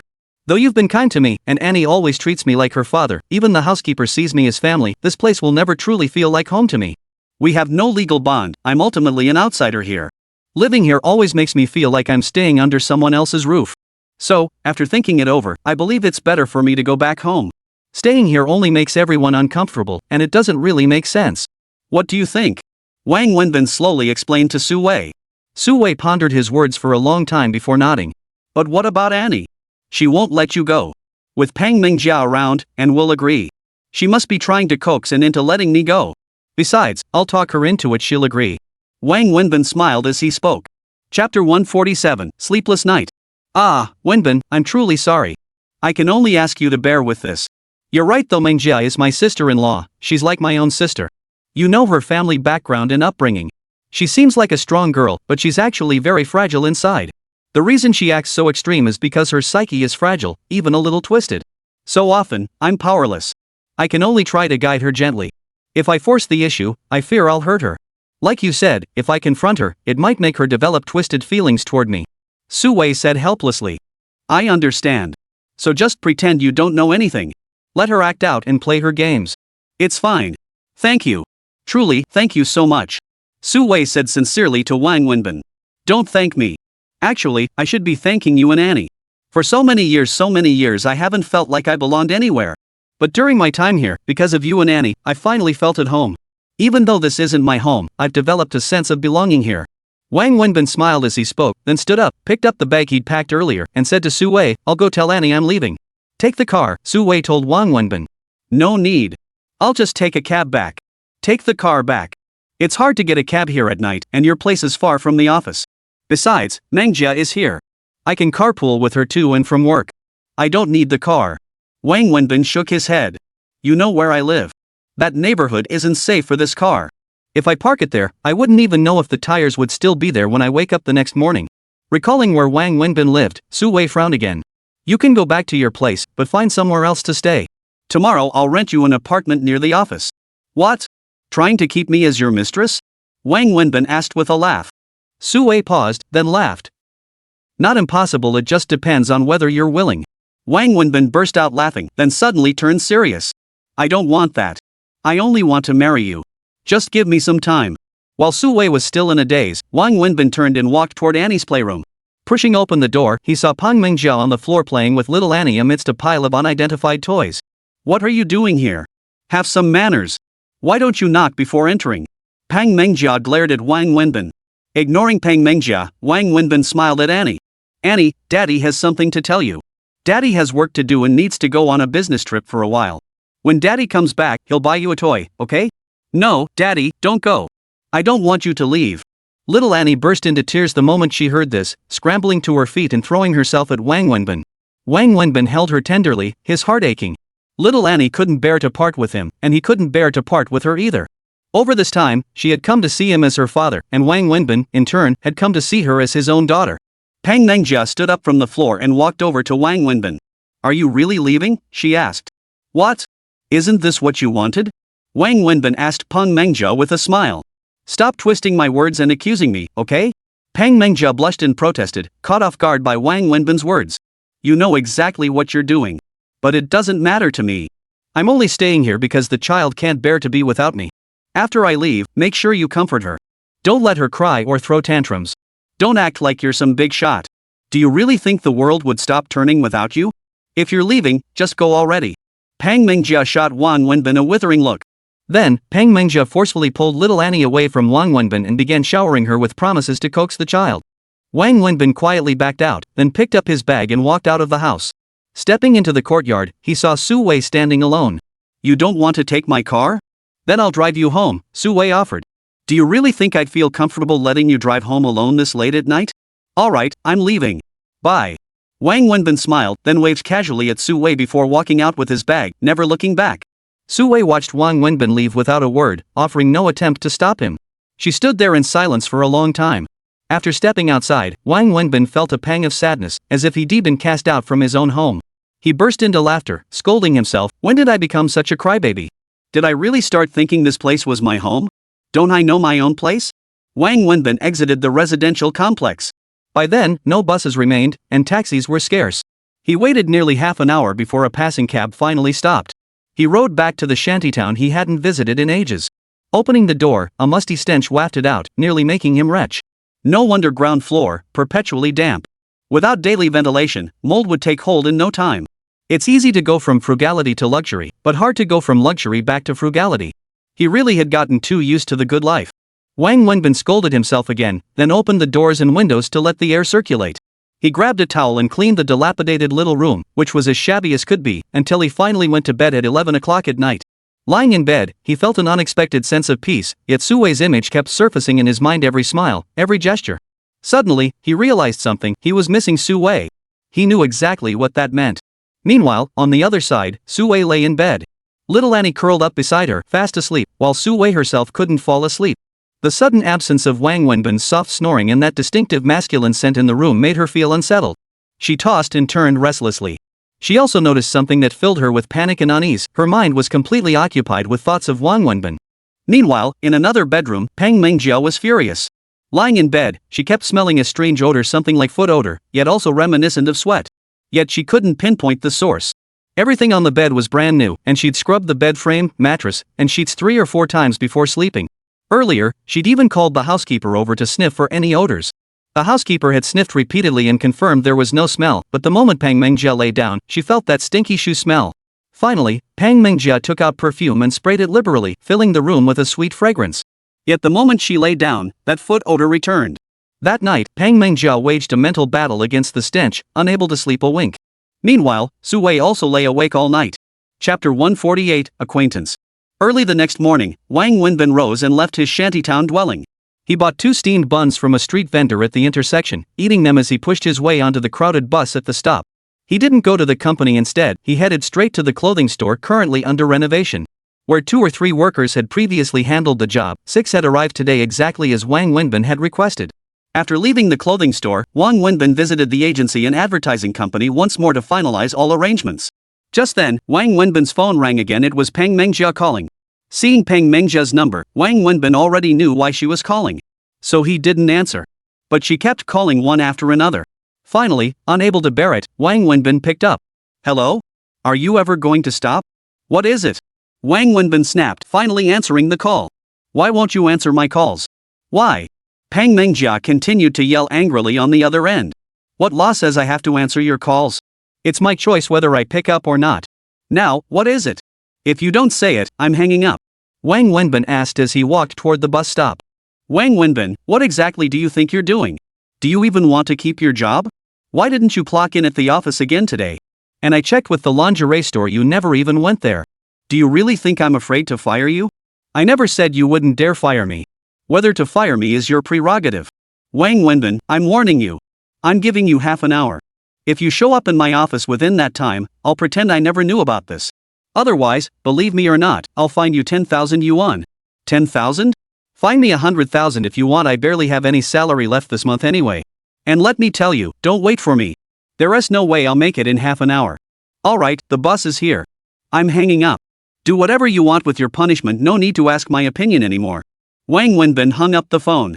I'm punishing you, not asking for your opinion. Pang Mengjia yelled into the phone, but Wang Wenbin had already hung up.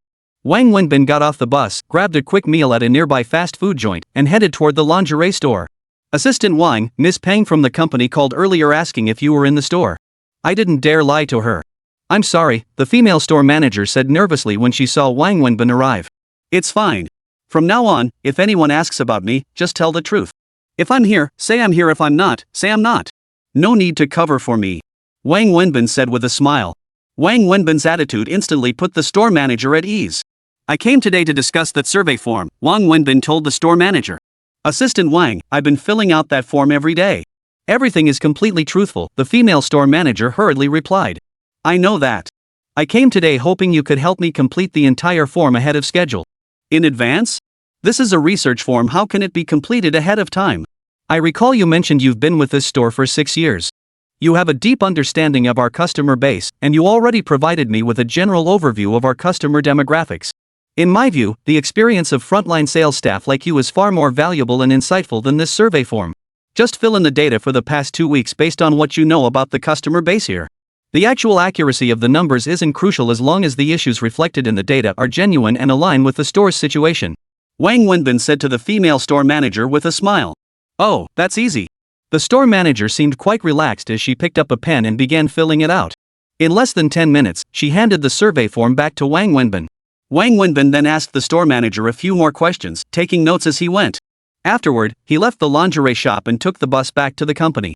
Back at the office, Wang Wenbin went straight to his cubicle. He closed the door, turned on his computer, and began typing away while smoking. Soon, the room was filled with smoke. When Wang Wenbin finally finished his work and glanced at the clock, he realized it was long past quitting time. Only then did he hurry out of his office and head downstairs.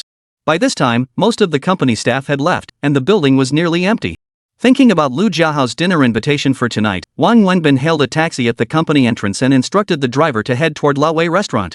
As he neared the destination, Wang Wenbin received a call from Lu Jiahao, who had already arrived and was waiting for him. As Wang Wenbin reached the restaurant entrance and was about to step inside, someone suddenly tapped him on the shoulder from behind. Turning around, he saw Zhang Sini standing there, beaming at him. What are you doing here? Wang Wenbin asked, utterly surprised. I'm here for dinner. What about you? What are you doing here? This is a restaurant. I'm not here to scrub my back, am I? What a coincidence. Never thought we'd bump into each other while eating. Zhang Sini said cheerfully. Keep making stuff up. What did I do? What did I make up? Why couldn't I be here to eat? Just listen to the way you're talking. You're giving yourself away. Miss Shang, you usually only eat soup at 5-star hotels. Would you really come all the way here just for a meal? And with Shanghai being so big, what are the odds we'd bump into each other for dinner? Besides, if you were here for dinner, why were you standing at the door waiting for me? You clearly knew I was coming.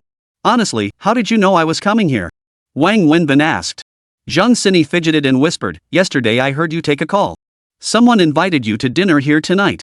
I caught the name of the place, so I looked up the address today. I got here early and waited for you right at the door. Are you crazy? A friend invited me to dinner, and you show up here to ambush me? I just wanted to hang out with you. Since your friend invited you to dinner, I figured I'd tag along, Zhang Sini said with a smile. Are you out of your mind? Why would you tag along when my friend invited me? He didn't invite you. But he invited you, didn't he? I'm your friend.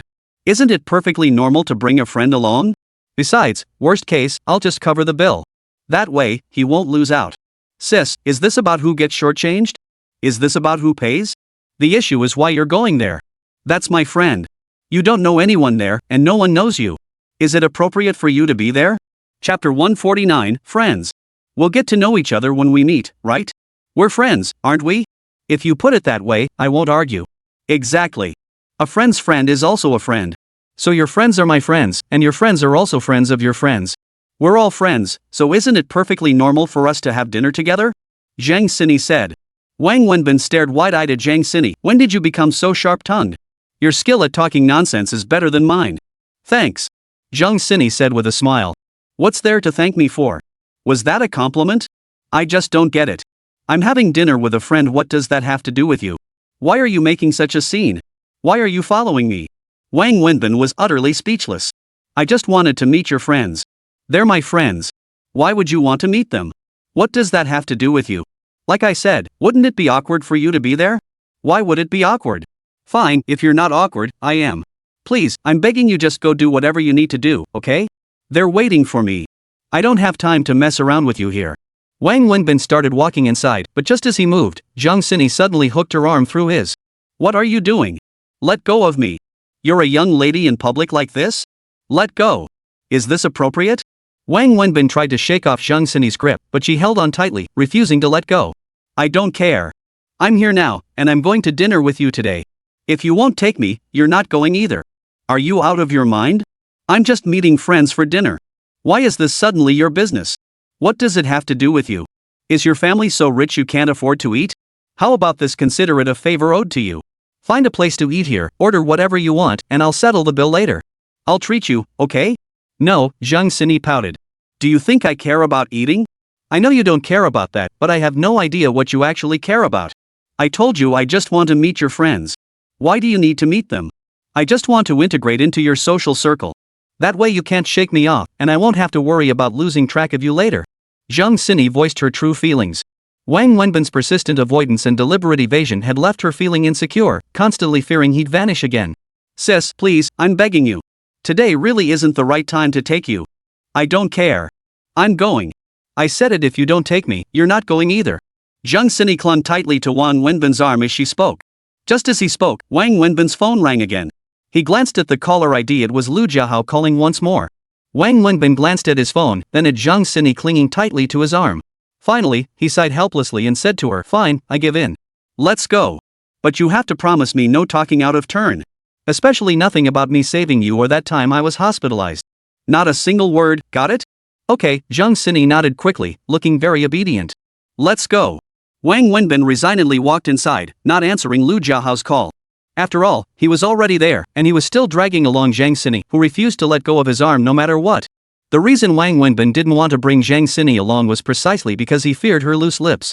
He hadn't told Lu Jiahao and his wife about his last hospitalization.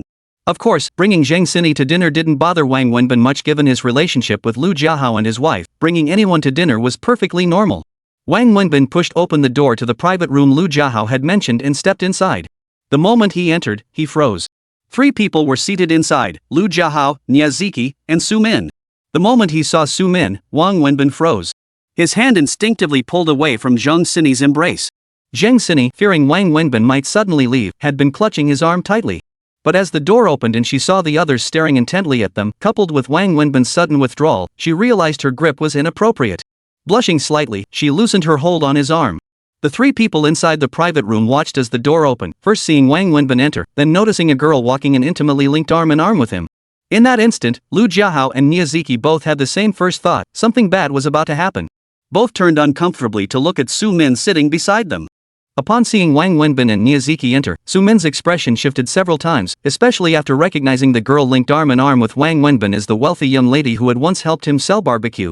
Yet she ultimately said nothing, choosing instead to lower her head and sip her tea.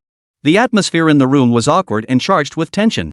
Wang Wenbin and Zhang Sini stood frozen at the doorway. Wang Wenbin was so stunned he forgot to step inside. With Wang Wenbin not entering, Zhang Sini had no choice but to stand beside him. Hello, everyone. Zhang Sini greeted them cheerfully, her smile radiant. She hadn't yet recognized Su Min, so she remained oblivious to the subtle tension in the air. She proactively greeted Lu Jiahao and the others. Hello, hello. Come, please sit down. Lu Jiahao stood up to welcome Zhang Sini, but just as he showed his enthusiasm, Niaziki delivered a sharp kick to his lower body. What's wrong? Lu Jiahao whispered to Niaziki. Why are you being so enthusiastic? Su-min is here, Miyazaki muttered through gritted teeth, her words muffled. Sit down. Wang Wenbin noticed the subtle tension between Lu Jiahao and Miyazaki. He glanced again at Su-min, who remained bowed over her teacup. Finally, he walked over, pulled out a chair, and offered it to Zhang Sini. Thank you, Zhang Sini replied to Wang Wenbin before taking her seat. Once Zhang Sini was seated, Wang Wenbin took the chair next to her. Who's this beauty? Aren't you going to introduce her? Friend or colleague? Miyazaki stared at Wang Wenbin, her gaze seeming to say, if you dare say she's your girlfriend, I swear I'll tear you apart today. Wang Wenbin understood Miyazaki's implied warning from her suggestive words and glare. She was reminding him not to say anything hurtful to Su-min in front of her. Chapter 150, This is my girlfriend. Wang Wenbin lowered his head in silence. Just as Zhang Sini prepared to introduce herself, Wang Wenbin suddenly reached out and wrapped his arm around her waist. He lifted his head and declared firmly in Su-min's direction, This is my girlfriend, Zhang Sini. The moment Wang Wenbin uttered those words, Miyazaki and Lu Jiahao's eyes widened in shock. Even Zhang Sini, whose body had stiffened under Wang Wenbin's embrace, stared at him with utter disbelief. Only Su-min, sitting there sipping her tea, remained calm as she met Wang Wenbin's gaze. She showed no surprise and said nothing. Zhang Sini reached down to try and pry Wang Wenbin's arms off her waist, but no matter how she tugged, she couldn't break free. Instead, he held her even tighter. Zhang Sini was completely bewildered. She had no idea what Wang Wenbin was up to with this sudden change. From start to finish, Zhang Sini hadn't recognized that Su-min was the same Su-min who had come to the barbecue stall that night. She had long forgotten, but Su-min remembered her clearly. I brought her here today to introduce you to. We've been officially dating for a week now, Wang Wenbin continued his rambling.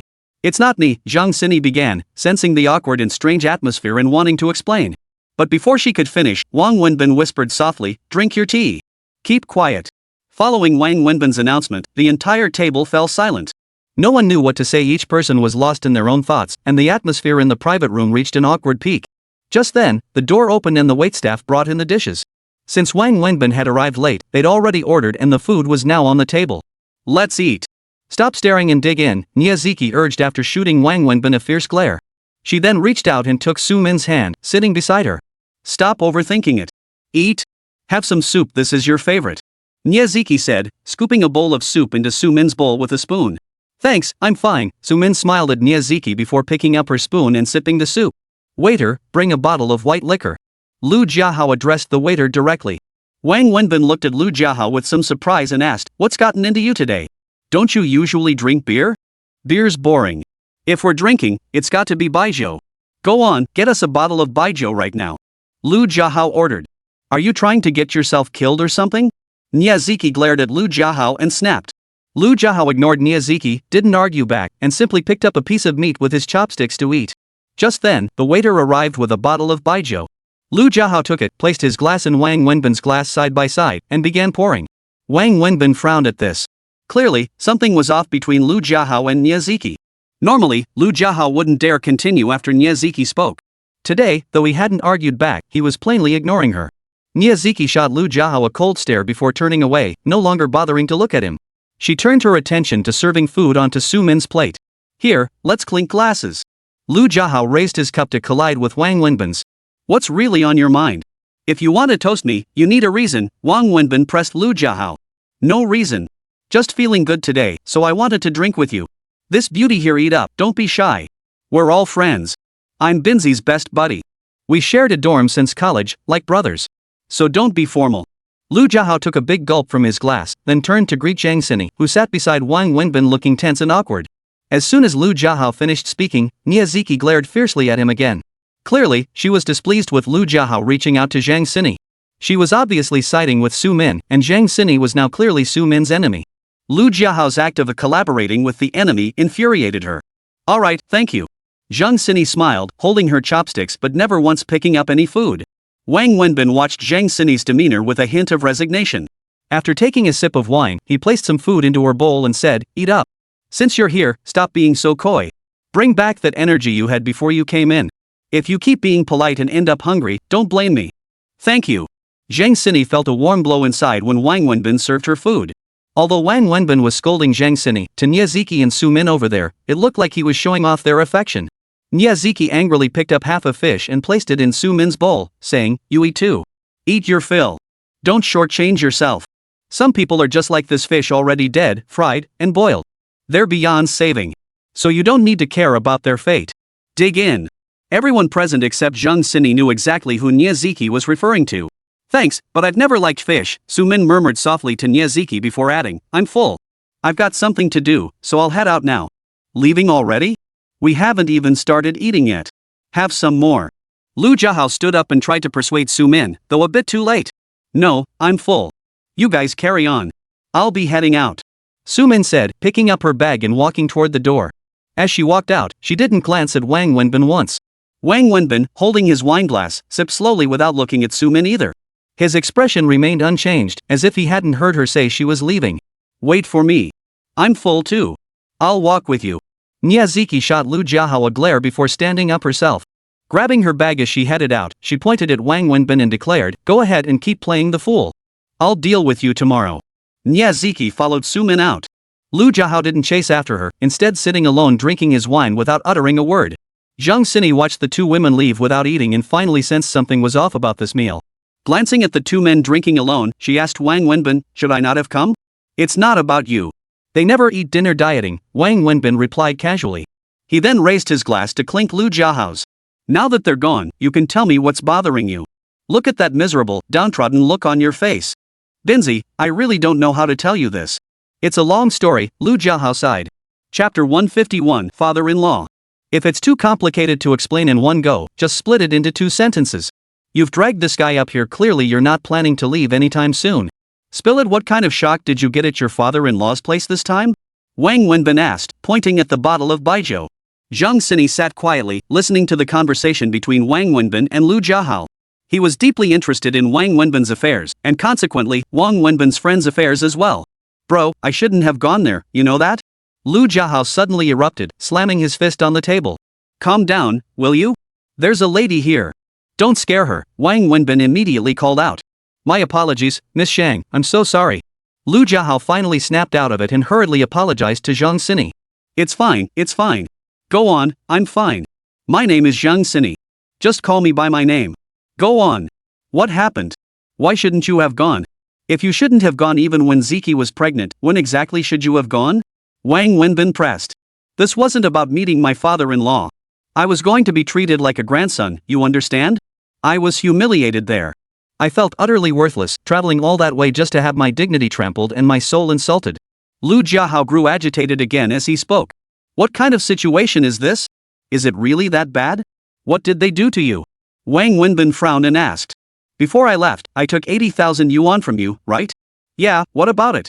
Is this about the money? No, it's not about the money. I took 80,000 from you, plus I had over 10,000 of my own. All told, I had close to 100,000. I secretly bought Ziki a diamond ring, nothing fancy, but it still cost me over 10,000, almost 20,000. Then I got her parents' gifts too, all high-end stuff. Just the presents alone cost me over 20,000. That's pretty generous, right? I've got it all figured out. I'll give the remaining 60,000 to her parents later. Ziki mentioned there's this custom in her family, something called a betrothal gift or something like that. Basically, you give a sum of money to the bride's family to confirm the marriage. Ziki told me that's roughly the amount they expect for the betrothal gift. Binzi, don't you think I've been doing my best and putting in all the effort? I went to meet her parents with genuine sincerity, and I discussed this marriage with genuine sincerity. How many years have Ziki and I been together? We even have a child now. How could I not be serious? Are you kidding me? Who the hell goes to meet their future father-in-law half-heartedly? Get to the point, don't let the wine run out before you hit the climax. Wang Wenbin urged. We took the train there a whole day and night. Once we got to her place, from the moment her parents laid eyes on me, they never gave me a proper look, let alone a friendly one. Why? Sure, you're a bit ugly, but you're not exactly repulsive. Now you're picking on him? Zhang Sini couldn't stand it anymore and smacked Wang Wenbin. She felt sorry for Lu Jiahao. Why? Because I have no money. That very night at dinner, her father cut straight to the point. What do I do for a living? How much do I earn monthly? Do I own property in Shanghai? Do I have a car? What did you say? I figured I should be honest with my future in-laws. I couldn't lie to them, right? So I told them the truth. That's perfectly reasonable. Yeah, but you know what her dad said after hearing that? He asked me what I was coming over for. I said I was here to propose. His dad immediately asked me, with your circumstances, what gives you the right to propose? He said, you don't even have a place to live. Where do you plan to put my daughter after marriage? You don't have a car. How do you plan to get her around? He said, "You barely make enough to support yourself with that salary. How are you going to support my daughter? Let alone give her a happy life?" Then he pointed to their big house and that old Audi, telling me he had only one daughter.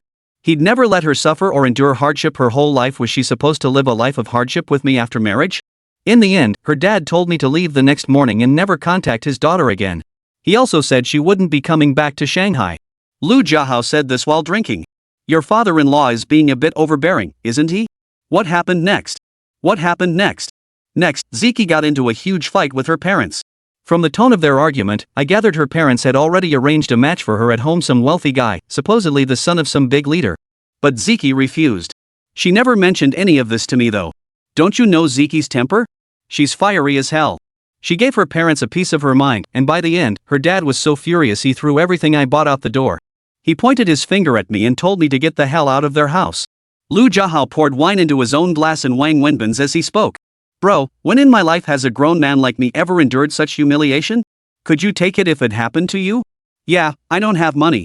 I don't have a car or a house. But does that mean I deserve to die? How many people in all of Shanghai have cars and houses? Not even half, right? Does that mean we're not worthy of being human?" I was completely devoted to his daughter. I came to meet them with sincere intentions to propose. You could disagree or look down on me, but you can't humiliate someone like that. I may have no money, no car, no house, but I'm still a human being. And as a human being, I have dignity and pride. Those without dignity are dogs, and he treated me like a dog, you understand? Lu Jiahao spoke with such passion that tears welled up in his eyes. How could he do this? Zhang Xini listened, her voice filled with indignation. "Go on." Wang Wenbin's expression grew increasingly stern. "He told me to get lost. Was I supposed to hang around like a beggar? I told his dad straight up, if I ever set foot in your house again, I'll be your grandson." He stood up and walked out, dumping all his belongings into the trash bins below their building. That night, he checked into a hotel on his own. "Come on, drink up." Lu Jiahao pulled Wang Wenbin back to the table. "What about Ziki? Didn't she pull you?" "Her pull me? Don't you know her temper? She told me herself later she smashed their TV. Around 2 a.m. that day, she dragged her suitcase to my hotel room door. She said she'd completely broken ties with her parents and planned to elope with me, wandering the world. Then she stayed another day, met some friends, and came back yesterday." Lu Jiahao concluded. Chapter 152, Love Conquers All. Don't get too worked up. You married a wife, not a father-in-law. If the father-in-law's a bit harsh, so what? As long as your wife treats you well, isn't that enough? What more do you want? Didn't Ziki run away with you? Wang Wenbin tried to reason with Lu Jiahao. "Yeah, I was touched seeing her come that night. But you know what? From the moment we left her place until now, these past 3 days, she hasn't stopped giving me the cold shoulder. She's either complaining or yelling at me. We've been arguing non-stop." Lu Jiahao took a big gulp of wine and laughed bitterly. "What's going on? Why are you fighting? What else could it be? Just like her parents, she thinks I'm broke. I don't buy that. Is Ziki really that kind of person? I don't believe it either, but she is. The moment she got back, she started yelling at me about why I spoke to her dad like that, saying I disrespected him, asking if I didn't want to be with her anymore. Binzi, you tell me her dad treated me like that, and I said what I said to him. Was that too much? Just because her dad has a temper, does that mean I can't have one? Should I have just groveled like a dog? In her dad's eyes, I'm a dog. In her eyes, I'm a dog too. All these years, you've seen how she treats me. In her heart, I'm nothing. Nothing at all." Lu Jiahao's eyes welled up again as he spoke. "Mouse, you're taking this a bit too far." Wang Wenbin frowned and lit a cigarette. "Over the top? Binzi, let me tell you, not one bit. You have no idea what I've endured all these years. That stuff could be swallowed. My own wife being harsh, fine. But now she's started looking down on me. Ever since I came back, she's been harping daily about how I'm good for nothing, lacking ambition. She compares me to others, same college graduates, same start in the workforce. Others are already managers now, earning 6-figure salaries. Or she mentions how others have bought houses and cars. Only I'm a loser, stuck as a lowly clerk after all these years, making 5,000 or 6,000 a month. Binzi, do you think I want this? Don't you think I want to make big bucks and be a boss? But look at this society. Do you think money comes easy? Do you think you can just decide to make big money? Do you think you can just decide to be a boss?" Lu Jiahao spoke, gulping down his liquor. Wang Wenbin sat there chain smoking, one cigarette after another, saying nothing as he listened to Lu Jiahao rant. He hadn't touched any more alcohol. Lu Jiahao had drunk it all himself. Stop him. He'll get drunk if he keeps drinking. Zhang Xini, watching Lu Jiahao's frantic drinking, looked worried and said to Wang Wenbin, "Let him drink. He came here intending to get drunk anyway. The kid's got a bellyful of grievances. Let him vent. It'll make him feel better. Wang Wenbin shook his head. After that, Lu Jiahao kept talking and drinking where he was. Wang Wenbin smoked a cigarette while Zhang Xini sat beside him, watching. Finally, halfway through his second bottle of baijiu, Lu Jiahao was completely drunk and collapsed face first onto the table. What should we do now? Zhang Xini asked. What else can we do? Carry him back. You settle the bill, there should be enough in the card. Wang Wenbin handed his bank card to Zhang Xini before going to hoist Lu Jiahao onto his back. Don't use your card. I have cash on me. I'll pay. Zhang Xini handed the card back to Wang Wenbin. Stop talking nonsense. I said use my card, so use it. The pin is my birthday, XXXX. Hurry up. Wang Wenbin glared at Zhang Xini. Fine. Zhang Xini felt a bit put out but immediately took Wang Wenbin's card to pay the bill. Wang Wenbin glanced at Lu Jiahao slumped on the ground, sighed, lit another cigarette, and after finishing it, hoisted Lu Jiahao onto his back and headed out. He stepped outside just as Zhang Xini finished paying. The two of them walked out together. Alright, we've eaten.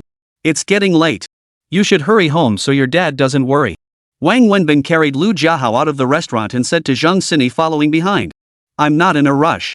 I live alone off campus, so my dad won't be looking for me. Where are you taking him? I'll give you a ride. No need. I'll just hail a cab. What's wrong with you? You have your own car but insist on taking a taxi. You always say I'm crazy, but I think you're the one who's crazy. Zhang Xini retorted indignantly. Fine, I do have a problem. Alright, go open the car door. Okay. Zhang Xini perked up instantly and hurried over to open the back door of her car. Wang Wenbin carried Lu Jiahao straight into the car and placed him in the back seat. He then sat in the front passenger seat and began directing Zhang Xini to drive to Lu Jiahao's home. Wenbin, do you really think money is that important? Zhang Xini asked Wang Wenbin thoughtfully as she drove. You ask that as if you're from outer space. Money isn't important, what's important is that people can't live without it. You've been born into a nest of phoenixes, getting whatever you want, so of course you wouldn't understand how crucial money is. It's like someone stuffed to the gills looking at food they'd feel nauseous, not hungry. But for someone starved for 3 days and nights, tell me, isn't that bowl of rice important? So stop asking such brain-dead questions. I know money matters. It can buy many things and provide a comfortable life. But I believe money shouldn't be tied to love and happiness. To me, love is pure and should have no connection to wealth. Two people should be together because of love, not because of money. Zhang Xini stated firmly. Wang Wenbin smiled after hearing her words. What are you laughing at? Am I wrong? You mean love conquers all, right? Don't be silly. Even a song says fairy tales are all lies. Anyway, I feel sorry for him. His girlfriend shouldn't look down on him just because he has no money, no car, and no house. Zhang Xini pouted, insisting. You, don't just take his word for it. Ziki isn't that kind of person. I'd stake my reputation on it. We were college classmates. When Ziki was with him, he had nothing poorer than he is now. All these years, he's remained poor, yet Ziki stayed by his side. Given Ziki's background, if she truly cared about money or was vain, she would have left long ago. Why wait until now? Why argue with him? Bottom line, I don't buy it. Wang Wenbin stated firmly. Then why is this happening? He doesn't seem to be lying, a man even shed tears. Zhang Xini was utterly perplexed. I don't know either. Wang Wenbin shook his head. Chapter 153, Boyfriend and Girlfriend. Wang Wenbin had Zhang Xini drive the car to Lu Jiahao's apartment building and park it downstairs. Let me help you. Zhang Xini got out of the car, ready to assist Wang Wenbin. No need. I'll carry him myself. You should hurry back, it's getting late. Wang Wenbin hoisted Lu Jiahao onto his back. Aren't you coming back? I'll wait for you. Why wait for me? I don't even know what's going on upstairs. You go ahead. Wang Wenbin called out to Zhang Xini before carrying Lu Jiahao up the stairs. Wang Wenbin arrived at Lu Jiahao's doorstep, pounding on it relentlessly. After a moment, the door swung open. It was Ziki. What's going on? Ziki opened the door to find Wang Wenbin carrying Lu Jiahao on his back. Don't ask questions. Just help me get him inside. I can't carry him anymore, he's as heavy as a pig. Wang Wenbin grumbled as he charged into the house, shoes still on. Okay, quick, put him on the bed. Ziki hurriedly helped him into the bedroom. Wang Wenbin laid Lu Jiahao on the bed. Ziki immediately began tending to him, wiping him down with a towel. As she worked, she frowned and asked, what happened? Why did you drink so much? Can't you two act like adults? There's no one else here. Why did you have to drink yourselves into this state? Are you trying to die? Wang Wenbin smiled. He knew this was Ziki's way of caring. She was like that, a classic case of a sharp tongue but a soft heart. What about you? Should I get you a cup of tea to sober up? Ziki turned to ask Wang Wenbin after tending to Lu Jiahao. No need. I didn't drink much. You didn't drink much, but how did he get so wasted? Was he drinking alone? If I got drunk too, who'd bring him back? Alright, take care of him. Call me if anything happens. I'm leaving now. Wang Wenbin turned to head out. Hold on, I need to ask you something. Don't try to slip away. Ziki called out to Wang Wenbin. After tucking the blanket around Lu Jiahao, she strode out, saying to Wang Wenbin as she walked, let's talk outside. What do you need to talk about? Want some water? Ziki asked Wang Wenbin. Don't be so polite with me. I'm not used to it. Just say it. What is it? Wang Wenbin sat down on the sofa. Spill it. What's the deal with that girl today? Your girlfriend? What's going on? Ziki asked directly. What's the deal? It's just that. Just what? Ziki pressed, staring at him. Isn't that just what boyfriends and girlfriends do? Do you really need to know that much detail? What? Slept together? What kind of logic is that? I already told you just boyfriend and girlfriend. Wang Wenbin felt embarrassed. What's the girl's name? Zhang Xini. How old is she? 24. Wang Wenbin was guessing wildly. He genuinely didn't know Zhang Xini's age and had never paid attention to it. What year was she born? That. Does that still count? 95. 95. Wang Wenbin calculated in his head. What's her zodiac sign? Why are you asking all this? You're more thorough than a household registration officer and they don't even ask about zodiac signs. Cut the crap. Of course I have to ask about zodiac signs. I need to know if yours are compatible. You don't seriously not know your girlfriend's sign, do you? Of course I know. She's an Aries. Aries. Wang Wenbin replied casually. Oh, Aries. Okay, what's her birthday? Wang Wenbin froze instantly. He knew nothing about zodiac signs or astrology. Didn't he believe in it at all? Didn't he even have an interest in it? He had no clue which dates corresponded to which signs. Clearly, Ziki had dug this trap just for him. This. Just make something up. Keep going. If you can get this right, I'll keep asking. Here's a hint, Aries is late March to mid-April. Think it through and keep going. What am I supposed to make up? I'll make something up. She really is my girlfriend. If she really is your girlfriend, you don't even know her birthday? We just started dating. We haven't gotten that deep yet. You think I'd believe that? Like I don't know what kind of person you are, Binzi? Tell me, why did you do this? Ziki continued to press Wang Wenbin. What did I do? Why did you deliberately tell Su Min that girl was your girlfriend? She really is my girlfriend. Wang Wenbin, are you even a man? You won't even tell me the truth? Fine. Hand over your phone. Call that girl right now, in front of me. If she's your girlfriend, she'll know. Dare you? Ziki exploded. That's just how her temper works. Why are you fixated on this? I just want to know who is that girl. What's your relationship with her? Friends. We just happened to run into each other today, so I brought her along for dinner. I didn't know Su Min would be here. Lousy didn't mention she'd be here when he called me. Wang Wenbin finally chose to come clean. He knew he couldn't keep lying about this. No one would believe him. You finally told the truth. Now tell me, why did you do this?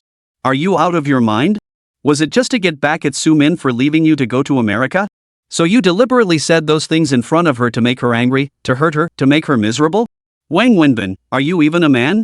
No matter how wrong Su Min was to you, she was your ex-girlfriend. You lived together for years. A day as husband and wife creates 100 days of affection and you were together far longer than that. Is that all the heart you have? Are you even a man? Do you know how heartbroken she is? She came out and threw herself into my arms, sobbing uncontrollably. Ziki pointed at Wang Wenbin, her voice filled with anger. Wang Wenbin sat on the sofa, lit a cigarette, took a few puffs, and said, I didn't mean to upset her, much less seek revenge.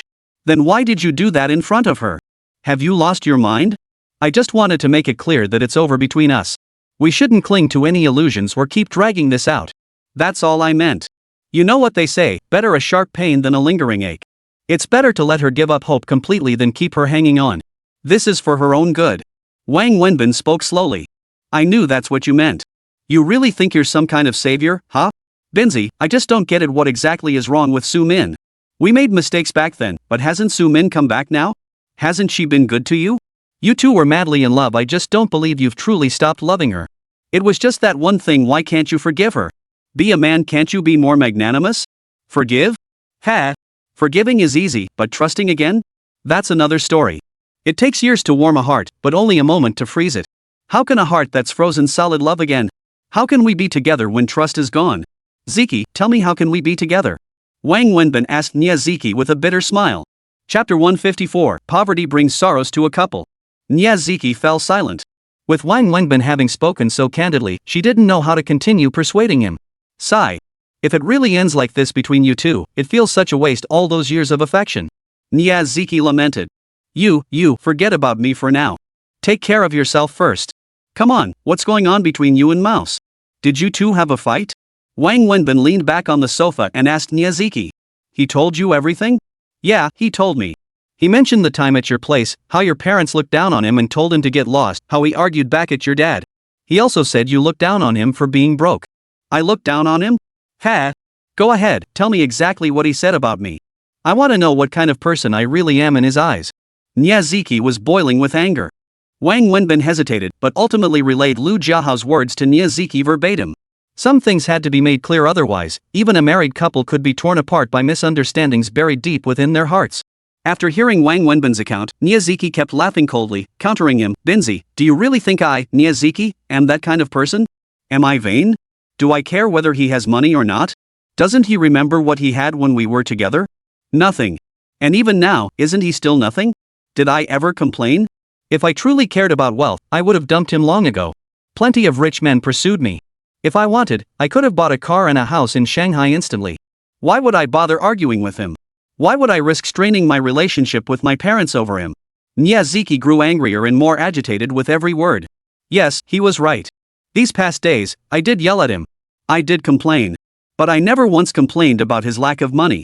Binzi, take this whole incident at my house, for example. My parents were in the wrong, they shouldn't have treated him like that. I was furious about it and ended up having a huge fight with them. But I can argue with my parents. He can't. When my dad called him out, he actually argued back, pointing at my dad and saying, if I ever come to your house again, I'll be your grandson. Binzi, is that how a future son-in-law talks to his father-in-law? Did he even think about the consequences of that one sentence? With him saying that, do you think my parents will ever agree to us being together? That one sentence pushed me to the edge. Now I'm forced to choose, either stay with him and cut ties with my parents, or go home and leave him. They're my parents. Frankly speaking, even if it meant splitting up with him, I could never abandon my parents. We all have brains, yet he never thinks through the consequences of his words or actions. He just acts on impulse whenever he gets hot-headed. Tell me, is this how a normal person behaves? If it were you, even if your father-in-law looked down on you, would you ever point your finger in his face and curse him? Put another way, he's my dad. Even if he treats you badly, he's still my father, your elder. You have to respect him. He can yell at you, but can you yell back? If you can disrespect my own father, how much do you really care about me? Binzi, tell me, am I wrong to say this? Have I spoken wrongly? Niazuki said passionately. Wang Wenbin nodded while puffing on his cigarette. Yes, he does act without thinking sometimes. But no matter what, he should never talk back to your parents. No matter what, arguing with them is his fault. It's not unsolvable. I'll find time to talk to him, get him to go apologize properly to your parents. We're family, there's no conflict we can't resolve. Family? Niazuki snorted coldly. Do you really think we can still be a family in this situation? You've seen my temper, you know what my dad's like. I take after him, and he's even hot-headed than I am. If he goes back now, my dad will probably beat him to death. It's best he doesn't go. Sure, I argued with my parents, defied them, and ran off with him. But that doesn't mean I agree with his actions. When I brought this up, he accused me of looking down on him just like my dad, that I don't treat him like a human being. Binzi, do I look down on him? Isn't what I'm saying reasonable? If a woman like me gets it, how could a grown man not? He keeps saying he's been wrong this time. So what? Is it so hard to swallow a little pride for your wife and kids? Does that make you less of a man? Does his suffering mean mine doesn't count? They're my parents, I'm the one who's truly hurt here. Then he says I look down on him for not having a car or a house. Yes, I did say those things to him, but was I wrong? There's someone at his company who joined at the same time. That guy's already a sales manager now, making 700,000 or 800,000 a year. And him? Less than 6,000 a month. Then there's another guy who joined a year before him. He even came to our house for dinner once, and they used to get along pretty well. Now that guy is the company's vice president. I don't know how much he makes, but he's already bought a house and a car in Shanghai. And him? After all these years at the company, he's still just a low-level clerk. Forget comparing him to others, just look at me. I'm already a department head. I'm a woman, and I earn over 10,000 a month. Yet he remains the same. I'm not saying this because I resent his lack of money. I resent his lack of ambition, not a shred of drive or desire to strive. He just drifts through each day, never once thinking to pursue anything. I never used to say anything to him before. I was afraid it would hurt his pride. After all, if we have more money, we spend more. If we have less, we spend less. It didn't matter. But now it's different. I'm pregnant. We have to get married. When the baby comes, we have to make a living. I can endure some hardship, but I can't let the child suffer too. He's about to become a father, he should act like one. He needs to start thinking about his child's future and work hard for it. If he keeps being so lazy and aimless, what will become of our child? Will they starve? I can't be the only one supporting this family. Miyazaki was also full of grievances, dragging Wang Wenbin along as she poured out her troubles. Wang Wenbin stayed at Miyazaki's place for over an hour before heading downstairs. That night, first Lu Jiahao had poured out his troubles to him, then Miyazaki had done the same. He couldn't figure out whose fault it really was. In the end, he only came to one realization: poverty breeds sorrow in marriage. If they had money, none of these conflicts would exist. Chapter 155, The Feeling of Love. Marital conflicts were often resolved quickly, and as an outsider, he felt it wasn't his place to say much. Still, deep down, he believes Miyazaki had a point. Lu Jiahao's laziness and lack of ambition had always been his problem. But now that Miyazaki was pregnant, as a man and a father, he couldn't keep going like this. Wang Wenbin lit a cigarette and slowly walked outside. Immediately, he spotted Zhang Sini's car still parked there. Surprised, he glanced at the time. It was already 11 p.m. Approaching the vehicle, he was startled to find Zhang Sini already asleep inside. Seeing this, Wang Wenbin felt a mix of emotions and immediately began tapping on the window. Zhang Sini was awakened by the sound of Wang Wenbin tapping on the window. Opening her eyes, she saw Wang Wenbin standing by the window and quickly rolled down the window. "Why are you still here?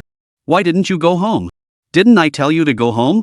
I was worried you might have trouble getting a cab back this late, so I waited here for you." Wang Wenbin was rendered speechless by Zhang Sini's answer, his heart filled with emotion. He knew she was a girl who couldn't tell a lie. "So you waited here for me, and when you got bored, you just fell asleep?" Wang Wenbin pressed on. "I didn't nap at noon, so I got a little sleepy. I just leaned against the wall and dozed off." "How is he?" "Who?" "Your friend, you call him Mouse." "Don't worry about him. Worry about yourself first." "What's wrong with me? You're a girl, sleeping alone in a car late at night. Do you have any idea how dangerous that is?" Wang Wenbin sounded a bit annoyed. "I know, I won't do it again," Zhang Sini said to Wang Wenbin with a smile. "You're still smiling? If something really happened to you while waiting for me, your dad would kill me." Wang Wenbin shot Zhang Sini a glare before turning away, opening the passenger door, and climbing in. After Wang Wenbin got in, Zhang Sini happily started the car and drove off. "Where to? Are you staying at Sister Suwei's place or your own home?" "I live at my own place, but I'm not going home." "Not going home? Then where are you going?" Zhang Sini asked, a bit surprised. "To your place," Wang Wenbin replied. "My place?" This answer surprised Zhang Sini even more. "Didn't you say you live alone outside?" "Yeah." "Then let's go to your place. I want to see where you live." "You don't mind, do you?" Wang Wenbin asked. No problem at all." Wang Wenbin's answer took Zhang Sini completely by surprise, but inside she was thrilled. In contrast to Zhang Sini's excitement, Wang Wenbin's mood was far from cheerful. It was partly because of the situation with Lu Jiahao and Miyazaki, and partly because of his cold-heartedness toward Su Min earlier that day. After hearing from Miyazaki that Su Min had cried after leaving, he began to regret his actions. Sitting in the car, Wang Wenbin's phone suddenly buzzed with a message. He pulled it out and glanced at it casually, only to be surprised it was from Su Wei. "Sleeping?" Su Wei's message contained only 3 simple words. Seeing Su Wei's message appear, Wang Wenbin instantly broke into a smile, the earlier gloom swept away in an instant. "Not yet. What about you?" Wang Wenbin quickly replied. On the other end, Su Wei lay in bed. Little Annie beside her was already asleep, but Su Wei couldn't fall asleep no matter how she tried. After much hesitation, she finally picked up her phone and sent Wang Wenbin a message. The day Wang Wenbin left felt unbearably strange to her. The house felt incomplete, especially once she lay in bed. She hadn't felt this kind of longing for someone in years. It transported her back to her university days, when she was dating little Annie's father. The feeling made her feel both panicked and sweetly nostalgic. "Just got her to sleep. I'm about to turn in too." Su Wei replied to Wang Wenbin's message like a girl in the throes of new love. "Did she give you any trouble?" Wang Wenbin thought of little Annie and asked. "She was pretty good. She called me daddy again, but I told her daddy was away on a business trip. She understood." "That's good. Yes, she's a very sensible child. Are you still living in that place?" Su Wei texted. "Yes, the lease isn't up yet. I've been renting it and paid a year's rent in advance. That place is too shabby and damp. Either move in here, or I'll help you find a new place tomorrow. You can't stay there anymore." Reading Suwei's message, Wang Wenbin felt a warm, sweet sensation in his heart. Yet he didn't know how to reply. Alright, I'll start looking for a new place in a few days. Wang Wenbin replied after a moment's thought. Alright, it's late. Get some rest. I'm going to bed now. Good night. After sending the message, Wang Wenbin eagerly anticipated Suwei's reply. But after reading her message, he felt a pang of disappointment. Still, he replied, okay, sleep well. Good night. Even though he knew he'd sent the final goodbye, he still hoped for a reply from Suwei. But after waiting a long time with no response, Wang Wenbin figured she must have really gone to sleep. He gathered his disappointment and slipped his phone into his pocket. Who were you chatting with? You seemed so happy. Zhang Xini, who had been observing coldly, finally couldn't resist asking. A friend. Told me a joke. Wang Wenbin replied awkwardly, his discomfort stemming from Zhang Xini seeing through his thoughts. He had indeed been quite happy just now. Why did you drive this way? I told you I was going to your place. Wang Wenbin asked Zhang Xini as he recognized the familiar road. Ha? You live around here too? Zhang Xini asked in surprise. Only then did Wang Wenbin remember that Zhang Xini didn't know where he lived. She'd never been to his place. Recalling the surroundings of his residence, he replied, no, I don't live around here. I was just curious why you drove to the spot where the barbecue stall used to be. What? Do you live around here? Yes, I live near the university town, not too far from Backstreet. I bought an apartment around here because I thought you'd be setting up your stall in that area, Zhang Xini explained. Wang Wenbin's eyes widened. He never imagined Zhang Xini would buy a place nearby just because he used to set up shop there. I really can't wrap my head around how rich people think, Wang Wenbin couldn't help but sigh. He thought about how Lu Jiahao had been kicked out of his in-laws' house for not owning property, while Zhang Xini had casually bought a place nearby just because someone she wasn't even that close to was selling barbecue here simply to be a little closer to Wang Wenbin. The gap between the two situations was just too vast. Chapter 156, Sharing a Bed.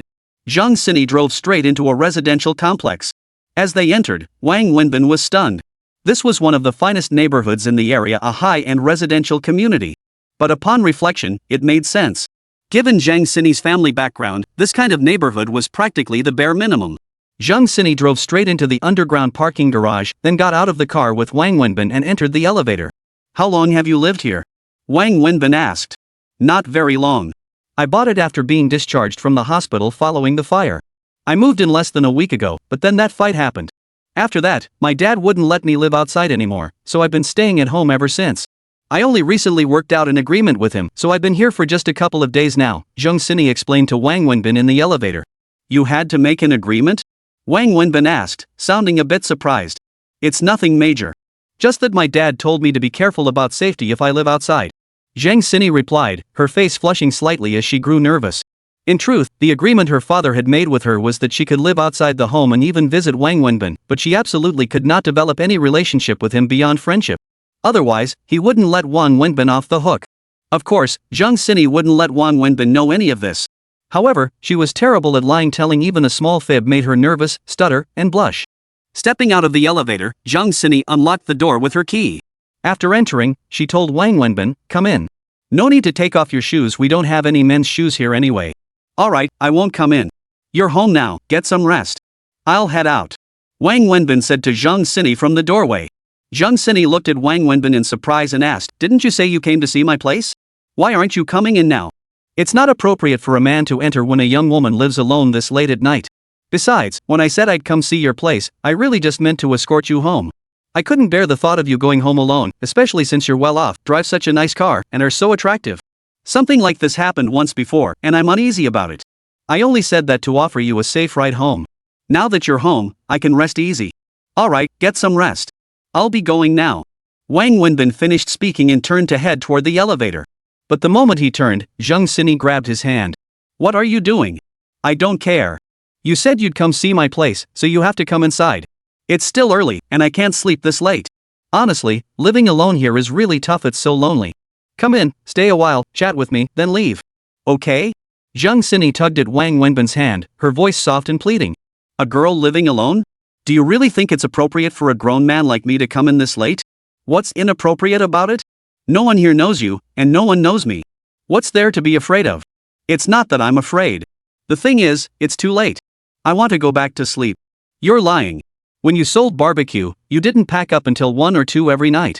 It's only just past 11 now, you're not even tired. Zhang Xini pouted. That was back then. I don't care. You're already at the door and you won't come in?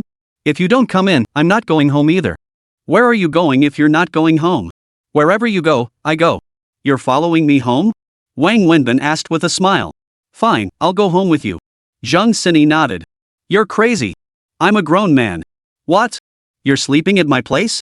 Let me tell you, there's only one bed in my house. If you come over, you'll have to share it with me. Scared? Wang Wenbin tried to scare Zhang Sini. Sleep in the same bed? So what? What's there to be afraid of? Fine, you win. I'll come in. Is that okay? Can we stop playing these games every time? Wang Wenbin said helplessly. Zhang Sini had followed him around all day last time, so he had no doubt she'd follow him if he left. Hee, come on in. Zhang Sini perked up instantly and hurriedly told Wang Wenbin. No need to take off your shoes. Just come right in. Zhang Sini hurriedly said when she saw Wang Wenbin about to remove his shoes. With such beautiful decor, it would feel like a sin not to take them off, Wang Wenbin said as he removed his shoes. But we don't have slippers for men here. I don't need slippers. Wang Wenbin walked in barefoot. Zhang Sini's apartment was quite spacious, at least 150 square meters. In Shanghai, a city where every inch of land is precious and property prices are sky high, this was rare indeed. Especially since Zhang Sini lived alone, making it seem quite extravagant. Not only was the space generous, but the decor was also impressive. Although it was the developer's standard fit-out, given the high price tag, the finishes were remarkably luxurious and grand. Seeing this place, Wang Wenbin couldn't help but feel a genuine pang of envy. For someone who'd been drifting for so long, who wouldn't want a home of their own? I never would have guessed a young lady like you would keep things so spotless. That's quite impressive, Wang Wenbin remarked admiringly at the immaculate cleanliness. I live alone, and I don't stay here often. Besides, my mom has the housekeeper come over every few days to tidy up. Even if I wanted to clean myself, I wouldn't have the chance, Zhang Sini replied, flustered by Wang Wenbin's praise. Have a seat. Let me pour you some coffee, Zhang Sini said hurriedly before getting up to fetch it. No, I don't drink that stuff. If you insist on being polite, pour me some tea. After drinking alcohol, I feel like having some tea. Wang Wenbin didn't hesitate to decline. Ah, tea? Sorry, I don't drink tea, so I don't have any here. Only coffee. Zhang Sini looked a bit flustered. I completely forgot about that. Just pour me a glass of water, please. Wang Wenbin said to Zhang Sini while casually looking around the room. Sure. Zhang Sini happily ran off to get Wang Wenbin water. Anything she did for him, she did willingly and happily. What kind of room is this? Why is there such a huge mirror? Wang Wenbin walked over to one side of the room and saw a mirror on the wall. He asked Zhang Sini, who was carrying the water over, with curiosity. This is my practice studio. Come on in and take a look. Zhang Sini happily pushed open the door, turned on the lights, and led Wang Wenbin inside. Oh, I'd forgotten you're a dance instructor. Hearing it was a dance studio, Wang Wenbin relaxed. As soon as they stepped inside, an entire wall was covered in mirrors. But in the corner, there was a piano. Chapter 157, Stunning Beauty. How come there's a piano here? Wang Wenbin asked casually, assuming it was merely a decorative piece Zhang Sini kept for aesthetic purposes. After all, wealthy families often displayed such knickknacks. I don't have many other hobbies, and I don't have many friends, so I play it to pass the time when I'm bored. You play piano? Aren't you a dance instructor? Zhang Sini's answer surprised Wang Wenbin. Who says dance teachers can't play piano? Zhang Sini said, then walked over and sat down at the piano. What would you like to hear? I'll play it for you. Me? Do you know Moon Over Second Spring? Wang Wenbin replied. Ha? Zhang Sini took a moment to process. Just kidding. How could I know such an elegant piece? Play whatever you like. I really don't know any songs, Wang Wenbin laughed. Zhang Sini smiled, thought for a moment, then began to play. Her fingers danced across the keys like a fairy leaping across the notes. As the melodious tune filled the air, Wang Wenbin found his heart suddenly immersed in it. Music truly possessed a special power to move the soul. Leaning against the wall, Wang Wenbin lit a cigarette, puffing away while listening to the music. Watching Zhang Sini seated there, playing with such focus, he suddenly felt a strange illusion. It was as if the person sitting there was no longer Zhang Sini, but rather a fairy so serene, so beautiful. At that moment, Zhang Sini had completely merged with the music. Wang Wenbin couldn't help but admit that seeing her like this, his heart stirred. Wang Wenbin stood there quietly, watching. He was mesmerized by the music and by Zhang Sini's beauty. As the piece concluded, Zhang Sini released her hands and emerged from her musical trance. She glanced at Wang Wenbin with a hint of pride and asked, "How was it? Not bad, right?" It was beautiful. Truly beautiful. This is the first time I felt the essence of Rain's imprint so profoundly. Wang Wenbin clapped, his applause coming from the heart. You know this piece? Zhang Sini asked, surprised. She continued, Kiss the Rain is one of my favorite piano pieces. Every time I play it, I get lost in it, like I'm really in a starry night when it suddenly starts raining. I never imagined you played piano so well. Don't you need to take graded exams? What level are you at? Wang Wenbin asked curiously. Me? Level 0, Zheng Sini replied with another smile. Level 0? Impossible. Do you really think I know nothing about piano? Your level can't possibly be that low. I really am 0 grade. I've never taken any exams, not once since I started learning. I began piano lessons at 7 and studied until 16, then stopped. But I love the piano. I still play often even after quitting. Why didn't you take the exams? Because I didn't see the point. Most kids learn piano for college admissions or to become musicians or pianists someday. I never cared about getting into a specific university, and I never dreamed of becoming a pianist. I simply learned piano because I loved it purely as a hobby. So from start to finish, I never considered taking exams. Even now, I'm not entirely sure how many levels there are. Though I never took them, I can confidently say my skill isn't inferior to students who major in piano at conservatories. Zheng Sini was extremely self-assured. Wang Wenbin nodded. You speak the truth. You truly have no need for grading exams. Their affection for the piano is tainted by utilitarian motives, while yours is pure and genuine. Now I'm starting to doubt your identity as a dance teacher. Are you actually a piano teacher? Did you tell me the wrong thing? What? Don't believe me? Just wait. Zheng Sini pushed open a door along the wall of the dance studio and stepped inside. Where are you going? You'll see soon enough. Zheng Sini said before closing the door. Wang Wenbin paced around the practice room before finally approaching the piano. He sat down listlessly, tapping a single finger on the keys. Despite using just one finger, he somehow managed to play a stuttering rendition of Two Tigers, though he missed a few notes along the way. Not bad. You play pretty well. Just as Wang Wenbin finished, Zheng Sini opened the door and stepped out, now wearing a different outfit, a specialized dance leotard, the tight-fitting kind. This outfit flawlessly showcased Zheng Sini's exquisite figure. In that moment, Wang Wenbin was momentarily stunned, or more accurately, mesmerized. Are you mocking me? Is that a dance outfit? What are you planning to do? Wang Wenbin snapped back to reality and asked Zheng Sini. Didn't you doubt whether I'm a professional dance instructor? Well, I'll show you a routine. Zheng Sini smiled, then walked over to a flat tablet device and began tapping on it. Let me dance a routine that's been trending online lately, she said as she tapped. Immediately, music filled the entire practice room. Just by listening, one could tell this sound system was no cheap setup. The audio quality was exceptional. While Wang Wenbin was still marveling at the sound quality, Zheng Sini, standing in the center of the studio, suddenly stilled. As the music began, her entire demeanor seemed to shift. Then, she began to dance. As soon as Zheng Sini began dancing, Wang Wenbin found himself completely immersed once more, enraptured by the music, captivated by her graceful movements, and utterly absorbed by the story she was telling through her dance and emotion. This time, Wang Wenbin felt genuinely shaken. From childhood onward, he had always loved music, yet dance had never held his interest. In his mind, dance was merely a stage accessory, something he neither appreciated nor understood. But today, he was stunned. For the first time, he grasped dance's immense power to move the soul, its capacity for breathtaking beauty. A beautiful flower blooms in this world, youth unfolds its splendor, steel-like resolve blossoms forth, drenched in crimson blood. The exquisite music accompanied Zheng Sini's mesmerizing form and dance. For the first time, Wang Wenbin became utterly absorbed in a dance performance, as if transported back to that era, witnessing a girl of unearthly beauty. Zheng Sini's dance skills were undeniable. Even a complete outsider like Wang Wenbin could see it. Every extension and contraction of her form was exquisite.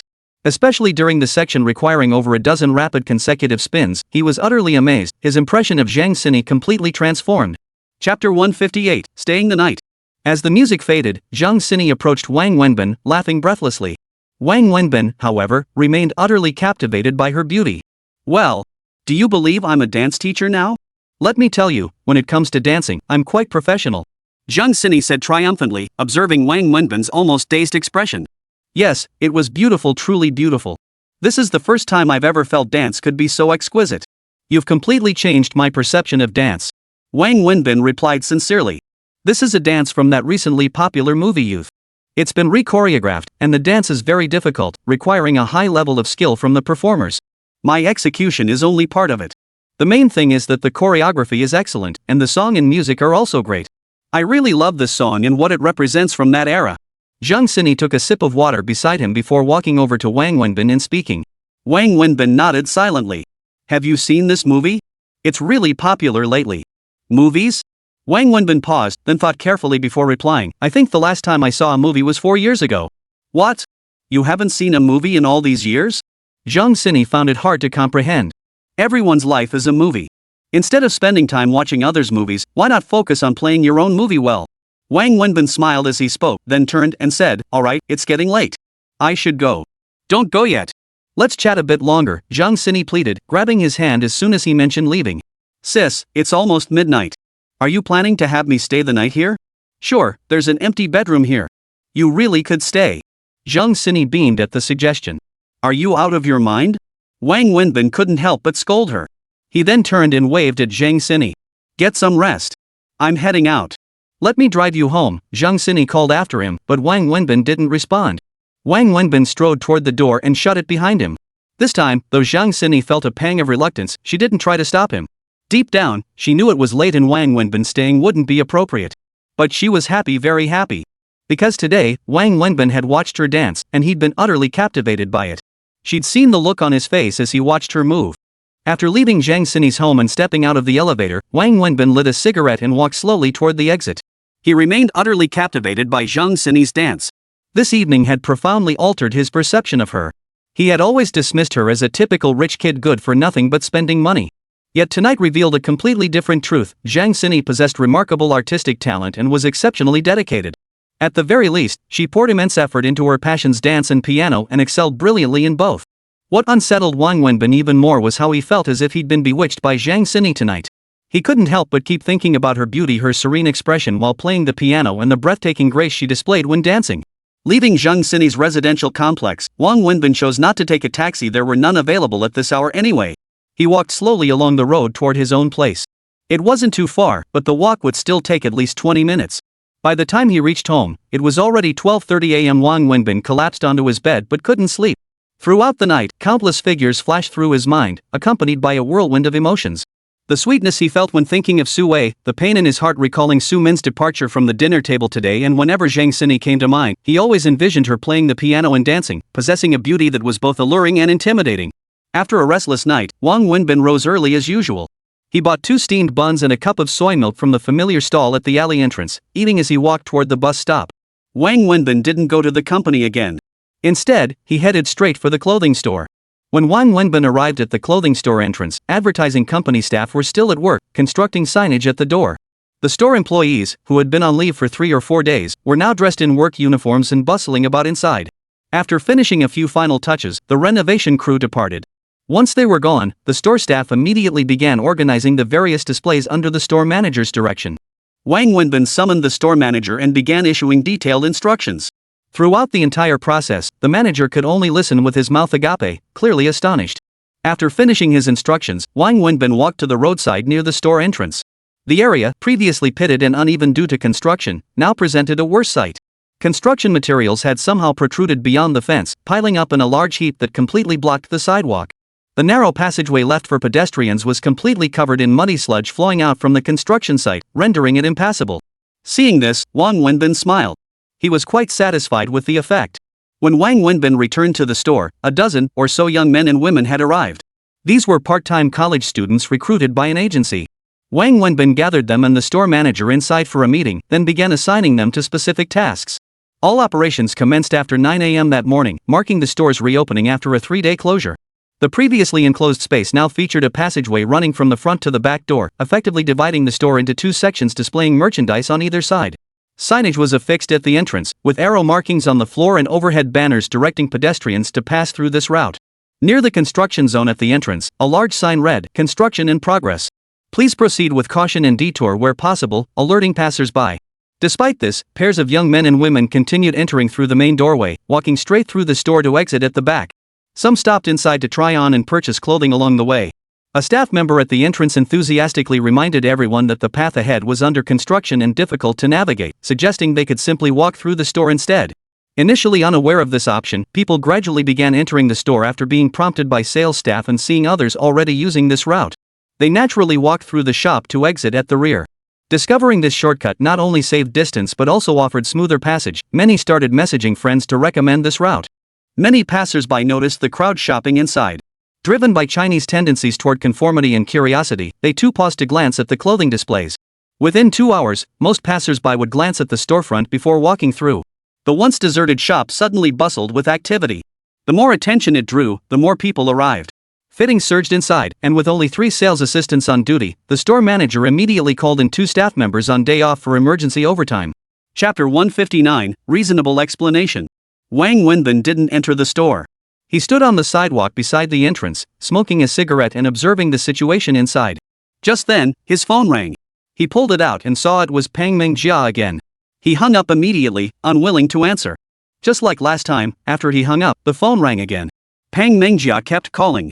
Wang Wenbin grew increasingly annoyed and finally turned off his phone. After turning it off, Wang Wenbin observed the store once more before beckoning to the store manager. The manager hurried over and approached Wang Wenbin respectfully. "Assistant Wang," he said. "How's business? Any sales?" Wang Wenbin inquired. "Yes, sir. We've only been open 2 hours and already made 4 sales. On a normal day, we wouldn't even get 2 sales in a day." The manager beamed with joy and quickly added, "Assistant Wang, you really know how to get things done. I can't help but admire you. I don't know how you came up with this idea. Just look, by simply adding this sign, foot traffic has nearly tripled or quadrupled compared to usual. And it's still morning, the slowest time. By evening, it'll be even busier. If this keeps up, the store's performance will surpass even our normal days. But don't get overly optimistic. There are a few key points you need to handle well. First, stay in touch with the person in charge at the construction site. Make sure this road remains impassable. You know what to do. You were there when we had dinner last time." Wang Wenbin instructed the store manager. "Yes, I know what to do." The store manager nodded promptly. "Second, we must ensure proper crowd management to guarantee smooth traffic flow during peak hours and prevent congestion. Assign 2 additional staff members inside the store to direct foot traffic. If everyone gets stuck here and movement slows down, it creates a negative impression of our store for passers-by, which directly dampens their desire to shop. At the same time, maintain excellent service attitude. Whether they're shopping or just passing through, greet everyone with a smile. On hot days, offer complimentary water or watermelon slices. During rain, provide free umbrellas.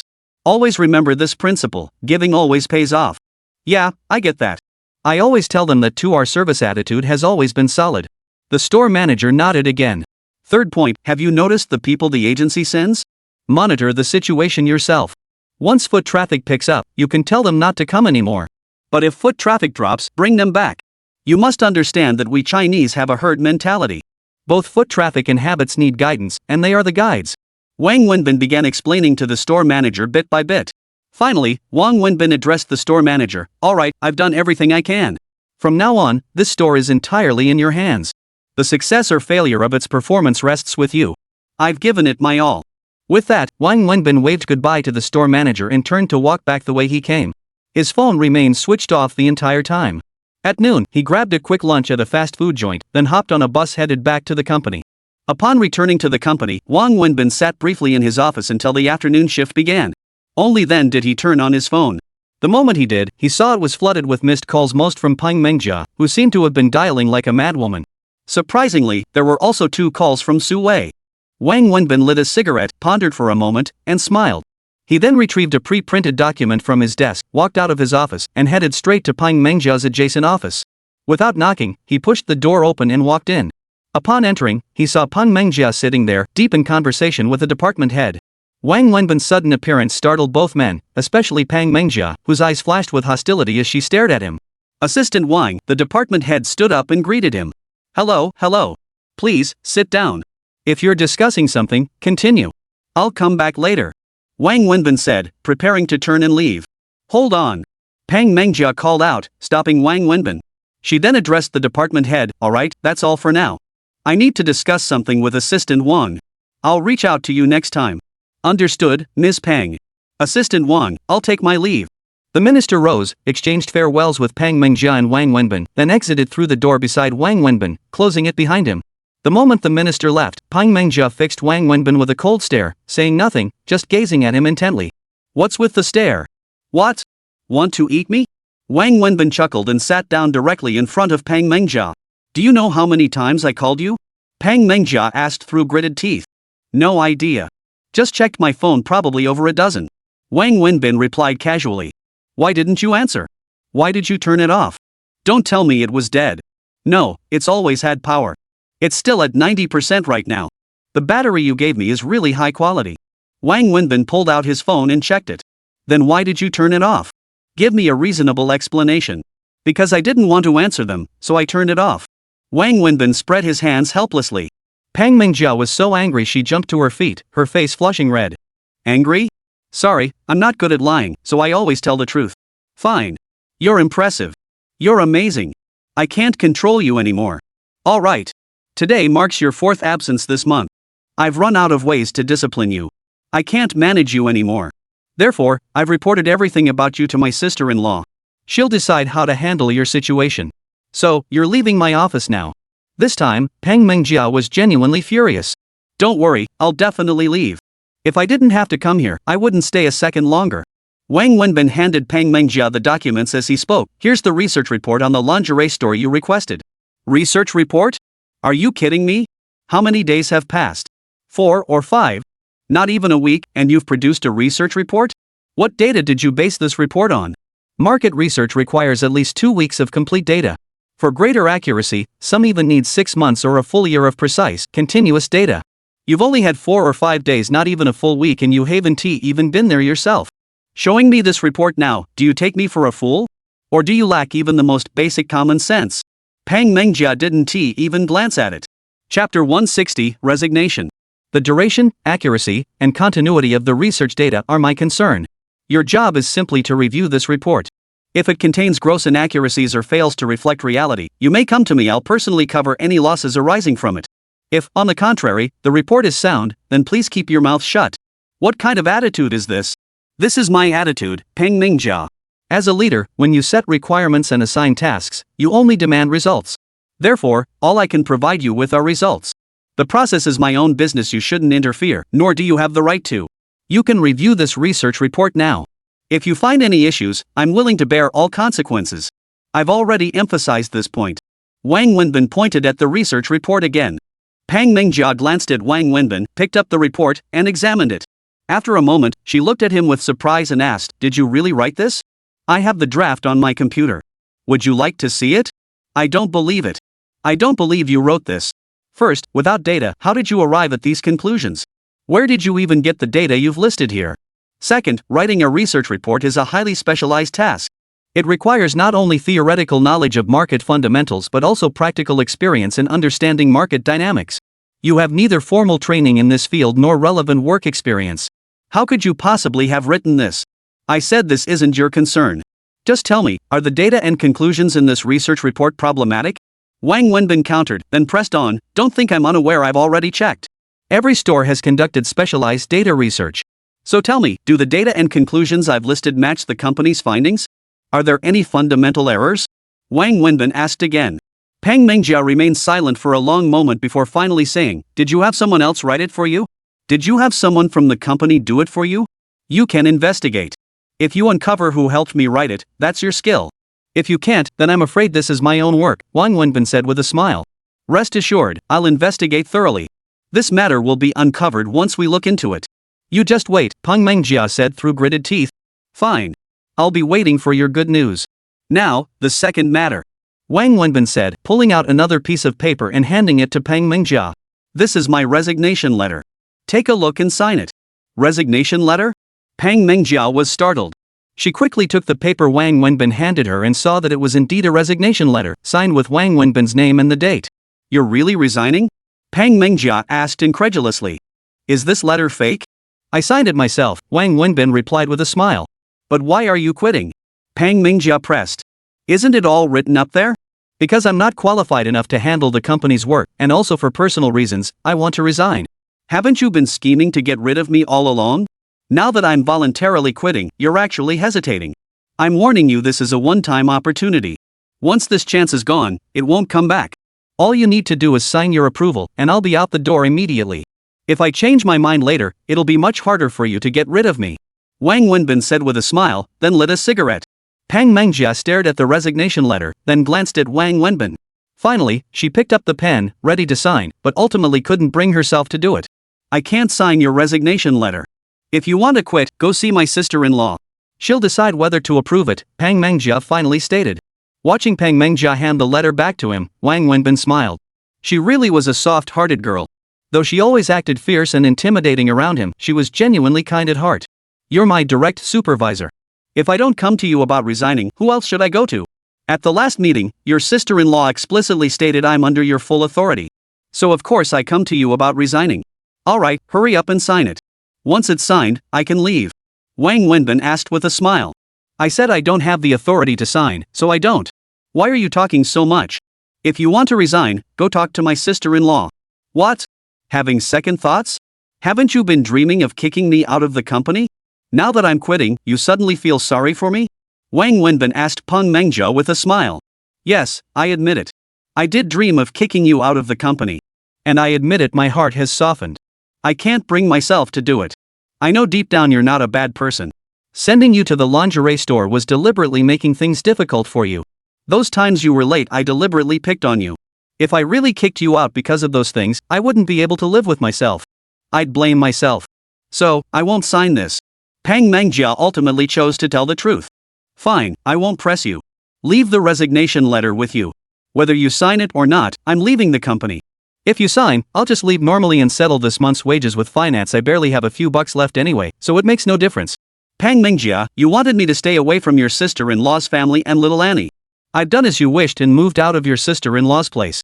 You wanted me out of the company, to stop scheming here. I've granted your wish. I'm leaving now. All this was just to prove I have zero interest in your sister-in-law's money or this company. Maybe we'll cross paths again someday. Wang Wenbin stood up, waved at Peng Mengjia, and turned to walk out of her office. Stop right there, Wang Wenbin. Peng Mengjia saw him leaving, quickly stood up, and called out to him. What do you want? If you're resigning because I withheld your salary, that's unnecessary. I've already revoked all disciplinary actions against you. You'll receive your full salary for this month, not a penny less. But you must promise to work diligently from now on and strictly adhere to company regulations. Peng Mengjia addressed Wang Wenbin. My resignation has nothing to do with your wage deduction, and besides, I'm not the type to work diligently. With that, Wang Wenbin walked out and closed Peng Mengjia's office door behind him. Chapter 161, Resignation Procedures. After leaving Peng Mengjia's office, Wang Wenbin didn't return to his own cubicle. Instead, he headed straight for Su Wei's office. He knocked on the door, and upon hearing Su Wei say come in, he pushed the door open and entered. Su Wei clearly hadn't expected Wang Wenbin to appear and looked surprised before smiling and setting aside her work. Busy here. Hope I'm not interrupting your work, Wang Wenbin said after taking a seat in front of Su Wei's desk. I'm not busy. What about you? What brings you here? If you had nothing important, you wouldn't have come to my office. I'm here to resign. Wang Wenbin hesitated for a moment but then stated directly to Su Wei. Resign? Su Wei was utterly stunned, taking a moment to process the news. Yes, I came today specifically to resign. Wang Wenbin nodded firmly. Why resign? Did I fail you in some way? Su Wei frowned, her voice tinged with concern. No, Sister Su, it's nothing to do with you. You've been more than fair to me, and I'm truly grateful. Is it because of Mengjia? She came to see me today to complain about you. She said you didn't show up for work again, and when she called you, you hung up and turned off your phone. I only asked her today what task I had assigned you, and she finally told me it was to go to the lingerie store. I'm sorry, Wenbin. I had no idea she'd sent you to the lingerie store. That must have been tough for you. I originally assigned you to work under her hoping you two could interact more. With more contact, your relationship would naturally improve, and any conflicts would resolve. It seems I didn't think this through carefully enough. How about this, from now on, you'll be responsible for the company's internal affairs. What do you think? Su Wei said after a moment of thought. Sister Su, you've misunderstood me. My resignation isn't out of spite, nor is it meant to pressure you. I'm simply resigning. Wang Wenbin said with a smile. Su Wei paused, her gaze fixed on Wang Wenbin as she struggled to interpret his words. Then why are you resigning? Su Wei finally asked. This time, it was Wang Wenbin's turn to fall silent. Finally, he said, because I don't feel comfortable staying here. My personality isn't suited for working in a company. Maybe it's because I'm not very ambitious or driven. I want to hear the real reason. Su Wei didn't buy his explanation at all. I feel invisible here. Just like Peng Mengjia said about me, I have no expertise, no experience. Technically I'm employed, but really I just eat and sleep here every day. I haven't been to the office for a week straight, yet it hasn't caused the company a single bit of loss. That alone speaks volumes. Sure, for most people that's a good thing, but I genuinely can't take it in stride. What I just said is the honest truth. If you genuinely hired me as your driver, I might feel more grounded. But by making me your assistant general manager, regardless of how others perceive me, I know full well I'm just a connection hire here to coast by. That's why Peng Mengjia dislikes my presence at the company, and I completely understand her. If I were in her shoes, I'd look down on someone like that too. Of course, your intentions are good, you're trying to help me. But I'm a stubborn person, and I genuinely feel uncomfortable staying at the company. Besides, just like when I left your home, as long as I stay at the company, it will inevitably strain your relationship with Peng Mingjia. That's something neither of us wants to see. Truthfully, my primary reason for agreeing to come here from the start was for Annie, and also to serve as your driver so you wouldn't have to work so hard. Now that Peng Mingjia has arrived, it seems Annie can leave me too. So now is the time for me to leave as well. Wang Wenbin stated point by point. You never intended to stay here long term, did you? Su Wei pondered after he finished speaking. Yes. Wang Wenbin nodded and continued, you know my personality. I'm quite self-centered and spontaneous. I'm not really suited for working in a big company like yours. Su Wei nodded. Actually, I knew you wouldn't last long here. I could tell you weren't happy. If you really want to leave, I won't stand in your way. But Wenbin, what are you planning to do after you leave? If you go back to working on construction sites, I won't approve. I won't. Going to the construction site last time was just a temporary solution. So what are your plans going forward? Wenbin, I won't stop you from leaving here. I know your heart isn't in this place.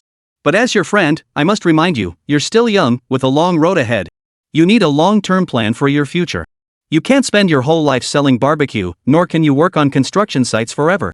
You still have debts to repay, elderly parents to support, and someday you'll marry and start a family. Wenbin, I'm a few years older than you, and I genuinely believe you need to carefully plan for your future. Su Wei said earnestly. Wang Wenbin nodded. Yes, Sister Su. I've actually been thinking seriously about this issue lately, but I haven't figured it out yet. Su Wei nodded again before concluding, I approve of your resignation, but you must follow company procedures. Submit your resignation letter to HR to process your departure, then settle your final pay at finance according to company policy.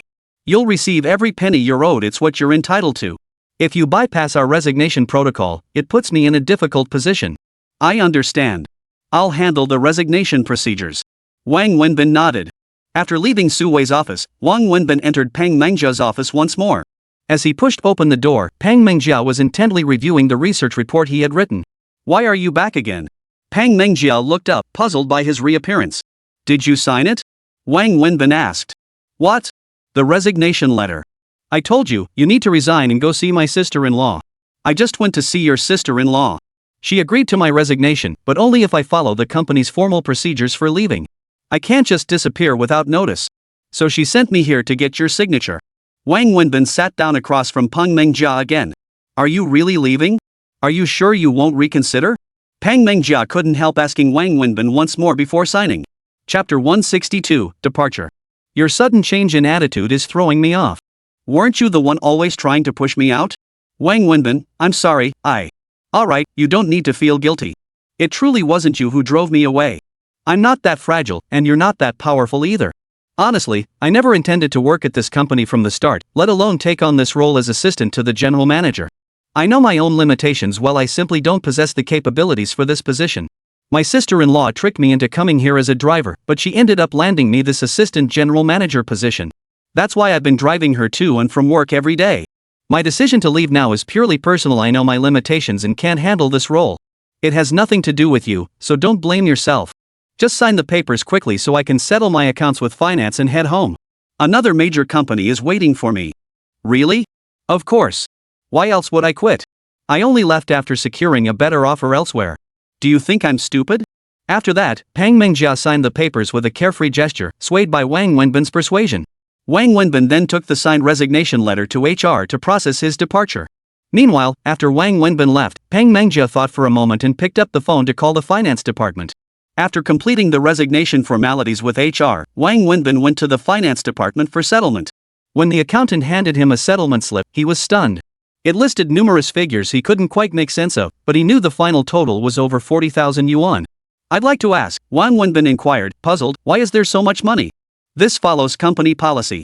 Our policy is that departing employees, unless otherwise instructed by upper management, receive an additional month's salary as severance pay.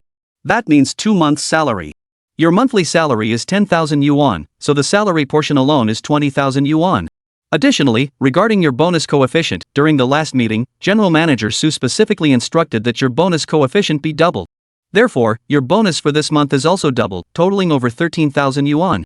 Furthermore, as a member of the leadership team, your quarterly bonus for this quarter begins settlement this month. I haven't even worked a full month and I'm getting a quarterly bonus? Yes, our company's policies differ from others. Since you worked 1 month this quarter, you'll receive 1/3 of the quarterly bonus, which amounts to over 5,000 yuan. The rest are allowances, meal, communication, transportation, and others, all dispersed according to company regulations. The finance staff explained each item to Wang Wenbin. Wang Wenbin felt this was unreasonable, yet he couldn't pinpoint exactly what was wrong. He only knew that companies generally didn't offer such generous benefits, especially to someone who was leaving. He considered approaching Su Wei, but she had already made it clear upon his departure that everything would follow company protocol. He couldn't bring himself to confront her again. Ultimately, he signed the pay stub, returned to his office, gathered his belongings, and left the company. His belongings amounted to just a few lighters tucked inside his desk drawer. Beyond that, he possessed nothing in the office. He barely spent any time working there. It seemed quick, but in reality, Wang Wenbin spent the entire afternoon processing his resignation. By the time he left the company, it was almost quitting time. Wang Wenbin took the bus home. For some reason, after abruptly leaving Su Wei's place and then the company, he felt a lingering sense of reluctance, as if he'd suddenly lost something. His mood was decidedly low. Shortly after arriving home, Wang Wenbin's phone rang. He glanced at the caller ID. It was Zheng Sini. "What's up?" Wang Wenbin asked from his bed. "Did you get off work yet?" "Yeah, just got home." "What's up?" "Let's grab dinner." "I'll treat you," Zheng Sini said. "Treat me to dinner? Give me a reason." "Do I need a reason to treat you to dinner?" "Stop beating around the bush. Why would you treat me to dinner for no reason?" "Well, it's getting dark." "So what if it's getting dark?" "I'm home alone." Zheng Sini whispered softly. "So? I don't feel like going out alone, and ordering takeout worries me about safety. I just thought of you. Why don't you come out to eat with me? Otherwise, I don't even feel like eating. Eating alone is just so boring." Zheng Sini pleaded with Wang Wenbin. "Stop being so dramatic. I'll teach you a trick that'll make you hungry for sure." "What trick?" "Starve yourself for 3 days. I guarantee you'll be more eager to eat out than anyone, and everything will taste amazing." "I'm not joking. Seriously, it's getting dark, and I'm bored out of my mind here alone. I really haven't eaten. I've got a question for you." Wang Wenbin remembered something and asked. "Go ahead. Did you forget to swipe my card when settling the bill last night?" Wang Wenbin asked. Yeah. Why? What? Think I'm broke or something?" "No, I just. Alright, here's the deal, come out. I'll treat you to a meal, nothing fancy, just grab a bite somewhere. I'll send you the address. Drive over yourself. I'm feeling a bit tired and don't want to go out." Wang Wenbin thought for a moment before saying, "Alright, I'll be right over." Zheng Sini hung up the phone, feeling very happy.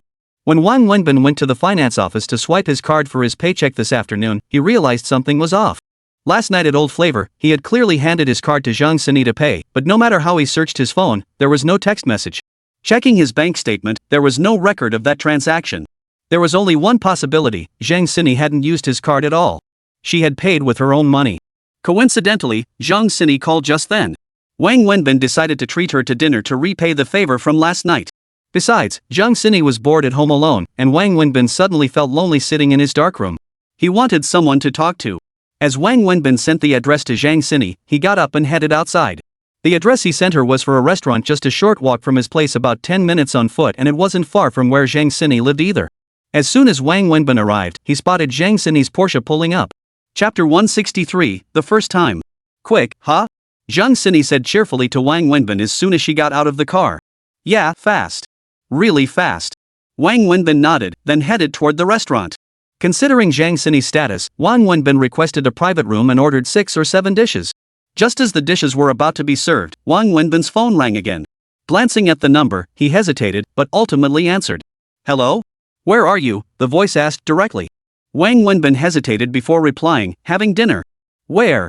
Wang Wenbin was puzzled, unsure why the other person was asking this. He casually replied, "Outside." "Alright, send me the address on my phone. I'll come find you right now." "What are you coming over for?" Before Wang Wenbin could finish, the phone went dead. The other end had hung up. Wang Wenbin stared at his phone for a long moment, unable to snap out of his daze. "Who was that? Coming over for dinner?"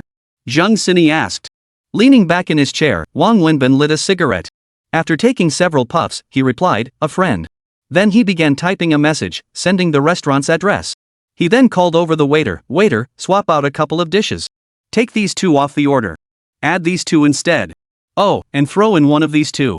Wang Wenbin flipped through the menu while instructing the server. Clearly, these dishes were all favorites of the friend he was expecting. Is your friend male or female? Zhang Sini asked, afraid of upsetting Wang Wenbin yet too curious to hold back. Wang Wenbin ignored Zhang Sini and sat there smoking. Seeing his demeanor, Zhang Sini didn't press further or disturb him. Zhang Sini, when she arrives, just play along like last time, pretend to be my girlfriend. Wang Wenbin suddenly looked up and instructed her. Ha? Pretend again? Zhang Sini was taken aback. No matter what she asks, just remember you're my girlfriend. Do your best to make her believe it. Aren't you a dancer? Don't you need to express emotions and such when you dance? I'm sure you can pull it off. Wang Wenbin reminded Zhang Sini. But why do you need me to play your girlfriend? Zhang Sini had always been curious. If you help me out, I'll treat you to a late-night snack tonight. Wang Wenbin didn't answer Zhang Sini's question. Take me to the place where you first treated me to a late-night snack. Zhang Sini thought about it and decided the deal was worth it. The first time? Fine. Wherever you say. Wang Wenbin replied casually, barely processing Zhang Sini's words. Soon, the dishes arrived at the table. Are you hungry? If you are, go ahead and eat first. Wang Wenbin said to Zhang Sini, though he himself didn't touch his chopsticks. I'm not hungry. Let's wait until your friend arrives before we eat. It wouldn't be polite to start without him. Wang Wenbin nodded, smoking silently. What's wrong? Something on your mind? Or something upsetting? Did you run into trouble? Zhang Sini kept watching Wang Wenbin, finally unable to resist asking. Wang Wenbin gave Zhang Sini a faint smile and shook his head. If you're facing any difficulties, tell me. We're friends, we can figure out how to solve it together. Isn't that what friends are for, sharing each other's burdens? Zhang Sini continued. Hearing her words, Wang Wenbin felt a sudden warmth in his heart. He smiled and said, I'm just an ordinary person. What big trouble could I possibly have? Nothing serious. I'm just a little tired. As he spoke, Wang Wenbin lit another cigarette. Cut back on the smoking. It's bad for your health, Zhang Sini reminded him. Come sit over here. Wang Wenbin gestured to the seat beside him. Ha? Zhang Sini didn't understand Wang Wenbin's meaning. I said, come sit here. Wang Wenbin repeated, his face flushing slightly as he felt a bit embarrassed. Oh. Only then did Zhang Sini grasp his meaning. Innocent and straightforward, she didn't read into it and simply sat down beside him. What's up? She asked. Nothing. Just wanted you to sit here. It's easier to talk this way. Wang Wenbin made up a casual excuse. Just then, the private room door opened, revealing Su Min standing in the doorway. The moment Su Min pushed open the door, she saw Wang Wenbin sitting inside the private room, with Zhang Sini right beside him. In that instant, her heart was thrown into turmoil.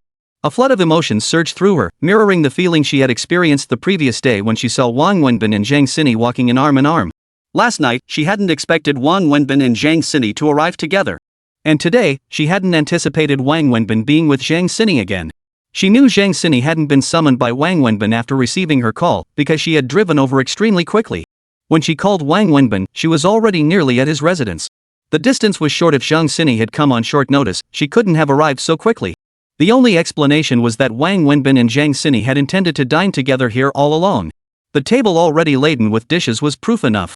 This realization only deepened Su Min's bitterness and anger. Nevertheless, she suppressed her emotions once more, saying nothing as she strode to the table and sat down opposite Wang Wenbin and Zhang Sini. She didn't acknowledge Wang Wenbin, nor did she greet Zhang Sini. Zhang Sini had initially assumed it was one of Wang Wenbin's friends, probably a man. But when Su Min walked in, she froze. She had seen this woman just last night. Last night, she had noticed this strikingly beautiful woman, and now, unexpectedly, she was here again today. Moreover, she had sensed something peculiar between this woman and Wang Wenbin yesterday. Today, from the moment the woman entered, Zhang Sini felt that strange dynamic between them resurface. Seeing the woman enter without greeting Wang Wenbin, and Wang Wenbin not greeting her in return, Zhang Sini found it highly unusual. Out of politeness, she still smiled at Su Min sitting across from her and said, "Hello, we met last night." Su Min glanced at Zhang Sini. Though she harbored no warmth toward this girl, she forced a smile in return, replying, "Hello." Even though Su Min responded and smiled, Zhang Sini clearly sensed her coldness. Feeling a bit upset, she didn't initiate any further conversation with Su Min. For a moment, all three people in the private room fell silent, creating an extremely awkward atmosphere. "Let's eat. The food's getting cold." Wang Wenbin spoke up, though it wasn't clear whether he was addressing Zhang Sini or Su Min. Regardless, he picked up his chopsticks and began serving himself. Chapter 164, She Really Is My Girlfriend. Zhang Sini also picked up her chopsticks. While eating, she stole a glance at Su Min across from her. Su Min hadn't touched her chopsticks at all, just sat there watching Wang Wenbin, who was eating heartily with his head down. "Eat up. You like fish, so have some more." Wang Wenbin suddenly picked up a piece of fish and placed it in Zhang Xinyi's bowl, speaking to her gently. Zhang Xinyi was taken aback. In her memory, Wang Wenbin had never spoken to her with such genuine gentleness and politeness before. Besides, she didn't even like fish. Thank you, Zhang Xinyi replied gratefully. Don't thank me in the future, Wang Wenbin stated bluntly. All of this was observed by Su Min across the table.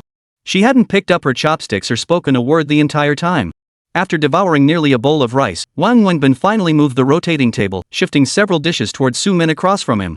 He continued eating while coldly remarking, "Eat up. These dishes taste pretty good. They should suit your taste." Su Min knew Wang Wenbin's words were directed at her, for she recognized the dishes he had moved toward her as her absolute favorites. Seeing this, the icy coldness in her heart finally began to thaw a little. She picked up her chopsticks and began eating, though even her favorite dishes tasted bland in her mouth. "Miss, could you do me a favor?" Su Min asked Zhang Xinyi after taking a few bites. "Ha? Oh, go ahead." Zhang Xinyi didn't catch on at first, then nodded quickly. "Could you run to the convenience store and grab me a Coke?" Su Min asked. "Sure thing." Zhang Xinyi nodded. "Why go outside? Doesn't the restaurant have Coke? Just ask the waiter to bring one over." Wang Wenbin said while eating. "I want the Coke from the convenience store outside. Is that okay?" Su Min snapped at Wang Wenbin. Wang Wenbin fell silent, saying nothing. "I'd really appreciate it. The restaurant only has large bottles or cans, but I want a small bottle. When I came in, I saw a convenience store just outside the restaurant. Turn right, it's not far, only a few dozen meters. Could you please go get me one?" "Thank you," Su Min said to Zhang Xinyi again. "Sure, no problem." Zhang Xinyi nodded politely, glanced at Wang Wenbin once more, then turned and walked out. "Why did you send her away?" Wang Wenbin looked up at Su Min after Zhang Xinyi left. "How did you know I was trying to send her away?" "I just wanted a Coke and wanted her to go buy it for me." "What's the problem? Is that not okay?" "What? Are you upset that I sent her out to get me a bottle of Coke?" Su Min vented her pent-up frustration at Wang Wenbin. "You never drink Coke." Wang Wenbin remained unruffled by Su Min's outburst, responding only with a matter-of-fact tone. He was telling the truth. Su Min had never liked Coke herself. Not only did she avoid it, she'd always forbidden Wang Wenbin from drinking it too, citing the claim that Coke killed sperm. That's why Wang Wenbin had barely touched the stuff over the years. That was before. Now I like Coke. Haven't you always accused me of running off to America to drink capitalist milk and coffee? After 3 years in capitalism, I've developed a taste for Coke. Is that a problem? Su Min snapped at Wang Wenbin, a fire burning in her heart. Whatever. Wang Wenbin didn't want to argue with Su Min and let her vent her anger at him. There's a Porsche parked outside. Is that yours? Su Min continued to stare at Wang Wenbin as she asked. Yes. Wang Wenbin didn't deny it. This restaurant was just an average place, not even on a main street. Prices were reasonable, and very few diners arrived in fancy cars. Right. Looks like your family really is loaded. Su Min sneered. Wang Wenbin remained silent, neither confirming nor denying. She's your girlfriend, right? Su Min pressed Wang Wenbin. Is that why you came here today? Yes. After going home last night, I couldn't sleep all night. Today at work, I didn't get anything done either. I just wanted to ask you this face to face. Wang Wenbin, look me in the eye and tell me, is she your girlfriend? I want you to tell me the truth. Su Min stared at Wang Wenbin as she asked. Wang Wenbin sat in his chair, avoiding Su Min's gaze. He awkwardly lit another cigarette, paused, then said, yes. What? I already said yesterday she is my girlfriend. Wang Wenbin stated it with certainty. Hearing Wang Wenbin's answer, Su Min laughed a loud, booming laugh. But Wang Wenbin couldn't detect any sign of happiness in her. What? Is it that funny? Wang Wenbin felt a bit annoyed. Don't you think it's ridiculous? Don't you think I know what kind of woman you, Wang Wenbin, like? Let me tell you, she's not your type at all. Then what type do you think I like? Wang Wenbin retorted, then added, why wouldn't I like her? Isn't she beautiful? Isn't she young? What's lacking in her figure or looks? Plus, her family is wealthy, very wealthy. Give me a reason. What reason do I have not to like her? You like money, don't you? How much do you want? We'll get married, and I'll give you all my money. Everything I earn from now on will be yours to control. You're out of your mind. I'm not crazy. Didn't you say you like money? I may not have as much as her, but I can still make 2 million a year. If I work hard and push myself, I can earn even more. Su Min was getting a little frantic. Can you act normal? Is this even fun? Who is being pointless here? You're the one deliberately bringing her up to provoke me. Yesterday wasn't tea enough to upset me. Today you came specifically to provoke me again. Feels good, doesn't it? Does seeing me heartbroken over you make you feel satisfied?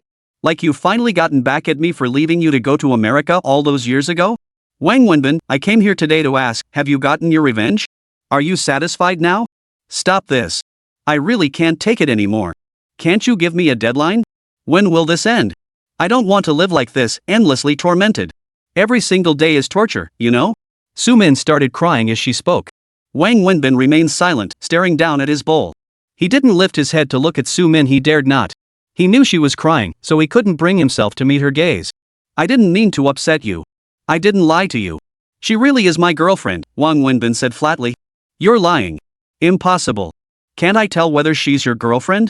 Can't I sense whether you two are in a relationship? Besides, Ziki called me. She told me you admitted it yourself that you did it on purpose to show off to me. Sumin, I don't know how to make you believe me. And frankly, I don't know how to prove our relationship to you, nor do I feel I need to. Sumin, let it go. We truly are history now. Who was right or wrong in the past doesn't matter anymore. It's over. I've built a new life now. Don't come bother me anymore, and I won't bother you. Let's part ways and find peace separately, okay? Wang Wenbin finally gathered his courage, gritted his teeth, and looked up at Sumin as he spoke. Chapter 165, Peace to each other. Parting ways for mutual peace, each finding their own happiness, huh? Hearing this, Sumin suddenly laughed and nodded. Each finding our own happiness, huh? Fine. Wang Wenbin, don't regret this. After speaking, Sumin stood up, grabbed her bag, and headed for the door. Just as she reached the entrance, the door opened, and Zhang Sini walked in carrying 2 bottles of Coke. Seeing Sumin about to leave, she was once again baffled. Thanks. How much? Sumin asked, taking a bottle from Zhang Sini. It's just a few bucks, no big deal, Zhang Sini hurriedly replied. You bought these for me. I should pay whatever it costs. Sumin said as she opened her wallet. After rummaging around for a while without finding any change, she finally pulled out a 100 yuan bill and handed it to Zhang Sini. No, it's really not necessary. Seriously, it's fine. Zhang Sini quickly declined. Give the rest to him. Consider it my meal money for today. I don't want him to treat me to dinner. Sumin finished speaking, then shot Wang Wenbin a cold stare before turning and walking out, closing the door behind her. Zhang Sini stood there, bewildered, holding the 100 yuan note Sumin had given her and the remaining bottle of cola, staring at Wang Wenbin. If she gave it to you, take it. The rest is your running fee. You can't expect her to pay you nothing for running all that way to buy it. Wang Wenbin picked up his chopsticks and started eating again. What travel expenses? What's going on? She asked me to buy her a Coke. I was only gone a few minutes. Why did she leave? Zhang Sini sat beside Wang Wenbin, utterly confused. Wang Wenbin continued eating. After a long pause, he finally replied to Zhang Sini, she had something come up at home and had to leave. Family matters? But last night she also had family matters. How coincidental is that? She's been busy lately with family matters, Wang Wenbin said indifferently. Zhang Sini didn't believe Wang Wenbin's explanation for a second. She wasn't stupid, how could she possibly buy that? But since he wasn't explaining, she didn't know how to ask. Of course, she really wanted to know. Eat up. You haven't even started. Wang Wenbin urged Zhang Sini, continuing to eat heartily while calling out to the waiter, Waiter, bring me a few bottles of beer. Don't drink alcohol. I bought you a Coke. Zhang Sini handed the Coke in her hand to Wang Wenbin. I never drink Coke. Oh, I don't really drink either. Just throw it away. Wang Wenbin said flatly. Then the beer arrived. Wang Wenbin started drinking it, gulping it down in big mouthfuls. Zhang Sini was eating, but she hadn't eaten much at all. She kept watching Wang Wenbin's expression, wanting to ask him about his relationship with Su Min, but afraid he might get upset, so she held back. Finally, she couldn't resist anymore. Wenbin, I actually know who she is, Zhang Sini blurted out to Wang Wenbin.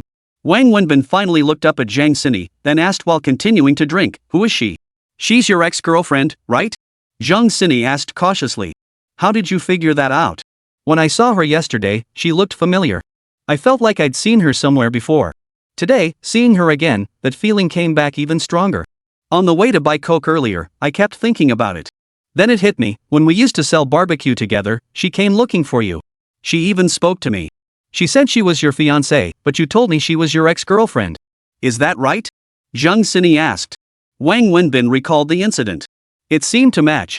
Yes, that's right. Wang Wenbin nodded, not denying it. What's going on between you two? Zhang Sini asked the question she'd been dying to ask. Are you full? Wang Wenbin asked Zhang Sini. Yeah, I'm full. Alright, then let's go. Wang Wenbin stood up and headed toward the exit. Zhang Sini froze for a moment, then called out as she hurried after him, you haven't answered my question yet. Wang Wenbin settled the bill and walked out of the restaurant, Zhang Sini following behind. You still haven't answered my question. Zhang Sini pressed relentlessly. What question? About you and her.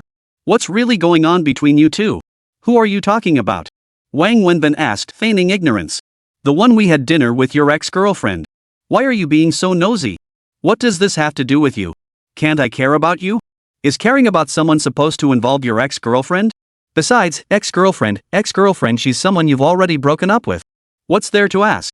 It's just that kind of thing. Wang Wenbin walked ahead while Zhang Sini followed behind, asking questions. Why did you two break up? She's so beautiful, why did you end things? What kind of logic is that? What do you mean, she's so pretty, why would I break up with her? Does being pretty give her free rein to do whatever she wants? Besides, why assume I was the one who ended it? Ha? So she dumped you? But it doesn't seem like it. Do I look like the type to get dumped? Wang Wenbin forced himself to maintain his pride, but then added with a wry smile, but you're right, I was the one who got dumped. Alright, it's getting late. Are you going back? If you don't want to go back, just walk with me and chat for a bit. If you do want to go back, you can drive yourself home first. It's still early. I don't want to go back, I'd just be alone there. Zhang Sini quickly replied. Alright then. Leave your car here and walk with me. I ate too much. A walk will help digest. Wang Wenbin spoke as he started walking forward. Zhang Sini continued to follow closely behind him, step by step. The two of them walked slowly along the dimly lit roadside. We were college classmates, Wang Wenbin suddenly began as they walked. Wang Wenbin, who had always been reluctant to answer, unexpectedly started talking. This caught Zhang Sini off guard, but she immediately listened intently. She was very interested in Wang Wenbin's affairs, especially those concerning his love life. We were classmates back then. Wang Wenbin smoked a cigarette as he walked slowly along the curb, reminiscing bit by bit about his time with Su Min. It wasn't that Zhang Sini had pressed him into speaking out of desperation. Rather, his emotions were incredibly complex at that moment. He wanted someone to accompany him, someone to talk to and confide in. He deliberately spoke to Su Min with feigned strength and resolve, watching her leave with tears streaming down her face. Yet deep inside, his heart was bleeding, aching constantly. He knew he still couldn't let go of that woman. Yes, after all these years of love so deep it felt like it was carved into his bones, how could he possibly not care at all? Chapter 166, Setting Up Shop. Wang Wenbin spoke slowly to Zhang Sini, as if recounting a long tale, one filled with sweetness, bitterness, and tears. More than telling Zhang Sini his story, it felt like Wang Wenbin was revisiting his own memories. After finishing, he felt considerably lighter. Do you still love her? Zhang Sini asked dreamily after he finished. I've decided to set up the barbecue stall again in a couple of days. Remember to come support me when I open. Just as Zhang Sini was filled with questions for Wang Wenbin and speculating in her mind about how he might respond, Wang Wenbin suddenly gave her a completely unrelated answer. Ah! Zhang Sini was momentarily taken aback. Wang Wenbin wasn't one to readily share his innermost feelings with others. He'd told Zhang Sini about his story with Su Min because he genuinely needed someone to confide in. I quit my job. I'm unemployed now. I'm planning to go back to my old trade. You're really going back to selling barbecue? Yeah, why? Is selling barbecue not good? No, I don't think it's bad. I think selling barbecue is great, it's fun. Zhang Sini quickly replied. Fun?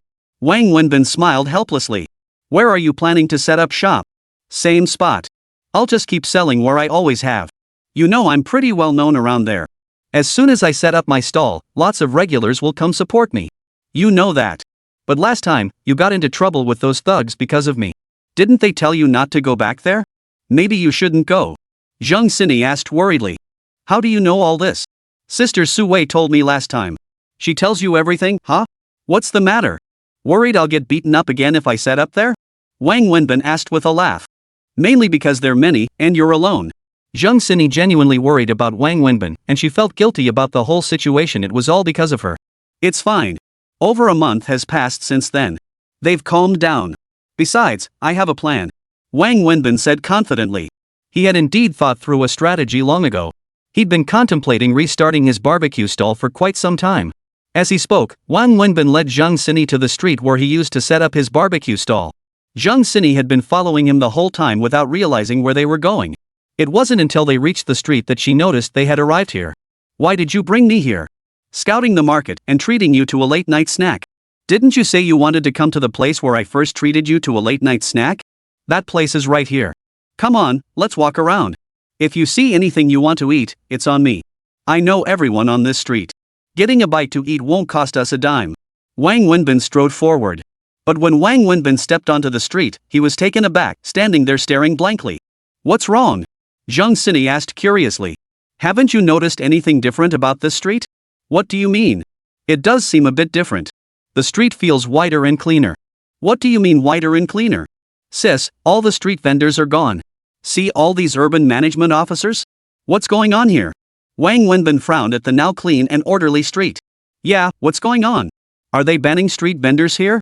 What are you going to do if you can't set up your stall anymore? Zhang Sini finally understood. Let's find someone to ask. Wang Wenbin looked around, then walked forward. He approached a Shaxin snack shop near where he used to set up his stall and greeted the owner, who was busy cooking. Brother Chun, you're busy. How's business been lately? Hey, isn't this Binzi? Long time no see. How's that injury? All better now? Healed ages ago. No big deal. Honestly, I wasn't even hurt. Wang Wenbin offered the owner a cigarette as he spoke. You look like you're on cloud 9. Business must be booming. Made a killing lately? Not at all, but it is a bit better than before. What's going on with this street? All these urban management officers, where are the street vendors? Wang Wenbin asked curiously. You don't know? They're doing a big cleanup on this street. Look, every day the city management officers and police patrol here. No street vendors allowed anymore. Even us shop owners are being tightly controlled. See? Nothing can be displayed beyond the shop doorstep. Look at this street now, doesn't it feel so much more comfortable? Doesn't it seem much more spacious? The boss said with a smile, clearly pleased. Why did they suddenly crack down? Well, about 2 weeks ago, there was an incident. You know those thugs you got into a fight with? They were drunk and set their sights on a schoolgirl, forcing her to go drink with them. The girl's boyfriend refused to let that happen. So the thugs beat him up. But the boy fought back. He picked up a brick and smashed it down, splitting one of the thugs' skulls open. Then the thugs really lost it. They surrounded him and beat him. One pulled out a knife and stabbed the guy multiple times, killing him instantly, not far from where we are now. The incident caused such a huge stir that the city government got involved. Later, it was said the city government held a special meeting to address public safety in the university district, designating this street as a priority for cleanup. Sure enough, every single thug was arrested and locked up, not one got away. No one knows how many years they got, but that whole gang vanished. Now there's a security patrol station right in front, with police stationed there day and night. Additionally, they've tackled the street's chaotic street vending. The city management came and issued a notice: all illegal roadside vendors would be confiscated. See, now city management officers enforce the rules here daily. Anyone daring to set up a stall gets hauled away immediately, stall and all. The street feels much more comfortable now, security is excellent, and we business owners are much happier. Wang Wenbin finally grasped the situation. Puffing on his cigarette, he pondered, this shop owner must be delighted. Street vendors and store owners were always competing rivals. Now that the vendors have been cleared out, business for the shops has naturally improved significantly. Is this a temporary measure or a long-term solution? Definitely permanent. Look around, the walls are plastered with city government notices about this street's cleanup. They say students are priority protection targets and no unsanitary, disorderly, or poorly maintained areas are allowed near schools. The shop owner continued his vivid explanation to Wang Wenbin. Chapter 167, The Art of Running a Shop.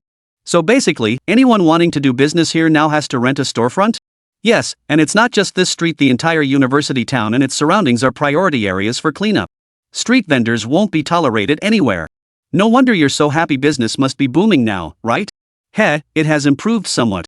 But enough about that, I'm busy. Alright then, you go ahead. Wang Wenbin smiled as he turned and walked away with Zhang Sini. What are we supposed to do now? If he says we can't set up stalls, then we definitely can't. Just chill, man. If they won't let us set up stalls, what else can we do? What do you feel like eating? It's on me. With no street vendors around, the shops were doing much better business. Wang Wenbin said nonchalantly. Truthfully, he was far from as unconcerned as he appeared. Running his barbecue stall here might be grueling and dirty work, but it paid exceptionally well. He consistently earned over 10,000 yuan a month. Plus, the freedom suited his personality perfectly. Though exhausting, Wang Wenbin genuinely loved it. When he first paused the stall, he intended it as a temporary break, never considering giving it up entirely. Now, it seemed he truly couldn't continue. I just finished eating. How could I possibly eat more? Zhang Sini asked. If we can't set up here, why not find another spot? No way. Wang Wenbin shook his head. This is Shanghai, where would you even find a spot that lets you set up? And think about it, the students buying these grilled snacks are your biggest customer base. This area is packed with college students, I'd guess close to 100,000 students total. Look at this street, how many people walk down it every day? Could you get business this good if you moved somewhere else? Selling grilled food is all about low profit margins and high volume. If sales are slow, you won't make much. Plus, with how cities are developing, street vending isn't a long-term solution. Even if you found a spot, you wouldn't last long. How can you run a business when you're constantly being chased by the city management? So basically, you can forget about setting up a stall. Then what are you going to do? A living person can't be stifled by urine, can they? There's always a way to survive. It's just a matter of doing what you like versus what you don't like. Wang Wenbin walked up to a shopfront, greeted the owner inside, and handed over loose cigarettes. Everyone on this street had a great relationship with him. As they chatted, he kept handing Zhang Xini snacks to eat. Just as he'd said, he could basically get away with eating small bites on this street without paying, though of course, that didn't apply to big meals. Why don't we open a shop too? Zhang Xini asked Wang Wenbin when he came back out. Open a shop? Me? Yeah, why not? If we can't set up a stall, we open a shop.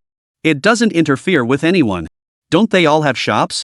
I think a shop would be much better. Install an air conditioner inside, and people can eat comfortably.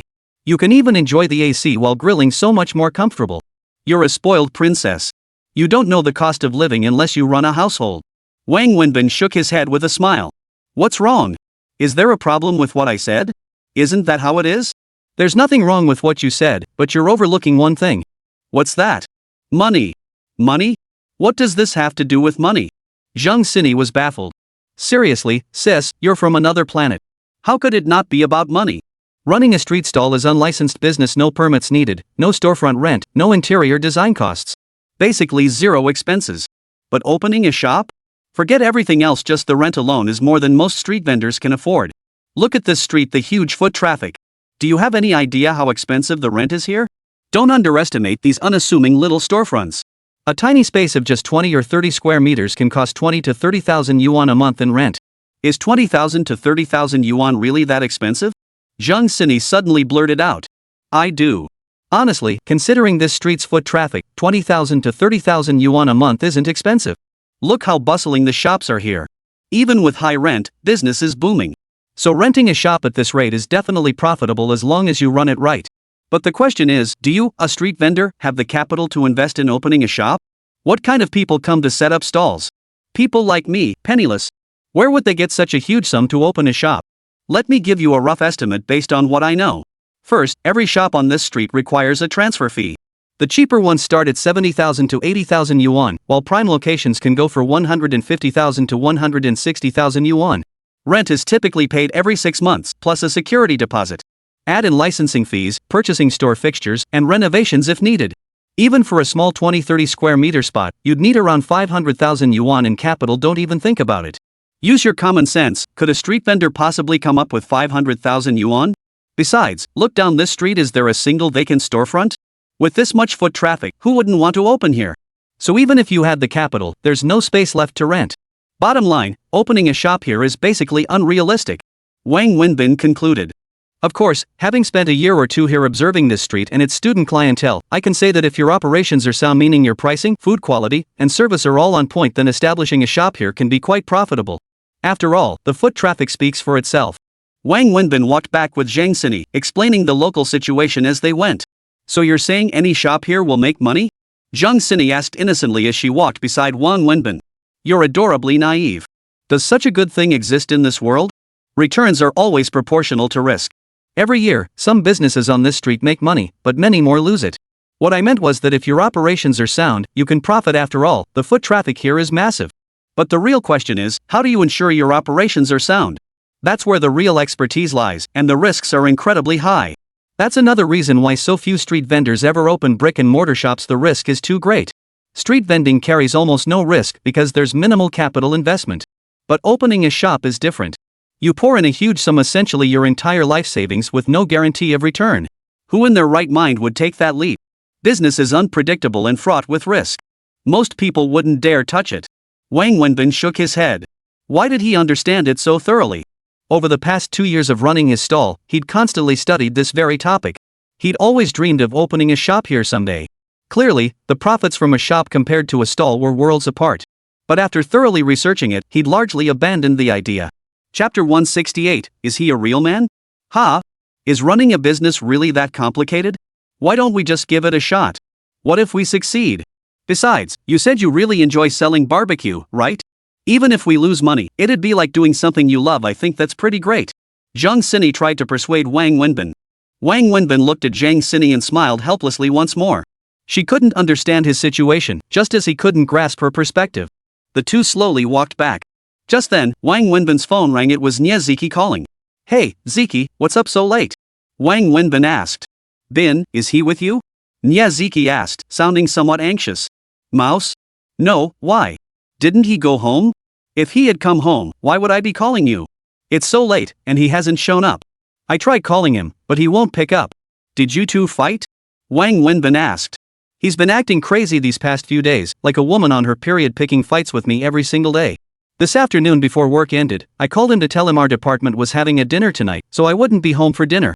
I told him to grab some groceries on his way home and cook for himself, and he just flew off the handle and hung up on me. After the dinner, I came home and he wasn't there. I called him, but he didn't answer. Later, his phone was turned off. I've been waiting all this time and still haven't seen him. I thought maybe he'd gone to your place. Anyway, I just called to check with you. If he's not with you, then fine. Let him go wherever he wants to die. Nya Ziki was also boiling with anger on the phone. He might have something to do, who knows? He'll probably be back soon. Don't worry, he's never stayed out all night. Whatever. If he doesn't come back by midnight, I'm locking the door. Let him stay out if he wants. That's all for now. I'm hanging up. Nya Ziki ended the call. After hanging up, Wang Wenbin felt a heavy weight on his heart. He sighed. These two have lost their minds. They could be living a perfectly good life, but instead they're just causing trouble day after day. What's wrong? Who was that? Zhang Sini asked, sounding like a curious little kid. Nothing important. Wang Wenbin sighed as he pulled out his phone to call Lu Jiahao.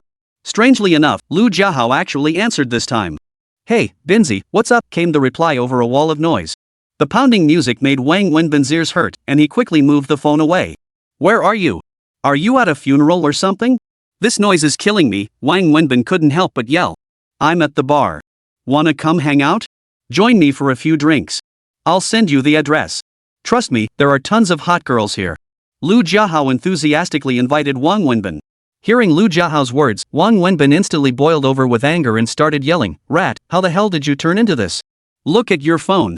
What time is it? Now look again. How many times has Ziki called you? You leave your girlfriend alone at home while you're out partying. Don't forget, Ziki's carrying your child. That's not someone else's seed, it's the sin you've created. If something happens, who's going to be there to take care of her? You'll regret it later. Sure, there are plenty of pretty women out there. But what the hell do they have to do with you? Are they your wife? Will they bear your children? Will they call you in the middle of the night, worried sick, wondering where you are and waiting for you to come home? Use that filled brain of yours and think about it. You spend all day sulking at your own woman. Are you even a ING man? Get your ass home right this instant, or we're done being brothers. Wang Wenbin hung up the phone immediately. He was boiling with rage. Regardless of whether Lu Jiahao or Nya Ziki was right or wrong, Lu Jiahao was a man. Nya Ziki was pregnant. Leaving her alone at home while he went out to enjoy himself was wrong. What's going on? Why are you so angry? Zhang Sini waited until Wang Wenbin hung up before asking. Two lunatics. They could have a decent life, but they insist on causing trouble every day. Whatever. Dead or alive, it's their own business. Come on, it's getting late. Let's go back. Wang Wenbin and Zhang Sini walked back. It wasn't far, really. Meanwhile, Pang Mengjia hadn't gone to sleep. She sat at her bedroom desk, intently studying a document. A closer look revealed it was the research report Wang Wenbin had written. After Wang Wenbin left today, she had revisited the report and found it profoundly impactful. So before clocking out, she dashed straight to the marketing department. She grilled every professional researcher and marketing specialist there, asking if anyone had ever helped Wang Wenbin write a research report. Upon learning that absolutely no one had ever written one and that Wang Wenbin hadn't even been in contact with anyone from the marketing department, she made a special trip to his office, where she discovered a handwritten outline on his desk. She also found the original digital draft of the report on his computer. From this, Pang Mengjia could confirm with certainty that the research report was 100% Wang Wenbin's own work written by him personally, without a doubt.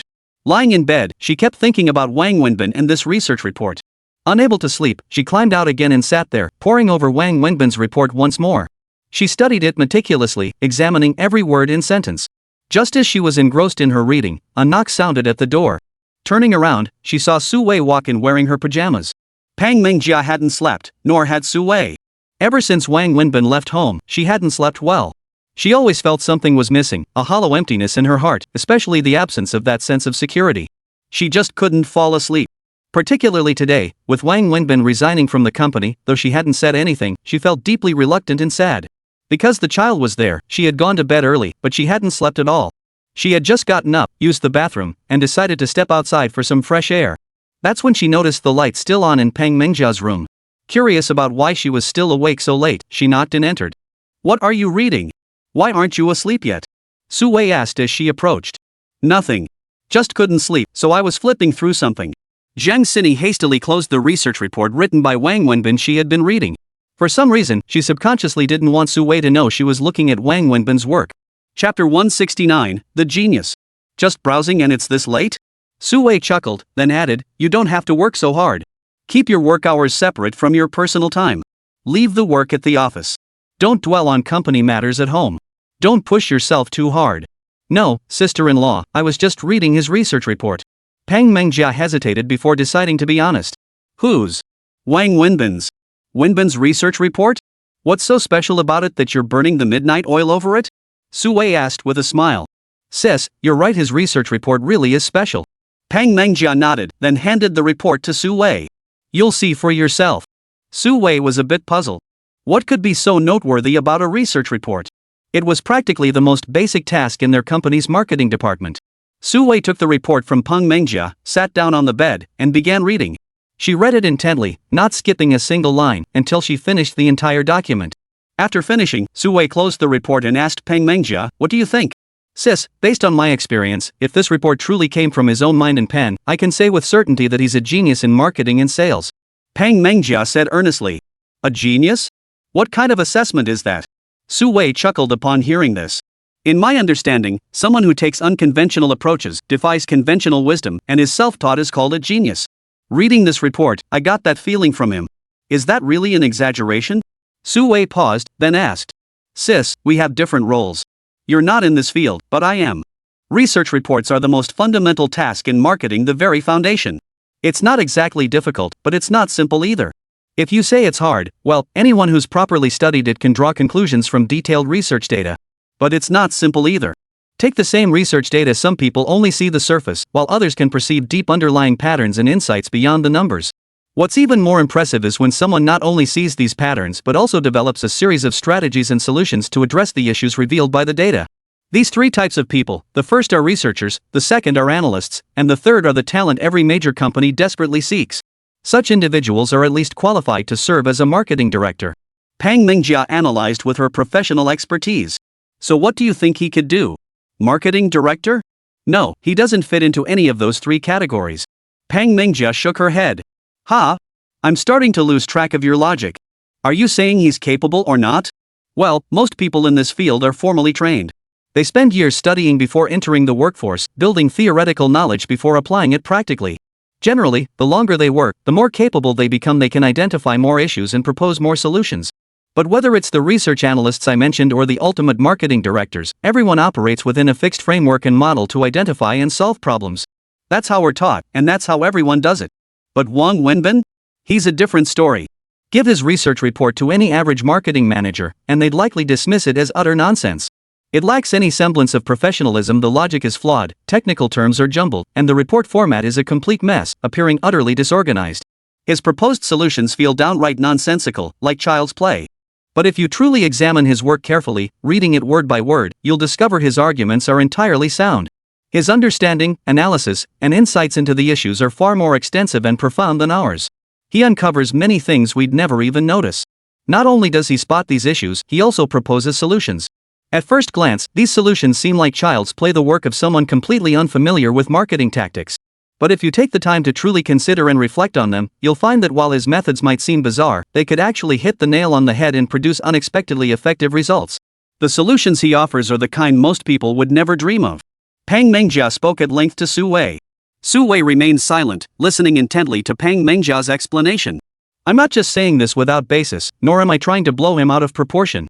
When I reviewed his report this afternoon, I found some merit in his arguments, though I also suspected his insights and methods might be pure fabrication. However, when I went to the marketing department to verify if he actually wrote it himself, someone there told me something about him." "What was it?" Su Wei was also curious. Remember the task I gave him before? I deliberately made it difficult for him, sent him to a clothing store severely impacted by subway construction roadblocks to develop a marketing plan with a target to restore pre-construction sales within 3 months. It was essentially an unsolvable problem, an objective external factor with no viable solution. But today, when I visited the marketing department and mentioned him, someone told me something about him. It turns out he hasn't been at the company or the lingerie store these past days because he's been at that clothing store the whole time. He developed a series of marketing strategies for the store, used his authority to withdraw a total of 50,000 yuan in company funds, and had the store shut down for 4 or 5 days. It just reopened today. But sister-in-law, do you know what the marketing team told me? They said that this store's sales for today, no, not the whole day, but just up to 5 p.m., before the evening rush had already far exceeded its pre-renovation daily sales. Barring any surprises, today's total sales will definitely double the pre-renovation figures. Sis, this was an impossible task, yet he accomplished it. And he did it in less than a week, spending only 50,000 yuan. Not only did sales recover, they doubled compared to before. Su Wei was genuinely surprised by Peng Mengjia's words. Chapter 170, I misjudged him. Really? Su Wei was genuinely surprised, though it was merely a fleeting reaction. For her, the performance of a single store was hardly worth her attention. You don't quite believe it? Neither do I. After work, I went to that store on purpose. The entire street was closed off to traffic, so I had to walk there. When I arrived, I was completely stunned. Normally, with construction blocking the road, foot traffic should be sparse. In fact, business was slow all along that street. But this particular store was an exception. It was practically packed to the rafters. I was utterly speechless when I reached the entrance. I checked with the marketing department. They haven't launched any discount promotions recently. I called the store manager over and asked her what was going on. She told me it was all Wang Wenbin's doing. Sis, do you know how he pulled it off? Tell me, I'm listening. Su Wei smiled as she spoke. Peng Mengjia began recounting every detail to Su Wei. Su Wei listened with a steady smile throughout, neither interrupting Peng Mengjia nor showing much surprise. Sis, was my earlier assessment of him accurate? Who in their right mind would come up with such a crazy scheme? Especially not us professionally trained marketing folks. This is pure underhanded trickery. But the proof is in the pudding. It worked. And it worked incredibly well. He literally knocked through the front and back doors to create a pedestrian passageway. Then he bribed the construction crew to block the road with materials and mud, forcing everyone to walk through the store. Then they hired a bunch of college students through an agency to act as shills. Add countless other subtle details. It was precisely these elements that transformed a dying store, one our entire team of professional marketers deemed beyond saving, into a thriving success. You tell me, isn't he a genius? I was utterly stunned. After leaving that store, I headed to the lingerie shop to figure out where he got his data. He hadn't spent a single day in the lingerie store, yet he produced such a polished research report. I called the lingerie store manager in for questioning. It turned out he hadn't conducted any research at all. Instead, he had simply asked the lingerie store manager to fill out a data sheet based on her years of experience. He completed the research report using the data provided by the lingerie store manager. Though his methods were underhanded, he always hit the nail on the head. Take the lingerie store example. He knew the manager's years of experience offered far more accurate insights than a few days of temporary data. Sis, I underestimated him. I always thought he was a slacker, but now it seems he's actually quite clever. With that kind of talent, he'd be a genius at advertising and marketing strategy, Peng Mengjia couldn't help but say. You finally figured it out? Su Wei asked with a smile. Did you know all along? I didn't know how skilled he was in marketing strategy. He never mentioned a word about what you said, including the tasks you assigned him or how you challenged him. But from the very beginning, I knew he was exceptionally capable, extremely intelligent, responsible, and meticulous in his work. Do you think I brought him into the company and made him general manager assistant just because I favored him? You're wrong. I certainly didn't just want to give him a high salary to live off the company's payroll out of personal interest. I put him in this position and had him follow you because I genuinely wanted you to teach him and familiarize him with company affairs. I knew he was highly capable. Once he understood the company's operations and learned from you for a while, he would definitely excel in this role. Perhaps you've forgotten how our partnership with Quanta Group came about? Without exaggeration, that contract was entirely his achievement. He secured it using methods, as you put it, unorthodox, even skirting the edges of propriety. Approaches neither you nor I could have conceived, yet he devised them, dared to execute them, and ultimately succeeded. From that moment, I knew he was exceptionally capable. That's why I assigned him to shadow you and specifically asked you to mentor him. Yet you've been focused solely on finding ways to get rid of him. Also, do you really believe he's illiterate, uneducated, and lacks formal qualifications? You're wrong. He was once a top student just like you, attending a prestigious university.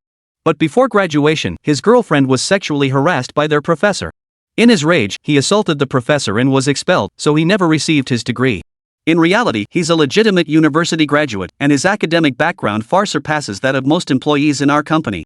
Su Wei explained to Peng Mengjia with a smile. Hearing this, Peng Mengjia was utterly astonished. Sis, I was wrong. I pushed him away. I misunderstood him.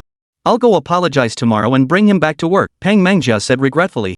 He won't come back. Su Wei shook her head. I'll go apologize to him. That's not the issue.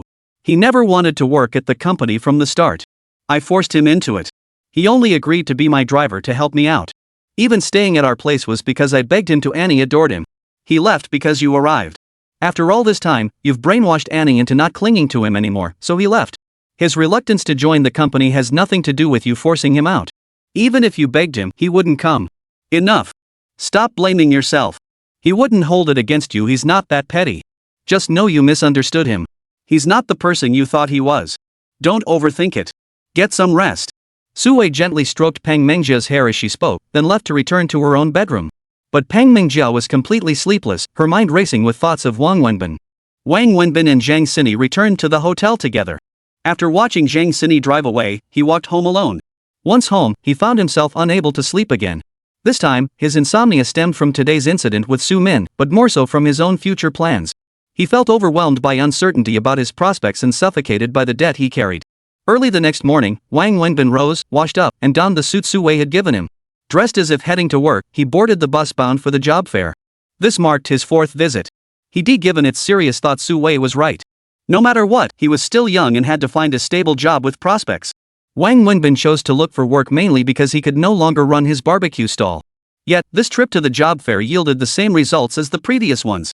Aside from sweating buckets and enduring a day of cold shoulders, he came away empty-handed. In an era where even college graduates struggled to find work, what chance did someone like him without even a diploma stand? Chapter 171, Apology. Wang Wenbin returned home, flung his bag onto the floor, and collapsed onto the bed. Exhausted but more than physical, it was mental fatigue. Every trip to the job fair left him feeling like pork on a butcher's block, waiting to be sliced and carved, with others picking and choosing the best cuts. Too lazy to go out for dinner, he'd bought instant noodles on his way home. Boiling a kettle of water, he prepared them a life fit for a lifelong bachelor. Just as he was halfway through his noodles, his phone rang. Wang Wenbin glanced at the screen. It was Peng Mengjia calling. Wang Wenbin was curious why Peng Mengjia was calling him now, since he'd already resigned. Hello? What is it? Let me make this clear up front, I've already processed my resignation. If you don't believe me, you can check with the company. I'm not a single penny related to your company now. So don't give me any more of this "why didn't you come to work today" or "why are you absent without leave" nonsense. Save us both the trouble of another unpleasant exchange. Wang Wenbin rattled off his speech the moment he answered the call. Is that how you see me? Do you think I only call you to cause trouble? Peng Mengjia sounded annoyed. Look at how you talk. Think back carefully, not just when you called me, but every time you sought me out. Wasn't it always to cause trouble? You. Just tell me, what do you want this time? Where are you? Come to my office. I need to see you. Peng Mengjia cut straight to the point. Sis, you need to get this straight, I've already quit. Not only am I no longer your subordinate, I'm not even an employee of this company anymore. What right do you have to summon me to your office? Wang Wenbin felt both amused and exasperated. Then come out. I'll treat you to dinner. Peng Mengjia considered for a moment. Thanks, but I've already eaten. What's this about? Can't we just talk on the phone? It's too complicated to explain over the phone. I need to talk to you in person. Come out and meet me, Peng Mengjia insisted. Sis, I'm really exhausted today. I genuinely don't want to go out. If you genuinely need to see me, I'll send you an address.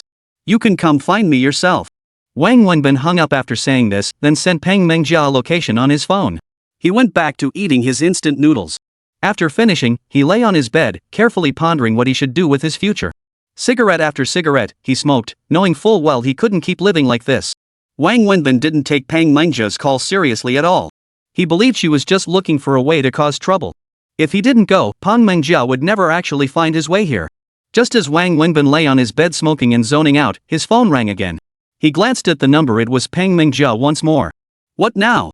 Wang Wenbin asked impatiently. I'm here. What kind of godforsaken place is this? Where's the entrance? Peng Mengjia complained over the phone. You're here? Where? Wang Wenbin was genuinely surprised. He climbed out of bed as he spoke, pushing open the door to look out. I'm near the location you sent me, but there's no path beyond this point. Where exactly are you? Wang Wenbin hurried toward the alley entrance and sure enough, spotted a car parked outside. Peng Mengjia stood beside it, phone in hand, scanning the area. Clearly, she hadn't realized she should drive further into the alley. Right here. Drive in. Wang Wenbin shouted to Peng Mengjia after hanging up. Only then did Peng Mengjia notice Wang Wenbin. She got back in the car, drove it into the alley, and parked beside him. You live here? Peng Mengjia frowned, glancing at the rundown surroundings after getting out of the car. Yeah. Come on in. Wang Wenbin nodded and led Peng Mengjia into his house. The moment she stepped inside, Peng Mengjia looked around in astonishment. She never imagined Wang Wenbin would live in such a dilapidated and rudimentary place. Wang Wenbin tossed the instant noodle box off the only table, wiped the sole stool with a piece of paper, and handed it to Peng Mengjia. Have a seat. There's nothing here, so I can't offer you anything to drink. Wang Wenbin said, sitting down on the bed himself. Peng Mengjia glanced around once more before settling onto the stool. How can you live in a place like this? Peng Mengjia couldn't help asking Wang Wenbin. Too shabby, huh? I think it's fine. It's just a place to sleep. I'm a bachelor, why should I care about all this? Wang Wenbin said indifferently. Well, it really is a mess, Peng Mengjia replied. Even the dorms for our company's security guards and cleaners are better than this. Having a place to stay is good enough. I'm not demanding. So, what brings you here? Wang Wenbin changed the subject. I'm sorry, Peng Mengjia suddenly said, looking at Wang Wenbin. Wang Wenbin's eyes widened as he stared at Peng Mengjia, incredulous. You're apologizing to me? Are you out of your mind? What did I ever do to deserve your apology? I misjudged you. I read your research report, it's excellent. I've already forwarded it to the marketing department. They're studying it now, developing a systematic plan based on your findings. They'll draft a proposal and pilot it first at the lingerie store you researched. If the results are positive after a month, we'll roll it out to all our lingerie brand stores. The company has approved 1.2 million yuan for this initiative. Peng Mengjia stated directly. Wang Wenbin was taken aback. He hadn't expected Peng Mengjia to take this so seriously. Though he appeared calm on the surface, deep down he was genuinely pleased. It was only human nature who wouldn't want their work to be valued? You'd better proceed with caution. If it turns out to be a loss, don't come looking for me later, Wang Wenbin said after lighting a cigarette. It won't lose money, I guarantee it. Your strategic plan is excellent, and your analysis is spot on. Many insights were completely new to us. I've had the entire marketing department study your research report.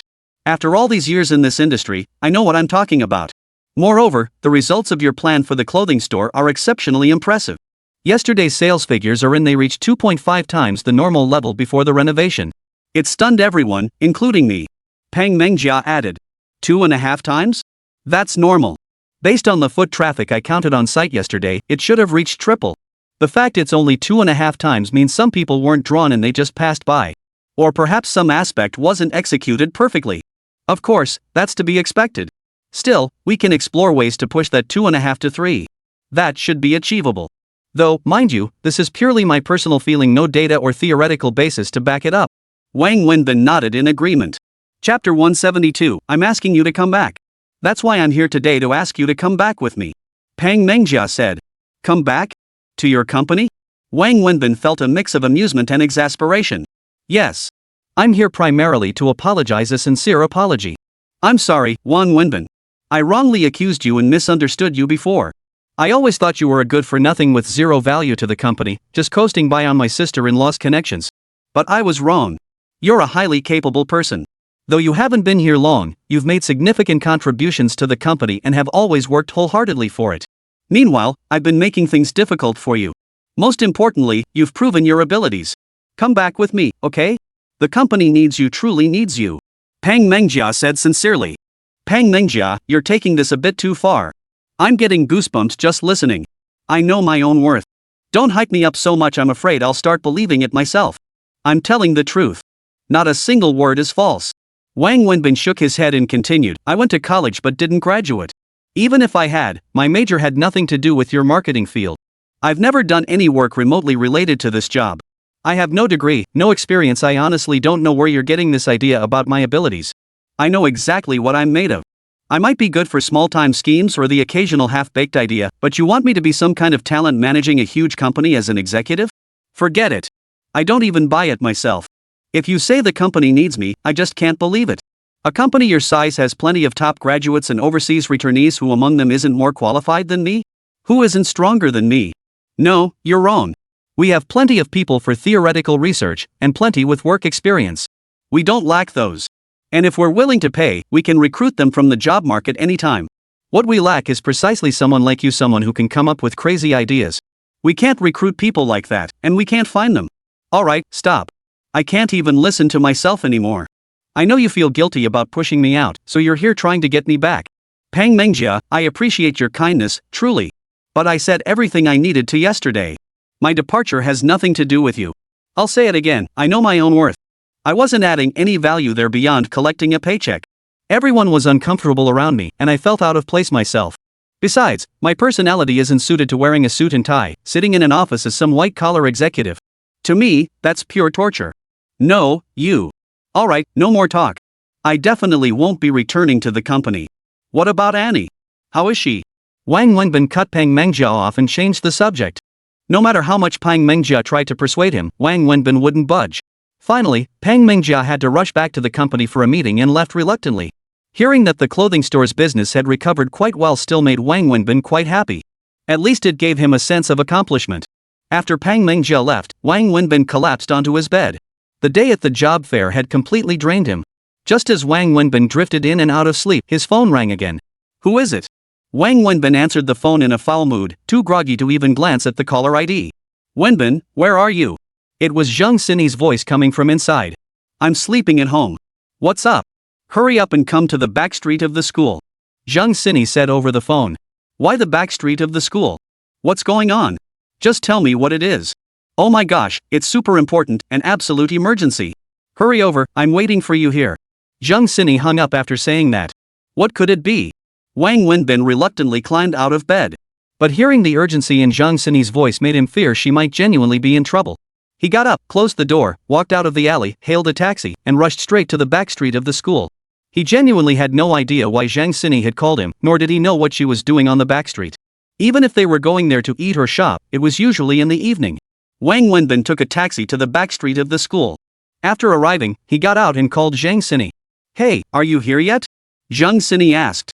I'm here. Where are you? I'm at the old XXX. Zheng Sini named a shop.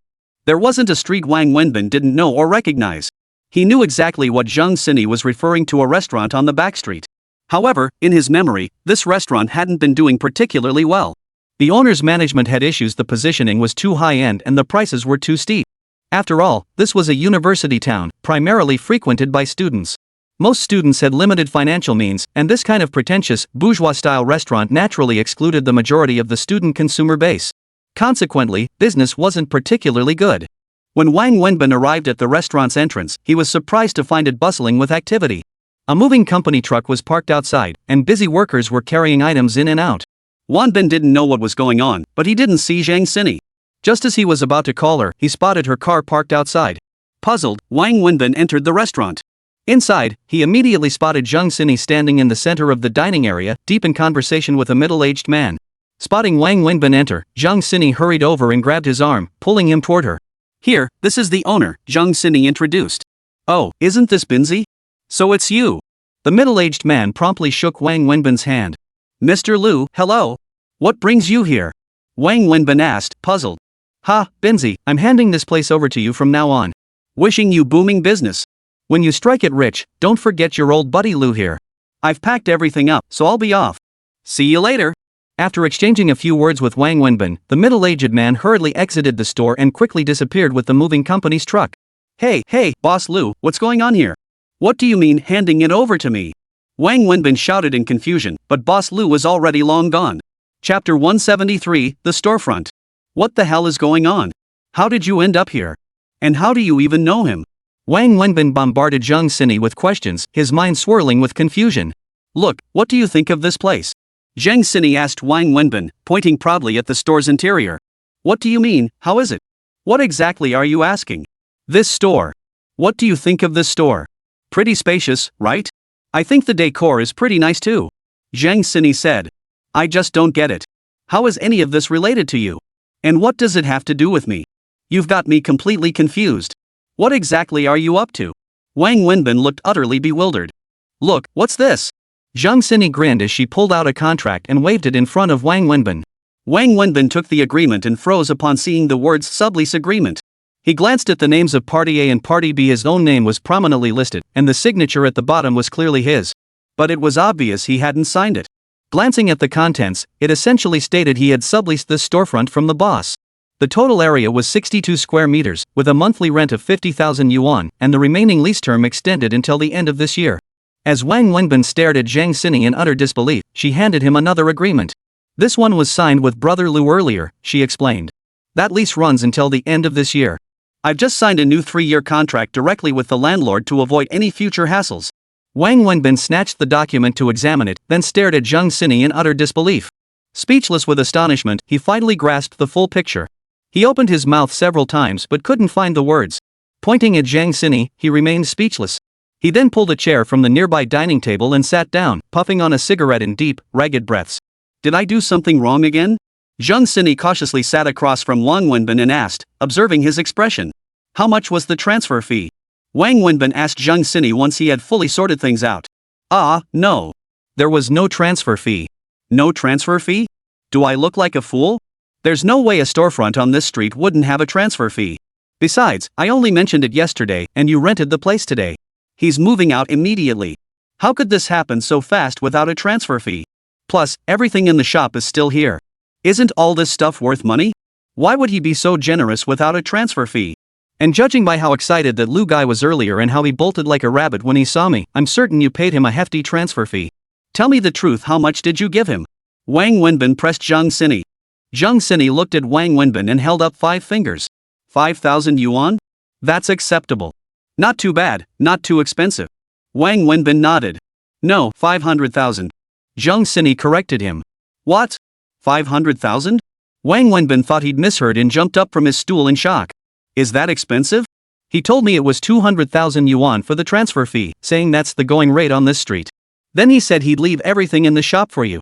That way, you wouldn't have to move a finger to open the shop, you could just start right away. He valued all that stuff at 100,000 yuan, so that's 300,000 yuan total. The other 200,000 was for rent. There are 4 months left on the lease, right? 50,000 yuan a month equals 200,000. Is that expensive? I don't think it is. Yeah, it's not expensive. Wang Wenbin was already furious, then retorted, a typical transfer fee is only a few thousand. You tell me, is 200,000 expensive or not? But I looked around, all the other shops on this street are tiny. This one's slightly bigger and seems more upscale. So shouldn't the transfer fee be higher? Expensive my ass. This shop has the worst business on the entire street. How dare he charge such a high transfer fee for such a terrible business? Considering the renovations, 80,000 is the absolute maximum. And you go and offer 200,000? You're loaded. Besides, buying all this stuff brand new wouldn't even cost 100,000. These tables, chairs, and everything else? Let me tell you, he couldn't even get 3,000 for them after depreciation. And the kitchen stuff? That's for stir frying. If I really opened a barbecue place here, I wouldn't need a single thing in there. All that junk would go straight in the trash. So yeah, he's selling you all this stuff for 100,000, but honestly? It's worth maybe 10,000 tops. Wang Wenbin grew angrier as he spoke. What? No way, there's so much stuff. Zhang Xini stared in disbelief. Then there's the 50,000 yuan rent. That's way too high, even super popular spots don't pay that much. This shop's been open nearly a year with consistently poor business. The rent could definitely be negotiated down. You could have haggled it down to 40,000, maybe even 35,000. But no, you just went straight for 50,000. Wang Wenbin spoke with some agitation. Well, that's not too bad. It's not too far off. Zhang Xini looked relieved. Not too far off? Seriously, sis, it's way off. Do you have any idea how much you can make running a shop each month? You might not even cover this rent in a month, you know? Ha? Is that how it is? You can't even make 50,000 a month? I did the math, 50,000 a month works out to less than 2,000 a day. When you were running your stall, you made over 1,000 a day. This is a proper shop, so relax, you'll definitely hit 50,000. Sis, that's gross revenue, not profit. You have to subtract costs from gross revenue to get actual profit. Don't you need to cover costs? Didn't you pay money to buy all this stuff? Don't you need to hire staff? Pay wages? Plus, running a shop means huge utility bills. Only after deducting all that do you get actual profit. If you can keep a third of it, that's already good. And that third still has to cover rent. Sis, do you think this target is unrealistic? Wang Wenbin was practically spitting blood by this point. Ha? Oh, I see. Only then did Zhang Xini understand.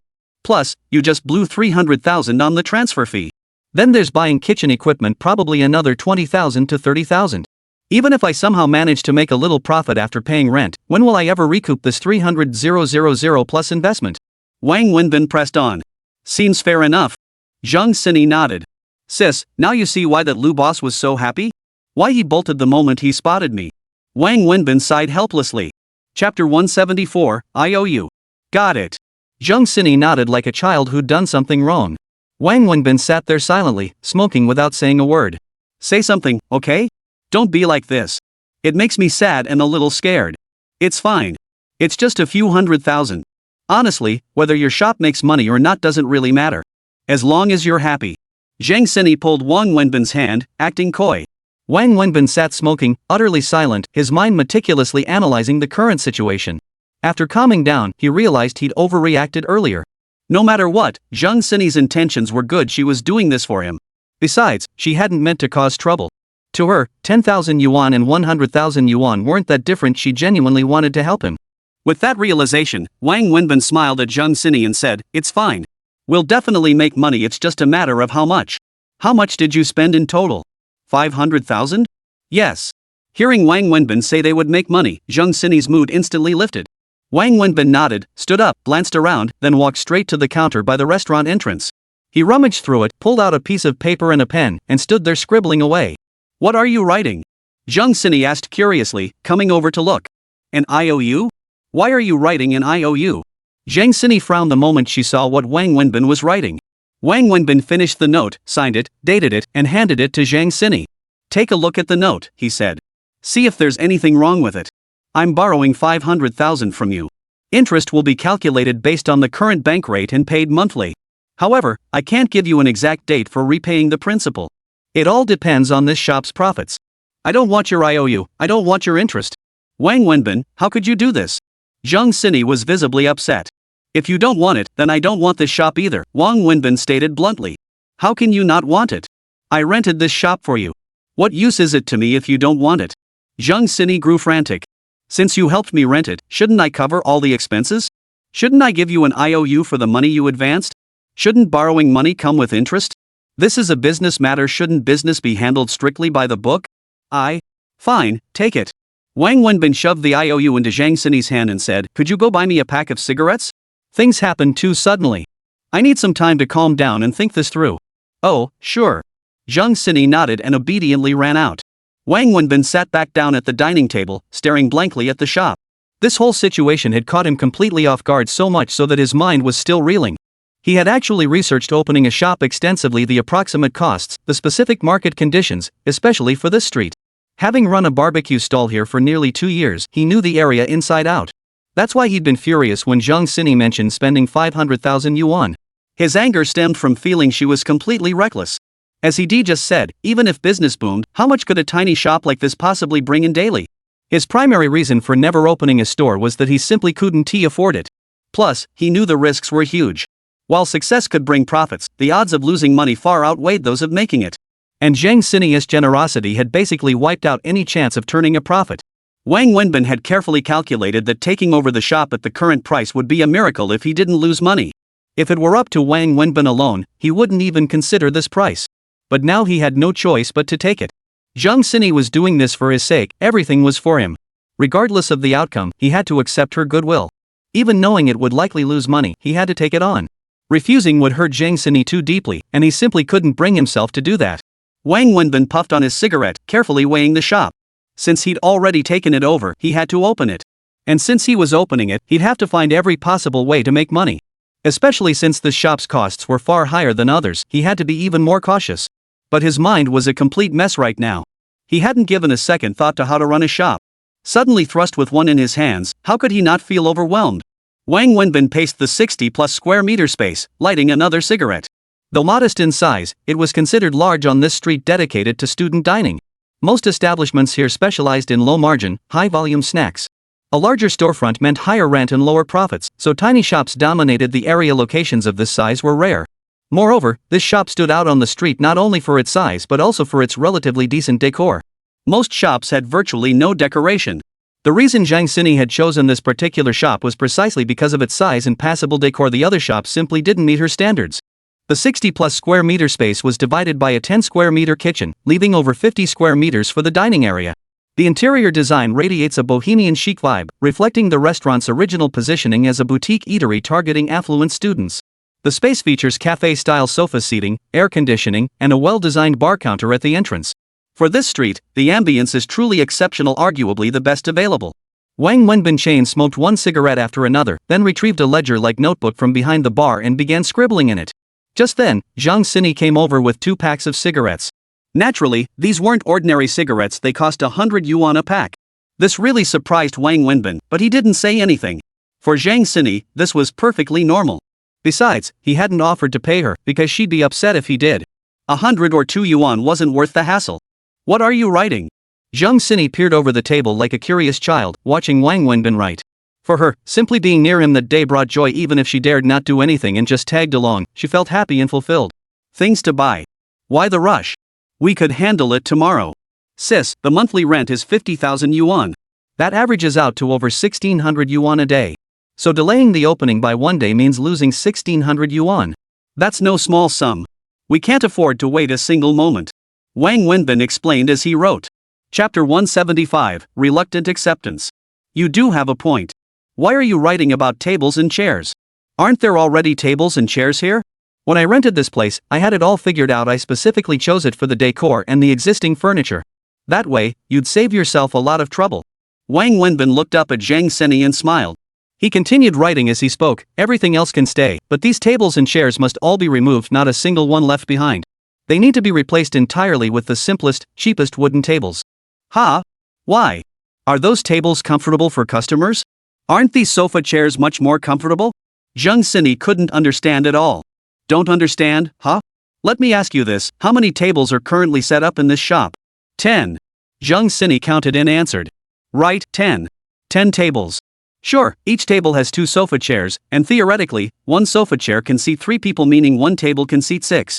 But realistically, can 1 sofa chair really seat 6? Some groups come with just 2 people and take up a whole table. Do the math, how many people can 10 tables actually seat? With so few customers, how much revenue can we possibly make in a day? I calculated that with this space, we could fit about 10 of those small square tables like the ones at street barbecue stalls. Plus, we could squeeze in 2 or 3 large round tables. The small square tables easily seat 4 or 5 people, while the large round tables can even fit 10. That would at least triple our seating capacity. Moreover, those sofa-style tables are fine for 4 people, but cramming 5 or 6 becomes uncomfortable. You've likely experienced this yourself. Would you choose to squeeze 5 or 6 people onto 1 sofa at a cafe or Western restaurant? And let's be real, people rarely come for barbecue alone. Groups of 3 or 4 are the norm. Those sofa chairs just won't cut it. Do you know why the previous owners sold the shop to you so readily? Because it was consistently losing money. Look at the decor, it's far too bourgeois. Check the price list on the wall, these prices are beyond what the average student can afford. When running a business, you must first consider your target customer base. Positioning is crucial. This place primarily caters to students, so everything must align with their spending power. Our barbecue shop will operate just like our old street stall, low profit margins but high volume. These decorations are completely impractical and must be replaced. The key is to seat as many people as possible. Wang Wenbin explained to Zhang Xini. Ha? So all this stuff I bought was for nothing? Zhang Xini sighed regretfully. I should have waited to tell you instead of trying to surprise you. Wang Wenbin wanted to say something but held back. He couldn't bear to see Zhang Xini upset. He kept writing down the items he needed to purchase, big and small. Is there anything I can do? Seeing you so busy makes me feel useless, Zhang Xini asked. Yes. In 10 minutes, you'll be my driver. Wang Wenbin glanced at the time on his phone, thought for a moment, and said. Ha? Driver? Oh, okay. Zhang Xini nodded quickly.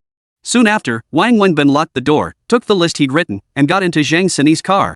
That afternoon, Zhang Xini drove Wang Wenbin around like a chauffeur, zipping between countless locations. Wang Wenbin didn't stop for a moment. By the end of the afternoon, he had gathered everything on the list. Larger items were scheduled for delivery the next day, while smaller ones were loaded directly into Zhang Xini's Porsche, which served as a makeshift delivery van. As dusk approached, Wang Wenbin and Zhang Xini returned to the shop and unloaded the purchases. Afterward, Wang Wenbin treated Zhang Xini to dinner. During the meal, her phone rang. It was her mother calling to insist she come home that night, having been away for 2 consecutive evenings. Though reluctant, Zhang Sini obediently finished her meal and drove home. After Zhang Sini left, Wang Wenbin didn't return home. Instead, he went back alone to the storefront Zhang Sini had generously rented. Sitting there by himself, he stared blankly, chain-smoking and scribbling endlessly on paper as he wrestled with his thoughts. Things had come to this point he had no choice but to push forward. Truth be told, just as Zhang Sini had said, he was fundamentally someone who cherished freedom and disliked being constrained. That's why he hated sitting in an office. He'd much rather be out on the street selling barbecue. So even though Zhang Sini had forced a rotten hand of cards into his grasp, Wang Wenbin was playing it wholeheartedly, thoroughly enjoying the process. That night, he stayed at the shop until 11 before leaving. Walking home alone took over 20 minutes, the same route he'd taken daily when running his barbecue stall. As he walked, his phone rang. It was Su Wei calling, not a text this time, but a direct call. Seeing Su Wei had called him, Wang Wenbin felt a surge of happiness.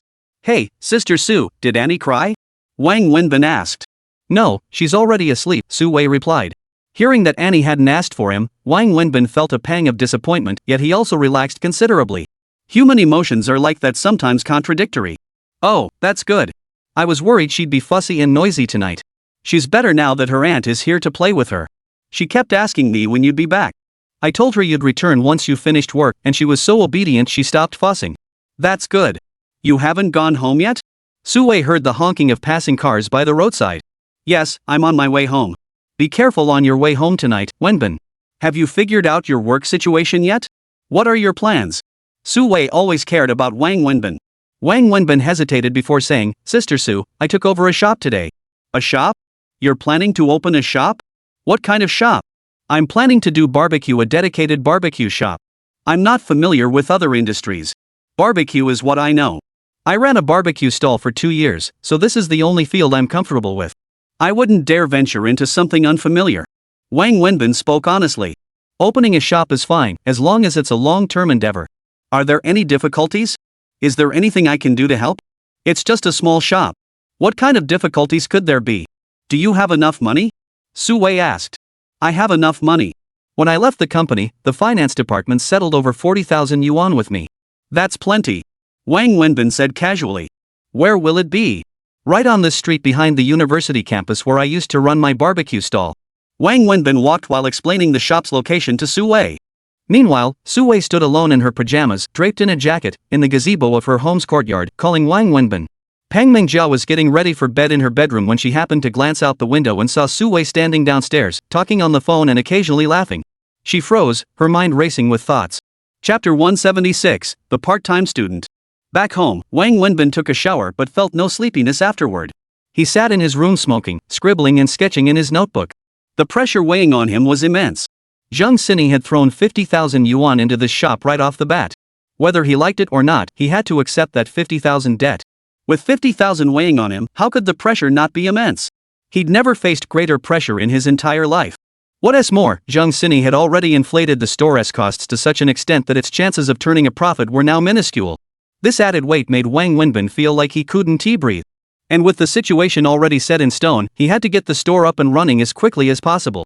Every day delayed meant another day of losses over 1,600 yuan a day, which he simply couldn't afford. That night, he barely slept, chain-smoking as he scribbled and sketched in his notebook, only to erase and start over. It wasn't until dawn approached that he finally lay down to sleep. But he rose again shortly after, heading out the door. Today was Saturday. Zhang Sini, who was usually bored to death, had to work today. That's what she told Wang Wenbin when she called him again after getting home last night. On his way to the shop, Wang Wenbin stopped at an advertising print shop near Back Street. He spent nearly an hour there before emerging with several printed posters in hand. He didn't head straight to the shop, but instead visited several schools. At each dormitory entrance, he posted a printed job advertisement. Finally, he affixed one to a wooden frame outside his own shop before opening the door and sitting down inside. The decision to hire had been made after careful consideration the previous night. Labor costs were exorbitant these days, finding suitable staff was difficult, and the quality of waitstaff was hard to guarantee. Wang Wenbin's solution was to recruit student part-timers. His shop's location next to the school provided the greatest advantage. Moreover, Wang Wenbin had specified the hiring criteria very clearly: only college students working to support themselves would be considered. He required applicants to be from financially disadvantaged families receiving school-provided poverty-stricken student grants. He also explicitly stated that he would only hire freshmen and sophomores, not juniors or seniors. This decision was also the result of careful consideration. He chose to hire only financially disadvantaged students because they were hardworking, resilient, and genuinely in need of money. This made them easier to manage and more likely to work diligently. Ordinary college students, on the other hand, were a different story. Moreover, he intended to run this shop long term. Juniors might suddenly leave for internships or graduate school by their senior year, forcing him to retrain staff from scratch, a costly waste of effort. Having been a student himself, he understood these dynamics well. After posting all the job listings, Wang Wenbin waited in the shop for the delivery of the barbecue grill and tables. During the wait, he pulled out his phone again, searched for a long time, found the number, and dialed it. "Hello, is this Binzi?" A man's cheerful voice came from the other end. "It's me, Brother Lu. Where are you making your fortune now?" "Making a fortune? Don't even get me started. I'm nearly at my wit's end. Have you heard about that street? What happened? You mean they won't let us set up stalls anymore?" Wang Wenbin asked deliberately. "Yeah, you know about it? Man, they're really squeezing us out. We finally make a little money, and then they ban us. I just don't get it. Who did we street vendors offend? You know what I mean? Are you still in Shanghai? What are you up to now? Where else could I go? I've got parents to support and kids to raise. Both kids are in school. How could I afford to go back to farming? I'm not like you, living alone with no dependents. What are you doing now?" Wang Wenbin thought for a moment and asked. "What else can I do? I'm too old for factory work and I don't have any other skills. No one will hire me anywhere. Even if they did, the pay would be too low to support my family. This is all I know how to do. Besides, I spent money on my street vendor gear. I can't let it go to waste. I'm setting up shop over in Nan Village now. Still selling fried rice, fried noodles, and fried vermicelli? How's business? Don't even ask. I'm nearly at my wit's end. Business is less than a third of what it used to be. I crunched the numbers. At this rate, my wife and I won't even make 3,000 yuan a month. I'm planning to head back home after this month. Think about it, 3,000 yuan? That barely covers food and rent. Not a penny left. Don't worry about me, bro. What about you? What are you up to?" This Brother Lu is a straightforward guy, says what's on his mind, no hidden motives, just an honest soul. Both he and his wife are like that. "Listen, Brother Lu, got time? If you're free, I'll treat you to lunch.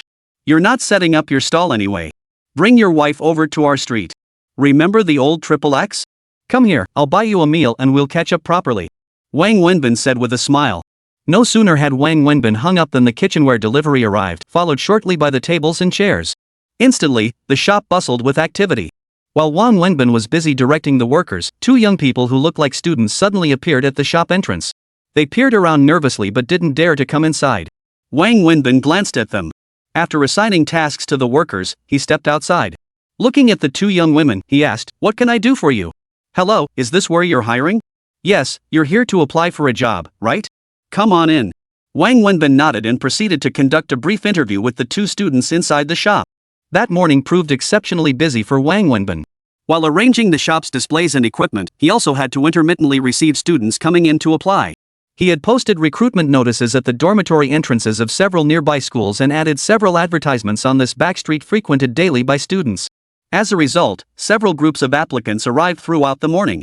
Wang Wenbin assessed each candidate individually, focusing on his core criteria. First, he verified the student's genuine financial hardship, one key indicator being whether they had received financial aid, as this typically signaled a truly impoverished background. Second, he used specific questions and subtle linguistic cues to gauge their resilience and willingness to follow rules.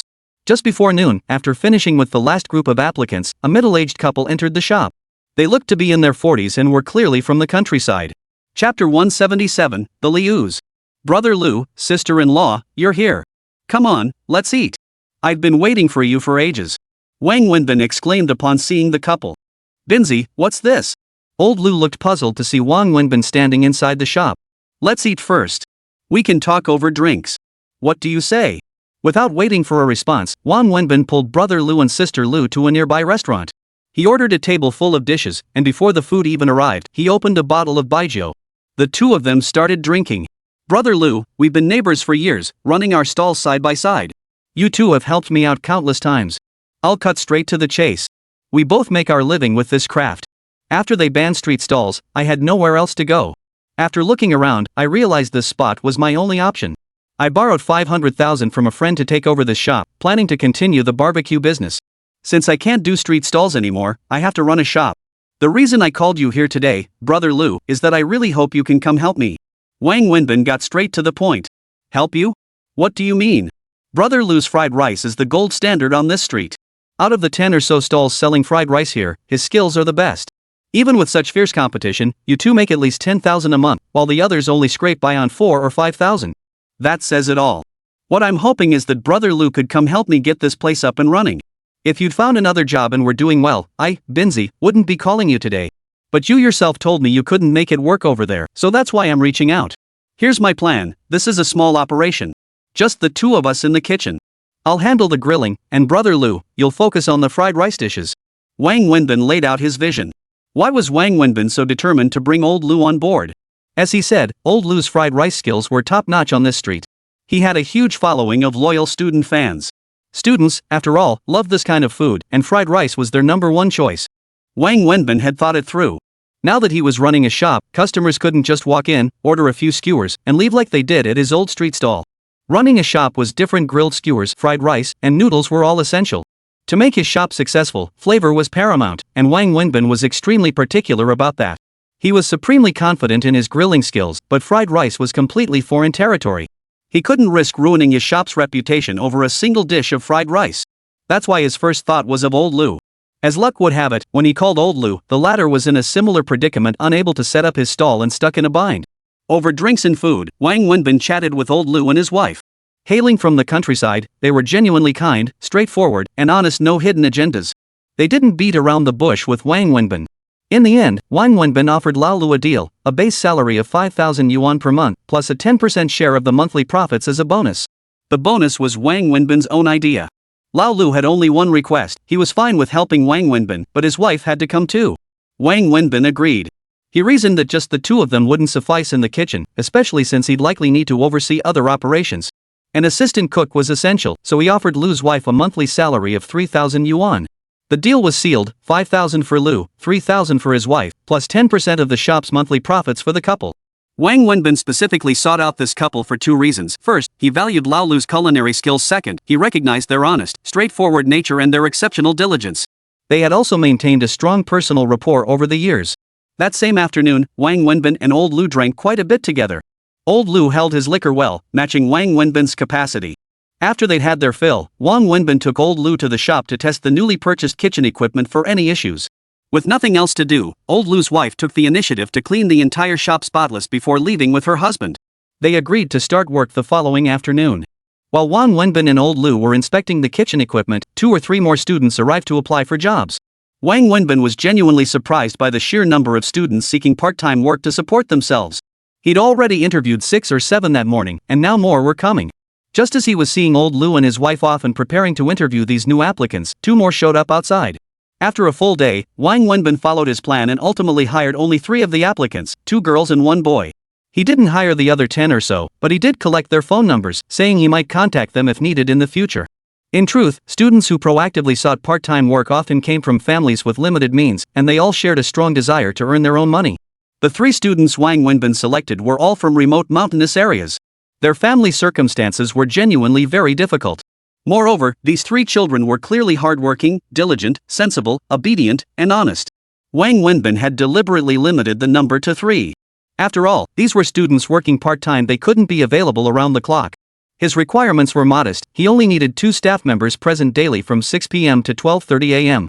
One would handle taking orders and serving food, while the other managed payments and beverages. The third would rotate in shifts, allowing the students to take 1 day off every 2 days. They could arrange their days off according to their own study schedules. Wang Wenbin paid them 1,500 yuan monthly, plus a store profit sharing bonus. He allocated 2% of the monthly profits as a bonus pool for them. Don't underestimate the 2%. It was substantial for students. For these students, working didn't interfere with their studies at all. They started after school in the afternoon, and the location was right next to the school, just a few minutes walk away. Moreover, they worked 2 days and got 1 day off. For part-time work, the pay was quite good, so they were naturally very pleased. Furthermore, Wang Wenbin mentioned that during their shifts, the shop provided dinner and late-night snacks, a definite perk for the students. Truthfully, given Wang Wenbin's nature, he wanted to pay both the Lu couple and the students higher wages. But with the shop's future uncertain, he dared not offer too much. He could only keep labor costs as low as possible. He had no idea whether the shop would turn a profit, and the pressure weighed heavily on him. For now, he had to desperately minimize expenses. His profit-sharing strategy served this purpose. If the shop turned a profit, the dividends would supplement everyone's wages. Moreover, he believed this approach would better motivate the staff. Chapter 178, The Warm Woman. After sorting out everything with the student and old Lu, Wang Wenbin felt utterly drained, his head spinning. He barely slept the night before, had gotten up early this morning to get things done, and had stopped for a moment. Then he accompanied old Lu for drinks at lunch. Now, exhausted and drowsy, he thought about the advertising company representative who was supposed to arrive soon. With nothing else to do, he could only wait there. Before long, he was asleep, his head resting on the desk. He had no idea how long he slept, but the ringing of his phone jolted him awake. Opening his eyes, he found someone sitting across from him, smiling down at him. It was Su Wei, and the sight startled Wang Wenbin. Pushing aside his surprise, Wang Wenbin answered the call first. It was from the renovation company asking for the exact location of his shop. After giving the details, he hung up. Then he hurriedly asked Su Wei, "How did you get here?" "It's Saturday, and I don't have much to do. Annie's out playing with Meng Jia. Since you opened the shop, I thought I'd come take a look." "How long have you been here? Why didn't you call me? Look how exhausted you are. Making money is important, but you can't overwork yourself. If you burn yourself out, it won't be worth it." Su Wei was genuinely concerned for Wang Wenbin. "No, I'm not tired. Just a bit sleepy in the middle of the day. I had some drinks with someone earlier." "What did you drink?" "Just water here. Nothing else yet." Wang Wenbin glanced around and gave an awkward smile. "Just rest. Don't worry about me." "So this is the shop you took over? It seems pretty decent for this street, quite spacious, actually." Su Wei stood up again and looked around. "Yeah, this street mainly caters to students. Most places focus on food and snacks. Students have strong spending power for food and snacks, but they don't go for high-end stuff. It's mostly low-end consumption, so the shops here are all pretty small. A big reason is to save on costs. There's no need for big spaces. This shop is actually one of the larger ones on this street. Aside from a few restaurants, it's the biggest." Wang Wenbin explained. "I just sat here observing for a bit. Opening a shop here is the right choice. First, you know this street and its market environment inside out. You've been running a stall here for 2 years, so you're very familiar with the market and consumers. That gives you a lot of operational experience. Knowing what kind of consumption model suits this market is crucial. Second, while I'm not deeply familiar with the university district, I know there are 3 or 4 colleges nearby. This back street is central. I've visited before. Come evening, it's packed shoulder to shoulder with people. Even in the afternoon, there's a constant flow. Foot traffic here is absolutely not an issue. It's a high traffic area. Of course, I'm not deeply knowledgeable about the food and beverage sector, but I have confidence in you. You understand this market, know the consumers, and with such high foot traffic here, success should come naturally as long as you position your business correctly to suit the market and customers." Su Wei glanced outside before analyzing. "You're absolutely right. I know this area like the back of my hand. I'm completely confident in that. But opening a store is different from running a stall. I have zero experience with that. Plus, the rent here is crazy expensive, and the costs are just too high. I'm sure the business will be great and draw crowds, but whether it'll actually turn a profit? I can't say for sure. Anyway, since I've decided to do this, I'll give it my all. Whatever happens, happens." Wang Wenbin chuckled. "Don't put too much pressure on yourself. Success would be ideal, but even if it fails, it's no big deal. You're still young. There's a saying, failure is the mother of success. If it fails, just treat it as gaining experience. That's still a win. We need to calculate life's accounts over the long term, not just focus on the present." Su Wei smiled as she spoke, then asked Wang Wenbin, "Wenbin, is there anything I can do to help?" "Honestly, no, Sister Su. Your support is the greatest help I could ask for. Truthfully, ever since taking over this shop, I've felt uneasy. The overhead is just too high, the investment massive, all borrowed from friends. You know my situation. I'm already drowning in debt. The pressure is immense. I'm terrified of failing. If I do, I might never recover. My own hardship doesn't matter. What truly frightens me is letting down my friends by failing to repay them. That's why these past days have been so overwhelming. But hearing you speak today has suddenly made me feel much more at ease." Wang Wenbin said sincerely. "What are you afraid of? Go for it. Aren't we friends? Even if something huge happens, don't we have each other to support you? The sky won't fall. You have to believe in your own abilities. Wenbin, I know your character. You wouldn't ask me unless it was absolutely necessary. I also know running a shop like this must mean you're short on cash. Seeing you sleep with such a worried look on your face told me everything. I got a card when I came over. There's 100,000 yuan in it. The pin is 6 zeros. You can take it out and transfer the money yourself when you need it. If it's not enough, just let me know." Su Wei didn't wait for Wang Wenbin's response. She handed him the card and continued, "I know your nature.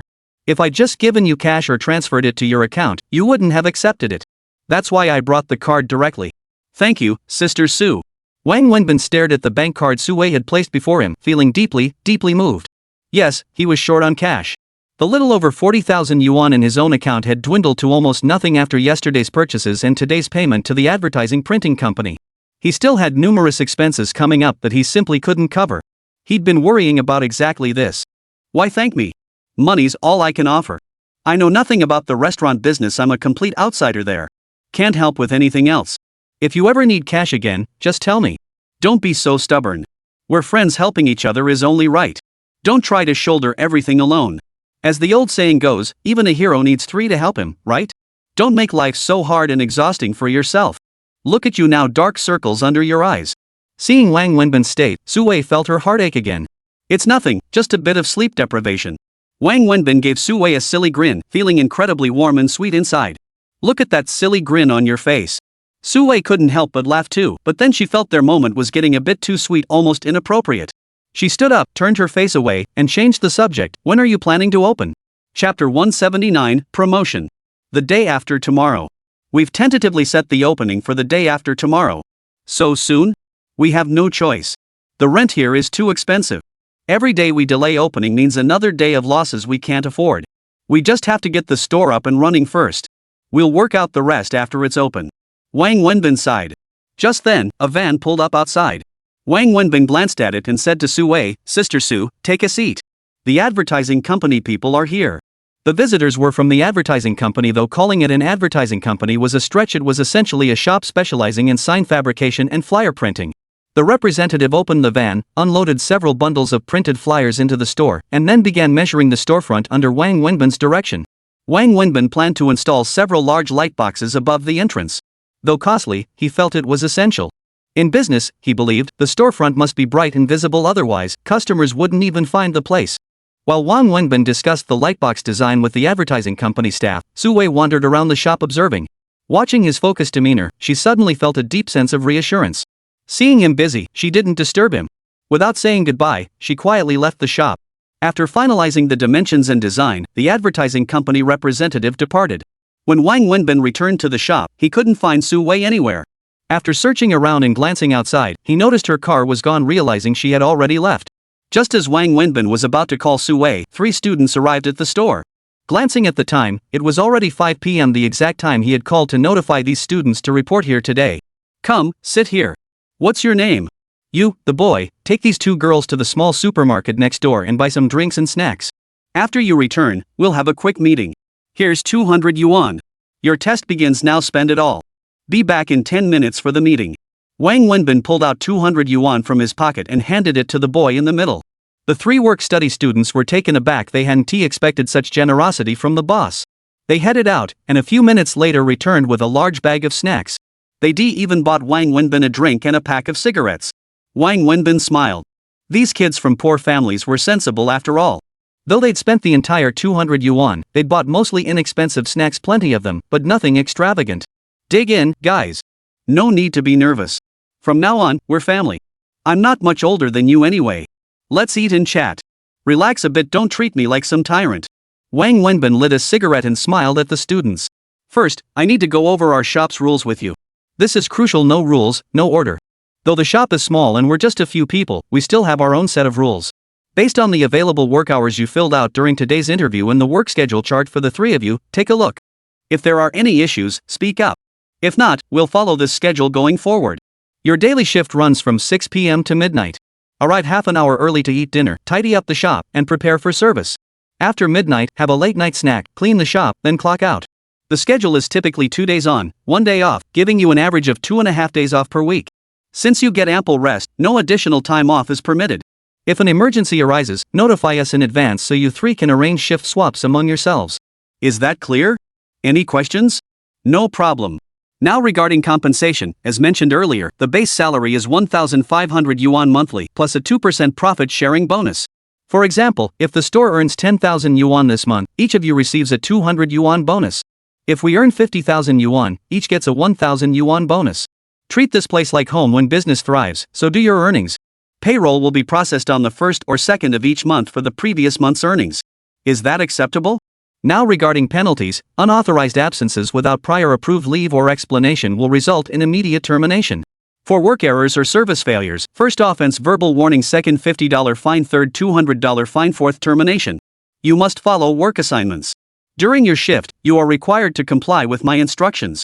Disregarding my orders is strictly prohibited. Additionally, since we're newly opened and you have no prior experience, learning is essential. Therefore, during the first week, we will not schedule compensatory time off. All three of you will work full shifts primarily to gain experience and familiarize yourselves with the environment. Starting the second week, we will follow the schedule outlined in the work roster. Our store opens at noon. Considering the limited midday foot traffic in your class schedules, we won't assign servers during lunch hours. However, since we're opening the day after tomorrow, see if any of you can come in then, provided it doesn't interfere with your studies. Can you start your shifts at noon that day? Wang Wenbin explained to the students with a smile, framing it as a discussion. Just as Wang Wenbin finished speaking with the three students, over a dozen more students arrived outside. These were applicants who had come to the store today but hadn't been hired. Wang Wenbin called each of them individually, instructing them to gather here at 5:30. Come, everyone, take a seat. Wang Wenbin motioned for them all to sit down. Then, looking at the dozen or so students and the three already hired, he addressed them all. As I mentioned during today's interviews, the store has a week-long flyer distribution job. You all agreed to take it. 50 yuan per day, that's what we agreed on. Look here, these are the flyers the shop printed. Starting today, you begin work, and I'll start paying you. Your task today is to distribute these flyers on campus. The requirement is this: ensure every dorm receives one. Later, I'll assign you distribution areas based on your school and dorm locations. Also, see this voucher? I'll give each of you 100 coupons. I don't care who you give them to. Anyone presenting this coupon here gets a 30% discount. Furthermore, whenever someone brings a coupon you distributed to dine here, for groups of 4 or fewer, you earn 10 yuan for groups of 4 to 8, 20 yuan for groups over 8, 30 yuan.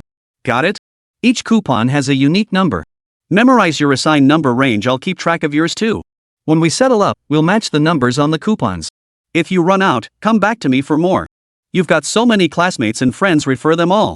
The more coupons we redeem, the more cash you'll earn. All dividends will be paid out in cash the following morning. These rules apply for the first month after the new store opens. Wang Wenbin began explaining the rules to the students. Chapter 180, Eating. A new store naturally needs promotion, otherwise, who would know it exists? Of course, with time, word will spread organically. But that takes too long. Opening a shop requires immediate visibility, making promotion essential. But how to promote? A small shop like his had few options, and he couldn't afford expensive advertising. After much thought, he settled on this approach. The primary customer base here is students. These dozen or so students each have their own classmates, and those classmates have their own friends. If word of mouth could be fully leveraged, the reach would be vast. Moreover, this approach is far more effective than other methods like blasting announcements from a loudspeaker outside the shop or offering grand opening discounts like everything 50% off. The only challenge was motivating these students to genuinely promote his shop. That's why he devised this commission-based incentive system. He believed it would significantly boost their enthusiasm, especially since the commission rate he offered wasn't low. His strategy was straightforward: sacrifice profits for the first month to build reputation. He planned to perfect the shop's flavors, ensuring every student who visited fell in love with the taste.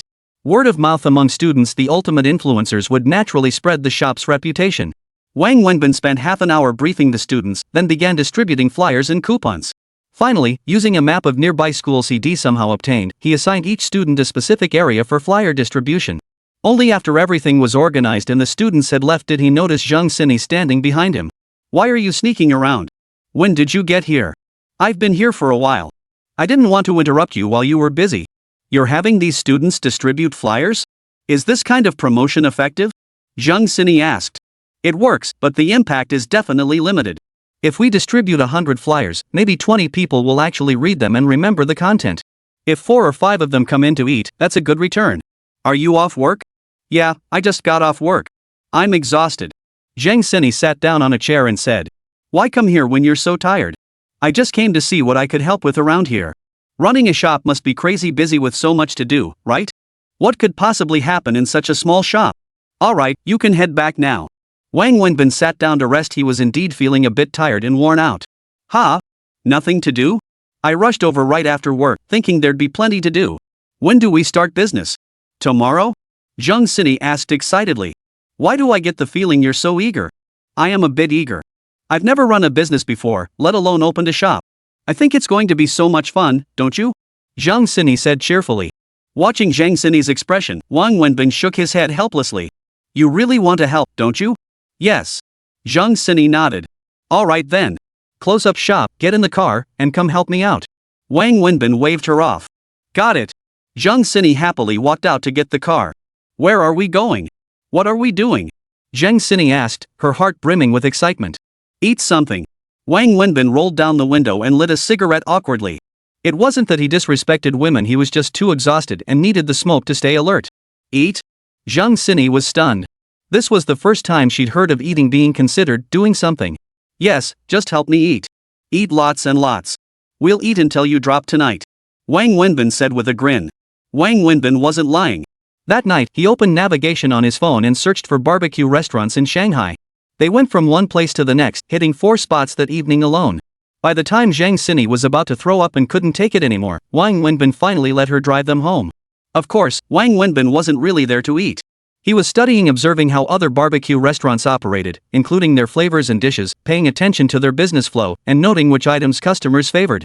After finishing at the 4th place, on the way back, Wang Wenbin and Zhang Sini discussed each restaurant's strengths and weaknesses, and analyzed customer preferences.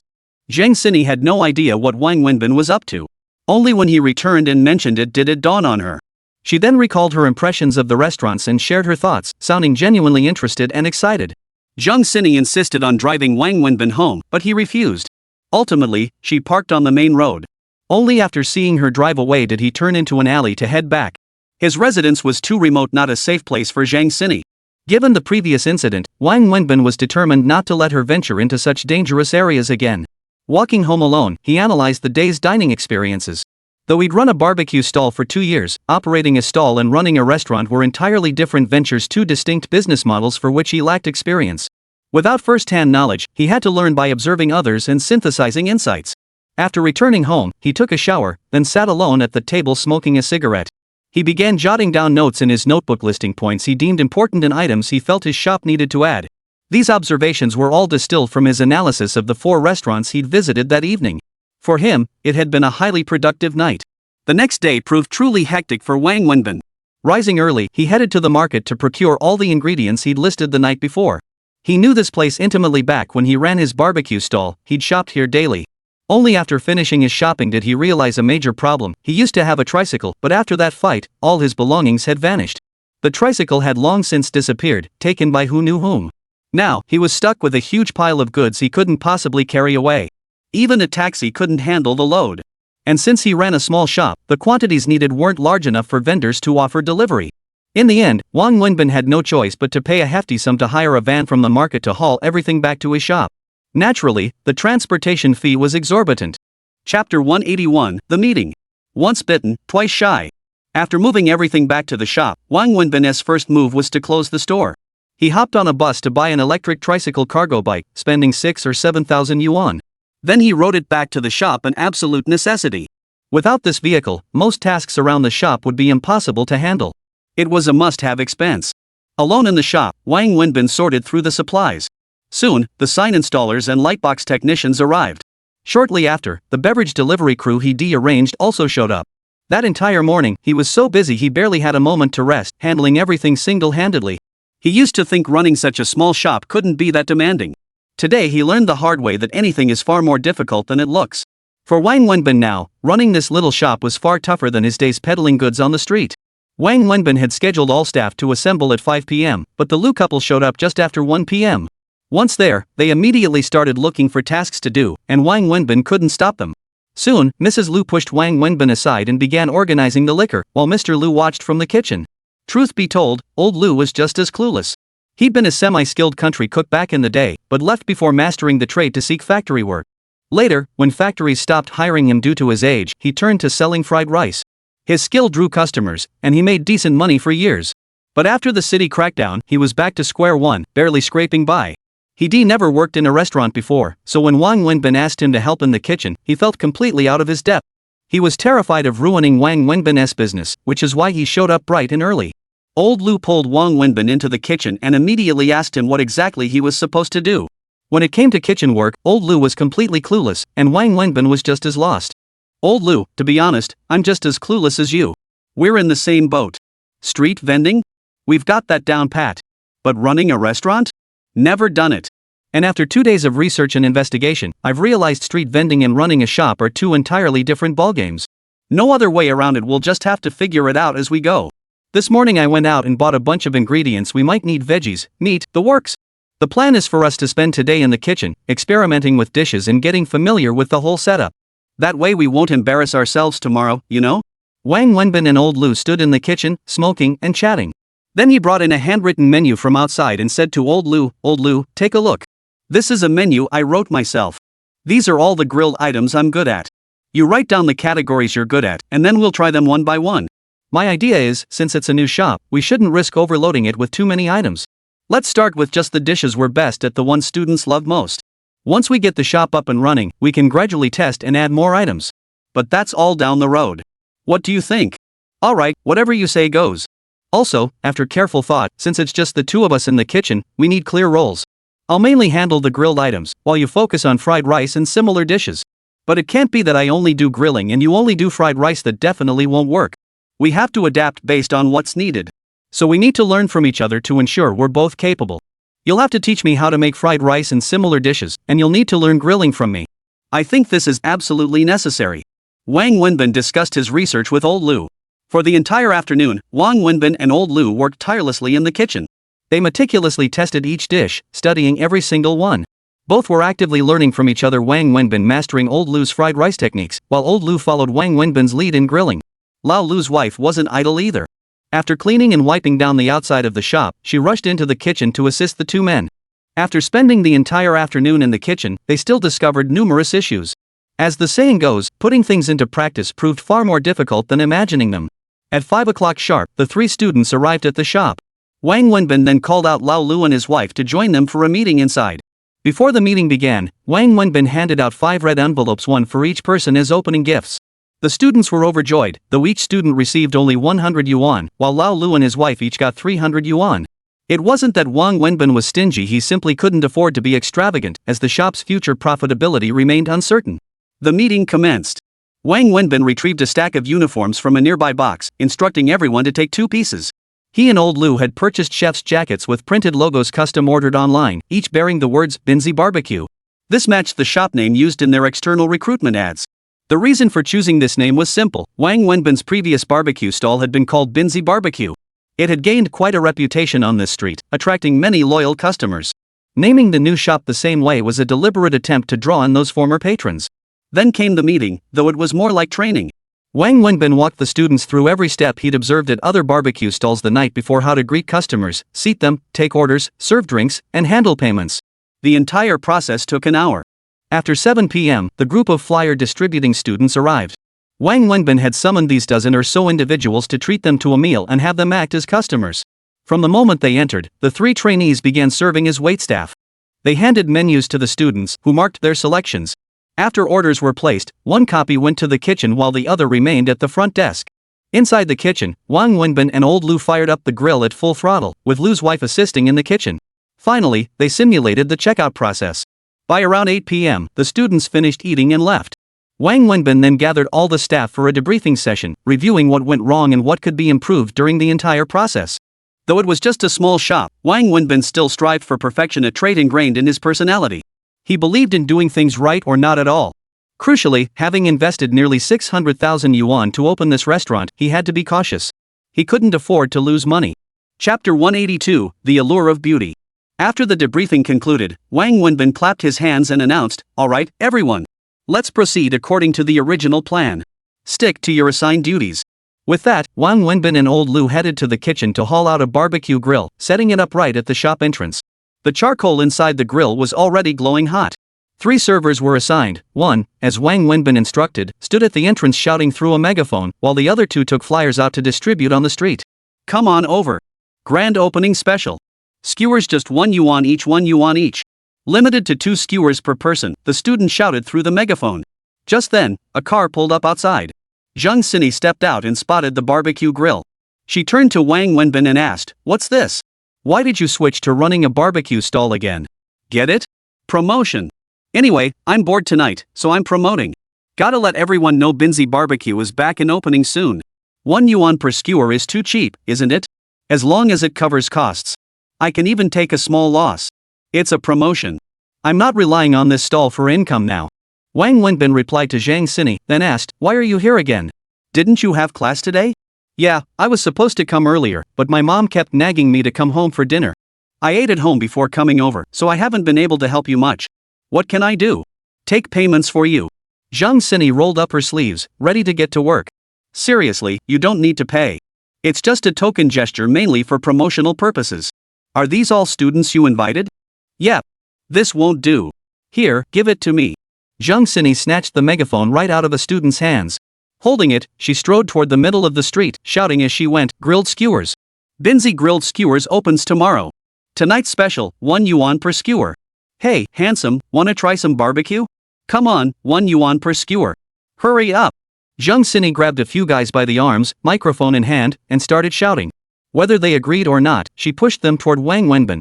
With her looks, who could resist? You guys, come on over. Want some barbecue?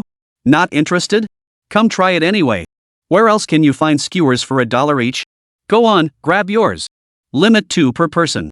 Within moments of Zhang Xini's arrival, she'd drawn a crowd of 7 or 8. As the group grew, so did the onlookers. Seizing the opportunity, Wang Wenbin rolled out his fried rice and noodles 3 yuan per serving. During this, many people recognized Wang Wenbin. As the crowd grew, idle waitstaff began handing out flyers to everyone, announcing tomorrow's grand opening and urging them to come here for grilled skewers in the future. Evening was already the busiest time on this street, bustling with activity. Before long, the entire shop was packed tight, and Wang Wenbin couldn't keep up with the grilling. Not only that, but he ran out of food. He had planned ahead when shopping today, preparing ingredients for tonight's student tasting event and also for the promotional street stall. But he never imagined such a crowd. His preparations were nowhere near enough. In the end, he could only apologize to everyone, explaining that the shop would officially open tomorrow and inviting them to come anytime for barbecue, but tonight's supply was limited. By 10:30 p.m., he had no choice but to close the shop and turn away customers. The food was simply gone. Still, Wang Wenbin felt quite pleased. Tonight's bustling scene proved one thing: business for this shop shouldn't be too bad. He'd carefully analyzed the situation. Although the shop's costs were extremely high, it still held a unique advantage. Because on this street, he was currently the only one selling barbecue. Previously, this street was packed with barbecue vendors, but they were all street stalls. Because there were so many stalls, no one dared to open a proper barbecue shop. The reason was simple: the cost of running a stall was far lower than opening a shop, so prices had to be cheaper. Anyone opening a shop to sell barbecue would inevitably lose money. Thus, no barbecue restaurant ever existed on this street. Now, with all street stalls banned, barbecue has vanished entirely from the area. When Wang Wenbin opened his shop, it instantly became the sole barbecue restaurant on the entire street. This meant that tens of thousands of students from the surrounding universities had no other choice but to come to Wang Wenbin for barbecue.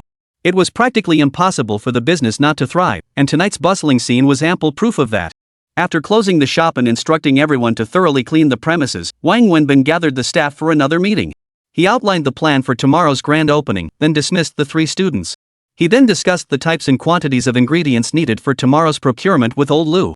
After roughly estimating the amounts, Wang Wenbin added a little extra to ensure they wouldn't run out of food. He then dismissed old Lu and his wife, leaving only him and Zhang Xini in the shop. Tired? Zhang Xini asked with concern, watching Wang Wenbin sit there exhausted, smoking. Wang Wenbin nodded. His exhaustion was undeniable. He couldn't deceive himself, let alone Zhang Xini. He was genuinely worn out, barely able to stand, his voice strained from the effort of speaking. Exhausted and drowsy, his eyelids felt heavy. You should go home and rest. I'll drive you, Zhang Xini said, standing up. No, you go ahead. I'll drive myself back. Wang Wenbin shook his head.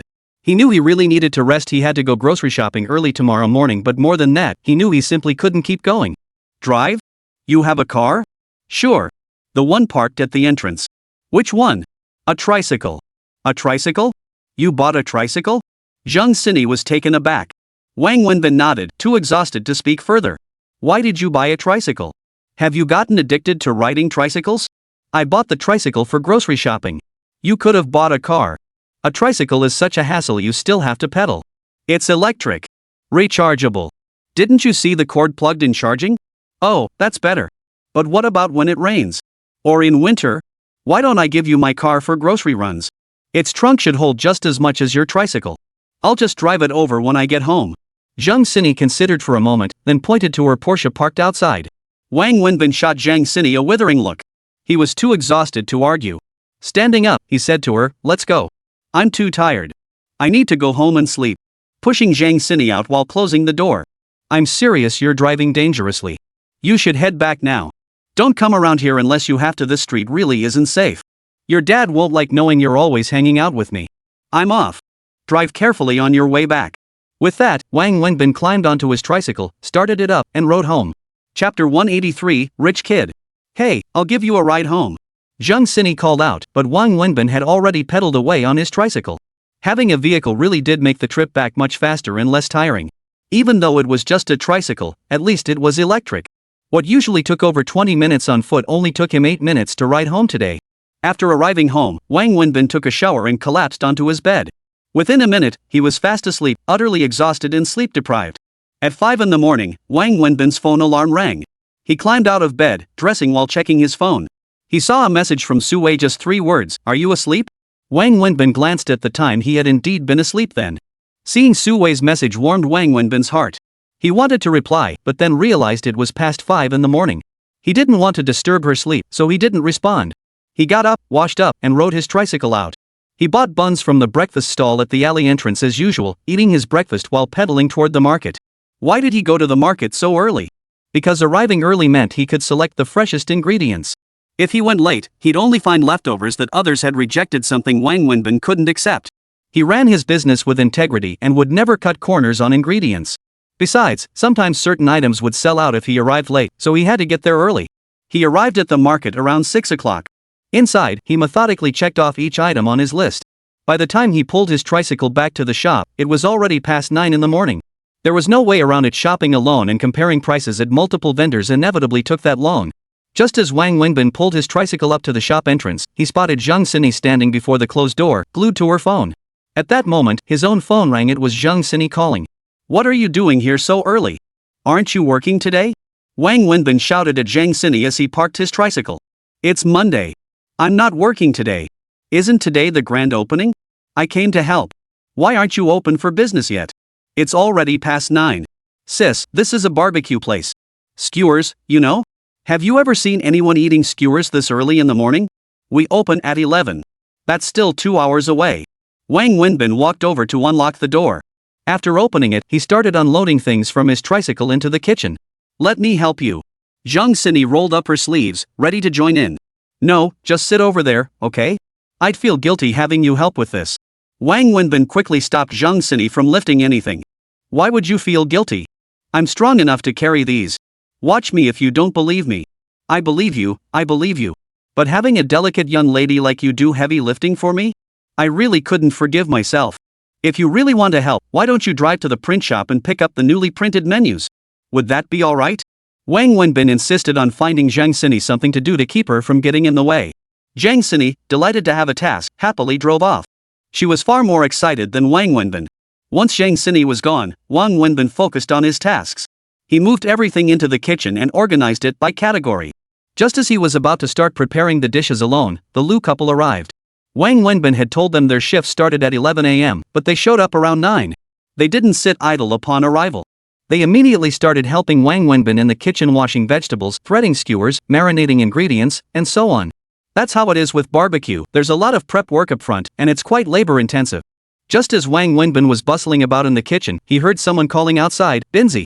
"Binzi?" Wang Wenbin stood up and looked outside, spotting Lu Jiahao standing at the shop entrance, a cigarette dangling from his mouth. "Hey, mouse. Over here. Come on in." Wang Wenbin waved Lu Jiahao inside. "So this is your shop? Not bad at all. Looks pretty legit. You should have opened this place ages ago. Much more comfortable than your old street stall." Lu Jiahao observed as he walked into the kitchen and addressed Wang Wenbin. "Where's your wife? Too busy at work to come?" Wang Wenbin asked when he saw Lu Jiahao arrive alone. "Her? Who knows? She comes and goes as she pleases." Mentioning Miyazaki made Lu Jiahao's expression darken. "What's wrong?" Wang Wenbin frowned. "How much did this place cost? You're doing well, must have taken a hefty investment, right? So far, over 500,000, almost 600,000. That much? You're kidding, right? Opening a shop like this requires that much capital? What do you think? Look at the foot traffic on this street with this kind of crowd. Do you expect storefronts here to be cheap? You're right. When did you become so loaded? You dumped 60 grand in there without even telling your buddy? Did you win the lottery? Lottery? Yeah, right. If you're so sure, go win one for me. It's all borrowed money. Keep spinning your tails. Hiding things from me like this? What? Afraid I'll swindle you out of your money? Who do you know that I don't? If anyone could lend me money, I'd have done it already. Besides, who among your acquaintances could possibly come up with 600,000 yuan? Lu Jiahao didn't believe it. Why would I lie to you? It really is borrowed from Zhang Sini. Zhang Sini? Your girlfriend? Lu Jiahao asked. Yeah. Wang Wenbin nodded, not denying it. He'd told Lu Jiahao and the others himself that Zhang Sini was his girlfriend. Holy crap, your girlfriend's that rich? What does she do? Binzi, I really underestimated you. No wonder you refused to get back together with Su Min. Turns out you found someone even wealthier than her. Must be a rich kid, right? Lu Jiahao was utterly astonished. Get lost. Don't rub salt in the wound. Mention Su Min's name again and see if I don't beat you up. Got it, got it. I'm only saying this to you. I'd never mention Su Min in front of your new girlfriend. I'm not that stupid. Lu Jiahao chuckled. Alright, find somewhere to eat. I'll grab lunch here. I'm busy right now and can't deal with you. You go ahead. Lu Jiahao looked around. Wang Wenbin had no time for Lu Jiahao and went back into the kitchen to get busy. Just then, Lu Jiahao saw a Porsche pull up outside the restaurant. The door opened, and Zhang Sini stepped out. Holy crap, she really is a rich kid's daughter. This guy hit the jackpot. Where did he snag her? Not only is she gorgeous, but she's loaded too. Lu Jiahao couldn't stop grinning as he marveled. Chapter 184, Getting Started. Zhang Sini struggled to lift a thick stack of menus from the car. Lu Jiahao rushed over immediately. Let me help. Binzi is such a jerk, making a girl do such heavy lifting. Thanks, mouse bro. I don't know what else I can do to help, so this is all I can manage. Zhang Sini smiled and called out to Lu Jiahao. She didn't know his real name. She'd only heard Wang Wenbin call him Mouse, so she'd started calling Lu Jiahao Mouse bro. Lu Jiahao carried the menus into the restaurant and placed them on the cash register. Thanks, Mouse. Why thank me? What's my connection to him? Back in college, we were practically inseparable. Really? Mouse brother, tell me about your past with Wenbin. Zhang Sini finally found an opportunity to chat with Lu Jiahao. She was genuinely curious about Wang Wenbin's history. Binzi's story, huh? Sure. What do you want to hear? Anything about him is fine. I'll go get you a drink. Zhang Sini hurried to the refrigerator to fetch Lu Jiahao a beverage, clearly trying to curry favor with him. Soon, 3 student servers arrived in their uniform attire. Wang Wenbin had finally wrapped up most of the kitchen tasks and stepped out to brief the 3 students on key points to watch out for. With the new store opening, he felt incredibly nervous, unsure what to expect since he had zero prior experience in this field. Meanwhile, Lu Jiahao sat at the table, vividly recounting embarrassing stories from Wang Wenbin's college days to Zhang Sini. She listened intently, bursting into laughter at intervals. Wang Wenbin glanced over occasionally, shaking his head helplessly as he let Lu Jiahao dig up all his old secrets to share with Zhang Sini. Just then, a car pulled up outside. Wang Wenbin recognized it immediately. It was Su Wei's vehicle. Su Wei's car pulled up at the entrance. Su Wei stepped out, accompanied by someone Wang Wenbin never expected to see, Peng Mengjia. Seeing Peng Mengjia there too, Wang Wenbin was utterly astonished. He never would have imagined she'd show up here today. Following closely behind Su Wei's car was a small cargo van. Instead of entering the restaurant, Su Wei spoke to the people in the van. Soon, they got out, carried 2 large flower baskets and 2 potted plants taller than a person from the back of the van, and placed them at the restaurant entrance. Wang Wenbin didn't know the names of these 2 potted trees, but he knew instinctively they weren't cheap. Why did you buy all this? It's a waste of money. I'm just running a small kebab shop, Wang Wenbin said to Su Wei and Peng Mengjia. I brought you along. The flower baskets were my idea. They're cheap. The expensive trees? My sister-in-law bought those, Peng Mengjia explained to Wang Wenbin. Su Wei shot Peng Mengjia a look and said, business size doesn't matter, it's all about good luck. Are you opening? When? Any ceremony? What kind of ceremony do you need for a kebab shop? That'd be ridiculous. Once someone comes in to eat, that's opening day. Sit down. Su Wei gestured for them to take a seat. At that moment, Zhang Sini, who had been chatting animatedly with Lu Jiahao, spotted Su Wei approaching and hurried over. Sis Su Wei, hello. Oh, Miss Shang, you're here too? Hello, it's been ages. Su Wei looked slightly surprised but then smiled. Sis Su Wei, don't call me Miss Shang. Just call me Sini. Hey, aren't you Wenbin's former evil boss? What are you doing here? Zhang Sini suddenly spotted Peng Mengjia standing beside Su Wei and blurted out. She had seen Peng Mengjia once before when Peng Mengjia had berated Wang Wenbin at the lingerie store. Because Pang Mengjia had scolded Wang Wenbin, she harbored deep hatred toward her and remembered the incident vividly. Malicious boss? Pang Mengjia stared wide-eyed at Zhang Xini, then shot an angry glare at Wang Wenbin. What nonsense are you spouting? Sit down, Zhang Xini. Help me entertain our guests, we have visitors. Wang Wenbin said awkwardly, spotting 5 or 6 students peering through the doorway and hurrying over. Wang Wenbin, what do you think you're doing? Pang Mengjia glared angrily at him, but he simply turned and walked away. Go greet them. Wang Wenbin nudged a dazed waiter, pointing outside. The first day server finally noticed the students and hurried out to greet them. Soon, the students entered. The server ushered them to their seats. One took orders with the menu while another poured tea and set out bowls and chopsticks, a service Wang Wenbin specifically requested, uncommon in most snack bars. Zhang Xini arranged for Su Wei, Pang Mengjia, and Lu Jiahao to sit at one table. Wang Wenbin approached and said, "You all sit here for a moment. I'll head to the kitchen to get busy. Zhang Xini, since you insisted on staying, give them some service pour tea. Don't worry about us. Go ahead with your work. Mengjia and I will leave soon. I have a lunch meeting with the CEO of Quanta," Su Wei said with a smile to Wang Wenbin. "Ah, then I'll treat you both next time. I'll get back to work." Wang Wenbin couldn't linger, spotting several students at the entrance holding coupons issued by the shop and asking the server for assistance. He hurried into the kitchen, grabbed his chef's uniform and hat from the entrance, and called out to the Lu couple busily preparing inside, "Lu, customers are here. Let's get things officially started." "Alright, business is good. To be honest, I was worried we might not pull this off. As long as people come to eat, that's what matters."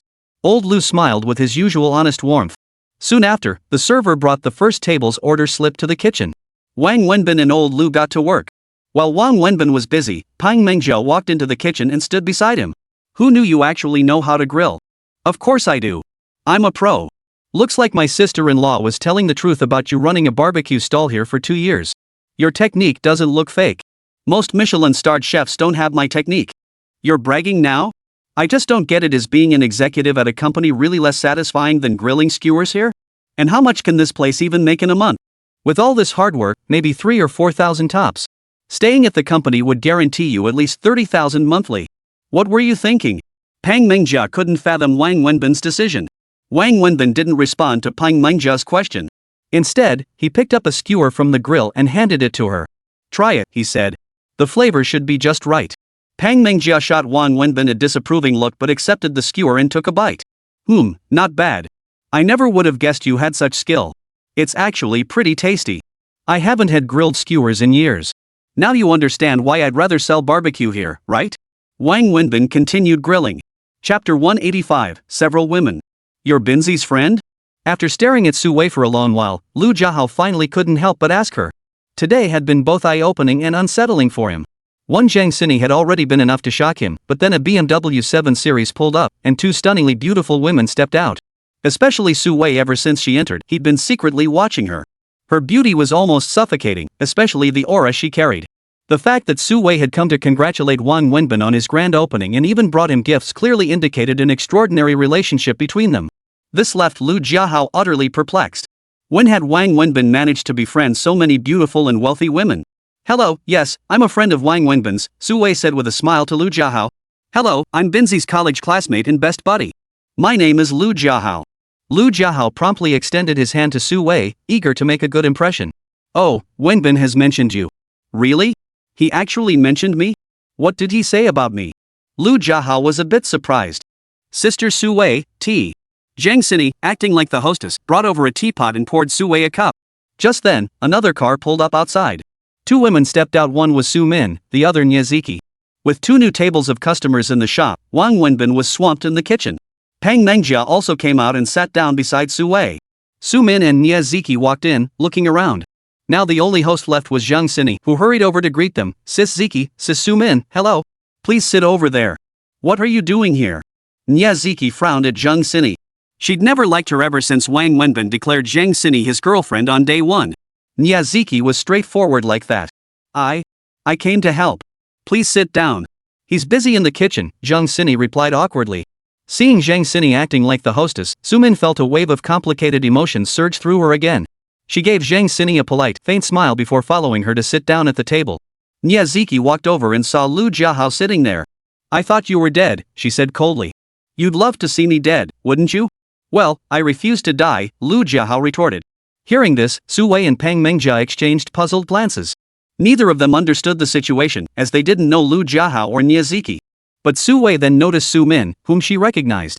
This was the woman who had argued tearfully with Wang Wenbin at his place that night, Wang Wenbin's ex-girlfriend. Because of this, she couldn't help but glance at Su Min again. Su Min also noticed Su Wei and was shocked. She never imagined that Wang Wenbin's store opening would attract such a stunningly beautiful woman with such an astonishing presence. She couldn't help but look at Su Wei a few more times. The two women found themselves staring at each other, both feeling a bit awkward. Su Wei gave Su Min a slight smile and said, "Hello." "Hello." Su Min nodded back, though her mind was filled with questions. "Please take a seat. We have matters to attend to and must leave now. We'll meet again when the opportunity arises." After greeting Su Min, Su Wei stood up, smiling as she addressed the group. She then rose and exited with Pang Mengjia. Noticing Wang Wenbin was occupied, she didn't bother to say goodbye to him. Zheng Xini, who had been carrying tea to serve Su Min and Niazuki, saw Su Wei leaving and hurriedly tried to keep her. She truly saw herself as the hostess. Witnessing this scene made Su Min feel even more uneasy. "Have some tea." After seeing Su Wei off, Zheng Xini came over to pour tea for Niazuki and Su Min. "No need. I'll pour my own." Niazuki felt inexplicably irritable since arriving, and her temper flared even more upon seeing Lu Jiahao. Zheng Xini felt awkward again. "What's your problem? Why are you snapping at people? Does someone pouring you tea bother you? Did I offend you?" Lu Jiahao couldn't help but confront Niazuki. "What business is it of yours what I say to her?" "Oh ho, Lu Jiahao, you're really something now, aren't you? What? Think I'm some bitter woman or something? Did I imply that? Enough, you two. If you want to argue, take it home. Stop making fools of yourselves here, okay?" Su Min, who had been watching with growing discomfort, finally snapped at Niazuki and Lu Jiahao. The red-eyed couple finally shut up, each turning away, refusing to look at the other. The most awkward person there was Zheng Xini. She felt uncomfortable herself playing the role of hostess today. "Sister Su Min, have some tea." Zheng Xini poured Su Min a cup and offered it politely. Su Min gave Zheng Xini a faint smile and said thank you. Why did he decide to open a skewered meat restaurant? Su Min pondered before asking Zheng Xini. She knew absolutely nothing about Wang Wenbin's whereabouts. The news of his shop opening today had only come from Niazuki yesterday. Wang Wenbin hadn't informed her at all. She was essentially an uninvited guest, which had left her feeling deeply wronged before even arriving. "This is all my fault," Zheng Xini said, feeling somewhat guilty. "Your fault?" "Yes, it's all because of me." Zheng Xini nodded and continued, "He ended up in the hospital after fighting those thugs to protect me." "A fight? Because of you?" Su Min was utterly shocked upon hearing this for the first time, and Niazuki and Lu Jiahao were equally stunned. "Yes, he got beaten up by a gang of thugs protecting me. Over a dozen of them attacked him alone, landing him in the hospital. Then his barbecue stall was reportedly vandalized and robbed. The thugs even warned him not to show his face around here anymore, which is why he lost his job." Zheng Xini was an honest girl, completely without guile, recounting every detail. After Zheng Xini finished, Su Min felt even more distressed, as if something were choking her, accompanied by a sharp ache. Over at Wang Wenbin's stall, things were hectic. Only 2 tables of customers had shown up for lunch, but students frequently came in for takeout, ordering large quantities of skewers, fried rice, fried noodles, and the like, usually enough to feed an entire dorm. This wasn't unfamiliar to Wang Wenbin. Back when he ran his street stall, it was always like this, students ordering in bulk to take away. That was their preferred style. As he grilled, Wang Wenbin mentally calculated that he really needed to make some adjustments to his business operations. He realized there were still many aspects he hadn't considered at all. Chapter 186, My Money Isn't Clean. Indeed, only 2 tables were occupied that entire lunch period. Yet numerous students passing by stopped in to request takeout. Though individual orders weren't large, the sheer volume of customers was significant. Fortunately, Wang Wenbin had anticipated some patrons wanting leftovers packed up and had purchased a batch of takeout containers earlier. Otherwise, today would have been a complete disaster. He'd never considered the possibility of retail takeout orders. Prioritizing customers, Wang Wenbin waited until around 1 p.m. before finding a moment to grill a large platter for Lu Jiahao's table. He then had Lao Rang whip up some fried rice and other signature dishes before carrying it over. "Sorry guys, I've got to shortchange you today. Eat up, especially Ziki. You're hungry for 2. If you get sick from hunger, it'll be on me." Wang Wenbin placed the food on the table, wiping sweat from his brow with the towel slung over his shoulder. "Go wash your face. You're drenched in sweat," Zheng Xini said sympathetically, looking at Wang Wenbin's appearance. Hearing Zheng Xini's words to Wang Wenbin, Su Min, sitting nearby, clenched her fists tightly but said nothing. What's there to wash? At this hour, running a stall isn't much different from opening a shop. Customers will trickle in one by one. I'll have to go back inside soon. Why are you staring at me? Eat up. I'll get you drinks. Mouse, what'll you have? Beer or white wine? Beer. I still have to work this afternoon. Lu Jiahao replied. How surprising. You still have to work? I thought you quit. Niaziki blurted out unexpectedly. Quit? How could I? What's gotten into you two lately? Take your arguments home. Today's my opening day, can you give me some face? Wang Wenbin immediately cut off Lu Jiahao and Niaziki. He grabbed drinks and alcohol from the fridge to set on the table, then called over the temporarily idle old Lu couple and 3 waitstaff to join the meal. But they all declined. Since Wang Wenbin's friends were here, they preferred waiting for old Lu's wife to whip up some simple staff meals. Wang Wenbin didn't press the issue. He carried the drinks to the table and glanced at Zheng Xini. Where's Sisters Su and the others? They left. Not long ago. Said they had things to do, Zheng Xini replied. Oh, right. Come on, let's eat. I'll toast you all, especially Ziki. I'm really touched she came all the way over with that big belly. Wang Wenbin opened a bottle of beer and said cheerfully. What's there to thank me for? You should thank Su Min. She even rearranged her business trip schedule just to make it here. If you're toasting anyone, toast her, Niaziki said deliberately. Su Min kept her head down, saying nothing and avoiding Wang Wenbin's gaze. Wang Wenbin looked at Su Min, then poured her a glass of beer and said, thank you. Su Min remained motionless. Just as the awkward silence grew thick, she suddenly grabbed the beer from Lu Jiahao's place setting, poured it into her disposable cup, raised it, and declared to Wang Wenbin, may your business thrive and sail smoothly. Before Wang Wenbin could respond, she raised her cup to drink. Just as she lifted it, Wang Wenbin abruptly stood up, snatched the cup from her hand, and downed it in one gulp. He then proceeded to finish the beer he had poured into his own cup. What are you doing? Su Min snapped, her voice tinged with anger. You can't drink beer, and besides, you're driving. Drunk driving isn't something to joke about. Have a soft drink. Wang Wenbin said, picking up a bottle of soda and placing it beside Su Min. At this point, the other 3 fell silent. Zheng Xini hadn't known about Wang Wenbin and Su Min's relationship before, but now that she did, she kept quiet. Yet inside, she felt a pang of sadness and a twinge of jealousy, because she could tell Wang Wenbin still cared about Su Min. Here, Binzi, to your business thriving. I don't have much, but it's a small token. Niaziki pulled out a red envelope she'd prepared earlier and handed it to Wang Wenbin. Why bother with this? Isn't it tacky? Wang Wenbin hesitated to accept it. What? Think it's too little? Look down on me? Take it. Just so you know, this is from me personally. It has nothing to do with him. Niaziki forced it into Wang Wenbin's hands, adding a final remark while shooting Lu Jiahao a withering glance. Ha? Is that a thing? I had no idea. Where do you even buy these red envelopes? Zheng Xini muttered, looking annoyed at Niaziki giving Wang Wenbin a red envelope. Stop butting in. What red envelope are you giving? This whole place is yours anyway. Wang Wenbin glared at Zheng Xini. Wang Wenbin spoke without malice, but his words carried hidden meaning. To Su Min, Niaziki, and others, they carried a different implication, especially to Su Min, who felt deeply hurt upon hearing them. At that moment, Su Min opened her own purse, took out a large red envelope, handed it to Wang Wenbin, and said, may your business thrive. Wang Wenbin stared at the red envelope. It was so large and bulging that he knew without a doubt it contained a substantial amount of money, nothing like the modest sum Niaziki had given earlier. Take your red envelope back. I've received your blessing. Wang Wenbin pushed Su Min's envelope straight back at her. What do you mean?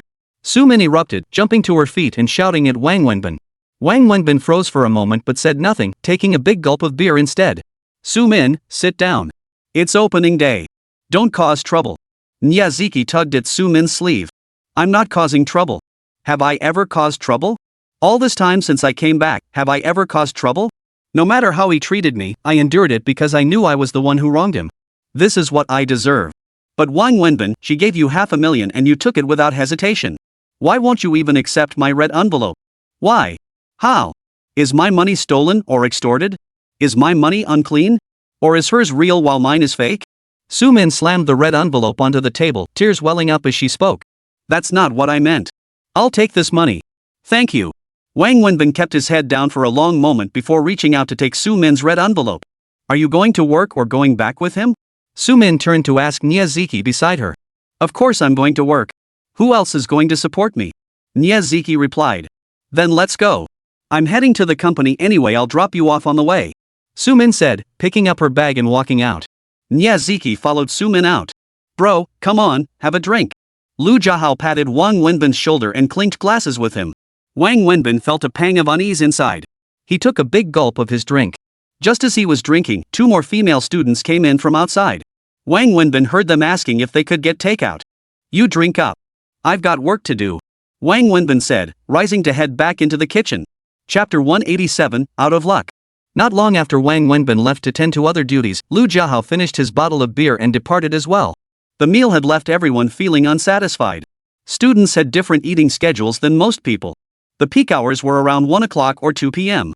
Another table arrived outside, and crucially, customers kept coming in to wait for takeout orders.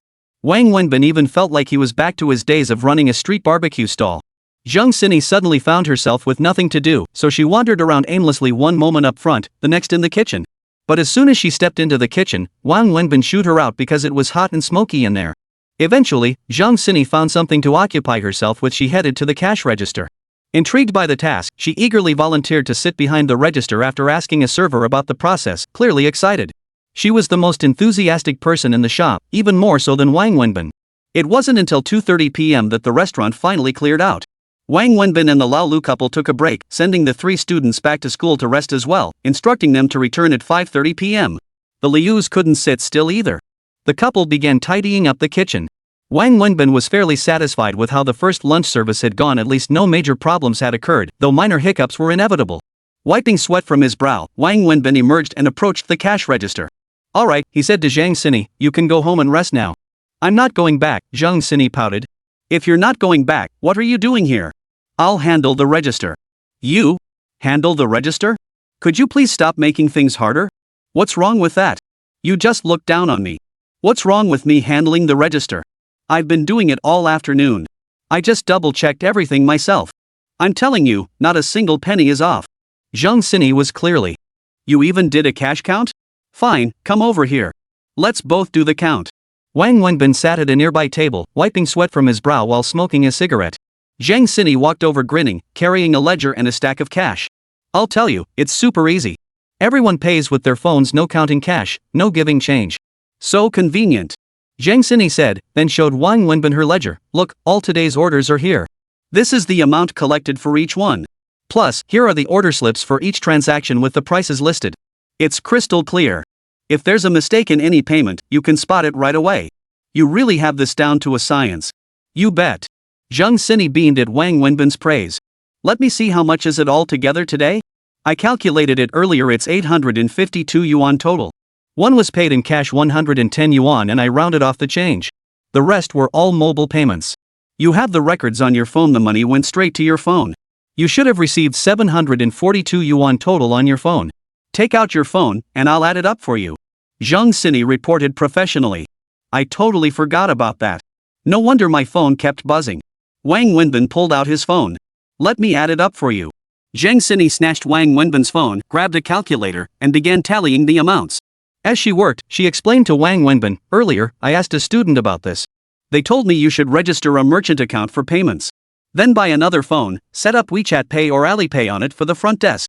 You can keep using your own phone, but when customers pay, the money still goes directly to your account.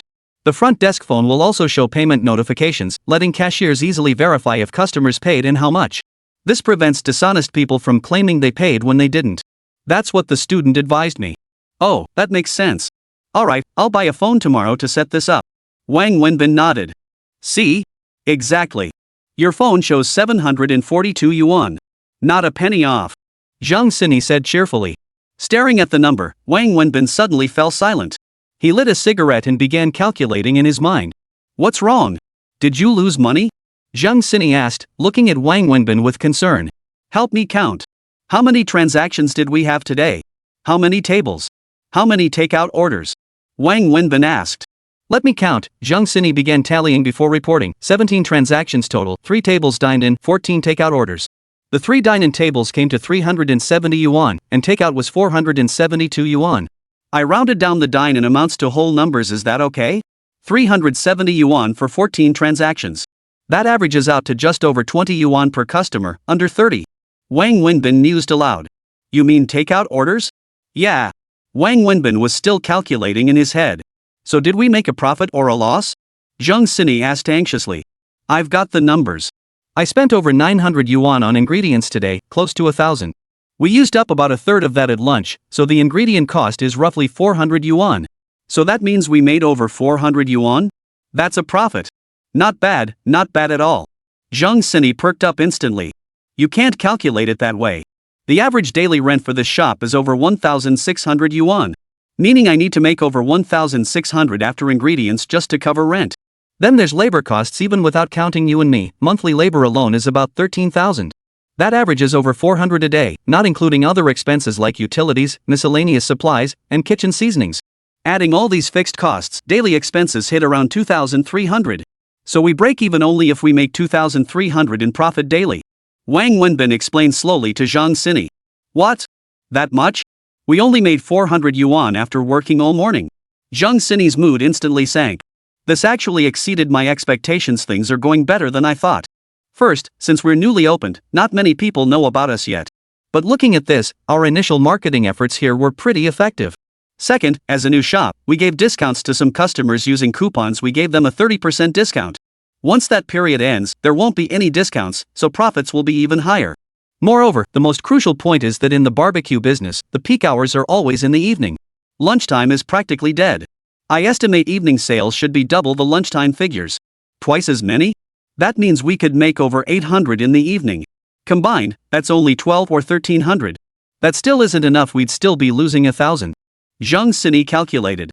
We'll definitely lose money at first. Business takes time to build. Could it be our prices are too low? I see these are only slightly higher than what you charged when you had your street stall. We could raise them. Raising prices is absolutely out of the question. I calculated this pricing carefully. It's about 20% higher than my average street stall rates. Sure, compared to those barbecue joints we eat at, we're still quite affordable. But their customers are adults, while ours are students. We have to stick to a low margin, high volume strategy. We can't raise prices any further. Don't be discouraged. This performance is already excellent. Business will definitely improve. We've only just opened. It's going very well. Wang Wenbin smiled at Zhang Xini. Really? That's great. I think it's going well too. Running a shop is pretty fun. Seeing Wang Wenbin happy made Zhang Xini happy too. Wang Wenbin smiled at Zhang Xini, though deep down he couldn't muster much joy. He had no idea how the evening business would go. Even if it doubled the midday figures as he'd estimated, he'd still be over 1,000 yuan in net losses, and that didn't include his own labor costs. He'd only said things were going well to comfort Zhang Xini, not wanting her to share his gloom. Sitting there smoking, he carefully calculated in his mind, the pressure weighing heavily on him. Zhang Xini was completely unaware of any of this. She happily took the ledger back to the front counter to organize the cash register. Whether they made money or not truly didn't matter to her. She had no interest in money. Her interest lay solely with Wang Wenbin. Because Wang Wenbin had opened this location, she had grown fond of the cashier job. Because Wang Wenbin was pleased with the shop's business, she was pleased too. Chapter 188, ending early. Wang Wenbin sat resting at noon, primarily deep in thought. Soon after, an unfamiliar call came in. The caller informed him that a group of friends would be dining there that evening. Only then did Wang Wenbin realize it was one of the flyer distributing students he'd hired. After asking for the student's name, he marked it down at the register. In fact, the restaurant's decent midday business was partly due to the promotional efforts Wang Wenbin had the students carry out these past days. At least half the customers had seen the flyers before coming, and some were using coupons to dine. This proved Wang Wenbin's promotional approach was quite effective. Using coupons offered discounts to customers while distributors received kickbacks, naturally motivating both parties. Though Wang Wenbin didn't profit after accounting for discounts and commissions, he prioritized long-term impact over immediate gains. Overall, it was a win-win-win situation. Originally, Wang Wenbin estimated evening business would be roughly double that of lunch. But reality proved him wrong, and spectacularly so. Evening business far exceeded lunch, by a huge margin. The peak occurred between 8 and 9 p.m., with the restaurant seating as many as 5 tables at its busiest, though all 8 tables were voucher users. Even more customers opted for takeout, forming a queue that stretched to the door. The bustling business astonished and overwhelmed everyone in the restaurant. Despite the booming business, inadequate preparation led to numerous problems. The first was a severe staff shortage, primarily in the kitchen. With only 2 people in the kitchen, they simply couldn't keep up during peak hours. Moreover, old Lu mainly focused on dishes like fried rice, leaving Wang Wenbin to handle the grilling almost entirely alone. How could one person possibly manage so many orders simultaneously? The end result was customers dining and getting so frustrated from the long wait that they started yelling. Many who came for takeout simply left because they couldn't wait. Everyone, including Wang Wenbin, was overwhelmed and completely flustered. Another problem was that Wang Wenbin hadn't prepared nearly enough ingredients. They'd planned to stay open until past midnight, but by 10 p.m. on the first night, still in the peak rush, they had to close the doors because the kitchen was completely out of food. Only after all the customers had left and Wang Wenbin pulled down the shutters did everyone finally relax. They sat there in stunned silence for a long while, utterly exhausted, more mentally drained than physically. Even Zhang Xini, who had been so excited earlier, sat there in a daze. The night had worn her out and stressed her to the limit, spent constantly explaining and apologizing to customers. Old Lu, do us a favor. Fry up the ingredients we bought for tonight's meal. Make something good, everyone's worked hard. Wang Wenbin handed Old Lu a cigarette as he spoke. Then Wang Wenbin called over the 3 students, gave them 100 yuan, and told them to go to the braised meat shop down the street to buy some braised dishes to add to the meal. Soon, only Zhang Xini and he remained outside the shop. Tired? Wang Wenbin asked Zhang Xini with a smile. It must be said that Zhang Xini wasn't causing trouble here. Instead, she had been a huge help to Wang Wenbin. She had practically handled all the cashier duties single-handedly, and she did it very well, with great care. Wang Wenbin had noticed all of this. Not at all. But you haven't stopped working. Look at all that sweat. Let me get you a glass of water. Zhang Xini felt concerned for Wang Wenbin. Go get me a bottle of beer cold. Though summer had long passed and the temperature wasn't high, Wang Wenbin was still drenched in sweat. After hours of non-stop grilling over the fire, how could he not be hot? He was so overheated he didn't even feel like talking. Sure. Zhang Xini obediently fetched a cold beer for Wang Wenbin. He took a bite out of the bottle cap and began drinking before turning to her. Bring over the receipts. Let's reconcile the accounts and see how things stand. Okay. Zhang Xini dashed to the cash register, retrieved the receipts, and reported back to Wang Wenbin. I already did the inventory. Tonight we had 38 transactions, 9 tables dined in, 29 were takeout. Dine-in total, 906 yuan. Takeout total, 937 yuan. The actual revenue should have been higher, but we were slow serving dishes and some items ran out unexpectedly, so we had to cancel many orders. I also rounded down the totals for everyone. Additionally, all dine-in customers received the 30% discount using vouchers as you instructed. How was today overall? The big picture. Wang Wenbin sipped his drink and puffed on his cigarette. Hold on, let me add it up. Zhang Xini grabbed the calculator and started tapping away. After a moment, she said, today's total revenue is 2,685. I calculated it based on what you said, the shop's daily expenses average 2,300. That means we actually made nearly 400 today. Wang Wenbin chuckled. You can't calculate it that way. How could we possibly make a profit?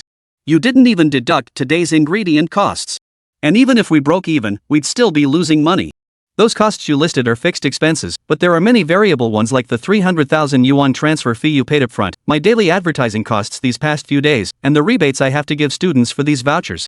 Today's sales were 2,680 yuan. We spent nearly 1,000 yuan on ingredients, so the profit is 1,680 yuan. Let's round it up to 1,700.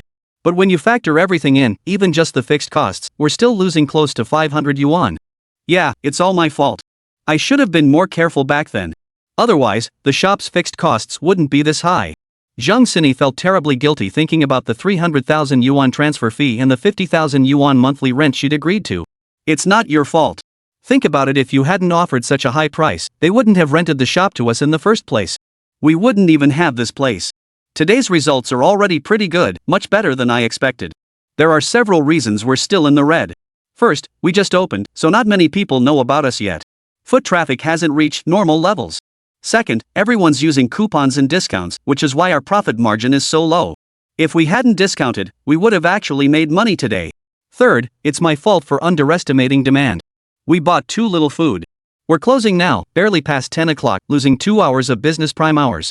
If we'd had enough food, we could have easily hit 35,000 in sales. Fourth, we're short-staffed in the kitchen. Wang Wenbin's tone turned serious as he said this. Chapter 189, Solving Problems. So, the restaurant's fundamentals are strong. If we resolve these issues, we won't lose money, we'll actually turn a profit. Even factoring in those initial variable costs, we can break even. Wang Wenbin tried to reassure Zhang Xini. The two of them slowly went over the numbers. Hearing Wang Wenbin's words, Zhang Xini's mood lifted considerably. Soon after, Old Lu and his wife brought up the staff meal they'd prepared, and the 3 waitresses returned with the braised dishes they'd gone out to buy. Everyone sat down to eat, and Wang Wenbin and Old Lu even had a little wine. Here, let me raise a toast on behalf of myself and the restaurant. Everyone worked hard today and did an excellent job. Thank you all. Wang Wenbin offered the toast first. While we eat, I'll share a few things. First, today's business exceeded my expectations. Since we just opened, it's clear that business will only get better day by day as more people learn about us. As long as our flavors are great, prices fair, and service excellent, more customers will come. I want to remind everyone that things might get tougher ahead, be prepared mentally. Second, today revealed several issues. Let's start with the most critical one, my responsibility. We ordered too few ingredients, leading to popular dishes selling out by 9 p.m. and everything being gone by 10 p.m. This was a serious oversight. Considering tomorrow's crowd will be larger than today's, and we must also maintain a reserve stock, after dinner, old Lou, the two of us should review today's situation and confirm tomorrow's procurement quantities. First, we must ensure sufficient quantities. Second, we need to be reasonable, prepare more of the popular ingredients, and adjust the quantities of less popular items proportionally. No matter what, we absolutely cannot run out of stock tomorrow, regardless of the situation. Of course, we also can't overstock excessively. Leftovers from the next day won't be fresh, and that's something we must avoid. Freshness of ingredients is non-negotiable. The second issue is our slow dish output. How to put it? Your side, old Lou, can mostly keep up, though it slows down during peak times. The main problem is on my end. The grilling speed has reached its limit, yet it still can't match the pace of serving dishes. This led to today's chaos, customers getting angry, many canceling orders and leaving. It's a serious problem. The root cause is understaffing in the kitchen, specifically at the grill station. This is an urgent matter requiring immediate attention. We're short not just one person in my view, we currently need one additional grill chef. As we continue growing, we'll need 2 more. We have enough grills, what we lack are skilled grill operators. Xiao Luo, see if you can transfer to the kitchen. Start by learning grilling from me. Once you're trained, you'll get 3,000 a month plus your usual profit share. Can you do it? If not, we'll hire another person. Wang Wenbin looked at the part-time guy. I'm willing, but boss, I don't know how. That's fine. I'll teach you. It's not too difficult. I'll share the tricks of the trade. You'll get the hang of it after a few tries, and I'll be right there to supervise. All right. The part-timer's face lit up at the mention of a raise. All right, it's settled then. Head to the kitchen, though there'll be no breaks in there. I'll call about hiring another server for the front tomorrow, so it won't affect you guys. Wang Wenbin pondered, mainly because he was in a rush. The kitchen absolutely needed another person. Mr. Wang, I have a nephew. Could he come work here? Are you still hiring? Old Lou's wife chimed in. Stop talking nonsense. Old Lou scolded his wife. Sis, if it's your nephew, I'd be happy to hire him as long as he doesn't mind my low pay. Even with Xiao Luo on board, I'll still need another long-term, stable worker eventually. Since Xiao Luo's only part-time, I need someone reliable. As long as your nephew can take a beating and follow orders, he'd be perfect. My nephew is a good kid. He dropped out after 2 years of high school. His family's poor, and he wasn't doing well in school anyway. Now he's working with his dad on construction sites in the county. You tell me, how can a kid so young handle that kind of work? It's too hard. Lao Lu's wife said. I can vouch for that.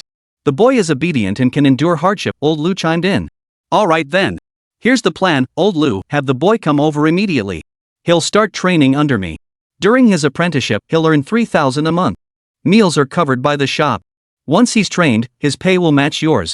But the profit share won't be as generous. As for everyone's salaries, the shop just opened, so the situation isn't clear yet. But if we make money down the line, I promise no one will be shortchanged. Wang Wenbin stated. Alright, I'll call him right now and have him take the bus over tomorrow, old Lu's wife said happily. Back to the earlier issue, when service slows down, you servers need to actively reassure customers instead of just standing around. Be more proactive in handling this going forward. Another thing, not sure if you've noticed, but overall, our takeout orders far exceed dine-in orders. So moving forward, we need to shift our focus toward takeout. I haven't figured out the specifics yet. Also, to prevent chaos, I plan to make a set of order cards tomorrow. After each order is placed, we'll give 1 card per order or per table and serve them in order. Otherwise, it'll be as chaotic as today. With a new store opening, everything is still in the adjustment phase. Problems arise constantly, and we can only tackle them one by one as they appear. Wang Wenbin knew full well that this place needed far too many improvements. After finishing their meal, everyone pitched in to clean the entire shop. They wrapped up before 11 p.m. tonight. Zhang Xini was utterly exhausted, and being a clean freak, she was sweaty and eager to shower. Without Wang Wenbin even needing to ask, she hurriedly drove home. Wang Wenbin was the last one left in the shop. Though exhausted, he didn't leave immediately. Instead, he sat there deep in thought, carefully reviewing today's sales report. Calculating costs and profits couldn't be as simple as Zhang Xini's method. For starters, she hadn't included liquor sales. Plus, some expenses couldn't be calculated on a daily basis. In the end, Wang Wenbin concluded they'd still lost around 500 or 600 yuan today. Yet he remained confident this result was actually quite good. As long as he focused on flavor and service, losses shouldn't persist. After all, he possessed a unique advantage. His was the only barbecue shop on this street, surrounded by tens of thousands of students. That was his greatest strength. Chapter 190, What a Sin. Wang Wenbin sat alone in the shop, sorting through every issue in his mind before finally dragging his weary body to close the door. He rode his tricycle home. Back home, he showered and lay in bed before midnight. Tossing and turning, the person he found himself thinking about most was Su Wei. After some thought, Wang Wenbin still sent Su Wei a message, just a simple line, "Are you asleep yet?" "In bed, still awake."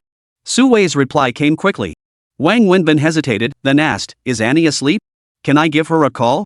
"Sure, hold on. I'll go downstairs to the courtyard and call you from there." Su Wei replied.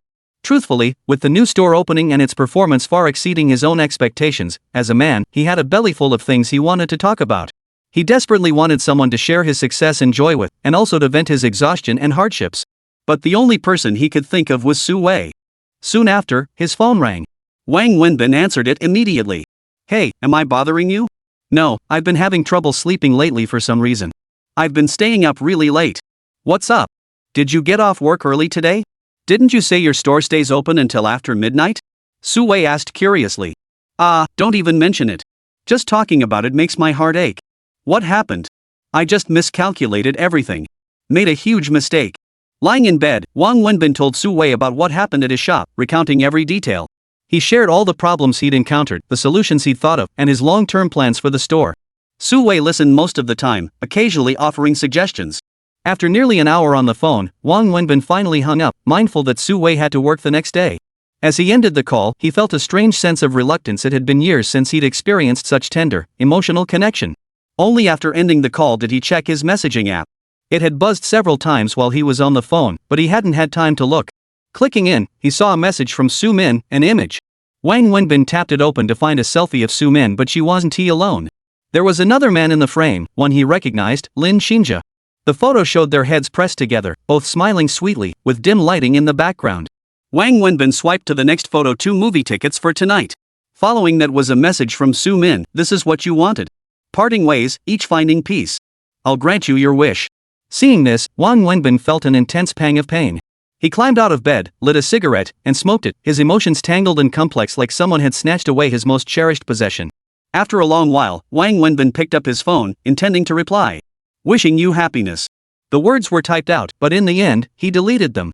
He set his phone aside and lay back down on the bed to sleep. That night, he tossed and turned, finally drifting off only after most of the night had passed. The next morning, Wang Wenbin rose early as usual and rode his tricycle to the market for supplies. Drawing on yesterday's experience, he shopped more efficiently today, nearly doubling his purchases. He bought over 2,000 yuan worth of ingredients, filling his tricycle completely, and rode them back to the shop. Upon arriving at the shop, he single-handedly hauled everything into the kitchen, sweating buckets by the time he finished. Just as he was wrapping up, the Liu couple arrived much earlier than Wang Wenbin's scheduled start time, which deeply touched him.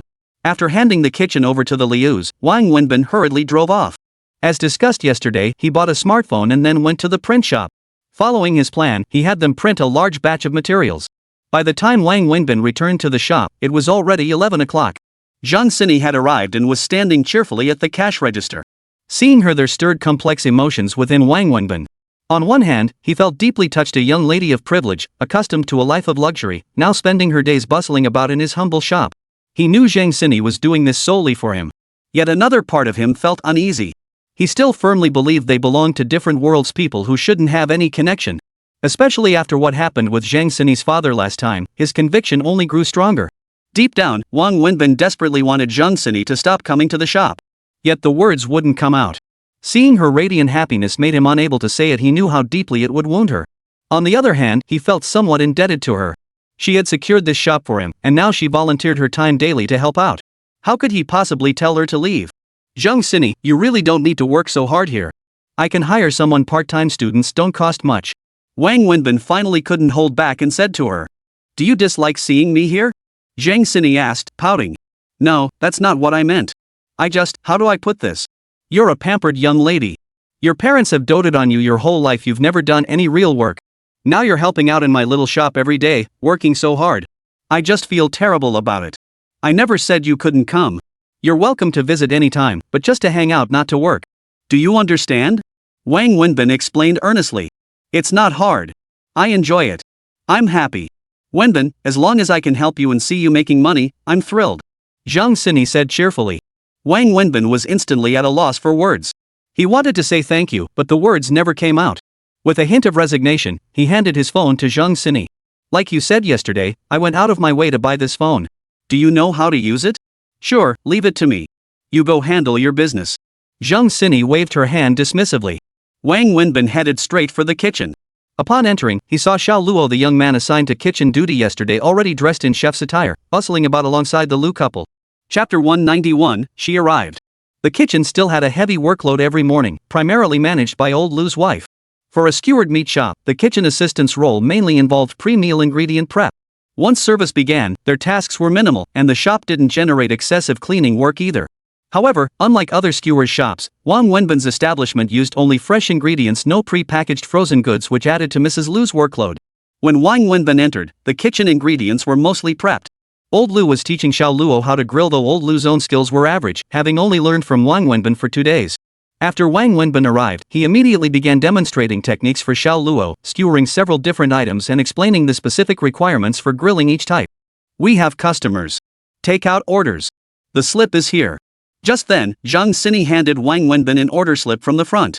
Only then did Wang Wenbin realize a problem. He'd assumed business would be slow at lunchtime and tried to minimize costs by not scheduling any servers for the midday shift. This meant Zhang Sini was the only staff member outside today. Wang Wenbin instructed Xiao Luo to start grilling the skewers first, then rushed outside himself. There he saw Zhang Sini pouring water for 2 seated young men. Just as he was about to step in to assist, a boisterous group of students, about 10 of them, both male and female, entered the restaurant. Before Wang Wenbin could step in, Zhang Sini had already approached them. This way, please sit at that table over there. How many of you are there? Zhang Sini greeted them while fetching an order form from the front counter. She handed it to the group of students. You go rest. I'll handle this. This isn't your job. When Zhang Sini returned to pour tea, Wang Wenbin was about to snatch the teapot. What are you doing here? Get back inside. You'll never keep up with the grilling if you don't. How could you let a novice handle the grill? If it's not done right, it'll ruin our reputation. Hurry back inside. Zhang Sini spotted Wang Wenbin and immediately started pushing him toward the kitchen. But what about outside? You. Oh, don't worry, I can handle it. Rest assured, I'm fine out here alone. Go inside, hurry up. Zhang Sini pushed Wang Wenbin again, then carried the tea over herself to pour it. She set out the bowls and chopsticks, then leaned over to ask about the orders. Oh my god, what a sin. If her dad saw me making his daughter do this kind of work, I'd be dead meat. Wang Wenbin couldn't bear to watch himself, so he finally chose to look away. He went to the kitchen to grill, teaching Xiao Luo as he worked. During busy times, he grilled himself while having Xiao Luo stand by to watch and assist, constantly imparting tips and details. When things slowed down, he'd let Xiao Luo take the reins while he stood nearby to guide him. The kitchen had enough hands to handle the lunch rush, so things were relatively relaxed back there. The real work fell on Zhang Sini out front. Wang Wenbin couldn't figure out what was going on today. Business was much busier than yesterday's lunch rush, and Zhang Sini was the only one out front. She had to greet customers picking up takeout orders, take new orders, constantly attend to tables with diners, handle drink refills and additional orders, clear tables after meals, and process payments. She was running around like a chicken with its head cut off. Wang Wenbin, stuck inside, couldn't step outside. With the kitchen bustling too, he couldn't leave even though they had an extra person. It was just an apprentice. Watching Zhang Sini struggle outside filled him with heartache and guilt. Finally, he called out to old Lu's wife to come help. Just as the restaurant was swamped, 2 customers arrived, a man and a woman driving a Maybach. But everyone was too busy to notice who was pulling up outside. Still, it was clear at a glance that these 2 weren't students. Please come in, both of you. This way, please. Zhang Sini had just finished settling a table's bill when she spotted the new arrivals. Without even pausing to look up, she grabbed a menu and led them to an open table. No need to be so formal, we can manage ourselves, a woman's voice replied to Zhang Sini. Zhang Sini froze, recognizing the voice as familiar. She looked up and turned her head only to see Su Min and an unfamiliar man. Su Min? Zhang Sini exclaimed in surprise. Hello. Are you busy? Go ahead and tend to your duties. We'll manage on our own. Is this the menu? I'll handle it. Su Min took the menu directly from Zhang Sini's hands and led them to a corner table. Zhang Sini froze, momentarily unable to process why Su Min had come today. Not only that, but she'd brought a man along, and from the looks of it, they seemed quite close. Just as Zhang Sini stood there in a daze, she heard someone call out, "Waiter, the check, please." Right away, please wait a moment. Hearing this, Zhang Sini reflexively walked over. After that, Zhang Sini had no time to dwell on these thoughts. She kept busy, non-stop, until nearly 2 o'clock when the restaurant finally quieted down considerably. The crowd waiting to take out their orders had dispersed, leaving only one table still dining. Of course, there was also Su Min's table. They had been seated for over an hour, yet there had been no movement whatsoever, not even an order placed. Finally free, Zhang Sini approached Su Min's table. Su Min, sorry I've been so busy. What would you like to eat? Should I call him over? Zhang Sini tentatively asked Su Min. Is he in the kitchen? Yeah, we hired another chef for the restaurant, but he mainly handles fried rice dishes. He's our only grill chef, so he's usually pretty busy. Then I won't bother him. Shouldn't he be done by now? Su Wei glanced toward the kitchen and asked Zhang Sini. He should be done by now. Sorry to keep you waiting. Why are you doing this kind of work here? Did he ask you to? Su Wei pressed further. No, he wouldn't let me. I can tell he doesn't want me in the shop, but I actually like it here. It makes me happy. I'd just be bored at home with nothing to do. At least here I can help him out a bit and save on labor costs. After all, the shop's expenses went up because of me. I feel really bad about that. Thinking about it, Zhang Sini still felt guilty. Zhang Sini smiled at this, though no one could guess what she was truly thinking. Chapter 192, To Annoy You. Since you're not busy, could you grill mine? I've already ordered. Oh, and I'm just here to eat, don't tell him I came. Treat me like any other customer. Su Min handed Zhang Sini the pre-filled order form. Okay. Zhang Sini took the order form without thinking much of it. The order form was triplicate, one copy for the customer to receive dishes and settle the bill, one for the kitchen, and one for the cashier to handle payment. Zhang Sini walked to the kitchen entrance and hung one copy on the kitchen wall, then hurried off to bring beer to the last table. Outside wasn't too busy anymore, and since Xiao Luo was handling things pretty well, Wang Wenbin let him take over again.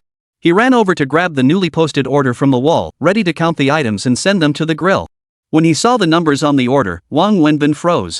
He called out from inside, Zhang Sini, come here for a moment. Oh, hold on, coming right up. Zhang Sini grabbed the drinks and dashed into the kitchen. What's wrong? What is it? Who ordered this? You're not messing around, are you? Wang Wenbin asked Zhang Sini, holding the order slip. What's wrong? Is there a problem? What's wrong? Look at it yourself. Wang Wenbin handed the order slip to Zhang Sini and asked, look for yourself. 100 beef skewers, 100 chicken wings, every single grilled item is 100 skewers. Who ordered this? Are they crazy? Ha! Zhang Sini glanced at the table number, then uncomfortably turned to look at Su Min and the man sitting in the corner. Wang Wenbin noticed Zhang Sini's unease and followed her gaze. He immediately spotted Su Min sitting leisurely in the corner, sipping tea and chatting cheerfully with the man across from her. From his position, he could only see Su Min, not the man. Seeing Su Min seated there, Wang Wenbin was startled for a moment, then instantly guessed who had placed the order. She ordered it? Wang Wenbin asked Zhang Sini directly. Yes, Zhang Sini nodded. When did she arrive? She's been here for a while, at least an hour and a half. What's she here for? I don't know. I've been busy and didn't ask. She told me not to mention it to you. She didn't order anything until just now, after most of the customers had left. She gave me the order slip then and said, don't tell him. I'm just a regular customer today, here to eat with friends. Zhang Sini explained. Just eating? She's here to sabotage my place. Wang Wenbin, boiling with anger, took off his chef's hat and set it aside. Grabbing the order slip, he strode straight over to Su Min, slamming it down on her table. What's this supposed to mean? He demanded. Su Min showed no surprise at Wang Wenbin's arrival, nor at his outburst, as if she'd anticipated it all along. What's the problem? Su Min asked calmly. What's the problem? Look for yourself. 100 skewers of each item, can you even finish that much? Whether I can finish it or not is my business, not yours. You just keep grilling. I guarantee I'll pay the bill, down to the last penny, Su Min said calmly. Just as Wang Wenbin was about to explode, a man beside him stood up, smiling as he extended his hand. Mr. Wang, hello. It's been ages. The man's sudden appearance cut off Wang Wenbin's words. Wang Wenbin turned to look at the man. It was none other than Lin Xinjia. Seeing Lin Xinjia instantly reminded Wang Wenbin of Su Min's WeChat post from last night. Now, witnessing Su Min deliberately bringing this man to his restaurant, a raging fire ignited within him, which he struggled to suppress. Sorry, it's all greasy. Don't get your hands dirty. Wang Wenbin declined to shake Lin Xinjia's hand, instead turning to Su Min, if you're genuinely here to eat, then be serious. Order whatever you want, and I'll grill it for you. But if you're here to cause trouble, get out immediately. I'm exhausted and have no time to play games with you. With all these employees here, I don't want to make a fool of myself and embarrass the place. I don't have time to play games either. I came here today to eat and spend money. I only want this much. If I can't finish it, I'll take the rest home. How is this restaurant run? Don't tell me I can't order? Su Min retorted. Wang Wenbin gritted his teeth, ignoring whether Lin Xinjia was nearby. He grabbed Su Min's hand and dragged her out. We'll talk outside. What are you doing? Don't touch me. Let go. Su Min was forcibly dragged out of the restaurant by Wang Wenbin. Once outside, she wriggled free from his grip. What the hell do you want? What are you trying to do? Wang Wenbin gritted his teeth at Su Min. I'm not doing anything. I just wanted to come here to eat. Is that a problem? Are you out of your mind? Coming here for barbecue in the middle of the day? Is barbecue even something someone like you should be eating? Who cares? I just want to eat barbecue. Yeah, I'm sick. Eating barbecue cures my sickness. So what? Why come here to eat? Is mine the only skewered meat shop in all of Shanghai? Is your home closer to this place, or your company? Where I choose to eat is my freedom. I'm eating here, and if you've got the guts, shut the place down. If you shut it down, I won't be able to come in. Hey, Su Min. You're just here to get back at me, aren't you? For that parting is such sweet sorrow line I threw at you? And you brought him along on purpose? Just to rub it in, right? Wang Wenbin pointed at Lin Xinjia inside the shop. Yes, I came to disgust you. I came to get back at you. I wanted you to know how much pain and agony I felt every day watching you parade your love in front of me with her. I wanted you to understand that gut-wrenching feeling, like your heart's being torn apart, the kind that makes you want to die. Su Min roared at Wang Wenbin. Hearing this, Wang Wenbin's boiling anger vanished instantly. He saw Su Min's tears streaming down like a broken string. His reflex was to reach out and wipe them away, but his hand was forcefully slapped away. Don't touch me. Don't pretend to care in front of me, Su Min snapped angrily. Stop this. Let's go home. I know I was wrong. Don't make a spectacle of us, Wang Wenbin said softly. Tell me the truth. What exactly is your relationship with her? Is she your girlfriend or not? Su Min demanded sharply. Wang Wenbin stared at Su Min, silent for a long moment. If you dare say she's your girlfriend, I'll go register our marriage with him tomorrow. Tonight, I'll sleep with him. Su Min gritted her teeth at Wang Wenbin. Chapter 193, I'm so tired. You're out of your mind. Wang Wenbin exclaimed, anger overwhelming his surprise. I mean what I say. Su Min declared with unwavering certainty. Wang Wenbin was so furious he couldn't speak. He stood there smoking, and after a long time, he finally said, Su Min, I'll be honest with you. Zhang Xini and I really aren't boyfriend and girlfriend. We're just regular friends. I admit I can't completely ignore you or forget you. Seeing you with him truly makes me sad and angry. But, Su Min, deep down we both know it's impossible between us now. It's not about love or hate, it's because we each carry an unresolved knot in our hearts. Even if we got back together, do you really think we could live happily? I told you we should part ways and each find our own peace, but I didn't mean to upset you on purpose. That was my genuine sentiment. If you truly love him and have thought it through clearly, wanting to spend the rest of your life with him, then even if it breaks my heart, I'll bless you. But I don't want you to do something foolish just to spite me, treating your lifelong happiness like a game. Wang Wenbin looked at Su Min earnestly as he spoke. And Su Min, please, just stop this. I'm truly exhausted. Ever since you left for America, leaving me to clean up this mess of a world, I won't say I've suffered terribly these years, but it's been incredibly draining. Just getting this far has been a struggle. I opened this shop by borrowing money from Zhang Xini. Whether I wanted to or not, I borrowed the money and opened the shop. To start this business, I borrowed 600,000 yuan. I already owed over 100,000 yuan before that. Now I'm carrying nearly 800,000 yuan in debt. All my hopes rest on this shop. The pressure is immense, and I'm utterly exhausted. Su Min, I truly have no energy left to discuss this with you now. I don't have the strength to argue or fight with you. By the time Wang Wenbin said this, his voice was barely audible. He was telling the truth. This day had drained him completely. Su Min listened to Wang Wenbin's words, noticing the deep dark circles under his eyes and how even his chef's coat was soaked through with sweat. She understood he was telling the truth. All the anger in her heart instantly turned to heartache and regret. Why do you have to be so stubborn? I told you, I can help. We can handle things together. You don't have to push yourself this hard. Su Min's eyes welled up again. But while her earlier tears had been born of sadness and hurt, these were tears of heartache for Wang Wenbin. It's not stubbornness, Wang Wenbin said calmly. It's because I'm a man. My father taught me from childhood that a man doesn't have to be a pillar of strength, but he must at least stand tall. Just then, 2 more students walked into the shop. Come in. I'll get you something to eat. Customers are here, I need to attend to them. Wang Wenbin glanced at the new arrivals before turning to Su Min. With that, he headed straight into the kitchen, his body radiating exhaustion. Once back in the kitchen, Wang Wenbin grabbed several dozen skewers of premium ingredients from the rack and began grilling them. He also had old Lu whip up some fried rice and noodles. When everything was ready, he had old Lu's wife bring it over to Su Min's table. Business had slowed considerably at this hour, though students still trickled in intermittently for takeout orders. Wang Wenbin remained too occupied to attend to Su Min outside. By nearly 3 o'clock, when the last customer had left, he finally stepped out only to find Su Min and Lin Xinjia gone. Where are they? When did they leave? They left a long time ago. I didn't want to pay, but Sister Su Min insisted on covering it, Zhang Xini told Wang Wenbin. How much did she pay? 500 yuan. Wang Wenbin lit a cigarette, took a drag, then nodded. Keep it. Okay. Zhang Xini obediently returned to the cash register to continue her work. Seeing this, Wang Wenbin truly felt a pang of guilt and deep remorse. He walked straight over, pulled Zhang Xini out from behind the register, and sat her down at the table.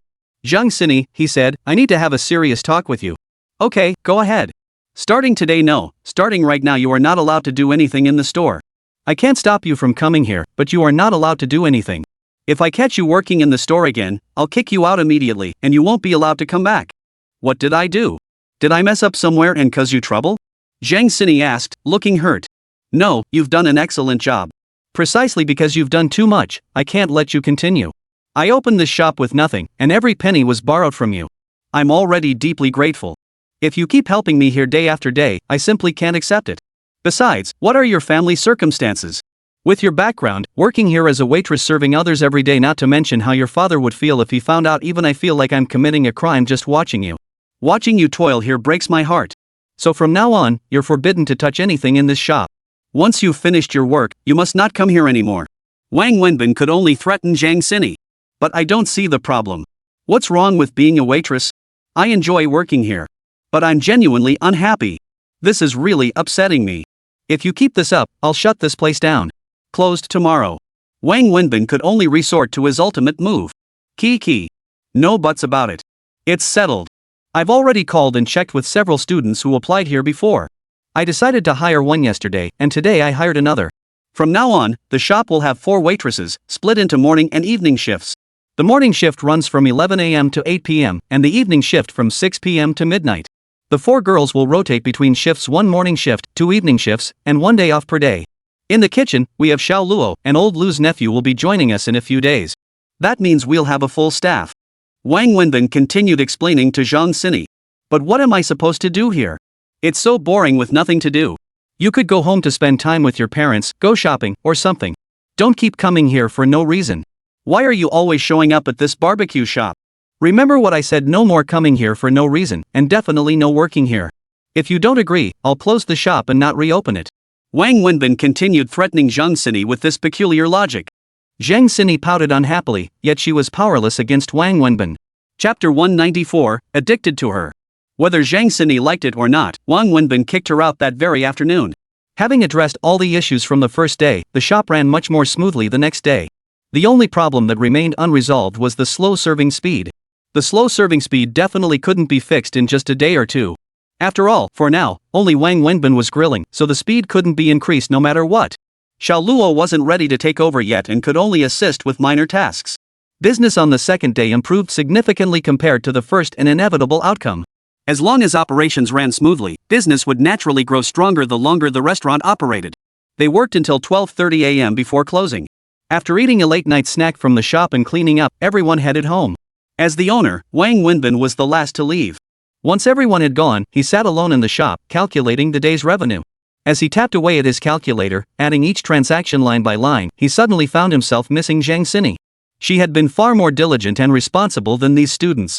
Every day, she would meticulously calculate the accounts and hand them over to Wang Wenbin. These students, however, only ensured they hadn't made mistakes in the transactions or the money collected, paying no attention to anything else. Wang Wenbin calculated that the next day's total revenue had significantly increased compared to the first day, reaching over 3,800 yuan, more than 1,000 yuan higher than yesterday. Of course, this didn't include the 500 yuan Su Min had given him. Wang Wenbin roughly estimated today's ingredient costs. Profit for the day stood at around 2,600 yuan. After deducting daily fixed expenses, roughly 200-300 yuan remained. Factoring in other expenditures, he calculated that with today's performance, the shop could achieve basic break-even covering costs. Wang Wenbin had a series of ideas for his barbecue shop. He had intended to put them into action immediately, but numerous problems arose on the very first day of operation. This forced him to temporarily shelve his plans. He needed to ensure the shop's operations were fully stable and running smoothly before implementing them step by step.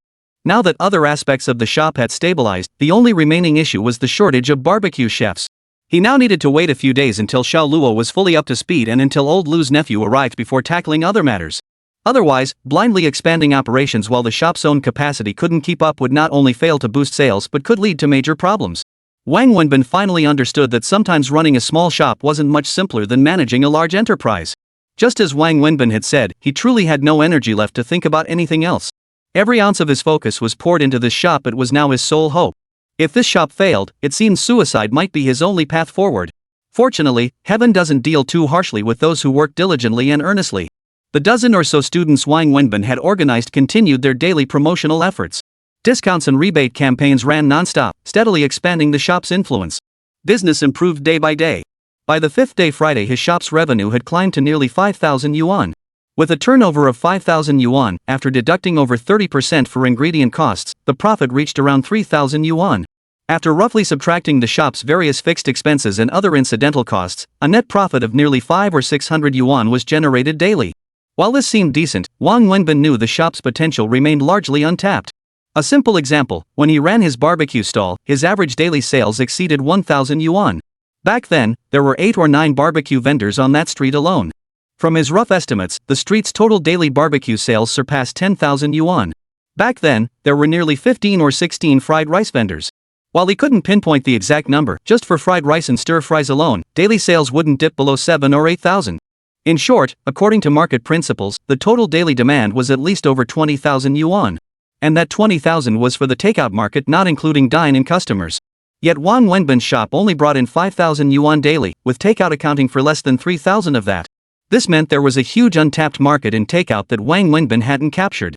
He'd recognized this problem from day one and had thought of a series of solutions to address it.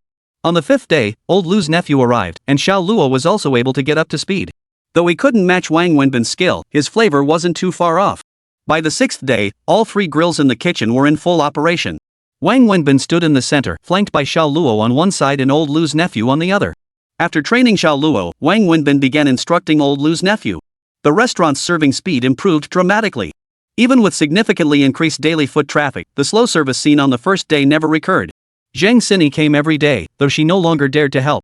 She timed her visits for Wang Wenbin's free periods in the morning and afternoon, doing nothing but hovering around him. Each time, she brought him snacks. Though Wang Wenbin said nothing, he was deeply touched. Wang Wenbin worked himself to exhaustion every day, collapsing into bed each night and falling asleep instantly. Yet before sleeping, he made it a habit to call Su Wei. It had become the happiest moment of his day. He'd recount the day's events at the restaurant, share the day's earnings, and run through the numbers with her, calculating how much he'd made. To Su Wei, the money Wang Wenbin earned was insignificant, barely enough for a single meal. Yet she always shared his joy, constantly encouraged him, and showered him with gentle care. After each call ended, Wang Wenbin felt as if Su Wei's tenderness and acceptance were like a drug, addictive and increasingly impossible to resist. Chapter 195, Expanding the Business. A week later, Xiao Luo had become a semi-master at the barbecue grill. As old Lu had promised, his nephew proved to be an exceptionally obedient and earnest young man. Upon learning that his apprenticeship paid only 3,000 yuan a month but would jump to 5,000 after graduation, he threw himself into mastering the art of grilling with almost desperate intensity. He was always the first to arrive at the shop each day. By the time Wang Wenbin finished buying ingredients and arrived, the boy was already waiting at the door. He never idled. He immediately helped Wang Wenbin with tasks, and when there was nothing to do, he'd set up the grill himself and start grilling. He practiced over and over. Wang Wenbin had told him that as long as he wanted to learn, it didn't matter how much ingredients he wasted, it was all on him. So old Lu's nephew grilled day and night. In just 3 days, he was getting the hang of it. Wang Wenbin decided to let him take over. When Wang Wenbin asked why he was so driven, the young man explained he had a younger brother and sister. Having dropped out of school himself, he was determined to ensure his siblings never had to do the same. Moved by this, Wang Wenbin simply patted him on the shoulder and said, "Starting today, you'll be paid at the regular employee rate." After Xiao Luo and old Lu's nephew officially took over, Wang Wenbin suddenly felt a weight lifted. At the very least, he no longer needed to step into the kitchen during lunchtime, as the two of them could handle the midday rush entirely on their own. This meant he could now spend his days from sourcing ingredients in the morning until just before 5 in the afternoon outside the kitchen, finally free to focus on other tasks. The first thing Wang Wenbin did was introduce set meals for takeout. These sets were curated based on the most popular takeout items over the past 10 days of operation. Typically, a set consisted of a portion of fried rice paired with several beef skewers, chicken gizzards, and so on, combinations that students frequently ordered for takeout. The set price was slightly cheaper than ordering the items separately. Additionally, each set was designed to be just enough for one person to feel satisfied. Of course, there were multiple set options, ranging from affordable to pricier, with prices varying based on the number and types of dishes included. Generally, a set meal cost anywhere from 12 or 13 yuan to 30 yuan. In total, 5 different set meals were introduced. Why takeout? Primarily because dorm students prefer eating in their rooms, whether gaming or doing other activities rather than dining out. This habit explains why street stalls thrived here before. Students are accustomed to grabbing meals to go instead of dining in restaurants. These combo meals are tailored specifically for them. For this set menu, Wang Wenbin sourced specialized takeout containers from a manufacturer, ensuring convenience and ease of use. He also placed a set menu signboard at the entrance and featured images of the set menu prominently on the front page of the in-store menu. After launching this meal set series, the response was excellent. Almost everyone ordering takeout chose the set. It was convenient, simple, offered variety, and was more affordable. The result was an immediate boost in the shop's sales. Following the meal kit launch, Wang Wenbin executed his second step, listing his restaurant on popular food delivery platforms like Meituan. While many students preferred taking meals home, a significant portion simply preferred ordering and having grown accustomed to the convenience of delivery services. These major domestic platforms became their go-to choices. This represented a huge market opportunity that Wang Wenbin had eyed from the start but hadn't had time to pursue. Within days of opening, he began registering his business on several platforms. Once his set meal series was ready, Wang Wenbin decided to officially launch on food delivery platforms, listing his shop. He spared no expense, spending 20,000 yuan on promotional ads across the 2 major platforms. The results were immediate. The day after the ads went live, orders flooded in. At peak times, delivery riders waiting for orders formed lines outside the shop. What had once been manageable with just 2 people in the kitchen during lunch hours now required Wang Wenbin to pitch in personally, otherwise, they simply couldn't keep up. With business booming and such substantial investment, Wang Wenbin's store revenue skyrocketed. Though delivery profits were significantly lower than dine-in or takeout due to the platform's hefty commissions, the volume-driven strategy paid off. Higher volume naturally boosted overall profits. Wang Wenbin's ambitions extended far beyond this. He spent days approaching every internet cafe owner or manager near the school, negotiating agreements to integrate his restaurant directly into their ordering systems. He also secured prominent placement for his delivery ads displayed on computer desktops, tabletops, and throughout the cafe's high-traffic areas. Customers could order by calling the restaurant directly, using the internet cafe's ordering system, or asking the staff to place the order. For every delivery made to the internet cafe, Wang Wenbin's restaurant paid the cafe a few dollars. For the internet cafes, this was income with zero outlay, so the owners were naturally eager to participate. Of course, there's no such thing as a free lunch. The money returned to the internet cafes is naturally passed on to the consumers. But this is a win-win-win situation for all parties. The internet cafes get a monthly payment from Wang Wenbin without lifting a finger, so they're naturally happy. The internet users don't have to go out to eat, don't have to interrupt their gaming sessions, and have food delivered right to their desks. Gaming at internet cafes became the favorite pastime for most students during their school days, evident from the thriving business of cafes near campuses. Countless students spent days and nights gaming there, relying entirely on takeout for meals. Having lived on this street for 2 years, Wang Wenbin understood these students' habits intimately. He had spotted this market opportunity early on and acted decisively. There were 23 large internet cafes in the entire university town area. After a week of negotiations, Wang Wenbin secured agreements with 21 of them. While the deals didn't promise massive profits, his calculations showed daily orders from the internet cafes alone would exceed 500 or 600 yuan. Naturally, he hired several students specifically for delivery and purchased 2 bicycles dedicated to this task. Chapter 196, End of the Month. Having secured the internet cafes, Wang Wenbin didn't stop there. He tirelessly recruited a group of students to distribute flyers to every dormitory. This time, the materials were specially designed takeout order forms and cards. Since the distributors were fellow students, the administration couldn't stop them. Wang Wenbin wasn't content to rely solely on the food delivery platforms. Since these platforms took a significant cut of the profits, it reduced the shop's earnings while increasing the platform's margins considerably. While continuing to work with the platforms, Wang Wenbin launched his own delivery service. Orders were taken via phone, and his own delivery staff handled the deliveries. This approach not only offered lower prices than the platforms but also increased the shop's profit margin. By the end of the month, Wang Wenbin had hired 5 or 6 delivery staff. These workers weren't paid a fixed salary. Instead, they were compensated per order, meaning they didn't add much to the restaurant's expenses. After nearly a month of relentless improvements and expansion, by month's end, the restaurant's daily revenue had surged to over 8,000 yuan, occasionally even approaching 10,000 yuan per day. During this period, Wang Wenbin also upgraded the shop's facilities. First, he installed a restaurant ordering and POS system. After customers placed their orders on the menu, servers entered each table's selections into the computer. The kitchen terminal then automatically generated ingredient lists for preparation, while the cash register calculated totals and itemized receipts. Payments were processed directly through the system, and takeout orders were seamlessly integrated. This significantly boosted efficiency, eliminated front-of-house calculation errors, and reduced staffing needs. Though the initial investment was substantial, the long-term benefits were undeniable. By the end of the month, the small shop was finally fully operational, with everything stabilizing. Its reputation had grown on the street and throughout the university town, becoming a popular choice for student gatherings. Due to limited seating, reservations were often necessary for group meals. Arriving late during peak hours meant waiting in line for a table. This was an issue Wang Wenbin couldn't resolve. The shop's size simply couldn't accommodate more guests simultaneously. It was one reason he was aggressively expanding the takeout business. While vigorously expanding operations, Wang Wenbin never relaxed his focus on management. From the day he opened, he established 3 strict principles for the restaurant. He posted slogans for these principles on both the dining room and kitchen walls: quality, reputation, and price. Quality meant ensuring ingredients were fresh, safe, and free from deception. Reputation meant guaranteeing the taste of the dishes and the thoroughness of the service. Price meant keeping the restaurant's prices affordable, something students could easily afford without any pressure. These 3 principles are what Wang Wenbin has always adhered to, and he frequently reminds his staff of them. He understands very well that sticking to these principles significantly increases costs and correspondingly lowers profits, for instance, with fresh, safe ingredients and low prices. Yet Wang Wenbin also believes that precisely these elements are the lifeline that will keep the restaurant running for the long haul. Between pursuing short-term profits and building lasting reputation, Wang Wenbin chose the latter, and he remains unwavering in his conviction. On the first day of the new month, Wang Wenbin once again rode his tricycle alone to the market for procurement. Though the store's purchasing volume had grown substantially, his daily load was far less than before, roughly half a cartful. This was because he had secured regular suppliers for major bulk items. He has secured regular suppliers for bulk items. Each morning, they deliver exactly what he ordered the night before, with weekly billing. Wang Wenbin personally procures only those ingredients with lower demand that suppliers won't deliver. This arrangement solves a major problem. Otherwise, his tricycle couldn't possibly handle the store's current volume. Wang Wenbin transported the goods back to the shop, opened the door, and single-handedly carried the ingredients into the kitchen. He then headed to a nearby bank with his backpack.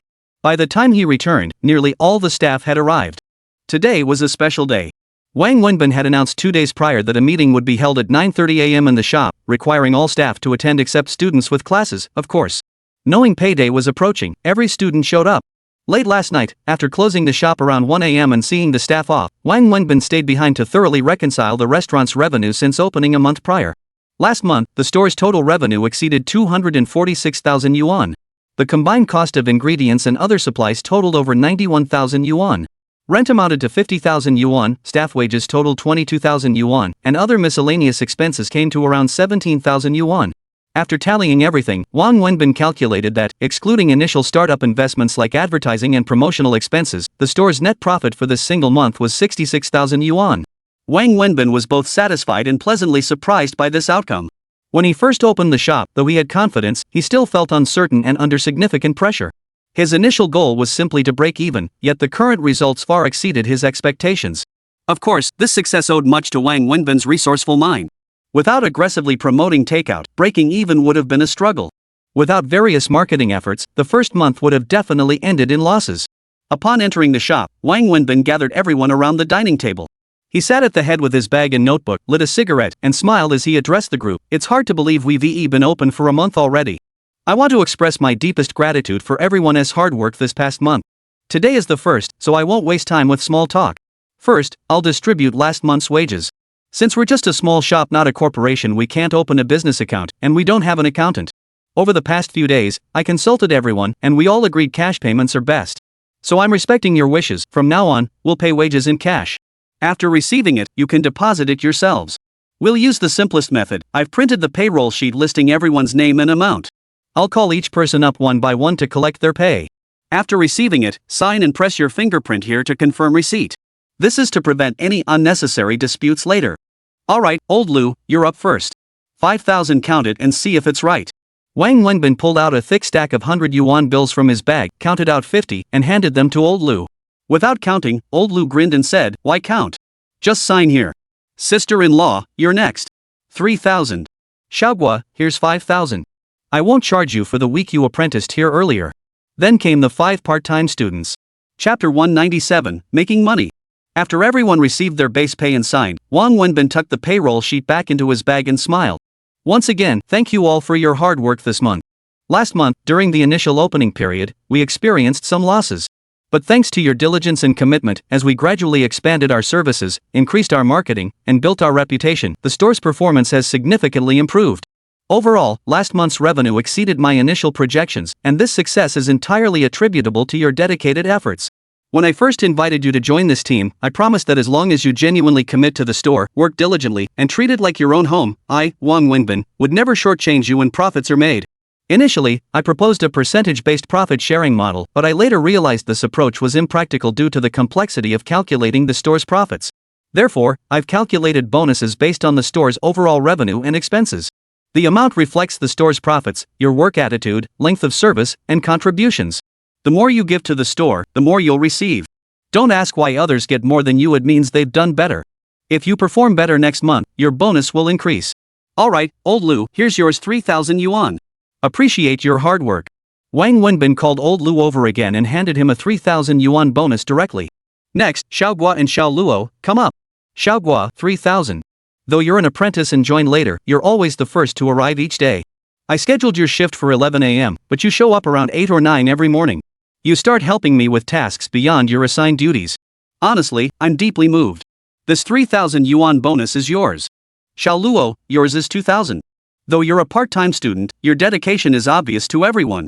You learn quickly, your grilling skills keep improving, and you're conscientious and responsible. In the month since you started, you haven't taken a single day off. You've been here every day. Even on weekends when you have no classes, you come in every morning and stay until evening. Sometimes when you have no afternoon classes, you come straight to the shop after lunch. Here's your 2,000 yuan bonus. Why is it less than Xiaoguo's? Because Xiaoguo is full-time, and he works from morning till night every single day.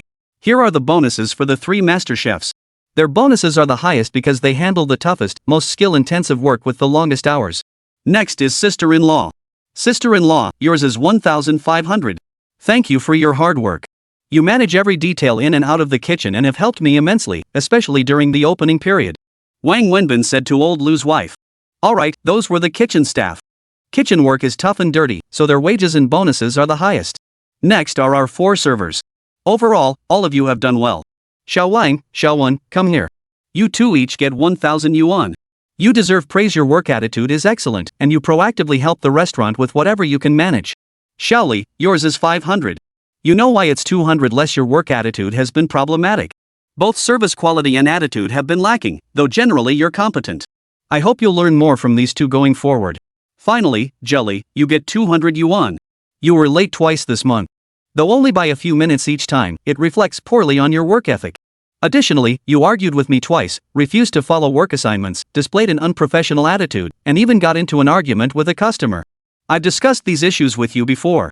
Considering this is your first month, you're a student, your family circumstances are difficult, and you've worked diligently, I won't dock your pay. In fact, I'm giving you a 200 yuan bonus to thank you for your contributions to the shop. However, I must emphasize this, starting this month, I expect you to correct all your shortcomings. If any of last month's issues recur, it won't just be about deductions, I will terminate your employment immediately. You know very well that with our store's working hours and pay, there are plenty of students eager for this part-time position. You've seen students inquiring daily about openings. If you don't want this job, many others do. Take this as a warning. Wang Wenbin delivered his assessment of each employee's work attitude in one breath. Alright, that covers last month's situation. I'd like to once again express my gratitude for everyone's dedication to the shop and for your strong support of me, Wang Wenbin. I promise you all here, as long as you treat this shop like your own home and don't shortchange me, Wang Wenbin, I will never shortchange any of you. Moving forward, I'll be making some adjustments to our store operations. From now on, I'll divide the work into 2 main areas, front of house and kitchen. All kitchen responsibilities will be handed over to old Lu. Lu, I'm placing full charge of the entire kitchen in your hands, including managing the kitchen staff, scheduling, dish delivery speed, taste consistency, daily ingredient inventory checks, and estimating next day's supplies. Every aspect of the kitchen falls under your responsibility. Everyone in the kitchen will follow old Lu's instructions from now on. Old Lu, your salary will be raised to 6,000. Thank you for taking on the responsibility of managing the kitchen. No problem. Old Lu said with a smile he always wore one. At the front desk, Xiaowen will now serve as the front desk supervisor. All front desk operations will fall under her responsibility. All front desk staff will follow Xiaowen's instructions. Xiaowen's salary will be raised directly to 3,000 yuan. However, Xiaowen, you promised me yourself that starting this month, you will no longer have compensatory time off. You must come to work every day. Furthermore, whether you're physically present or not, you will be responsible for all front desk operations throughout the entire store. If any issues arise at the front desk, I will hold you solely accountable. How you manage the front desk operations and staff is entirely your responsibility. We discussed this thoroughly before, and you gave me your assurance. Can you deliver? Wang Wenbin looked at the young woman named Xiaowen. Yes, boss. Xiaowen nodded. Why did Wang Wenbin choose this girl? It was the conclusion he reached after observing her for a month. Not only was she diligent in her work, but she was also sharp-minded. Compared to the others, she demonstrated stronger management skills and was adept at thinking through solutions to problems. This past month had been grueling for Wang Wenbin. He worked from dawn till dusk every day, managing every single detail big or small that came up in the shop. The place wasn't huge, but it wasn't small either. The endless stream of trivial tasks had taken their toll. He'd lost a full 10 pounds in the month, dark circles etched deeply under his eyes. Most importantly, he simply couldn't keep going like this. That's why he'd long decided to implement this new management model starting this month. It would drastically reduce his workload. If things continued as they were, he'd surely collapse from exhaustion. Even an Iron Man couldn't endure this indefinitely. Chapter 198, Paying Off Debts. Alright, let's wrap up the meeting here. Everyone should return to school, go back to work, or get on with whatever you need to do. Lu, Xiaowen, you two stay behind. Hua, you stay too. I need to discuss something with you all. Wang Wenbin concluded. After everyone else had left, Wang Wenbin kept Lao Lu, Xiaowen, and Guo behind. The four of them sat around the table for a small meeting. We've got a few more issues to discuss. First, regarding the menu items. Xiaowen, please pull up our ordering system and identify the dishes with the lowest sales over the past period. See just how poorly they're performing. If they're genuinely not being ordered or eaten by anyone, then we'll remove the bottom performing items from our menu. We won't carry them anymore. We're losing money daily by stocking ingredients for items nobody orders. Once we remove those dishes, we'll need to introduce new ones. Lately, I've been visiting a barbecue spot after work every day mainly to study their menu and observe customer ordering habits. I've identified several dishes we don't currently offer, and we'll test these as new menu additions. Additionally, while we offer affordable prices, we've incorporated customer feedback. Many have pointed out we lack signature dishes or standout offerings. Upon reflection, they're right. While most students have limited budgets, some can afford higher prices. Moreover, many customers come here to host dinners where presentation matters. Therefore, I believe we should develop two signature dishes pricier, substantial offerings. After all, we run a restaurant, not a street stall. We can't operate entirely like one. After careful consideration, I've decided to feature grilled lamb chops and grilled fish as our signature dishes. Regarding the main courses, many customers have mentioned they feel too limited just fried rice and noodles. I think we should try adding items like cold noodles, along with some refreshing cold salads. Of course, we don't know how to make any of these yet. But we'll learn and experiment step by step, one dish at a time. There's no rush. I've already procured all the ingredients needed today. During downtime, we'll practice making them slowly until they taste great and we've mastered the techniques. Only then will we add them to the menu. Otherwise, our current menu is just too limited. Moving forward, we'll gradually refresh our offerings each month. We'll remove the least popular items and add new ones. That's the key to sustaining our business long term. Wang Wenbin spoke slowly. Next, regarding Xiaowen's side, we're short-staffed at the front desk. Add one more person. You'll handle the hiring and be responsible for the new hire. After assigning each task meticulously, Wang Wenbin dismissed everyone to their duties. At this point, the store was officially on solid footing. This was the ideal state Wang Wenbin envisioned for the shop, exactly what he had originally planned. Moreover, it freed up his own time. After distributing bonuses, the store's net profit for the previous month stood at just over 50,000 yuan. Wang Wenbin was quite satisfied with this figure. The initial investment for the entire store had been 300,000 yuan for the transfer fee, plus other equipment purchases and initial promotional expenses, totaling nearly 400,000 yuan. The 200,000 yuan for the storefront rent was factored into the monthly fixed expenses. Wang Wenbin calculated that at the current profit rate, the investment would break even in just over half a year, significantly sooner than his original estimate of over a year. He also considered that the first month's sales were sluggish, as business typically ramps up gradually. Thus, he deemed the first month's figures less indicative. Based on his projections, monthly profits should reach around 70,000 yuan starting from the second month, meaning the investment could recoup within 6 months. Calculating for the entire year, after deducting the roughly 3-month slow season spanning summer and winter breaks, annual profits should fall between 500,000 and 600,000 yuan. For Wang Wenbin, this was exceptionally good news. He felt deeply satisfied and accomplished. After arranging the shop's operations, Wang Wenbin headed back to the bank with his briefcase. There, he pulled out his small notebook, sat before the counter, and transferred funds one by one according to the amounts and bank account numbers listed.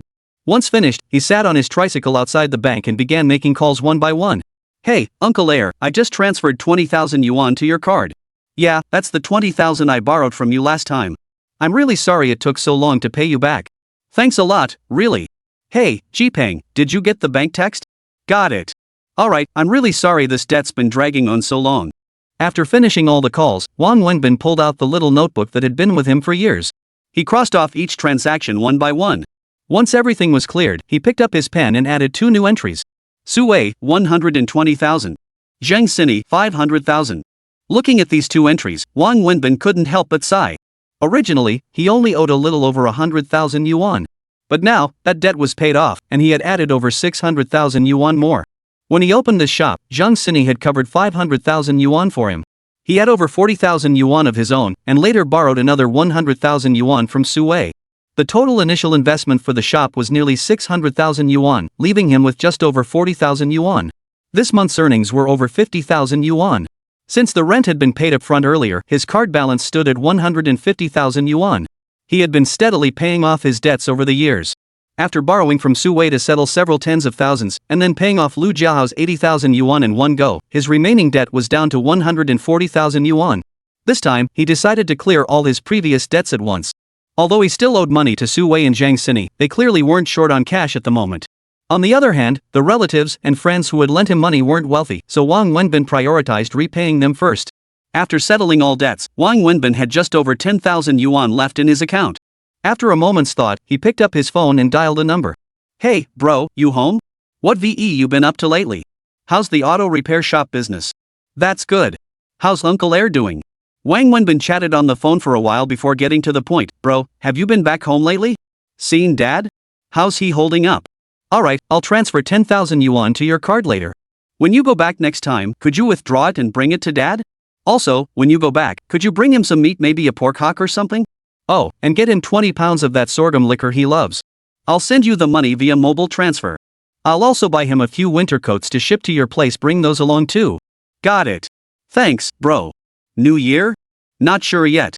I'll try to make it back. As long as Dad doesn't chase me away with his hoe, I'll definitely come. Alright, we'll drink when I get there. Thanks, bro." Wang Wenbin hung up after speaking. Chapter 199, Heartache. After hanging up, Wang Wenbin sat on his tricycle smoking a cigarette. The person he'd called was his cousin. Ever since his father kicked him out last time, his dad had cut off all contact. His calls never got answered, and eventually his father even changed his phone number. Sometimes Wang Wenbin wanted to send money back, but there was no way to do it. It had been over 2 years since he'd left home. Last year, he'd gone back once before the new year, only to be chased out with a hoe after barely exchanging a few words. His father then locked the door. Left with no choice, he lingered outside his home until nightfall. He climbed over the wall, slipped into the house, and slept in his old bedroom. Before dawn the next day, he quietly scaled the wall again to leave.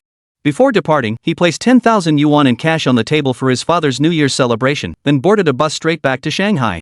He knew his father was aware he'd climbed back in. His father couldn't truly bar him from returning home, but he understood that seeing him would remind his father of his mother, the mother he'd driven to her death. His father couldn't forgive him, and he didn't want to return and cause his father further distress. So he never went back.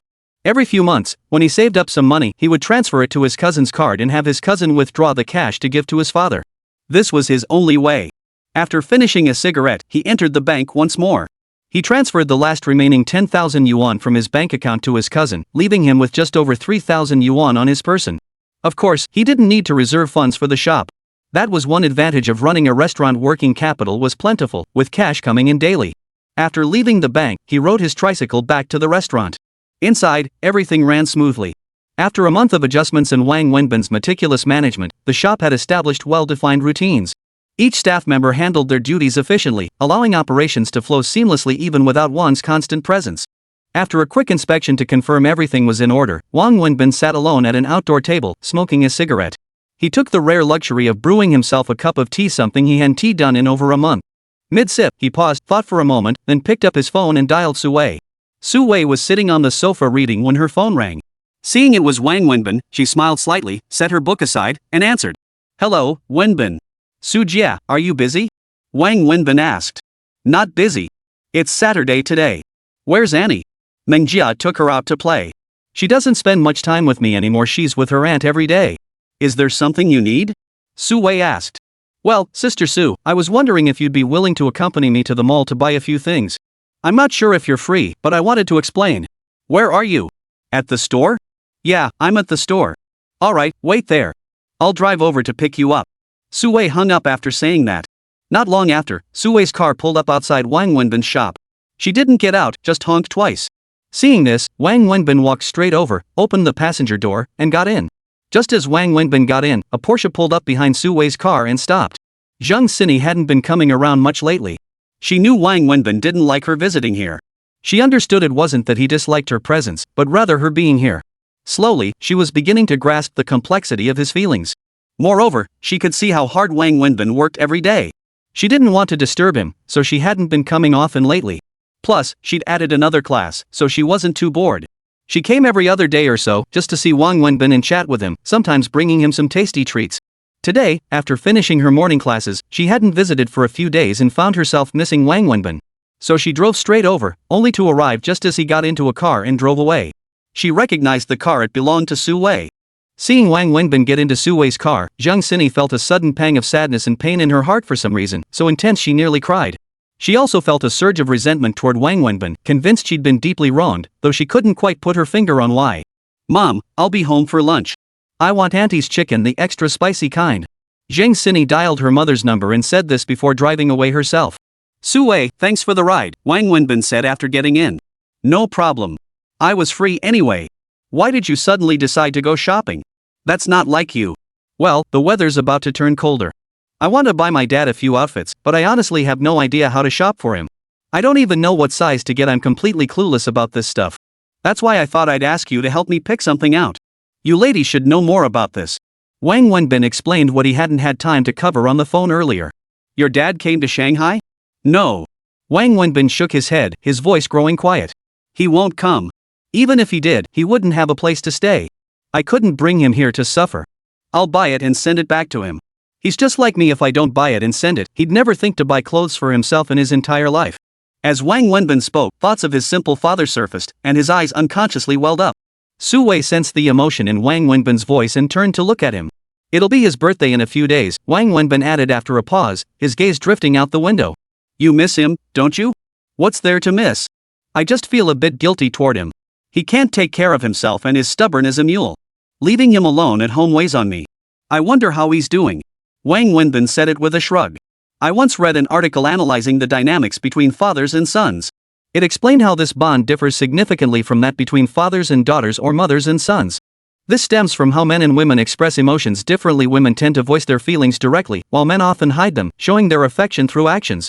Father-daughter and mother-son bonds, involving women, tend to be expressed more visibly and directly, fostering closer intimacy. Father-son relationships, however, are different. Being two men, neither is adept at verbalizing feelings. This is why many fathers and sons barely call each other even after a year apart, and even after years of separation, sitting together can feel awkwardly silent. This may seem distant, but it's not. Men express their feelings through actions. When a father returns home, he'll cook elaborate meals. He'll work tirelessly to save money for his son's future, to buy a house and a car for his wedding. Though the son says little, he consistently brings his father things he knows he'll like. That's love. You say you don't miss him, but why did you ask me to come out and buy him clothes? In all the time we've known each other, have you ever bought yourself a single piece of clothing? Su Wei said this with a smile, turning to Wang Wenbin. Chapter 200, I'm sorry to him. Hearing Su Wei's words, Wang Wenbin fell silent. He pondered her remarks carefully, applying them to himself and reflecting on his own relationship with his father. It seemed she was right. Why don't you go back? Su Wei asked. Returning home? Wang Wenbin fell silent again at Su Wei's words, then sighed. I don't have time to go back. The shop is here. I have a bit of time during the day now, but I can't leave at night. A round trip would take about a week. Forget a week, I can't even leave for a single day. The biggest thing is, he doesn't want to see me. He doesn't want to see you? Su Wei was surprised. Yeah, he doesn't want to see me. Seeing me would only upset him. So it's better I don't go back. I'll wait a few years, until he's completely calmed down, then I'll return. What's really going on between you two? How could your father not want to see his own son? This is a long story. Wang Wenbin, prompted by Su Wei's question, was transported back to those old memories, and all his emotions surged back to the surface. I'm from the countryside, not exactly the middle of nowhere, but certainly not wealthy. My parents were genuine farmers, and I was their only child. My father had high hopes for me from the start. He especially scrimped and saved, working from dawn till dusk, pushing himself relentlessly, all to afford my college education one day. I didn't disappoint him. I got into Donghai University with outstanding grades. In our village, that was earth-shattering news, a moment that brought honor to our family. Since the college entrance exams resumed, I was only the third person from our village to go to university, and the only one to get into a prestigious school. After I got in, my dad was overjoyed. He hosted a 3-day banquet at home, drinking until his face glowed red with excitement every day. He was the type who valued face, and my university acceptance made him feel incredibly proud walking around the village. But I let him down. Right before graduation, I got expelled. I didn't even finish college. Wang Wenbin chuckled self-deprecatingly. You told me it was because of your ex-girlfriend, right? Yeah, there was this old pervert professor at the school who happened to be her thesis advisor. You've met her, she's really pretty. That old creep got ideas in his head. He'd always call her to his office under the pretense of advising her thesis, and she even went to his house once. He'd nitpick her paper endlessly, finding all sorts of faults. One time, he even tried to grope her. She was young back then, and worst of all, that old pervert held her graduation in his hands. So she kept enduring it. The more she endured, the bolder he got. One time he actually pinned her down on his bed. She screamed in terror, broke free, and ran out. She found me, burst into tears, and told me everything. I acted completely irrationally. I made her tell me where the old pervert lived and went straight to his house. I beat him so badly he ended up in the hospital for about a month. I don't know the exact extent of his injuries, but I ended up at the police station and then in detention. I heard the beating was pretty severe. Because of this incident, I was detained. Then, since I had not only broken the law but also assaulted a professor, a particularly egregious offense, the university unanimously voted to expel me 1 month before graduation. I received neither my degree nor my diploma. Why didn't I press charges? Why didn't I sue him? Sue? How? There was no evidence to prove what he did to her. His justification was perfectly plausible, supervising her thesis. There were no security cameras in his home. There was no sexual contact, only minor physical contact. Where would the evidence come from? He was a highly respected professor with extensive social connections and resources. I was just a student from the countryside, an outsider. What could I possibly use to sue him? No one would have listened to us. Considering the impact this would have on her as a young woman, I ultimately chose to let it go and accept the situation. If this had escalated, she would have suffered the most, potentially affecting her entire life. Su Wei nodded, but inwardly she felt deeply sorry for Wang Wenbin. Do you regret it now? Su Wei asked Wang Wenbin. No regrets, yet I do regret it. Wang Wenbin offered a pair of contradictory answers. How so? Personally, I don't regret it. Even though this incident cost me my university degree, sacrificing my entire future prospects and leaving me to make a living selling barbecue now, I've never regretted it. She was my woman, and I was her man. It was my duty to protect her, though that's no longer the case. It certainly was back then. But I do regret it. Not for myself, but for my parents. Wang Wenbin sighed softly as he finished speaking. I never imagined that my expulsion from university would hit my parents so hard, especially my father. When I told him, he sat alone in the courtyard all night. Overnight, his hair turned completely white. I didn't tell my dad that I was expelled because of Su Min. I only said I got into a fight, seriously injured someone, was detained, and then expelled. I kept it from them because I feared they might think badly of Su Min. I wanted them to have a good impression of her because back then, we were deeply in love, planning to marry and spend our lives together. My mom told me that my dad had placed enormous hopes on me. When he found out I'd been expelled from college without graduating, all his hopes were shattered. He felt deeply ashamed and never spoke of me to others again. From that day on, my dad never said another word to me or gave me a single kind look. I know he resents that I failed his upbringing, failed his expectations, and made him lose face in front of others. More than anything, he resents that I didn't turn out right, that I'm a disappointment. After graduating, I stayed in Shanghai, taking on various odd jobs, phone screen protectors, courier work, you name it. Then I married Su Min. Considering both families, Su Min's colleagues and friends, and wanting to give her a grand, dignified wedding, we decided to hold the ceremony in Shanghai. My father dug deep into his savings, pulling out his entire life savings of 100,000 yuan, and borrowed tens of thousands more from relatives. The betrothal gifts and wedding arrangements were all set, and relatives and friends had gathered in Shanghai. But then, the night before the wedding, Su Min left. She went to the United States to work at their American headquarters and polish her resume. At this point, Wang Wenbin smiled again, though it was a bitter, wretched smile. Chapter 201, Do You Hate Her? Hearing this, even the usually composed Su Wei gaped in astonishment. The next day, the wedding took a dramatic turn. All the relatives and friends were seated downstairs waiting for the ceremony to begin.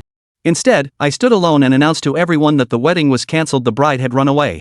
That same day, my father dragged my mother straight back home without even seeing me or informing me. Upon returning, my mother reportedly vomited blood from the shock, while my father locked himself in his room for a full day and night. When I finally went back, my father slapped me twice across the face without a word, telling me to get lost. He wouldn't let me in, so I had to return to Shanghai. What I didn't know was that after my mother returned home, she fell seriously ill. My father never told me. Not only did he cut off contact with me, he also forbade my mother from contacting me. He told her he no longer considered me his son, so I remained completely unaware of her illness. Nearly half a year later, my mother's condition had deteriorated severely. My cousin secretly called me, keeping it hidden from my father, urging me to come back immediately. Only then did I learn of her illness and return, staying by her side in the hospital ever since. Her condition deteriorated rapidly. We transferred her between hospitals multiple times, from the county hospital to the city hospital, then to the provincial hospital. We spent hundreds of thousands of yuan, borrowing every last penny from relatives and friends. After over a year of this ordeal, my mother passed away. My father believed my mother died because I had driven her to it. He blamed me for her death. After the funeral, when all the relatives and friends had left, he grabbed a kitchen knife and chased me out of the house. If I hadn't dodged and run fast enough, he might have actually chopped me up. I knew his temper was explosive. He pointed at me and said I should never come back, that he didn't want me as his son, and to get lost. He said he'd beat me every time he saw me. After that, I returned to Shanghai and never saw him again. Last year, just before the Spring Festival, I went back once. But after barely exchanging a few words, he chased me out with a hoe and locked the door. I had no choice but to wait outside until nightfall. I climbed over the wall, snuck into the house, and slept in my own bedroom. Before dawn the next day, I quietly climbed back over the wall, caught a bus, and returned to Shanghai. Now you understand why my father doesn't want to see me, right? Wang Wenbin finished his story, composed himself, and smiled at Su Wei. Do you blame him? Su Wei felt deeply heavy-hearted upon hearing this. Looking at the young man before her, she felt a pang of sorrow. I don't blame him. I blame myself. I feel so guilty. I'm the disobedient son who ruined everything for them. They worked their fingers to the bone, struggling day and night, just so I could get into college, build a future, and escape these mountains to become someone respectable. Instead, I got into a fight, didn't even graduate, and made their entire life's effort go down the drain. I turned their lifelong hopes into utter despair. They emptied their life savings for my wedding, envisioning a grand celebration. Instead, my bride ran off on the day itself. Not only was the money gone, but they became a laughingstock before family and friends. Back home, they were mocked by the entire village, their heads bowed in shame for the rest of their days.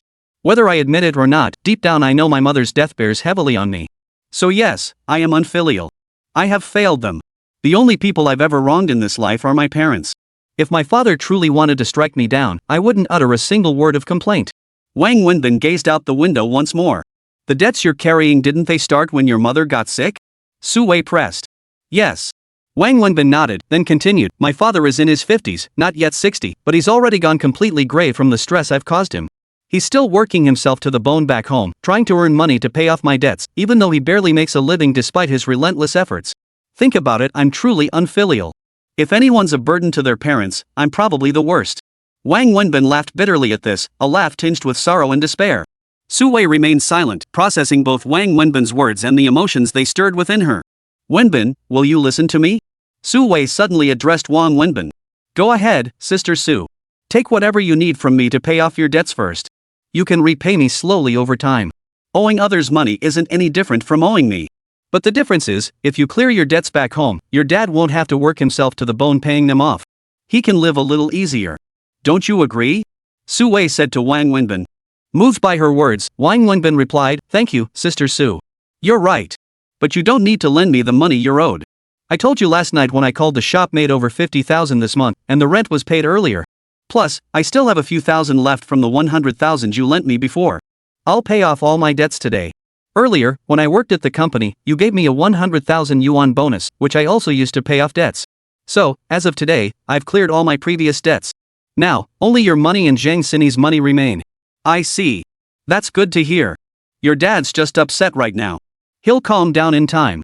From what you've told me, I can tell your dad loves you, really loves you. He just doesn't show it. I know. I've known since I was a child. Wang Wenbin nodded. Do you hate her? Su Wei asked. Who?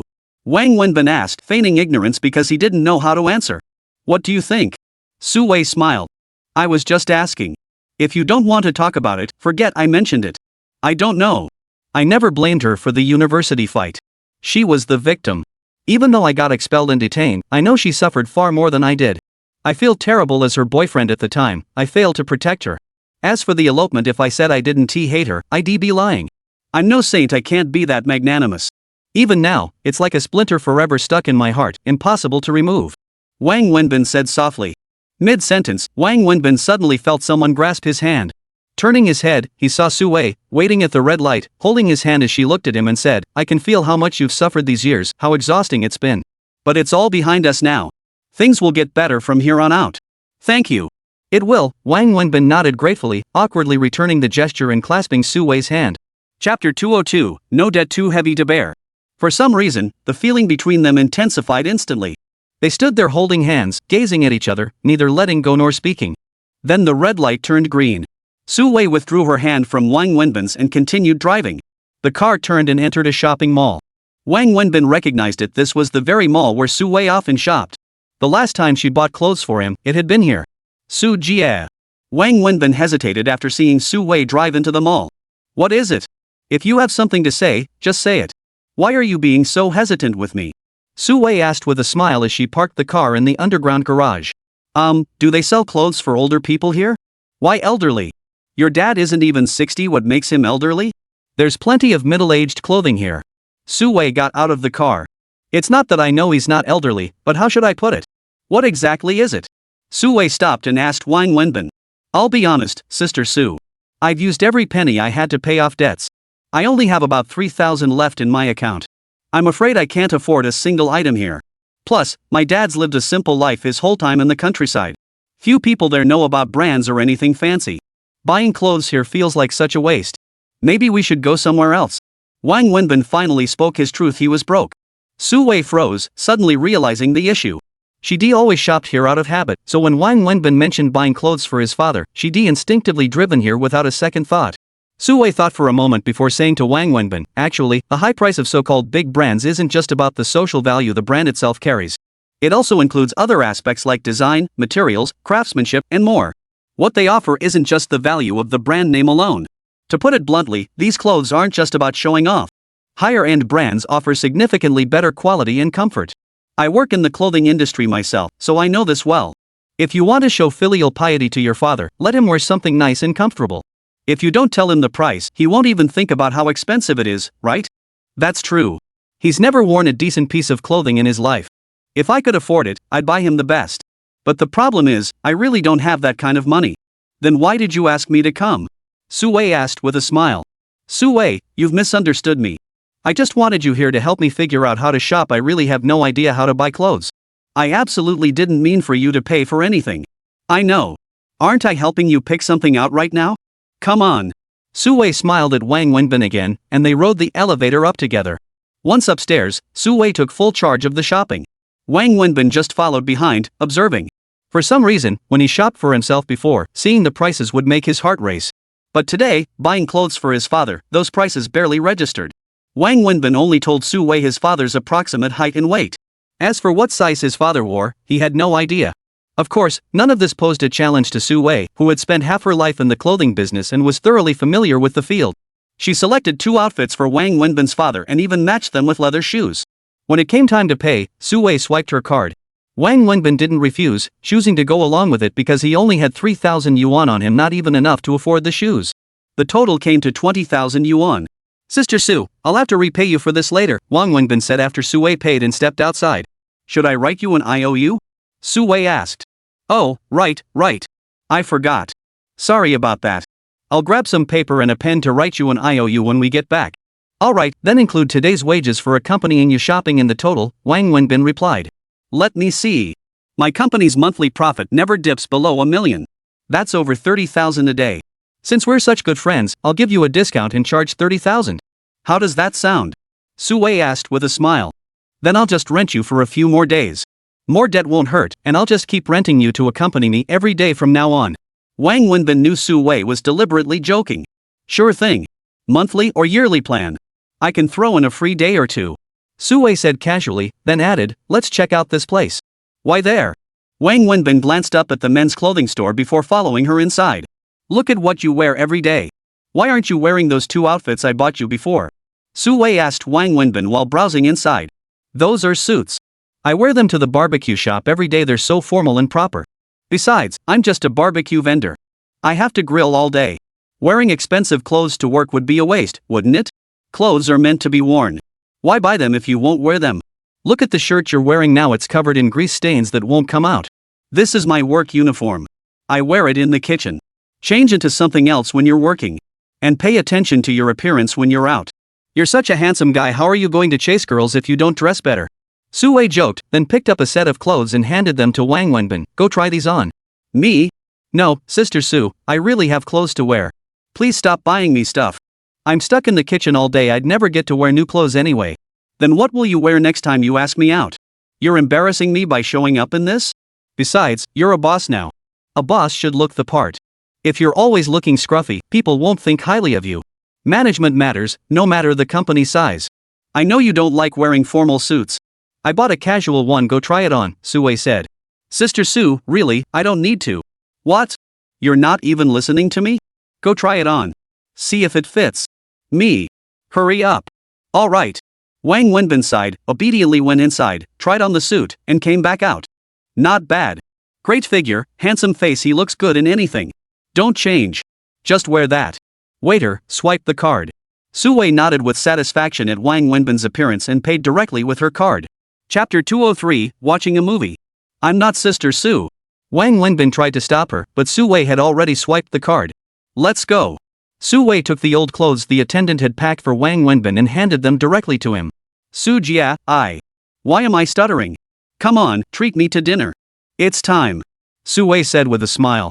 Su Jia, tell me, how much is it total? Why do you need to know? I need to keep track of how much I owe you. Wang Wenbin asked earnestly. I owe you money? What money do I owe you? The clothes I bought, the ones for my dad and the ones for me. Wenbin, sometimes you shouldn't take things too seriously.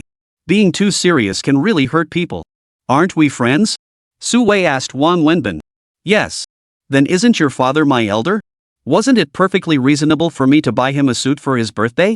If you hadn't told me about his birthday, I could understand. But since you did tell me his birthday was coming up, don't you think I'd feel guilty if I didn't get him something? There has to be some basic courtesy in life, right? As friends, is there anything wrong with me buying you a suit? If you start nitpicking over money, don't you think that's a bit much? You've come over countless times in the middle of the night to keep me company with Annie. Have I ever said a word about it? Every time we took Annie out, you paid. Did I ever nitpick over the cost? You bought Annie so many toys. Did I ever ask you for reimbursement? You keep saying money ruins friendships, but you can't be selfish and only think about yourself, don't you think? Su Wei spoke slowly to Wang Wenbin. I'll buy you a new outfit and you treat me to a meal. That's okay, right? No problem. Wang Wenbin nodded. Then let's go. Su Wei smiled and walked ahead in her high heels. Where should we eat? I'll treat you to a big meal. Alright, I won't say no then. Su Wei said as she stepped into the elevator. Su Wei's plan to treat Wang Wenbin to a lavish meal ultimately amounted to dining at a Japanese restaurant. It wasn't extravagant, the bill came to just over 800 yuan. This was nowhere near proportional to the money Su Wei had spent on Wang Wenbin's clothes, let alone qualifying as a big meal. Wang Wenbin had no idea how much Japanese cuisine cost, having never tried it before. After the meal, when he saw the bill was only a little over 800 yuan, he felt terrible. Su Wei had spent nearly 30,000 yuan on him today, yet he'd only treated her to a meal under 1,000 yuan. He felt incredibly guilty. After leaving the Japanese restaurant, he remained sullen the entire time. What's wrong? Didn't you like it? Why the gloomy face? Su Wei asked Wang Wenbin with a smile. Su Jia, let me treat you to a movie. Wang Wenbin blurted out to Su Wei as if possessed. He hadn't really thought it through, he just wanted to treat her to something else, but racking his brain, he couldn't come up with anything else. When Su Wei asked, he impulsively suggested going to the movies. The moment the words left his mouth, he regretted it. Going to the movies was far too lowbrow for someone of Su Wei's stature. A movie ticket cost only a few dozen yuan, mass market entertainment. Moreover, a man and a woman going to the movies together carried so many implications, so much suggestive meaning. A movie? Su Wei froze at Wang Wenbin's suggestion. For her, going to the movies felt like a distant memory, something so unfamiliar she couldn't even recall the last time she'd been. Su Jia, I was just saying that offhand, no offense meant. Don't take it to heart. Wang Wenbin quickly added, thinking she might be upset. Oh, really? Su Wei suddenly said with a smile. Ah. Now it was Wang Wenbin's turn to be caught off guard. Where should we go? I haven't been to the movies in years, Su Wei said. Me too. I remember there's a cinema above that mall over there. Wang Wenbin was delighted, then cheerfully took Su Wei to see a movie. He couldn't quite explain why he felt so happy. Wang Wenbin took Su Wei to a movie theater. Standing at the box office, he pointed at the movie titles on the screen and asked Su Wei, Sister Su, which movie would you like to see? Su Wei glanced up and replied, whatever. You choose. That won't do. I have enough sense not to let the guy call the shots when we go to the movies. You seem quite the gentleman. I don't usually pay attention to these things, so I don't know what's good. Let's just go with the latest one. This one is about to start, let's watch this. Su Wei pointed to a movie about to begin. Oh, this one? Looks like a Hong Kong action flick with lots of gunplay. Wang Wenbin asked uncertainly. Girls usually don't go for that kind of thing. What? You didn't think I liked romantic movies, did you? I'm way past that stage. Let's just watch this one. Su Wei said with a laugh. Alright, let's go with this one. Wang Wenbin knew Su Wei was accommodating him. When buying tickets, the film was so popular they could only get 2 seats in the corner of the very last row. After buying the tickets, Wang Wenbin also got popcorn and juice before entering the theater with Su Wei. The movie had already started by the time they got in. They found their seats in the back corner and noticed there were hardly any people around them. The ticket machine had clearly shown only a few seats left, yet once seated, the surrounding area was surprisingly empty. Regular moviegoers often encounter this situation, though the reasons behind it aren't worth elaborating here. In any case, the two sat in the corner, surrounded by empty seats despite the aisles being filled with people. Sis Su, have some of this, Wang Wenbin said to Su Wei, offering her some popcorn. Ha? What? The movie had already started, and the sound was extremely loud. Su Wei hadn't heard clearly what Wang Wenbin was saying. Wang Wenbin reflexively leaned close to her ear and whispered, I said, eat the popcorn. After saying it, he realized the position felt a bit off too intimate and quickly pulled his head back. Su Wei didn't shy away from his closeness. Instead, she shook her head and leaned her own head toward his ear. Give me the juice. I'll have some juice. I'll pass on the popcorn. Wang Wenbin promptly handed her the juice, and the two began watching the movie. Chapter 204, I Want to Marry You. The cinema truly was a magical place. Dim lighting and subtle romantic vibes always stirred up deep emotions within people. At this hour, the audience was predominantly couples, sitting in pairs. From their elevated vantage point in the back row, Wang Wenbin could observe the subtle gestures of those seated ahead, despite the dim lighting. The film played on, but Wang Wenbin couldn't muster much interest. Though in his 20s, he had the mindset of a 50-year-old. He only watched news and documentaries on TV. He didn't even watch TV dramas, let alone movies. He'd come to the cinema today purely to ask Su Wei to do something, not because he enjoyed films. His mind wandered throughout the screening as he kept stealing glances at Su Wei, who was engrossed in the film. Sitting beside her, Wang Wenbin admired her beauty from this angle. She was so stunning it made his heart flutter. Lost in the sight of her, he found himself staring blankly, utterly captivated. Why are you staring at me instead of watching the movie? Su Wei suddenly asked. Though her eyes remained fixed on the screen, the question was clearly directed at Wang Wenbin. Caught red-handed by Su Wei, Wang Wenbin felt awkward and embarrassed, his face flushing crimson. Sujia, you're so beautiful, Wang Wenbin blurted out involuntarily. When did you become so smooth-talking? Su Wei chuckled, turning her face to him as she spoke. Su Wei didn't blush, it was Wang Wenbin who turned crimson. No, Sister Su, I mean it sincerely. Are you here to watch the movie or to see me? Let's watch the movie, Su Wei replied with a smile, then turned her attention back to the screen. But from that moment on, Wang Wenbin couldn't tear his eyes away from Su Wei's profile. It was truly breathtaking. Su Wei watched the movie. Wang Wenbin watched Su Wei. Su Wei had always known Wang Wenbin was staring at her, but she kept pretending not to notice, feigning deep concentration on the film. In truth, her own heart was far from calm, and she hadn't paid attention to the movie at all. Wang Wenbin wasn't the only one whose emotions were unsettled at that moment. Su Wei's heart was equally turbulent. How many years had it been since a man had stolen such a deeply affectionate glance at her? How many years since she'd felt this kind of flutter in her heart? It felt like the sensation of first love. Wang Wenbin was stirred, and utterly so. He knew with crystal clarity that he had fallen for Su Wei, hopelessly and irrevocably. His hand rested on the armrest, mere inches from Su Wei's. A sudden urge surged through him to reach out and take her hand, yet hesitation held him back. His fingers twitched several times, but he couldn't bring himself to extend them. Finally, a deafening gunshot erupted unexpectedly from the movie, filling the theater with girl screams, including Su Wei beside him. Startled by the sudden blast, she shrieked. Whether it was instinct or a deliberate wait for this moment, Wang Wenbin's hand shot out and clasped Su Wei's tightly. After seizing her hand, Wang Wenbin felt incredibly uneasy. He feared Su Wei would be angry or furious. Yet, after he took her hand, Su Wei showed no reaction whatsoever. She continued watching the movie, letting Wang Wenbin hold her hand as if she had no idea he was doing it at all. In truth, how could Su Wei not know? The moment Wang Wenbin's hand closed around hers, her heart skipped a beat. Yet she pretended not to see, pretended not to know, continuing to watch the movie while letting him hold her hand. She couldn't quite pin down her own thoughts. All she knew was that she wanted Wang Wenbin to hold her hand like this. She cherished and craved this feeling of being cherished and cared for. After all, she was a woman. No matter how strong she appeared, at her core, she remained a woman. Neither spoke, creating an oddly silent scene. Su Wei watched the movie, Wang Wenbin watched Su Wei. Their hands remained clasped, yet no words passed between them throughout the entire time. Su Jia. Wang Wenbin suddenly called out after a long while. What is it? Su Wei replied calmly. Marry me. I want to marry you. Wang Wenbin spoke with utmost seriousness and solemnity, his words directed at Su Wei's profile. After hearing Wang Wenbin's words, Su Wei didn't answer or turn her head. She kept watching the movie screen. Just as Wang Wenbin waited expectantly for her response, Su Wei suddenly leaned her head over and rested it directly on his shoulder. Still silent, she just watched the movie. Su, I'm serious. I really. Wenbin, don't talk. Let's just watch the movie quietly like this. I just want to lean on you like this and watch the movie. Su Wei gently interrupted Wang Wenbin's words. Wang Wenbin opened his mouth, but swallowed every word he'd been about to say. A 90-minute film should have felt interminably long and torturous for someone like Wang Wenbin, who disliked movies.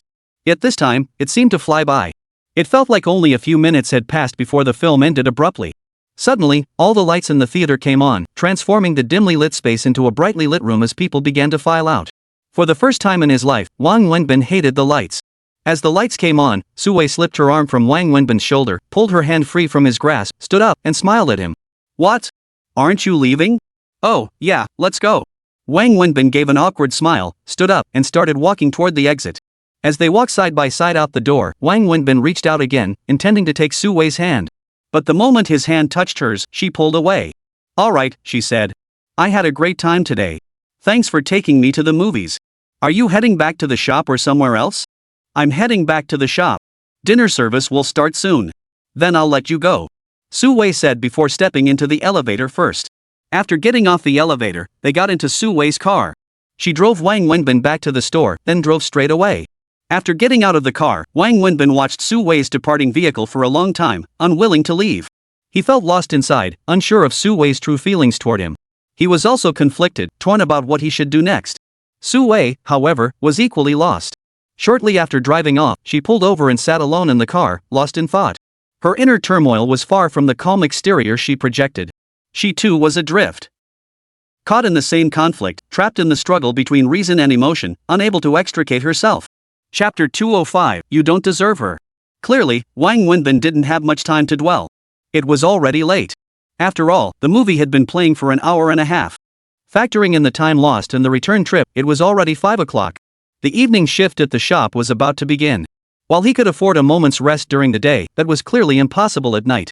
Wang Wenbin immediately rode his tricycle to a shipping point to send the clothes he'd bought for his father to his cousin's house. He then hurried back, entered the kitchen, and began bustling about. Evening business was always bustling, so Wang Wenbin had to man the grill himself starting around 6 o'clock, otherwise, he simply couldn't keep up.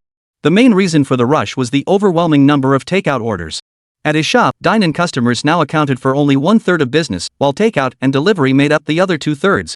This was mainly because the restaurant was quite small, with limited seating capacity. However, through Wang Wenbin's relentless efforts to expand the market, the takeout segment had grown significantly. Naturally, Wang Wenbin welcomed the high volume of takeout orders.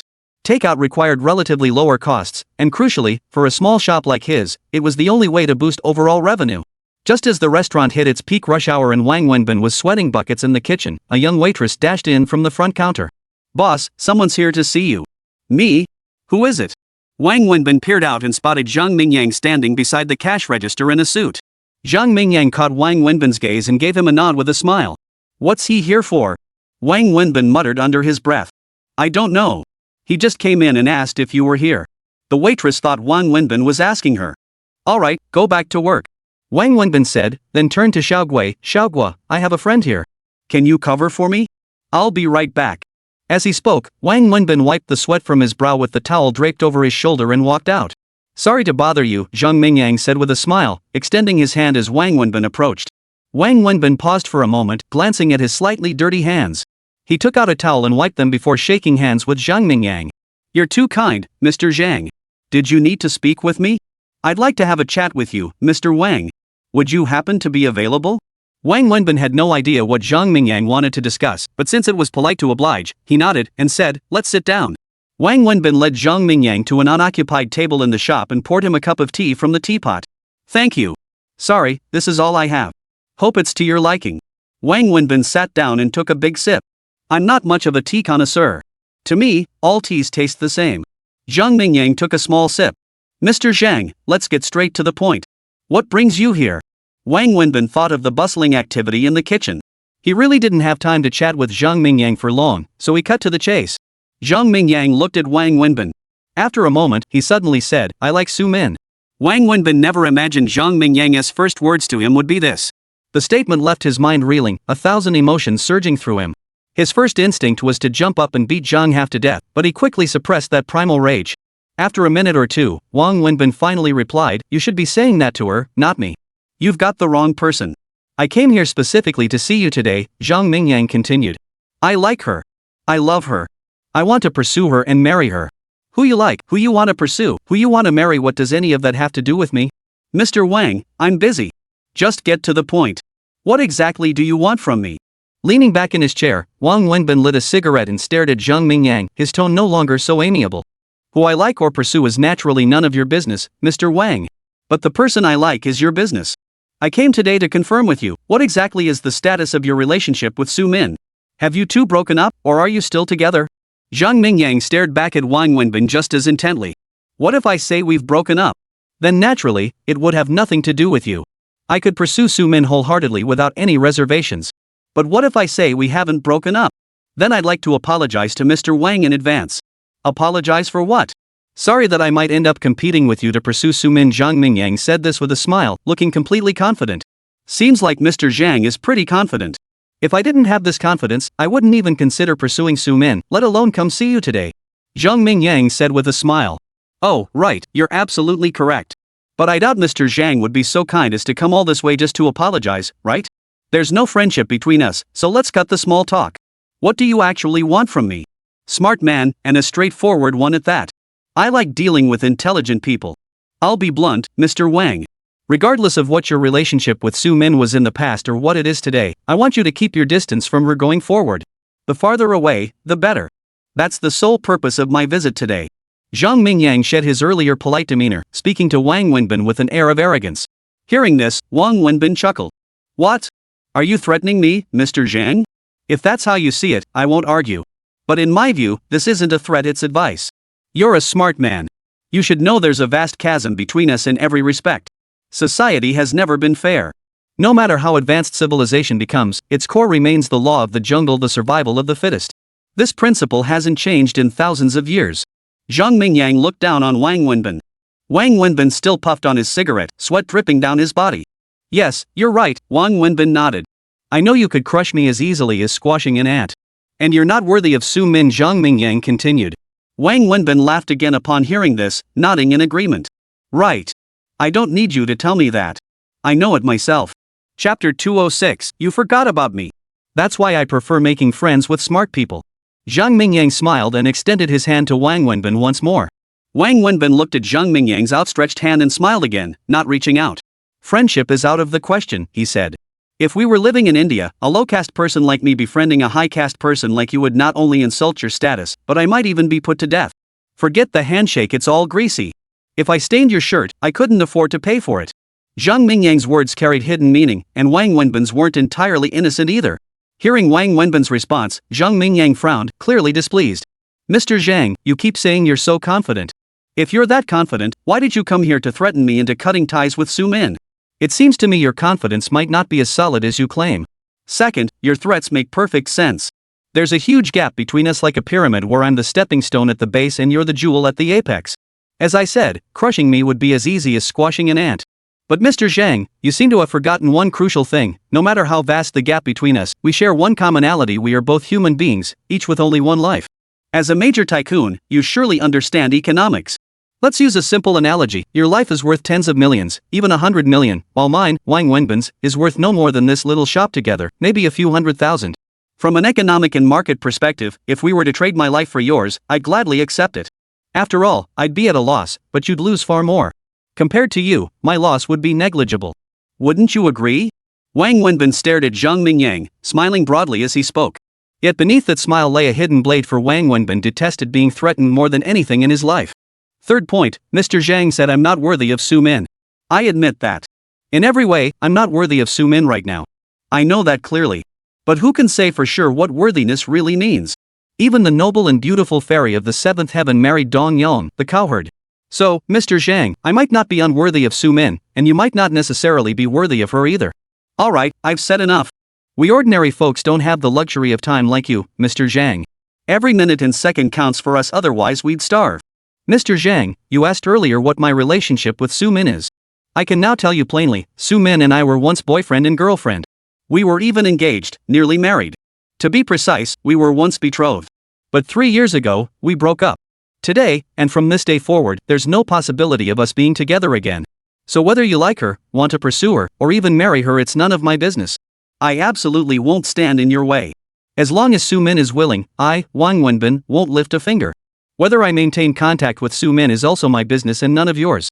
I can clearly tell you that I don't want to have any contact with her because I want to draw a clear line between us. I hope she finds a new life, and I hope we can each live well on our own. But whether I contact Su Min is none of your concern. I won't accept your threats, and I'm not afraid of your threats. Your money and influence are yours alone, they don't concern me in the slightest. I've always had this flaw, I hate being threatened. When someone tries to intimidate me, I fight back with everything I've got. My life is worthless anyway. If I die once, I break even. If I die twice, I come out ahead. Wang Wenbin stood up as he spoke, then addressed Zhang Mingyang. Mr. Zhang, if you genuinely care for Su Min, truly wish to treat her well, and she reciprocates your feelings whether as her old classmate or ex-boyfriend, I wholeheartedly wish you both happiness. But if you're only here to feel superior or get a sense of accomplishment at my expense, then I'm afraid I'll disappoint you. So please, Mr. Zhang, don't come to my shop again to do these pointless things or say these pointless words. Coming to a place like this is beneath your standing, and it also gets in the way of me making a living. You'd be better off spending that time buying Su Min a few flowers. I've got work to do, so I shan't see you out. Please move your Maybach from the entrance. Illegal parking there will cost you points, and it's blocking my shop door, hindering customer access. With that final remark, Wang Wenbin strode straight into the kitchen without glancing back at Zhang Mingyang. Wang Wenbin entered the kitchen with mixed feelings.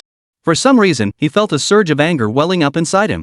If this had happened 5 years ago, Zhang Mingyang would have ended up on the floor today.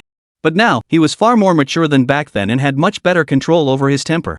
Wang Wenbin kept himself busy, working non-stop until he had no time to dwell on anything. He worked until past midnight, then announced the restaurant was closing. No more orders would be taken. Everyone packed up, grabbed a late-night snack, cleaned up, and began heading home. Just as the staff had all left and Wang Wenbin approached the cash register to tally today's sales, count the cash, and take it to deposit in the bank tomorrow, he saw the half-open door being pushed open. Zhang Sini walked in. "Why are you here at this hour?" Wang Wenbin looked at Zhang Sini in surprise. It was already past 1 in the morning. "I wanted to talk to you." "I know this is the only time you're free," Zhang Sini said with a look of hurt. "Chat? What's wrong with you? You don't seem quite yourself today. Did something happen?" Wang Wenbin asked with concern, noticing her gloomy mood. "Nothing. Nothing's wrong." Zhang Sini shook her head. "Don't tell me nothing's wrong. I can see you're troubled. Spill it. What happened? Did someone pick on you?" Wang Wenbin set down the ledger he was holding, stepped out, and pulled Zhang Sini to sit beside the table. "You? Me? What about me? You're picking on me." Zhang Sini pouted. "Me bully you? You're funny. How exactly did I bully you? How many days have I not seen you? How could I bully you?" Wang Wenbin laughed. "You know exactly what I mean. Just count the days. How long has it been since you last reached out?" Zhang Sini pressed. "Ha? How many days?" 7 days and 8 hours. "You remember that precisely? Just say a week and be done with it. I genuinely didn't have time. Besides, didn't you say you were busy with work? You're busy, I'm busy, it's mutual, right?" Chapter 207, Feeling Wronged. "I'm not busy at all. I only said I was busy because I didn't want you to think I'm some bored, idle person. I used to come by all the time, but you always got annoyed and shooed me away. So this time I wanted to test something. If I didn't come, would you actually think of me? Would you reach out? But you never did. Today is the 8th day already. I think if I never came looking for you, you might never reach out to me at all. Zhang Sini said this, her voice brimming with hurt, almost on the verge of tears. It's not that serious. I don't have anything to do, so why would I contact you? Don't you miss me at all? Wang Wenbin was caught off guard by Zhang Sini's question, his mouth agape, utterly speechless. But I think about you every single day, you know? I wait for your call every day, wait for your text. Every day after work, I drive all the way around just to pass by here, just to catch a glimpse of you. But I waited and waited, all the way to the 8th day. Not a single call, not even 2 texts. I knew it, you hate me. No, I really don't hate you, sis. I don't even know how to explain it to you. I have to work, you know how busy I am. You know myself, I don't get a moment to rest in the shop all day. Even if I wanted to see you, I just don't have the time. But you must have time to make a call or send a text? Zhang Sini pressed. Look, I usually get off work around this time. You're probably asleep by now, right? I couldn't disturb your sleep. Wang Wenbin forced out an excuse. I've never gone to sleep before too.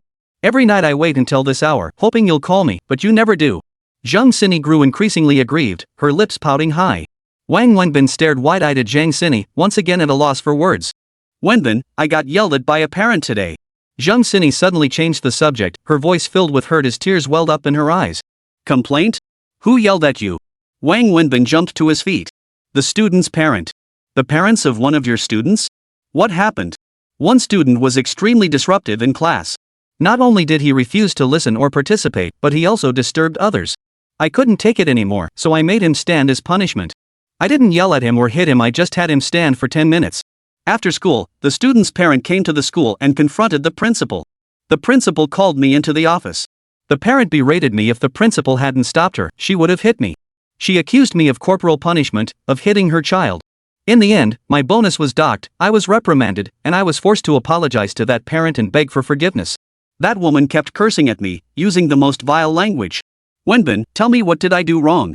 Zhang Sini grew increasingly distressed as she spoke, tears streaming down her face. Wang Wenbin listened and grew furious. He shot to his feet and demanded, let's go. Tell me who she is. Take me to her. I don't know where they live. I'm just a teacher, how would I know where parents live? Then tell me where your principal lives. I'll go find him. What kind of principal is he? He can't even protect his own teachers. What kind of principal is that? What kind of school is that? Wang Wenbin slammed his fist on the table in fury. I don't know either. Zhang Sini shook her head again. Fine. I'll come to your school tomorrow. This kind of bullying won't stand. I'll make sure you get justice for this. Wang Wenbin sat down, still seething. Before, I was too lenient with students. Parents complained I wasn't strict enough, that students didn't respect me, and that teaching quality was poor. The school reprimanded me. Now that I'm strict, they accuse me of corporal punishment. Wenbin, I truly don't know what to do anymore. I genuinely didn't punish him physically. I didn't even yell at him, I just made him stand at the back of the classroom for 10 minutes. Yet that parent came running over claiming I hit her child and lunged at me to fight. As she spoke, Zhang Sini felt wronged again and began to cry. Seeing Zhang Sini's distressed expression, Wang Wenbin felt unbearably heartbroken. He stood up unnaturally, walked over, and cradled her head, saying, It's okay, don't worry. Wait for me. I'll go with you to your school tomorrow. I'll find your principal and confront that parent. We'll make sure justice is served. Thank you, Wenbin. Zhang Sini wrapped her arms around Wang Wenbin's waist and said plaintively, I've been feeling so sad today, more than I've ever felt before. But I don't know who to talk to about it. I can't tell my parents. If I told my dad, he wouldn't let it go. I'd lose my school. I love this job, and I don't want to make a big deal out of it. Besides, my dad never supported me taking this job. He's always wanted me to work at his company. If I tell him about this, with his temper, he'll never let me work outside again. So I have no one to talk to about this. And you never reached out to me. I thought you'd forgotten about me. Zhang Sini grew more and more upset as she spoke, her tears flowing harder with each word. No, how could I forget you? Believe me, I was genuinely too busy to reach out. Next time something like this happens, remember to call me immediately, got it? We don't bully others out here, but we absolutely won't let anyone bully us. Wang Wenbin comforted Zhang Sini. I'm hungry. Zhang Sini pouted. Ha? Wang Wenbin froze, taken aback by the sudden shift in her tone. I haven't eaten all day. I couldn't stomach anything earlier, and it made me feel awful. Now I'm starving. I'm so hungry. There's nothing left in the store. Look, what do you want to eat? I'll treat you to dinner, okay? Yes. I want to eat late-night snacks. Zhang Sini perked up instantly. I suspect you're just a female con artist who came here specifically to scam free food and drinks. Fine, let me close up, and I'll treat you to something to eat. Wang Wenbin stood up to tidy things, dragging his weary body to lock the shop door. Where should we go? Zhang Xini walked over and wrapped her arm around Wang Wenbin's as soon as he closed the door, asking in a playful, spoiled tone. It's so late. Where else on this street would be open? Well then, let's go to every single shop still open on this street and find something to eat. We'll keep going until you've eaten away all your grievances, then we'll go home. How does that sound? Wang Wenbin said while trying to free his arm from Zhang Xini's grip. Fine, I'll eat you out of house and home until you cry. Zhang Xini playfully swatted at Wang Wenbin's hand as he tried to free himself, then wrapped her arms tightly around his. With your tiny frame, eating me to tears on this street is basically impossible. Wang Wenbin said as he dragged Zhang Xini along the street. He simply couldn't push her away, so he eventually gave up.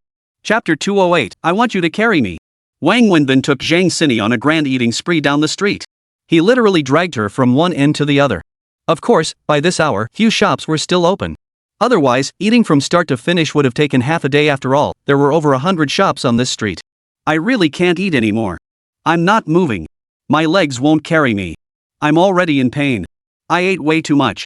Zhang Xini suddenly planted herself there, refusing to budge. How pathetic can you be? I checked earlier and there are still a few places open. Come on, we started this, we finish it. Just a few more places, we have to eat them all. I really can't anymore. I'm stuffed. I can't eat another bite. If I eat more, I'll throw up. I can't even walk straight. Every step makes my stomach hurt. I really can't eat anymore. Fine, let's go back then.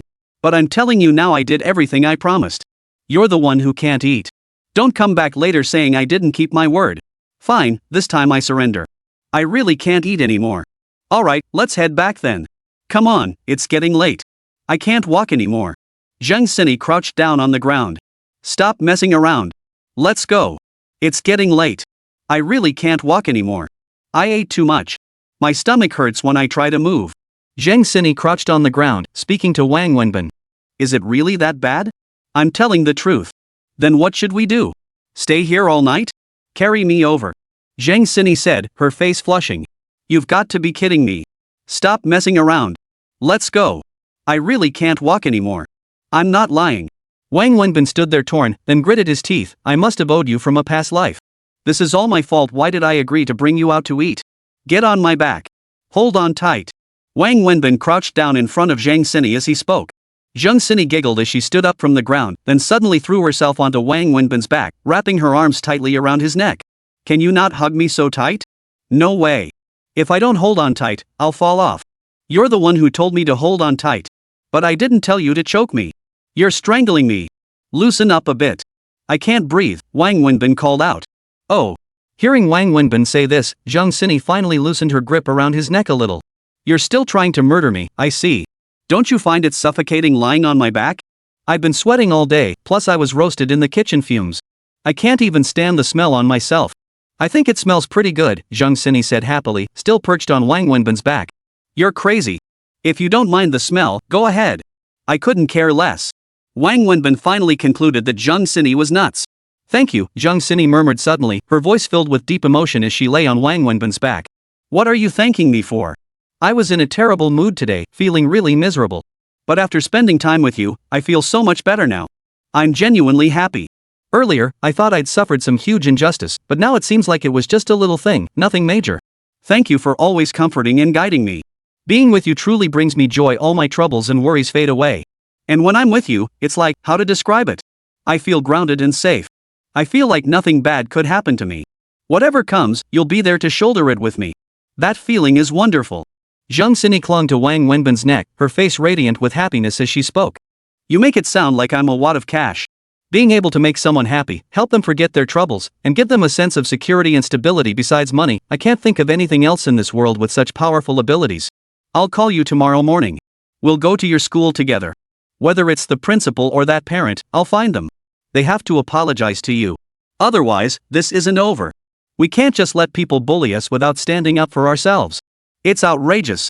Wang Wenbin was boiling with anger whenever he brought this up, especially seeing Zhang Xini's hurt expression. Forget it, Zhang Xini suddenly shook her head. Forget it? Why forget it? What are you afraid of? What's there to be afraid of? Are we just going to ignore this after you've been bullied like this?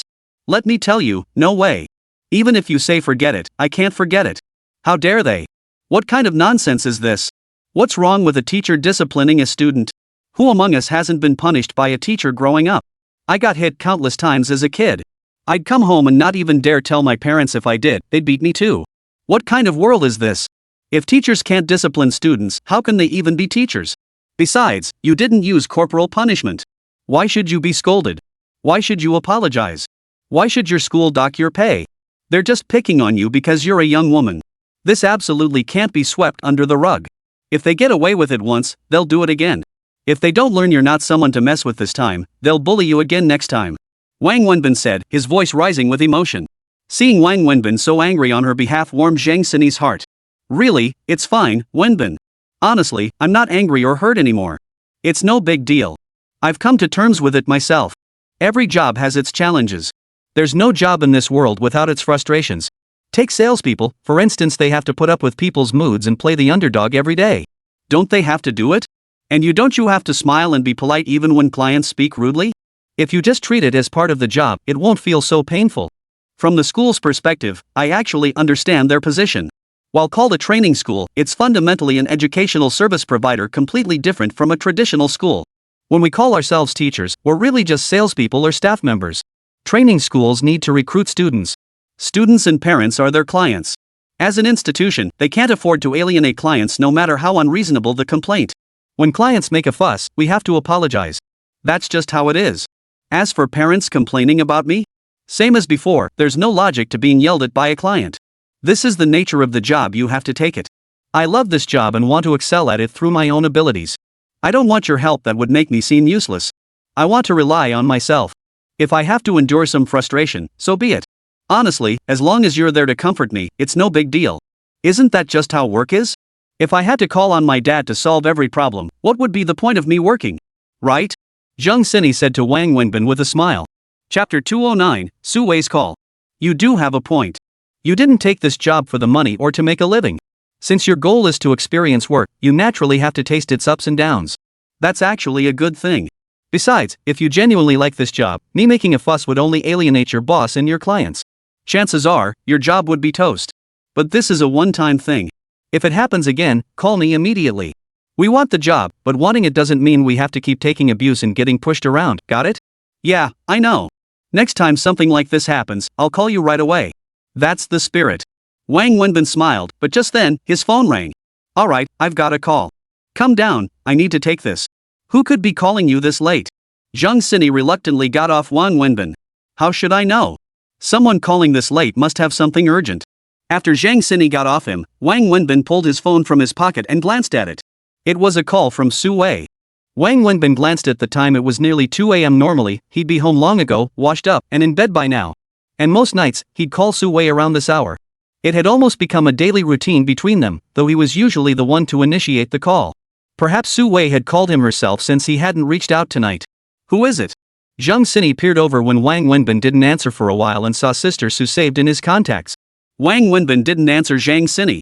He took the phone and walked forward. Hello, Sister Su. Zhang Xinyi pouted, a twinge of jealousy stinging her heart. Reluctantly trailing behind Wang Wenbin, she listened to the sound of his conversation with Su Wei. Are you asleep? Su Wei asked, her voice warm and gentle. Every time he heard her voice, Wang Wenbin's heart would settle and grow still, filled with warmth. Not yet. Haven't gone back. It's so late and you're still out? What's going on? Did something happen at the store today? Why hasn't it closed yet? Su Wei asked with concern. Not really. The shop's closed. I'm out eating with Zhang Xinyi. Just about to head back. The little girl had a rough day at work and insisted I treat her to a late-night snack. We just finished. Wang Wenbin glanced back at Zhang Xinyi as he spoke, deliberately explaining to Su Wei. Oh, I see. It's so late it's not safe for a young girl to be out alone. Keep an eye on her, make sure nothing happens to her. Yeah, okay, I'll be careful. Alright then, you two have fun. I'm going to bed now. Alright, Sister Su, good night. Bye. Su Wei hung up after saying that, and Wang Wenbin tucked his phone away. How come you and Sister Su Wei are so close? Zhang Xinyi asked Wang Wenbin, her voice dripping with jealousy. How is it close? It's just a phone call. Wang Wenbin replied dismissively. How isn't it close? Calling you this late at night. You've never once called me first, and you've never spoken to me this gently or sweetly before. Like I'm always so mean. You are. Fine, I admit it. I was wrong. I apologize. I'll definitely change, okay? Wang Wenbin could only apologize, though it seemed he really did get a bit harsh with Zhang Sini sometimes. Do you like Sister Sui?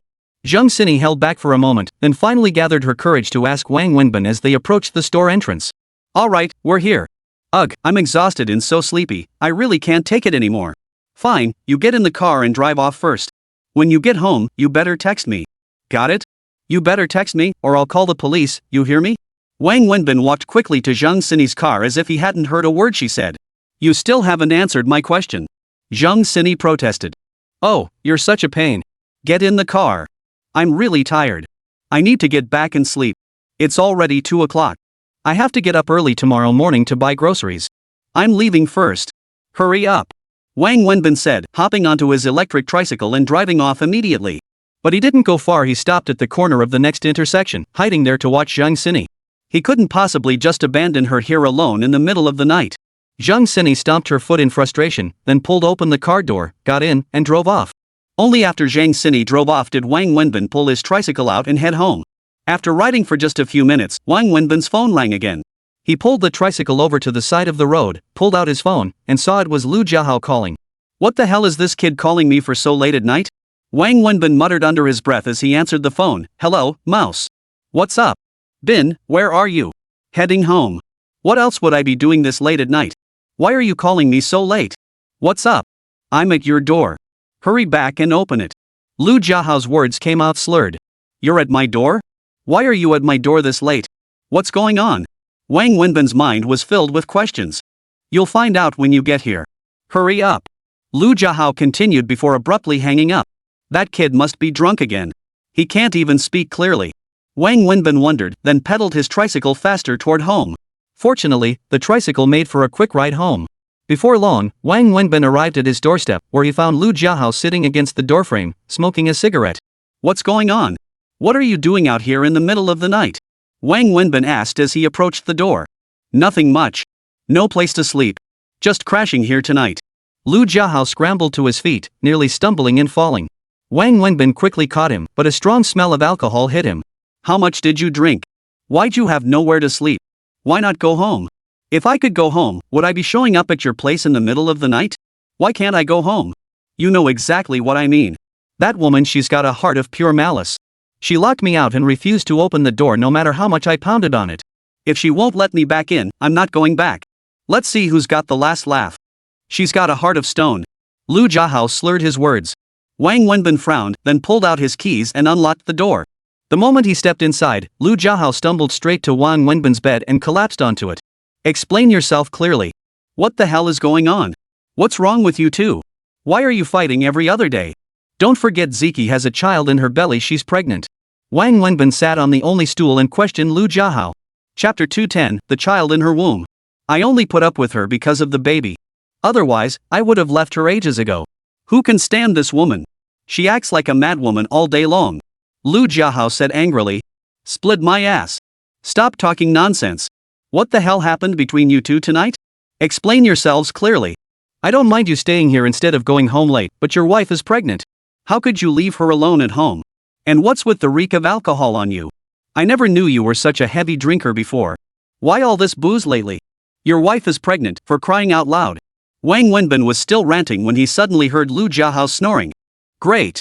It's like the emperor isn't worried, but the eunuch is. As if the baby in your wife's belly were mine. You don't wash your face, you don't wash your feet, you don't even take off your shoes and socks. I work all day, come home, and still have to wait on you. What a big shot you are. Wang Wenbin shook his head helplessly, then walked over to peel off Lu Jiahao's jacket, remove his shoes and socks, and cover him with a blanket. After that, he grabbed a bucket and went outside to wash up. He was drenched in sweat every day, and not showering was unbearable for him. After returning, he looked at Lu Jiahao snoring soundly, sprawled out in a starfish position. After a moment's thought, he pulled out his phone and called Niaziki. They had argued, so Niaziki surely hadn't slept either. Considering she was pregnant, he couldn't help but worry. After all, she was home alone and they'd been fighting. The phone rang only a few times before Niaziki answered. Clearly, she hadn't slept either. Hey, Binzi. Niaziki answered. Are you asleep? No. Did he go to your place? Niaziki asked bluntly, her tone sharp. How did you know? Wang Wenbin was taken aback. That's obvious, she snapped back. He wouldn't come back even if you begged him to. And you're calling me at this hour if he's not with you, where else could he be? Did he tell you to call me and ask me to cut him some slack? Ziki pressed. Wang Wenbin glanced at Lu Jiahao snoring loudly on the bed, his snores growing louder by the second, unsure how to respond. Damn, I really overthought this. That snoring is about to shake the phone to pieces. Heh, I should just give up.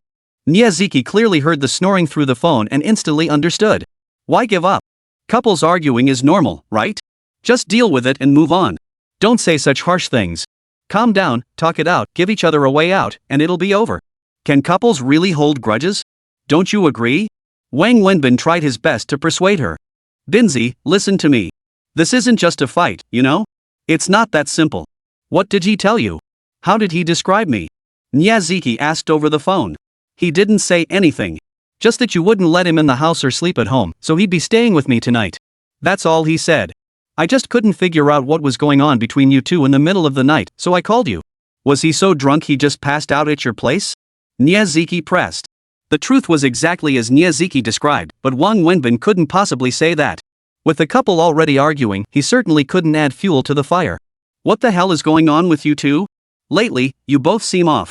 The stuff you've been posting on social media, it all feels dark and gloomy. What's really going on? Did you run into a ghost or something? You hit the nail on the head. I think he really has been haunted lately. Ever since he came back from my place, he's been acting like he's possessed. Everything about him is off, he's practically a lunatic now. Now I can't even speak up. If I dare say a single word against him, he immediately accuses me of looking down on him, hating him for being poor and penniless. He calls me materialistic, shallow, weak, he'll say anything. He argues with me every day, like a woman going through PMS or menopause, yelling at me and being mean. I put up with all that. But what you don't know is that every other night, he doesn't come home from work. He's out partying, doesn't answer his phone, and always comes back drunk at 1 or 2 in the morning. I have to wait on him, and I can't even say a word. If I do, he just yells at me. Today I just couldn't take it anymore. When he came back, I didn't open the door. He started banging on it, cursing me out in the worst way. He even said, "Go ahead, don't open the door for the rest of your life. I'll make you regret it. Even if you beg me on your knees, I'll never set foot in this house again." Ha! Beg him? If it weren't for the baby in my belly, I'd have left him ages ago. Ziki started sobbing as she spoke, eventually breaking down into loud, wailing cries. Ziki, listen to me, don't cry, don't get worked up. Maybe he's just stressed out with work lately. You absolutely mustn't get upset. You're carrying a child inside you now. Watch your emotions don't hurt the baby, you understand? Wang Wenbin hurriedly tried to calm Ziki down. You know I'm carrying his child, but what about him? Have you ever seen a husband yell at and fight with his pregnant wife day in and day out? Have you ever seen a husband who doesn't come home when his wife is pregnant, instead carousing outside, getting drunk, and only returning in the dead of night? If this keeps up, there's no point in keeping this child. It'll just be born fatherless. Ah, no. Don't get so worked up, Ziki. You two can fight all you want, but don't drag the child into this. What did the baby ever do to you? Wang Wenbin was startled and blurted out. Binzi, tell him to never come back. Let him die out there. Tomorrow, I'm changing the locks. I'm done with him for good. Ziki suddenly snapped angrily before hanging up. Hey! Wang Wenbin yelled, but the call had already ended. Holy, what the hell just happened? Wang Wenbin paced frantically with the phone, while Lu Jiahao snored like a chainsaw on the bed. Damn it, I'd love to slice you open. Wang Wenbin raised his foot and delivered a vicious kick to Lu Jiahao's rear. Lu Jiahao grunted from the bed, scratched his buttock, and resumed his snoring. Wang Wenbin paced frantically, hesitating briefly before finally picking up his phone and dialing a number. It rang for a long time before someone picked up. Upon answering, Wang Wenbin heard Su Min's somewhat composed voice, "Hello." Just a single hello, followed by silence. Chapter 211, Tossing and Turning All Night. Su Min, it's me, Wang Wenbin. Wang Wenbin introduced himself. This was the first time he'd proactively called Su Min since she'd returned. I know. Unlike you, I have your number saved here. What do you want? Why are you calling me so late? Su Min, are you in Shanghai? I am. What's up? Great, you're in Shanghai. Get in your car right now and head to Ziki's place. Wang Wenbin hurriedly said. Ziki? What's wrong? What happened to Ziki?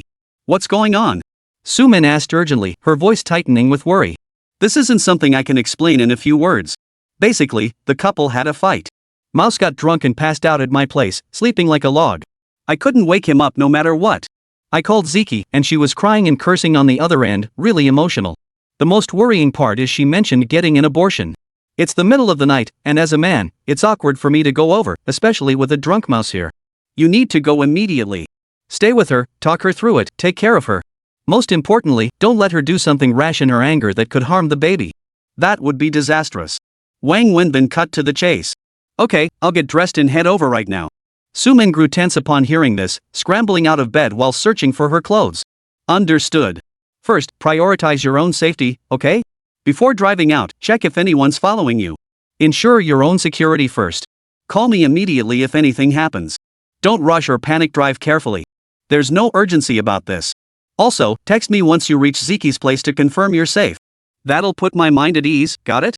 Wang Wenbin instructed from the other end. Okay, got it. I'll hang up now, I'm getting dressed and heading over right away. Alright, remember your safety comes first. Got it. I'll text you when I arrive. Sumin hung up after saying that. After hanging up, Wang Wenbin still couldn't relax. He sat in his room smoking, staring at his phone as he waited for Sumin's message. Part of him worried about Miyazaki, but he was equally concerned about Sumin venturing out alone in the middle of the night. Wang Wenbin sat there waiting anxiously. Finally, after half an hour, his phone buzzed with a message from Sumin. I'm here. Don't worry. Ziki's fine. You go to sleep. I'm here. Alright, try to talk some sense into her. Wang Wenbin's heart finally settled upon reading the message. After replying, he prepared for bed. After all, it was already past 3 in the morning, and he'd only get 2 hours of sleep before having to get up to buy groceries. But when it came time to sleep, he faced a dilemma. There was only one iron bed frame, barely a meter wide, and it was firmly occupied by Lu Jiahao. Wang Wenbin had no idea where he was supposed to sleep. Finally, with no other choice, he pushed Lu Jiahao, who was snoring like a pig, toward the wall. After much effort, he managed to clear a spot for himself and climbed onto the bed, only to find himself sleeping half off the edge, with one buttock dangling over the side. Before Wang Wenbin could react, Lu Jiahao rolled over, his arms, legs, and half his body crushing down on Wang Wenbin. The pressure made it hard to breathe, and the stench of stale alcohol wafting from his mouth nearly made Wang Wenbin vomit. Wang Wenbin immediately jumped off the bed, cursing, "You ing bastard. You're a real piece of work, tossing me around like this in the middle of the night while you sleep like a pig." Helpless, Wang Wenbin looked around, left and right. Finally, he could only dig out the pile of newspapers and plastic bags stacked in the corner, spreading them on the floor in the middle of the room. He then pulled out a summer blanket and lay down fully clothed on top of the newspapers and plastic bags. Covering himself with the blanket, he added a winter cotton coat on top and fell asleep like that. Exhausted and sleep-deprived, he drifted off quickly despite the rock-hard floor. Thankfully, the weather wasn't too cold, otherwise he might have frozen to death. After only a few hours of sleep, Wang Wenbin woke up again around 5 in the morning, his back and waist aching from the rock-hard floor. After getting up, Wang Wenbin glanced at Lu Jiahao, who was still snoring loudly. He shook his head helplessly, then got up, washed up, and rode his tricycle out the door. He headed to the vegetable market as usual, purchasing items according to the day before shopping list from his shop.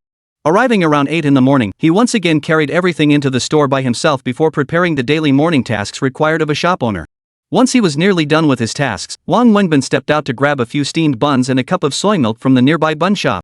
He returned to his store, sat down, and began eating the buns and drinking the soy milk while scrolling through the news on his phone. Just then, his phone rang. It was Lu Jiahao calling. "Hello, you're alive?" Wang Wenbin answered, sounding annoyed.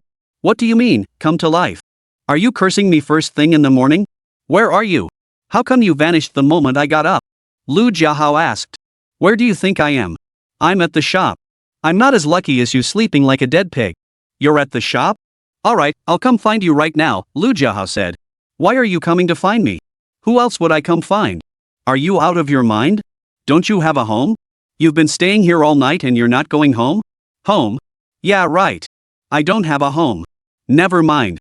I'll take a cab over. I'll be there soon." Lu Jiahao hung up after saying that. "Hello? Hello? Hello?"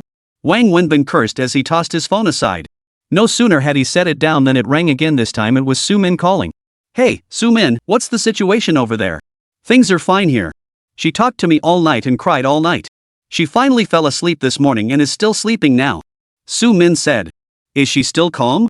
"Much calmer than last night." "Wenbin, I'm telling you, Lu Jiahao is a real piece of work. How did things get this bad? What's gotten into him?" Sumin cursed Lu Jiahao over the phone. "How should I know? They're the ones living together. How could I possibly know what's really going on? Even though I don't know the details, this guy really is a piece of work.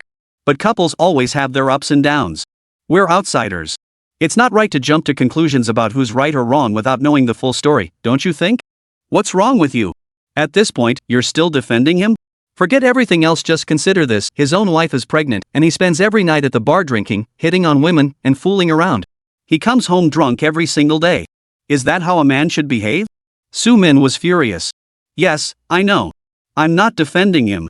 I'm just stating the facts, Wang Wenbin quickly replied. You know what? Ziki is genuinely heartbroken this time. She's made it clear she wants to break up with him. What? Is that true? She cried to me all night long. When have you ever seen her cry like that? Are you telling me this is real? What kind of nonsense are these two playing? They're throwing away a perfectly good relationship. What should we do now?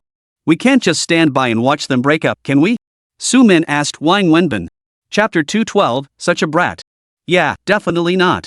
Wang Wenbin nodded. Then what do we do? How should I know? I've never dealt with this before either. Wang Wenbin was just as flustered. Where's Lu Jiahao? What did he tell you? What did he say? Last night he stumbled over here drunk as a skunk, barely got 2 words out before collapsing on my bed and passing out. I got up early this morning to buy groceries and am at the shop now, haven't seen him at all. Unbelievable. He leaves his pregnant wife alone at home without a care, sleeping so soundly himself. Doesn't he fear something might actually happen? Enough. Now isn't the time for that. What good would it do? The key is to get those two to reconcile and move forward with their lives, get married if they should, have children if they should. At the very least, we need to calm Ziki's emotions and resolve this situation. How about this? At noon, I'll invite Ziki out for lunch. You bring Lu Jiahao too. We'll arrange for them to meet face to face with us present. Let them lay everything out, air their grievances, and untangle their knots. What do you think? This can't go on. As Ziki said, she insists on breaking up and terminating the pregnancy. I've been trying to talk her out of it all night, but she won't budge. Su Min pondered for a moment before suggesting. Alright, that's our only option. Send me the address on my phone, and I'll bring him over at noon. I'll see for myself what's wrong with these two. Yeah, got it. Ziki absolutely refuses to see Lu Jiahao. I'll have to trick her into going, so you'll need to cover for me when the time comes. Got it. You didn't sleep either, did you? Wang Wenbin asked. No sleep. I stayed up all night comforting her until this morning. Then she fell asleep, but I couldn't close my eyes. Once I miss my usual bedtime, I just can't drift off. That won't do. You absolutely must get some sleep. Go rest now and text me at noon. Yeah, okay. I gotta go, got something to handle here. Seeing Xiaoguo walk in, Wang Wenbin said a few more words before hanging up. Soon after, Old Lu and his wife arrived, followed by Xiao Luo and Xiao Wen. Old Lu had been promoted to kitchen steward by Wang Wenbin, so he felt a sense of responsibility and honor. He started arriving earlier than before, arriving before 10 every day to organize the kitchen. He always arranged everything perfectly, just as he often told his wife, since Wang Wenbin respected him as an elder, he couldn't mess up Wang Wenbin's affairs. So he took the kitchen matters even more seriously and responsibly than Wang Wenbin himself. Xiao Wen was the same. Since becoming the supervisor, she came in every day whenever she didn't have classes, afraid something might go wrong. Wang Wenbin had made it clear, if anything went awry up front, he wouldn't blame anyone else, only her, the manager. Soon, the shop bustled back to its usual rhythm, beginning the daily preparations before opening. Before long, Wang Wenbin spotted Lu Jiahao stroll into the shop, a cigarette lit between his fingers. Bin, this place is starting to look like the real deal. Lu Jiahao surveyed the shop as he walked in. Cut the crap and sit down, Wang Wenbin snapped, glaring at Lu Jiahao. What's the deal? Did I do something to you? Why are you being so mean? Me being mean? I'm damn lucky I didn't punch you. Sit down. What's the problem? What did I do to you? Lu Jiahao sat down across from Wang Wenbin. What did I do to you? You tell me what I did to you. I'm asking you right now, what the hell is going on? Wang Wenbin stared at Lu Jiahao as he demanded. What do you mean, what's going on? Are you playing dumb on purpose? You think I won't really slap you? Wang Wenbin exploded in anger. What the hell got into you today? What did I do? I just got a little drunk last night and slept over at your place. Is that really worth getting so worked up over? Lu Jiahao said with a look of grievance. You think I'm mad because you slept over at my place? Then why the hell are you freaking out? I'm asking you, why did you go out drinking? Why did you get so drunk? Where did you drink? Wang Wenbin pressed Lu Jiahao. What's wrong with me drinking? I'm a grown man, does that mean I can't even have a drink without losing my freedom? Who does it bother? Lu Jiahao retorted indignantly. Right, drinking isn't wrong. But the problem is, are you alone right now? Have you forgotten? You have a wife, and she's carrying your child. We're not even married yet. What wife? Lu Jiahao retorted immediately. The moment Lu Jiahao finished speaking, Wang Wenbin shot to his feet and swung the stool he'd been sitting on. Stop. I was wrong. Fine, fine. Lu Jiahao grabbed the chair Wang Wenbin was swinging and pulled it away, scrambling to apologize. Is that even human speech? If you hadn't stopped me, I'd have beaten you to death right here today. Wang Wenbin grabbed Lu Jiahao by the collar and continued, now you tell me she's not your wife? Why didn't you say that when you were chasing her? Why didn't you say it when you slept with her? Why didn't you say it all these years you've been together? Why didn't you say it when you got her pregnant? Mouse, don't push it too far, I'm telling you. Yeah, I know. I just spoke too fast. I really didn't mean it. If I did, I'd have ed off long ago. Why the hell would I still be here? Lu Jiahao pushed Wang Wenbin back down, then sat himself. He pulled a cigarette from his pocket, offered one to Wang Wenbin, and lit one for himself. Rat, as your longtime brother, I don't know what the hell went down between you and Zeke or what you two fought about. But no matter what, as a grown man, ditching your pregnant wife at home to go out drinking and having fun by yourself? That's pathetic. And it's not even the first time. Wang Wenbin sat there smoking, staring at Lu Jiahao as he spoke. Lu Jiahao smoked silently, his expression darkening as he took slow, deliberate puffs. The two men sat across the table, smoking in silence. After a long while, Lu Jiahao sighed and said, Brother, I know I was wrong. I know it like the back of my hand. I know I shouldn't have done it, and I know it was a cowardly thing to do. But brother, you're not me. You don't know me. Do you think I enjoy running out to drink? Don't you know who I am? Am I the kind of person who loves to drink? Am I the kind of person who revels in debauchery? If I could stay in this house, would I have to sneak out in the middle of the night? Chapter 213, Want a child? Is it really that serious? Why can't you stay? Wang Wenbin asked. Bro, you're not me. You don't know what she's become. You've never been married, you don't know what it's like living with someone. Ever since coming back from her dad's place, she can't stand the sight of me. Nothing I do is right. She gives me the cold shoulder all day long. Bro, I'm a man. I have my pride. Look how her dad treated me? And now she wants me to go back and apologize to him? What does she take me for? What do you expect me to do? Kneel before her father and beg forgiveness? Sorry, I can't do it. All she does is say I'm lazy and unambitious. What's wrong with me? Does ambition alone get you anywhere in this world? Bottom line, she just looks down on me because I don't have money. I'm a man, bro. Could you take this? Let me tell you, there's not a shred of warmth left in that house. What's the point of starting a family? What's the point of marriage? Isn't it all about finding some warmth and belonging? But every damn time I walk through that door, I'm met with a face that looks down on me. No matter what I do, I get met with cold sarcasm and snide remarks. Can you even stand living in a place like that? If it's like this, then forget it. I'd rather be alone. Lu Jiahao finally spoke up. Wang Wenbin puffed on his cigarette, repeating his earlier stance. He wasn't Lu Jiahao. He couldn't grasp or empathize with Lu's perspective, so he couldn't judge who was right or wrong. What about the kids? Are you giving them up too? Wang Wenbin asked, looking at Lu Jiahao. Wang Wenbin's question instantly silenced Lu Jiahao, who slumped like a defeated rooster. He puffed on his cigarette and sighed. If it weren't for the child, I truly couldn't go on like this anymore. So now I'm asking you, do you want the child or not? Yes. They're my children. Lu Jiahao nodded. Since you say you want it, that's settled. But tell me, if you want the child, what are you going to do? What are your plans moving forward? Are you planning to keep drinking, keep fooling around outside, keep leaving your wife and child alone at home without a care, just waiting for her to give birth to your child so you can be a freeloader dad? Is that it? Wang Wenbin pressed. A real man knows when to bend and when to stand firm, especially toward his own wife. I don't care what injustices you've suffered, I don't care what happened between you and Zeke. If you want this child and want to be its father, then act like one.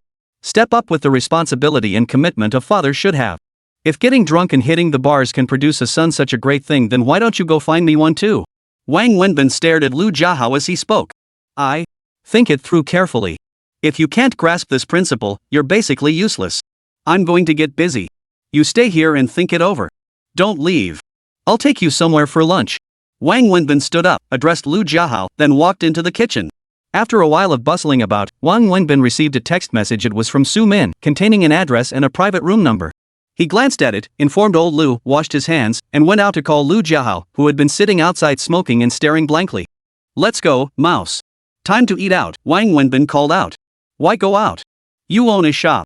Why not eat at home instead of running out to let others pay for your meals? So according to your logic, if you ran a bun shop, you'd eat buns 3 times a day, 365 days a year? Does that mean I'm stuck eating barbecue every day and can't go out for something different? Why all the nonsense?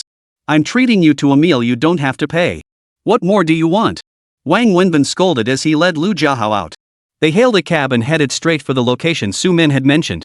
Is it really necessary for just the two of us to eat at a fancy hotel? Lu Jiahao asked, looking around in surprise.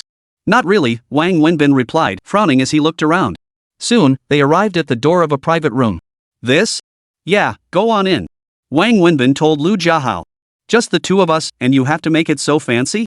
You'd be better off just giving me the cash instead of wasting it like this. Lu Jiahao chuckled as he pushed open the door. The moment Lu Jiahao stepped inside, he saw Su Min and Niazuki seated within. Niazuki was in the middle of a conversation with Su Min when she suddenly noticed the doorway and saw Lu Jiahao appear. What are you doing here? Who invited you? Niazuki's expression instantly hardened as she coldly confronted Lu Jiahao. Lu Jiahao was a bit stunned, turning to look at Wang Wenbin. What are you staring at? Get in here. Wang Wenbin shoved Lu Jiahao inside and slammed the door shut. Binzi, you're setting me up again. Lu Jiahao shouted. Yeah, I'm setting you up. I tricked you into coming out to have dinner with your wife. Is that okay? Wang Wenbin didn't bother explaining further. He simply pulled up a chair and sat down at the table. Lu Jiahao glanced at Niazuki, who had turned her face away and refused to look at him, then sat down beside Wang Wenbin. What are you two up to? Acting, are you? Niazuki glared at Wang Wenbin and Su Min. Ziki, listen to me. Yes, we're acting today. And what's more, we're playing doctors. We just wanted to see what kind of illness you two have, whether it's mental illness or something else, to see if there's any cure left. Wang Wenbin cut in, taking over Su Min's words. You're the one who's mentally ill. Niazuki shot Wang Wenbin a withering look before turning to Lu Jiahao. What are you doing here? Aren't you at the bar? Why didn't you stay there? There are plenty of beautiful women there. None of your business. Bin invited me to dinner. Am I bothering you? Lu Jiahao retorted. Would it kill you to shut up? Why are you getting so damn moody lately? Ziki, I didn't invite you two here to listen to your bickering. If you need to argue, take it back home. Keep it to yourselves here. Have you ordered yet? Wang Wenbin asked Su Min. Yeah, we did, Su Min nodded. Just then, the waiter began serving the dishes, filling the table. Eat up, especially you, Ziki. Eat more. It's just the two of you, mother and daughter. Fill yourselves up. Stop getting all worked up over nothing. Wang Wenbin urged Niazuki. Let me starve to death then. I'm just a fatherless bastard anyway. Niazuki retorted. What do you mean by that? How is she fatherless? You better explain yourself today. Lu Jiahao couldn't take it anymore and immediately stood up. Why are you standing up? Does standing up make you right? Sit down. Wang Wenbin yanked Lu Jiahao back down. Lu Jiahao, do you think I'm wrong? The baby's still inside me, not even born yet, and you've already started skipping home to party every night. You come back drunk as a skunk. Forget taking care of me, I even had to climb a stool to change the burnt-out light bulb myself. Ask yourself honestly, have you spent any time with me this past month? I went to every prenatal checkup alone. Other husbands obsess over buying supplements for their wives and spending time with them. And you? You treat me like this before the baby's even born. What kind of father will you be? Niazuki asked Lu Jiahao with a bitter laugh. Chapter 214, I'm broke. Since you came here with Binzi today, I'll lay it all out in front of him and Su Min, don't say I didn't give you face. Do you even deserve to be a father? Let's calculate based on the bare minimum for raising a child after birth. Just formula, diapers, zinc supplements, calcium drops, cod liver oil. Do you know how much that costs monthly? That's the absolute baseline. I won't even mention other families splurging on swimming lessons, massages, prenatal education, or early childhood programs. Forget about buying houses or cars, just consider monthly rent and basic household meals. How much do you make monthly? 5,000 yuan after taxes. You smoke, eat out, take taxis, how much is left? Ask yourself honestly, since we've been together, when have you ever contributed to our expenses? Have you ever spent a single penny on household expenses? It's all been my salary. But now we have a child. I can't work while I'm pregnant, so I won't have an income. What about that time? What will we eat? After the baby is born, I'll need to care for it and won't be able to work. How will the three of us eat? You keep saying you're the father, tell me, how exactly are you being a father? Tell me. Niazuki stared at Lu Jiahao as she spoke. What's the matter? So basically, I'm not even good enough to be a father because I have no money? You just despise me for being broke, don't you? Fine, Niazuki. I'm broke. Your parents looked down on me, and now you look down on me too. Fine. I won't bother you anymore. Niazuki, I'm broke. Go find someone rich. I won't stop you from living well. Lu Jiahao's face had already turned pale. He gritted his teeth as he spoke, then stood up abruptly and turned to walk out. Rat, stop. Where do you think you're going? Wang Wenbin hurriedly called out to Lu Jiahao. Binzi, let him go. Lu Jiahao, I'm making this clear today. If you walk out now, don't ever think about coming back. Ziki was furious too. She stood up, slapped the table, and declared, "If I ever come back, I'll be your grandson." Lu Jiahao threw over his shoulder before turning and walking out decisively. "Mouse, wait." Wang Wenbin rushed after him. "Binzi, this isn't your fault. I know you meant well, but you saw how things are. Don't chase me. If you do, I'll really lose my temper." Lu Jiahao turned back to say to Wang Wenbin, who had caught up, then turned and left alone, closing the door behind him without eating a single bite. Wang Wenbin stood frozen, sighed, and turned back to his seat. "Heh, did you see that? That's the kind of person he is, always flying off the handle before I even finish speaking. Binzi, Sumin, did I say something wrong just now? Did I imply I looked down on him for being poor? I've never looked down on him for his money. From the moment I met him and decided to be with him, he was penniless. What really angers me? His lack of responsibility, his refusal to take ownership, and his complete absence of any awareness that he's about to become a father. When the company asks for overtime, he never does it. If a boss says 2 words to him, he acts like he's tougher than the boss, with that whole "if this place won't keep me, plenty of others will" attitude. He never wants to do an extra bit of work, always saying things like, "I'll only do as much as I'm paid for." He's always talking about looking down on this person or that person, and he's constantly sucking up to the bosses. Yes, he never sucks up, never deliberately tries to please the boss, never works overtime, and never wants to do more than his share. That's exactly why, after all these years at the company, he's still stuck at the same entry-level position with no promotion and no raise. I'm not saying he has to change, but that's just how society works. We have to learn to adapt to society. We can't expect society to adapt to us. Back when it was just the 2 of us, it didn't matter. But now it's different. A child is on the way, and we'll need a lot of money. Shouldn't we sacrifice a bit, find ways to advance ourselves, and create better conditions for our child? Isn't that the responsibility of parents? But him? He's the same as ever, maybe even lazier and more complacent than before. Tell me, how can I bring a child into this world with him like this? As I mentioned earlier, his salary is solely for his own expenses. All household costs fall on me. If I have this child, I won't be able to work for several years. What will we eat and use during those years? In a few months, I'll stop working and have no income. What then? Most crucially, with him like this, I see no future. If I bring this child into the world, I have no idea how we'll manage. Being poor isn't scary. No matter how poor we are, as long as he has the will, I can stand by him and get through it together. What's truly terrifying is that he doesn't even realize he's poor. He has no desire whatsoever to change his situation. But you've seen it too. The moment I bring it up, before I can even finish speaking, he accuses me of looking down on him, of despising him for being broke. If I truly despised him for his lack of money, if I really looked down on him, would I have stayed with him all these years until now, even while pregnant? Ziki's voice broke as tears streamed down her face. Wang Wenbin and Su Min sat there listening, not uttering a word. There's more. He wants to get married, but since he has no money, he says we should skip the wedding ceremony and just get the marriage certificate before the baby comes. I refused, and he flew into a rage again, calling me materialistic. He said so many people get married without a ceremony these days. What's the point of a wedding? It's just to satisfy vanity. Tell me, is that even human speech? Marriage is the biggest event in a woman's life, yet to him, having a wedding ceremony is just vanity. If I were that vain and materialistic, why would I be with him? Over the years, every man who pursued me was wealthier and more accomplished than him. There's a crucial reason I refused to marry or register: my parents. They've never approved of this match. How would they feel if I went ahead without their consent? They worked so hard to raise me. Do I really think I can marry without their blessing? My thinking is actually quite simple. Society has long been open-minded. There's no rush to marry. If something needs fixing later, we can always spend money to make it right. I want him to find time soon for us to go back together. We should apologize to my parents. I believe they were just upset in the heat of the moment. Could they really let their daughter get pregnant without marrying? I believe if we go back with sincere apologies, my parents will surely agree. Once they consent, we can marry. Won't that be perfect? I don't just want to be his wife, I'm also a daughter. I have parents too. How could I abandon them for him? But him? He flew into a rage, smashed everything in the house, and declared he'd never set foot in our home again, not even if his life depended on it. I just can't wrap my head around it. What's wrong with apologizing to my parents? Regardless of who's right or wrong, they're still elders. And he's about to marry someone else's daughter. Can't he even swallow his pride over this? He told me he'd go to our house only if my dad apologized first. Listen to that. Is that even something a human being would say? Ziki grew angrier as she spoke. Chapter 215, Poverty Makes Marriage Troublesome. Never mind all that. You've seen how he's been lately, never home. I have no clue where he is. He comes back drunk every night, and I have to wait on him. Tell me, is a man like that reliable? I know you came today to try and reconcile us.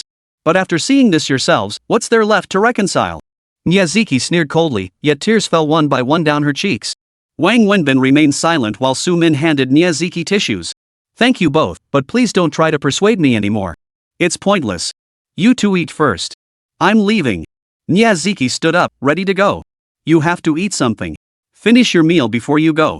Wang Wenbin urged Miyazaki. I'm not hungry. Miyazaki shook her head. Honestly, I can't eat. I'll go with you. Su-min stood up, grabbing her bag to follow Miyazaki out. Miyazaki shook her head again and said to Su-min, You eat? I want to walk alone and clear my head. I need to sort things out. Don't worry about me. I'm fine. I'm not that fragile or extreme. I won't do anything foolish. It's not worth it for someone like that. With that, Miyazaki strode out and closed the door behind her. Only Wang Wenbin and Su-min remained seated in the private room. Are you sure you don't need to follow her? Su-min asked Wang Wenbin. Wang Wenbin shook his head, pulling out a cigarette and lighting it as he replied, Let her be alone. I trust Ziki. She won't do anything foolish. She's level-headed. How did things turn out like this? How did Lu Jiahao become like this? They were such a good couple. Su-min sighed, staring at the untouched dishes covering the table. Poverty brings sorrow to married couples, Wang Wenbin sighed, shaking his head. It's not that Mouse has changed, it's that this society is up. What's wrong with this society? This is what happens when you have no money. You're talking nonsense. Ziki isn't that kind of person. Su-min felt a surge of anger. I'm not talking about Ziki. I'm talking about this society. Think about it, if Mouse had money, if he were a rich kid, would Ziki's parents have opposed this marriage? If Mouse had money, would Ziki have to worry about their child's future? Would she be anxious about making ends meet? Would she even mention Mouse? If Mouse had money, would he be so sensitive and angry about it? At the root of it all, it's all because of money. Wang Wenbin said, puffing on his cigarette. Su-min fell silent. After a long pause, she lifted her head and looked at Wang Wenbin, asking, What about us? Is it because we have no money that we've ended up like this? If I'd been rich back then, really rich, would you still have gone to America? Would you have had to go? Wang Wenbin looked up at Su-min as he spoke. Su-min opened her mouth but said nothing. Even if I had talked you out of it back then, if you hadn't gone to America, we wouldn't have lasted much longer. Look at those two, they're a perfect example. Wang Wenbin continued. Su-min fell silent again, tacitly agreeing. Now that I have money, could we still be together? Su-min asked Wang Wenbin. But I don't have money, Wang Wenbin said calmly. I can wait. I'll wait until you have money, Su-min said, looking at Wang Wenbin. You don't need to wait for me. Someone else is waiting for you. Wang Wenbin shook his head. What do you mean by that? Nothing. Let's eat. Even if you're upset, you should eat something. Wang Enbo reminded her. Su-min looked at Wang Wenbin, then shook her head. Forget it. I can't eat. I'm still worried about her. I need to go check on her. What if something really happened? Wang Wenbin looked at Su-min, finally nodding silently. I'll go first. Finish your meal before you leave, Su-min told Wang Wenbin. All right. Wang Wenbin made no attempt to stop her. Su-min walked out and closed the door behind her. Originally, 4 people were supposed to dine together. But when the dishes arrived, 3 had left, and not a single chopstick had touched the food. Wang Wenbin stared at the table laden with food, his appetite completely gone. After a moment's thought, he called the waiter over and ordered several more bottles of beer. He sat there eating and drinking alone, his mood equally sour. He understood perfectly well. On the surface, Lu Jiahao and Miyazaki's relationship had deteriorated due to personality clashes and other factors. But at its core, it all boiled down to money. As the old saying goes, poor couples face 100 sorrows. Without money, every aspect of life became a struggle. When struggles multiplied, so did conflicts. And when conflicts multiplied, it became impossible to carry on. Such examples were countless in this society. Why did most couples who had been together since their student days appear so deeply in love back then, yet so few managed to walk hand in hand into the marriage hall? The reason lay precisely here. Student life was incredibly pure, untouched by society, they could live on love alone. But once you entered society, you discovered that money was the eternal ruler. Wang Wenbin was certainly not a man who placed money above all else, but society as a whole operated this way. It was not something he could change. Sitting alone, Wang Wenbin sipped his beer across a table laden with dishes. No one could fathom what swirled within his mind. He hailed a cab back to the restaurant, where he slept for 2 hours with his head on the counter. As staff gradually arrived for the evening shift, Wang Wenbin himself donned his chef's hat and uniform before heading into the kitchen. Lately, Wang Wenbin's restaurant had become wildly popular among students. His relentless pursuit of flavor perfection, constant innovation in dishes, and relatively affordable prices had made it a hit. Within just over a month of opening, it had become the star establishment on the street, its reputation soaring. Word spread like wildfire, drawing crowds beyond just students. With limited seating, reservations were now essential. The place is now so packed that seats for the next day are almost fully booked the day before. What's more, customers are becoming less particular about their dining times. Previously, reservations were concentrated during peak hours like 7 p.m. and 10 p.m., when business was roaring. But now, it's different. Reservations come in from 11:30 a.m. to 2 p.m., and evening reservations from 6 p.m. to midnight, all just to sample these grilled delights. People are like that. The more crowded a place gets, the more they believe it must be delicious. They're willing to wait just to eat here, so business is booming. Previously, the shop served only a dozen or so tables daily, but now it easily handles over 30 tables a day, with each table cleared and served immediately. Takeout orders are even more explosive. Sales keep climbing not just through delivery platforms, but also through Wang Wenbin's own phone orders. By evening, 6 delivery drivers are constantly on the move. Though it's just a small shop, Wang Wenbin has managed to make it thrive. Chapter 216, Answering the Wrong Question. Today, Wang Wenbin's shop generates a staggering daily revenue of 13,000 yuan. Yet he knows this represents the establishment's ceiling constrained by its physical space. The market potential exists, but further expansion seems unlikely. Nevertheless, Wang Wenbin continuously refined his management and made adjustments. He was adept at identifying problems and finding solutions. First and foremost was staffing. After a long period of operation, Wang Wenbin realized that relying solely on student part-timers presented significant problems. Firstly, they lacked professionalism. Secondly, their schedules were unpredictable, and their work ethic couldn't match that of full-time employees. Thirdly, they couldn't be counted on long-term.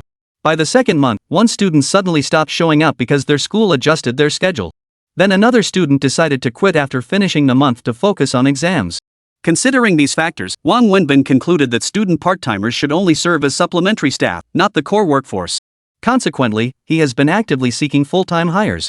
So far, he has recruited 2, a kitchen apprentice, a distant relative from his hometown introduced by old Lu who has been training under Xiaoguo and is now competent. The other hire is a front-of-house server, the older sister of kitchen student Xiao Luo. Upon hearing Wang Wenbin was hiring, Xiao Luo immediately recommended his sister, both hailing from impoverished mountainous regions. Wang Wenbin now plans to hire 1 more full-time server. These full-time staff will form the core operational team, supplemented by part-time students. This approach should ensure the restaurant's operations run smoothly.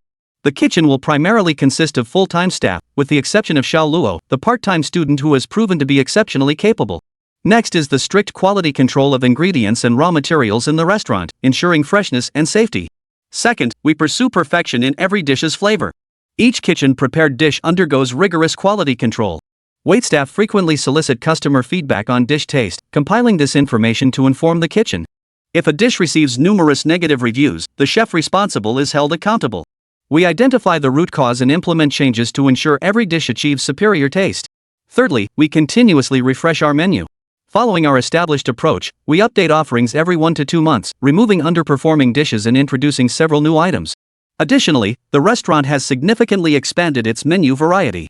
It has long transcended being solely a barbecue spot, now featuring a wide array of specialty snacks popular with students. While stir-fries are not offered, the selection of other snacks is extensive, a key factor in the restaurant's growing popularity.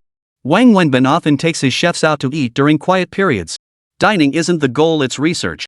They study other restaurants' menu variety, flavors, and operational methods, then adapt and learn. This continuous exploration is why the shop keeps innovating and refreshing its offerings. Of course, every advantage comes with its drawbacks. China never lacks envious imitators. Due to Wang Wenbin's thriving business, just 1 month after his shop opened, preparations began for another barbecue restaurant at the opposite end of the street. Moreover, Wang Wenbin learned that the owner of this new establishment had already dined at his restaurant 3 times under the guise of a customer. The purpose of these visits was self-evident, just as Wang Wenbin's own dining out served a similar purpose. This development placed significant pressure on Wang Wenbin. He realized that as long as his shop remained profitable, more barbecue restaurants would inevitably open along the street, intensifying competition. How to ensure his shop maintained its leading position became the central question occupying Wang Wenbin's thoughts during this period. Wang Wenbin kept busy in the kitchen. Although they had hired an additional cook, the new hire was still learning the ropes. Moreover, business had picked up considerably, so Wang Wenbin still had to roll up his sleeves and serve customers personally in the evenings. However, he only stepped in when the kitchen was completely overwhelmed. The rest of the time, he observed the shop's operations, exactly what he aimed for. He firmly believed that whether running a large corporation or a small shop, professionals should handle specialized tasks. As the owner, his responsibility was to excel at management and operations, not linger in the kitchen. Otherwise, he'd end up failing at both. After all, one person's energy was limited. Seeing no new orders added to the wall, Wang Wenbin emerged with a towel, wiping sweat from his brow. He stepped outside the shop, lit a cigarette, and checked his phone. The moment he pulled it out, a message from Sue appeared: "Meet me in room XX at XX Grand Hotel." Staring blankly at the abrupt, out-of-context message, Wang Wenbin froze. He then dialed Sue's number. She answered almost immediately. "Hello," Sue said, but didn't elaborate. "Sujia, what's going on? What's the matter?" "Ah, okay. It's that urgent? Alright, come meet me then." "Yeah, right." Sue replied over the phone. Wang Wenbin frowned. Sue was clearly talking about something completely unrelated. He couldn't make heads or tails of what she meant. After a moment, however, Wang Wenbin abruptly hung up. He dashed into the shop, tossed his chef's uniform and towel into the kitchen, then sprinted back out. He hailed a taxi at the entrance, but after waiting a long time, none came. It was past 8 in the evening rush hour and getting a cab here was nearly impossible. Glancing back, Wang Wenbin decided he couldn't wait any longer. He grabbed his keys, hopped on his electric tricycle, and sped off. After riding 2 blocks, he found a spot where taxis were more readily available. He parked the tricycle by the roadside, jumped off, and flagged down a cab. He instructed the driver to take him directly to the luxury hotel Sue had mentioned in her message. Wang Wenbin didn't know exactly what had happened, but he was certain something serious must have occurred with Sue. Otherwise, she would never have sent him such a message, let alone give him evasive answers on the phone. So he was frantic, rushing toward that hotel as if his life depended on it. Chapter 217, My Woman. Wang Wenbin arrived at the hotel Sue had mentioned and headed straight for the elevator. He ran while searching for the private room number she'd given him. Once he found it, he didn't hesitate, he just pushed the door open and stormed inside. The moment Wang Wenbin opened the door, he saw Sue sitting at the table with a bald man. What enraged him was that the bald man was grabbing at Sue, while she was struggling against him. The situation was crystal clear. The sound of Wang Wenbin pushing open the door startled the bald man. Seeing him enter, the man stopped his actions and pointed angrily at Wang Wenbin. "Who the hell are you? Get the hell out of here." Sue's eyes were red as she looked at Wang Wenbin. Wang Wenbin was consumed by raging flames, his eyes bloodshot. He pushed open the door and strode directly toward the bald man. "Who the hell are you?" The bald man watched Wang Wenbin approach with murder in his eyes, unconsciously backing away in fear while questioning him, though his voice trembled. "I'm her husband." Wang Wenbin forced out the words before slapping the bald man across the face with a sharp crack. Before the bald man could react, he delivered a kick to his stomach with primal force, sending him flying several meters. The bald man landed on the ground, wailing in pain. Still not satisfied, Wang Wenbin glanced back at the table, grabbed a wine bottle, and walked toward the fallen bald man. "Stop it, Wenbin! Stop it!" Sue, who had been frozen in terror, finally snapped out of it. She rushed forward and wrapped her arms around Wang Wenbin from behind, clinging to him as he seethed with murderous rage. "Stop me? I'll beat this bastard to death today!" Wang Wenbin roared, pointing at the bald man on the ground. "Stop! I'm sorry. Please stop!" The bald man begged desperately on the floor. Just then, the door burst open as the hotel security guard rushed in. "Call the police! Call the police! Call the police on him! He assaulted me!" Seeing the security guard, the bald man finally found his nerve and wailed from the floor. "Mr. Wang, don't call the police. Let's talk this out. It's a misunderstanding, all misunderstandings." Hearing about the police, Sue panicked instantly and rushed to pull the bald man off the floor. "Don't go. Let him call the police. Worst case, we'll spend a few days in jail." Wang Wenbin's anger hadn't subsided yet. He grabbed Sue's arm and pulled her back forcefully. Shouted at by Wang Wenbin, Sue felt a twinge of fear toward him and obediently stood behind him. "Baldy, I'm warning you, take a good look. This is my woman, my wife. If I ever catch you so much as thinking about her again, I'll make sure you pay with your life." Wang Wenbin pointed at the bald man on the ground, his eyes blazing with murderous intent, causing the bald man to suck in a sharp breath. What followed was straightforward. The police arrived and took Wang Wenbin away. Presumably, both the bald man and Sue were detained, though Wang Wenbin was the first to be let off alone. Wang Wenbin had no idea what was happening. That night, he was taken to the police station and interrogated until the wee hours. By dawn, a police van hauled him off to the detention center. This routine was familiar to him, he'd already spent half a month in detention back in college. Wang Wenbin didn't know the details of the incident. All he knew was that the penalty decision clearly stated he had been detained for half a month for picking fights and causing trouble. At the police station, he was thoroughly searched before being sent to the detention center. He felt remarkably calm about returning to detention. Once inside, he lay down on the bed assigned to him and fell asleep, feeling no regret whatsoever. He had no idea how long he'd slept until someone tapped his bunk to wake him. Get up. Visitors are here. Hurry up, a police officer said to him from above. Oh, okay. Thanks for letting me sleep. Wang Wenbin nodded, climbed off the bed, and followed the officer out. Entering the glass partition visiting room, Wang Wenbin approached his phone booth and saw Su-wei standing outside, her face haggard and her eyes red. Su-wei looked at him through the glass, and he looked back at her. In that moment, Wang Wenbin felt an urge to cry, but he held it back. He gave Su-wei a smile, then picked up the phone. Su-wei also picked up the phone in front of her. How are things in there? Has anyone been giving you a hard time? Su-wei's voice was slightly choked with emotion. No, it's a law-abiding society now. No one dares to cause trouble. It's fine, eat, sleep, eat. Wang Wenbin tried his best to downplay things. He didn't want Su-wei to worry about him, and he certainly didn't want her to blame herself. You're so foolish. You shouldn't have acted so impulsively, Su-wei sighed. I'm a man. If I could stay rational in that situation, I wouldn't be a man. Seeing another man grope my woman, I was already being rational enough not to kill him. Wang Wenbin said through gritted teeth. Do you regret it? No regrets. Wang Wenbin answered calmly. Wenbin, are you blaming me? Su-wei asked, her eyes reddening as she looked at him. No. I can tell you are. Wenbin, I didn't choose to have dinner with him. I had to. He's the CEO of Jinchuan. We need to collaborate with him. This deal is crucial for the company. To them, we're just a small firm. We're the ones begging for their partnership. I know he has improper intentions toward me, but I had to go. Over the years, I've faced this countless times. It's inherently unfair for a woman to compete in this male-dominated business world. You have to work harder, sweat more, and shed more tears. That's how I've survived all these years. Rarely has a man I've worked with not harbored improper desires. If I refuse them all, the company might never even get off the ground. But Wenbin, I know how to protect myself and handle situations. My bag carries pepper spray, a stun gun, and a dagger, though these are for extreme cases only. Most men are just smooth talking, and once I make my stance clear, they usually back off. Someone as shameless as yesterday's guy is rare. That's why I texted you the moment I sensed something was off. My original plan was to do everything possible to close the deal. If it came down to it, I just needed you to pick me up, no need to burn bridges. But I never imagined he'd be so vile. After drinking, he started groping me. Honestly, I was ready to spray pepper spray even if you hadn't come. I just didn't expect it would drag you into this mess. Su-wei's voice broke as tears streamed down her face. Chapter 218, I love you. Wang Wenbin was utterly shocked by Su-wei's words. He'd never seen inside her bag before. This was the first time he learned she always carried a knife and pepper spray. What had Su-wei endured all these years? The thought made Wang Wenbin's heart ache with sorrow and pity. It was the first time he realized how hard and exhausting her life had been.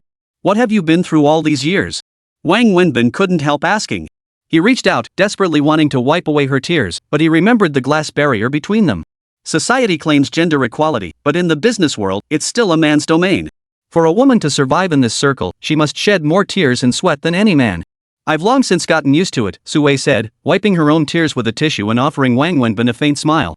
I've developed my own ways to protect myself. It's fine. She continued, Wenbin, this Genoa CEO has some serious connections. I've been pulling strings all night, but it's still no use. You might have to stay in there a few more days. I'll keep trying to find a solution. No, really, it's unnecessary. It's fine here, food and drink are provided, and I don't have to work. Just eat when I'm hungry, sleep when I'm tired. Perfect. Besides, this isn't my first time. I was here a few years ago and got used to the nights. It's only half a month anyway. I'll treat it like a vacation. Don't go begging people on my behalf anymore. I've already made arrangements. They'll take care of you in there. Just tell them what you need, and they'll see it done. Trust me, you'll be out in 3 days tops. Su-wei assured Wang Wenbin. Wang Wenbin stared at Su-wei, calling out. Ah! Su-wei was taken aback. This was the first time Wang Wenbin had ever called her by her first name, and it caught her off guard. Su-wei, you shouldn't blame yourself. Truly, don't think I'm here because of you. First, I'm an adult. As an adult, I should have adult ways of handling problems, rational ways. Hitting someone is absolutely not a rational solution.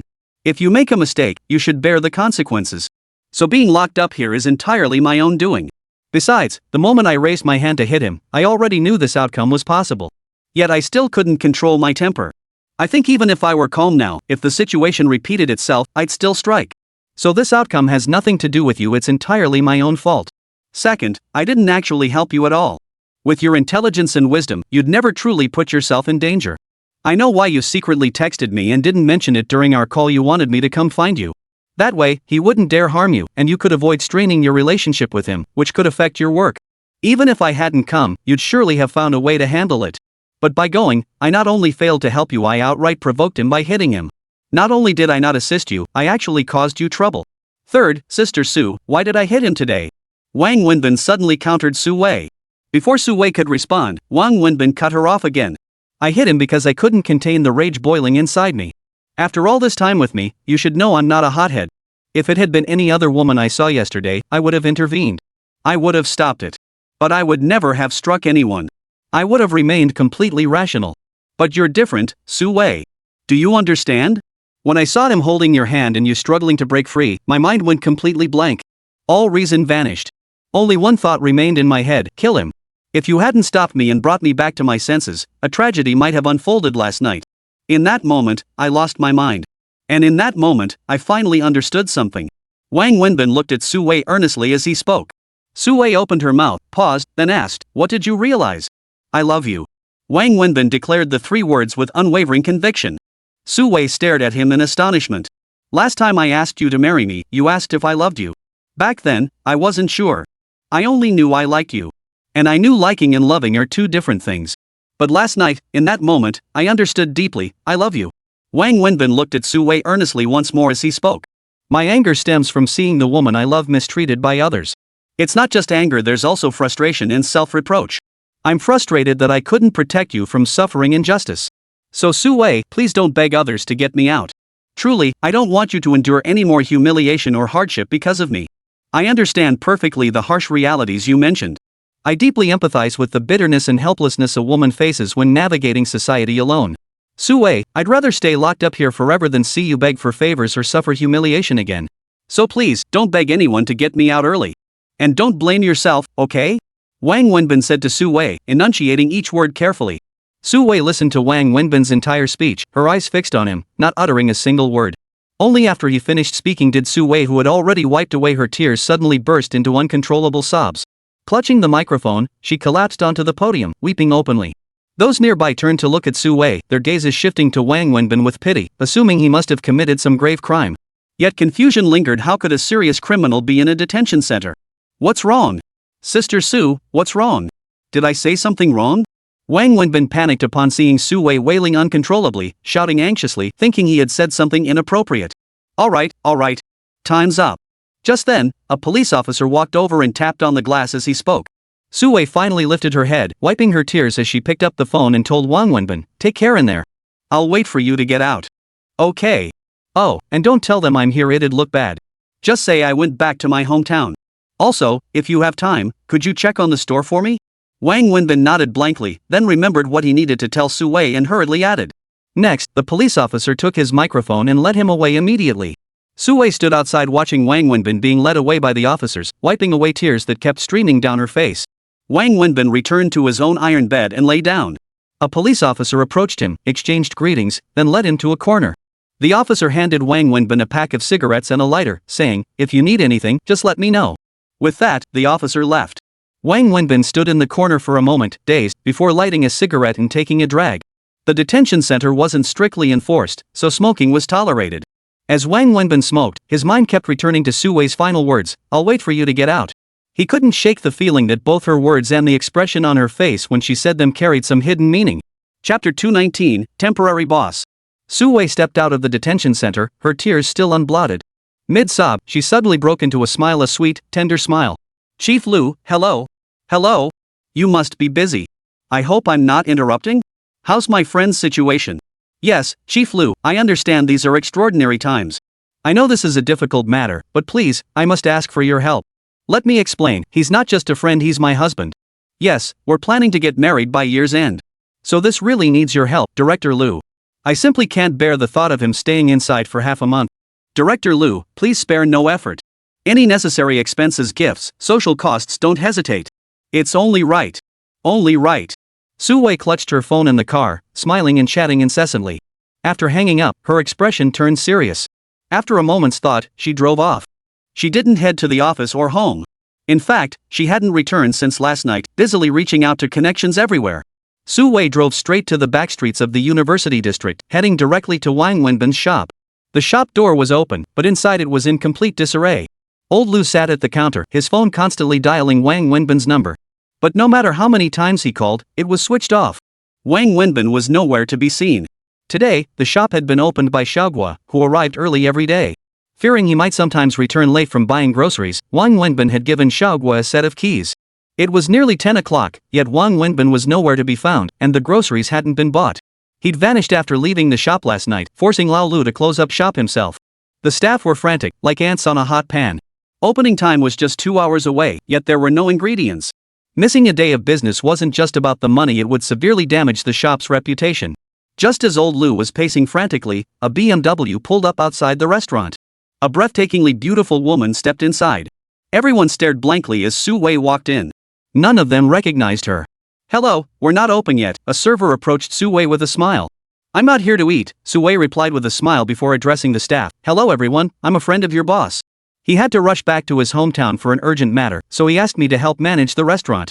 Hearing this, everyone immediately understood, especially Old Lu, who was visibly moved. "I knew it. That Binzi, what's he playing at? Leaving without even telling us or explaining? How come his phone's dead when he's back home? I've been calling all morning. He told me his phone broke and he'd buy a new one when he got back. He had an urgent matter at home and rushed back last night." Su Wei offered an explanation. How should I address you?" Old Lu looked at Su Wei, unsure of the proper formality. "My surname is Su. My name is Su Wei. You can just call me Xiao Su." "Miss Su, since Binzi called you over, I have to tell you you need to make a decision quickly. Otherwise, we can't do business today and we'll have to close." Old Lu was an impatient man. "Close? Why? What's the problem?" Su Wei asked, puzzled. "We're out of ingredients. What are we supposed to do?" "That's exactly why we're in a rush. We can handle everything else, we have procedures. Whether he's here or not isn't the main issue. The problem is, Binzi always handled the ingredient procurement himself. He just vanished without a word, and we can't manage without him. We need to open for business soon, but the store is completely empty. How are we supposed to run the shop today?" "Oh, I see. Tell me, what kind of vegetables do we need? Where should I go?" "I'll drive out right now to get them," Su Wei hurriedly replied. "Well, here's how the grocery shopping works. The shop has two parts. Main ingredients, the staples we use regularly, are supplied by vendors. Every day, Binzi sends them the purchase order the day before, and they deliver early in the morning. Clearly, Binzi didn't send it today, so none of the deliveries arrived. The second part is the side ingredients, the ones we use in smaller quantities, which Binzi personally buys by riding his tricycle to get them. I have all the purchase quantities here. Every night, our kitchen does an inventory and prepares a projected purchase order for Binzi. This is yesterday's purchase order for today." Lao Lu handed the purchase order to Su Wei. Su Wei stared at the list of various ingredients and felt overwhelmed. She still hadn't grasped the full picture. After sitting and thinking for a moment, she gathered her thoughts and said, "Here's the thing. I've never worked in the food service industry before, so I'm unfamiliar with how it operates. I also don't know much about this specific restaurant, and I'm not sure how to manage its day-to-day operations. Wenbin called me in to help out on short notice, and I'm still learning. So I'll need everyone's help with a lot of things. As brother just mentioned, our main issue isn't anything else, it's the ingredient procurement, right? So our top priority now is to get the ingredients back so the shop can operate normally. Is that correct?" "Yes, exactly." Old Lu nodded quickly. "Procurement has two parts. Some suppliers we contact by phone or message to arrange delivery, and others we buy directly from the market. But I have no idea which items fall under which category, who handles deliveries, or their contact numbers. So I'm wondering, besides Wenbin, does anyone else here know how to handle this?" Su Wei asked as she methodically sorted through the issues. "No problem. I remember the front desk has their business cards, and their delivery slips also have phone numbers. Categorization isn't an issue. I'll just separate and write out the categorized lists for you. There are 3 suppliers in total." "Let me explain," Old Lu said, preparing to tell Su Wei. "Alright, boss, here's what I need. Could you please resort these purchase orders into 2 parts? The first part covers door-to-door deliveries. Make a list detailing exactly what each of the 3 bosses needs delivered. I'll use that to call them and place the orders. The second part is for items I'll purchase myself. I'll drive to the market to buy them. What do you think?" Su Wei said to Lao Lu. "Sure, no problem. I'll get right on it." Old Lu nodded eagerly, equally anxious. "Thanks for handling that. Now, about the second issue, the self-procurement part. Honestly, I'm clueless. I have no idea where to buy these items. To be frank, I don't even recognize most of the stuff on this list. I'm really at a loss on how to shop. Who here knows this market? Could someone help me buy the ingredients?" Damn, I went shopping with the boss once. I can handle it, Gua said. But I don't have a tricycle right now. I've got nothing to carry it in. Chapter 220, Sour. Oh, no problem. I'll drive. Once Big Brother has the list ready, I'll call to have the delivery sent over, and we'll head out immediately. Su Wei said. Su Wei then retrieved the previous purchase order from the cash register cabinet, found the phone number listed, and called each supplier one by one. She reported the quantities needed, urged them to expedite delivery, and explained the situation. Wang Wenbin had an urgent matter and was away, so she was covering for him temporarily. After that call, Su Wei's head was spinning.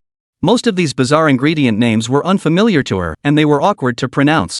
Once she finished the call, she immediately drove to the market with Xiaogua. Xiaogua shopped according to the list while she paid, and soon they were loading the car with large and small bags before driving back. Anyone who knew Su Wei would have been shocked. They'd never have guessed that the woman sweating buckets while lugging heavy bags, plastic sacks, and burlap sacks through the market was the elegant and sophisticated Ms. Su they knew. Su Wei finally made it back to the store with her purchases just before 11. No sooner had she arrived than delivery trucks from several suppliers pulled up. Under Gui's guidance, she began receiving and signing for the goods. As luck would have it, today was also settlement day. Su Wei began settling accounts with each supplier one by one. She retrieved the delivery slips from the past few days from the cash register, then started settling each invoice individually. After that, she began transferring payments to the suppliers using her personal bank account.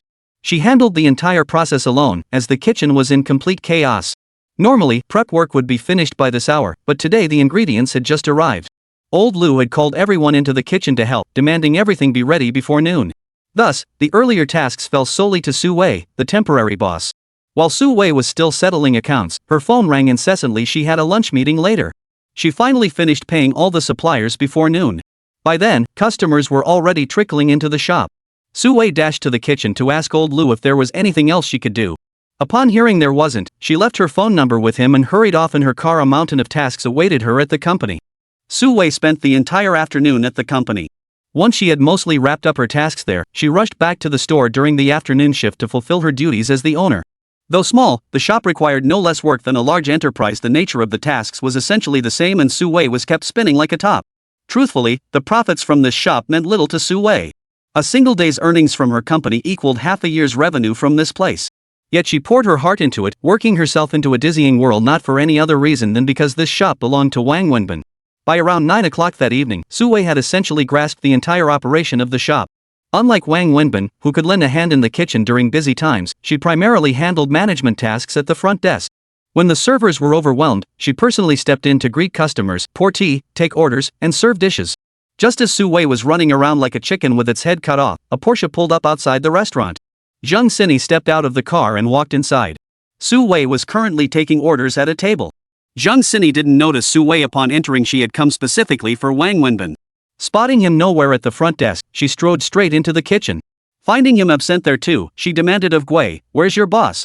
He's not even in the restaurant?" Xiaogua recognized Zheng Sini and broke into a wide grin, wiping sweat from his brow with a towel while deftly turning skewers over the grill. "The boss isn't here. He left last night, said he had an emergency back home. Today he asked his friend to cover the shop." Gua, an honest kid, told Zheng Sini everything straight up. "His friend? Who? Brother Mouse?" Zheng Sini asked doubtfully, then turned her gaze outside and happened to spot Su Wei, who had just finished placing her order and was heading toward the cash register. Seeing Su Wei, Zheng Sini was not only surprised but also felt a pang of jealousy. "Sister Su Wei," Zheng Sini said with a smile as she approached Su Wei. Su Wei looked up and saw Zheng Sini, equally surprised.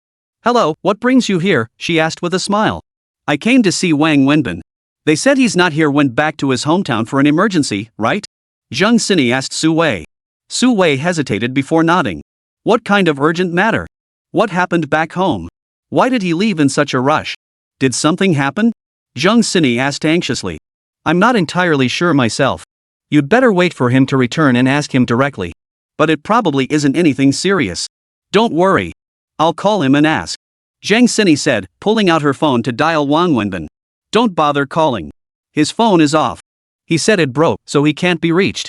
Just wait until he gets back to ask him. Don't worry, it won't be too long. He should be back in 2 or 3 days at most." Su Wei thought for a moment before saying, "Are you sure nothing's wrong?" Zheng Sini asked uncertainly. "Honestly, it's nothing. Trust me, he'll be fine," Su Wei assured her firmly. "That's good." Zheng Sini nodded, then glanced at Su Wei and asked, "Sister Su, what brings you here?" Still doing this kind of work? He said he had to rush back for something urgent and asked me to watch the shop, so I came over. I thought a small shop couldn't have much to do, it'd be simple. But after coming today, I realized there's so much to handle, it's crazy busy. Su Wei said to Zhang Sini with a smile while continuing her work. Yeah, it may be a small shop, but there's so much to do. Sister Su Wei, you take a break. I'll help you out. Zhang Sini said, snatching the task from Su Wei's hands. Oh, no, I can't let you do that. No, you go rest. I'll handle it. Really, it's fine. Sister Su, you're his friend, and I'm his friend too. I should help. Besides, I come here often and know the place better than you do. I even worked as a waitress here for a week when I first started. Zhang Sini said cheerfully, then dashed off to greet a customer who had just walked in. Watching Zhang Sini bustle about cheerfully, Su Wei felt a mix of emotions. She was a woman, a smart one at that, and some things were obvious to her at a glance. Chapter 221, You've Fallen for Him. Su Wei's expectations for this shop fell far short of the reality that stunned her. She hadn't known that around 10 o'clock at night was when the shop truly hit its peak. She also hadn't imagined a small shop could be this bustling. Zhang Sini and the two servers were running around like chickens with their heads cut off, while Su Wei stood firmly at the cash register handling payments and managing operations, a textbook owner. Once she started, she didn't stop until nearly 1 a.m. After seeing off the last table of customers and closing the shop door halfway, the place finally quieted down. But even with the calm, Su Wei couldn't just sit idle. After sharing a late-night snack together in the shop, everyone else left, leaving only Su Wei and Zhang Sini behind. Su Wei took the shopping list old Lu had given her and used her phone to call the suppliers listed, placing orders for the ingredients needed for tomorrow's deliveries. Zhang Sini showed no intention of leaving either, instead heading to the cash register to start reconciling the day's sales. Only after finishing her tasks did Su Wei notice Zhang Sini working on the day's accounts. Hesitating briefly, she approached and said, "Leave it there. I'll handle it. You should head home, it's already very late." "It's fine. You've worked hard too. I'll finish this and head out." Zhang Sini smiled as she spoke, then continued with the accounting. Watching Zhang Sini's focused demeanor, Su Wei nodded silently. She walked around the store, tidying up a few unfinished tasks herself before sitting down on a stool. She stared blankly at Zhang Sini, lost in thought. "Sister Su, I've finished the tally. Today's total is 12,840 yuan. Zhang Sini approached with the ledger. "Alright, thank you, Sini." Su Wei smiled at Zhang Sini. "No problem. Why thank me? I'm just helping Wenbin out." Zhang Sini grinned and sat down across from Su Wei. "Is it hard work?" Su Wei didn't elaborate much, just asked Zhang Sini with a smile. "Not really. I just wonder what's really going on with him. What could he be dealing with?" Zhang Sini sounded a bit worried. "Don't worry, he's fine. I promise," Su Wei stated firmly. After glancing at Zhang Sini, Su Wei finally asked her, "You've fallen for him, haven't you?" "No way. Sister Su Wei, don't say such things. How could that be? We're just friends, ordinary friends." Caught off guard by Su Wei's question, Zhang Sini suddenly grew flustered. Her face flushed like a red apple as she stammered hurriedly. "Really?" Su Wei watched her with an amused smile. Under Su Wei's gaze, Zhang Sini blushed even deeper. She shyly lowered her head, unable to meet Su Wei's eyes, shaking her head repeatedly. "Really, no. How could I possibly be in love with him? We're just ordinary friends." No worries. I was just asking. If it's nothing, then it's nothing. Don't worry about it. Alright, it's getting late. Let's all head home. We're all tired today." Su Wei smiled as she stood up, preparing to close the shop and go home. "Su Wei." Just as Su Wei was about to step out the door, Zhang Sini stood up and called out to her. "What is it? Do you like him?" Zhang Sini asked earnestly. Su Wei froze for a moment, then smiled again and replied to Zhang Sini, "Yes." Zhang Sini answered casually, yet with absolute certainty and directness, without much hesitation. It was as simple, direct, and calm as answering the question, "Did you eat today?" Su Wei answered calmly, but Zhang Sini, hearing this response, was anything but calm. She just stared at Su Wei, her heart churning with overwhelming emotion. "Let's go home. Get some rest early," Su Wei said again, smiling at the dazed Zhang Sini. "Oh, all right." Zhang Sini snapped back to reality, quickly grabbing her bag and stepping out of the shop. Su Wei closed the shop door and walked to her car. As she opened the door, she smiled at Zhang Sini and said, "Let's go home. Goodbye." "Bye." Zhang Sini forced a faint smile and waved at Su Wei. Su Wei got into her car and drove away. Zhang Sini stood at the shop entrance, dazed and lost, watching Su Wei's car disappear before finally getting into her own car and driving home, her mind filled with uncertainty and doubt. On her drive home, Su Wei's mind was filled with a whirlwind of thoughts, pondering countless questions. The next morning, Su Wei arrived at the shop entrance just after 6. Xiaoguo was already waiting there, as they had arranged the previous day. Su Wei then drove them both to the market for supplies. During the trip, she asked Xiaoguo numerous questions. By 8 o'clock, Su Wei and Guo returned to the shop. While unloading the truck, Guo insisted on handling everything alone, refusing Su Wei's help. Just then, the delivery arrived, so Su Wei busied herself receiving and inspecting the goods. After everything was settled, the other staff hadn't arrived yet, and it wasn't quite time for work. Xiaoguo didn't sit idle. He sat alone in the kitchen and began preparing ingredients. Su Wei glanced over and called Xiaoguo out to sit in the shop. "Sister Su, what can I do for you?" Xiaoguo sat respectfully before Su Wei. "Xiaoguo, it's like this. You've been working here for quite some time and know the shop inside out.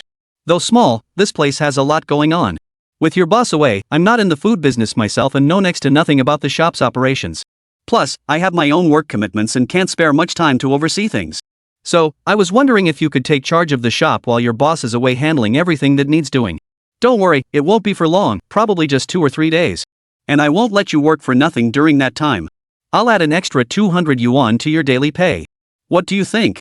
Su Wei discussed this with Xiaoguo. Half an hour later, Su Wei left. She first drove to the detention center to see Wang Wenbin. Thanks to the special arrangements Su Wei had made, Wang Wenbin was doing quite well inside, aside from the boredom.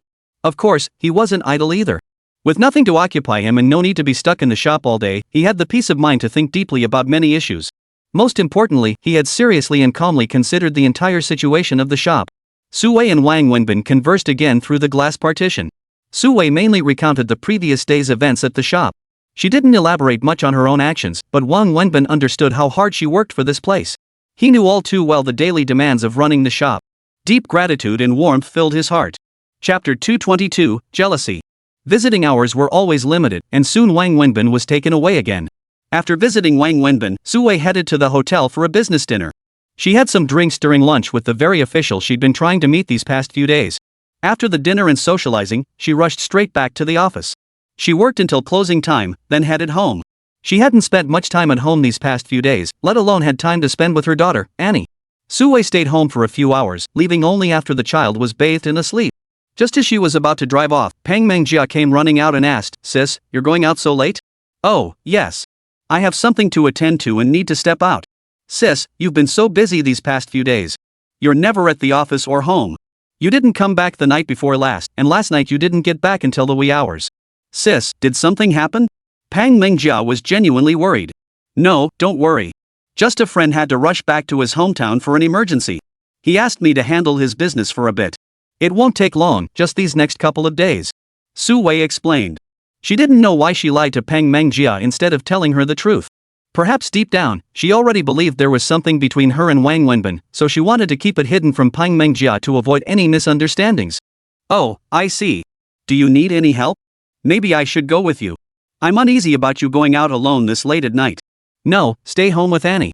If she wakes up and finds us gone, she'll throw a fit." "I'm fine. Your sister-in-law has managed alone all these years. What hasn't she been through?" "Nothing to worry about," Su Wei said with a smile. Su Wei spoke without malice, but Pang Mengjia took it to heart. Feeling guilty, she said, "I'm sorry, sister-in-law. My brother left us so early, leaving the company and the child entirely on your shoulders. All these years, you've endured so much hardship for the company and for An's illness. Silly girl, why are you crying? What have you done wrong? Your brother's passing was fate. Who could blame anyone? Blame only my own bad luck. But your brother's early departure and Annie's condition, those hard times are behind us now. We're doing well today." Su Wei ruffled Pang Mengjia's hair, then turned and got into her car, driving away. Tears streamed down her face as she drove. Pang Mengjia's offhand remarks had struck a deep chord within Su Wei. These years had been unbearably harsh and painful. She had survived purely through sheer stubbornness and refusal to bow to fate. Otherwise, she would have chosen suicide long ago. Her husband had passed away, leaving behind a fledgling company and a child. She raised the child single-handedly, nurturing the business bit by bit until it grew strong. The hardships and suffering she endured during this journey were almost unimaginable to outsiders. Just as the company began to show promise, her child suddenly fell ill. The doctors immediately stated the condition had little chance of cure. It was practically a death sentence. In that moment, she felt the sky had fallen. She stockpiled sleeping pills, ready to end it all. Later, she realized her child's illness wasn't entirely hopeless. So she threw herself into running the company, driven by the single-minded goal of earning money, lots and lots of money to pay for her child's treatment. She believed that with enough money, anything was possible. She consulted countless specialists, both domestic and international, undergoing repeated treatments. Yet instead of improving, the condition worsened. Finally, she was told it was terminal, with no hope left. At that moment, Su Wei chose suicide. That night, she swallowed an unknown number of sleeping pills. But whether the pills were counterfeit or the dose insufficient, she slept through until the next day still alive. Upon waking, she thought, if she was going to wait until her child passed to join them in death, she had to at least ensure her child lived happily and joyfully in their final days. So she kept holding on. As she struggled on, Wang Wenbin suddenly burst into her life, completely disrupting her rhythm and emotions. Through her tears, Su Wei suddenly thought of Wang Wenbin, and a smile returned to her face. All these years had left her with nothing but pain and despair, but Wang Wenbin's arrival had brought a glimmer of brilliance into her life. And so Su Wei drove to Wang Wenbin's shop. From inside her parked car, she spotted Zhang Xini bustling about inside and saw Zhang Xini's car parked at the entrance. Seeing Zhang Xini stirred an odd feeling in Su Wei. She gave a self-mocking chuckle, silently wondering what had come over her. It had been so many years since she'd felt this way, and now, here she was, feeling jealous. Su Wei opened the car door and stepped inside the shop. The place was bustling with activity, everything running smoothly and orderly. Nothing had gone wrong despite Su Wei's absence earlier that day. "Sis Su Wei, you're here." Zhang Xini's expression shifted slightly upon seeing Su Wei enter, her emotions stirring, yet she still greeted Su Wei warmly with a smile. She was a kind-hearted girl, her heart devoid of any dark corners. "Xini, why are you here again? Just come and relax, watch things from here. Don't bother working, we have waitresses. Let them handle it. It's fine. Things have been busy lately. Sometimes when they're overwhelmed, I step in to help. I've got nothing else to do anyway." "Oh, Sister Su Wei, have you heard from him? Has he contacted you?" Zhang Xini asked urgently. "No, but don't worry. He's definitely fine. I know, I'm not worried about him. It's just that I find him so unreliable. I mean, if his phone broke, he could just buy a new one. It's not like a phone is a big deal, right? It's not like he'll never use a phone again. But now it's like he's been thrown in jail or something. I can't get in touch with him at all." Su Wei looked surprised for a moment, then smiled and said, "Maybe he's just busy. It'll be fine in a couple of days. He'll be back soon. Stop worrying about it. Sit down and rest. I'll go ask Xiaoguo." "Okay." Zhang Xini nodded. Su Wei walked into the kitchen, but the thick smoke from the grills choked her, making it hard to breathe. Covering her mouth, she approached Xiaoguo and asked, "Xiaoguo, how's it going today? Everything okay at the shop?" Xiaoguo glanced at Su Wei, gave a quick nod to Xiao Luo and the new apprentice who was already getting the hang of things, then stepped out with Su Wei. The smoke inside was overwhelming. Even with two powerful exhaust fans running, it was still quite choking. Xiaoguo approached the cash register and began briefing Su Wei on the day's operations. Just then, a Mercedes pulled up across from the shop entrance. Su Min stepped out of the car. She had come looking for Wang Wenbin. Since Lu Jiahao stormed out after their last meal together, he hadn't returned home once. Pregnant Niaziki had been left alone at home all this time. Su Min feared Niaziki might have complications during her pregnancy or act impulsively out of anger. To prevent that, she stayed with Niaziki every day. In the mornings, she'd drive Niaziki to work before heading to her own office. After work, she'd pick Niaziki up from her company and accompany her back home, staying by her side throughout the day. She had assumed Lu Jiahao would return within a day or two, but he vanished as if he'd disappeared, never coming back. Niaziki's emotions grew increasingly volatile. Su Min felt this situation couldn't continue, yet she couldn't reach Lu Jiahao. His phone remained switched off. She didn't know what to do.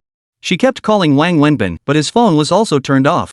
So today, after Niaziki fell asleep, she quietly slipped out, drove to Wang Wenbin's shop, and sought his advice. She wanted to see if Wang Wenbin could locate Lu Jiahao and also ask him how to handle this situation. Chapter 223, Completely Lost. Su Min approached the shop entrance. Before stepping inside, she spotted a woman standing at the cash register discussing matters with a chef. This woman was none other than Su Wei. Su Min had seen her here before, during the grand opening, and the memory was exceptionally vivid. Su Wei's beauty and poise were so striking, radiating an innate intellect that even the typically haughty Su Min felt a twinge of inferiority. Hence, Su Wei left a profound impression on her. After asking Xiaoguo about the day's operations, Su Wei dismissed him to attend to other duties. She then walked to the cash register and briefly reviewed the day's total sales figures on the computer. Su Min, standing at the entrance, observed every detail. Su Min wasn't stupid, she was sharp. If even the naive little girl Zhang Xini could sense something, how much more so could she? She glanced at Su Wei bustling about inside, then turned her gaze to the BMW parked at the entrance. She knew it belonged to Su Wei, and her heart couldn't stay calm. Just then, she unexpectedly spotted the Porsche parked beside Su Wei's car. She recognized it as Zhang Xini's vehicle. Turning her gaze back inside, she saw Zhang Xini serving customers, pouring tea and water. Shock and pain washed over her. Regret welled up as she realized she might have truly lost something profoundly important, lost it forever. She wanted to cry, but her strength held her head high, refusing to let tears fall. Taking a deep breath, she strode purposefully into the shop. Inside, she searched for Wang Wenbin but couldn't find him. Hello. Just as Su Min was searching for Wang Wenbin, Su Wei approached her with a smile. I'm not here to eat. I'm looking for someone, Su Min replied to Su Wei. I know, Su Wei replied with a smile. You know? You're here to find Wenbin, right? Su Wei said. Okay, where is he? Su Min nodded and asked. He's not here. He had some urgent business come up and said he went back home, so he asked me to come help mind the shop for a few days. Su Wei explained. She didn't want to lie, but this story was what Wang Wenbin had told her to say, and she had no choice. Home? His hometown? Su Min asked, a hint of surprise in her voice. Probably. He didn't say, so I'm not sure. Did he mention what it was? Is his father sick? Is it serious? Su Min asked Su Wei, her voice tinged with concern. I don't know about his father. He didn't mention it. I don't think so. Su Wei seemed slightly awkward. What's going on with him? Why can't I get through on his phone? Su Min asked while pulling out her phone to dial Wang Wenbin's number again. Stop calling. It's turned off. Can't get through. He told me his phone broke and he'll buy a new one after he gets back, so he's temporarily unreachable. But he said he'd be back in the next couple of days, so it probably isn't anything serious. If you need to contact him, you might have to wait a couple of days. Su Wei explained again. Impossible.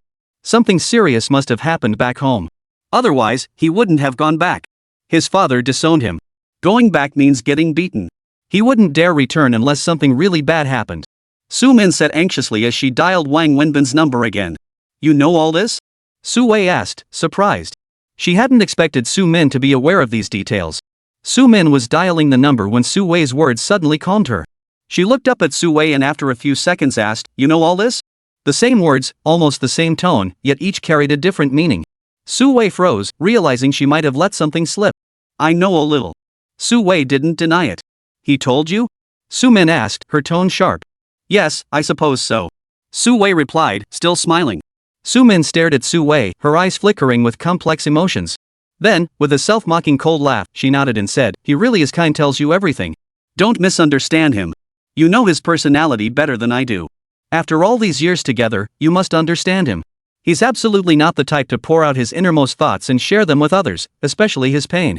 Last time his dad had a birthday, he wanted to go back but didn't dare. Last year when he tried to visit, his father chased him out apparently with a knife. So this time, he just bought some winter clothes for his dad and had them shipped to his cousin's place to be delivered. A grown man doesn't shop for clothes. Since I'm in the apparel business, he asked me to help pick some out. I found it odd and inquired, which is when he briefly explained the situation. So please don't misunderstand him. Su Wei paused, then continued her explanation to Su Min. Su Min clenched her fists, staring at Su Wei before nodding again. I know his temperament. How did you know it was me? I've seen you before twice. And the moment you walked in, your intense hostility toward me made me guess who you were. Su Wei smiled as she spoke, then poured a cup of tea and handed it to Su Min. Have some tea. Sorry, there might not be a place to sit. This place is too small, and business is always so busy. We just have to make do. Thanks. Su Min accepted the tea Su Wei offered and said thank you. He told you everything about me, didn't he?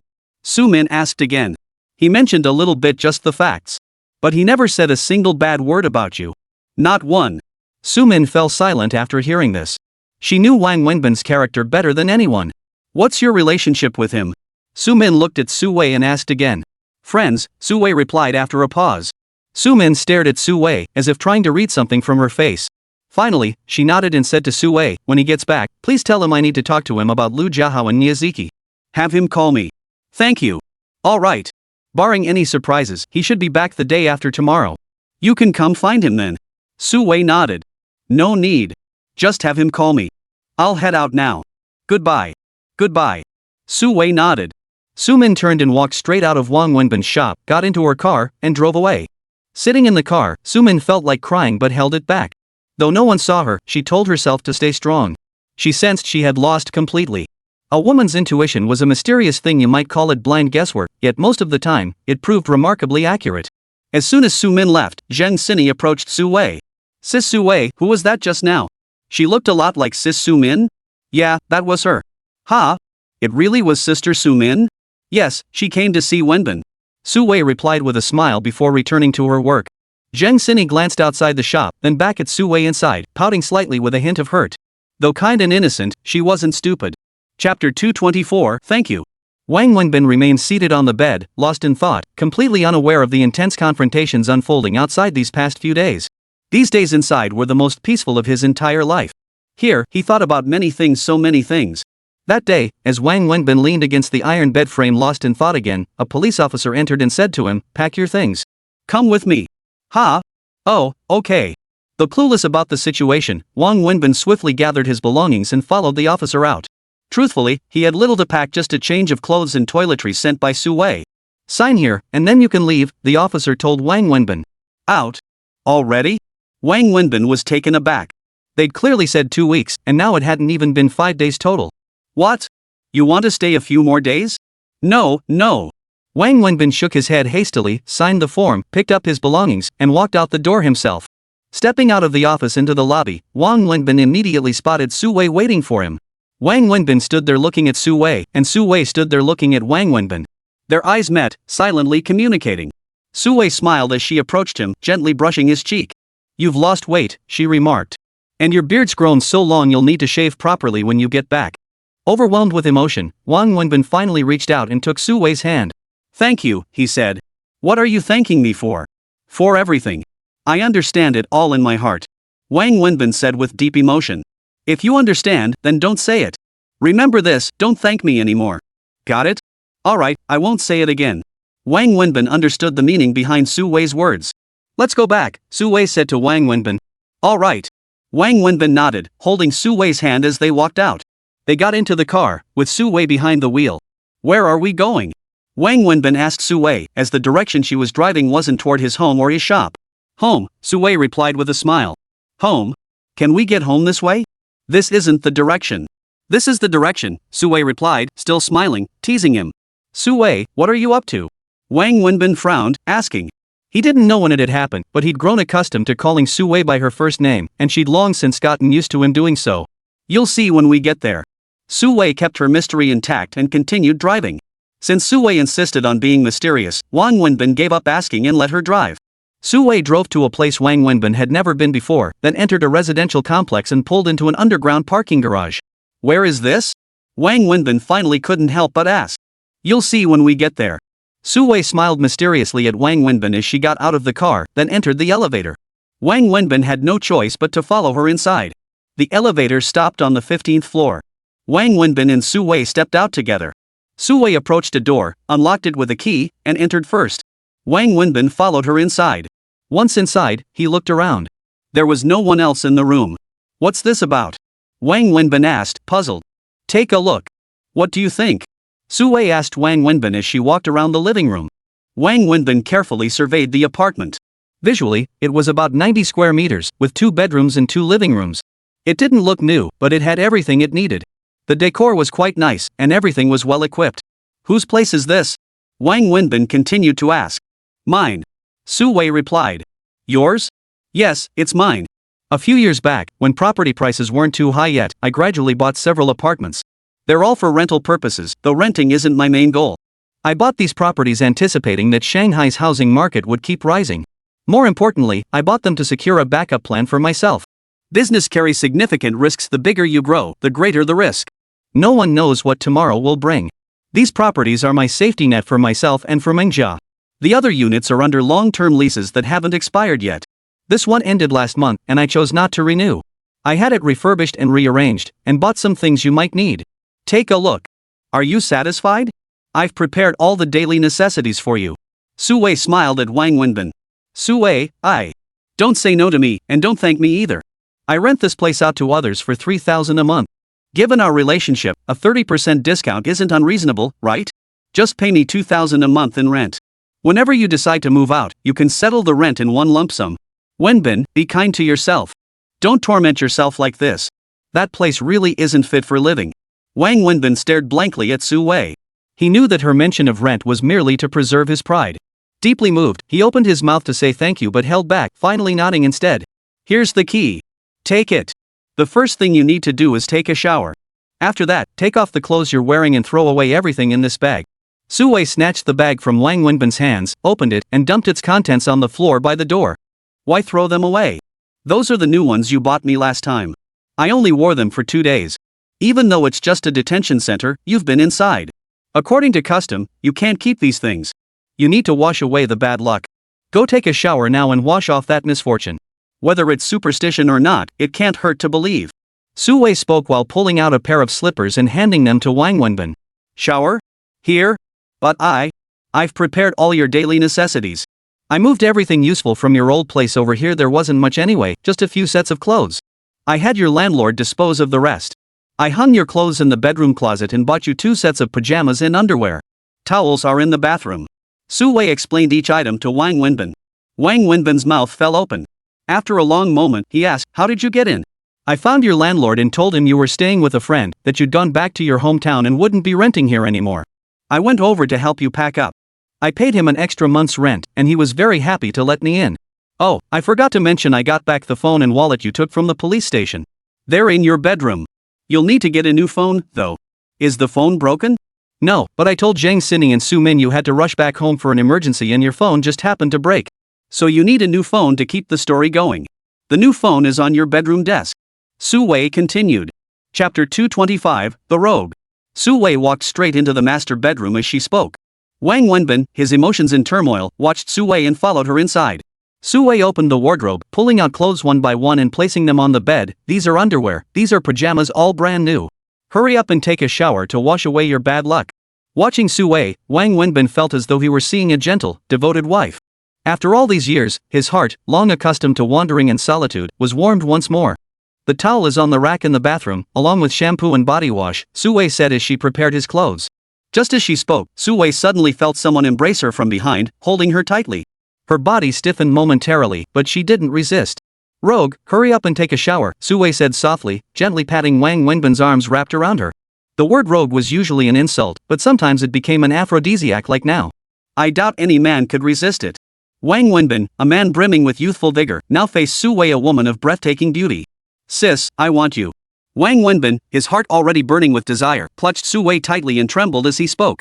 Su Wei flushed instantly upon hearing Wang Wenbin's words, unsure how to respond.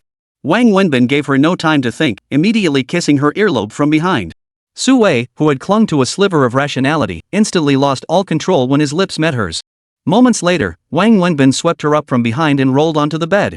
When everything finally stopped, Wang Wenbin leaned against the headboard, lighting a cigarette. Su Wei lay quietly beside him like a small kitten, her face still flushed. Let's get married, okay? Wang Wenbin turned his face toward Su Wei and said. Let's talk about this later, okay? I haven't thought it through yet, Su Wei murmured, clutching his arm. Okay. Wang Wenbin nodded. What time is it? Su Wei asked Wang Wenbin. No idea. My phone's not on me. Mine's in my bag outside, Su Wei said. Looks like I'll have to go bare-ass then.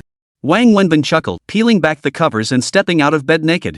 He walked over to the coffee table, picked up the new phone Su Wei had bought him, and glanced at the screen. 10:30. 10:30 already? Oh no. I'm supposed to meet Mr. Bao at 11. It's all your fault, causing all this commotion for half the day. I gotta go. Su Wei said while immediately putting on her clothes. I'm leaving too. I need to check on the store. Wang Wenbin got up and dressed, feeling exceptionally cheerful today. Oh, and there are 2 things I need to tell you. Su Wei said while getting dressed. Okay, go ahead. First, about your restaurant. While I know nothing about the food service industry and can't comment on your business direction, I do have some experience in management. Over the past few days, I've observed your management style and noticed significant issues. While you've broken down responsibilities into kitchen and front of house sections with designated staff, it's still insufficient. Don't you feel you, as the owner and manager, are taking on too many tasks yourself? In any business, big or small, the worst thing is having one person juggle too many roles. You must assign specific responsibilities to specific people. For example, as the owner, your focus should be on management and decision-making. You should delegate the day-to-day operations to others. If these practical tasks consume too much of your time and energy, it will eventually lead to problems in the company's management and you'll find yourself overwhelmed. So here's my suggestion, promote Gui to store manager and delegate all store operations to him. Su Wei continued. Xiao Gua? Store manager? Wang Wenbin was taken aback. Yes, Gua. He's young, driven, and ambitious. You don't need to raise his salary, just keep him at his current pay but offer him a solid profit-sharing plan. He'll work even harder than you do. In fact, I've been letting him run the store these past few days as a trial. It proved my judgment was right. He's responsible, sharp, and has done an excellent job. Plus, he has his strengths. As a chef, he knows the kitchen inside out, making him a perfect fit for store manager. And after talking with him, I can confirm his character is completely above board. Of course, this is just my suggestion. Su Wei buttoned her coat as she addressed Wang Wenbin. Wang Wenbin, already dressed and sitting there smoking, pondered Su Wei's words carefully. Second matter. Su Wei picked up her bag and touched up her makeup. What is it? Su Min is looking for you. Su Wei said to Wang Wenbin with a smile. Wang Wenbin froze, staring at Su Wei as he studied her expression. What does she want with me? She didn't specify, just said it's about your two friends. She wants you to call her after you get back. I don't know the details, just give her a call and you'll find out. Su Wei replied. Wang Wenbin fell silent for a moment, then stood up and walked over to embrace Su Wei from behind once more. Trust me, he said. There's nothing between us anymore. Silly, I don't need your explanations. Alright, I really have to go now. There's no time left, Su Wei said softly, her heart already melted by this warm little man. Alright then, I'll go with you. I need to head to the store. Let's go together. Then, the two of them walked out together, took the elevator down to the parking lot. Su Wei walked to the car, Wang Wenbin following behind. He said to her, drop me off at the curb. You have things to do, go ahead. I'll just hail a cab to the store.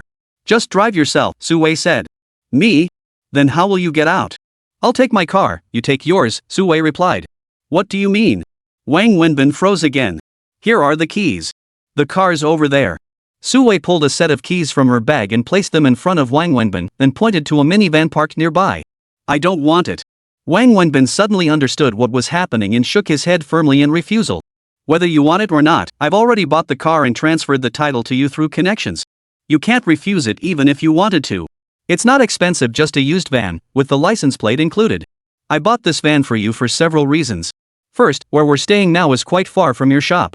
Without a car, it's incredibly inconvenient for you. Second, your shop needs regular supplies. What about riding that tricycle in the rain? Or in summer? Or winter? Besides, your tricycle was stolen, it vanished when you went to rescue me. It cost thousands. Don't bother reporting it, it won't be found. I didn't dare buy you a new car. Even with the van, I only dared get you a used one.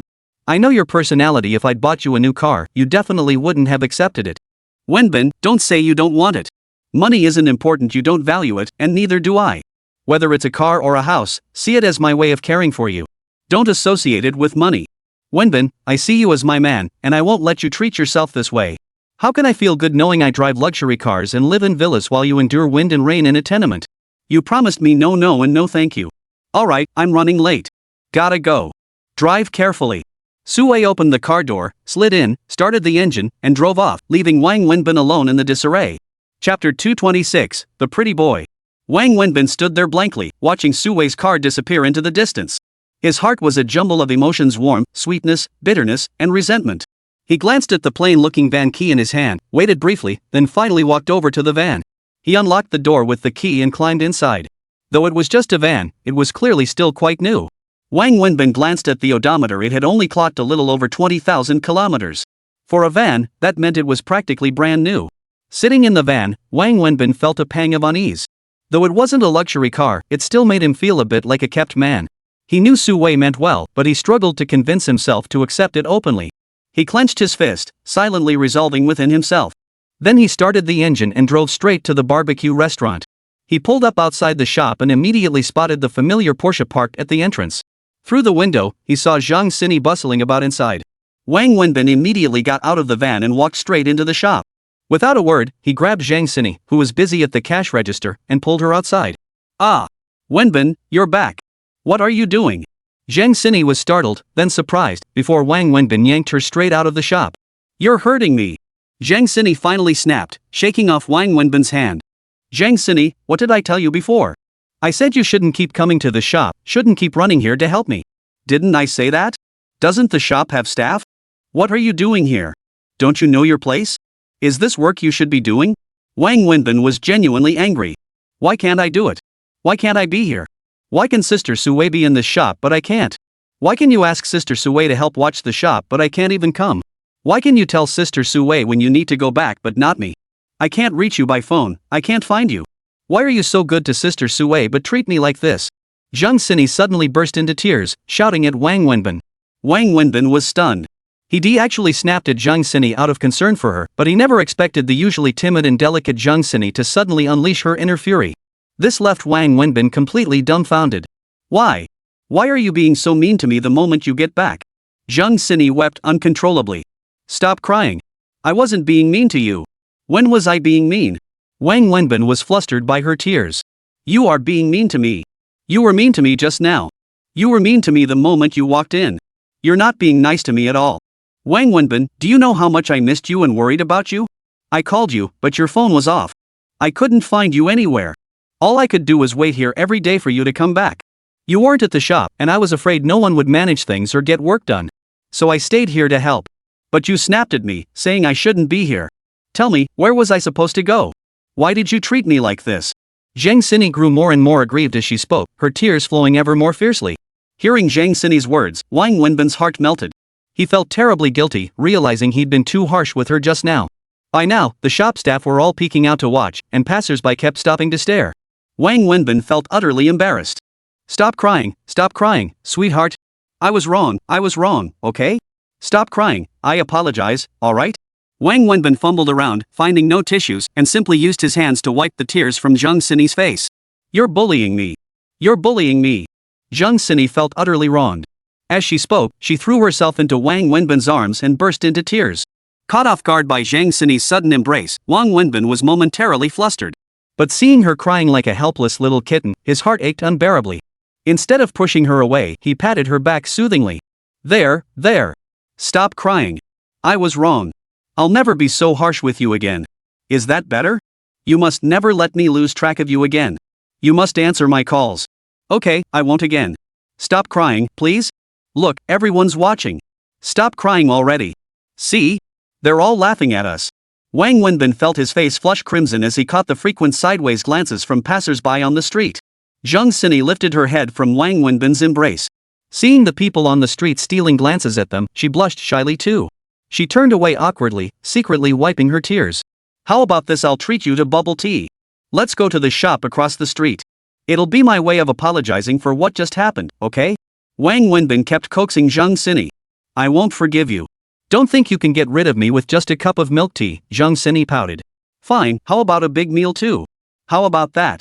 Wang Wenbin practically dragged Zhang Sini into the milk tea shop across the street and ordered 2 cups. Where'd you go? I've been calling you, but your phone's been off the hook. No one could reach you. I went back to my hometown.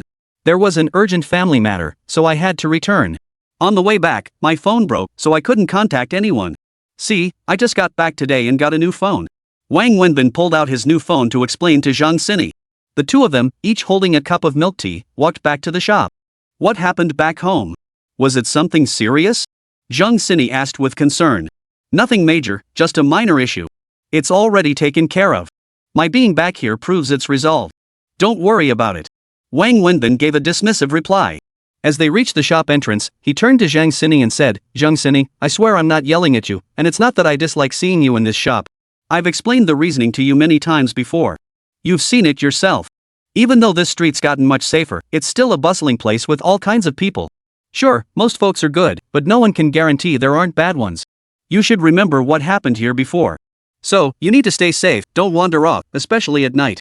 Second, I don't want to see you working here. I know you mean well, but you need to understand how this makes me feel. Do you know how painful it is for me to see you working as a waitress here? And what if your parents saw you following me around doing this every day? What would they think? And what would they think of me? Wang Wenbin explained earnestly to Zhang Sini once more. Chapter 227, Missing. Wang Wenbin returned to the shop, greeted everyone, and explained the reason for his absence. He then called Guo over. The two sat and talked for about half an hour, mainly going over the shop's recent operations. Afterward, Wang Wenbin went to the cash register to reconcile the shop's sales figures and accounts for the past few days. At noon, he invited Zhang Sini out to lunch, as he had promised. However, Zhang Sini insisted on riding in his second-hand minivan instead of her own Porsche, which puzzled Wang Wenbin greatly. After lunch, Wang Wenbin returned to the store while Zhang Sini left. Back at the shop, Wang Wenbin didn't manage anything. He still left all the store operations entirely to Xiaoguo, content to just sit and observe. What Su Wei had said to him today had sparked an idea. He wanted to see for himself whether Xiaoguo truly had the capability. Once the shop was nearly quiet, Wang Wenbin hesitated, then picked up his phone and dialed Su Min. You're back? Su Min asked immediately upon answering. Yes, I'm back. Is uncle sick? How is he? Is it serious? Su Min inquired. No, he's fine. I went home to handle some other matters. It's all taken care of now. Everything's fine. Wang Wenbin replied. Whatever. If you don't want to tell me, I won't pry. You wanted to see me? Wang Wenbin hesitated before asking. I've got a few things I'd like to discuss with you. Are you free? If you can make time, come down to the coffee shop in my office building. I'm a bit busy today and might not be able to come to you. Skip the coffee shop, don't waste the money. Where's your office? I'll drive over. We can just talk in the parking lot. Wang Wenbin replied after checking the time. Whatever works. I'll send you the address. Call me when you arrive. Su-min paused briefly before adding, then hung up. Wang Wenbin sat in his chair and lit a cigarette. After a moment's thought, he called Guo over and told him he had to step out. He left the shop in Guo's care, instructing him to call if anything came up. Then Wang Wenbin headed out, driving his second-hand van out the door. He drove straight to the parking lot beneath the office building where Su-min had sent her message. After scanning the lot, he spotted her car and texted her, "I'm by your car. Come down." Wang Wenbin stood beside Su-min's car smoking. After 2 cigarettes, Su-min appeared, dressed in a business suit. She looked stunning, even more beautiful than before, with a newfound maturity and sophistication. Su-min walked straight up to Wang Wenbin and stood before him, staring at him. Neither spoke immediately. What do you want? Wang Wenbin asked first. What's so secretive between us that we need to meet in this underground parking garage? Is this some underground organization rendezvous? Su-min was clearly in a foul mood. Nothing secretive. Just convenient. We could talk anywhere. Why waste money on a fancy place? Besides, you have work to do. This spot is perfect. Convenient for you to leave, right? You can just walk out after talking, isn't that it? Su-min sneered. Maybe. Wang Wenbin didn't deny it. Alright, I called you here today to talk about Lu Jiahao and Niazuki. What about them? Haven't they reconciled? Wang Wenbin asked in surprise. Made up? You're overthinking it. Since that last dinner, Lu Jiahao has completely vanished. Su-min sneered again. Vanished? Wang Wenbin's eyes widened. Yes, completely vanished.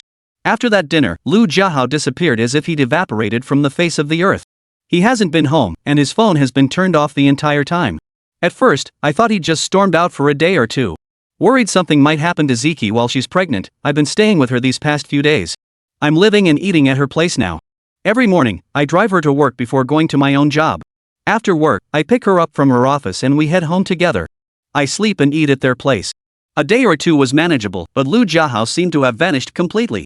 How could this go on indefinitely? It wasn't sustainable. I had my own responsibilities, I couldn't stay by her side 24/7.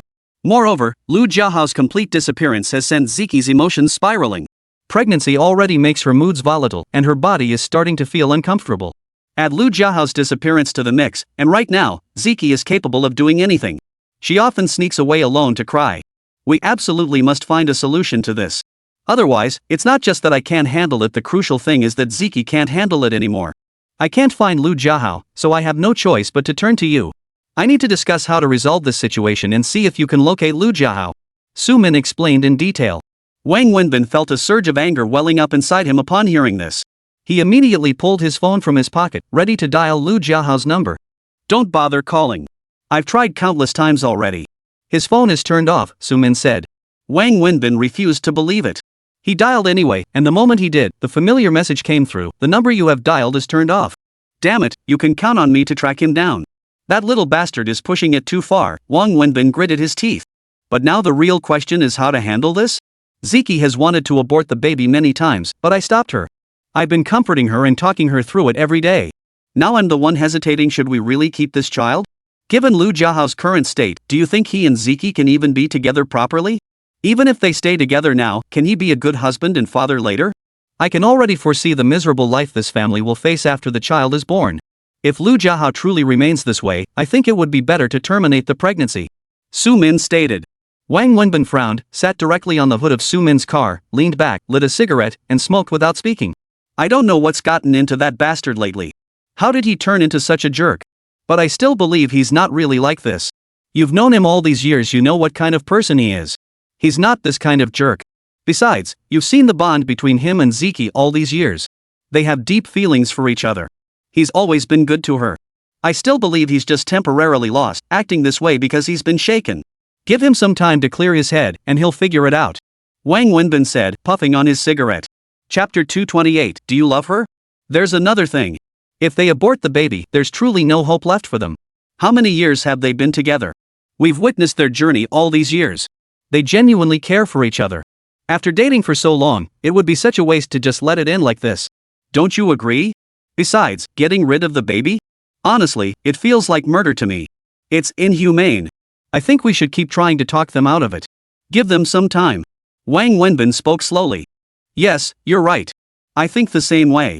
But the question is, are we being responsible to Ziki if we think this way? Just look at Lu Jiahao now. Forget Ziki, even as an outsider, I can barely stand him. I want to slap him across the face. Can you imagine how heartbroken and desperate she must feel? Have we considered her feelings at all? Do you think she can accept Lu Jiahao again? Still hold hope for him? Still trust him and move forward with him? Besides, we say we're willing to trust Lu Jiahao, but what if he keeps acting like this jerk? The baby grows day by day. The later the abortion, the greater the risk. Eventually, it becomes impossible. Then what? Have the baby? Unmarried, no husband, raising a child alone. What's Ziki supposed to do? It's not a good choice for the child either. If that's the case, it's better not to have the baby at all. Su Min said. After Su Min finished speaking, Wang Wenbin fell silent again, leaning against the car and smoking. After a long pause, he finally said, no matter what, let's find Mouse first. What to do next isn't up to us, it's their own business. Just hold on a little longer. I'll go find Mouse. I'll dig 3 feet into the ground if I have to, but I'll find him. I can't hold on any longer, Su Min replied. Ha? What's wrong? Wang Wenbin was taken aback, not quite grasping the meaning behind Su Min's words. I'm leaving Shanghai, Su Min said. Hearing this, Wang Wenbin furrowed his brow and stared blankly at Su Min. After a long moment, he asked, why? I'm resigning. Resign? Wang Wenbin was taken aback again. He pressed, why? Why resign? Are you out of your mind? Don't forget how hard you've worked to get where you are today. How many years did you struggle just to reach this point? Yes, I fought for years to get here. But why did I fight in the first place? Tell me, what was I fighting so desperately for? Su Min suddenly grew agitated. Wang Wenbin looked at Su Min, opened his mouth, but said nothing. He had already guessed the reason. I worked myself to the bone, even abandoning the man I loved most to go to America when I was about to get married. What was it all for? So that after returning from America, I could get promoted, climb into the company's upper echelons, earn a fortune, buy a house and a car in this city, spare my man from such grueling work, give my child a good life and the best education so I wouldn't end up like Lu Jiahao and Miyazaki today. That's why I fought so desperately, why I abandoned everything to go to America. Did you think I lived well all those years there? Did I live a life of luxury and excess? Let me tell you, I didn't. Beyond enduring endless loneliness and completely unaccustomed food and lifestyle habits, I worked day and night, frantically pulling overtime to finish tasks, desperately studying to improve myself. All for the chance to make a splash at headquarters, to have them recognize my abilities, to return to the China division sooner, to secure a higher position. Those years in America were the darkest days of my life. As Su Min spoke, tears streamed down her face. Wang Wenbin looked at Su Min with surprise. This was the first time he'd heard her speak of these experiences. Now I've achieved my goal. I'm the vice president of the China division. With my salary, I can afford a home and a car in Shanghai. I could have spared my husband the hardship of working so hard. I could have given my child a better life and a quality education. But that man is gone. Tell me, what meaning did my struggle hold? What good is all this now? Wang Wenbin, I'll say it again, I, Su Min, am not a vain woman. I'm not a materialistic woman. I didn't do all this for the money. I only wanted a better life for us. I didn't want us to end up like Lu Jiahao and Miyazaki today. But I achieved it. And you ran away.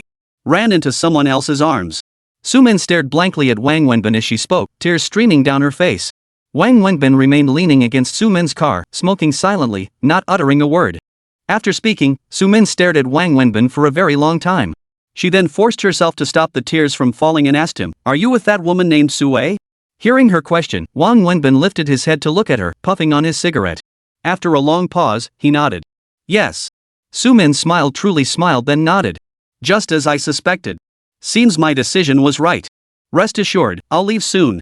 I'll leave this city and leave you. From now on, I'll forget you. You'll no longer exist in my world. I won't bother or cling to you anymore. But before I go, can you tell me, do you love her? Wang Wenbin didn't look at Su Min. He turned his face away, watching the cars entering and exiting the parking lot, and said, yes. What exactly does she have that I don't? Where did I go wrong? How can our years of love pale in comparison to the few months you've known her? Wang Wenbin's fingers trembled slightly as he held his cigarette. Smoke veiled his face, blurring his features while lending them a resolute edge. No, Wang Wenbin shook his head. She's no better than you. You're a good man. But?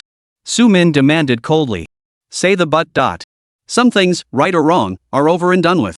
Once they're gone, they can never be retrieved. No matter why you left back then, Su Min, I can't accept the decision you made. I can't forget the pain your departure caused me. You might have truly left for our future, but you never considered my feelings. All you cared about was what you wanted to do, how you wanted to do it. Did you ever think about how I felt? Did you ever ask for my opinion? Talking about this now is pointless. If you truly want to know the difference between her and you, I can only say, being with her feels comfortable and warm. She always tolerates me, understands me, and warms me. In everything she does for me, she prioritizes my feelings first. Wang Wenbin spoke each word deliberately. Chapter 229, Farewell. Su Min just stared at Wang Wenbin for a long time. Wang Wenbin kept his head down, chain-smoking one cigarette after another. I understand now. I wish you both happiness. Though Su Min spoke with a smile, tears streamed down her face unceasingly. Wang Wenbin opened his mouth, hesitated for a long time, then finally nodded and said, Thank you. I'll resign from the company tomorrow and head to Beijing, Su Min continued. I know you want to forget me, but there's no need to go all the way to Beijing. And you certainly don't need to abandon everything you've achieved now. No matter what your original reasons were, a good job and good material conditions are essential. Don't do anything foolish. Wang Wenbin tried to persuade Su Min. It's rare you still care about me. Thank you. We may not be lovers, but we're still friends, Wang Wenbin said. Ha, now it's your turn to say that to me, Su Min chuckled before continuing. Do you really think I could forget you if I stayed here? I know myself well I can't forget. As long as I'm in this city, no matter how far apart we are, no matter if we meet or not, as long as I'm here and you're here, I can feel your presence in the very air I breathe. I want to leave, to start over in a city without you. And without you, all my struggles now feel meaningless. I'll tell you this, I never liked this job, not from the start. I only pushed myself for better living conditions. It had nothing to do with passion. Now that you're gone, I refuse to keep doing something I hate. I'm going to Beijing. Lin Xinjia has been inviting me for a long time. He plans to start a new company there. He'll invest, and I'll manage it. I'll be the general manager with a 20% stake, and he won't interfere with the company's actual operations. Su Min continued.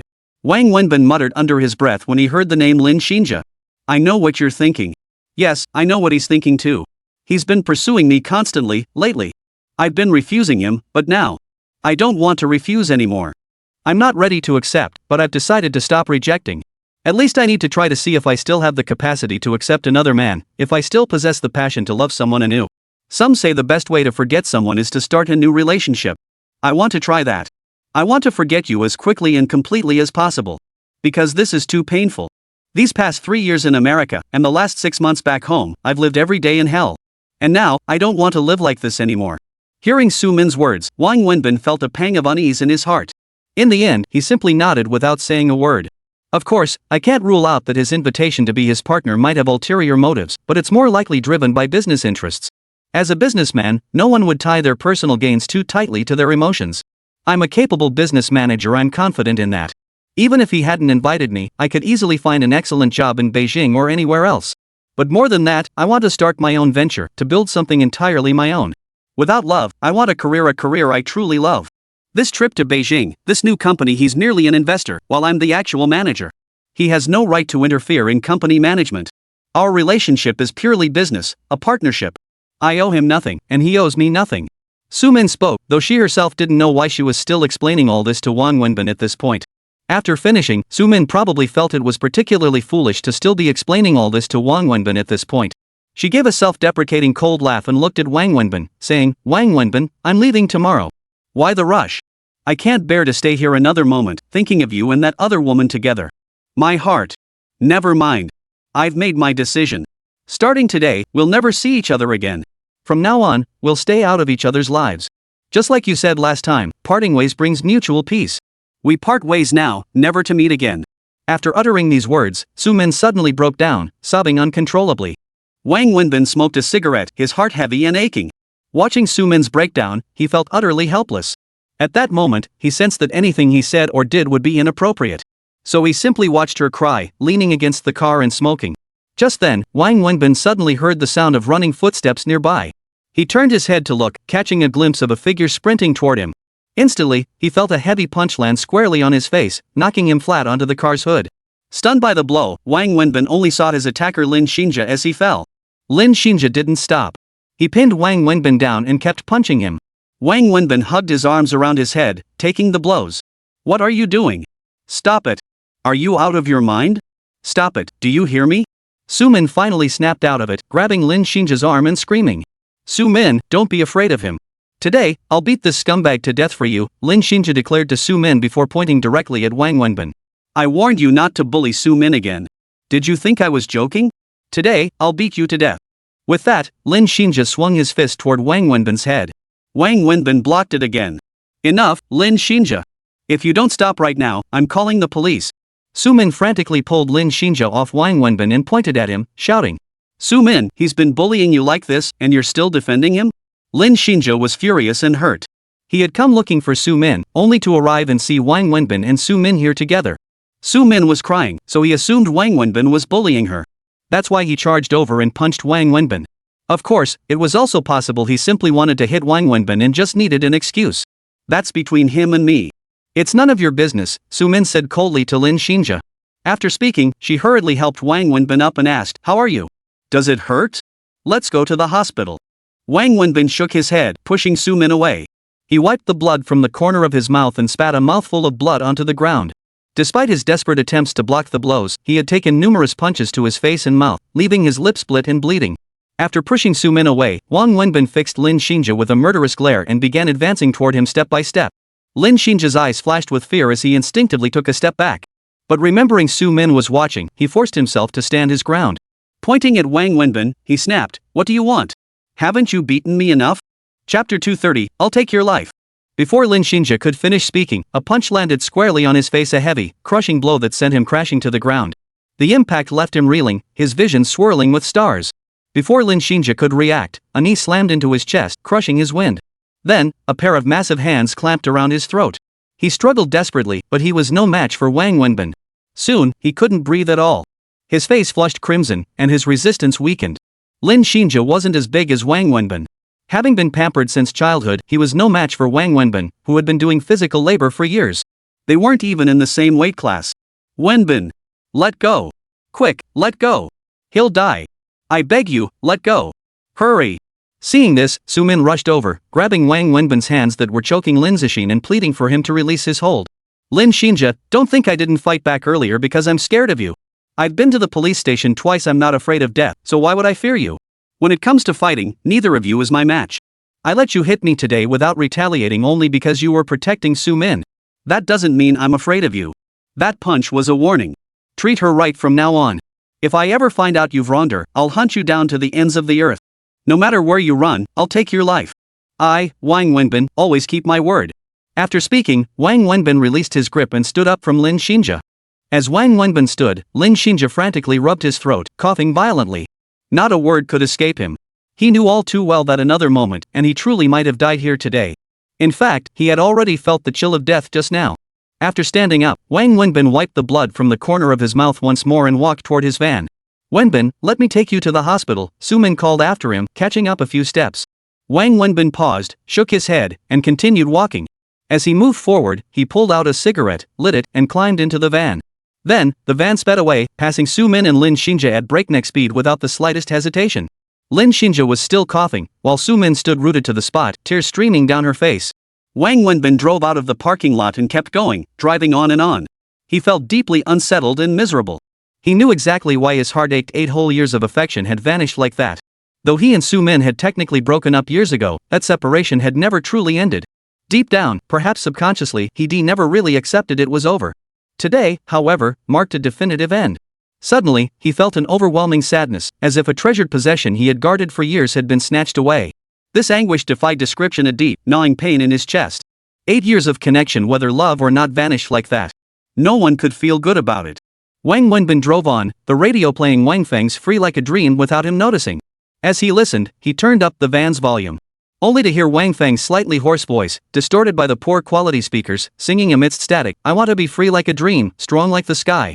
On this winding, twisting road, I seek the meaning of life. I want to be free like a dream, tolerant like the earth.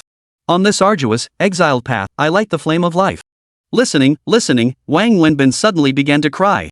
He hadn't cried many times in his life, but this time, the song made him weep. He couldn't explain why, but he felt as if the song was singing about him, singing about his own experiences over the years. Wang Wenbin had no idea where he was driving. His mind was blank as he followed the road aimlessly until nightfall, when he finally snapped back to reality only to find himself already in the suburbs. He pulled over to the side of the road, opened the door, and sat there smoking cigarette after cigarette, letting the wind blow through him, silent. After a long while, he finally stood up, tossed the cigarette butt, and closed the door. He opened his phone's navigation to check his location, then drove back toward the barbecue restaurant with the GPS guiding him. By the time he returned to the barbecue restaurant, it was nearly 9 o'clock at night. The restaurant was bustling again, filled with customers coming and going. Wang Wenbin went straight into the kitchen. Including Xiaoguo, there were currently 3 chefs working there. As the owner and head chef, Wang Wenbin hadn't set foot in the kitchen for many days. Upon entering the kitchen, Wang Wenbin didn't immediately get to work. Instead, he observed the 3 chefs' grilling techniques, occasionally taking a skewer to taste the food. He offered constructive criticism where needed, and after critiquing, he would personally demonstrate the proper method. He had been grilling for 2 years. A man who loved to delve into things and possessed a touch of perfectionism, he strove for excellence in everything he did.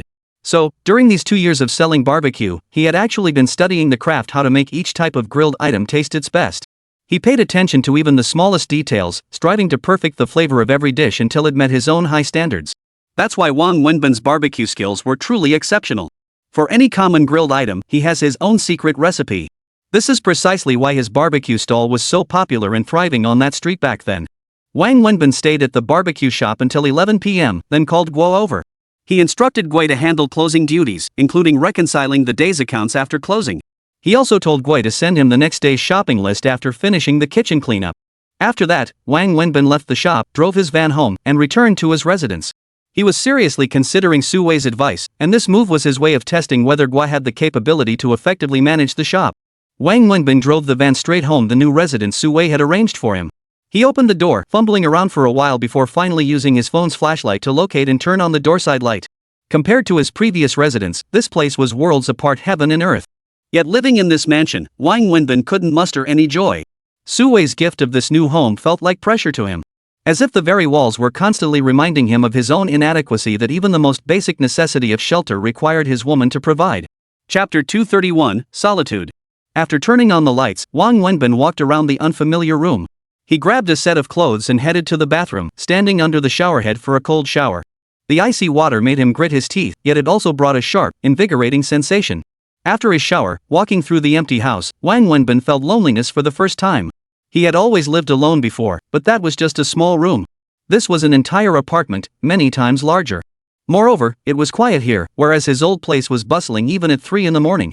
And above all, this was a completely unfamiliar environment. Wang Wenbin didn't know if there were other reasons, but for the first time in his life, he felt truly alone. After showering, he sat down on the sofa and turned on the TV, the only way he knew to push away the loneliness. But there was nothing worth watching at this hour, and he didn't particularly enjoy it anyway. He flipped through the channels, found them all too noisy, and turned it off. Sitting alone on the sofa, he smoked a cigarette and thought about many things. After 2 cigarettes, he got up and went straight to the bedroom to sleep. The moment he lay down, he caught the lingering scent of Su Wei on the bed and in the bedroom air. He lay there trying to sleep, but ended up tossing and turning. For some reason, he found himself missing Su Wei intensely at that moment. After tossing and turning for a long time, Wang Wenbin couldn't resist dialing Su Wei's number. It was exactly midnight, a time when he'd normally still be busy at the shop. For him, this was far too early. The phone rang a few times before disconnecting. Wang Wenbin knew Su Wei was already asleep, or more accurately, and was asleep. A few minutes later, just as Wang Wenbin had anticipated, Su Wei called back. "Hello, Wenbin. Why are you calling me so early today?" Su Wei's gentle voice came through the phone. "I've been home for over an hour." "So early? I thought seriously about what you said. I think you make a good point. So after I got back today, I didn't really handle any work. I handed everything over to Guo and left work early this morning." Wang Wenbin explained, then asked, "What about Annie? Is she asleep?" "Yeah, she's asleep. It's already midnight." After hearing Su Wei's reply, Wang Wenbin paused briefly before saying, "Su Wei, I miss Annie." Wang Wenbin suddenly said. Before Su Wei could react, he continued, "I miss you too." Hearing this, Su Wei smiled sweetly after a moment of surprise, like a young girl. "I want to come see you," Wang Wenbin added. Su Wei froze again upon hearing his words, hesitating for a long time before finally telling him, "Don't come over. I'll come to you. I'll be right there. Wait for me." After saying that, Su Wei hung up the phone. Wang Wenbin stared blankly at his phone, his mind once again filled with a whirlwind of thoughts. Unable to sleep, lying in bed felt unbearable. He got up, brewed a pot of tea, grabbed an ashtray, and sat at the balcony table. Sipping tea, smoking, and letting the breeze wash over him, he endured and embraced this solitude. Not long after, about half an hour later, the sound of a key turning in the lock came from outside. Wang Wenbin knew Su Wei had arrived. This was her apartment. It was perfectly normal for her to have a key. Su Wei opened the door and saw Wang Wenbin sitting alone on the balcony, sipping tea and smoking. She changed her shoes, walked over, and sat beside him. "What's wrong?" she asked. "Something on your mind?" "Nothing." Wang Wenbin shook his head and smiled, then said, "I just missed you." Flirtatious as ever. "Is it because you're not used to staying here yet?" "A little. It's too quiet here. Where I used to live, it was bustling outside until 2 or 3 in the morning. I could hear everything the couple next door and upstairs were doing at night. It's so quiet here that I can't sleep." Wang Wenbin joked. "You can't sleep because you like listening, right?" Su Wei shot Wang Wenbin a look and asked, "Is there anything else you need? I can go buy it for you tomorrow." "No need, Su Wei. I'm an adult, not Annie. I can take care of myself. Could you please stop being so kind to me? It makes me feel useless," Wang Wenbin said, taking Su Wei's hand. Su Wei stared at Wang Wenbin in surprise, then said apologetically, "I'm sorry. I didn't mean to make you feel that way." "No, Su Wei, it's not your fault. It's mine. I'm the useless one who needs you to arrange everything for me." Wang Wenbin shook his head. "Why would you think that?" Su Wei frowned. "Just kidding." Wang Wenbin forced a smile, took a sip of tea, and lit another cigarette. Su Wei kept watching Wang Wenbin. After a long while, she finally asked, "What's really going on? What happened?" "Nothing. Really, nothing. You don't want to tell me?" Su Wei pressed. Wang Wenbin hesitated, then finally said, "Su Min is gone." After Wang Wenbin uttered those 4 words, Su Wei carefully sorted through the implications of his statement. Seeing his expression, a flood of emotions welled up inside her. "Where did she go?" Su Wei asked. "Beijing. She quit her job and went to Beijing," Wang Wenbin said, puffing on his cigarette. "Why did she quit? Because of you?" Su Wei pressed further. "You could say that. I told her I was with you, so she decided to leave Shanghai for Beijing." Wang Wenbin nodded. After listening to Wang Wenbin's words, Su Wei remained silent for a long moment. Suddenly, she clasped his hand tightly, her voice tinged with concern. "You must be hurting inside, right?" Wang Wenbin could feel the care in Su Wei's eyes. That care made him feel like crying right then. "Honestly, Wenbin, you should have stayed with her. After all, you two loved each other for so many years and were together for so long. I could tell she still deeply loved you. You shouldn't have said those things to her, and you shouldn't have let her go." Su Wei continued, speaking from her heart, though it took some courage to voice these thoughts. "No, Su Wei, don't misunderstand. I admit I feel deeply sad, and I don't know why. But I can tell you with certainty the person I think of now is you. I understand clearly that I love you. The person I want to be with is you." Wang Wenbin clasped Su Wei's hand tightly against his chest, his voice trembling with emotion. "We broke up long ago, 3 years ago. Yet when she told me today she was leaving Shanghai for Beijing, never to see me again, I still felt a pang of sadness, or perhaps melancholy. After all, we were together for so many years, my entire youth was intertwined with hers." Wang Wenbin exhaled a long sigh. Chapter 232, Playing the Rogue. Su Wei gazed at Wang Wenbin's profile as their hands clasped tightly together. Hearing his resolute words of affection, Su Wei's heart melted once more. She leaned into his shoulder and gazed out at the night sky, murmuring softly, "I understand. And I'm deeply touched." "What moved you?" "I'm touched that you're telling me this. If you weren't sincere with me, if you didn't trust me completely, you wouldn't share your pain with me right now. I don't want to deceive you, nor is there any need to, because I know the one I love now is you," Wang Wenbin said earnestly. "I know." Su Wei nodded, then leaned against Wang Wenbin's shoulder and murmured softly, "Wenbin, I'm afraid you'll regret it." "Regret what? Why would I regret it?"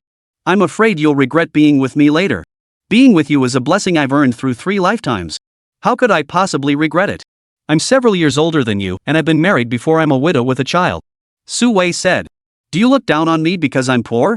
Wang Wenbin countered. "To me, you're richer than any man." Wang Wenbin reached out to embrace Su Wei. "Su Wei, you must never think like this again. Cast aside these worldly notions. What I cherish is you as a person. It has nothing to do with your age or marital history. And I adore Annie. Often, I feel as though she were my own biological daughter. Being with you is the greatest happiness of my life. Sometimes the power of convention is limitless. You just haven't felt it yet. Wenbin, I trust you. But if one day you no longer want to be with me, you must tell me. I'm serious, you must tell me. Let me leave with dignity, respect, and happiness. Okay?" Su Wei suddenly sat up and looked at Wang Wenbin as she spoke. "That day will never come," Wang Wenbin replied with absolute certainty. "Promise me." Su Wei insisted stubbornly yet earnestly. Wang Wenbin looked at Su Wei in surprise, somewhat baffled by her insistence. Finally, he nodded. Alright, I promise. Thank you. Satisfied with his promise, Su Wei leaned back against Wang Wenbin's shoulder, wrapping her arm around his. They sat like that on the balcony, leaning against each other, watching the darkness outside and the occasional lights flickering in the buildings across the way. Stay here tonight, okay? Wang Wenbin asked, holding Su Wei close. What do you want to do? Su Wei asked with a smile. Nothing. I'm scared living here alone. Wang Wenbin smiled too. Do you think I'd believe that? Su Wei chuckled. Whether you believe me or not doesn't matter. Once you're inside, you're not getting away.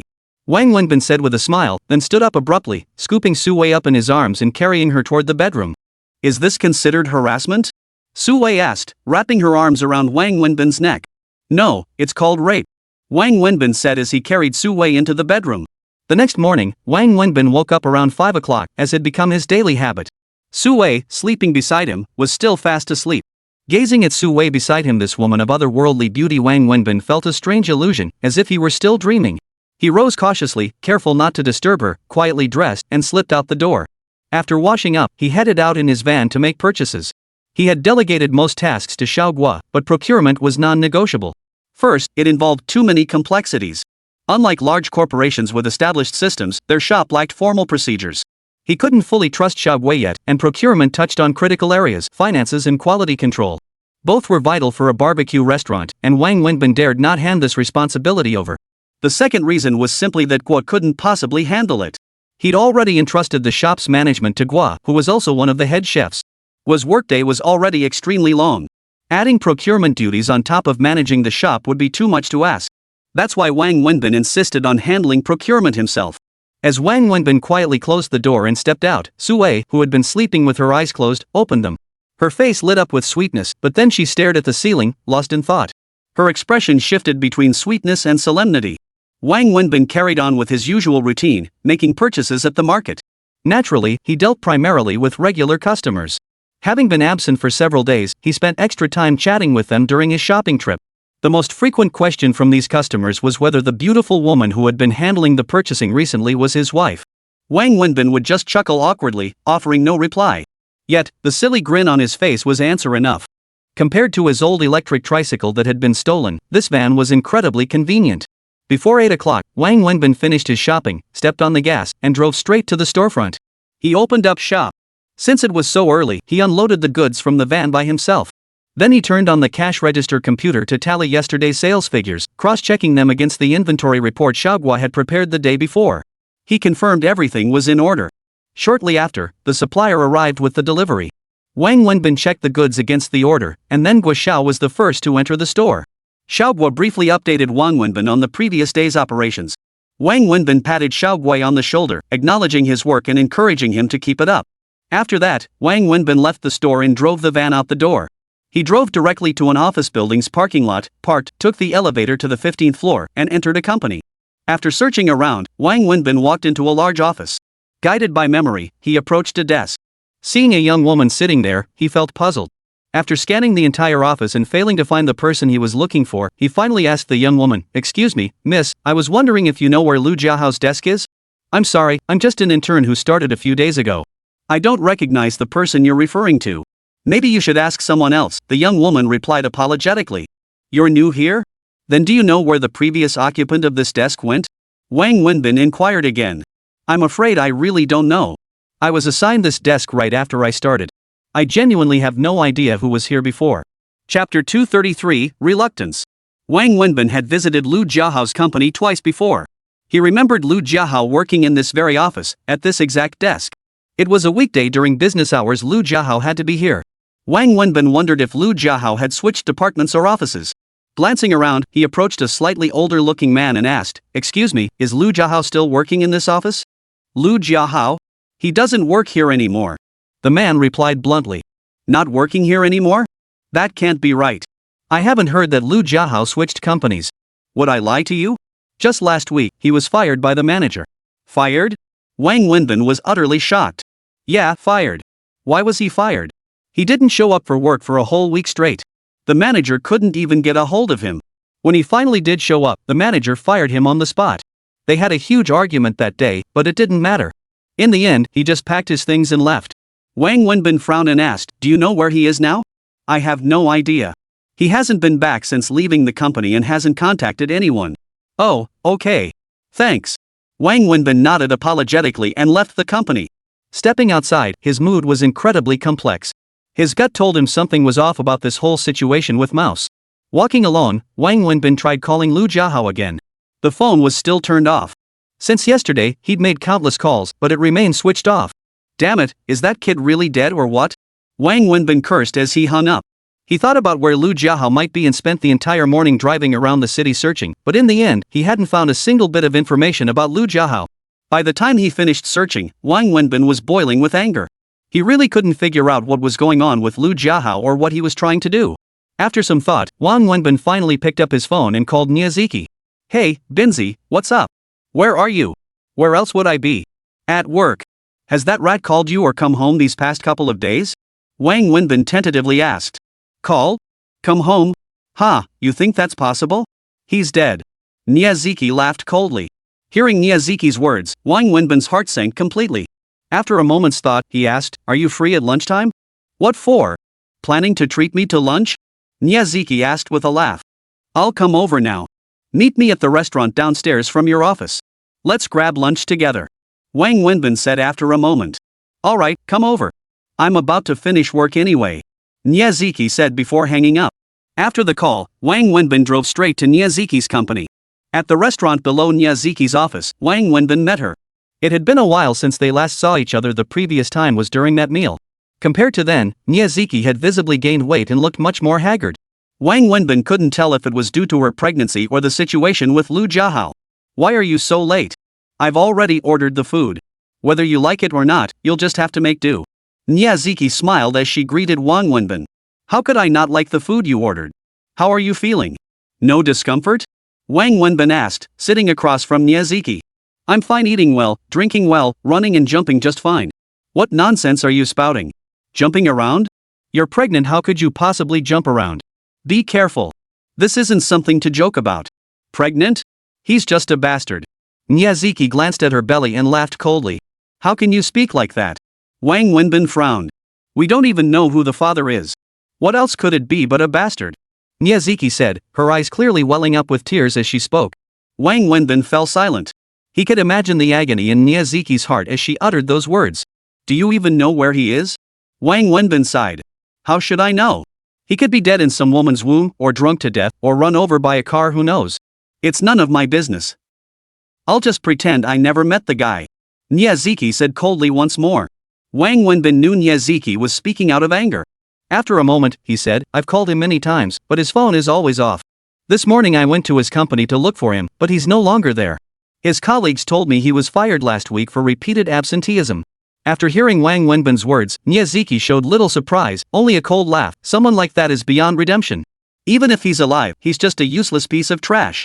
I spent the entire morning searching every place he might have gone, but I still haven't found a single trace of him. Why are you looking for him? Isn't it better to let someone like him die out there on his own? I just wanted to ask if you could guess where he might be." "I'll go look." Wang Wenbin pressed on. "Do you really think I'd know? It's been over a month to me. He's been missing for nearly a month. If I could find him, I would have found him already. To me, he's dead now," Miyazaki replied. Just then, the food arrived, and the two began eating. "I truly don't understand how the two of you ended up like this." Wang Wenbin sighed again.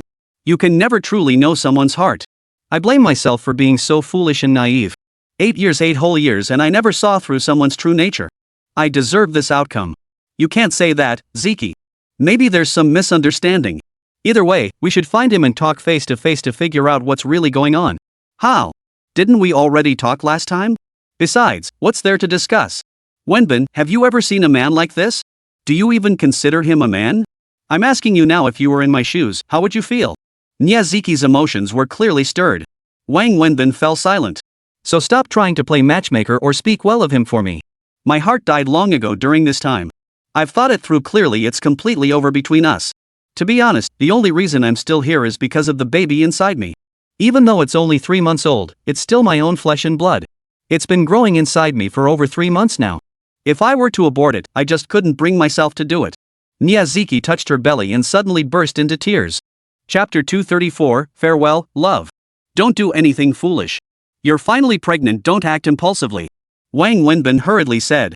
What if we don't fight? Then tell me, what should we do? Can a child without a father be happy? Who will raise this child? And what about me? Having a child out of wedlock, what will become of my life? Nya Ziki retorted to Wang Wenbin. Ziki, listen to me. Just wait. Even if you're determined to go through with this, wait for me first. Let me find him. Let me ask him what he really wants. Then we'll decide what to do, okay? What if there's a misunderstanding? Acting on impulse now could ruin everything. Please, just wait. Wang Wenbin sighed again before speaking. He knew that in this situation, forcing Nya Ziki to keep the child would be completely irresponsible toward her. Binzi, tell me, what kind of misunderstanding could this be? What misunderstanding could make him disappear for so long without coming home? He can abandon his wife, but the child is still his, right? Nya Ziki countered. Just then, Nya Ziki's phone rang. She glanced at it, then looked across at Wang Wenbin before answering. Hello, Su-min. Wang Wenbin reflexively glanced at Nya Ziki upon hearing this, then quickly lowered his head again, pretending to focus on eating. You're at the airport? About to board? Su-min, you're really leaving? Then I won't see you anymore. Please don't go, okay? Fine, since you've already made up your mind, I won't try to talk you out of it. I can only wish you a safe journey. I will. I'll take care of myself. Yeah, I'm eating right now, with Binzi. He's treating me. Does he know you're leaving? Of course. Want to say a few words to him? Sure, I'll pass him the phone. Nya Ziki handed the phone to Wang Wenbin. Wang Wenbin looked at the phone Nya Ziki handed him, hesitated for a moment, saw the call was active, and finally took it, placing it against his ear. Hello? Wenbin, I'm at the airport, about to board. Su-min said from the other end. Okay, take care of yourself. Have a safe trip. Are you okay? Your injuries? Su-min asked with concern. I'm fine. Wang Wenbin replied. Truthfully, he really was fine except for a cut on his lip. I'm leaving now, Su-min said again. Take good care of yourself. Protect yourself. Wang Wenbin nodded. I'll turn off my phone soon. I won't be using this SIM card anymore. Su-min said. Wang Wenbin paused. He understood what Su-min meant by those words, and it left a bitter taste in his mouth. Still, he replied, okay. Wish you happiness, and wish myself happiness too. We will. We'll both be happy. Wang Wenbin said, a tinge of sadness in his voice. Goodbye. Su-min said. Goodbye. Wang Wenbin echoed. He knew that after this farewell, they might truly part ways, perhaps never to meet again. Then, silence fell over the phone line. Neither spoke. Wang Wenbin could hear the airport announcements playing in the background. After saying goodbye, both held their phones to their ears, neither speaking, neither willing to hang up. They both understood that once this call ended, it might be a farewell forever. After an unknown length of time, certainly several minutes, Su-min's voice finally came through, slightly choked with emotion. I have to go now. It's time to board. Wang Wenbin opened his mouth, unsure what to say. Finally, he managed, take care. You too. Take care of yourself, and take care of Ziki. Okay. Then the dial tone sounded Su-min had hung up. Wang Wenbin slowly lowered his phone before handing it to Nya Ziki. He's gone? Nya Ziki asked. Yeah, she's gone. Wang Wenbin nodded, pretending nothing was wrong as he continued eating. Why didn't you try to keep her? Nya Ziki pressed, staring intently at Wang Wenbin. If you'd asked her to stay, she would have. You know she was waiting for you to say those words. She told me that if you'd just expressed a desire for her to stay, she wouldn't have left. The truth is, she doesn't want to leave this city and she doesn't want to leave you. Wang Wenbin fell silent, saying nothing as he continued eating. Are you really with that woman now? Nya Ziki pressed. Yes. I'll introduce you two next time. Wang Wenbin nodded. Is this for real, or just to trick Su-min? For real. I'm with her. Wang Wenbin affirmed. Men. Not a single one of them is any good. Nya Ziki cursed angrily. Wang Wenbin kept eating, offering no explanation or retort. Inside, he felt just as miserable. Angry? Nya Ziki glanced at Wang Wenbin and asked. No. Wang Wenbin shook his head, then said, I'm just thinking about one thing. Why? Why have we all ended up like this today? Because you men are the problem. Nya Ziki spat out, her teeth clenched. You're wrong, Ziki. Maybe it's not us who are at fault. Maybe it's this world. Ziki, I used to hear people say all those fancy things that Beijing, Shanghai, and Guangzhou don't believe in tears, that there's no love in those cities. Today, I understand that saying. I believe it now. Wang Wenbin leaned back in his chair and spoke slowly, then looked out the window. After leaving the restaurant, Wang Wenbin drove the van back to the shop alone. Just as Su-min had said, Lu Jiahao had vanished completely, leaving no trace. Wang Wenbin searched all day without finding a single clue about him. Back at the shop, Wang Wenbin pulled out his phone and scrolled through his contacts, calling numerous classmates still in Shanghai. He dialed each one individually. These weren't particularly close friends, they rarely kept in touch, but Wang Wenbin couldn't be sure if Lu Jiahao had gone to seek them out at this moment. So he called each one, asking. He spent the entire afternoon on the phone, yet still heard nothing about Lu Jiahao. After finishing the calls, Wang Wenbin sat alone, lost in thought, smoking a cigarette. His mind raced with countless thoughts, a significant portion of which revolved around Su Min. He pulled out his phone and unnaturally scrolled to Su Min's number. After a long hesitation, he dialed it on a whim. But just like Lu Jiao's phone, it played the same power-off message. It couldn't be because she was on a flight. The Shanghai to Beijing route didn't take that long. This could only mean one thing: Su Min truly intended to sever all ties with him. Scrolling through WeChat moments, he stumbled upon a post Su Min had shared that very afternoon. It featured an airplane image accompanied by the words, "Starting today, this WeChat account is permanently deactivated. Farewell, friends. Farewell, Shanghai. Farewell, love." Staring at that post, Wang Wenbin froze once more. Chapter 235, I Want to Make Money. Seeing the shop running smoothly, Wang Wenbin felt a sense of relief. Over the past 2 days, he'd been observing Guo closely, and Su Wei's judgment had proven spot on. Guo was a diligent, responsible, and capable young man. With the shop now fully staffed and everything running on autopilot, Wang Wenbin had little left to do. He left the shop before dusk and headed home. Back in his cold, empty home, Wang Wenbin felt utterly lost. For years, he'd been constantly busy, rarely stopping. Suddenly having free time left him at a loss. Sitting there in a daze, he found himself reaching for his phone and sending Su Wei a message. "Are you home? What are you doing?" Wang Wenbin asked. Not long after sending the message, Su Wei's call came through. "Hello? What's up? Did you get home?" Wang Wenbin asked. "Not yet. I'm on my way. Traffic jam on Jiefang Road. Almost there." Su Wei replied. "How about we grab dinner together?" Wang Wenbin suggested after a moment. "Dinner? Don't you need to be at the shop? I'm already home." "I'll take your suggestion." I handed everything over to Guo. He's doing a great job. There's not much for me to do at the shop anymore. I just go by every day to check the books and close out the accounts. Wang Wenbin explained. Well, since you're already home, it'd be a hassle for you to come out. I'll just drive over to your place. Or maybe I could grab some groceries and cook dinner for you?" Su Wei suggested after a moment. "You can cook?" Wang Wenbin asked, a hint of surprise in his voice. "Don't underestimate me." "Wait for me, I'll make a U-turn at the next intersection," Su Wei said with a smile. "Then I'll go buy the groceries first," Wang Wenbin said after a moment. "Meet me at the parking lot. I'll go with you, you don't know what to buy." Su Wei hung up after saying this. After hanging up, Wang Wenbin felt inexplicably much better. He walked straight out, took the elevator downstairs, and waited for Su Wei in the parking lot. Perhaps the traffic really had cleared up. Before long, Wang Wenbin saw Su Wei's car pull in and park. "Working late?" Wang Wenbin asked as he approached Su Wei. "Yeah, not done yet. There's a lot going on at the company. Our collaboration with Quanta has just launched, so everyone's swamped with it." Su Wei walked over and linked her arm through his. Hand in hand, they walked out of the parking lot and headed toward the exit of the residential complex. "Su Wei, I have a new plan," Wang Wenbin said as they walked, cigarette tucked between his fingers and her hand in his. "What kind of plan?" "I want to open a new store," Wang Wenbin said. "A new store?" Su Wei didn't immediately grasp the meaning. "Yes. Why open a new store?" Su Wei turned to Wang Wenbin. "I want to make money, more money." Wang Wenbin suddenly stopped in his tracks and said to Su Wei. "Wenbin, we're not short on money. Don't push yourself so hard. Don't work yourself to the bone." Su Wei felt a pang of concern for Wang Wenbin. "We need money. We really need it. What happened? Isn't this shop making decent monthly profits?" Su Wei frowned, unsure what trouble Wang Wenbin had run into. "Yes, just this little shop alone makes decent profits.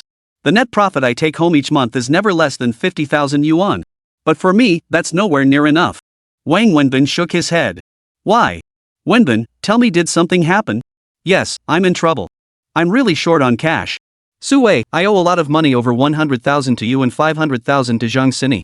That's over 600,000 in debt alone. Even if I stopped eating, drinking, and spending, it would take me a year to pay it all off." Wang Wenbin explained. "A year isn't that long. Did Zhang Sini ask you for the money?" "It's okay. I'll pay it back for you first. When you earn money later, you can slowly pay it back to me." "Don't put so much pressure on yourself," Su Wei said. "Zhang Sini hasn't asked me for repayment. Precisely because she hasn't asked, I feel compelled to pay her back faster." You know my nature, owing someone money makes me restless, especially when it's this much. And Su Wei, I don't want your help anymore. I already owe you over 100,000. I live in your apartment, drive the car you bought me. I'm a man. I want to live with my head held high. Wang Wenbin said earnestly to Su Wei. Su Wei looked at Wang Wenbin with surprise. Besides, I want to get married. I want to marry you. But right now, I have nothing. Not only do I have nothing, I'm drowning in debt. At this moment, forget whether you'd agree to marry me, I can't even bring myself to ask. I don't have the face to beg you to marry me. Whether you need it or not, I must at least buy an apartment before proposing. The apartment isn't about the money, it's about showing my sincerity. It's my promise to you. I want to marry you as soon as possible. I can't wait 5 or 10 years. That's why I want to buy an apartment in this city quickly, then welcome you into my home as my wife. This is my responsibility as a man, and my promise to you. Wang Wenbin said, his hand resting on Su Wei's shoulder. Su Wei stared at Wang Wenbin, speechless for a long time. With Shanghai's current housing prices, relying solely on this small shop, even if I scrimp and save, I couldn't afford a place in 3 to 5 years. And that's without considering all the debt I've accumulated.